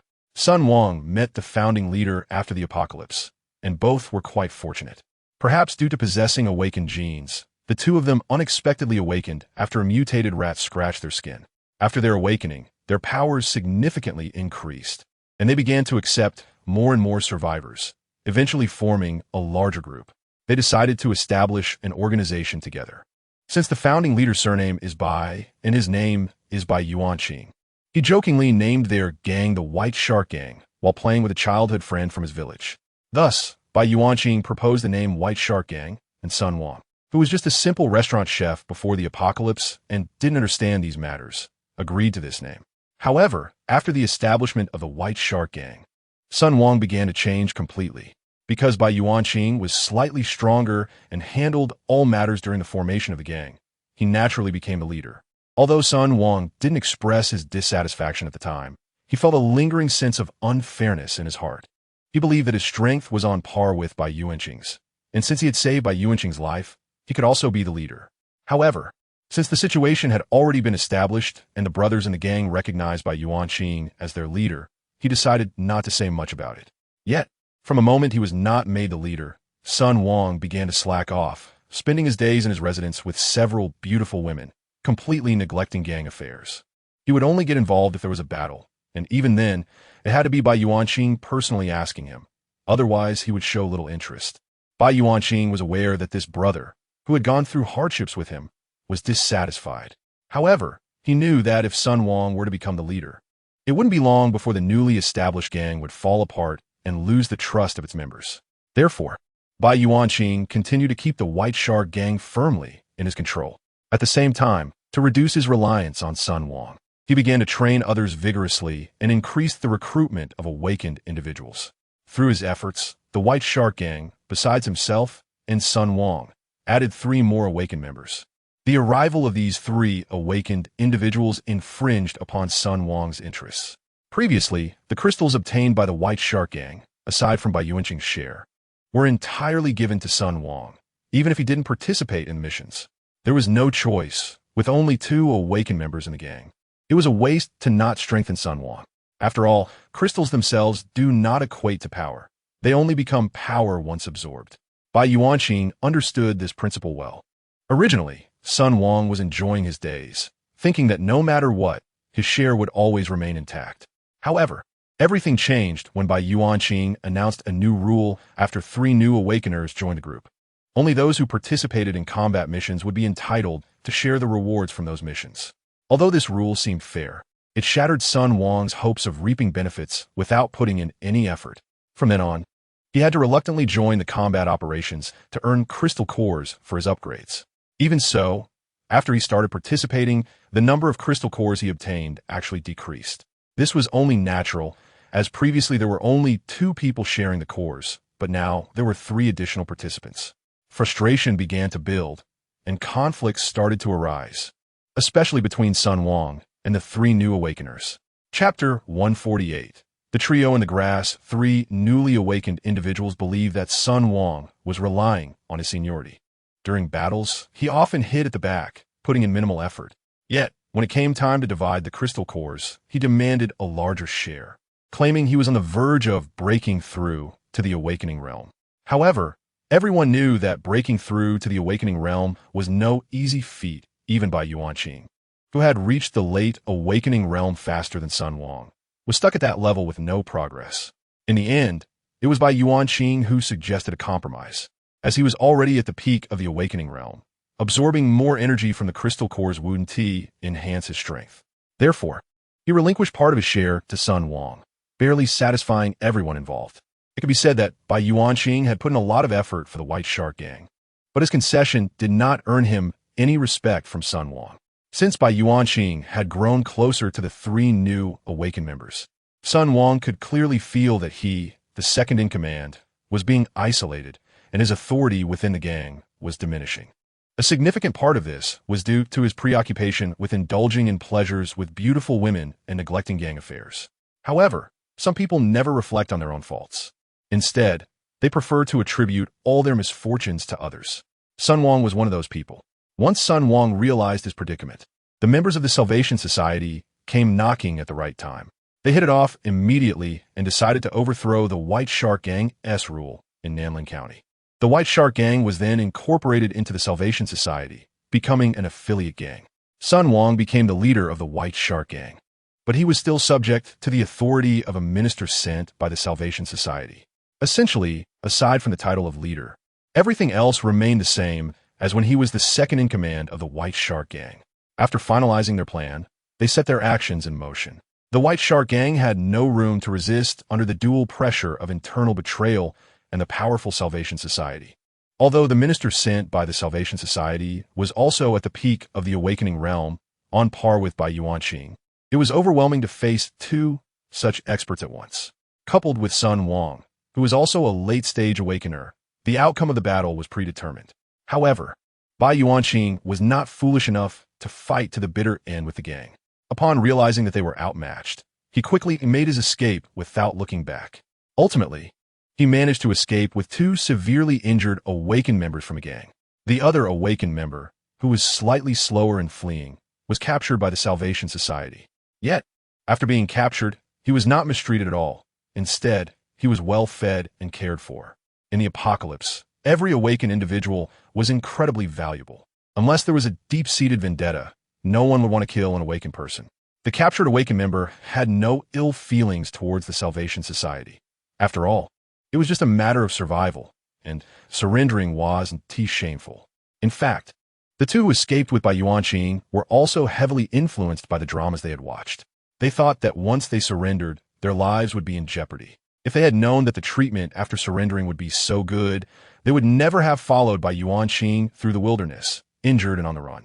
On a rural path, Bai Yuanqing and two of his awakened subordinates were crouching in the bushes, ready to spring out and deliver a fatal blow to unsuspecting enemies. Boss, didn't you say that the grain collection team from the Salvation Society would definitely return via this road? Why have we been waiting here for so many days without seeing anyone? Chun Hui asked, chewing on a blade of grass, while intently watching the rural path alongside Bai Yuanqing. Upon hearing Chun Hui's words, Bai Yuanqing's face also showed an awkward smile. This intel couldn't be wrong. This road was indeed a necessary route for them to return to Nanling County. However, their prolonged absence felt suspicious. After being driven out of Nanling County by the Salvation Society, Bai Yuanqing had developed a deep resentment towards them. Therefore, they began to wreak havoc wherever they could, making sure to interfere with anything related to the Salvation Society. As long as it caused the Salvation Society discomfort, they would eagerly partake, even without any personal gain. During this time, one could say that the three of them had thoroughly annoyed the Salvation Society. With the powerful combat abilities of the three awakened individuals, their previous actions had always gone smoothly without failure. But this time, after several days of waiting, they had come up empty-handed. This mission was based on intel Bai Yuanqing had received from a former subordinate of the White Shark Gang. This subordinate was a mid-level member of the gang, whom Bai Yuanqing had once saved. Even though the White Shark Gang had been absorbed into the Salvation Society, and Bai Yuanqing had been expelled from Nanling County, this subordinate still viewed Bai Yuanqing as the gang's leader. Under Bai Yuanqing's guidance, he had infiltrated the White Shark Gang and acted as an undercover informant, passing along valuable information. Previous operations had proven the accuracy of his intel, but this time, something went wrong. Boss, do you think Old Gua has betrayed us? How could the intel be wrong this time? Another awakened one, Gao Tianyu, joked. Bai Yuanqing slapped Gao Tianyu on the head. Get out of here. Old Gua wouldn't betray us. Yet, Bai Yuanqing himself was puzzled. Where had things gone wrong? In Nanling County, the Salvation Society was growing increasingly agitated over the delayed return of the grain collection team, led by Xiao Wu. The leadership unanimously believed that Bai Yuanqing was behind the delay. In the conference room of the Nanling County shelter, Zhao Wuji, the minister of the Salvation Society, slammed his hand down on the solid wood red table, filled with fury. Instantly, the expensive table cracked in half and fell to the ground. Bai Yuanqing is being too arrogant. I only took his gang and drove him out of Nanling County. Does he really need to retaliate like this? Zhao Wuji asked, firing off 3 rhetorical questions in a row. The members of the Salvation Society, sitting below, looked on with concern, beginning to find it hard to listen. Brother, your crime is only slightly less than that of killing a father or stealing a wife. If Bai Yuanqing doesn't take revenge, then his temper must be extraordinary. Zhao Wuji continued to roar in anger. Send everyone out to search for them, especially the places where Xiao Wu and his team went to collect supplies. I refuse to believe they can escape. Bai Yuanqing, of course, was unaware that the Savior Society was serious this time. They remained in place, waiting for the members of the Savior Society to arrive. However, what they didn't expect was that instead of the Savior Society, it was Li Hen and his team who showed up. As Li Hen and his guards passed by, 3 burly men suddenly jumped out from the bushes, excitedly shouting, "Huh? We finally caught you. Chapter 149. Sorry. We're awake in Li Hen and Qinan looked at by Yuan Xing and his two companions with puzzled expressions. As the excitement of Bai Yuanqing's trio faded after their arduous journey, they finally remembered their main objective. Little pests of the Salvation Society, drop all your food. If we're in a good mood, we might just spare your lives, Bai Yuanqing said, sounding like a bandit. However, he was left dumbfounded. Where's your food? Did you lose it? Or did you consume it all yourselves? At that moment, the 22 individuals standing in front of Bai Yuanqing were all lightly equipped, carrying only weapons and water bottles at their waists, with nothing else in sight. Li Hen and the others were equally confused. We just came out for some practice. Why would we need to bring food? Isn't it better to go home for a meal? However, Qinan attentively caught what Bai Yuanqing had said. It seemed that these three were here to cause trouble for the Salvation Society. So, she stepped forward and said, "Three heroes. We are not from the Salvation Society. We are just villagers from the nearby Shiqiao village." Upon hearing Qinan's words, Bai Yuanqing hadn't replied yet, but Chen Hui, standing beside him, wore a knowing expression. He scrutinized Li Hen and his group as if he could see through their disguise. You think you can fool us? What kind of villagers walk around armed like you do? Exactly, you don't look right at all. Even if you're not part of the Salvation Society. You're definitely not good people, Chen Hui remarked. Li Hen could understand their suspicions. After all, his group of over 20 were all burly men, armed with guns and knives, which didn't fit the image of ordinary villagers. However, Li Hen was curious. Usually, with such a large group and heavy weaponry, anyone normal would have fled at the sight. But these three seemingly not so bright men didn't seem intimidated at all. Their confidence suggested they had a way to deal with the odds, or perhaps they were sure they could escape if needed. As the hen alkit alongside ye Feng.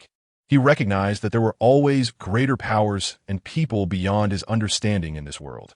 Even though he was at the peak of the awakened realm, he knew he was not invincible. Without knowing the capabilities of the three opponents, he wouldn't act recklessly. Three brothers, we truly are villagers from Shiqiao village. The Salvation Society has been getting more and more excessive. Each time they come to collect food, they take more than before, leaving us unable to survive. So, we formed a guard team in the village to protect ourselves from their oppression, Li Hen explained. Qinan was quick-witted. Upon hearing the disdain in the tone of the three men when they spoke about the Salvation Society, she cleverly introduced their group as a guard team formed by villagers oppressed by the Salvation Society. Of course, this was indeed the truth. She wasn't lying, just emphasizing the fact of their oppression by the Salvation Society.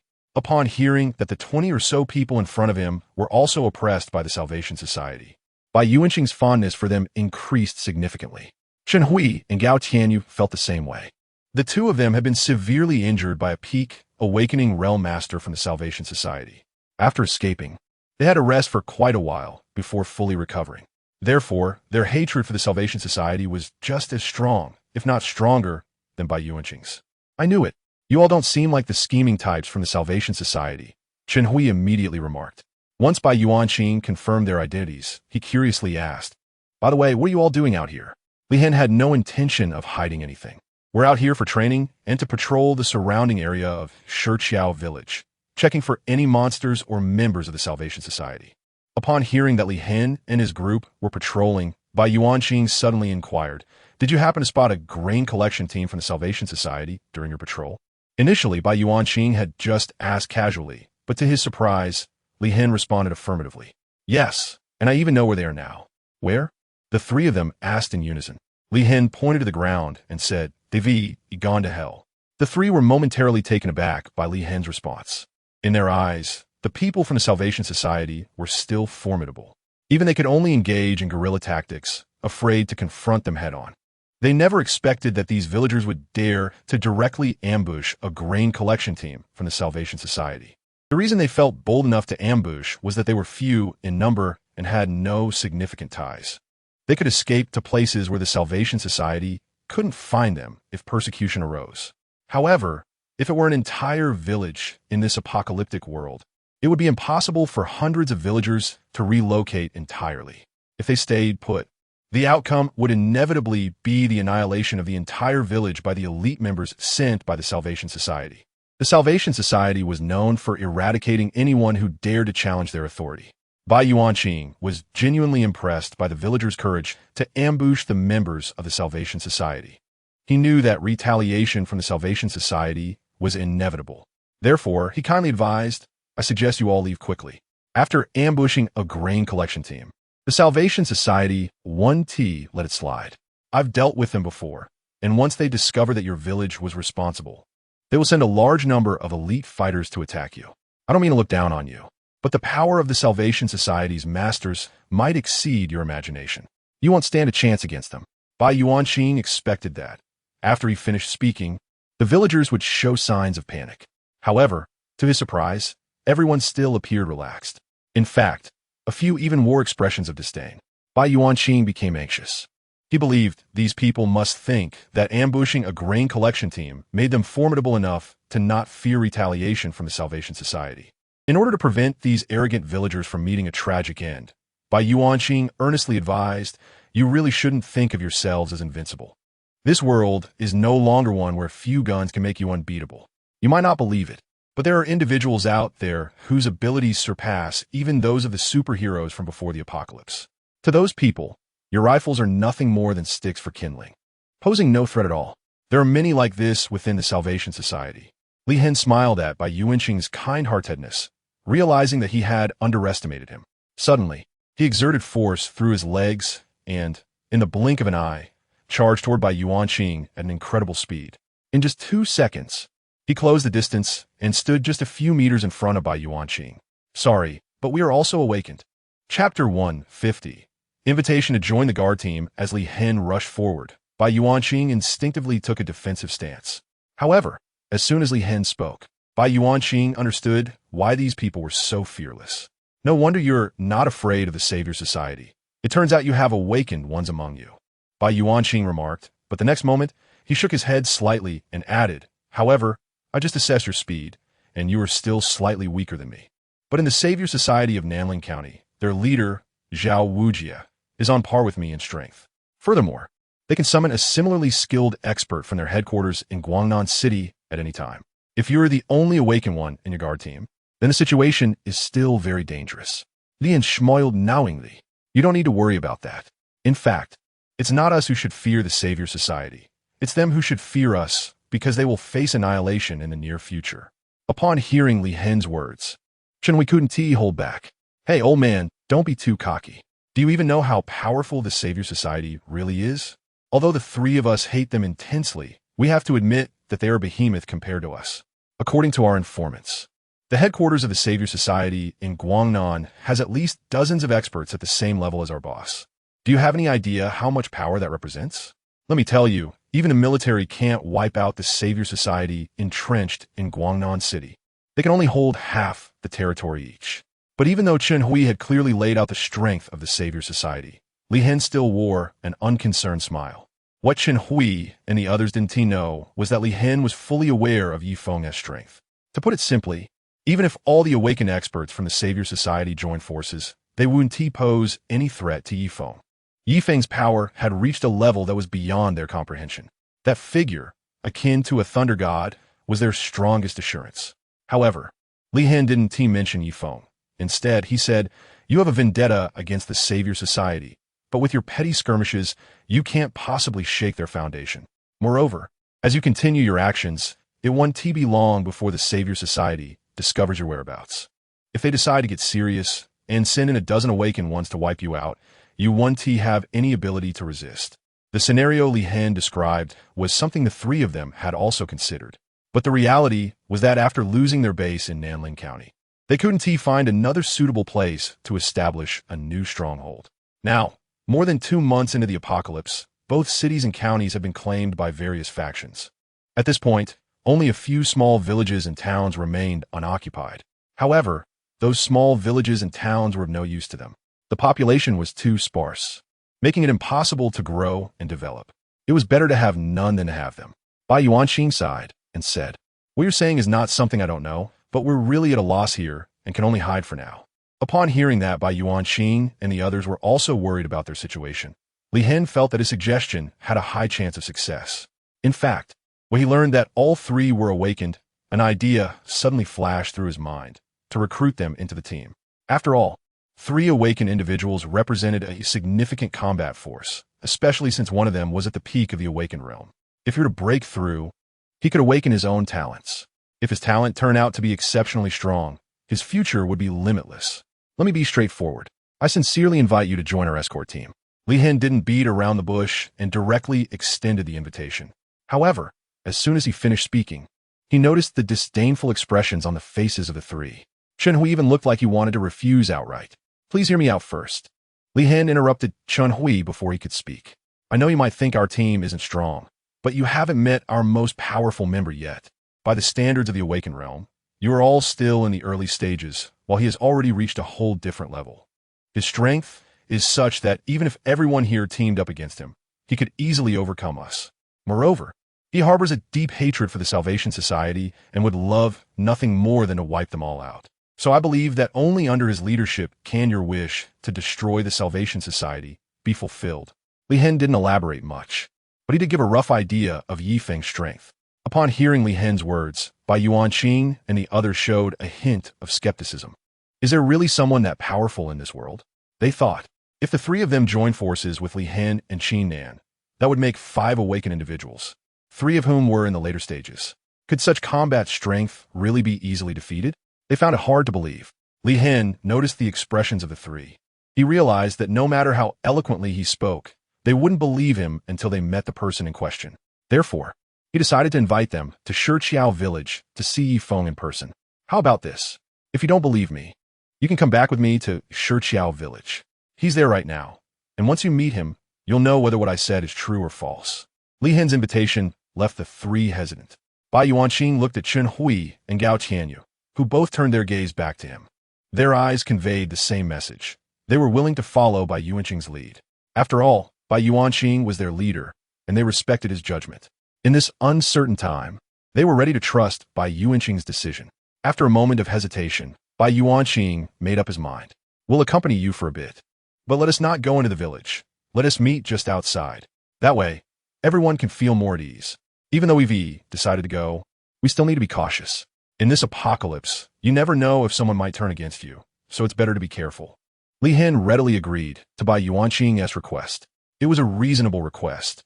If the roles were reversed, he wouldn't easily step into a place arranged by someone else either. After exchanging names, the group set off on the path back to Shiqiao village.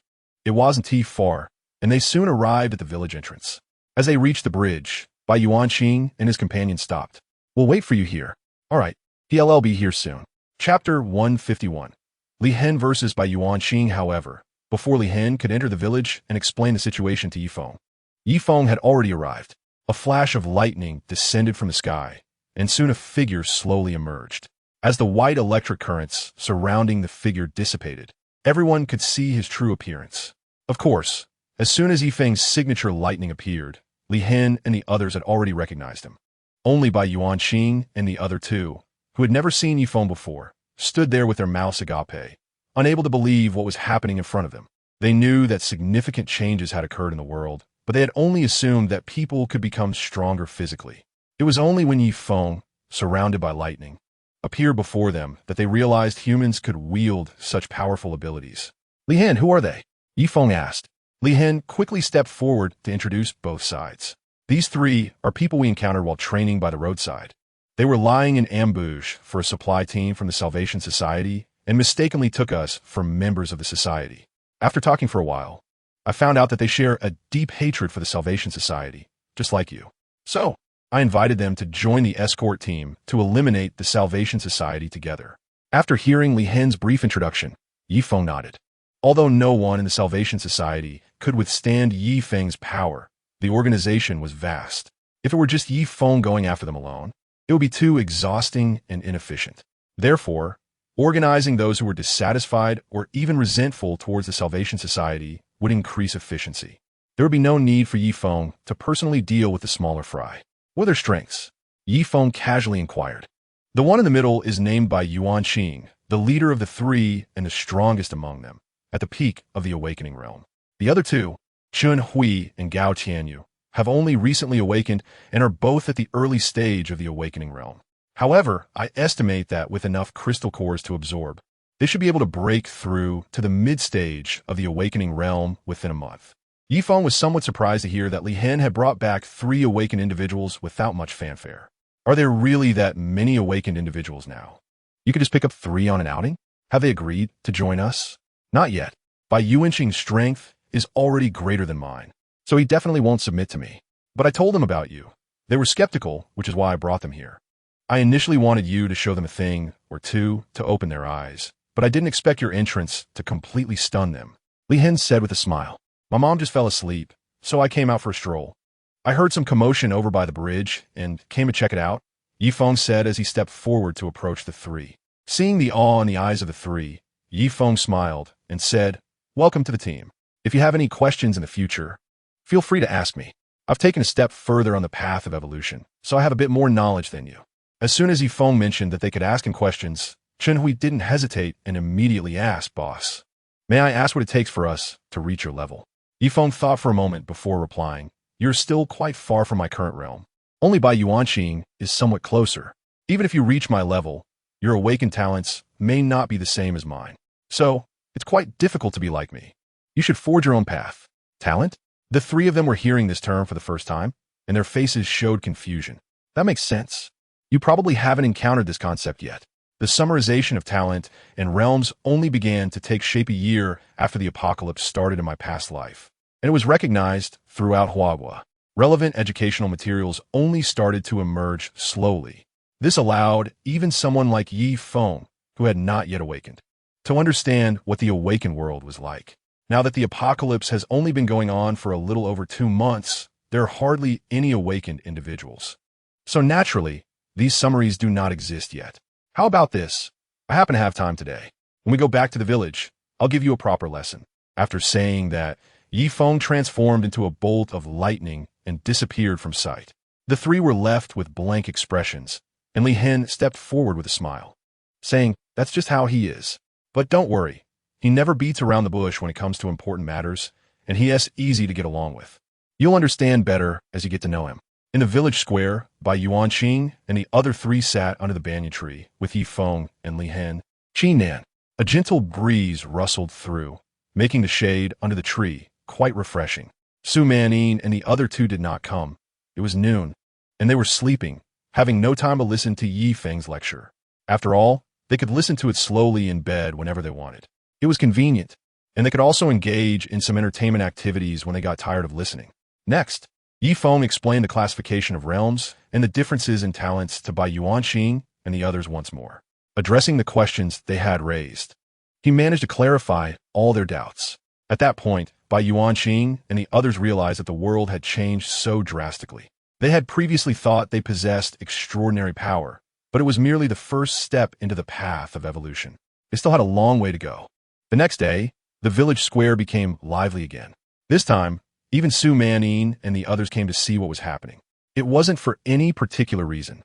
It was because when Li Hen and Bai Yuanqing decided to have a sparring match early in the morning, both were at the late stage of the awakened realm, with Bai Yuanqing being slightly stronger, having reached the peak of the awakened realm, although Li Hen's cultivation level is slightly lower.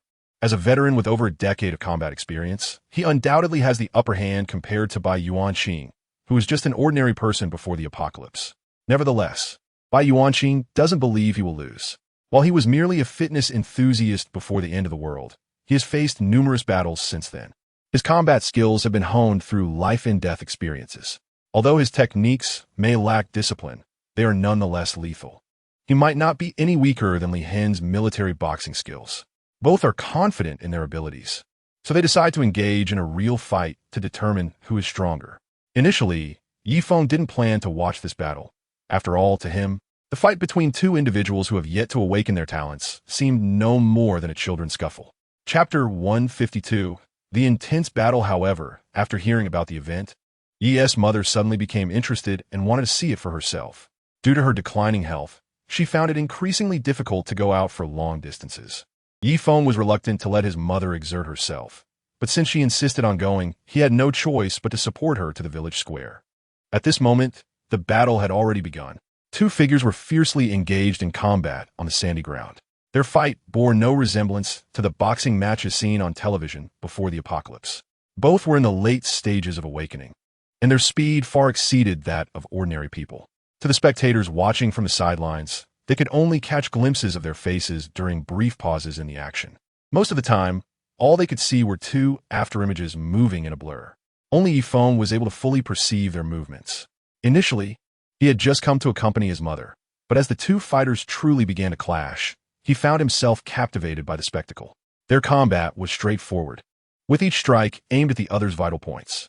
Perhaps aware of the strong recovery abilities of awakened beings, both fighters showed no mercy in their attacks. It was clear that both were eager to win. With Yi Feng's keen eyesight, he could see that after several minutes of fighting, Li Hin was gradually gaining the upper hand. The primary reason for this was Li Hin's exceptional defensive capabilities. Bai Yuanqing, who had a more rugged fighting style, was determined to take Li Hin down in one go. However, Li Hin's approach was quite simple. He focused on defending against Bai Yuanqing's attacks before waiting for the right moment to counterattack. This strategy was indeed effective. Although Bai Yuanqing held a slight advantage in terms of realm, and thus strength and speed, Li Hin understood that engaging in a direct contest of strength would likely not end in his favor. Therefore, his only option was to prioritize defense and wait for a chance to strike back. That opportunity finally arrived. Offense demanded much more stamina than defense. Bai Yuanqing had fought many battles against monsters, but his experience in fighting against humans was still lacking. Monsters didn't employ strategies. They were straightforward and brutal. Thus, Bai Yuanqing's approach against monsters had been effective. However, when it came to battling a thinking opponent, he needed to be more strategic. Bai Yuanqing mistakenly treated humans like monsters, continuing to charge and recklessly. Each of his attacks was made with full force, leaving no room for energy conservation. The consequence of not managing his stamina became evident as Bai Yuanqing began to gasp for breath, while Li Hin still had energy to spare. Now was time for me to attack. Li Hin reminded the panting Bai Yuanqing before lunging forward, delivering a lightning-fast punch. Faced with the powerful punch coming his way, Bai Yuanqing dared not be careless. He quickly twisted his body to dodge, simultaneously launching a straight punch in retaliation. However, due to fatigue, the speed of Bai Yuanqing's punch began to decline. Originally, Li Hin would have had to step back to evade this punch, but at this moment, Li Hin merely raised his hand to block it, then forcefully deflected it, leaving Bai Yuanqing's chest wide open. Li Hin certainly wouldn't let such a good opportunity slip by. With his other hand, he delivered a powerful punch straight at Bai Yuanqing. To maintain speed, Li Hin didn't put all his strength into this punch. Yet even so, the heavy blow sent Bai Yuanqing staggering back several steps before he managed to stop. Feeling the intense pain in his chest, Bai Yuanqing instinctively covered it with his hand, gasping for breath. Meanwhile, Li Hin was already advancing for another attack. In this critical moment, Bai Yuanqing felt a surge of determination. He knew that if he continued fighting in this manner, victory would definitely not be his. Having lost the initiative, he realized that to turn the tide, he had to unleash an unexpected move. Instead of retreating, he charged straight at the incoming Li Hin. Just as they were about to collide, Bai Yuanqing threw a punch. However, this punch was peculiar. It posed little threat to Li Hin and exposed Bai Yuanqing's weakness in his chest. Although the situation was unusual, Li Hin quickly deduced that this might be due to Bai Yuanqing's injuries, causing his attack to falter. Seizing the opportunity, Li Hin aimed a punch directly at the exposed weakness. Caught off guard, Bai Yuanqing suddenly pushed off the ground with his right foot, propelling his speed to another level. This unexpected acceleration took Li Hin by surprise. However, being experienced in combat, he didn't panic. He kept his fist extended, continuing his assault on Bai Yuanqing. No matter how many tricks you have, I will strike you with my fist. With their distance so close, Bai Yuanqing's sudden burst of speed didn't allow him to evade Li Hin's punch. But Bai Yuanqing's goal wasn't to avoid Li Hin's attack. He aimed to counterattack at the same moment. Sure enough, as Li Hin's punch landed on Bai Yuanqing's fully charged fist struck Li Hin with tremendous force. Given that Bai Yuanqing's strength attribute was higher than Li Hin's, this punch was incredibly powerful.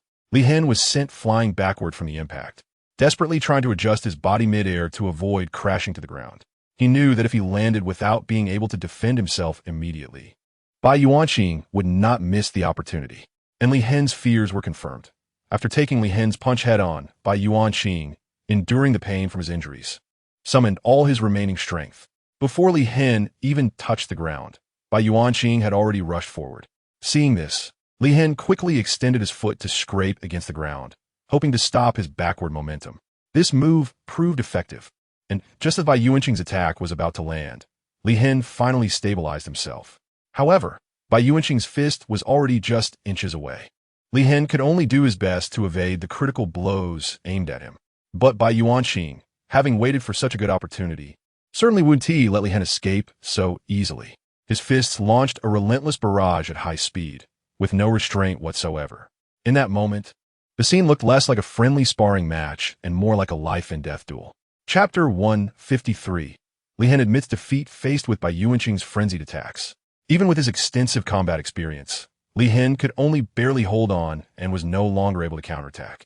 Bai Yuanqing's physical prowess was already superior to his. And now, with his strategy of trading injuries for advantages, he had gained the upper hand. Li Hen could only focus on defense.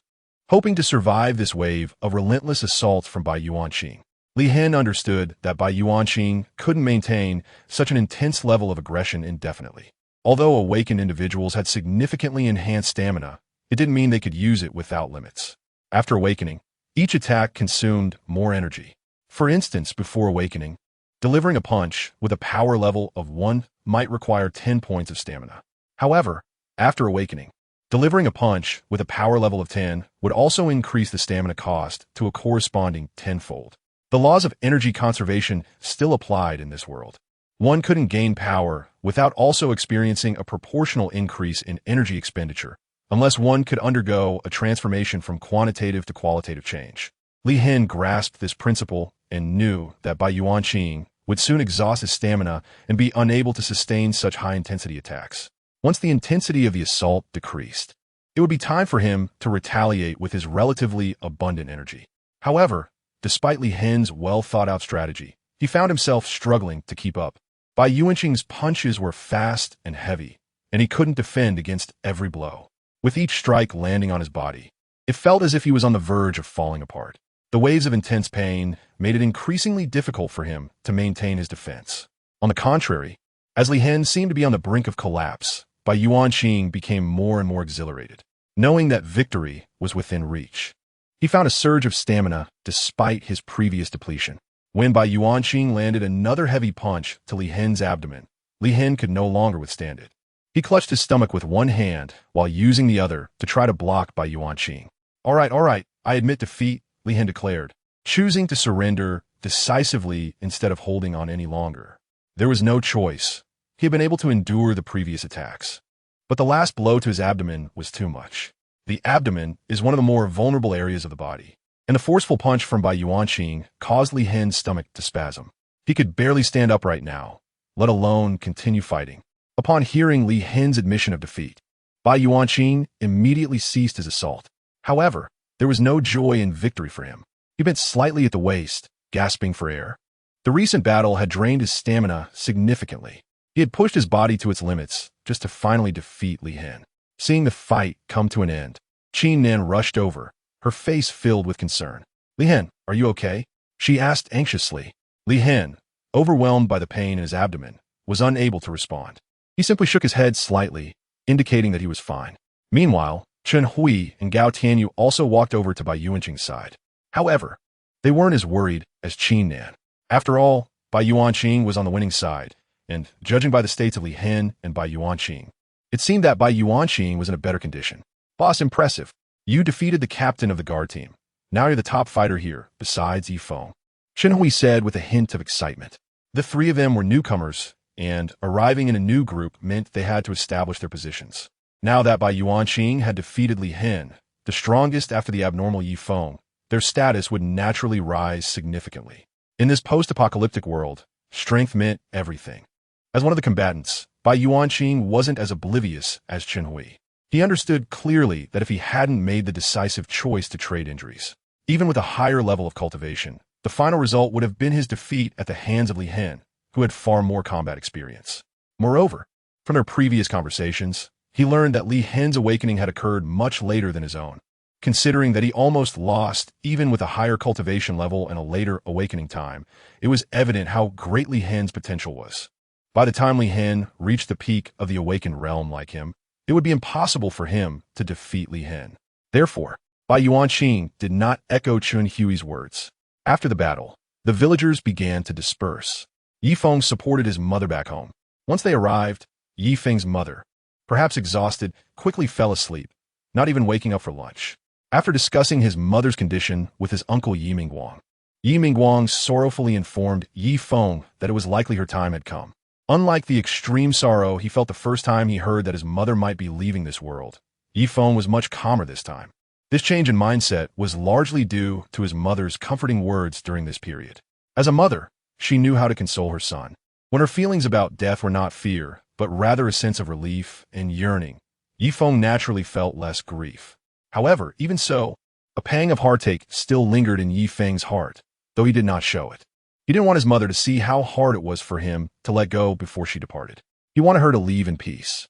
That night, Yi Feng's mother woke up. After awakening, she had an unusually good appetite and consumed a good amount of food. Her mental state was also much better than in the past few days, almost as if she had just ingested a source of energy. Seeing his mother in this condition, Yi Feng realized it was a fleeting moment of clarity before her departure. After finishing her meal, Yi Feng's mother first went outside to chat with her good friends in the village. Then she visited several relatives. After finishing these tasks, she wearily returned home. As she watched her mother's breath grow weaker, Yi Feng felt a wave of sadness wash over him. Yi Mu first asked Yi Feng and the others to step outside, leaving only Yi Mingguang behind for a few words of advice. After that, it was time for Yi Mu and Yi Feng's final farewell. However, when she saw Yi Feng enter alone, she said, "Xiao Feng, please ask Man Yin to come in as well." Yi Feng opened the door and called in Su Manyin, who had been waiting outside. In the room, Yi Feng and Su Manyin sat on low stools beside the bed. Yi Mu looked at the two of them, her face devoid of the sadness associated with parting. Instead, she smiled gently at them. Chapter 154. A simple wedding. Yi Mu was quite pleased with Su Manyin. During this time, Su Manyin had taken on the role of a daughter-in-law, caring for Yi Mu. In her final moments, Yi Mu was finally able to let go of her biggest worry. A mother's greatest concern is whether her children will be taken care of after she is gone. Even if her children are grown and capable of living independently, in a mother's eyes, whether it's a son or a daughter, they should always have someone to accompany them through life. Now, with Su Manyin by Yi Feng's side, Yi Mu could finally leave in peace. Holding Su Manyin's hand, Yi Mu comforted her. "Manyin, don't be sad. After I'm gone, you both must take care of each other. No matter what you face, always be each other's support." As Su Manyin listened to Yi Mu's final words, tears streamed down her face uncontrollably. During this time, Yi Mu had truly treated her like a daughter-in-law, showing her kindness that made her feel the warmth of a mother's love in Shiqiao village. Far from her own parents, this was a feeling she had rarely experienced growing up. Her family was one of the wealthiest in Tianhai City. With many family businesses, her parents were constantly busy and never had time to care for her personally. She had seen her parents less often than their secretary had. So, despite having no worries about food and clothing, Su Manyin had seldom felt the warmth of home. In this cruel world, Yi Mu had given her meticulous care, allowing her to genuinely regard Yi Mu as family. "Andy, don't worry. Yi Feng and I will be just fine," she assured. Yi Mu nodded. "That's good." Then she looked at Yi Feng with a hint of regret. "It's a pity I won't be here to see you get married and have children." Hearing her words, Su Manyin suddenly said, "Annie, how about we get married right here by your bedside? Although we don't have any wedding items. As long as you're here to witness it, it will still be a proper wedding." Before Yi Feng could express his opinion, Yi Mu's face lit up with surprise. "That's a great idea. I wanted to suggest it, but I knew the situation was special and organizing a wedding would be complicated. If it's too simple, it wouldn't be fair to you, Manyin. Since one of the most important days in a woman's life is her wedding. Since you're willing to make some compromises, let us have a simple wedding right here." Just like that, without Yi Feng having a say, the two women agreed to start planning the wedding.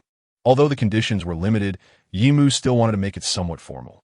Therefore, Yi Feng and Su Manyin were sent out of the room, while Yi Mu called others in to start organizing the wedding plans.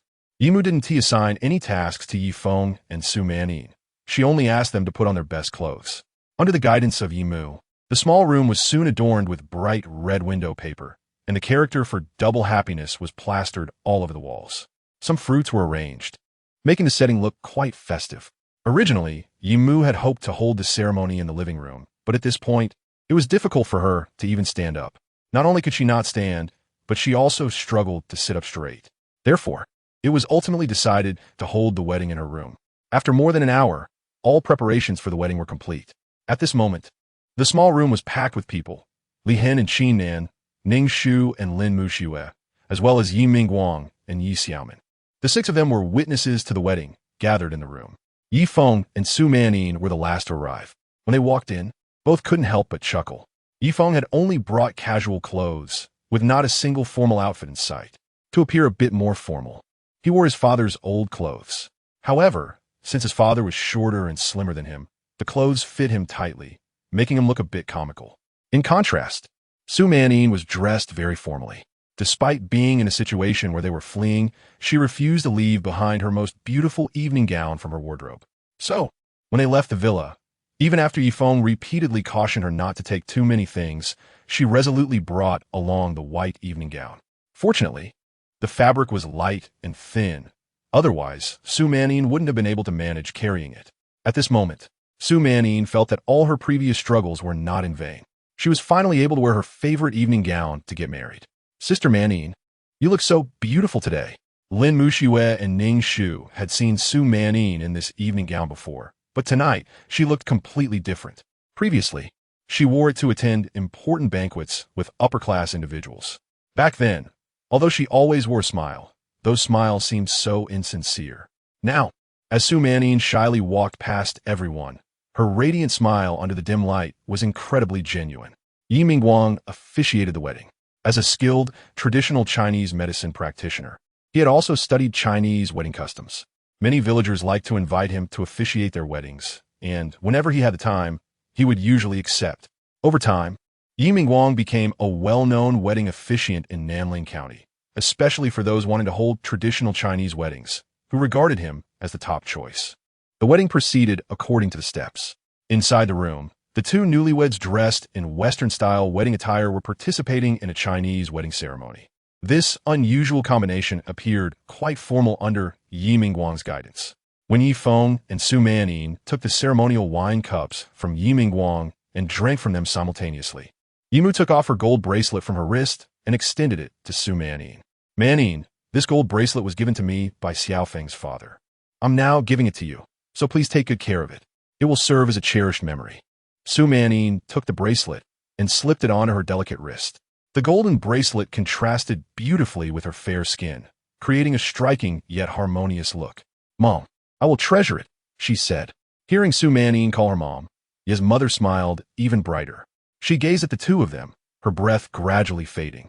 Yet, the smile on Ye's mother's face did not vanish. Surrounded by her loved ones, she left this world with a smile, without a trace of regret. Chapter 155. Those who come to cause trouble will die. Yi Mingguang looked at his mother, who had fallen silent. He reached out and felt her pulse. Then, he shook his head at the crowd. "Sister Rome," he asked on. When the anticipated reality set in, Yi Feng couldn't help but burst into tears. Without saying a word, he hung his head and walked out of the room, lost in despair. Yi Xiaomin wanted to call out to him, but Yi Mingguang stopped her. "Let it be alone for a while. His parents are gone. He must be feeling very hurt." In the days that followed, Yi Feng stayed indoors during the day, not even coming out to eat. He locked himself in his room, refusing to let anyone in. The arrangements for his mother's funeral were managed by Yi Mingguang and others. Only at night would Yi Feng come out to keep vigil. During the vigil, he wouldn't allow anyone else to accompany him. He preferred to be alone. Before they knew it, Yi Mother's coffin had been in the hall for 7 days. According to custom, this day marked the funeral. That morning, Yi Feng woke up early and, along with 3 members of the village's guard, carried his mother's coffin to the back mountain. There was a designated burial site for their village on the mountain. Yi Feng's father was also buried there. Originally, Yi Mingguang suggested holding a quiet ceremony without the usual fanfare of drums and horns. Given the current circumstances, with energy causing many animals to mutate, it seemed prudent. In the back mountain, there had previously been a lot of wild boars. After the apocalypse, these mutated wild boars had become the dominant force in the area. Moreover, wild boars are social animals, often found in groups of 10 to dozens. Their tough bodies made it challenging for human firearms to deal with them effectively. Yi Mingguang worried that the noise from the funeral would attract these mutated wild boars and disrupt the ceremony. However, Yi Feng rejected this suggestion. He wanted his mother's funeral to be complete. If anyone dared to disrupt the ceremony, Yi Feng would make them understand what cruelty truly meant. As expected, when the funeral procession reached the foothills of the back mountain, a loud noise erupted from the forest. Yi Feng chose not to take action and continued carrying the coffin, while Li Hen took the lead with the guard members, standing at the front of the procession. Su Manyin, along with her two companions, also stepped forward in unison. The noise grew closer, and the leaves on the trees shook violently, creating a rustling sound. "They're coming. Get ready for battle," Li Hen shouted commandingly. The 17 guard members raised their weapons almost simultaneously, switching to firing mode, aiming toward the source of the sound. The awakened individuals among them focused intently ahead, their blades drawn in a combat stance. With so many people standing in front to protect them, the initially panicked funeral procession found some reassurance. As everyone prepared for battle, the group of mutated wild boars charged in with unparalleled ferocity. The moment Li Hen caught sight of the mutated wild boar herd, he immediately ordered his men to open fire. Although most of the mutated wild boars had not yet fully appeared, Li Hen understood that if they allowed the herd to charge, their firearms would become useless. It was better to shoot early and slow down the herd's charge, even if just a little. Nearly 20 assault rifles fired wildly, bullets flying out as if they were free, and spent cartridges quickly piled up at their feet. After 2 rounds of magazine fire, the mutated wild boar herd closed in on them. When they saw the leading boar, weighing nearly a ton, many of the onlookers trembled, their hearts racing. A ton of weight and nearly 3 meters tall, the presence of this giant boar was indeed overwhelming. Not only the members of the security team, but even several awakened individuals who had encountered many monsters before felt a loss of their usual bravado in the face of this behemoth. However, despite the panic, Li Hen stepped forward determined. As the massive boar charged toward him, Li Hen showed no hesitation. He leaped into the air, raising his machete high, and aimed for the boar's neck, delivering a powerful strike. The boar had ruled this territory for a long time, relying on its tough hide and massive body to topple many opponents. Therefore, it never anticipated that a human would dare to attack it. Li Hen timed his strike perfectly. The boar had no way to dodge. With a dull thud, Li Hen's blade struck the boar's neck. However, due to the boar's high-speed movement, the blade only managed to make a shallow cut of less than 10 centimeters before it could go no deeper. The blow did not seriously injure the boar. Instead, feeling the pain, the boar's eyes turned crimson. It let out an enraged snort, white steam billowing from its tooth-filled maw, and glared at Li Hen with fury. With a powerful push off the ground, it charged at Li Hen. At this moment, chaos reigned as the mutated wild boars attacked. Bai Yuanxing and the other awakened individuals were facing 2 to 3 mutated boars each, while the security team formed small squads of 3 or 4 to tackle one boar at a time. With their skilled coordination, they managed to handle the situation with relative ease. Aside from Li Hen, who was struggling against the boar leader, everyone else seemed to cope well. As the strongest among them, Bai Yuanxing quickly dispatched the 4 mutated boars he was facing and rushed to assist Li Hen against the boar leader. With Bai Yuanxing's help, the second-tier boar leader found itself at a disadvantage, accumulating more wounds and losing some of its previous ferocity. However, just as things were looking up, a thunderous sound echoed from the forest, the approach of more monsters. Another group was coming. It seemed that Yi Feng would have a step in again. Li Hen and Bai Yuanxing exchanged a glance, and Li Hen shook his head helplessly. Despite their desire for Yi Feng to focus solely on conducting the funeral, the arrival of such monstrous foes was clearly beyond their capability to handle. Yi Feng also noticed another wave of monsters approaching. Moreover, it wasn't just the ground. He spotted another group of monsters coming from the sky. "Uncle, can you help me lift this?" he called out, indicating that he needed to clear some space. A middle-aged man from the funeral procession stepped forward and took hold of the coffin. Yi Feng's expression darkened as he slowly unsheathed the alloy combat knife at his waist. The sharp blade shimmered with a cold, white light. Anyone who dares to disrupt this today will pay with their lives. Chapter 156. Instant kill of the lion-headed eagle. When the others saw Yi Feng step forward, their initial worries were instantly swept away. They deeply understood just how powerful this man really was. Another wave of monsters emerged from the ground, and unsurprisingly, it was a group of mutated wild boars led by second-tier monsters. Before the apocalypse began, the ecological environment was relatively well preserved. making wild boars a significant nuisance in Qingshan town. They frequently charged down from Ankingshan, raiding farmers' fields to steal crops. Due to the overwhelming number and rampant behavior of the wild boars, the authorities organized an annual hunting event, but that brief month was hardly enough to reduce their population.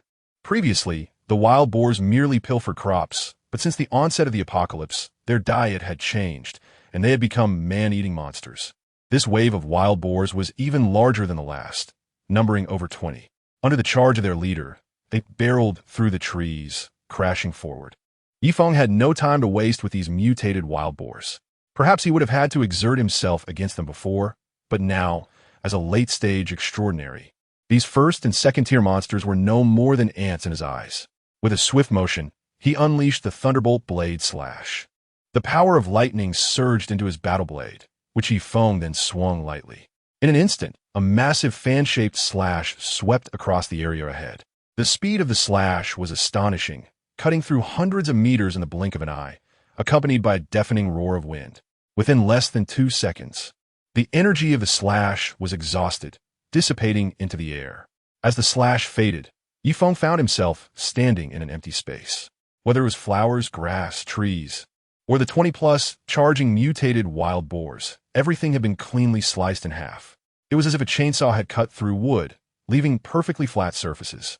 Trees crashed down with a thunderous noise, and those mutated wild boars, significantly larger due to their mutations, also fell one after another.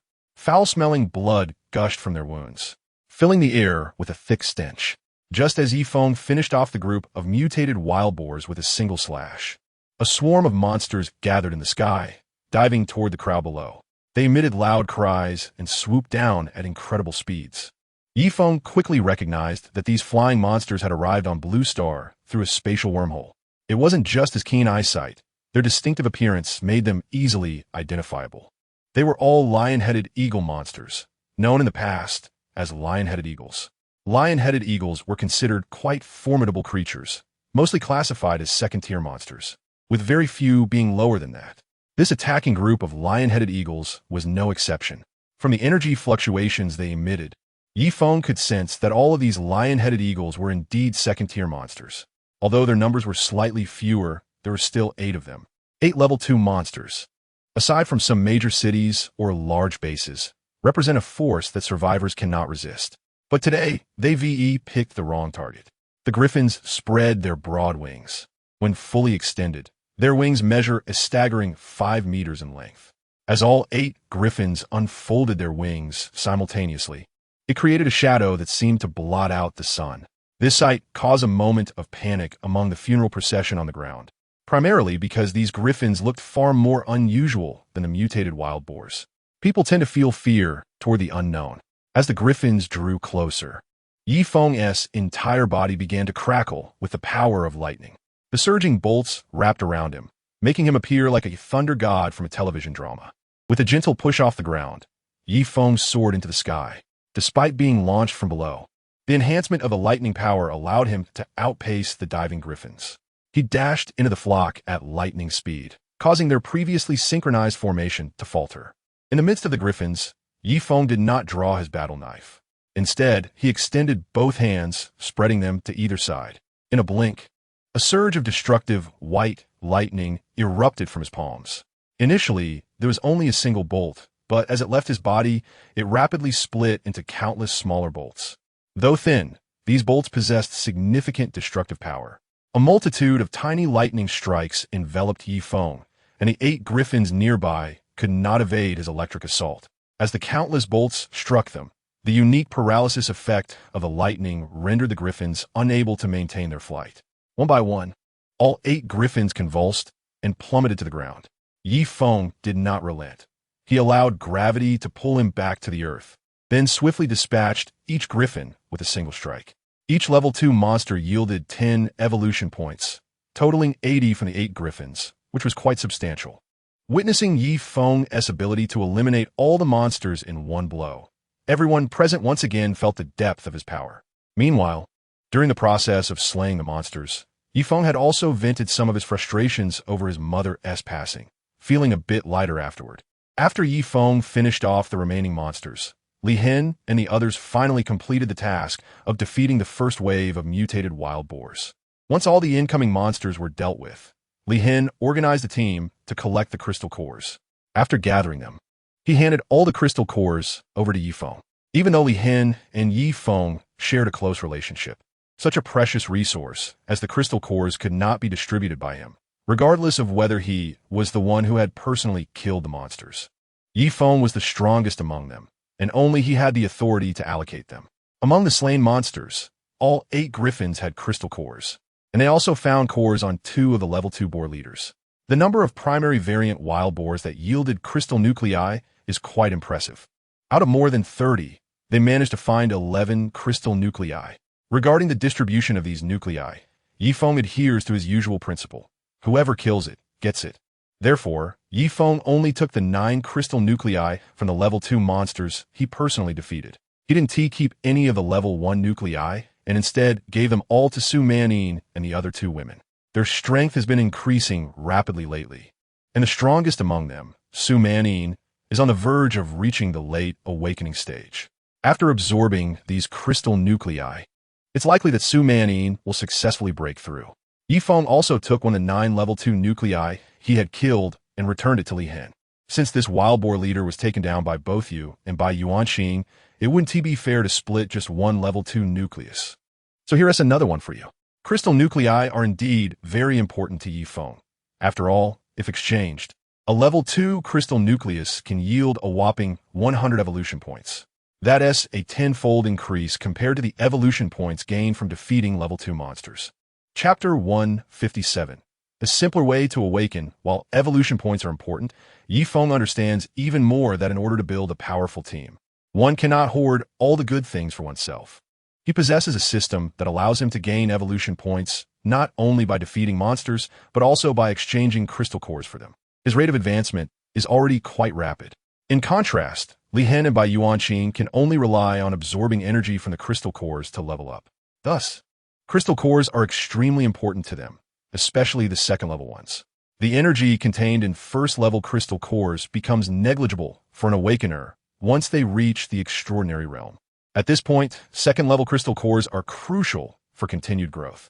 Even though Bai Yuanqing has already reached the peak of the awakening realm and can no longer rely on absorbing crystal cores to advance, he will eventually reach the extraordinary realm, where second-level crystal cores will come into play. Therefore, it is wise to stock up on them now. Li Hin did not take the second-level crystal core that Yi Feng offered. Instead, he had Bai Yuanqing come over to take it himself. He understands that personally bestowing such favors is better. This way, the recipient's gratitude will feel deeper and more genuine. Bai Yuanqing approached and reached out to take the second-level crystal core from Yi Feng. Although he simply said thank you, a sense of appreciation stirred within him. After all, he knows the significance of the second-level crystal cores. His previous ascent to the peak of the awakening realm was solely due to accumulating a large number of first-level crystal cores. Second-level monsters are not common, and their strength is formidable, so he wasn't entirely confident in defeating them. Consequently, during his rise to the peak of the awakening realm, he only absorbed 1 second-level crystal core, with the vast majority being first-level ones. Fortunately, as the leader of the White Shark Gang, he is responsible for distributing all the crystal cores obtained by both the Awakeners and ordinary members of the gang, allowing him to advance through sheer quantity to the peak of the awakening realm. After Bai Yuanqing received the second-level crystal core from Yi Feng, the funeral procession resumed its journey. Behind them lay a sea of monster corpses, with the enormous bodies of the beasts piled together, forming a small hill of carcasses. These monster bodies can actually be consumed, but not everyone can eat them. The corpses still contain residual energy, which dissipates over time. However, if an ordinary person consumes them before the energy has faded and their body cannot withstand the transformation caused by the energy, they risk mutating into a zombie. In his past life, many sought to awaken by consuming the flesh and blood of monsters. But the success rate of this method is extremely low. 1 in 100 might succeed. Some have researched and concluded that there are subtle differences between types of energy. For example, the fruits, roots, and flowers produced by mutated plants contain energy that is much calmer compared to the energy contained within the flesh of monsters. The more peaceful the energy, the better it allows the human body to adapt to energy transformation, thereby increasing the success rate of awakening.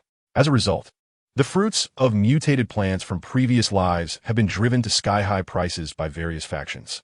Although consuming the fruits of these mutated plants does not guarantee a 100 success rate, it is still far superior to other methods. However, while people are aware of the significant effects of these mutated plant fruits, the likelihood of mutation in plants is much lower than in animals. The vast majority of plants remain unchanged, with only a very small number undergoing mutation. Moreover, mutated plants do not necessarily produce fruits that facilitate evolution. In summary, while this method is beneficial, it has not become widespread.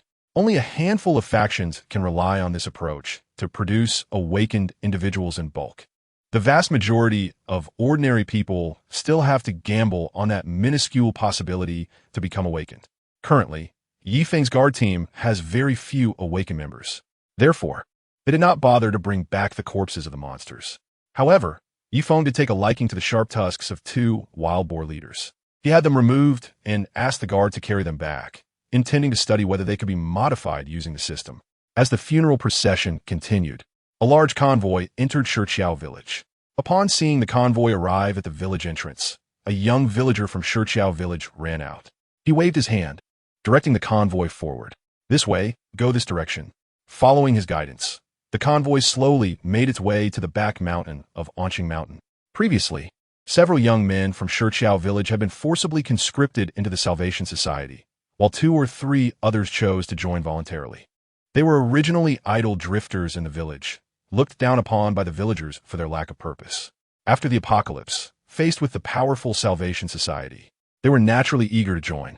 After all, even if it was for nothing else, having enough to eat and receiving protection from the Salvation Society was reason enough for them to sign up. Once they joined, they naturally worked hard for the society. However, due to their ineptitude, they merely clung to the Salvation Society, acting as parasites. Yet, even the useless may find a moment to shine. One of them, being a villager from Shiqiao, was assigned back to the village by the Salvation Society to investigate the disappearance of Team Xiao Wu. Through meticulous analysis and strong logical reasoning, he finally discovered the cause of Team Xiao Wu's demise. Of course, he framed this as a personal accomplishment, but in reality, it was information he learned over a meal and drinks with an acquaintance from the village, who accidentally revealed it while drunk. Once he obtained this explosive news, he quickly contacted the higher-ups of the Salvation Society and reported the situation in detail. When he learned that a grain collection team from the Salvation Society had been killed by people from Shiqiao village, Zhao Wujia was enraged. He issued a direct order to lead a team himself, bringing along the majority of the Salvation Society's personnel from Nanling County to Shiqiao village. He wanted the people of Shiqiao village to understand just how dire the consequences could be for those who dared to offend the Salvation Society. The Salvation Society acted swiftly. They set off for Shiqiao village the day after receiving the news. Unfortunately, this day also happened to be the day of Feng's burial. The trader within Shiqiao village had not informed the Salvation Society of this coincidence. It was all just a matter of chance. However, upon seeing that the Salvation Society had chosen this day to stir up trouble, the trader couldn't help but entertain some unsettling thoughts. Yet, this notion was quickly cast aside. Chapter 158. The encounter of 2 parties understanding the strength of the Salvation Society. He completely disregarded the escort team formed by Feng and the villagers. He believed that as long as the Salvation Society intervened, the fate of Feng and his group would be the same as that of Feng's mother, who would be laid to rest. Meanwhile, he would gain recognition for his report and become a mid-level officer within the Salvation Society. Zhao Wuji and Sun Wang sat in the front vehicle. Both were not particularly concerned about this operation. In their eyes, the Salvation Society had deployed 3 late-stage awakened, 2 peak awakened, along with a dozen early-stage awakened personnel. Additionally, 3 fully armed combat teams, each consisting of 15 members, had also arrived. With such formidable strength, they believed that not only could they easily handle a small village, but even some medium-sized forces would be no match for them. Since there was only one narrow road leading up the mountain, the vehicles of the Salvation Society could advance no further once they reached the foot of the mountain. Everyone got out of the vehicles and, under the guidance of an insider, headed toward the graveyard on the mountain. Both paths were the same. So when the members of the Salvation Society reached the halfway point, They arrived at the battlefield where Feng and his group had fought earlier. Seeing the mountain of monster corpses piled up along the roadside, the members of the Salvation Society were taken aback. What shocked them even more was that among these corpses, many were actually second-tier monsters. One team member stepped forward to touch the corpse of the wild boar leader and found it still warm. "Director, it's still warm. It must have just died not long ago," he reported back to Zhao Wuji. At that moment, Zhao Wuji's expression turned serious. He had initially thought this operation would be a piece of cake, especially since they had brought all the high-end combat strength of the Salvation Society from Nanling County. The majority of those remaining in Nanling County were ordinary combat team members, with only a few awakened remaining.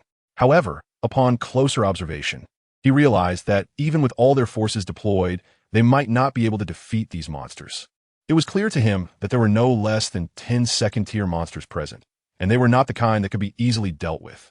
The wild boar leader was tough-skinned and meaty, with a charging power comparable to that of Tank. When the wild boar leader led its subordinates to charge, humans could only avoid the onslaught. In their previous battles against the mutated wild boar herd, even with the Salvation Society's strength, they had to resort to such tactics. In addition to their old adversary, the mutated wild boar herd, Zhao Wuji also spotted several corpses that left him utterly astonished. The number of lion-headed eagles in Huagua was not small, and other branches of the Salvation Society had long since gathered information about them. As a branch director, Zhao Wuji naturally understood what kind of monster the lion-headed eagle was. The analysts within the Salvation Society had assessed that encountering a lion-headed eagle in the wild meant certain doom. Escape was the only option. After all, they would definitely not bring heavy weapons like anti-aircraft guns into the field.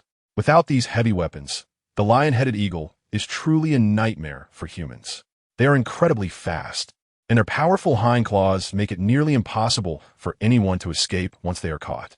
Moreover, the sharp beak of the lion-headed eagle is the stuff of nightmares for attackers. When they dive from a height of 1,000 meters, it's difficult for humans to evade their strikes. Their beaks can easily bypass human defenses, even if someone is hiding in a car. The beak of a lion-headed eagle can pierce through. The only way to be safe is if you're inside a tank, as its armor can withstand the eagle's attacks. Given the formidable nature of such a creature, it is shocking that an entire group of them has perished here. Zhao Wuji, in his astonishment, also felt a deep sense of confusion. Which force could have killed so many monsters? He doubted that their Salvation Society's South Ridge branch could achieve such a feat. Could it possibly be the work of those people from Shiqiao village? A fleeting thought crossed Zhao Wuji's mind, but he quickly dismissed it. If even their powerful Salvation Society couldn't accomplish this, then a small village like Shiqiao, even with a couple of strong individuals, could never wipe out these monsters completely. Meanwhile, within the ranks of the Salvation Society, a lively discussion erupted. It was unprecedented for so many second-tier monsters to be found dead together. They were all speculating about which force could have taken down these creatures. Seeing his subordinates engaging in increasingly fervent discussions, Zhao Wuji stepped forward. Standing in the center of the crowd, he called out loudly, "It's just a few second-tier monsters. What's so surprising about that? Our Salvation Society takes down more than this every day. Let us not worry about it. We need to keep moving." Upon hearing Zhao Wuji's command, his subordinates quickly fell in line and continued onward. The funeral procession moved slowly. Carrying the coffin up the mountain was no easy task. Feng, however, was strong enough to carry his mother's coffin by himself, but that would break the customs. The villagers had to help carry it up the mountain to showcase the family's good relations within the village. The funeral procession was slow, while the pursuing Salvation Society team moved quickly. The distance between the two groups was closing rapidly. Soon, someone in the elevated funeral procession spotted the crowd chasing from below and shouted, "There are people coming up from the mountain." At the front of the procession, Feng heard the call from behind. He gestured to Li Hen to check the situation. Li Hen didn't say a word. He sprinted a few steps from the front of the line to the back. He pulled out the military binoculars he always carried and began to observe the group down the mountain. With the aid of the binoculars, he clearly identified who was in the crowd below. At that moment, Bai Yuanqing also arrived by Li Hen's side. After Li Hen finished looking, Bai Yuanqing quickly took the binoculars and looked down the mountain as well. After just one glance, Bai Yuanqing put the binoculars down. It was the Salvation Society, and the leader was Zhao Wuji, the head of the Salvation Society's branch in Nanling County. Bai Yuanqing gritted his teeth and said, He was doing well in Nanling County, having built up his team and was ready to make a big impact. But then this Zhao Wuji came along with his people and forcibly took over his territory. This deep grudge has always been etched in his mind. So, whenever there is an opportunity to retaliate against the Salvation Society, he would never let it slip by. Originally, Yi Feng had agreed with the three of them that after the funeral for Ye's mother, they would officially begin their campaign against the Salvation Society. Under Bai Yuanqing's strong suggestion, Yi Feng eventually agreed to make their first target Nanling County. Unexpectedly, before they could go over to cause trouble, the Salvation Society made the first move. Chapter 159, Divine Punishment. The thunderfalls do you see clearly? Are you sure they're from the Salvation Association?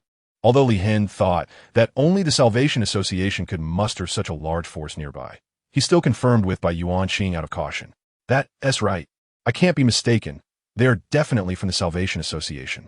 Moreover, judging by their personnel configuration, it seems like the entire South Ridge branch has mobilized. I estimate that right now in South Ridge County, there are only a few stragglers left to guard the place, Bai Yuanqing said firmly to Li Hen.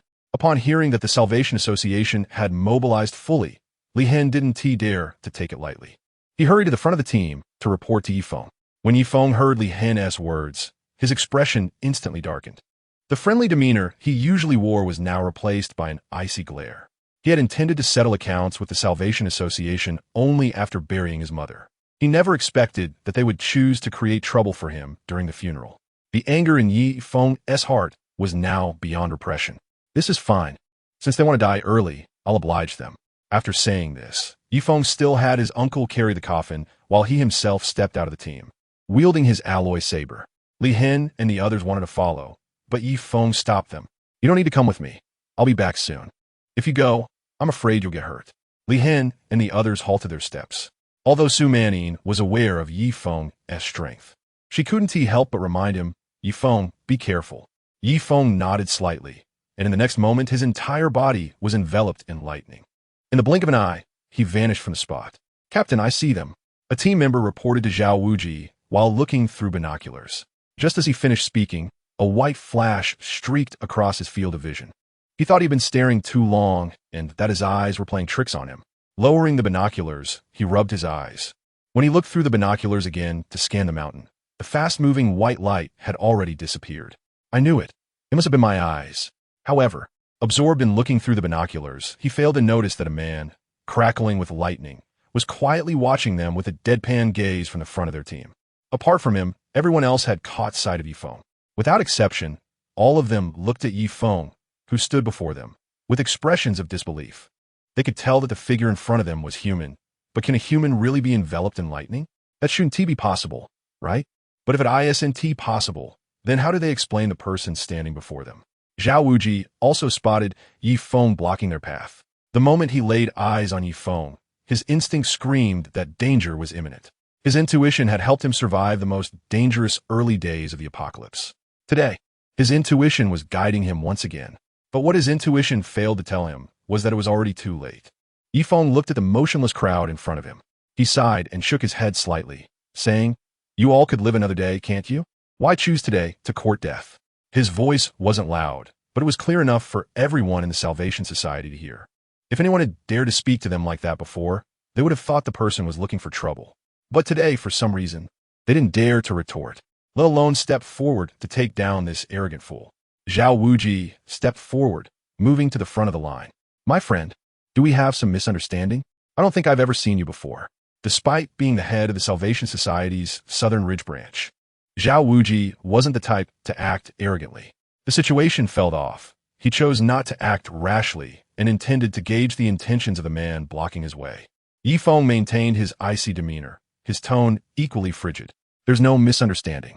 There are indeed two blood feuds, and today is the day you pay for them. Upon hearing the words blood feud, Zhao Wuji realized that today was unlikely to end peacefully. Normally, he wouldn't bother to continue the conversation at this point. If there was nothing to discuss, they would just fight. But today his instincts kept telling him he was in danger.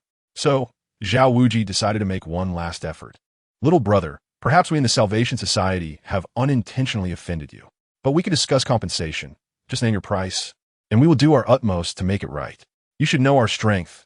We already control half of the southern Guangdong province. Even the provincial capital, Guangnan City, is currently divided between us and the military.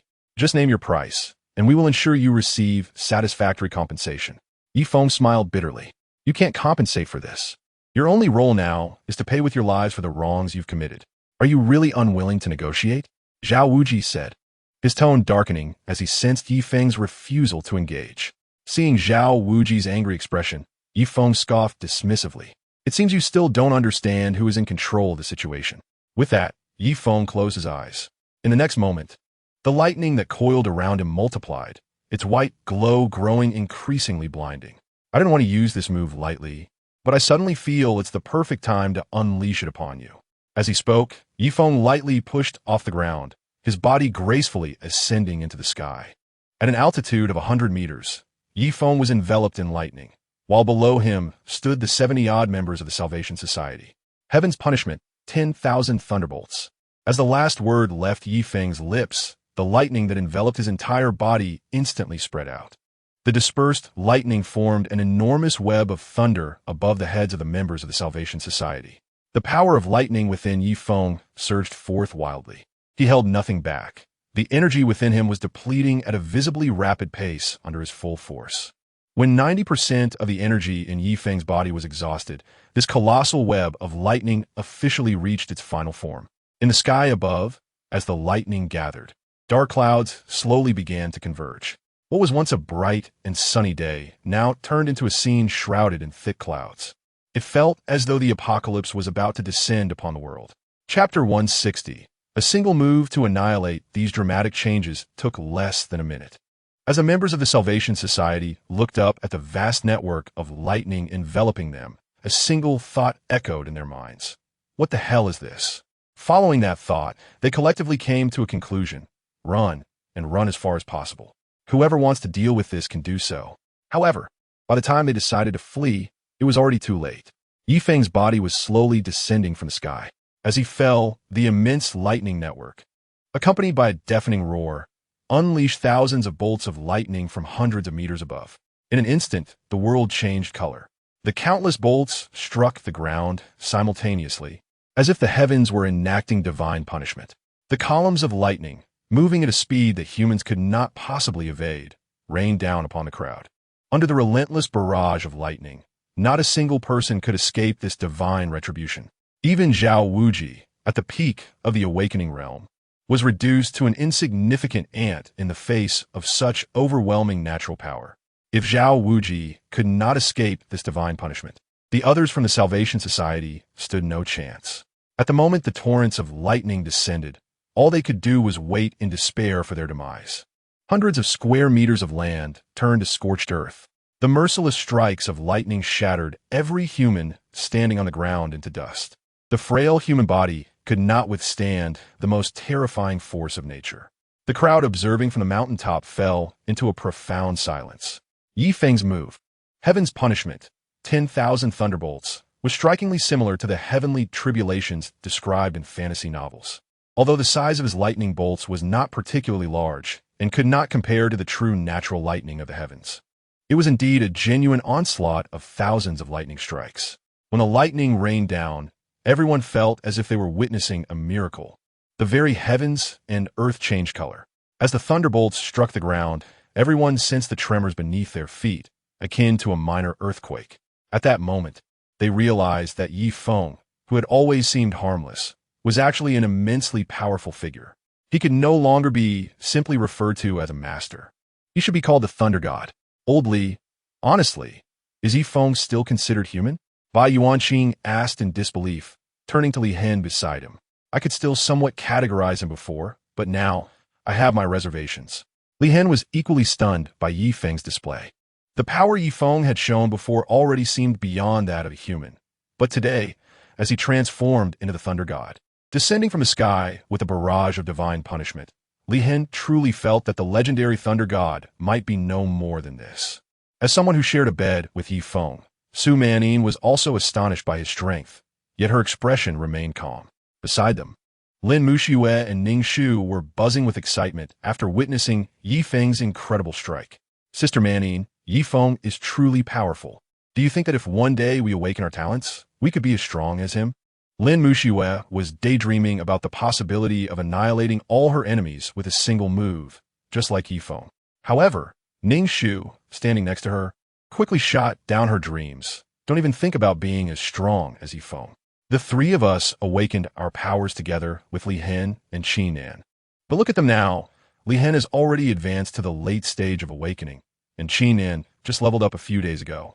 Meanwhile, the three of us are still stuck in the early stage of awakening. It's going to be a long time before we awaken our talents. Besides, by the time we do, who knows how much stronger Yifeng will have become.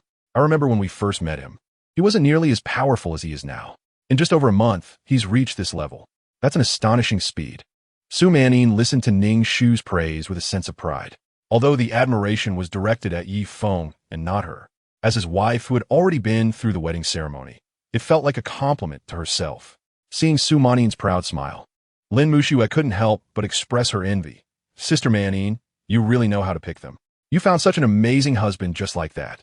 Suddenly, Lin Muxiue changed her tone. Wait, it's not you who chose, it's Xiaoke who chose.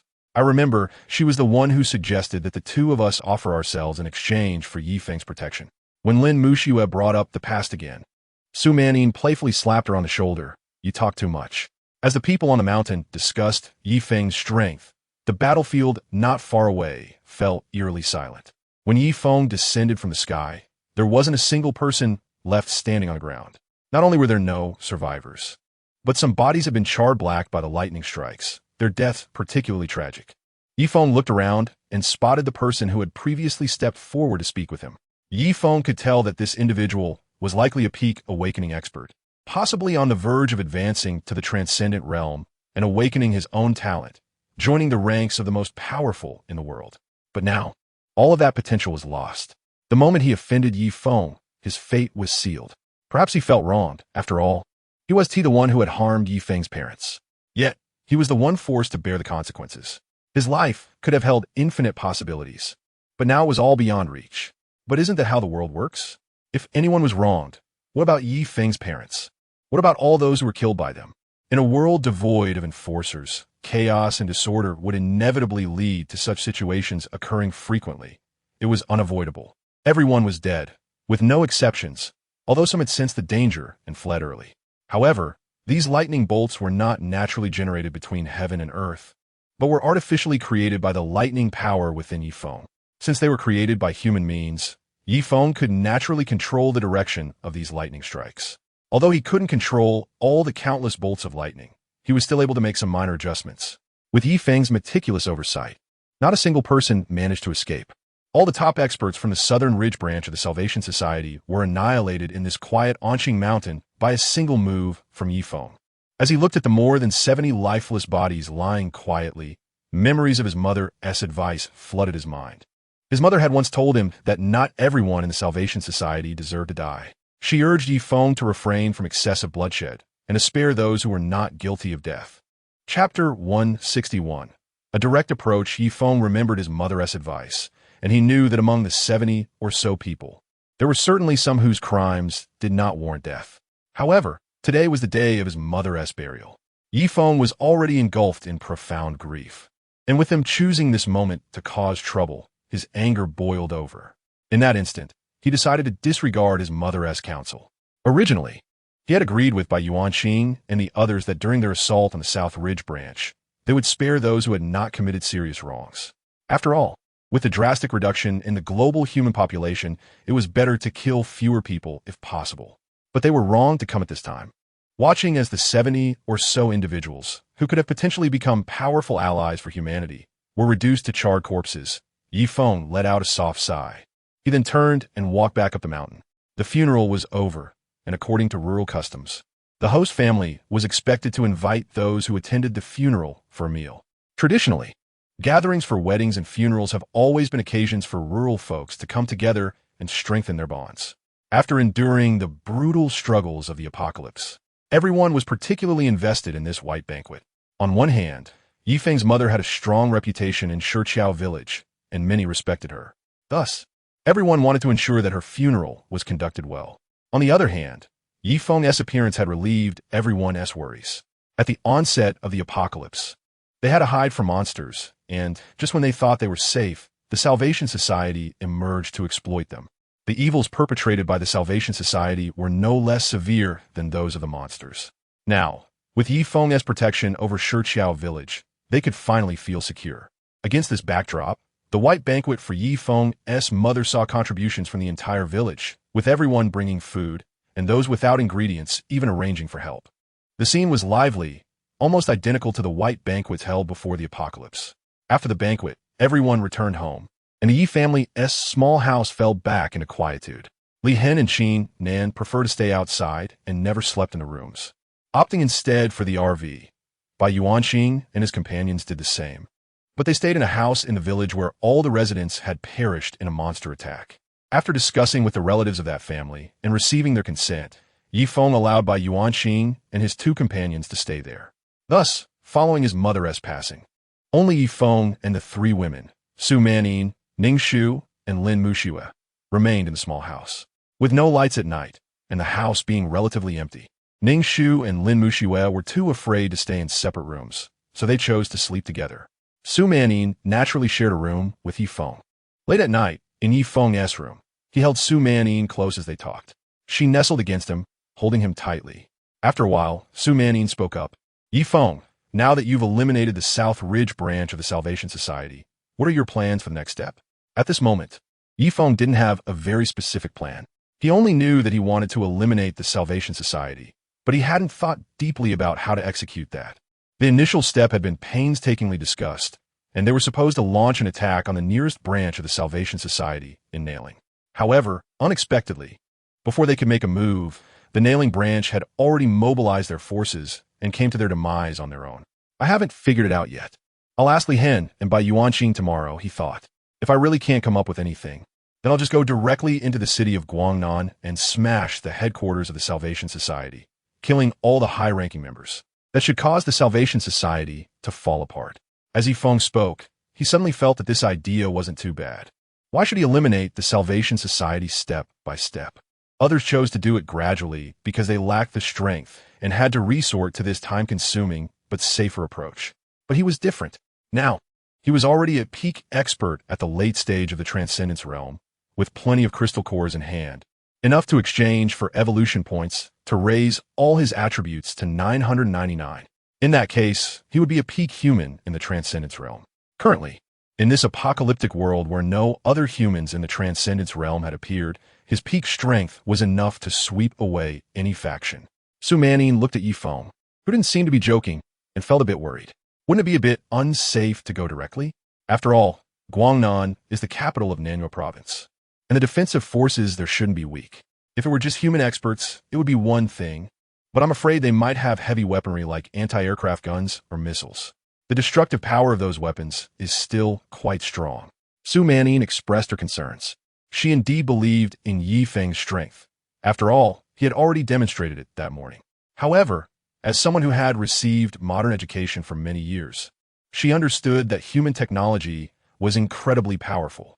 Otherwise, how could they withstand the first wave of attacks from the monsters with just their physical bodies? The reason there were so few monsters emerging from the spatial wormholes around the world was that the military had used high-tech weapons to kill most of them. Now, only a small portion of monsters came from the spatial wormholes, while the vast majority were local monsters that mutated after the energy invaded their bodies at the beginning of the apocalypse. These local monsters had not undergone significant transformation for long, so their strength naturally wasn't that formidable. Thus, against these not-so-powerful local mutated monsters, the currently weaker humans could barely maintain a balance. Su Manin was very worried that Guangnan might also have these extremely powerful weapons. If Yi Feng really encountered these peak human technological weapons, it was uncertain who would come out on top. However, compared to Su Manin's concerns, Yi Feng was quite relaxed. This is not blind confidence on his part, but rather the awakening of a talent that allows him to fearlessly face human weapons. The power of lightning from the natural element is the fastest force after light.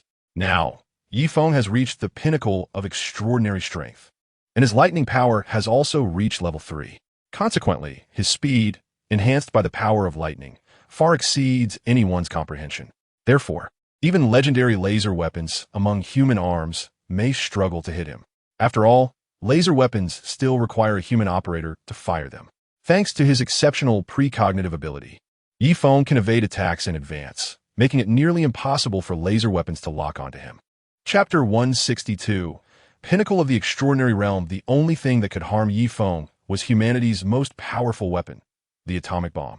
Although the launch speed of an atomic bomb is not very fast, its coverage area is indeed vast. With Feng's speed, he wouldn't be instantly killed, but he could still be injured by the shockwave at the edges. However, Feng believed that once he advanced to the domain realm, atomic bombs would no longer pose a threat to him. At that point, his speed would be sufficient to escape far beyond the bomb's blast radius. Confident in his abilities, Feng didn't think that directly confronting the Salvation Society in Guangnan City would put him in any real danger. If necessary, he could always rely on a lightning power that granted him incredible speed to make a quick getaway. His talent was such that he had a formidable attack power, coupled with an even stronger ability to escape. However, Feng didn't necessarily have to go to Guangnan City to wipe out the Salvation Society stronghold. That was just his initial thought. He planned to consult Li Hin and the others about it the next day. After all, they were a team, and he couldn't just act unilaterally in every situation. Early the next morning, Feng woke up early. At that time, Su Manning was still fast asleep. Feng didn't want to disturb her, so he quietly got out of bed. As he looked at the sunrise that was just beginning to appear on the horizon, he changed his clothes and stepped outside alone. Although his idea from the previous night was somewhat risky, it could also be a one-time solution. Therefore, to realize this plan, Feng decided to further enhance his strength. Feng opened the system to check his current inventory. During this time, he had rapidly depleted his stock of crystal cores to strengthen Li Hin and Su Manning. Although Li Hin and the others were also working on their own, after their daily training, Feng would always take everyone into Anqing Mountain to hunt monsters. For safety reasons, they only targeted solitary or reclusive creatures.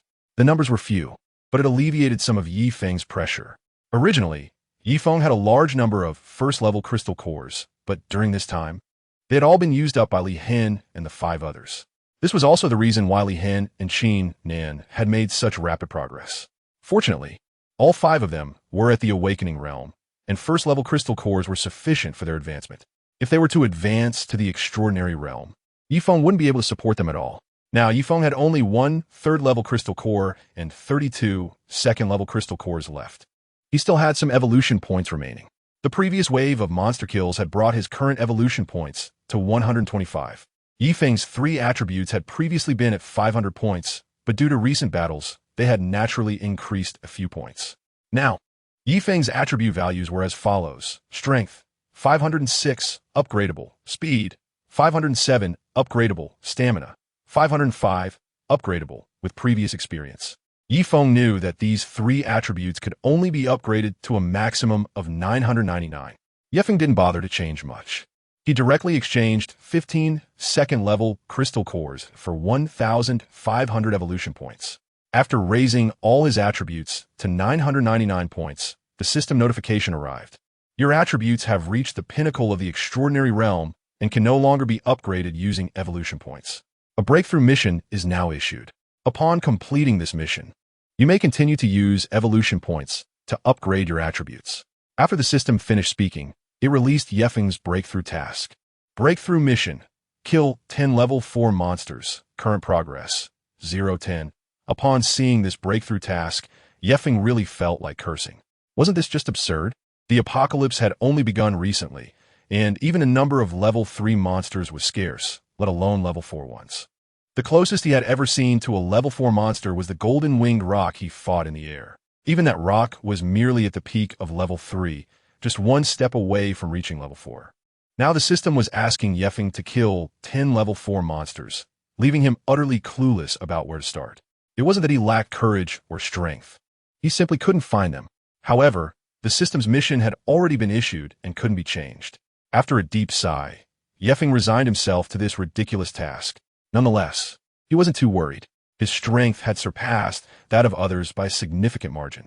With the power of the pinnacle of the Extraordinary Realm, he could stand proudly in the world. Feng could say that now, within the vastness of heaven and earth, he could go anywhere he pleased. After enhancing his strength, Feng found himself with nothing to do, so he headed into the mountains to replenish his crystal cores. This was bad news for the monsters in the Anqing Mountains. Early in the morning, Before they had even woken up, a human glowing with white light charged into their territory. With a single slash for each, he showed no mercy whatsoever. After sweeping through the area around Shiqiao village, Feng didn't emerge from the mountains until noon. By then, the Anqing Mountains, which were usually filled with the roars of monsters, had become eerily silent. When Feng returned to the village, the villagers he passed looked at him with grateful eyes. The sheer number of monsters in the Anqing Mountains had made them live in constant fear, worrying that these creatures would descend from the mountains and attack the village. Now, thanks to Feng's boredom and his sweeping away of all the monsters in the forest, the villagers of Shiqiao could finally get a good night's sleep. Amidst the grateful gazes, Feng returned home. Perhaps knowing that Feng would want to discuss their next steps, the Yi family was packed with people. Li Hen and Qi Nan were there, along with Bai Yuanqing and the others. Everyone sat in the living room, waiting for Feng to return. As soon as he walked in, he took the seat of honor. He spoke first. I was planning to find you all, but I didn't expect you all to come here on your own. Since you're here, let's discuss how to deal with the Salvation Society next. After Feng finished speaking, Bai Yuanqing couldn't hold back any longer and directly said, "What's there to discuss?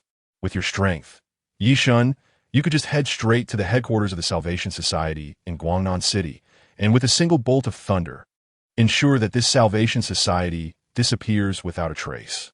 The title Shun was given to Feng by Bai Yuanqing and the others after they witnessed him using the myriad heavenly thunders to obliterate the Salvation Society's branch in Nanling.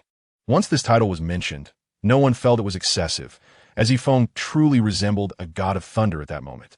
However, this title was mostly used by those who weren't very familiar with him. Close friends like Li Hen still called him by his name.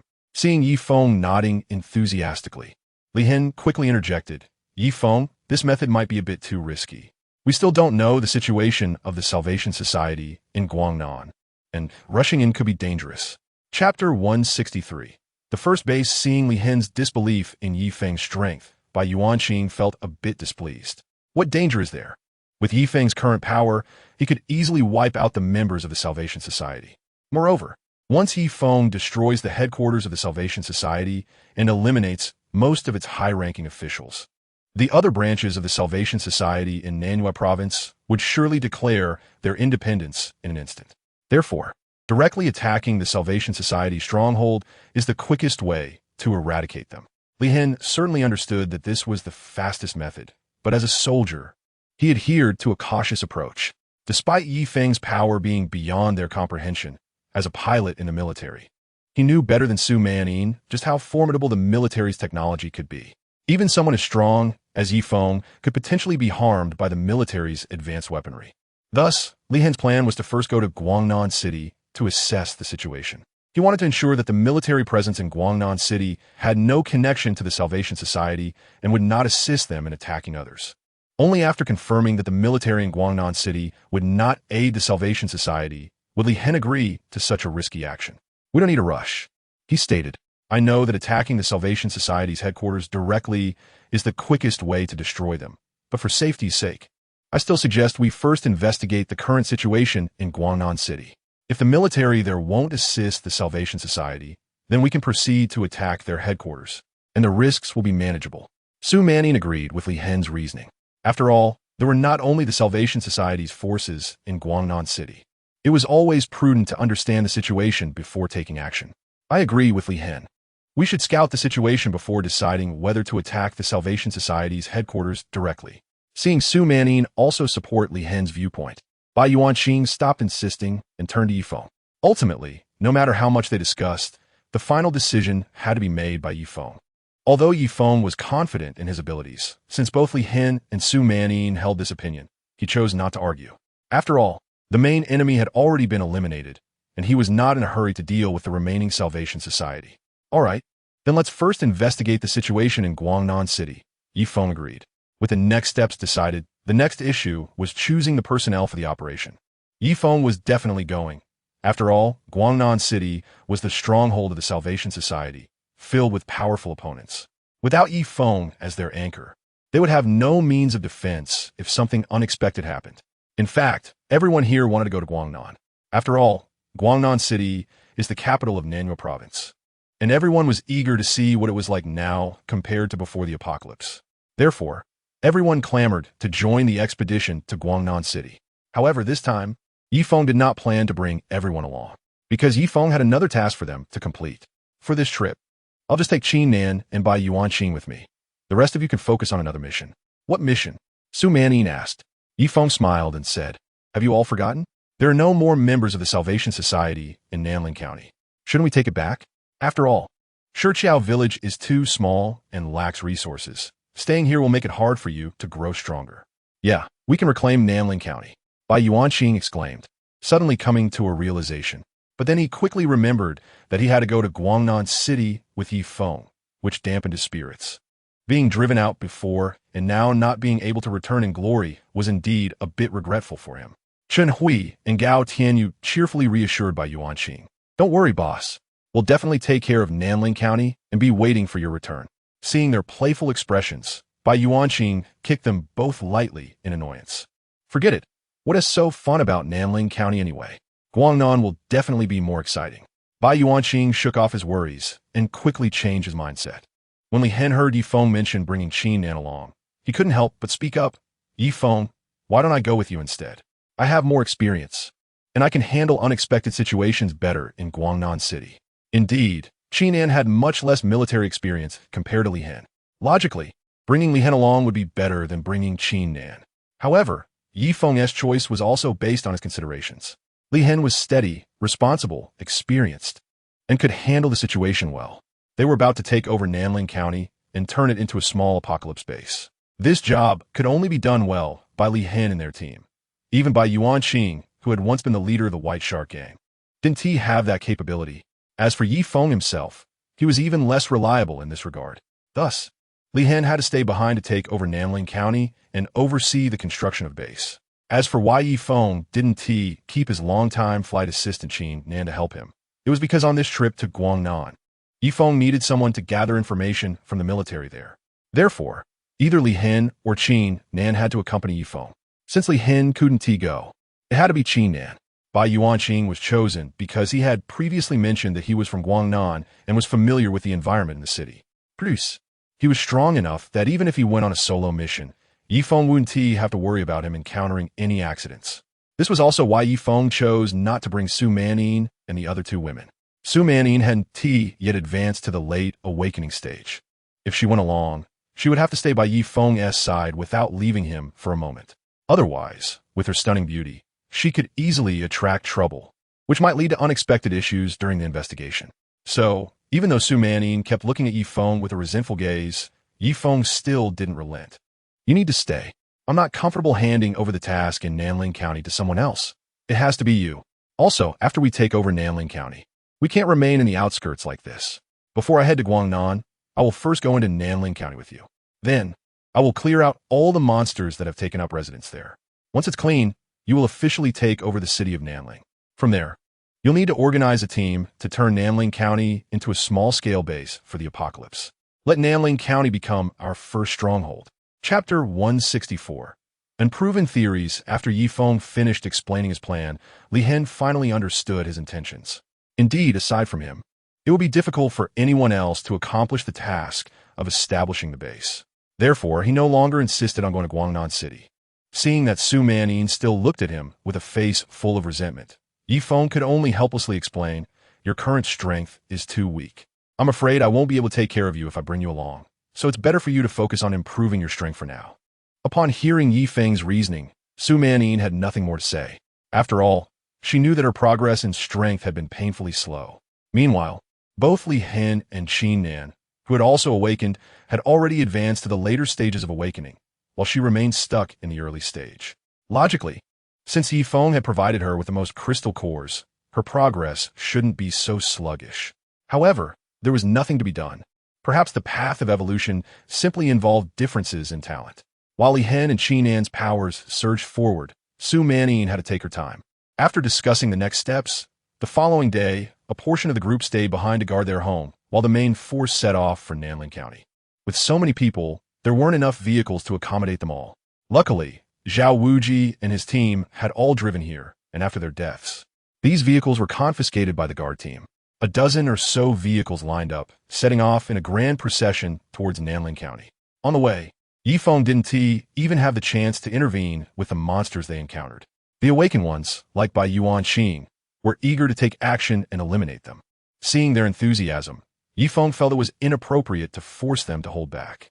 While he could earn evolution points from killing monsters, Bai Yuan Xing and the others also needed to engage in combat to enhance their own power. Especially for Bai Yuan Xing, his realm had already reached the peak of awakening, and he could no longer rely on absorbing energy from crystal cores to grow stronger. Now, the only thing he could do was seek breakthroughs through battle. Only after a breakthrough, becoming a transcendent master, could he truly soar freely in this post-apocalyptic world.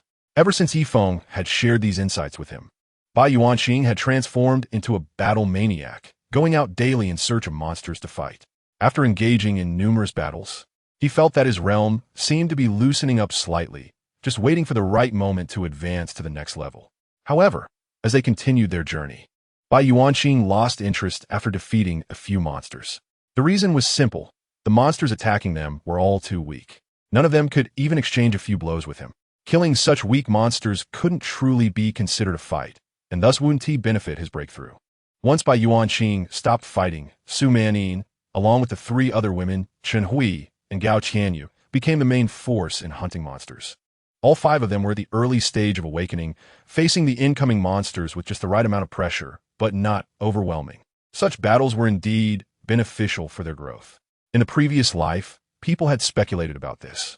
The reason why one's strength increases rapidly during battles and it becomes easier to break through boundaries is that the energy people absorb does not completely transform into their own power.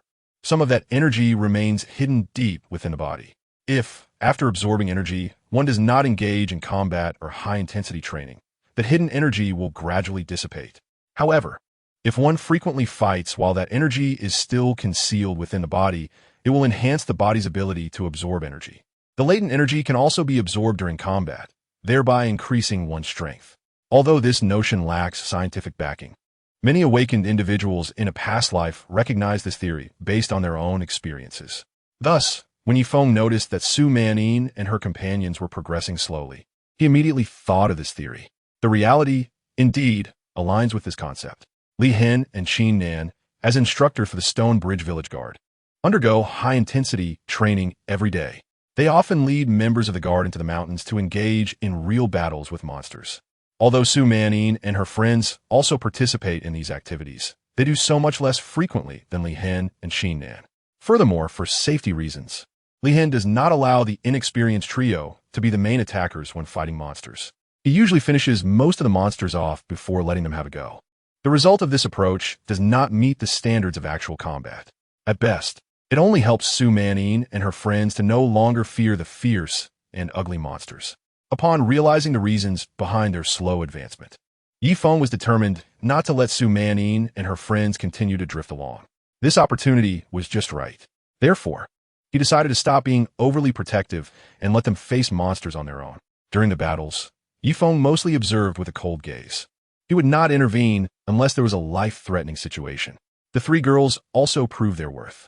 After all, Li Hen had trained them rigorously, and their strength had surpassed that of the first-level monsters significantly. If they couldn't manage to kill one on their own, Yifeng wouldn't push them to grow any further. They could just lay back and waste their days. Su Manin skillfully dodged the claws of a mutated wolf and then fiercely stabbed her blade through its body. After withdrawing her knife, she raised her Tang Dao high and decapitated the wolf in one swift motion. After taking down another first-level monster, Su Manin looked up at Yifeng with a proud expression, as if to say, "See, I'm strong too, even without you." Yifeng felt no stirrings in his heart. "Little girl, I could slay 100 first-level monsters with a single strike. You struggle to take down even one. What is there to be proud of?" However, despite finding Su Manin's behavior a bit childish, Yifeng still smiled and gave her a thumbs up. There's no way around it. As beginners, they definitely need encouragement. Without it, they would lose the motivation to continue improving. They press on, constantly under attack by monsters. What should have been a half-day journey was delayed by these creatures, and Yifeng and his group didn't arrive in Nanling County until after 3 in the afternoon. Nanling County has a relatively large population for a county town. However, due to its inland location and lack of access to the sea, its transportation is somewhat isolated, resulting in average economic development. It's considered a lower-middle city in the Guangdong province. Nevertheless, after years of modernization and urbanization, Nanling County has been developed into a beautiful place. Unfortunately, this beauty is now monopolized by the monsters, leaving humans to struggle for survival on the outskirts of the county. Chapter 165. Changes in the shelter as they were approaching Nanling County. By Yuan Qing shared detailed information about the county with Feng. Before the apocalypse began, Nanling County had a permanent population of around 7 to 800,000. After the outbreak, the population drastically decreased. Some became the lowest-tier monsters, zombies, while others were directly consumed by these creatures. Together, these two factors accounted for roughly one-third of the county's population. The remaining two-thirds saw half of the people, realizing the danger of staying in the county, choose to leave for their rural hometowns or seek refuge in the deep mountains and forests. However, what they didn't know was that the entire world had become devoid of safe havens. The other half, which represented one-third of the total population, gathered at the base of the White Shark Gang, seeking protection. Once people started coming together, the presence of the White Shark Gang provided a sense of security. They began contributing their efforts to transform the gang's originally small base into a proper shelter. Bai Yuanqing felt a sense of pride as he spoke of this. After all, he had managed to protect many survivors during the apocalypse. Moreover, he was not the kind of person who would change his nature after gaining power and strength. He and his White Shark Gang often risked their lives to venture into the heart of Nanling County to scavenge for food. After bringing back supplies, they would distribute the food free of charge to the survivors seeking refuge. However, as their numbers grew too large, he had no choice but to stop the free distribution and implement a system where food could only be obtained through labor. Speaking of which, it's been a while since we last went back. I wonder how our shelter is doing, Bai Yuanqing said, feeling nostalgic and curious. At that moment, Chen Hui, who was in the same vehicle, suddenly interjected, "By the way, boss, don't we still have an undercover agent, Old Gua, in Nanling County? We could find him and ask about the situation." Chen Hui's words immediately reminded Bai Yuanqing of Old Gua. Feng, listening from the side, asked with some confusion, "Who is Old Gua?" Before Bai Yuanqing could respond, Chen Hui eagerly explained, "Old Gua was one of our people in the White Shark Gang. The boss saved his life. So when the Salvation Society took over Nanling County, he chose not to betray us. Instead, he became our undercover agent there, regularly supplying us with resources and intelligence. If that's the case, we can contact him once we get inside. But there is no need to bring him out. I doubt there are many awakened ones left in Nanling County. We can just charge in. Anyone who dares to resist can be taken down with a single strike." Feng said assertively. The others had no objections. While they might have seen such words as bravado coming from someone else, when it was Feng speaking, it felt entirely natural. After traversing through farmlands, forests, and the scattered villages on the outskirts of the county, Feng and his group finally arrived at the shelter on the outskirts of Nanling County. Looking at the shelter surrounded by tall, reinforced concrete walls, Feng couldn't help but pat Bai Yuanqing on the shoulder. "Oh Bai, this shelter you've built isn't half bad. Even the outer walls are made of reinforced concrete. Compared to those official apocalypse bases, it's quite impressive," Feng praised Bai Yuanqing. He had to admit that this was beyond his expectations. Initially, Feng thought the shelter would just be a makeshift structure made from wood and other materials. But he was surprised to find that such high-defense materials had been used. This meant that not only could it fend off attacks from individual monsters, but it could also provide some resistance against small-scale monster siege operations organized by high-level creatures, thanks to these reinforced concrete defenses. However, in response to Feng's compliments, Bai Yuanqing didn't seem pleased. Instead, he looked a bit awkward. Although he was certain that this was the base of their White Shark Gang, he couldn't help but wonder, how did this shelter transform into what it is now in just over a month since I left? He clearly remembered that when they left, the number of people in the shelter was still quite limited, and they were all living in an abandoned factory near the West River. This factory was massive. It used to be a large sugar mill, claiming to produce 80% of the sugar in all of South Guangdong. To facilitate waste disposal, the factory had been built right by the river. Eventually, as the country began to prioritize environmental protection, this heavily polluting sugar mill was naturally shut down. When the apocalypse struck, Bai Yuanqing and Sun Wang led a large group of people to take refuge in this abandoned factory. They gradually built the framework of a shelter using the derelict buildings within the factory. The factory was large enough that each of the first wave of arrivals could have their own room. However, After word spread that there were people to protect them and that it was relatively safe, many families moved from the county seat to this abandoned factory to join the White Shark Gang. As the number of people increased, it not only caused food shortages, but also led to a housing crisis. By the time Bai Yuanqing and his group were driven out by the Salvation Society, the factory was already packed with people. Those who could not find space inside had to stay outside the factory. The conditions outside were not only worse than inside the factory, but there were also no basic defenses in place. Staying outside was no different from being in the dangerous county seat.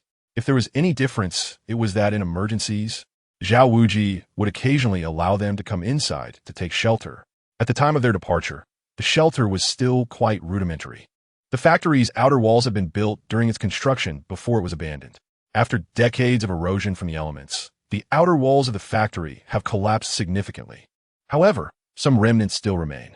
Bai Yuanqing organized a team to rebuild the defensive structures along the lines of the old walls that were once there, enclosing the entire factory.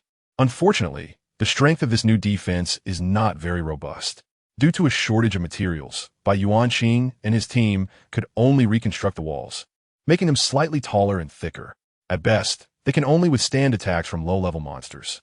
If they encounter stronger foes, such as tyrants among the zombies or the mighty boar leaders, these hastily constructed walls would be little more than a mere obstacle, easily breached with a single charge. They are incapable of providing effective defense.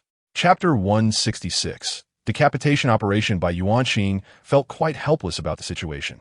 They didn't lack manpower or skilled workers. If they had enough rebar and cement, they could build fortifications with much stronger defensive capabilities. Unfortunately, they didn't have any. However, what Bai Yuanqing had been wanting to accomplish was unexpectedly completed with the help of the Salvation Society in just over a month. Feng and his group were currently standing at the entrance of the Nanling shelter. The gate was impressively tall, and to facilitate timely observation of enemy movements, a lookout tower had been constructed beside it. At that moment, the guard station in the lookout tower spotted Feng and his group outside the shelter. He quickly grabbed his walkie-talkie to report to his captain. This bold move by the guard did not go unnoticed by Feng below. However, he chose not to take action. With his strength, no matter how many people they called out, he was sure he could get through that gate today. The others, seeing Feng remain still, also held back, and they all waited quietly for 2 minutes. Finally, the gate was pushed open. As soon as the gate opened, a group of people rushed out. Although they wore different attire, they all shared one common feature. They were armed to the teeth with various weapons. Leading the group was a slightly older man who appeared to be in his 30s, not particularly tall or muscular, and he looked rather unremarkable. Once the members of the Salvation Society emerged, they immediately raised their guns. The members of the Shiqiao village guard were not willing to back down either, brandishing their weapons in response. Tension escalated as both sides prepared for a standoff. Feng observed the situation, noting that both groups seemed ready to clash, and he quietly gripped the alloy combat knife in his hand. He had no intention of using a gunfight to reclaim Nanling County. After all, stray bullets were unpredictable. He could dodge them easily thanks to his lightning-fast speed, a gift of his elemental power. But Su Manin and the others were only at the initial awakening stage and couldn't possibly outrun bullets. Therefore, it was better for him to take action himself. A quick slash would suffice. Just as Feng was contemplating a decisive strike, an excited voice called out from behind him. "Olgua, is that really you?" As the voice approached, Bai Yuanqing cheerfully stepped out from the crowd. Upon seeing Bai Yuanqing, Guisun finally relaxed. He had initially thought that a fierce battle was unavoidable. He had even considered leveraging the name of the Salvation Society to scare off these intruders. Little did he expect that the ones attacking were actually familiar faces. "Well, it's not surprising to see me here, but what about you? Aren't you afraid Zhao Wuji will come after you?" Guisun asked, puzzled. As a mid-level leader in the Salvation Society, he knew that Zhao Wuji had been deeply resentful towards Bai Yuanqing and the others lately. After learning of Bai Yuanqing's whereabouts yesterday, he had mobilized all the elite members of the Salvation Society to ensure that the operation to encircle and eliminate Bai Yuanqing would go off without a hitch. Yet, oddly enough, Zhao Wuji had not returned, and instead, Bai Yuanqing and his group had arrived. And he came with a group of heavily armed men. Looking for trouble? Bai Yuanqing smirked and said mockingly, "Now, he can't possibly come looking for trouble anymore, because he has already gone to hell." Guisun looked at Bai Yuanqing in shock. He was well aware of the strength of Bai Yuanqing, Chun Hui, and Gao Tianyu. Just the three of them alone could never be a match for Zhao Wuji and his crew. Even with the additional men Bai Yuanqing had brought, they still wouldn't be able to take down Zhao Wuji. It's important to note that when Zhao Wuji set out, he had brought 3 combat teams with a total of 45 members. These team members had fought monsters multiple times, each with extensive combat experience. And all of it was real-world experience. Are you joking? Guo Sun asked skeptically. How can I joke about this? Zhao Wuji and all the people he brought are indeed dead, but the ones who took them down weren't me. It was this big shot behind me, Lord Yi. Lord Yi? Guo Sun muttered as he glanced behind Bai Yuanqing. Standing behind him was a young-looking man who appeared relaxed, surveying the surroundings. When their eyes met, the man smiled at him as a form of greeting. Guo Sun smiled back, then shifted his gaze away. Lord Yi? Is that his name? No. His real name is Yi Feng. We gave him the title Lord Yi. Hearing that Lord Yi was a name given by Yuanqing, Guo Sun asked with some confusion. God? Isn't that a bit exaggerated? Bai Yuanqing withdrew his smile and replied seriously, I'll tell you, his abilities are indeed godlike. As the two spoke, more and more people gathered around them. In the apocalypse, with no entertainment options, it felt like they had returned to an ancient time before electricity. Thus, any commotion would attract a crowd. Seeing the gathering crowd, Bai Yuanqing said to Guo Sun, let us stop chatting here and head inside. Guo Sun shook his head. You can go in, but I'm just the captain overseeing the patrols and gate duties in the shelter right now. And there are still 7 combat teams from the Salvation Society inside. If we don't deal with them, it'll be difficult for you to take over the entire shelter once you're inside. Bai Yuanqing didn't find Guo Sun's concerns to be a problem.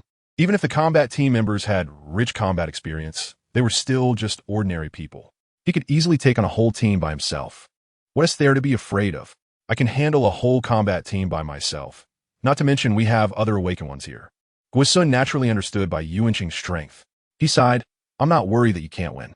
It's just that the members of these combat teams have all been carefully selected from the survivors, and some of them are old members of our White Shark gang. If they all die, it will take a huge effort to cultivate new members with similar strength. Moreover, if you choose to force the issue, what if they realize they can't win and decide to destroy the shelter? Each of them is equipped with grenades, and if they blow up the newly repaired factory, who knows how many people will end up on the streets? After listening to Guo Sun, Bai Yuanqing nodded in agreement. So what do we do now? Someone has already seen us, and it won't be long before they receive the news. Guo Sun had already thought of a plan. Here's what we'll do. You lead the awakened inside and carry out a swift decapitation operation. As long as we can eliminate or capture the squad leader, I'm confident I can persuade them. Chapter 167. Little brother's favorite Guo Sun's method is indeed effective. Now, Yi Feng has moved past the extreme hatred he once felt for the Salvation Society. He has no intention of exterminating the ordinary people within the organization. Moreover, since the Nanling County shelter is to serve as their first stronghold, they will need someone to protect it. These awakened individuals are merely high-end combat forces to prevent the most dangerous situations from arising. The daily defense duties will still be managed by the seasoned warriors who have been through countless battles. Since that's the case, I'll lead the team. Bai Yuanqing, Li Hen, and Qin Nan, the 4 of us will go in first to complete the task, and you can follow us later. In order to expedite the decapitation operation, Yi Feng only brought along the 3 who had reached the late stage of awakening.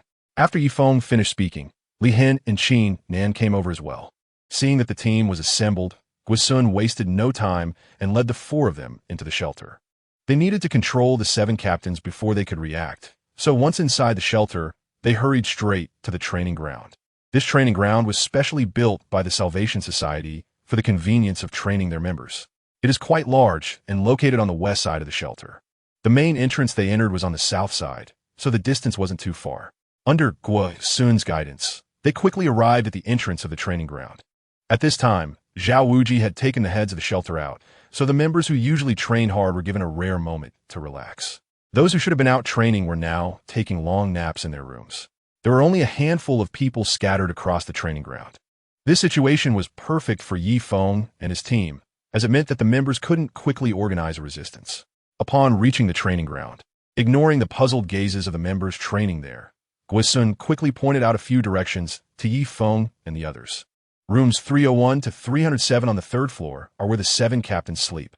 They usually stay inside, so you just need to control them. None of them are awakened, so it shouldn't be a big problem. After listening, the four didn't say much and quickly made their way to the third floor. Feng was the fastest, and with his body enveloped in lightning, he arrived at room 301 in the blink of an eye. Without any hesitation, he reached for the door lock, pulling it gently. The iron door lock was instantly yanked off by Feng's immense strength. Once the lock was broken, Feng pushed the door open. Inside, a man, still half asleep, was climbing out of bed. Just as he looked up in confusion, Feng charged at him. Without wasting any time, Feng extended his hand, and a small bolt of lightning shot out from his fingertips, accurately striking the man who hadn't fully risen yet. The man's body stiffened instantly, and he collapsed heavily onto the bed beneath him. However, Feng carefully controlled the power of the lightning, ensuring that the man merely fell unconscious. After resolving one issue, Feng hurriedly made his way to the next room. At that moment, perhaps hearing some noise, a man opened the door before Feng could break the lock. Seeing the target opening the door on his own saved Feng some effort. Without hesitation, he executed the same move again. A flash of light shot from his fingertips, striking the man who had no time to react. Just as Feng was heading to the next room, he heard Guosun shouting from downstairs. Someone escaped from the window in room 303. However, thinking he could escape from Feng's grasp was nothing short of wishful thinking. A bright light flashed around Feng's body, and in an instant, he left only an afterimage behind. When Feng reached the back window, the captain had just run a few dozen meters away. With a burst of speed, Feng closed the distance in an instant. A flash of white light flickered in his hand, and the fleeing captain was struck by a bolt of lightning, his body trembling as he collapsed. A few minutes later, on the training ground, all 7 captains of the combat teams were tightly bound and sitting back-to-back in a circle. With such a commotion, all the team members rushed to the training ground. Seeing their captains being subdued, some loyal team members even drew their guns, intending to rescue them. But when the first person dared to fire and was cut down by Feng, no one else dared to act recklessly. At that moment, some of the veteran members noticed Bai Yuanqing standing on the training ground, although Bai Yuanqing had been expelled from the shelter for a while. As the first leader of the refuge, many people still remembered him. Upon realizing that he was the former leader, the members could roughly guess what had happened that day. It was simple: the glitch return of the king, a favorite of Little Horse. Since Feng had controlled his strength, the captains only fainted for a short while before waking up. It had already been agreed that Feng would be responsible for subduing them. The task of persuading them to surrender would fall to Guosun, who was familiar with them. Guosun stepped forward and stood in front of the 7 captains. Upon seeing Guosun, the captains guessed his identity. Once they realized there was a traitor in the shelter, some began to curse. "Guosun, you treacherous scoundrel, actually colluding with outsiders to deal with us. Have you lost your conscience?" Hearing himself called a traitor, Guosun couldn't help but roll his eyes. With a somewhat exasperated smile, he replied, "Captain Shun, your words are a bit unreasonable. I was originally a member of the White Shark Gang, and this shelter was initially established by the White Shark Gang leading the survivors. If it weren't for that scumbag son, Wang, colluding with the Savior Society, this shelter would still belong to us. We're merely taking back what we lost. How can that be considered treachery?" As soon as Guosun finished speaking, not only did Captain Shun, who had been cursing loudly, fall silent, but the surrounding team members couldn't help but nod in agreement. They all understood the situation. Although the Salvation Society had come in with great financial resources, renovating the entire shelter and significantly strengthening the defenses of the outer walls, as well as providing them with weapons and ample ammunition, they indeed had to appreciate the help from the Salvation Society. However, that didn't mean they agreed with the Society's methods. When the White Shark Gang was managing the shelter, although there was a severe shortage of weapons and ammunition, Bai Yuanqing, as the founder of the shelter, was truly hands-on with every aspect of its construction and management. Chapter 168. The more you do, the more skilled you become. In addition to this, every time there was an external combat mission, Bai Yuanqing was always the first to step up. Thanks to his presence, the casualty rate during their missions was remarkably low. Even when facing overwhelming monsters, Bai Yuanqing would stand firm to allow others to retreat first. This earned him a deep bond with the members of the White Shark Gang, as they had shared hardships from the very beginning. Seeing his team members nodding in agreement, Guosun secretly let out a sigh of relief. The main purpose of his speech was not to counter Captain Chen's words. but to ensure that these seasoned fighters would not resist being incorporated into their ranks. To Guasun, the value of the 7 captains was minimal. Their absence or presence made little difference. Instead, it was the seasoned fighters who held the true value in the current shelter. As long as he had these veteran team members, Guasun could quickly form more combat squads. As for the captains, he could select them from among these fighters. Even if their command skills were slightly lacking at first, they would surely improve after a few battles. All right, I won't bore you with more talk. We're going to fight our way back and reclaim our shelter. As for you, those who accept incorporation will keep their lives. Those who refuse know what awaits them in the next round. I don't need to elaborate. Guasun issued his ultimatum. Once Guasun finished speaking, the 7 captains found themselves in a dilemma. Refusing to surrender meant risking their lives, but surrendering brought the fear of the Savior Society returning. If the Savior Society reclaimed the Nanling shelter, those who had surrendered would undoubtedly face a grim fate. As members of the Savior Society, they understood the brutal punishments meted out to traitors. Captain Chun, who had previously angrily rebuked Guasun, spoke up again, looking helpless. Captain Gua, it's not that we refuse to be incorporated. We simply can't afford to take that risk. You know how the Savior Society operates. If we accept your incorporation and they come back, we know what our fate would be. So I, old Chun, beg you, considering our past cooperation, please let us leave on our own. We'll keep our distance and 1T take a single team member with us. How does that sound? Impossible. If we let you go, what has to stop you from reporting back to the Savior Society? Bai Yuanqing interjected. Yifeng also spoke up, suggesting, since they don't want to be incorporated, then let us just eliminate them. There are plenty of capable people to choose from among the fighters to become captains. Hearing Yifeng's intention to select captains from among the fighters, those who were previously hesitant about accepting incorporation instantly became excited. The allure of becoming a captain solidified their resolve to accept the incorporation. After all, working for someone was the same whether it was for one group or another. Moreover, they were well aware of the reputation of the White Shark Gang, which was indeed quite favorable. In some respects, they even performed better than the Salvation Society. So, they decided to invest.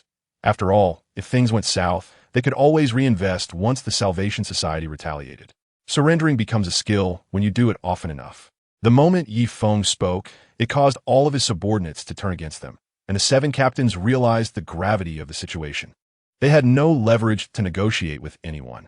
In fact, their very existence was a hindrance to the White Shark Gang, which aimed to regain control of the Nanling shelter. To take control of a place, you need people, and those people must be on your side.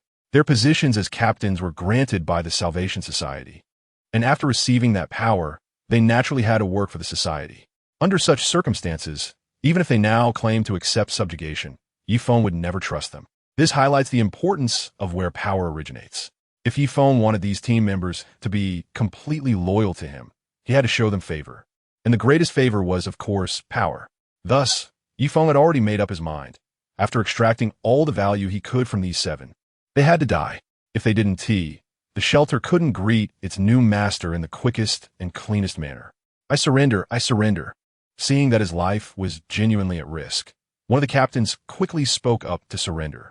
Once one person took the lead, the others had little hesitation and also expressed their surrender.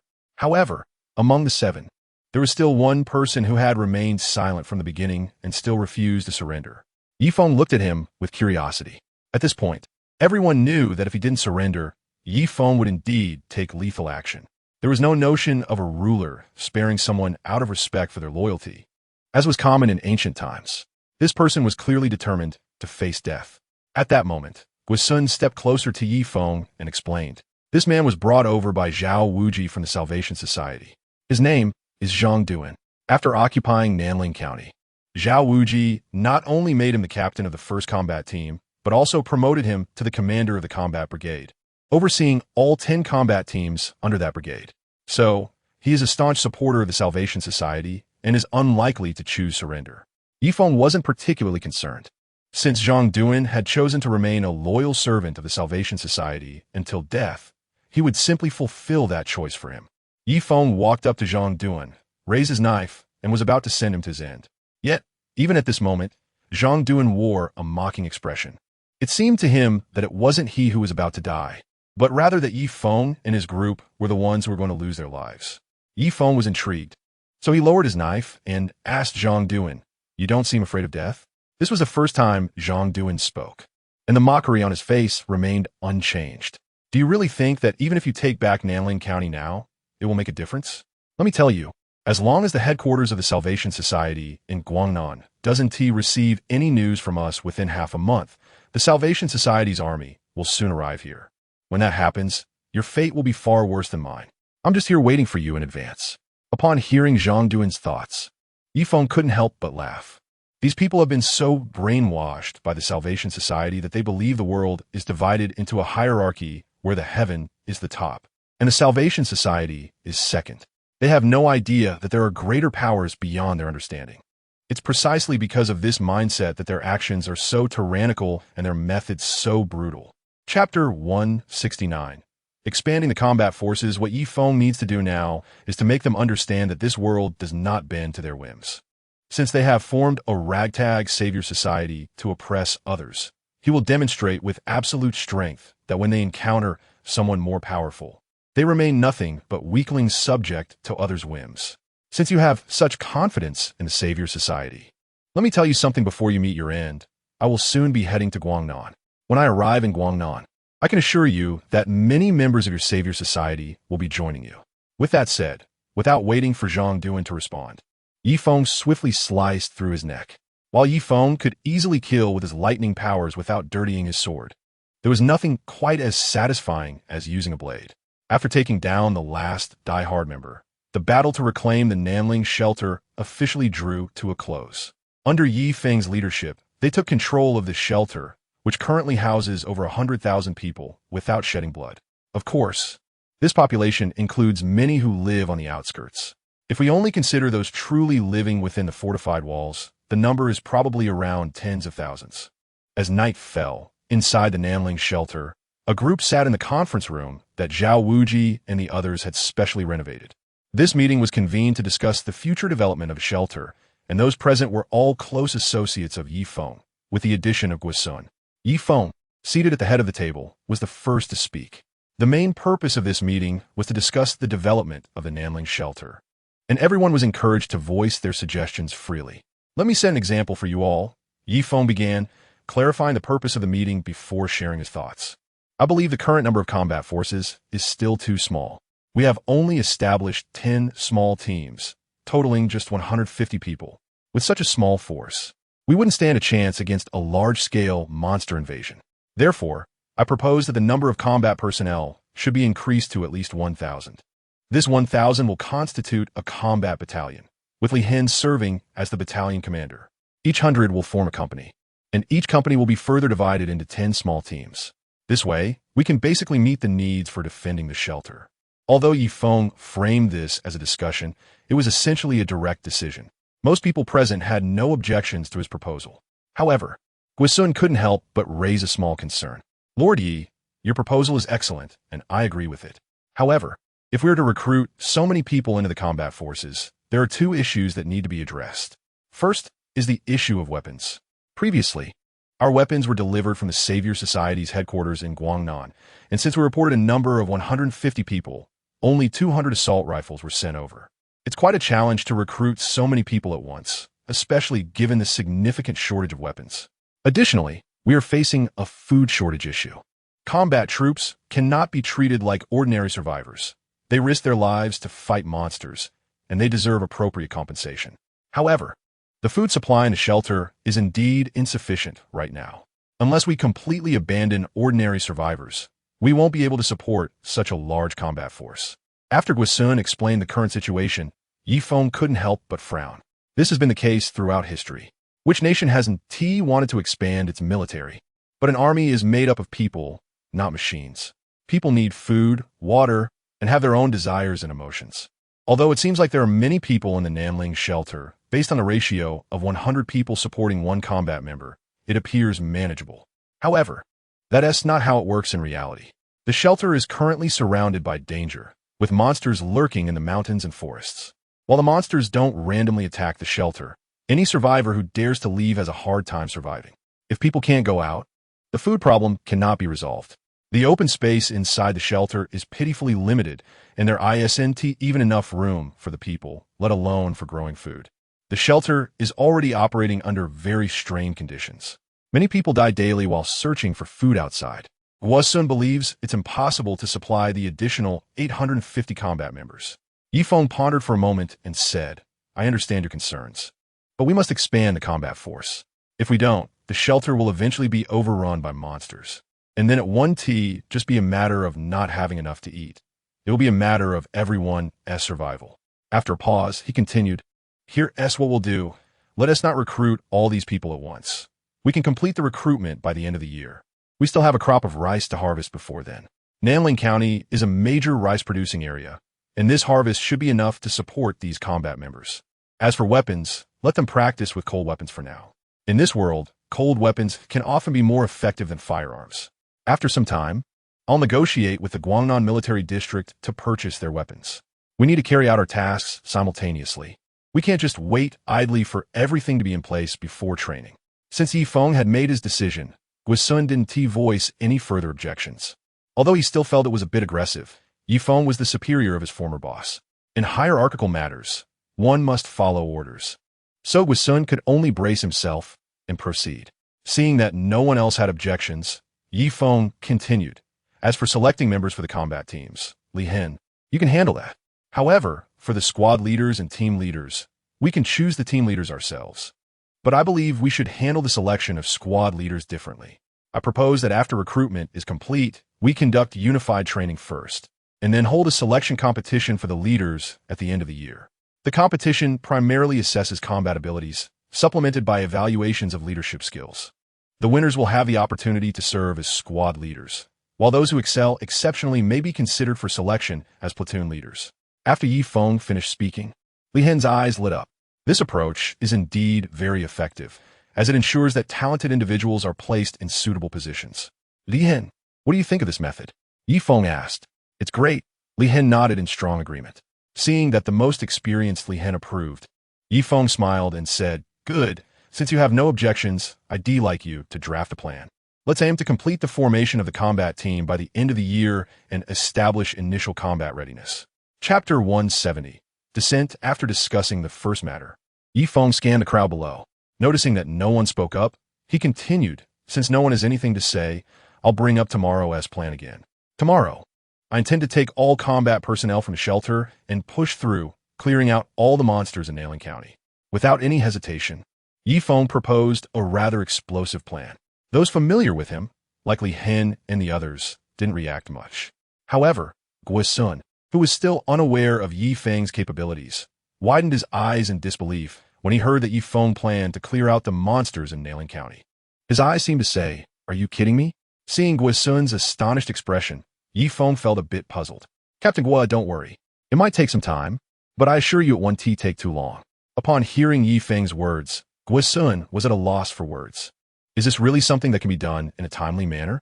He took a deep breath and slowly replied, Yifeng, I don't know if your strength is as formidable as Big Boss by claims, but I can tell you that there are countless monsters in the entire county. Not to mention, in the city center, there are piles of powerful monsters. Do you think the rescuers would occupy the shelter without trying to reclaim the entire Nanling County? They sent people to assess the situation and barely escaped after suffering heavy casualties. According to those who returned, the downtown area is now a paradise for zombies. It's not just ordinary zombies. Various zombies with unique abilities are entrenched in the main district. With our strength, it's impossible to eliminate all the zombies. In response to Guosun's concerns, Yifeng simply smiled and said, You don't need to worry. Since I dare to say these words, it means I have absolute confidence in my ability to do so. Seeing Yifeng's confidence, Guosun could only sit down helplessly. He had said all he needed to say. If the decision-makers wouldn't take his advice, there was nothing more he could do. Just as things were about to settle, Bai Yuanqing cleared his throat and spoke up, I have a slightly different opinion regarding the clearing of monsters in Nanling County. Yifeng looked at Bai Yuanqing, puzzled. He had already informed them that, for their safety, he would eliminate the monsters in the county before leaving Nanling to allow them to build the shelter with peace of mind. Everyone had agreed to this. So why was Bai Yuanqing opposing it now that they were at the Nanling shelter? Not paying much attention to Yifeng's gaze, Bai Yuanqing continued. I agree with the expansion plan proposed by Yifeng, but with so many new team members, how do we ensure they can form a fighting force? That is something we need to consider. The best way to build combat effectiveness is through real combat. Only in practice can we rapidly develop our fighting capabilities. If we were to clear all the monsters from the city of Nanling with our high-end combat forces right now, where would the newly formed battle teams go to find suitable monsters like zombies for beginners to level up? I spoke in detail with Guisun, and he informed me that most of the monsters in Nanling City are zombies, ranging from the most common ones to tyrants, jumpers, fat zombies, and so on. This variety of zombie levels allows us to start from the bottom and gradually work our way up. The ordinary combat teams can take down regular zombies to accumulate experience, while we Awakeners can seek out monsters of corresponding levels to engage in battle, enabling us to absorb energy more effectively and find opportunities for breakthroughs during combat. Therefore, I believe that while surviving near such a dense group of monsters is risky, it is a manageable risk. Moreover, we can use these dangers to become stronger. Additionally, everyone should possess the ability to protect themselves. We cannot rely solely on your protection, Lord Yi. Hence, I think we should not clear the monsters from Nanling City at this time. After Bai Yuanxing finished speaking, Li Hin also stood up to voice his agreement. I concur with Yuanxing's proposal. We have a ready supply of experience here, and we should make the most of it. If we were to wipe out all the monsters in the city, we would have to search for monsters to fight in the mountains and forests every day, just like we did in Shiqiao Village. However, the monsters in the mountains are fewer in number, and their levels are hard to manage. Sometimes, while trying to find a few level 1 monsters for our team to practice on, we might end up encountering level 2 monsters instead. In such cases, we would have to forego that day's training. Currently, the levels and numbers of monsters in the city are relatively stable, allowing us to directly target specific training tasks. This not only makes it convenient and efficient, but also significantly increases safety. After the two spoke, everyone present nodded in agreement, expressing their approval. The situation is indeed as they described. Once Feng eliminates the zombies in the city, their safety would be guaranteed, but what comes next? Monsters exist not only in Nanling City, but also in greater numbers and strength elsewhere. Even if they could manage to stay within the shelter for a lifetime, they would still be vulnerable to attacks from other monsters. When a region's monster group gives rise to a ruler that can overpower others, this ruler is likely to summon its minions to attack human settlements within its territory. This type of assault is referred to by people from the past as a monster siege. Monster sieges are extremely dangerous, even if humanity stands united. It is challenging to withstand the relentless onslaught of countless monsters. If the monsters achieve victory, the entire shelter or apocalyptic base will fall prey to them. However, if humanity can endure and eliminate the attacking monsters, then the entire apocalyptic base will enter a long period of development. During this period, the number of surrounding monsters significantly decreased due to their heavy casualties in the siege battles. As a result, planting food outside the base and communicating with other factions no longer posed any danger. The human side could rapidly develop its strength in preparation for the next monster siege. At any time, one's own strength is the most important. Relying on external support can lead to disappointment, as allies may abandon you when times are tough. Ultimately, relying on oneself is the most reliable option. Feng understood this well. After reflecting on Li Hin and Bai Yuanxing's reactions and opinions, he nodded in agreement. Chapter 171. Should we go back? You make a valid point. If I continue to keep you under my protection, it will indeed hinder your growth in strength. So, as per your suggestion, I won't be clearing out the monsters in Nanling County anymore. You'll have to handle it yourselves. This was the main point I wanted to convey in the meeting, and once I finished speaking, the meeting came to an end. The other minor matters regarding the management of the shelter didn't require my intervention. Li Hin and the others were capable of resolving them on their own. As night fell, after dinner, everyone returned to their respective rooms. The vast shelter was now enveloped in silence. The once brightly lit world was a distant memory. Now, with the arrival of darkness, everything was shrouded in night, only a few scattered stars providing glimpses of the surrounding environment. However, for Feng and Li Hin, the overseers of the shelter, things were somewhat different. In a 5-story building where the upper management of the shelter resided, a soft glow radiated from the windows, making it the only light amidst the surrounding darkness. Downstairs, the unmistakable sound of rumbling could be heard. The generators were in operation. In fact, when Bai Yuanxing's White Shark Gang ruled the shelter, there were no generators in place. It wasn't until Zhao Wuji from the Salvation Society arrived that he could no longer tolerate the pervasive darkness at night. He ordered a search for generators throughout Nanling County, instructing that any generator, regardless of size, should be brought back. Additionally, he applied to the headquarters of the Salvation Society to increase the supply of generators. Thanks to his relentless efforts, a considerable number of high-capacity generators were eventually acquired. Once they arrived, the noise from the generators was quite loud during operation. To address this, Zhao Wuji had a generator room excavated behind the building where he and the upper management lived, installing all the generators underground. This way, the noise would be difficult to hear unless one was very close. With the generators in place, Feng finally felt, for the first time in nearly 3 months since the apocalypse began, that he was still living in the modern world. The electricity generated was sufficient. As long as they avoided high-power appliances like air conditioners, the generator set could support the electricity needs of the entire building. In a brightly lit room, Nan was organizing her clothes. She was set to accompany Feng to Guangnan City the following day, and this trip would take some time, so she needed to prepare well. Knock, knock. A series of knocks echoed through the room. Soon after, a familiar voice called out, Nan. Is it convenient for me to come in? Come in. The door isn't locked, she replied. Li Hen gently opened the door and walked into the room. Being old friends for nearly a decade, Nan didn't feel the need to greet him and continued with her tasks. Li Hen strolled over to the sofa in the room and took a seat. Nan, now that you're heading to Guangnan, what are you planning to do if you run into the Guangnan military district? Nan, packing her clothes, casually replied, I'll just do as Feng requested. Find out what's going on in Guangnan City and then report back to him. But what if the Guangnan military district asks why you didn't report to them? What will you do then? Nan paused, momentarily taken aback by the question. When the two of them were assigned to escort Feng and his team back to Guangnan, the base had made it clear that once the mission was completed, they would join the Guangnan military district. However, as circumstances changed, they had become indispensable members of Feng's team, especially Li Hen, with his exceptional skills and extensive military experience, had become the captain of the South Ridge Sanctuary's elite team. It could be said that besides Feng, his status was on par with Bai Yuanqing's. Initially, when Feng gifted them with energy sources, Li Hen had offered to help train Su Manin and her 2 companions for a month to enhance their combat abilities. But now more than a month had passed, and no one had mentioned it again. They had naturally stayed on. In fact, both Li Hen and Nan enjoyed being part of Feng's team. Back at the Wangmu Mountain base, the infrequent flying missions left them with little to do, watching other teammates go out to battle monsters.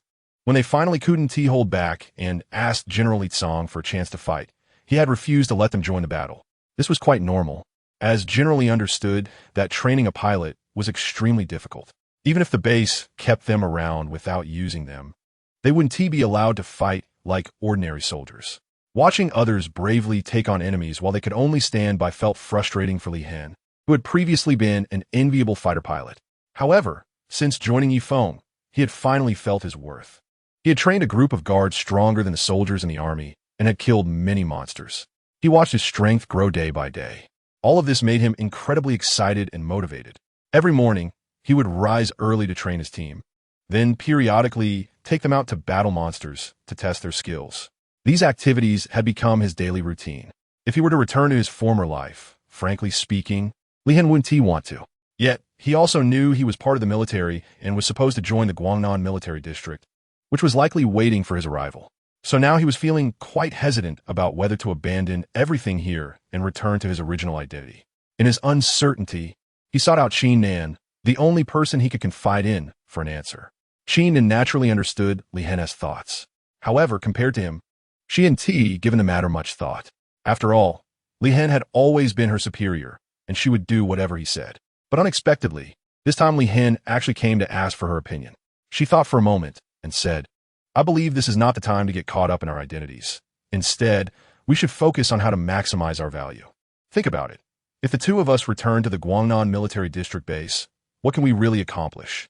Yes, we are both quite powerful and could take on some combat missions. But does taking down 1 or 2 monsters in each mission make a significant impact? Not really. On the other hand, if we stay at the Nanling shelter and help Feng train 1,000 combat troops, that would greatly benefit the survivors in Nanling County. Chapter 172. Bai Yuanqing encounters Danger. Li Hen let out a sigh. He certainly knew that staying here was the better choice.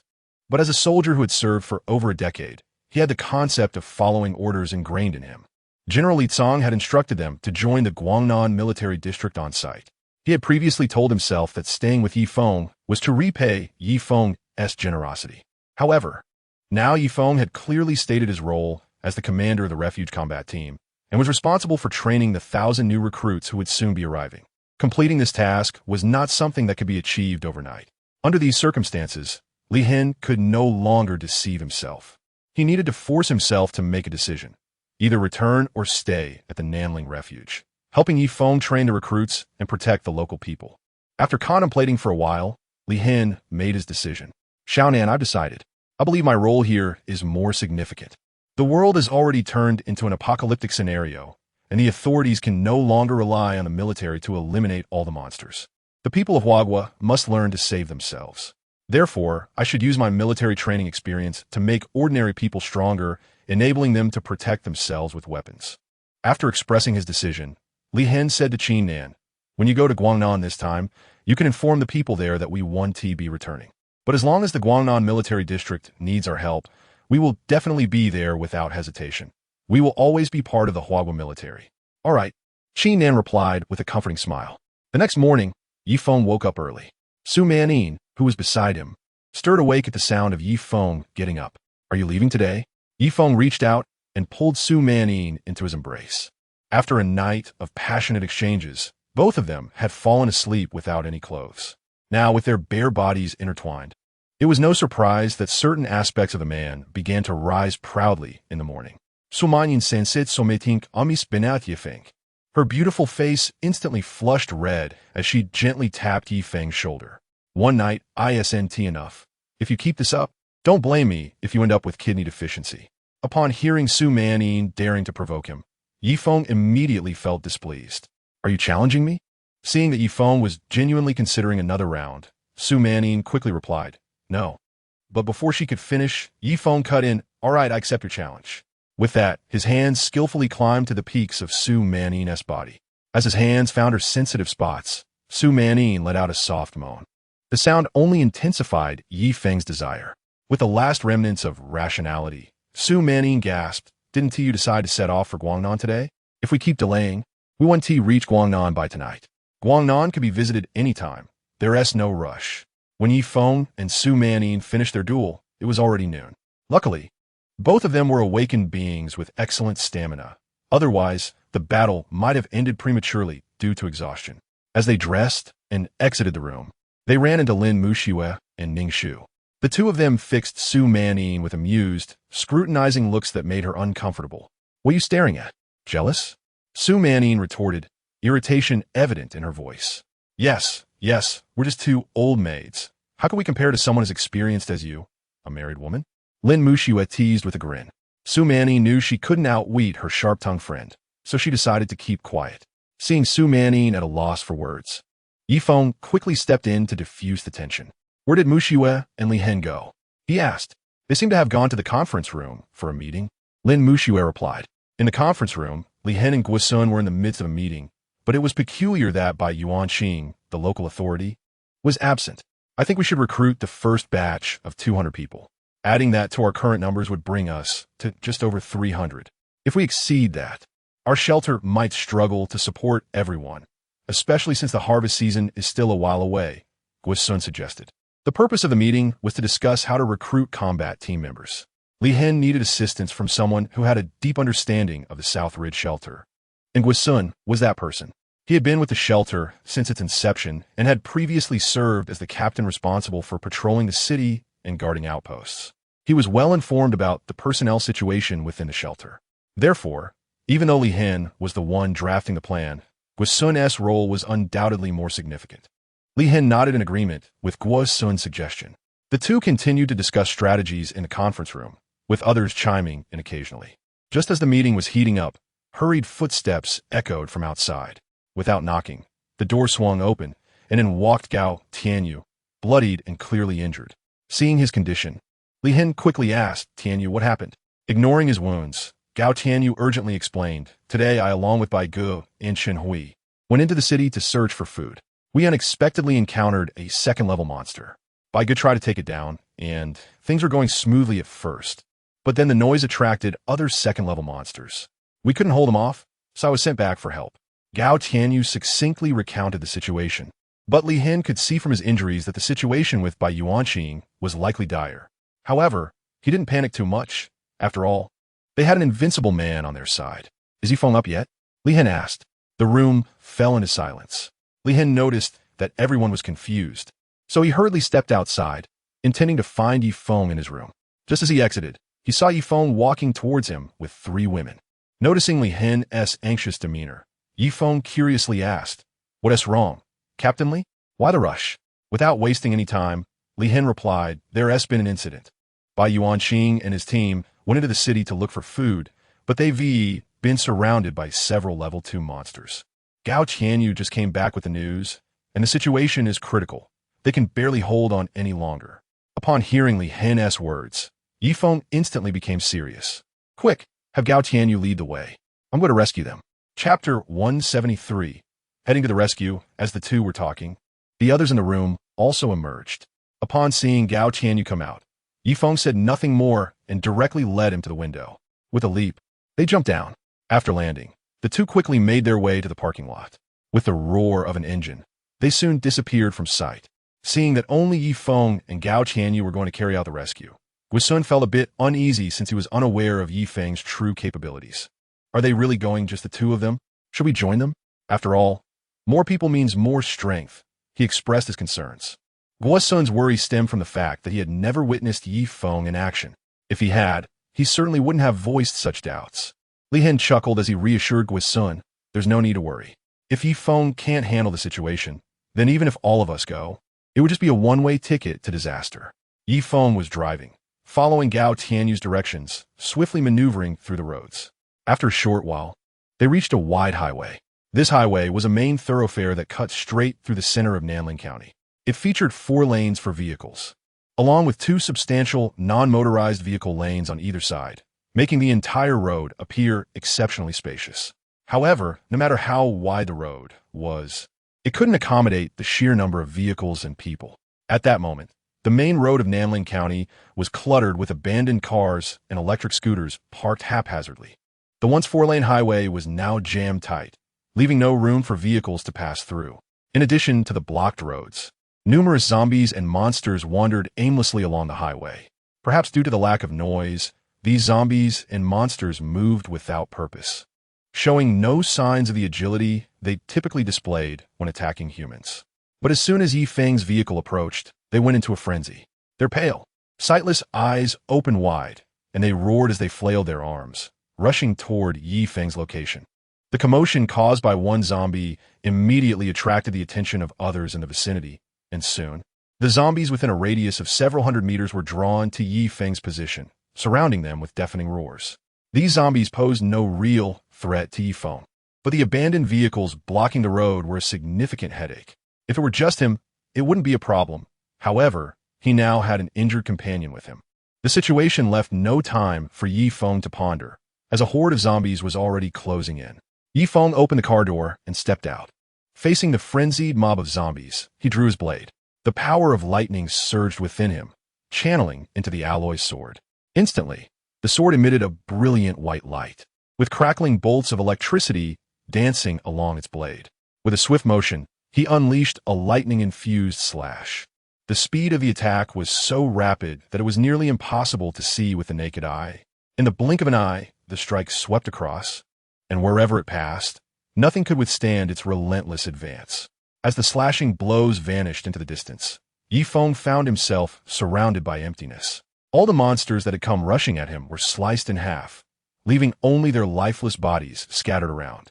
After dispatching the zombies, Yi Feng returned to the vehicle. "We can't get through because of the cars blocking the way. How did you all manage to enter the main urban area?" Yi Feng asked. Gao Tianyu replied with some difficulty.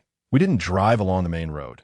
We took a smaller path that we had cleared earlier, so vehicles could still pass through. But even that route won't lead us directly to Brother Bai. The area around that path has been stripped clean and to find supplies, we had to risk venturing closer to the dangerous parts of the main urban area. Right now, Brother Bai and the others are trapped in a commercial plaza in the city center. As Gao Qianyu spoke, he suddenly raised his hand and pointed, "Look, it's that building." Following his, Yi Feng's enhanced vision clearly spotted a modern-looking skyscraper. That building was Yida Plaza, the most famous commercial square in Nanling County, which had just opened and housed many supermarkets. This was precisely why Brother Bai had decided to search for food there. Originally, Brother Bai was quite capable, and with the help of the two of us and other brothers, we wouldn't have been too afraid even if we encountered 2 level 2 monsters. But who would have thought that 3 would appear at once? It left us utterly unable to fight back. I only managed to escape and return to deliver the message thanks to Brother Bai and their cover. Since Bai Yuanqing and the others were in such a prominent landmark, Yi Feng decided he no longer needed Gao Qianyu to lead the way. "I'll go find him myself. Can you drive back on your own?" "Yes," Gao Qianyu nodded. Driving didn't require much effort, so he felt confident he could make it back alone. With Gao Tianyu's assurance, Yi Feng wasted no more time. He got out of the car and gazed at the distant Yida Plaza. Lightning coiled around his feet, and with a gentle push, he launched himself forward like an arrow released from a bow. Yi Feng moved at incredible speed, the world around him blurring as he sprinted down the main road, nimbly weaving through abandoned cars that obstructed his path. In just a few seconds, he had already covered over 1,000 meters. If there hadn't been vehicles in the way, he could have easily doubled that speed on flat ground. As a landmark building in Nanling County, Yida Plaza was exceptionally tall, filled with all sorts of recreational and entertainment facilities.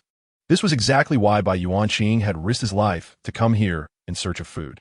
In the past, both Bai Yuanqing and Zhao Wuji from the Savior Society had chosen to steer clear of the main urban area. And for good reason. The danger level here was indeed the highest in all of Nanling County. However, this time, Bai Yuanqing chose to take the risk for a couple of reasons. On one hand, they had completely scavenged the food in the outskirts, and if they didn't venture deeper into the county, this mission would end up being fruitless. On the other hand, Bai Yuanqing believed that his strength was sufficient to support this risky endeavor. He was now at the peak of the awakening stage, and after numerous battles with Li Hen, his combat skills had improved significantly. He felt confident that he could handle second-tier monsters without any issues. Furthermore, he had brought along Chun Hui and Gao Tianyu, as well as several veteran members from the White Shark Gang. With such a formidable team, dealing with 2 second-tier monsters would be a piece of cake. Chapter 174. The rooftop is a great place. His thoughts were certainly reasonable, but he underestimated the density of level 2 monsters in the main urban area. Based on his previous experiences at the Nanling shelter, there weren't usually many level 2 monsters in the same area.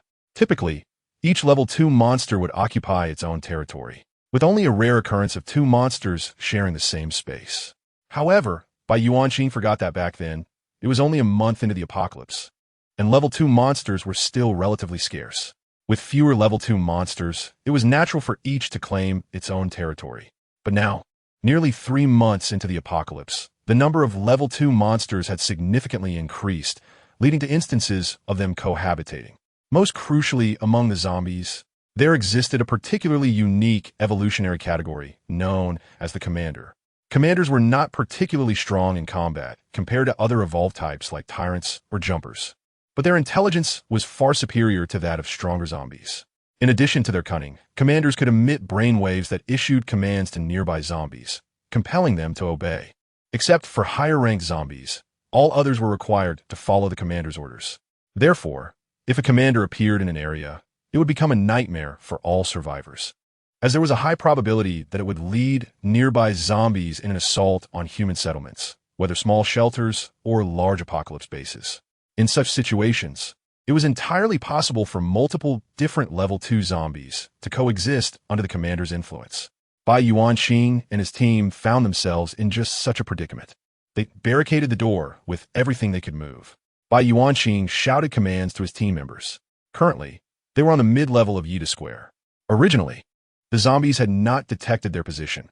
They had been forced to flee to this location due to the monsters in pursuit. Otherwise, being caught between enemies, they would not have lasted long outside. With the zombies hot on their heels, they had no choice but to take refuge in a certain noodle shop, using a pile of items to block the door, hoping to hold out until Yi Feng arrived. Bang! Bang!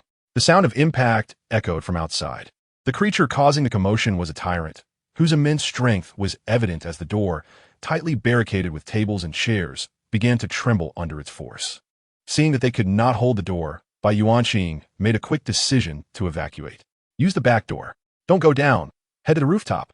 Bai Yuanqing knew that the route downwards was already swarmed by zombies, and going down would mean certain death. Their only option now was to head to the rooftop. Bai Yuanqing led his team, sprinting towards the rooftop without pause. Huff, huff. After this frantic dash, the remaining few unawakened team members were completely exhausted. However, in order to save their lives, they pushed themselves to keep going. In the dimly lit stairwell, seeing that several team members could no longer hold on, Bai Yuanqing had no choice but to let them take a brief rest. The group squatted or leaned against the walls, seizing this rare opportunity to regain their strength. However, this break was extremely short-lived. When Bai Yuanqing heard the increasing commotion from downstairs, he knew that the horde of zombies was closing in. There was no time to waste. They had to move quickly. Despite the short rest, the exhausted team members finally found enough strength to resume their ascent. Just as everyone prepared to head back upstairs, a swift figure emerged from the darkness, concealed by the poor lighting. It wasn't until the creature was almost upon them that they realized they were under attack. Watch out! Bai Yuanqing was the first to notice. He shouted as he drew his sword and swung it at the approaching monster. However, his reaction was just a fraction too slow. The creature had already dashed into the crowd before his strike could land. The air filled with anguished screams in the dim corridor. Hearing his teammates' cries, Bai Yuanqing's anger surged. Gripping his sword tightly, he charged into the fray. Spotting the monster clawing at one of his teammates, he seized the opportunity and delivered a swift strike. His saber flashed through the air, slicing through the monster's outstretched claw before it could react. With the force of his peak-awakened state, the blow severed the monster's hand along with its claw. The creature let out a piercing howl, relying on its incredible speed to vanish from the corridor in an instant. Bai Yuanqing did not pursue it. Instead, he turned to the attacked teammates. At that moment, nearly 10 remaining members had already lost 2 to the monster's rapid assault. Had Bai Yuanqing not intervened, the death toll would have risen further. We need to move up quickly. Chenhui, lead the way. I'll cover the rear, he commanded. This attack made Bai Yuanqing acutely aware of their perilous situation. From his conversation with Feng, he understood that they had been targeted by the notoriously elusive leaping zombies. Thus, as they retreated, they had to maintain their formation, or they would be easily ambushed by the stealthy attackers. Fortunately, perhaps due to the pain of its severed limb, the leaping zombie did not strike again during their escape. Bai Yuanqing and Chenhui, along with the remaining 17 members, successfully reached the rooftop of Yida Plaza. The rooftop was the highest point in Nanling County, offering a panoramic view of the entire area. However, Bai Yuanqing and his team had no time to appreciate the beautiful scenery. Behind them was a horde of zombies intent on devouring them, and at that moment, they had nowhere to run. With the only barrier, the iron door on the rooftop, secured, they waited in silence for the moment the monsters would break through. Everyone was tense, including the strongest among them, Bai Yuanqing. In a one-on-one encounter with any second-tier zombie, Bai Yuanqing would have no worries at all. His strength is sufficient to take down a second-tier zombie. However, the pursuers behind them are not limited to just one second-tier zombie. The number of second-tier monsters has significantly increased, and zombies are the most numerous type of monster. The greater the quantity, the higher the chance of high-level monsters emerging. With the sheer number of zombies, even 2 years from now, they will still be among the stronger monster populations on Blue Star. Currently, Bai Yuanqing can confirm that there are at least 3 second-tier zombies chasing them. Adding to this is the commander zombie, who has been directing the others without ever showing itself, bringing the total to 4 second-tier zombies. Given this disparity in strength, Bai Yuanqing has no confidence in achieving victory through a direct confrontation. Chapter 175, Fierce Battle with the Tyrant, as everyone anxiously watched the iron door. The sound of the monster's footsteps finally echoed through the air. Don't be afraid. I'll lead the charge. You all just need to protect yourselves, Bai Yuanqing said firmly. Chenhui, you stay back and look after them while we wait for rescue. Chenhui understood that the rescue Bai Yuanqing referred to was Feng, but he couldn't help but worry. Will Feng make in time? Yes, I believe in him, Bai Yuanqing replied with unwavering confidence. Seeing Bai Yuanqing's faith in Feng ignited a spark of survival instinct in the others. Each person tightened their grip on their weapons, bracing for the moment the monster would break through the door. The small iron door was no match for the tyrant's forceful assaults. After several powerful impacts, the door crashed down with a resounding bang. The only barrier gone, the tyrant charged through. Bai Yuanqing, not one to miss such a prime opportunity for attack, stepped forward with determination. As the tyrant squeezed through the narrow door, Bai Yuanqing leaped high and swung down with a heavy strike. Enhanced by gravity, this blow was ferociously powerful. However, in pursuit of maximum lethality, Bai Yuanqing aimed not for the tyrant's head, but for its neck, hoping to sever its head from its body in one fell swoop. Yet, he underestimated the tyrant's tough hide. While the strike was indeed powerful, it only penetrated a third of the way into the tyrant's neck before it lost momentum and halted. In response to the searing pain, the tyrant swung its massive arm, targeting Bai Yuanqing. Bai Yuanqing wasted no time. He swiftly withdrew his down knife, which was lodged in the tyrant's neck, and quickly retreated. However, the tyrant was oblivious to its injury. Seeing the one who had inflicted such damage attempting to escape, it lunged forward, its powerful legs propelling it toward Bai Yuanqing. Weighing nearly a ton, each step of the tyrant caused subtle tremors on the rooftop. As the tyrant advanced, the horde of zombies that had been blocked behind it surged out through the broken door. With such overwhelming numbers, Chen Hui and the others wouldn't be able to hold out for long. Bai Yuanqing looked at the approaching tyrant, making a silent decision. Instead of retreating, he charged back toward the beast. He could no longer afford to evade. He needed to eliminate the tyrant as quickly as possible to assist Chen Hui and the others. Since Bai Yuanqing was already close to the tyrant, the distance between them closed rapidly as they both surged forward. Bai Yuanqing recalled Yi Feng's advice. When fighting the tyrant, the key was to attack its legs. This approach not only had a higher safety factor, but also, if he could sever one of its legs, the tyrant would lose much of its ability to fight back. Resolute to follow Yi Feng's strategy, Bai Yuanqing executed it without hesitation. In the instant he brushed past the tyrant, he twisted his body to evade its attack, using the momentum of his charge to position himself behind the beast. As the tyrant noticed his enemies approaching from behind, he quickly turned around. Seizing this opportunity, Bai Yuanqing struck with all his might, delivering a powerful slash to the tyrant's leg. The sound that echoed was akin to striking steel. However, Bai Yuanqing's attack did not inflict significant damage on the tyrant. Undeterred, he quickly adjusted his position to evade the tyrant's counterattack. Meanwhile, Chen Hui and his 7 teammates were facing a dire situation.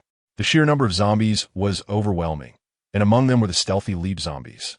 As the only other awakened being besides Bai Yuanqing, Chen Hui had the daunting task of dealing with the leap zombies, despite still being in the early stages of his awakening. Because he had to remain vigilant against the leap zombies, he couldn't fully support his teammates. He knew that if he failed to defend against the leap zombies, it would ultimately lead to everyone's demise. Yet the leap zombies were slow to strike, while the team members had already begun to suffer casualties. Faced with the extremely grave situation, Chen Hui couldn't hold back any longer. If we're going to die, then so be it, he shouted, unleashing his full strength to deal with the ordinary zombies attacking his teammates. But the leap zombies were waiting for this moment. As Chen Hui let his guard down, a small, injured leap zombie sprang into action. In the midst of the dense horde, its target was directly behind Chen Hui. At that moment, Chen Hui was engaged in battle with the zombies and had no time to react to the sudden attack of the leap zombie. This is bad. A single thought flashed through Chen Hui's mind. Just as he braced for the leap zombie's assault, a figure rushed in from the side. At the critical moment when the leap zombie's claws were about to pierce Chen Hui's back, Bai Yuanqing arrived. With a powerful slash that cut through the howling wind, he intervened. Although the leap zombie was fast, Bai Yuanqing was now at the peak of his awakening and could match its speed. Therefore, the leap zombie had no way to evade this strike. If the leap zombie continued its attack on Chen Hui, Bai Yuanqing's blow would sever it in two before it could reach him. Sensing the imminent threat to its life, the leap zombie chose not to pursue Chen Hui and hastily retreated. But Bai Yuanqing was not about to let it get away. You think you could just come and go as you please? He thought as he surged forward to chase the leap zombie. In the dark, open hallway, the leap zombie had managed to escape, but the rooftop was a different environment altogether. The rooftop was crowded with zombies, every corner filled with their presence. As the leap zombie attempted to flee, these zombies became obstacles in its path. With larger zombies blocking its way, the leap zombie had to be constantly cautious not to collide with them. In this situation, its speed was significantly hindered. The threat posed by the leap zombies was greater than that of the tyrant, as Feng had informed Bai Yuanqing. The tyrant's attacks are straightforward. and since its speed isn't particularly fast, it's somewhat easier to dodge. However, the jumper zombie is a different story. Jumpers are cunning and excel at hiding in places where people least expect them. They strike suddenly when people let their guard down, and their attacks are always lethal. Therefore, Feng advised by Yuan Qing to prioritize taking down the jumper zombies when encountering these two types of undead. Otherwise, with jumpers lurking, you won't dare to go all out against the tyrant. If that happens, despite being nearly equal in strength to the tyrant, you'll hesitate to unleash your full power, and the only outcome will be being worn down and ultimately overwhelmed. Chapter 176. Feng arrives by Yuan Qing pursued relentlessly, disregarding everything in his path. The zombies blocking his way were effortlessly sliced down by his blade. In this manner, Bai Yuan Qing advanced like a human tank, steadily closing the distance to the leaping zombie. After knocking over several zombies in quick succession, he finally found himself just a meter away from the leaping creature. With the gap narrowing, Bai Yuan Qing summoned all his strength and swung his blade down fiercely at the back of the fleeing zombie. The leaping zombie let out a howl and spun around just in time to dodge Bai Yuan Qing's strike.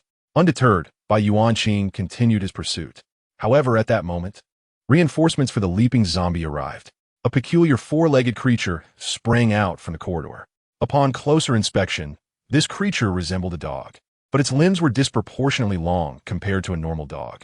Its entire body was muscular, and its skin was a bloody red. What made it even more unsettling was that this creature was completely hairless, giving it a grotesque appearance. If Feng were present, he would have recognized it immediately. This creature was a type of evolved zombie known as a licker. The name was derived from its exceptionally long tongue, which was one of its primary means of attack. Its tongue was lined with tough barbs. When engaged in combat, it would open its mouth wide and launch its tongue, which could extend up to 3 meters with incredible speed. For those with poor defenses, this tongue could pierce through their bodies like a bullet from a gun. Even if it didn't penetrate completely, the force behind it was enough to inflict serious injury. However, since Feng had yet to encounter a licker in this life, he had forgotten to inform Bai Yuan Qing and the others about this creature. Bai Yuan Qing's expression turned grave as he faced 3 level 2 monsters. Now that they're all here, he murmured. It was already a monumental challenge for him to handle the tyrant and the leaping zombie, and now the licker's arrival filled him with a sense of helplessness.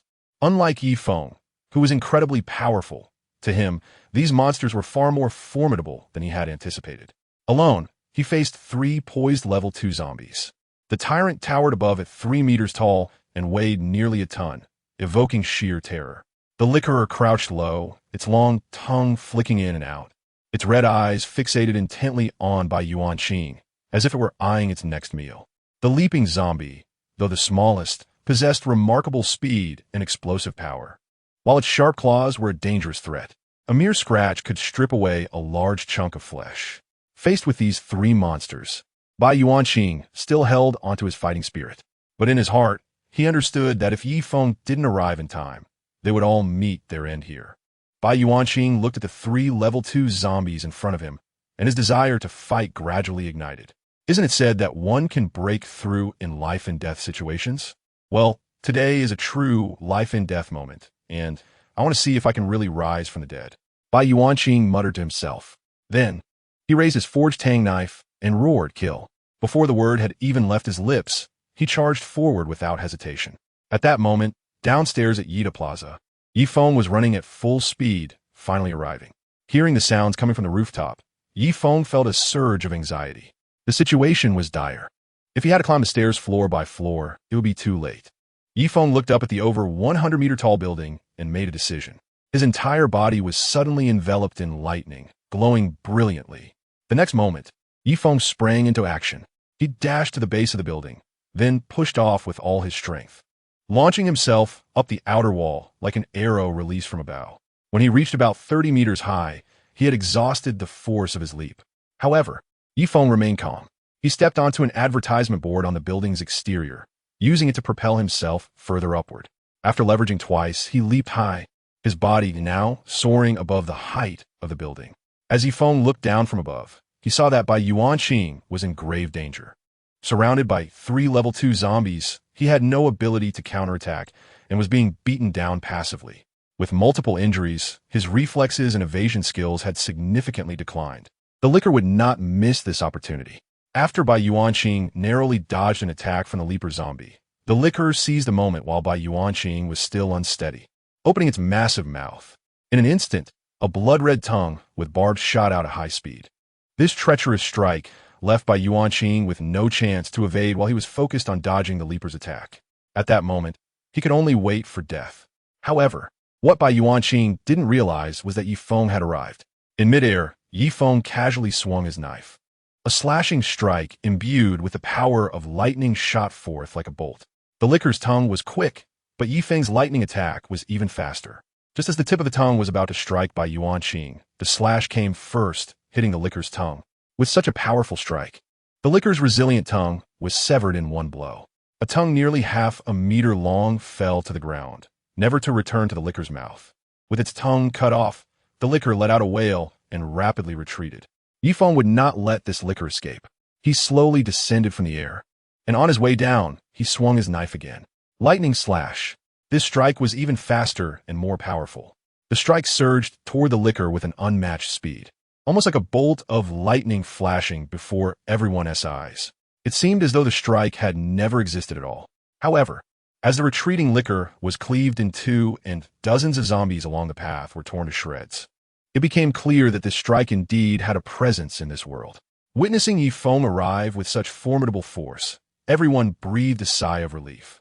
No matter the circumstances, as long as Yi Feng was there, they would not fall into despair. This was the confidence that Yi Feng instilled in them. Yi Feng wasted no time, swinging his blade again and again. In an instant, the once densely packed rooftop filled with zombies was now littered with a heap of zombie corpses, along with a few scattered zombies, a tyrant, and a licker. Chapter 177. Bai Yuanqing's breakthrough to the awakening realm. When Bai Yuanqing saw Yi Feng preparing to deliver another strike to finish off the tyrant and the jumping corpse, he stepped in to stop him. Facing Yi Feng's puzzled gaze, Bai Yuanqing explained, "I feel like I'm on the verge of a breakthrough. Let me handle these two monsters." During the previous fight with the three creatures, Bai Yuanqing had experienced the sensation of impending death for the first time. Yet, it was precisely in these life-and-death moments that breakthroughs were most achievable. He sensed that he was just one step away from breaking through the last barrier. If Yi Feng killed the tyrant and the jumping corpse now, the feeling he had might dissipate, making his breakthrough a distant dream. Yi Feng sheathed his sword and stepped back behind Bai Yuanqing. Ignoring his own injuries, Bai Yuanqing gripped his weapon tightly and advanced step by step. This was his best opportunity for a breakthrough, and he was determined to seize it. However, while Bai Yuanqing wanted to use the tyrant and the jumping corpse as stepping stones for his breakthrough, the jumping corpse was not willing to play that role. With a bit more intelligence than the tyrant, it sensed the danger and attempted to flee. But Yi Feng would not allow it to escape. A stepping stone must accept its role. It couldn't just run away. As the jumping corpse prepared to leap away from the battlefield, Yi Feng casually swung his sword. With precise control, he directed the strike so that it merely grazed the jumping corpse without hitting it. This close call startled the creature, prompting it to quickly retreat, too frightened to advance again. At this moment, Bai Yuanqing increased his pace and charged at the two second-tier monsters. He found himself in a tough battle. Although the jumping corpse had lost one of its hands, he was still facing two second-tier monsters. One was agile, and the other was immensely strong, both difficult to deal with. In the current skirmish, the tyrant took the lead, engaging Bai Yuanqing in a fierce struggle. The jumping corpse lurked behind the tyrant, waiting for the right moment to strike. Regardless of whether its attack landed, the jumping corpse would not attempt a second strike. With his fighting style, Bai Yuanqing found it challenging to manage the jumping corpse. The tyrant's resilience was formidable, making it hard for Bai Yuanqing to inflict any fatal damage. Thus, the situation had reached a stalemate. The relatively slow tyrant couldn't be hurt by Bai Yuanqing, and it struggled to land a blow on him as well. In a one-on-one fight, Bai Yuanqing could slowly wear it down, but with the jumping corpse assisting, he faced a tough challenge. He had to remain vigilant against the jumping corpse, which hindered his ability to fully concentrate on battling the tyrant. Yi Feng, observing the scene, was not overly worried. Regardless of the circumstances, he would ensure Bai Yuanqing remained safe. The only uncertainty was whether Bai Yuanqing could achieve his breakthrough in this battle. Bai Yuanqing fought against the two monsters for 10 minutes, but the situation remained unchanged.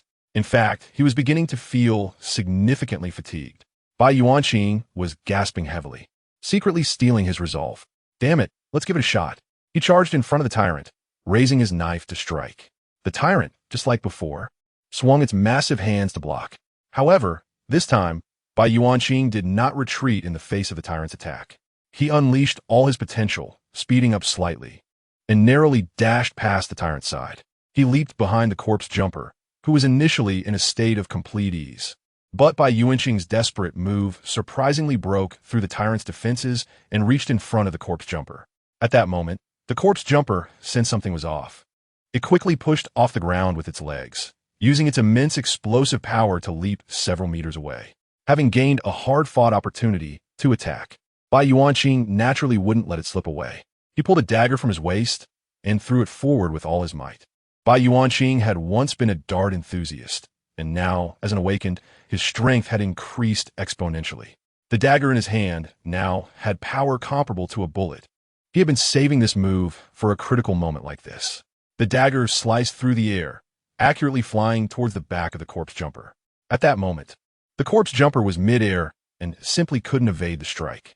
The dagger pierced deeply into its back, driven in by Yuanqing's formidable strength until the hilt was buried in its body. The tremendous impact sent the corpse jumper flying several meters before crashing heavily to the ground. Bai Yuanqing, still holding his knife, rushed towards the severely wounded corpse jumper. As he approached, he raised his blade, filled with fury, ready to slash down. The Tang Dao descended with overwhelming might. If this strike hit the corpse jumper, it would undoubtedly cleave it in two. The blade drew closer, but then an unexpected turn of events occurred. The already down corpse jumper suddenly kicked off the ground, using its powerful burst of energy to dart several meters away. Bai Yuanqing's strike hadn't incapacitated it at all. It was merely pretending to be dead. As Bai Yuanqing's knife came down and met nothing but air, the tyrant was already upon him from behind. Bai Yuanqing felt the tremor beneath him, but at that moment, he was exhausted from his earlier efforts, with no new strength to draw upon. He could only twist his body and swing his knife backward. Bang!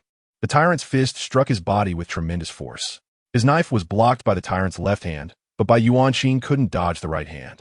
The full force of the punch sent him flying backward for over 10 meters, nearly reaching the edge of the rooftop before he managed to stop himself. Once he regained his footing, he spat out a mouthful of blood, looking incredibly weak. But this was not a sparring match. It was a life-or-death duel against monsters. Seeing that Bai Yuanqing had been attacked, both the corpse jumper and the tyrant moved in unison, charging toward him. Watching from the sidelines, Feng could hardly contain himself. He raised his knife, ready to step in and help. However, Bai Yuanqing waved his hand to refuse the assistance. Just as Feng was feeling a bit puzzled, a completely different aura began to rise from Bai Yuanqing. Has he broken through? Feng was taken aback. He never expected Bai Yuanqing to achieve a breakthrough in this manner. At that moment, although Bai Yuanqing appeared quite weak on the outside, an earth-shattering change was occurring within his body. A faint smile tugged at the corners of his mouth as he thought, "Let us see you try my awakened talent." As the tyrant and the jumping corpse simultaneously launched their attacks at Bai Yuanqing, he sprang into action. In an instant, Bai Yuanqing, who had been standing in front of the two monsters, moved at lightning speed to position himself behind them. Today was different from the past. With that, Bai Yuanqing swung his blade down. The edge of the sword merely flashed through the air before it struck the jumping corpse's back with a fierce blow. Chapter 178. Berserk talent. With this strike, Bai Yuanqing did not use all of his strength. However, the effect of this blow was even more impressive than before. As the blade struck the back of the leaping corpse, the blade, forged from refined steel, sliced through effortlessly. With increasing force, the blade continued its descent until it split the leaping corpse in two. The moment the blade left the corpse's body, this creature, which had killed many, was severed in half diagonally from the shoulder, its innards spilling out and releasing a foul stench of decay. It was dead beyond any chance of revival. After dispatching the leaping corpse, Bai Yuanqing did not pause. He swung his blade towards the nearby tyrant. At this point, the tyrant had turned to face Bai Yuanqing's assault, using its massive, muscular arm to block the attack. However, Bai Yuanqing merely scoffed. Energy surged within him, and strands of white energy instantly flowed into the blade. When the energy-infused blade collided with the tyrant's heavily fortified arm, something remarkable happened. Bai Yuanqing, who had previously struggled to break through defenses, found his blade driving deep into the tyrant's arm. The dense and strong flesh of the tyrant could not withstand Bai Yuanqing's energy-laden strike. Although the blade only managed to cut through the skin and flesh without severing the bone, it still dealt significant damage compared to earlier attempts. Bai Yuanqing was undeterred. He withdrew his blade, repositioned himself, and continued his assault on the tyrant. 2 minutes later, seizing an opportunity, Bai Yuanqing delivered a precise strike to the tyrant's neck, cleanly separating its head from its body. After extracting the crystal cores from both the tyrant and the leaping corpse, he sheathed his blade and approached Yi Feng and Chunhui. At this moment, Bai Yuanqing appeared quite battered. He had large wounds, and his clothing was tattered and torn. His stamina was nearly depleted, and he was panting heavily. Well done. You've truly risen from the brink of death. You are now an awakened transcendent. Tell me, what talent have you awakened? Yi Feng asked with a smile. With a hint of a smile in his eyes, Bai Yuanqing replied, the talent I awakened allows me to gradually enhance my strength during battle and grants me a remarkable recovery ability. If I am injured, the increase in power is even more pronounced. Upon hearing this, Yi Feng understood what Bai Yuanqing's talent was. This talent had been awakened by someone in a past life as well, and that individual eventually became a top fighter, ranking within the top 100. Bai Yuanqing's rank was not at the bottom, but rather at 49th. It was noteworthy that most fighters in the higher ranks were awakened with nature-based talents, while Bai Yuanqing was one of the very few non-nature-based experts. This distinction made his talent a focal point of interest. According to the descriptions in the talent compendium from the past life, this talent was named Berserk. The description read as follows. The Berserker talent is the most fitting ability for a battle maniac. This talent allows its possessor to gradually increase their combat power during fights. As long as they are not killed immediately, the Berserker talent will make its owner grow stronger and stronger, potentially exceeding their original strength by more than double. Additionally, the Berserker talent grants its possessor a remarkable ability to recover energy and heal injuries, effectively turning them into an indestructible cockroach. The most outrageous aspect is that for those with the Berserker talent, injuries do not weaken them. Instead, they significantly enhance their power. However, this talent does have its drawbacks. Any damage taken during battle will slowly return to the individual after the fight, with the severity of the injuries determining the length of the post-battle weakness period. Even if they are not injured in combat, they will still experience a weakening state after the fight, with the duration and intensity depending on the length of the battle. Despite the considerable side effects of the Berserker talent, it grants its awakened user an almost unbeatable ability against opponents of the same level. As long as you don't take them down in an instant, they will only grow stronger. When you watch someone who is initially weaker than you transform into an unstoppable force after several minutes, it leaves everyone thinking, what the hell? In his past life, Yi Feng had heard of a master awakened with the Berserker talent who, in the late stages of the extraordinary realm, single-handedly battled 2 level 4 monsters. In the end, although he had to rest for half a month after the fight, he still claimed the heads of those 2 level 4 monsters as his trophies. It's important to note that level 4 monsters also possess awakened talents. This is not the same as battling 2 level 2 monsters in the late stages of the awakening realm. The boost in strength provided by talents is immense. The Berserker talent allowed this master to achieve a 1v2 feat, demonstrating its incredible power. Based on your description, let's call this talent Berserker, suggested Yi Feng, recalling that the name had a good ring to it. Bai Yuanqing repeated the name to himself and found it very fitting for his awakened talent. Thus, he readily accepted Yi Feng's suggestion. All right, then this talent shall be called Berserker. With that, Bai Yuanqing took out 2 level 2 crystal cores to hand to Yi Feng. His reasoning was simple. Although he had defeated these 2 monsters himself, without Yi Feng's support, he would have had the confidence to take on 2 level 2 monsters alone. Therefore, even though Yi Feng hadn't fought directly, he certainly deserved to claim these 2 crystal cores. Besides, they were now part of the same team. Yi Feng was the leader of the team, and just like in the military, all spoils of war should be collected by the superior and then distributed evenly. If everyone took the loot for themselves after killing monsters, what kind of team would that be? It would be better for everyone to just go solo. Previously, Bai Yuanqing had spoken with Chunhui and Gao Tianyu, asking them not to call him boss Bai anymore, because Yi Feng is currently the leader of the Nanling shelter. If they continue to call him that, it may lead others to have unfavorable associations. is there a power struggle within the shelter, which is why there are two leaders. In any organization, it's essential to have a clear leader. Bai Yuanqing is very aware of this. However, when Bai Yuanqing offered the crystal core, Yi Feng shook his head and declined to take it. You've just awakened. You should use this for yourself. Upon hearing Yi Feng's refusal, Bai Yuanqing didn't insist. While this is a necessary process, it doesn't mean he must actually hand the crystal core over to Yi Feng. For Bai Yuanqing, the crystal core is also very valuable. Moreover, he has just advanced to the extraordinary realm and urgently needs the core to stabilize his power. If his strength increases, then the high-end combat capability of the Nanling shelter will not just rely on Yi Feng alone, which would significantly enhance the overall strength of the shelter. Chapter 179. Two more awakened ones. While the two were talking, the others were not idle either. They picked up their knives and began to poke at the heads of the monster corpses scattered across the rooftop. Although the drop rate for first-level monster cores was relatively low, they still had to search carefully. After all, the importance of the cores was immense. After rummaging through all the corpses, they managed to find a total of 48 first-level cores. This amount was somewhat unexpected for Yi Feng. Based on his experience, the drop rate for cores from first-level zombies, being the weakest, was significantly lower compared to other first-level monsters. To find so many cores among less than 1,000 first-level zombies was indeed a stroke of luck. However, the joy of collecting the cores did not last long, as Chen Hui and Bai Yuanqing fell into silence. They had come out with two teams, a total of 20 people. Now, apart from him and Chen Hui, only 3 others remained standing on a rooftop. Originally, 7 team members had escaped to the rooftop, but 4 had already died during the recent zombie onslaught. Among the remaining 3, only 1 was uninjured. The other 2 bore wounds from bites and scratches inflicted by the zombies. However, perhaps due to their better physical condition and the shallow depth of their wounds, they had not yet mutated. As everyone's gaze turned to these 2 team members, they exchanged bitter smiles. As combatants, they knew all too well what the outcome would be once bitten or scratched by a zombie.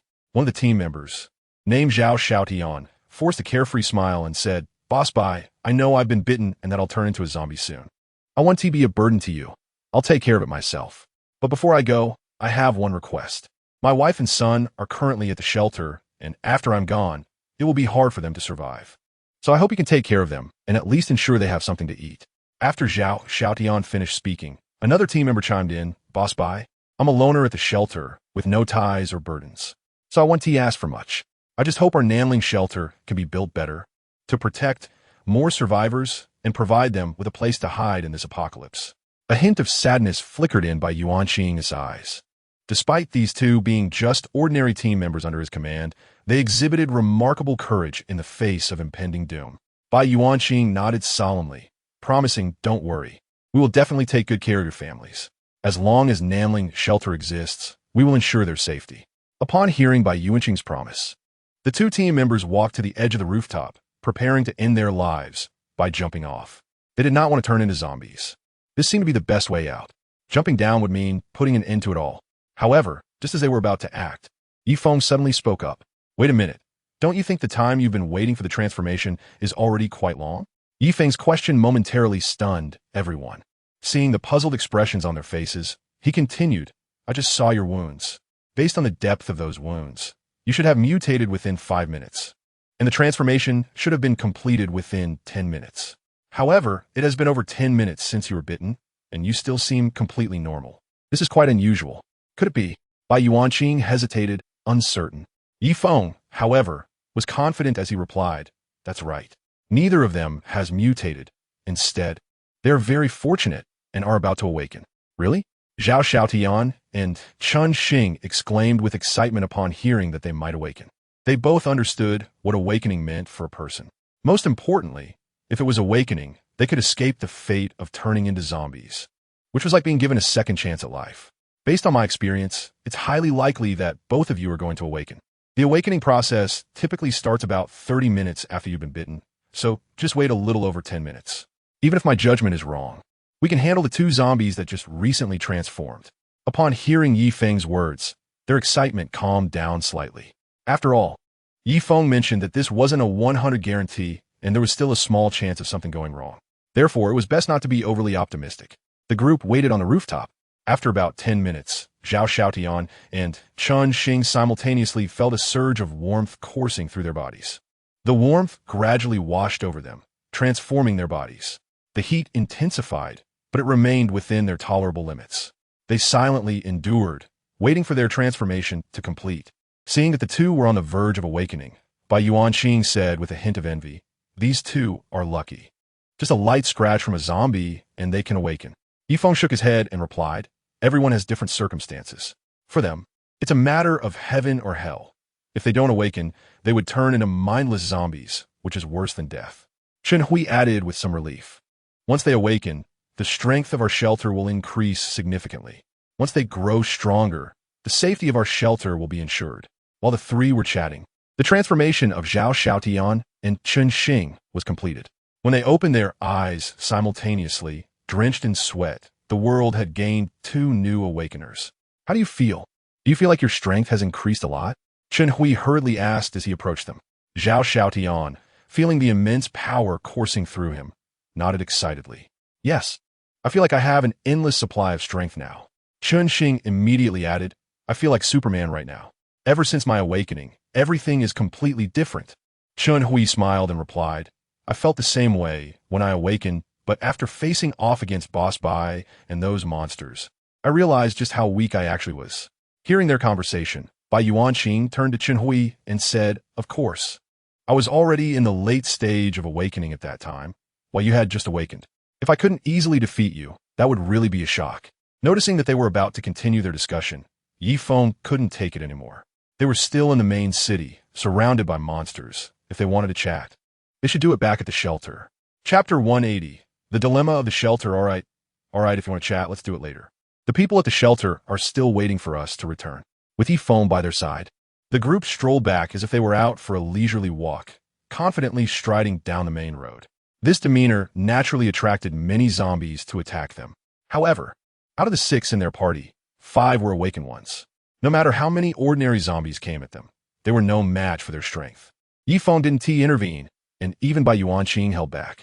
Killing these zombies no longer served any purpose for them. On the other hand, Zhao Xiaotian and Chen Xing, the two newly awakened individuals, needed to practice against these relatively weaker monsters. Bai Yuanqing would only step in to deal with the zombies when their numbers became overwhelming. Thus, Yifeng and his companions made their way back to the shelter at a leisurely pace, dispatching zombies along the way. Shortly after they left, on the rooftop of Yida Plaza, an ordinary-looking zombie was inspecting the area. This zombie stood at a height similar to that of a typical zombie, with a lean physique, appearing quite inconspicuous. However, a closer look into its eyes revealed a stark difference from other zombies. Instead of the usual bloodlust, madness, or stupor, this zombie's eyes reflected a state of deep thought, resembling that of a human. This was the most intelligent commander among the zombies. It was the only commander in Nanling County. The 3 second-tier zombies that Bai Yuanqing and Yifeng had killed were actually its subordinates. This commander had reached a level of 3, allowing it to exert near-total control over all the zombies in Nanling County. The 3 slain second-tier zombies were just a small fraction of its command. There were still many second-tier zombies in Nanling County that obeyed its orders. After surveying the situation, it moved to the edge of the rooftop, gazing in the direction Yifeng and his group had departed. At the end of that direction lay the location of the Nanling shelter. A storm was about to break. At that moment, everyone at the shelter was gathered at the base's perimeter, eagerly awaiting the return of Yifeng and his group. When they finally spotted Yifeng and the others, a collective sigh of relief escaped the crowd. They weren't worried about Yifeng's ability to rescue Bai Yuanqing and the others. They were more concerned that Bai Yuanqing's group might not survive until Yifeng arrived to save them. After all, no matter how powerful Yifeng was, he couldn't bring the dead back to life. Fortunately, the worst-case scenario did not occur. Yifeng had managed to save them. "How are they? Are they all right?" Li Hen was the first to step forward to welcome them. The others quickly followed suit, eager to greet the returning group. Yifeng didn't say much. He simply replied, "Let us go inside." Overall, there are both good and bad news. In the conference room, the senior members of the shelter were seated in their respective places. Once everyone had gathered, Bai Yuanqing stood up first. He bowed deeply to everyone and, with genuine remorse, said, "This operation was a result of my poor decision-making, which led to the deaths of so many team members. I'm truly sorry." Seeing Bai Yuanqing's serious apology, the crowd fell silent, understanding that this was not entirely his fault. The food supplies outside were dwindling, and if they didn't venture into the more central areas of Nanling County to search, where would the food for so many people in the shelter come from? With the harvest still some time away, they had to take these risks to survive. It was unavoidable. From now on, regardless of the tasks ahead, they must first assess the situation and not act recklessly just because they felt stronger.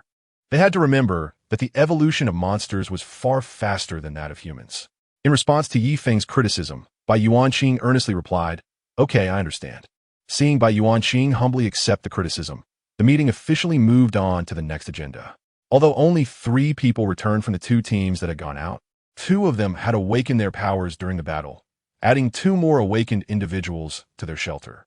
Upon hearing Yi Feng's words, everyone turned their gaze to Zhao Xiaotian and Chun Xing, who were seated at the back. Some had initially wondered why these 2 soldiers were present at the meeting, but now it was clear that, despite the life-threatening nature of the mission, they had emerged as awakened beings, which was truly a remarkable leap.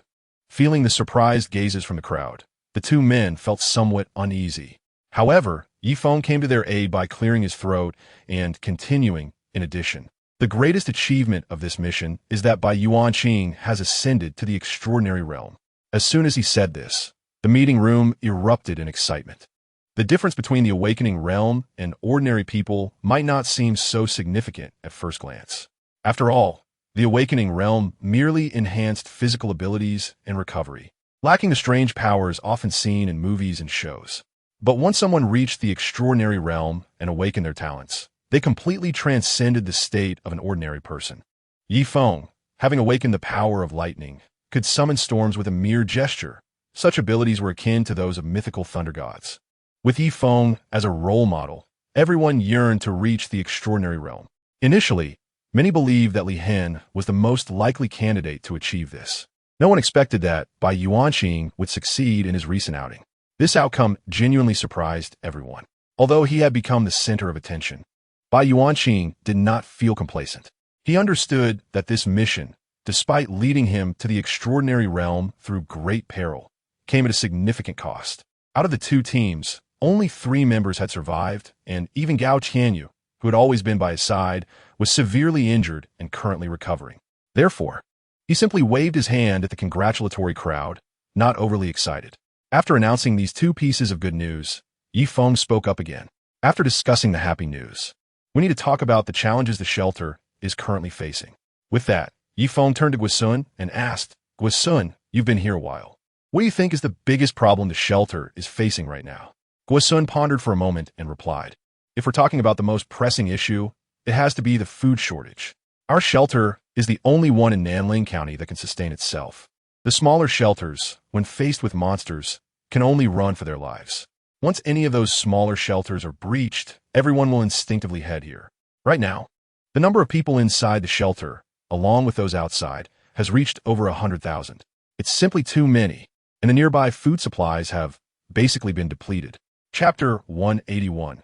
An unexpected surprise. As Guisun finished speaking, Yi Feng followed up, saying, "The situation Guisun described is indeed the biggest problem our shelter is currently facing.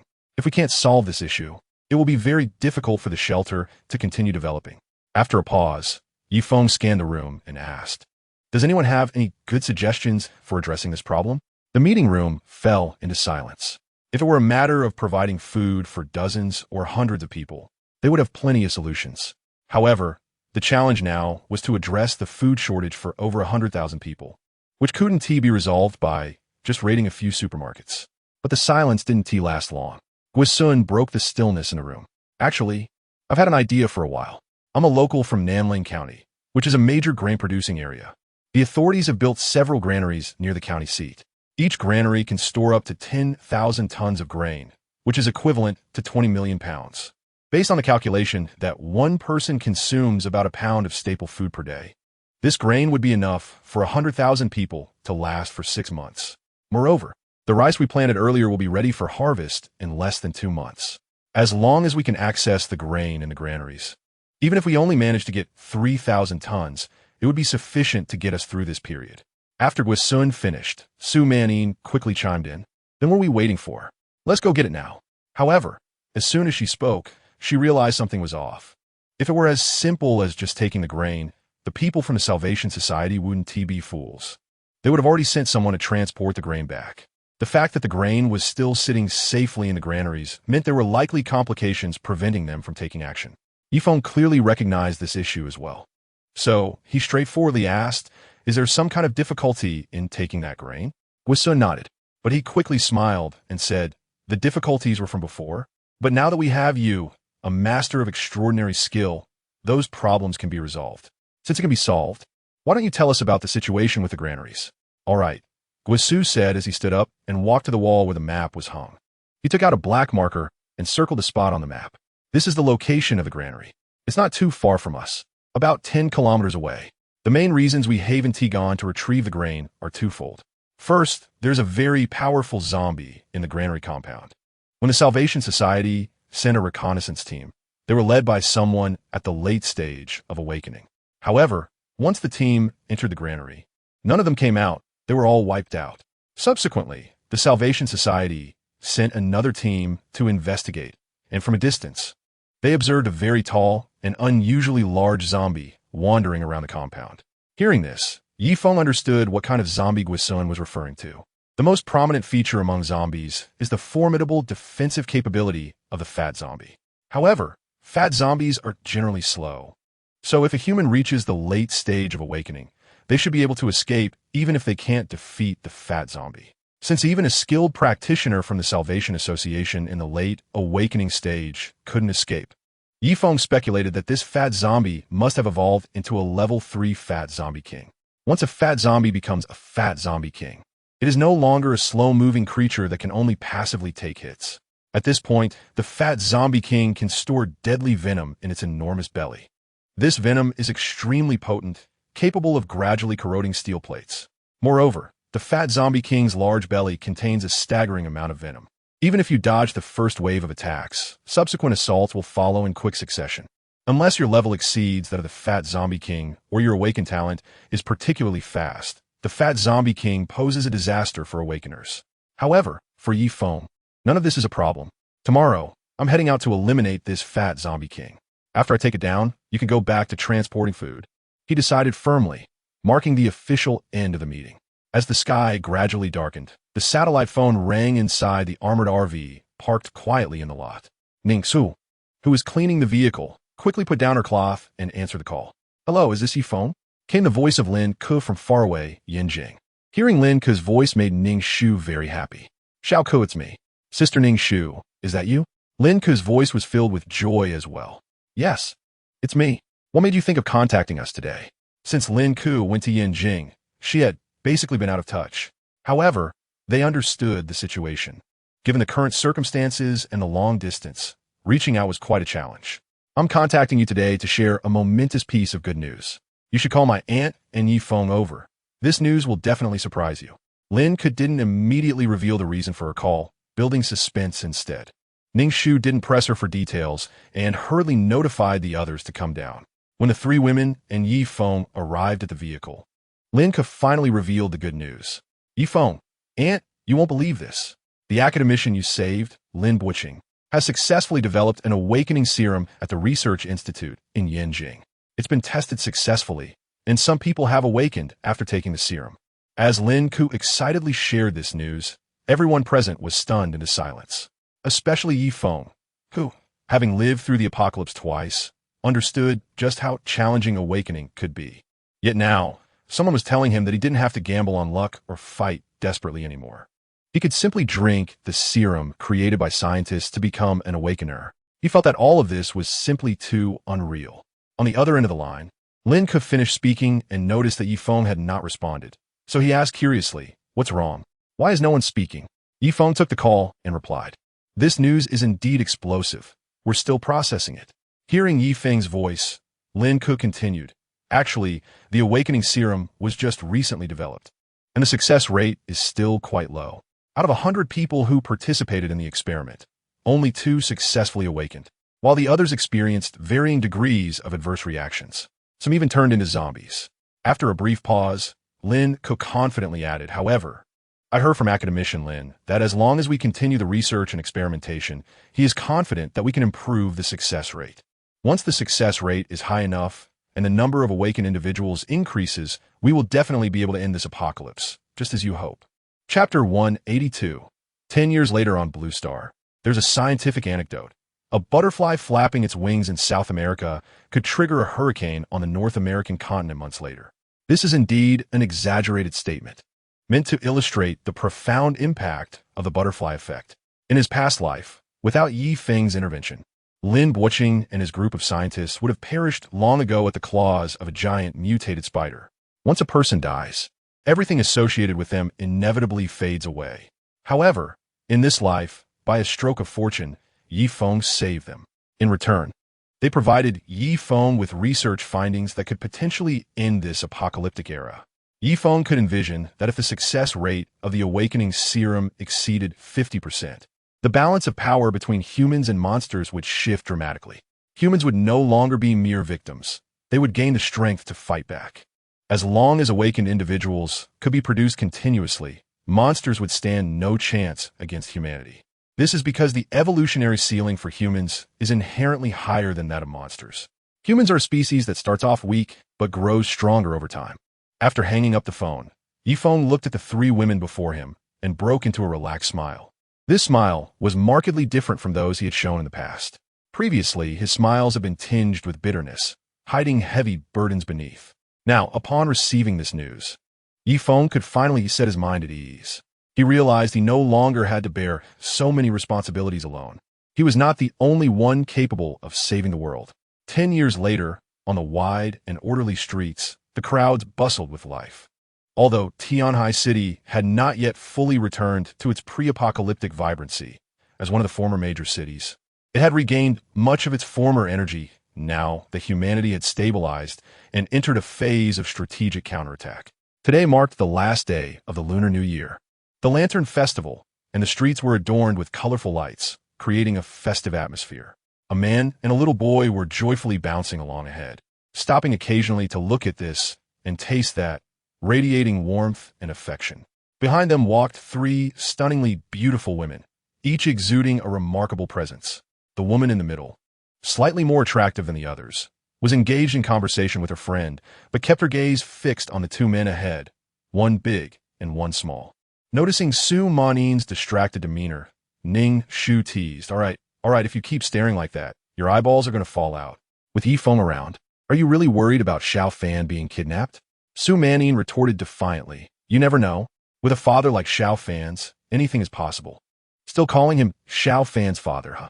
At this point, you two are practically an old married couple, and you can't even bring yourself to call him hubby anymore? Su Manin shifted her gaze, glancing at Ning Shu's slightly rounded abdomen beside her. With a smile, she said, Aren't you the same? It's already your second child, and you still can't bring yourself to call him husband. You always just use his full name, and others might think you two are just ordinary friends. The two married women playfully teased each other, while Lin Muxia, who was also noticeably pregnant, quietly watched her two close friends bicker with a gentle smile. However, this warm atmosphere didn't last long. Suddenly, the once clear sky above them darkened as a series of wormholes appeared. The sky transformed dramatically, creating an apocalyptic scene. Yi Feng, who was playing with his son, quickly pulled him into his arms and, in the blink of an eye, reappeared in front of Su Manin and the others. As he set his son down, he spoke rapidly, Quick, take all the family members to the underground base and stay safe. This battle might be the last one, and it's going to be brutal. Su Manin didn't say much. She just gazed at Yi Feng with her beautiful eyes. In the end, her only words were a simple reminder, Be careful. We'll all be waiting for you to come back. Yi Feng nodded heavily. At this moment, on a landmass in the Pacific Ocean, fierce winds howled, causing massive waves to crash along the coastline. Although it was still daytime, the sky was now filled with dark clouds and the sound of thunder.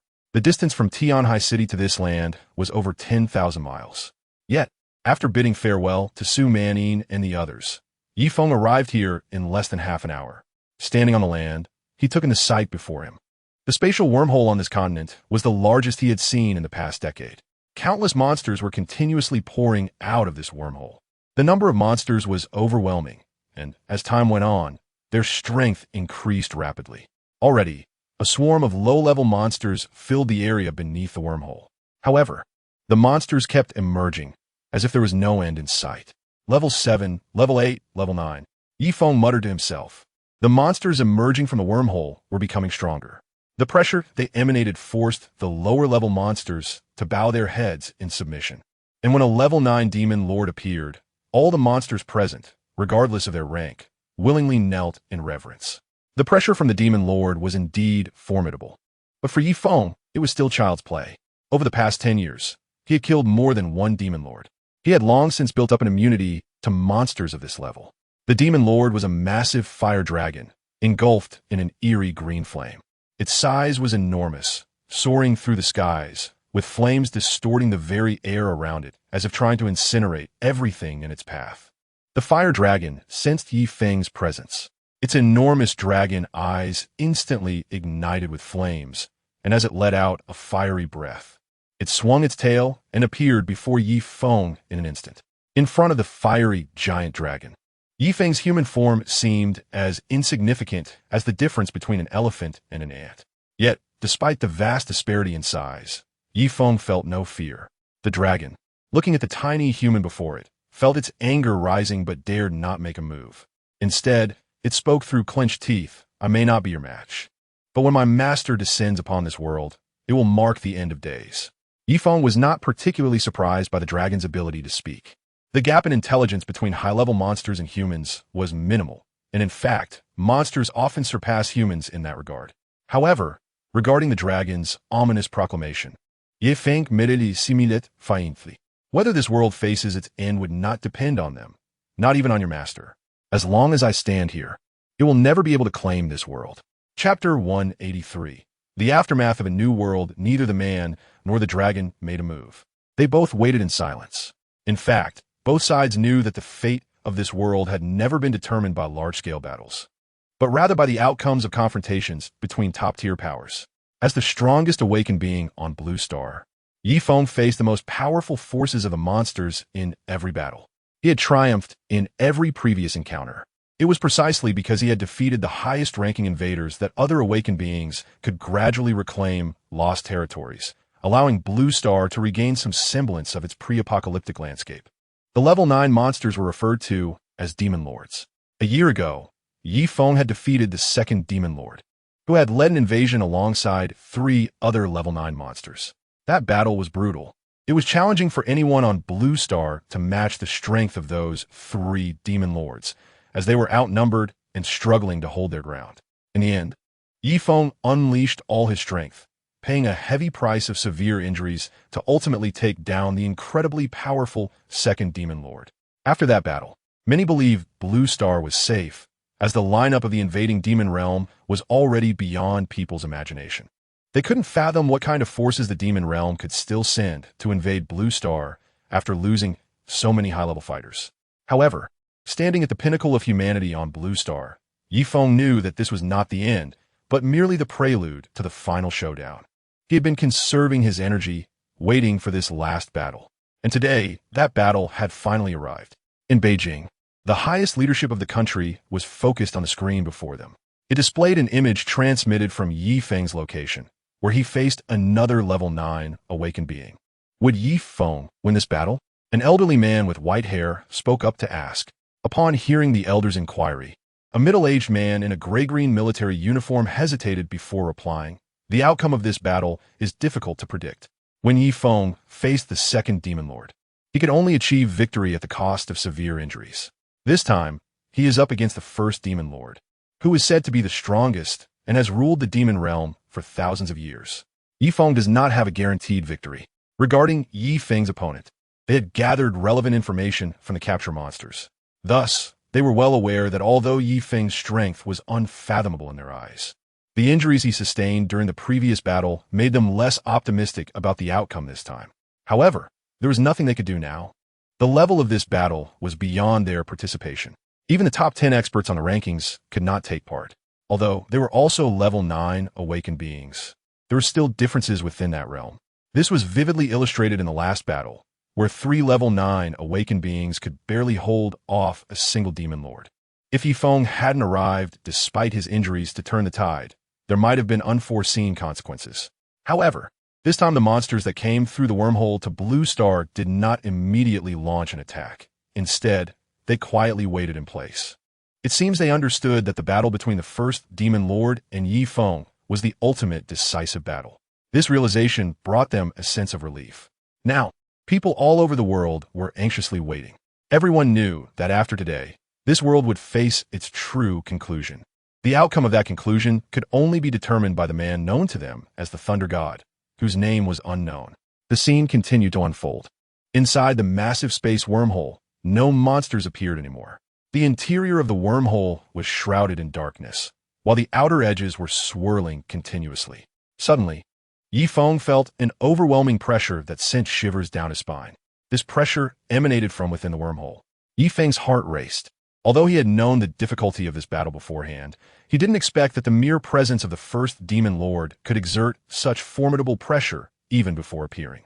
However, as a powerful being of the same level, Feng would not be intimidated by this pressure.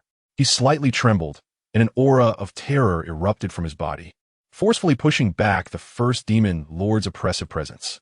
At that moment, the figure of the first Demon Lord slowly began to materialize from the dark wormhole. The first thing to emerge was his head, with a pair of colossal, crimson-flamed horns protruding forward. The flames on the horns were intensely hot, causing the surrounding air to shimmer and ripple. Next, the head beneath the horns gradually lifted. A terrifying and grotesque face appeared before the eyes of everyone in the world.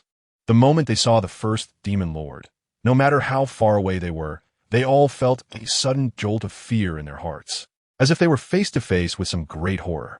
Yet, in reality, they were still thousands of miles away from him.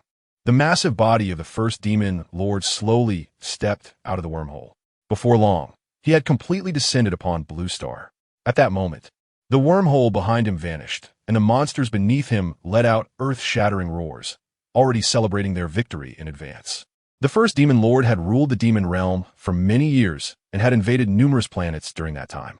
No warrior from any planet had ever been able to ultimately defeat him. As long as this towering figure stood before them, they had the confidence to tear apart all enemies in their path.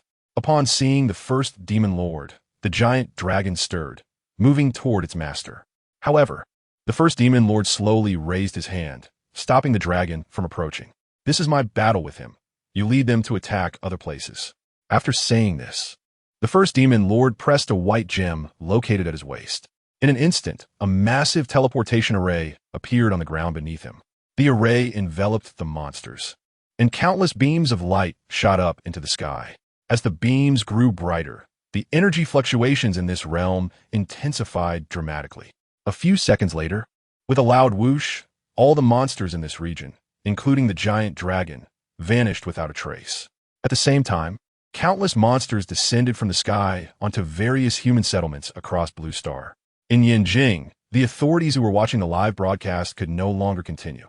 They understood that they were powerless to provide any assistance in Feng's battle. However, they also recognized that they had their own fight to engage in.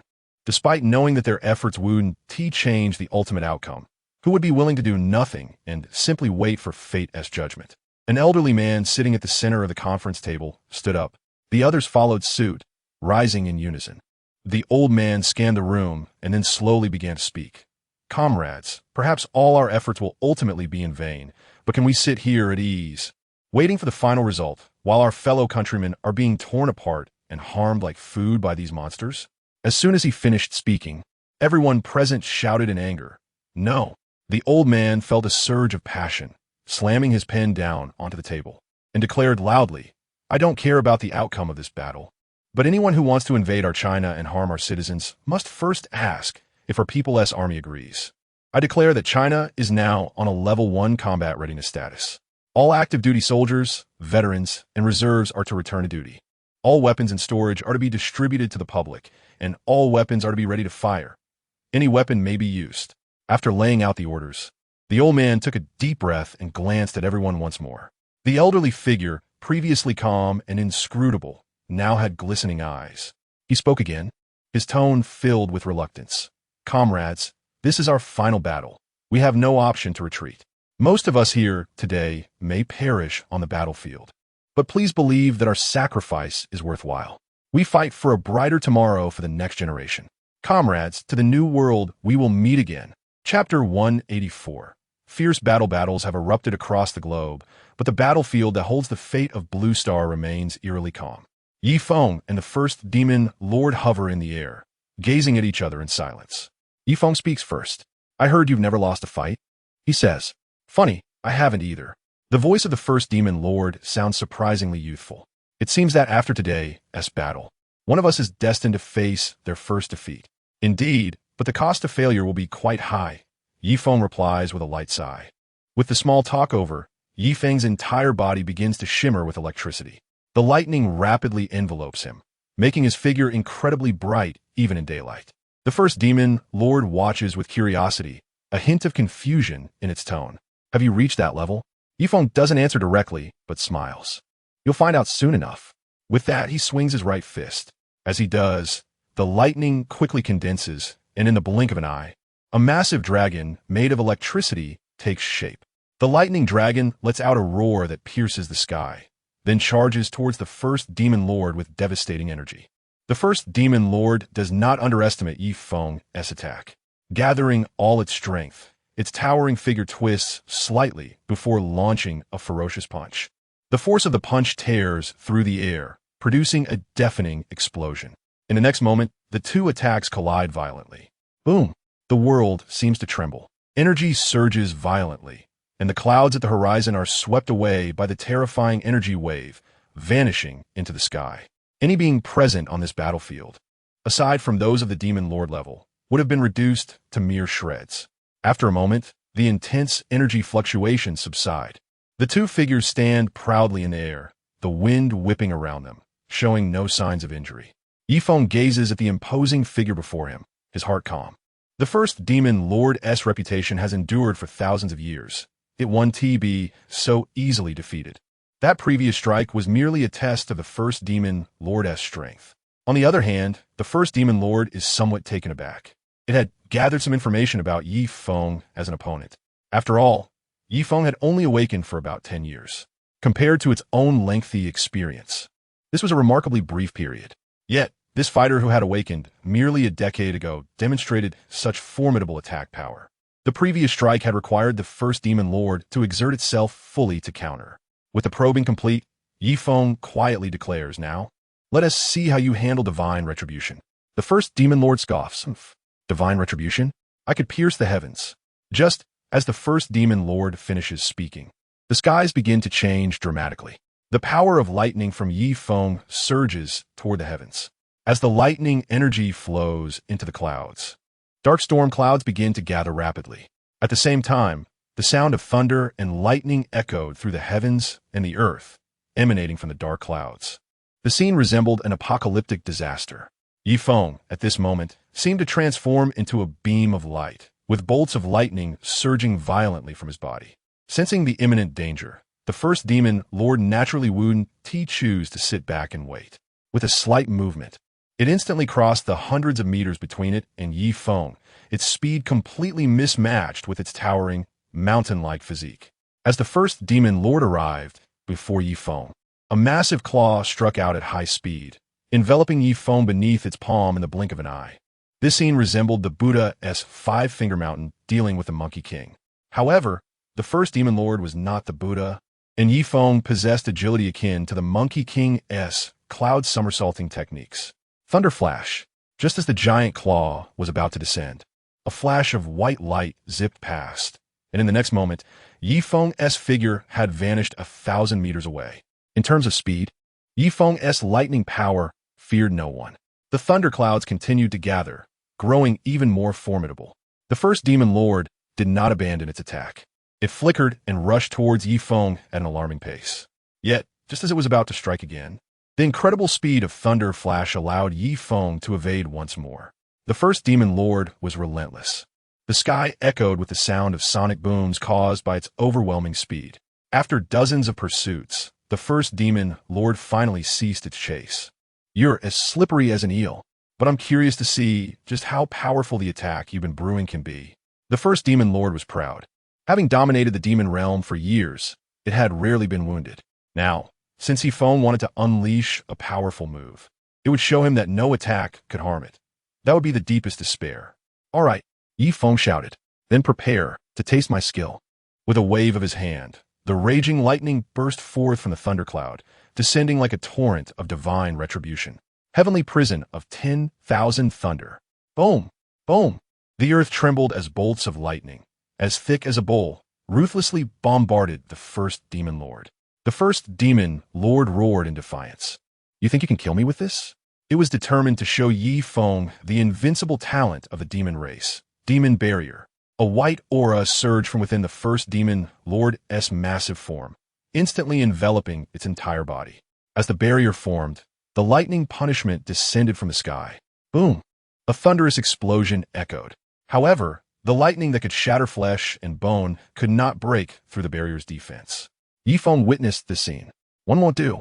Then I'll unleash 100, 1,000, 10,000. I refuse to believe your defense is truly invincible. The heavenly thunder continued to strike, as if deities were enacting divine punishment. If these bolts of thunder were to hit the ground, that ground would have long turned to scorched earth. However, when thousands of heavenly lightning bolts struck the protective barrier of the first demon lord, it seemed as if they were mere drops of water vanishing into the ocean, disappearing without a trace. The only evidence of the lightning's existence was the deafening roar that accompanied the impact. Yet with his keen eyesight, Yi Feng could tell that under the assault of the thousands of lightning bolts, the demon lord's protective barrier had weakened significantly. Yi Feng's attacks were not without effect. Boom! As the last bolt of lightning fell, silence returned to the world, and the first demon lord dismissed the protective barrier around him. Stretching casually, he sneered, "Your attacks feel like nothing more than a tickle to me." In response to the demon lord's taunt, Yi Feng simply shook his head and smiled. "I can see that your protective barrier isn't completely invincible. If 10,000 lightning bolts can't break through it, then I'll unleash another 10,000. Chapter 185. The grand finale. With a thunderous sound, Yi Feng transformed into a streak of lightning, appearing above the first demon lord in an instant. He plummeted rapidly, extending his right fist, which became a dazzling beam of light. The power of thunder and lightning in the world converged upon his fist like rivers flowing into the sea.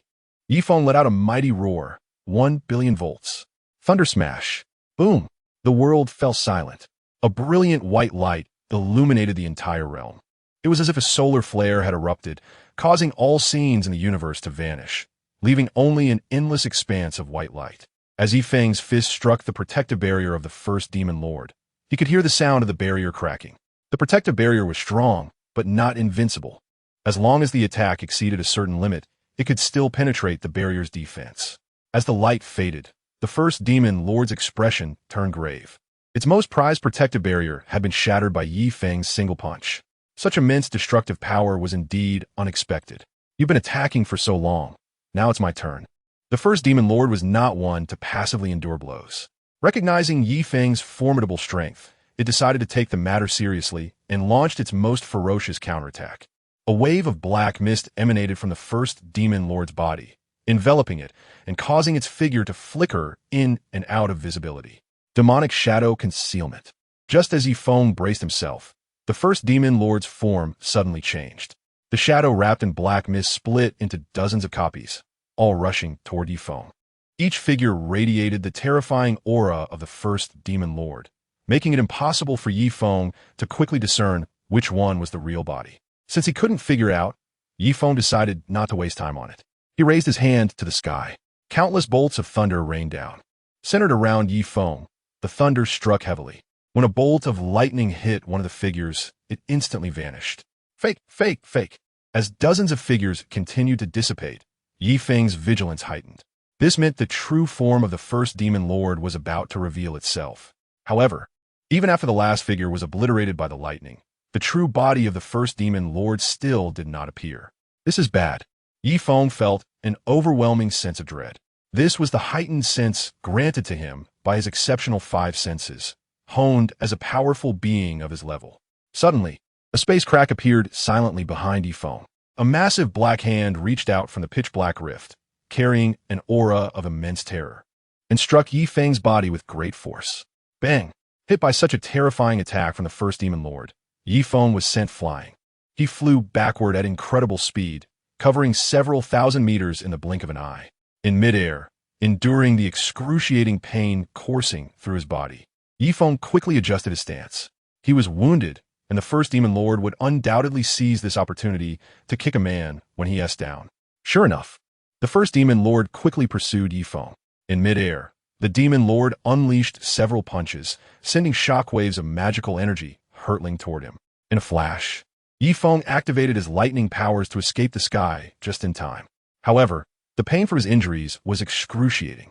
The first demon lord's attacks were overwhelmingly powerful, and with his current state, Feng could barely withstand a few blows.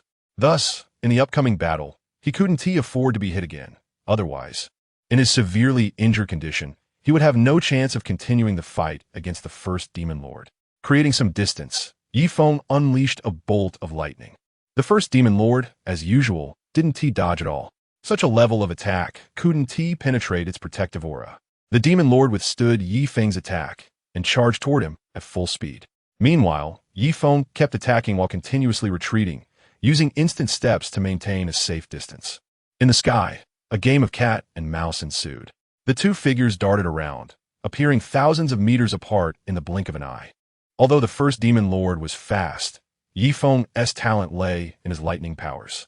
No matter what, the demon lord couldn't touch the hem of Feng's garment and could only endure his relentless lightning strikes.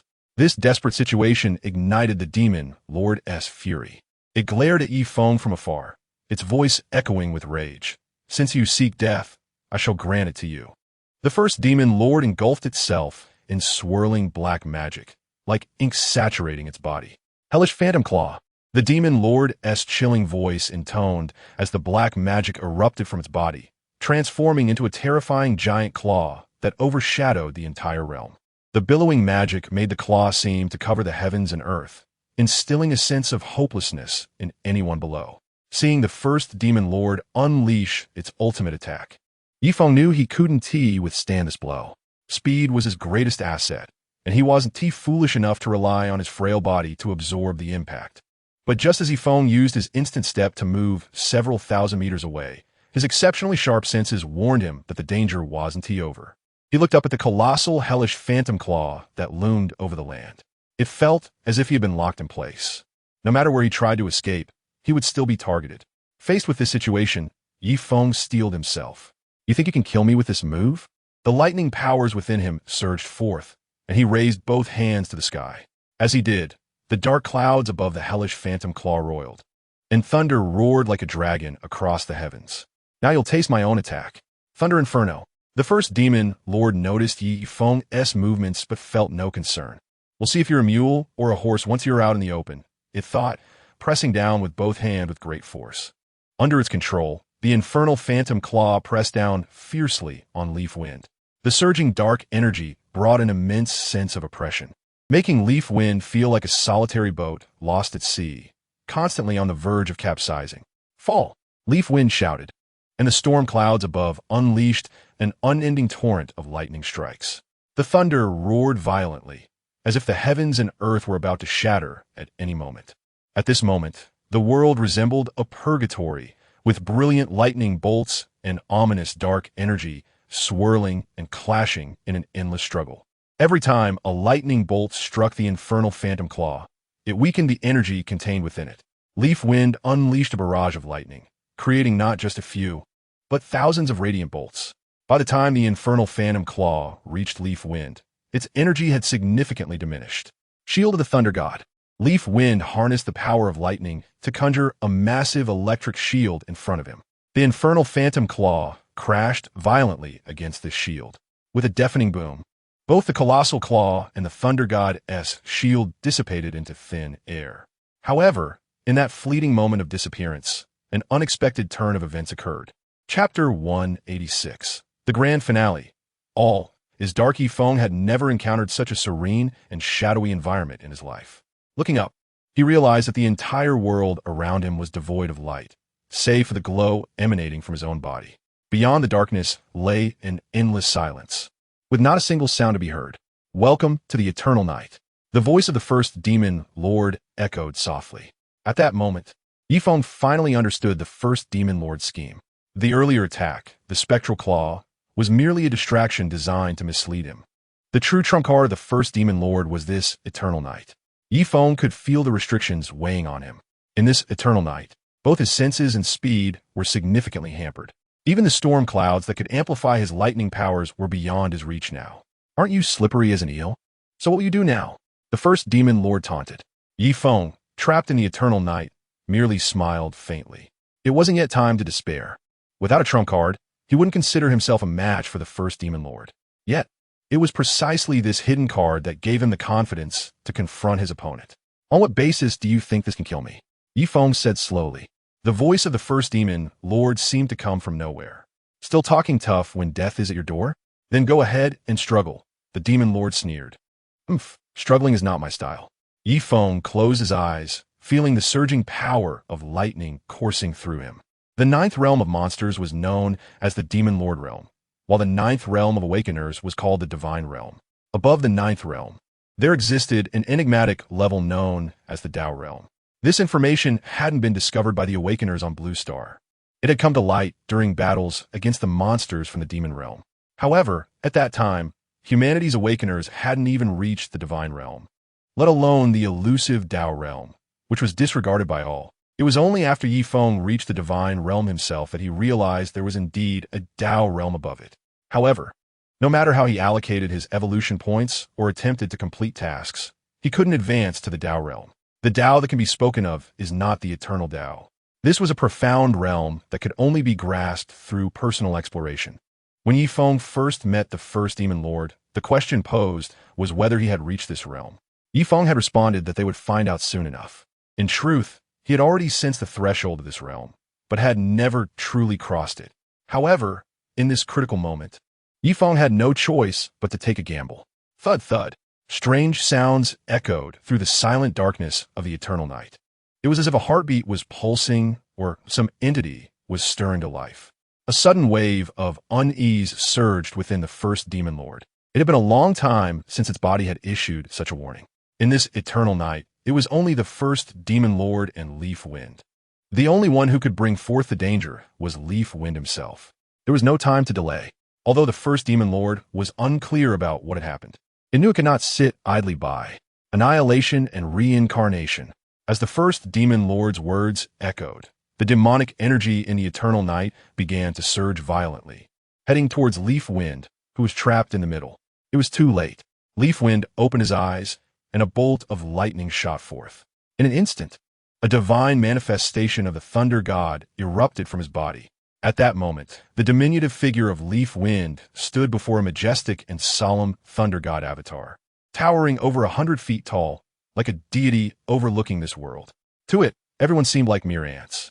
The avatar frowned as it gazed at the demonic clouds before it, extending a colossal hand radiating immense light. With a gentle flick, the demonic clouds in the eternal night instantly dispersed. As if finding that pace too slow, the avatar trembled violently, unleashing a torrent of lightning that shattered the eternal night, dispersing it between heaven and earth. With the eternal night shattered by the thunder god avatar, the first demon lord, which had been maintaining this darkness, suffered internal injuries. Its massive form staggered backward, blood gushing from its wounds. After a struggle to stabilize itself, the first demon lord no longer exuded the calm demeanor it once had. It hadn't anticipated that Leaf Wind, despite not reaching the Tao realm, could summon the thunder god avatar. Though the avatar's power did not reach the Tao realm, it was enough to overpower beings of the ninth realm. Without hesitation, the first demon lord pulled out a small vial from its waist. The vial was empty, but one could vaguely see a drop of blood flowing within. The first demon lord uncapped it and drank the contents in one gulp. I will use the last drop of the demon ancestor's blood. Leaf Wind, you shall die today. The first demon lord roared in fury. After consuming the demon ancestor's blood, the first demon lord's body swelled further, and the demonic energy surged to overwhelming levels, feeling the boundless power coursing through it. The first demon lord couldn't help but exclaim, "This is the power of the demon ancestor. It's so intoxicating." However, the blood only granted the first demon lord a temporary boost to the Tao realm. The duration wouldn't last long, so it needed to finish this quickly. With its arms outstretched, endless demonic energy surged forth. This energy was markedly different from before. Prior to drinking the demon ancestor's blood, the demonic energy felt somewhat weak. But now, the energy emanating from the first demon lord was nearly tangible, as dark as ink, instilling fear at first glance. 10,000 transformations of the netherlight. The first demon lord waved its hand, and the demonic energy surged like a vast black sea toward Leaf Wind and the Thunder God avatar. It seems this is your final trump card. However, you ultimately rely on external power, while I have already grasped that realm through my own efforts. Feng cast a disdainful smile at the first demon lord. If this is your final move, then you might as well die. After saying this, Feng slowly closed his eyes. At that moment, as Feng shut his eyes, the avatar of the Thunder God suddenly opened its eyes wide. Thunder God descends. Judgment. In the sky, dark clouds gathered above the avatar, as if summoned by a force. Countless pillars of lightning struck down simultaneously. When the bolts of lightning hit the avatar, instead of causing any harm, the avatar absorbed all the electric energy into its own form. With each surge of lightning energy, the Thunder God avatar grew larger and more imposing, towering like a mountain. Upon reaching its peak state, the avatar radiated an incredibly bright light, one that could be seen from miles away. Everyone who witnessed the true form of the avatar was left in shock. This was a scene humanity had never imagined. It bore no difference from the arrival of a true deity. The Thunder God avatar clasped its enormous hands together, continuously gathering lightning energy until the space between its hands shone as brightly as the sun. Judgment. The hands slowly descended, targeting the first demon lord. At that moment, the first demon lord realized it had already lost. There was no way to withstand this attack. Its myriad transformations of dark energy were repelled by the Thunder God avatar. The first demon lord looked up at the sky. Though the judgment came slowly, it felt itself locked in place, with the surrounding space reinforced, preventing any escape through its spatial artifacts. Yet, even as its doom approached, the first demon lord refused to give up. It summoned all the dark energy within itself, forming an incredibly thick shield in front of it. Demon barrier protection. As the protective barrier formed, the judgment descended. The blinding light of the sun crashed down on the barrier, erupting into an even more dazzling display. However, the protective barrier, which Feng had struggled to break through, could only withstand the judgment for a brief second. After that second passed, the barrier shattered instantly. Once the barrier was broken, the violent power of lightning struck the first demon lord without any obstruction, mercilessly pounding against its form. The endless lightning engulfed the massive figure of the first demon lord, tearing it apart. Flesh disintegrated, and life was severed. The first demon lord endured immense pain, letting out a wail that echoed through the heavens and earth. But its cries had no effect. The raging lightning continued to assault its body, seemingly determined to reduce it to dust. Minutes later, Feng, who could no longer hold on, opened his eyes. As Feng did so, the towering Thunder God avatar instantly dissipated into the void. The energy and magical aura gradually faded, revealing the battlefield in its true form. When Feng looked ahead, he saw a massive skeleton towering over the ground. The skeleton was jet black, with two sharp horns growing from its head. The flesh of the first demon lord had completely vanished, leaving not even a drop of blood behind, all burned away by the intense heat generated by the lightning power. It was finally over. At this moment, with not a trace of energy left in his body, Feng slowly sat cross-legged on the ground. He looked up, and the area, being the center of the battlefield, had turned into a scorched wasteland. Yet, Feng felt no sorrow. He knew that as long as there was no war in a year's time, this place would be covered with resilient little grasses. In a few more years, it would flourish with lush greenery. Life always finds a way. Plants do, animals do, and so do humans. The end.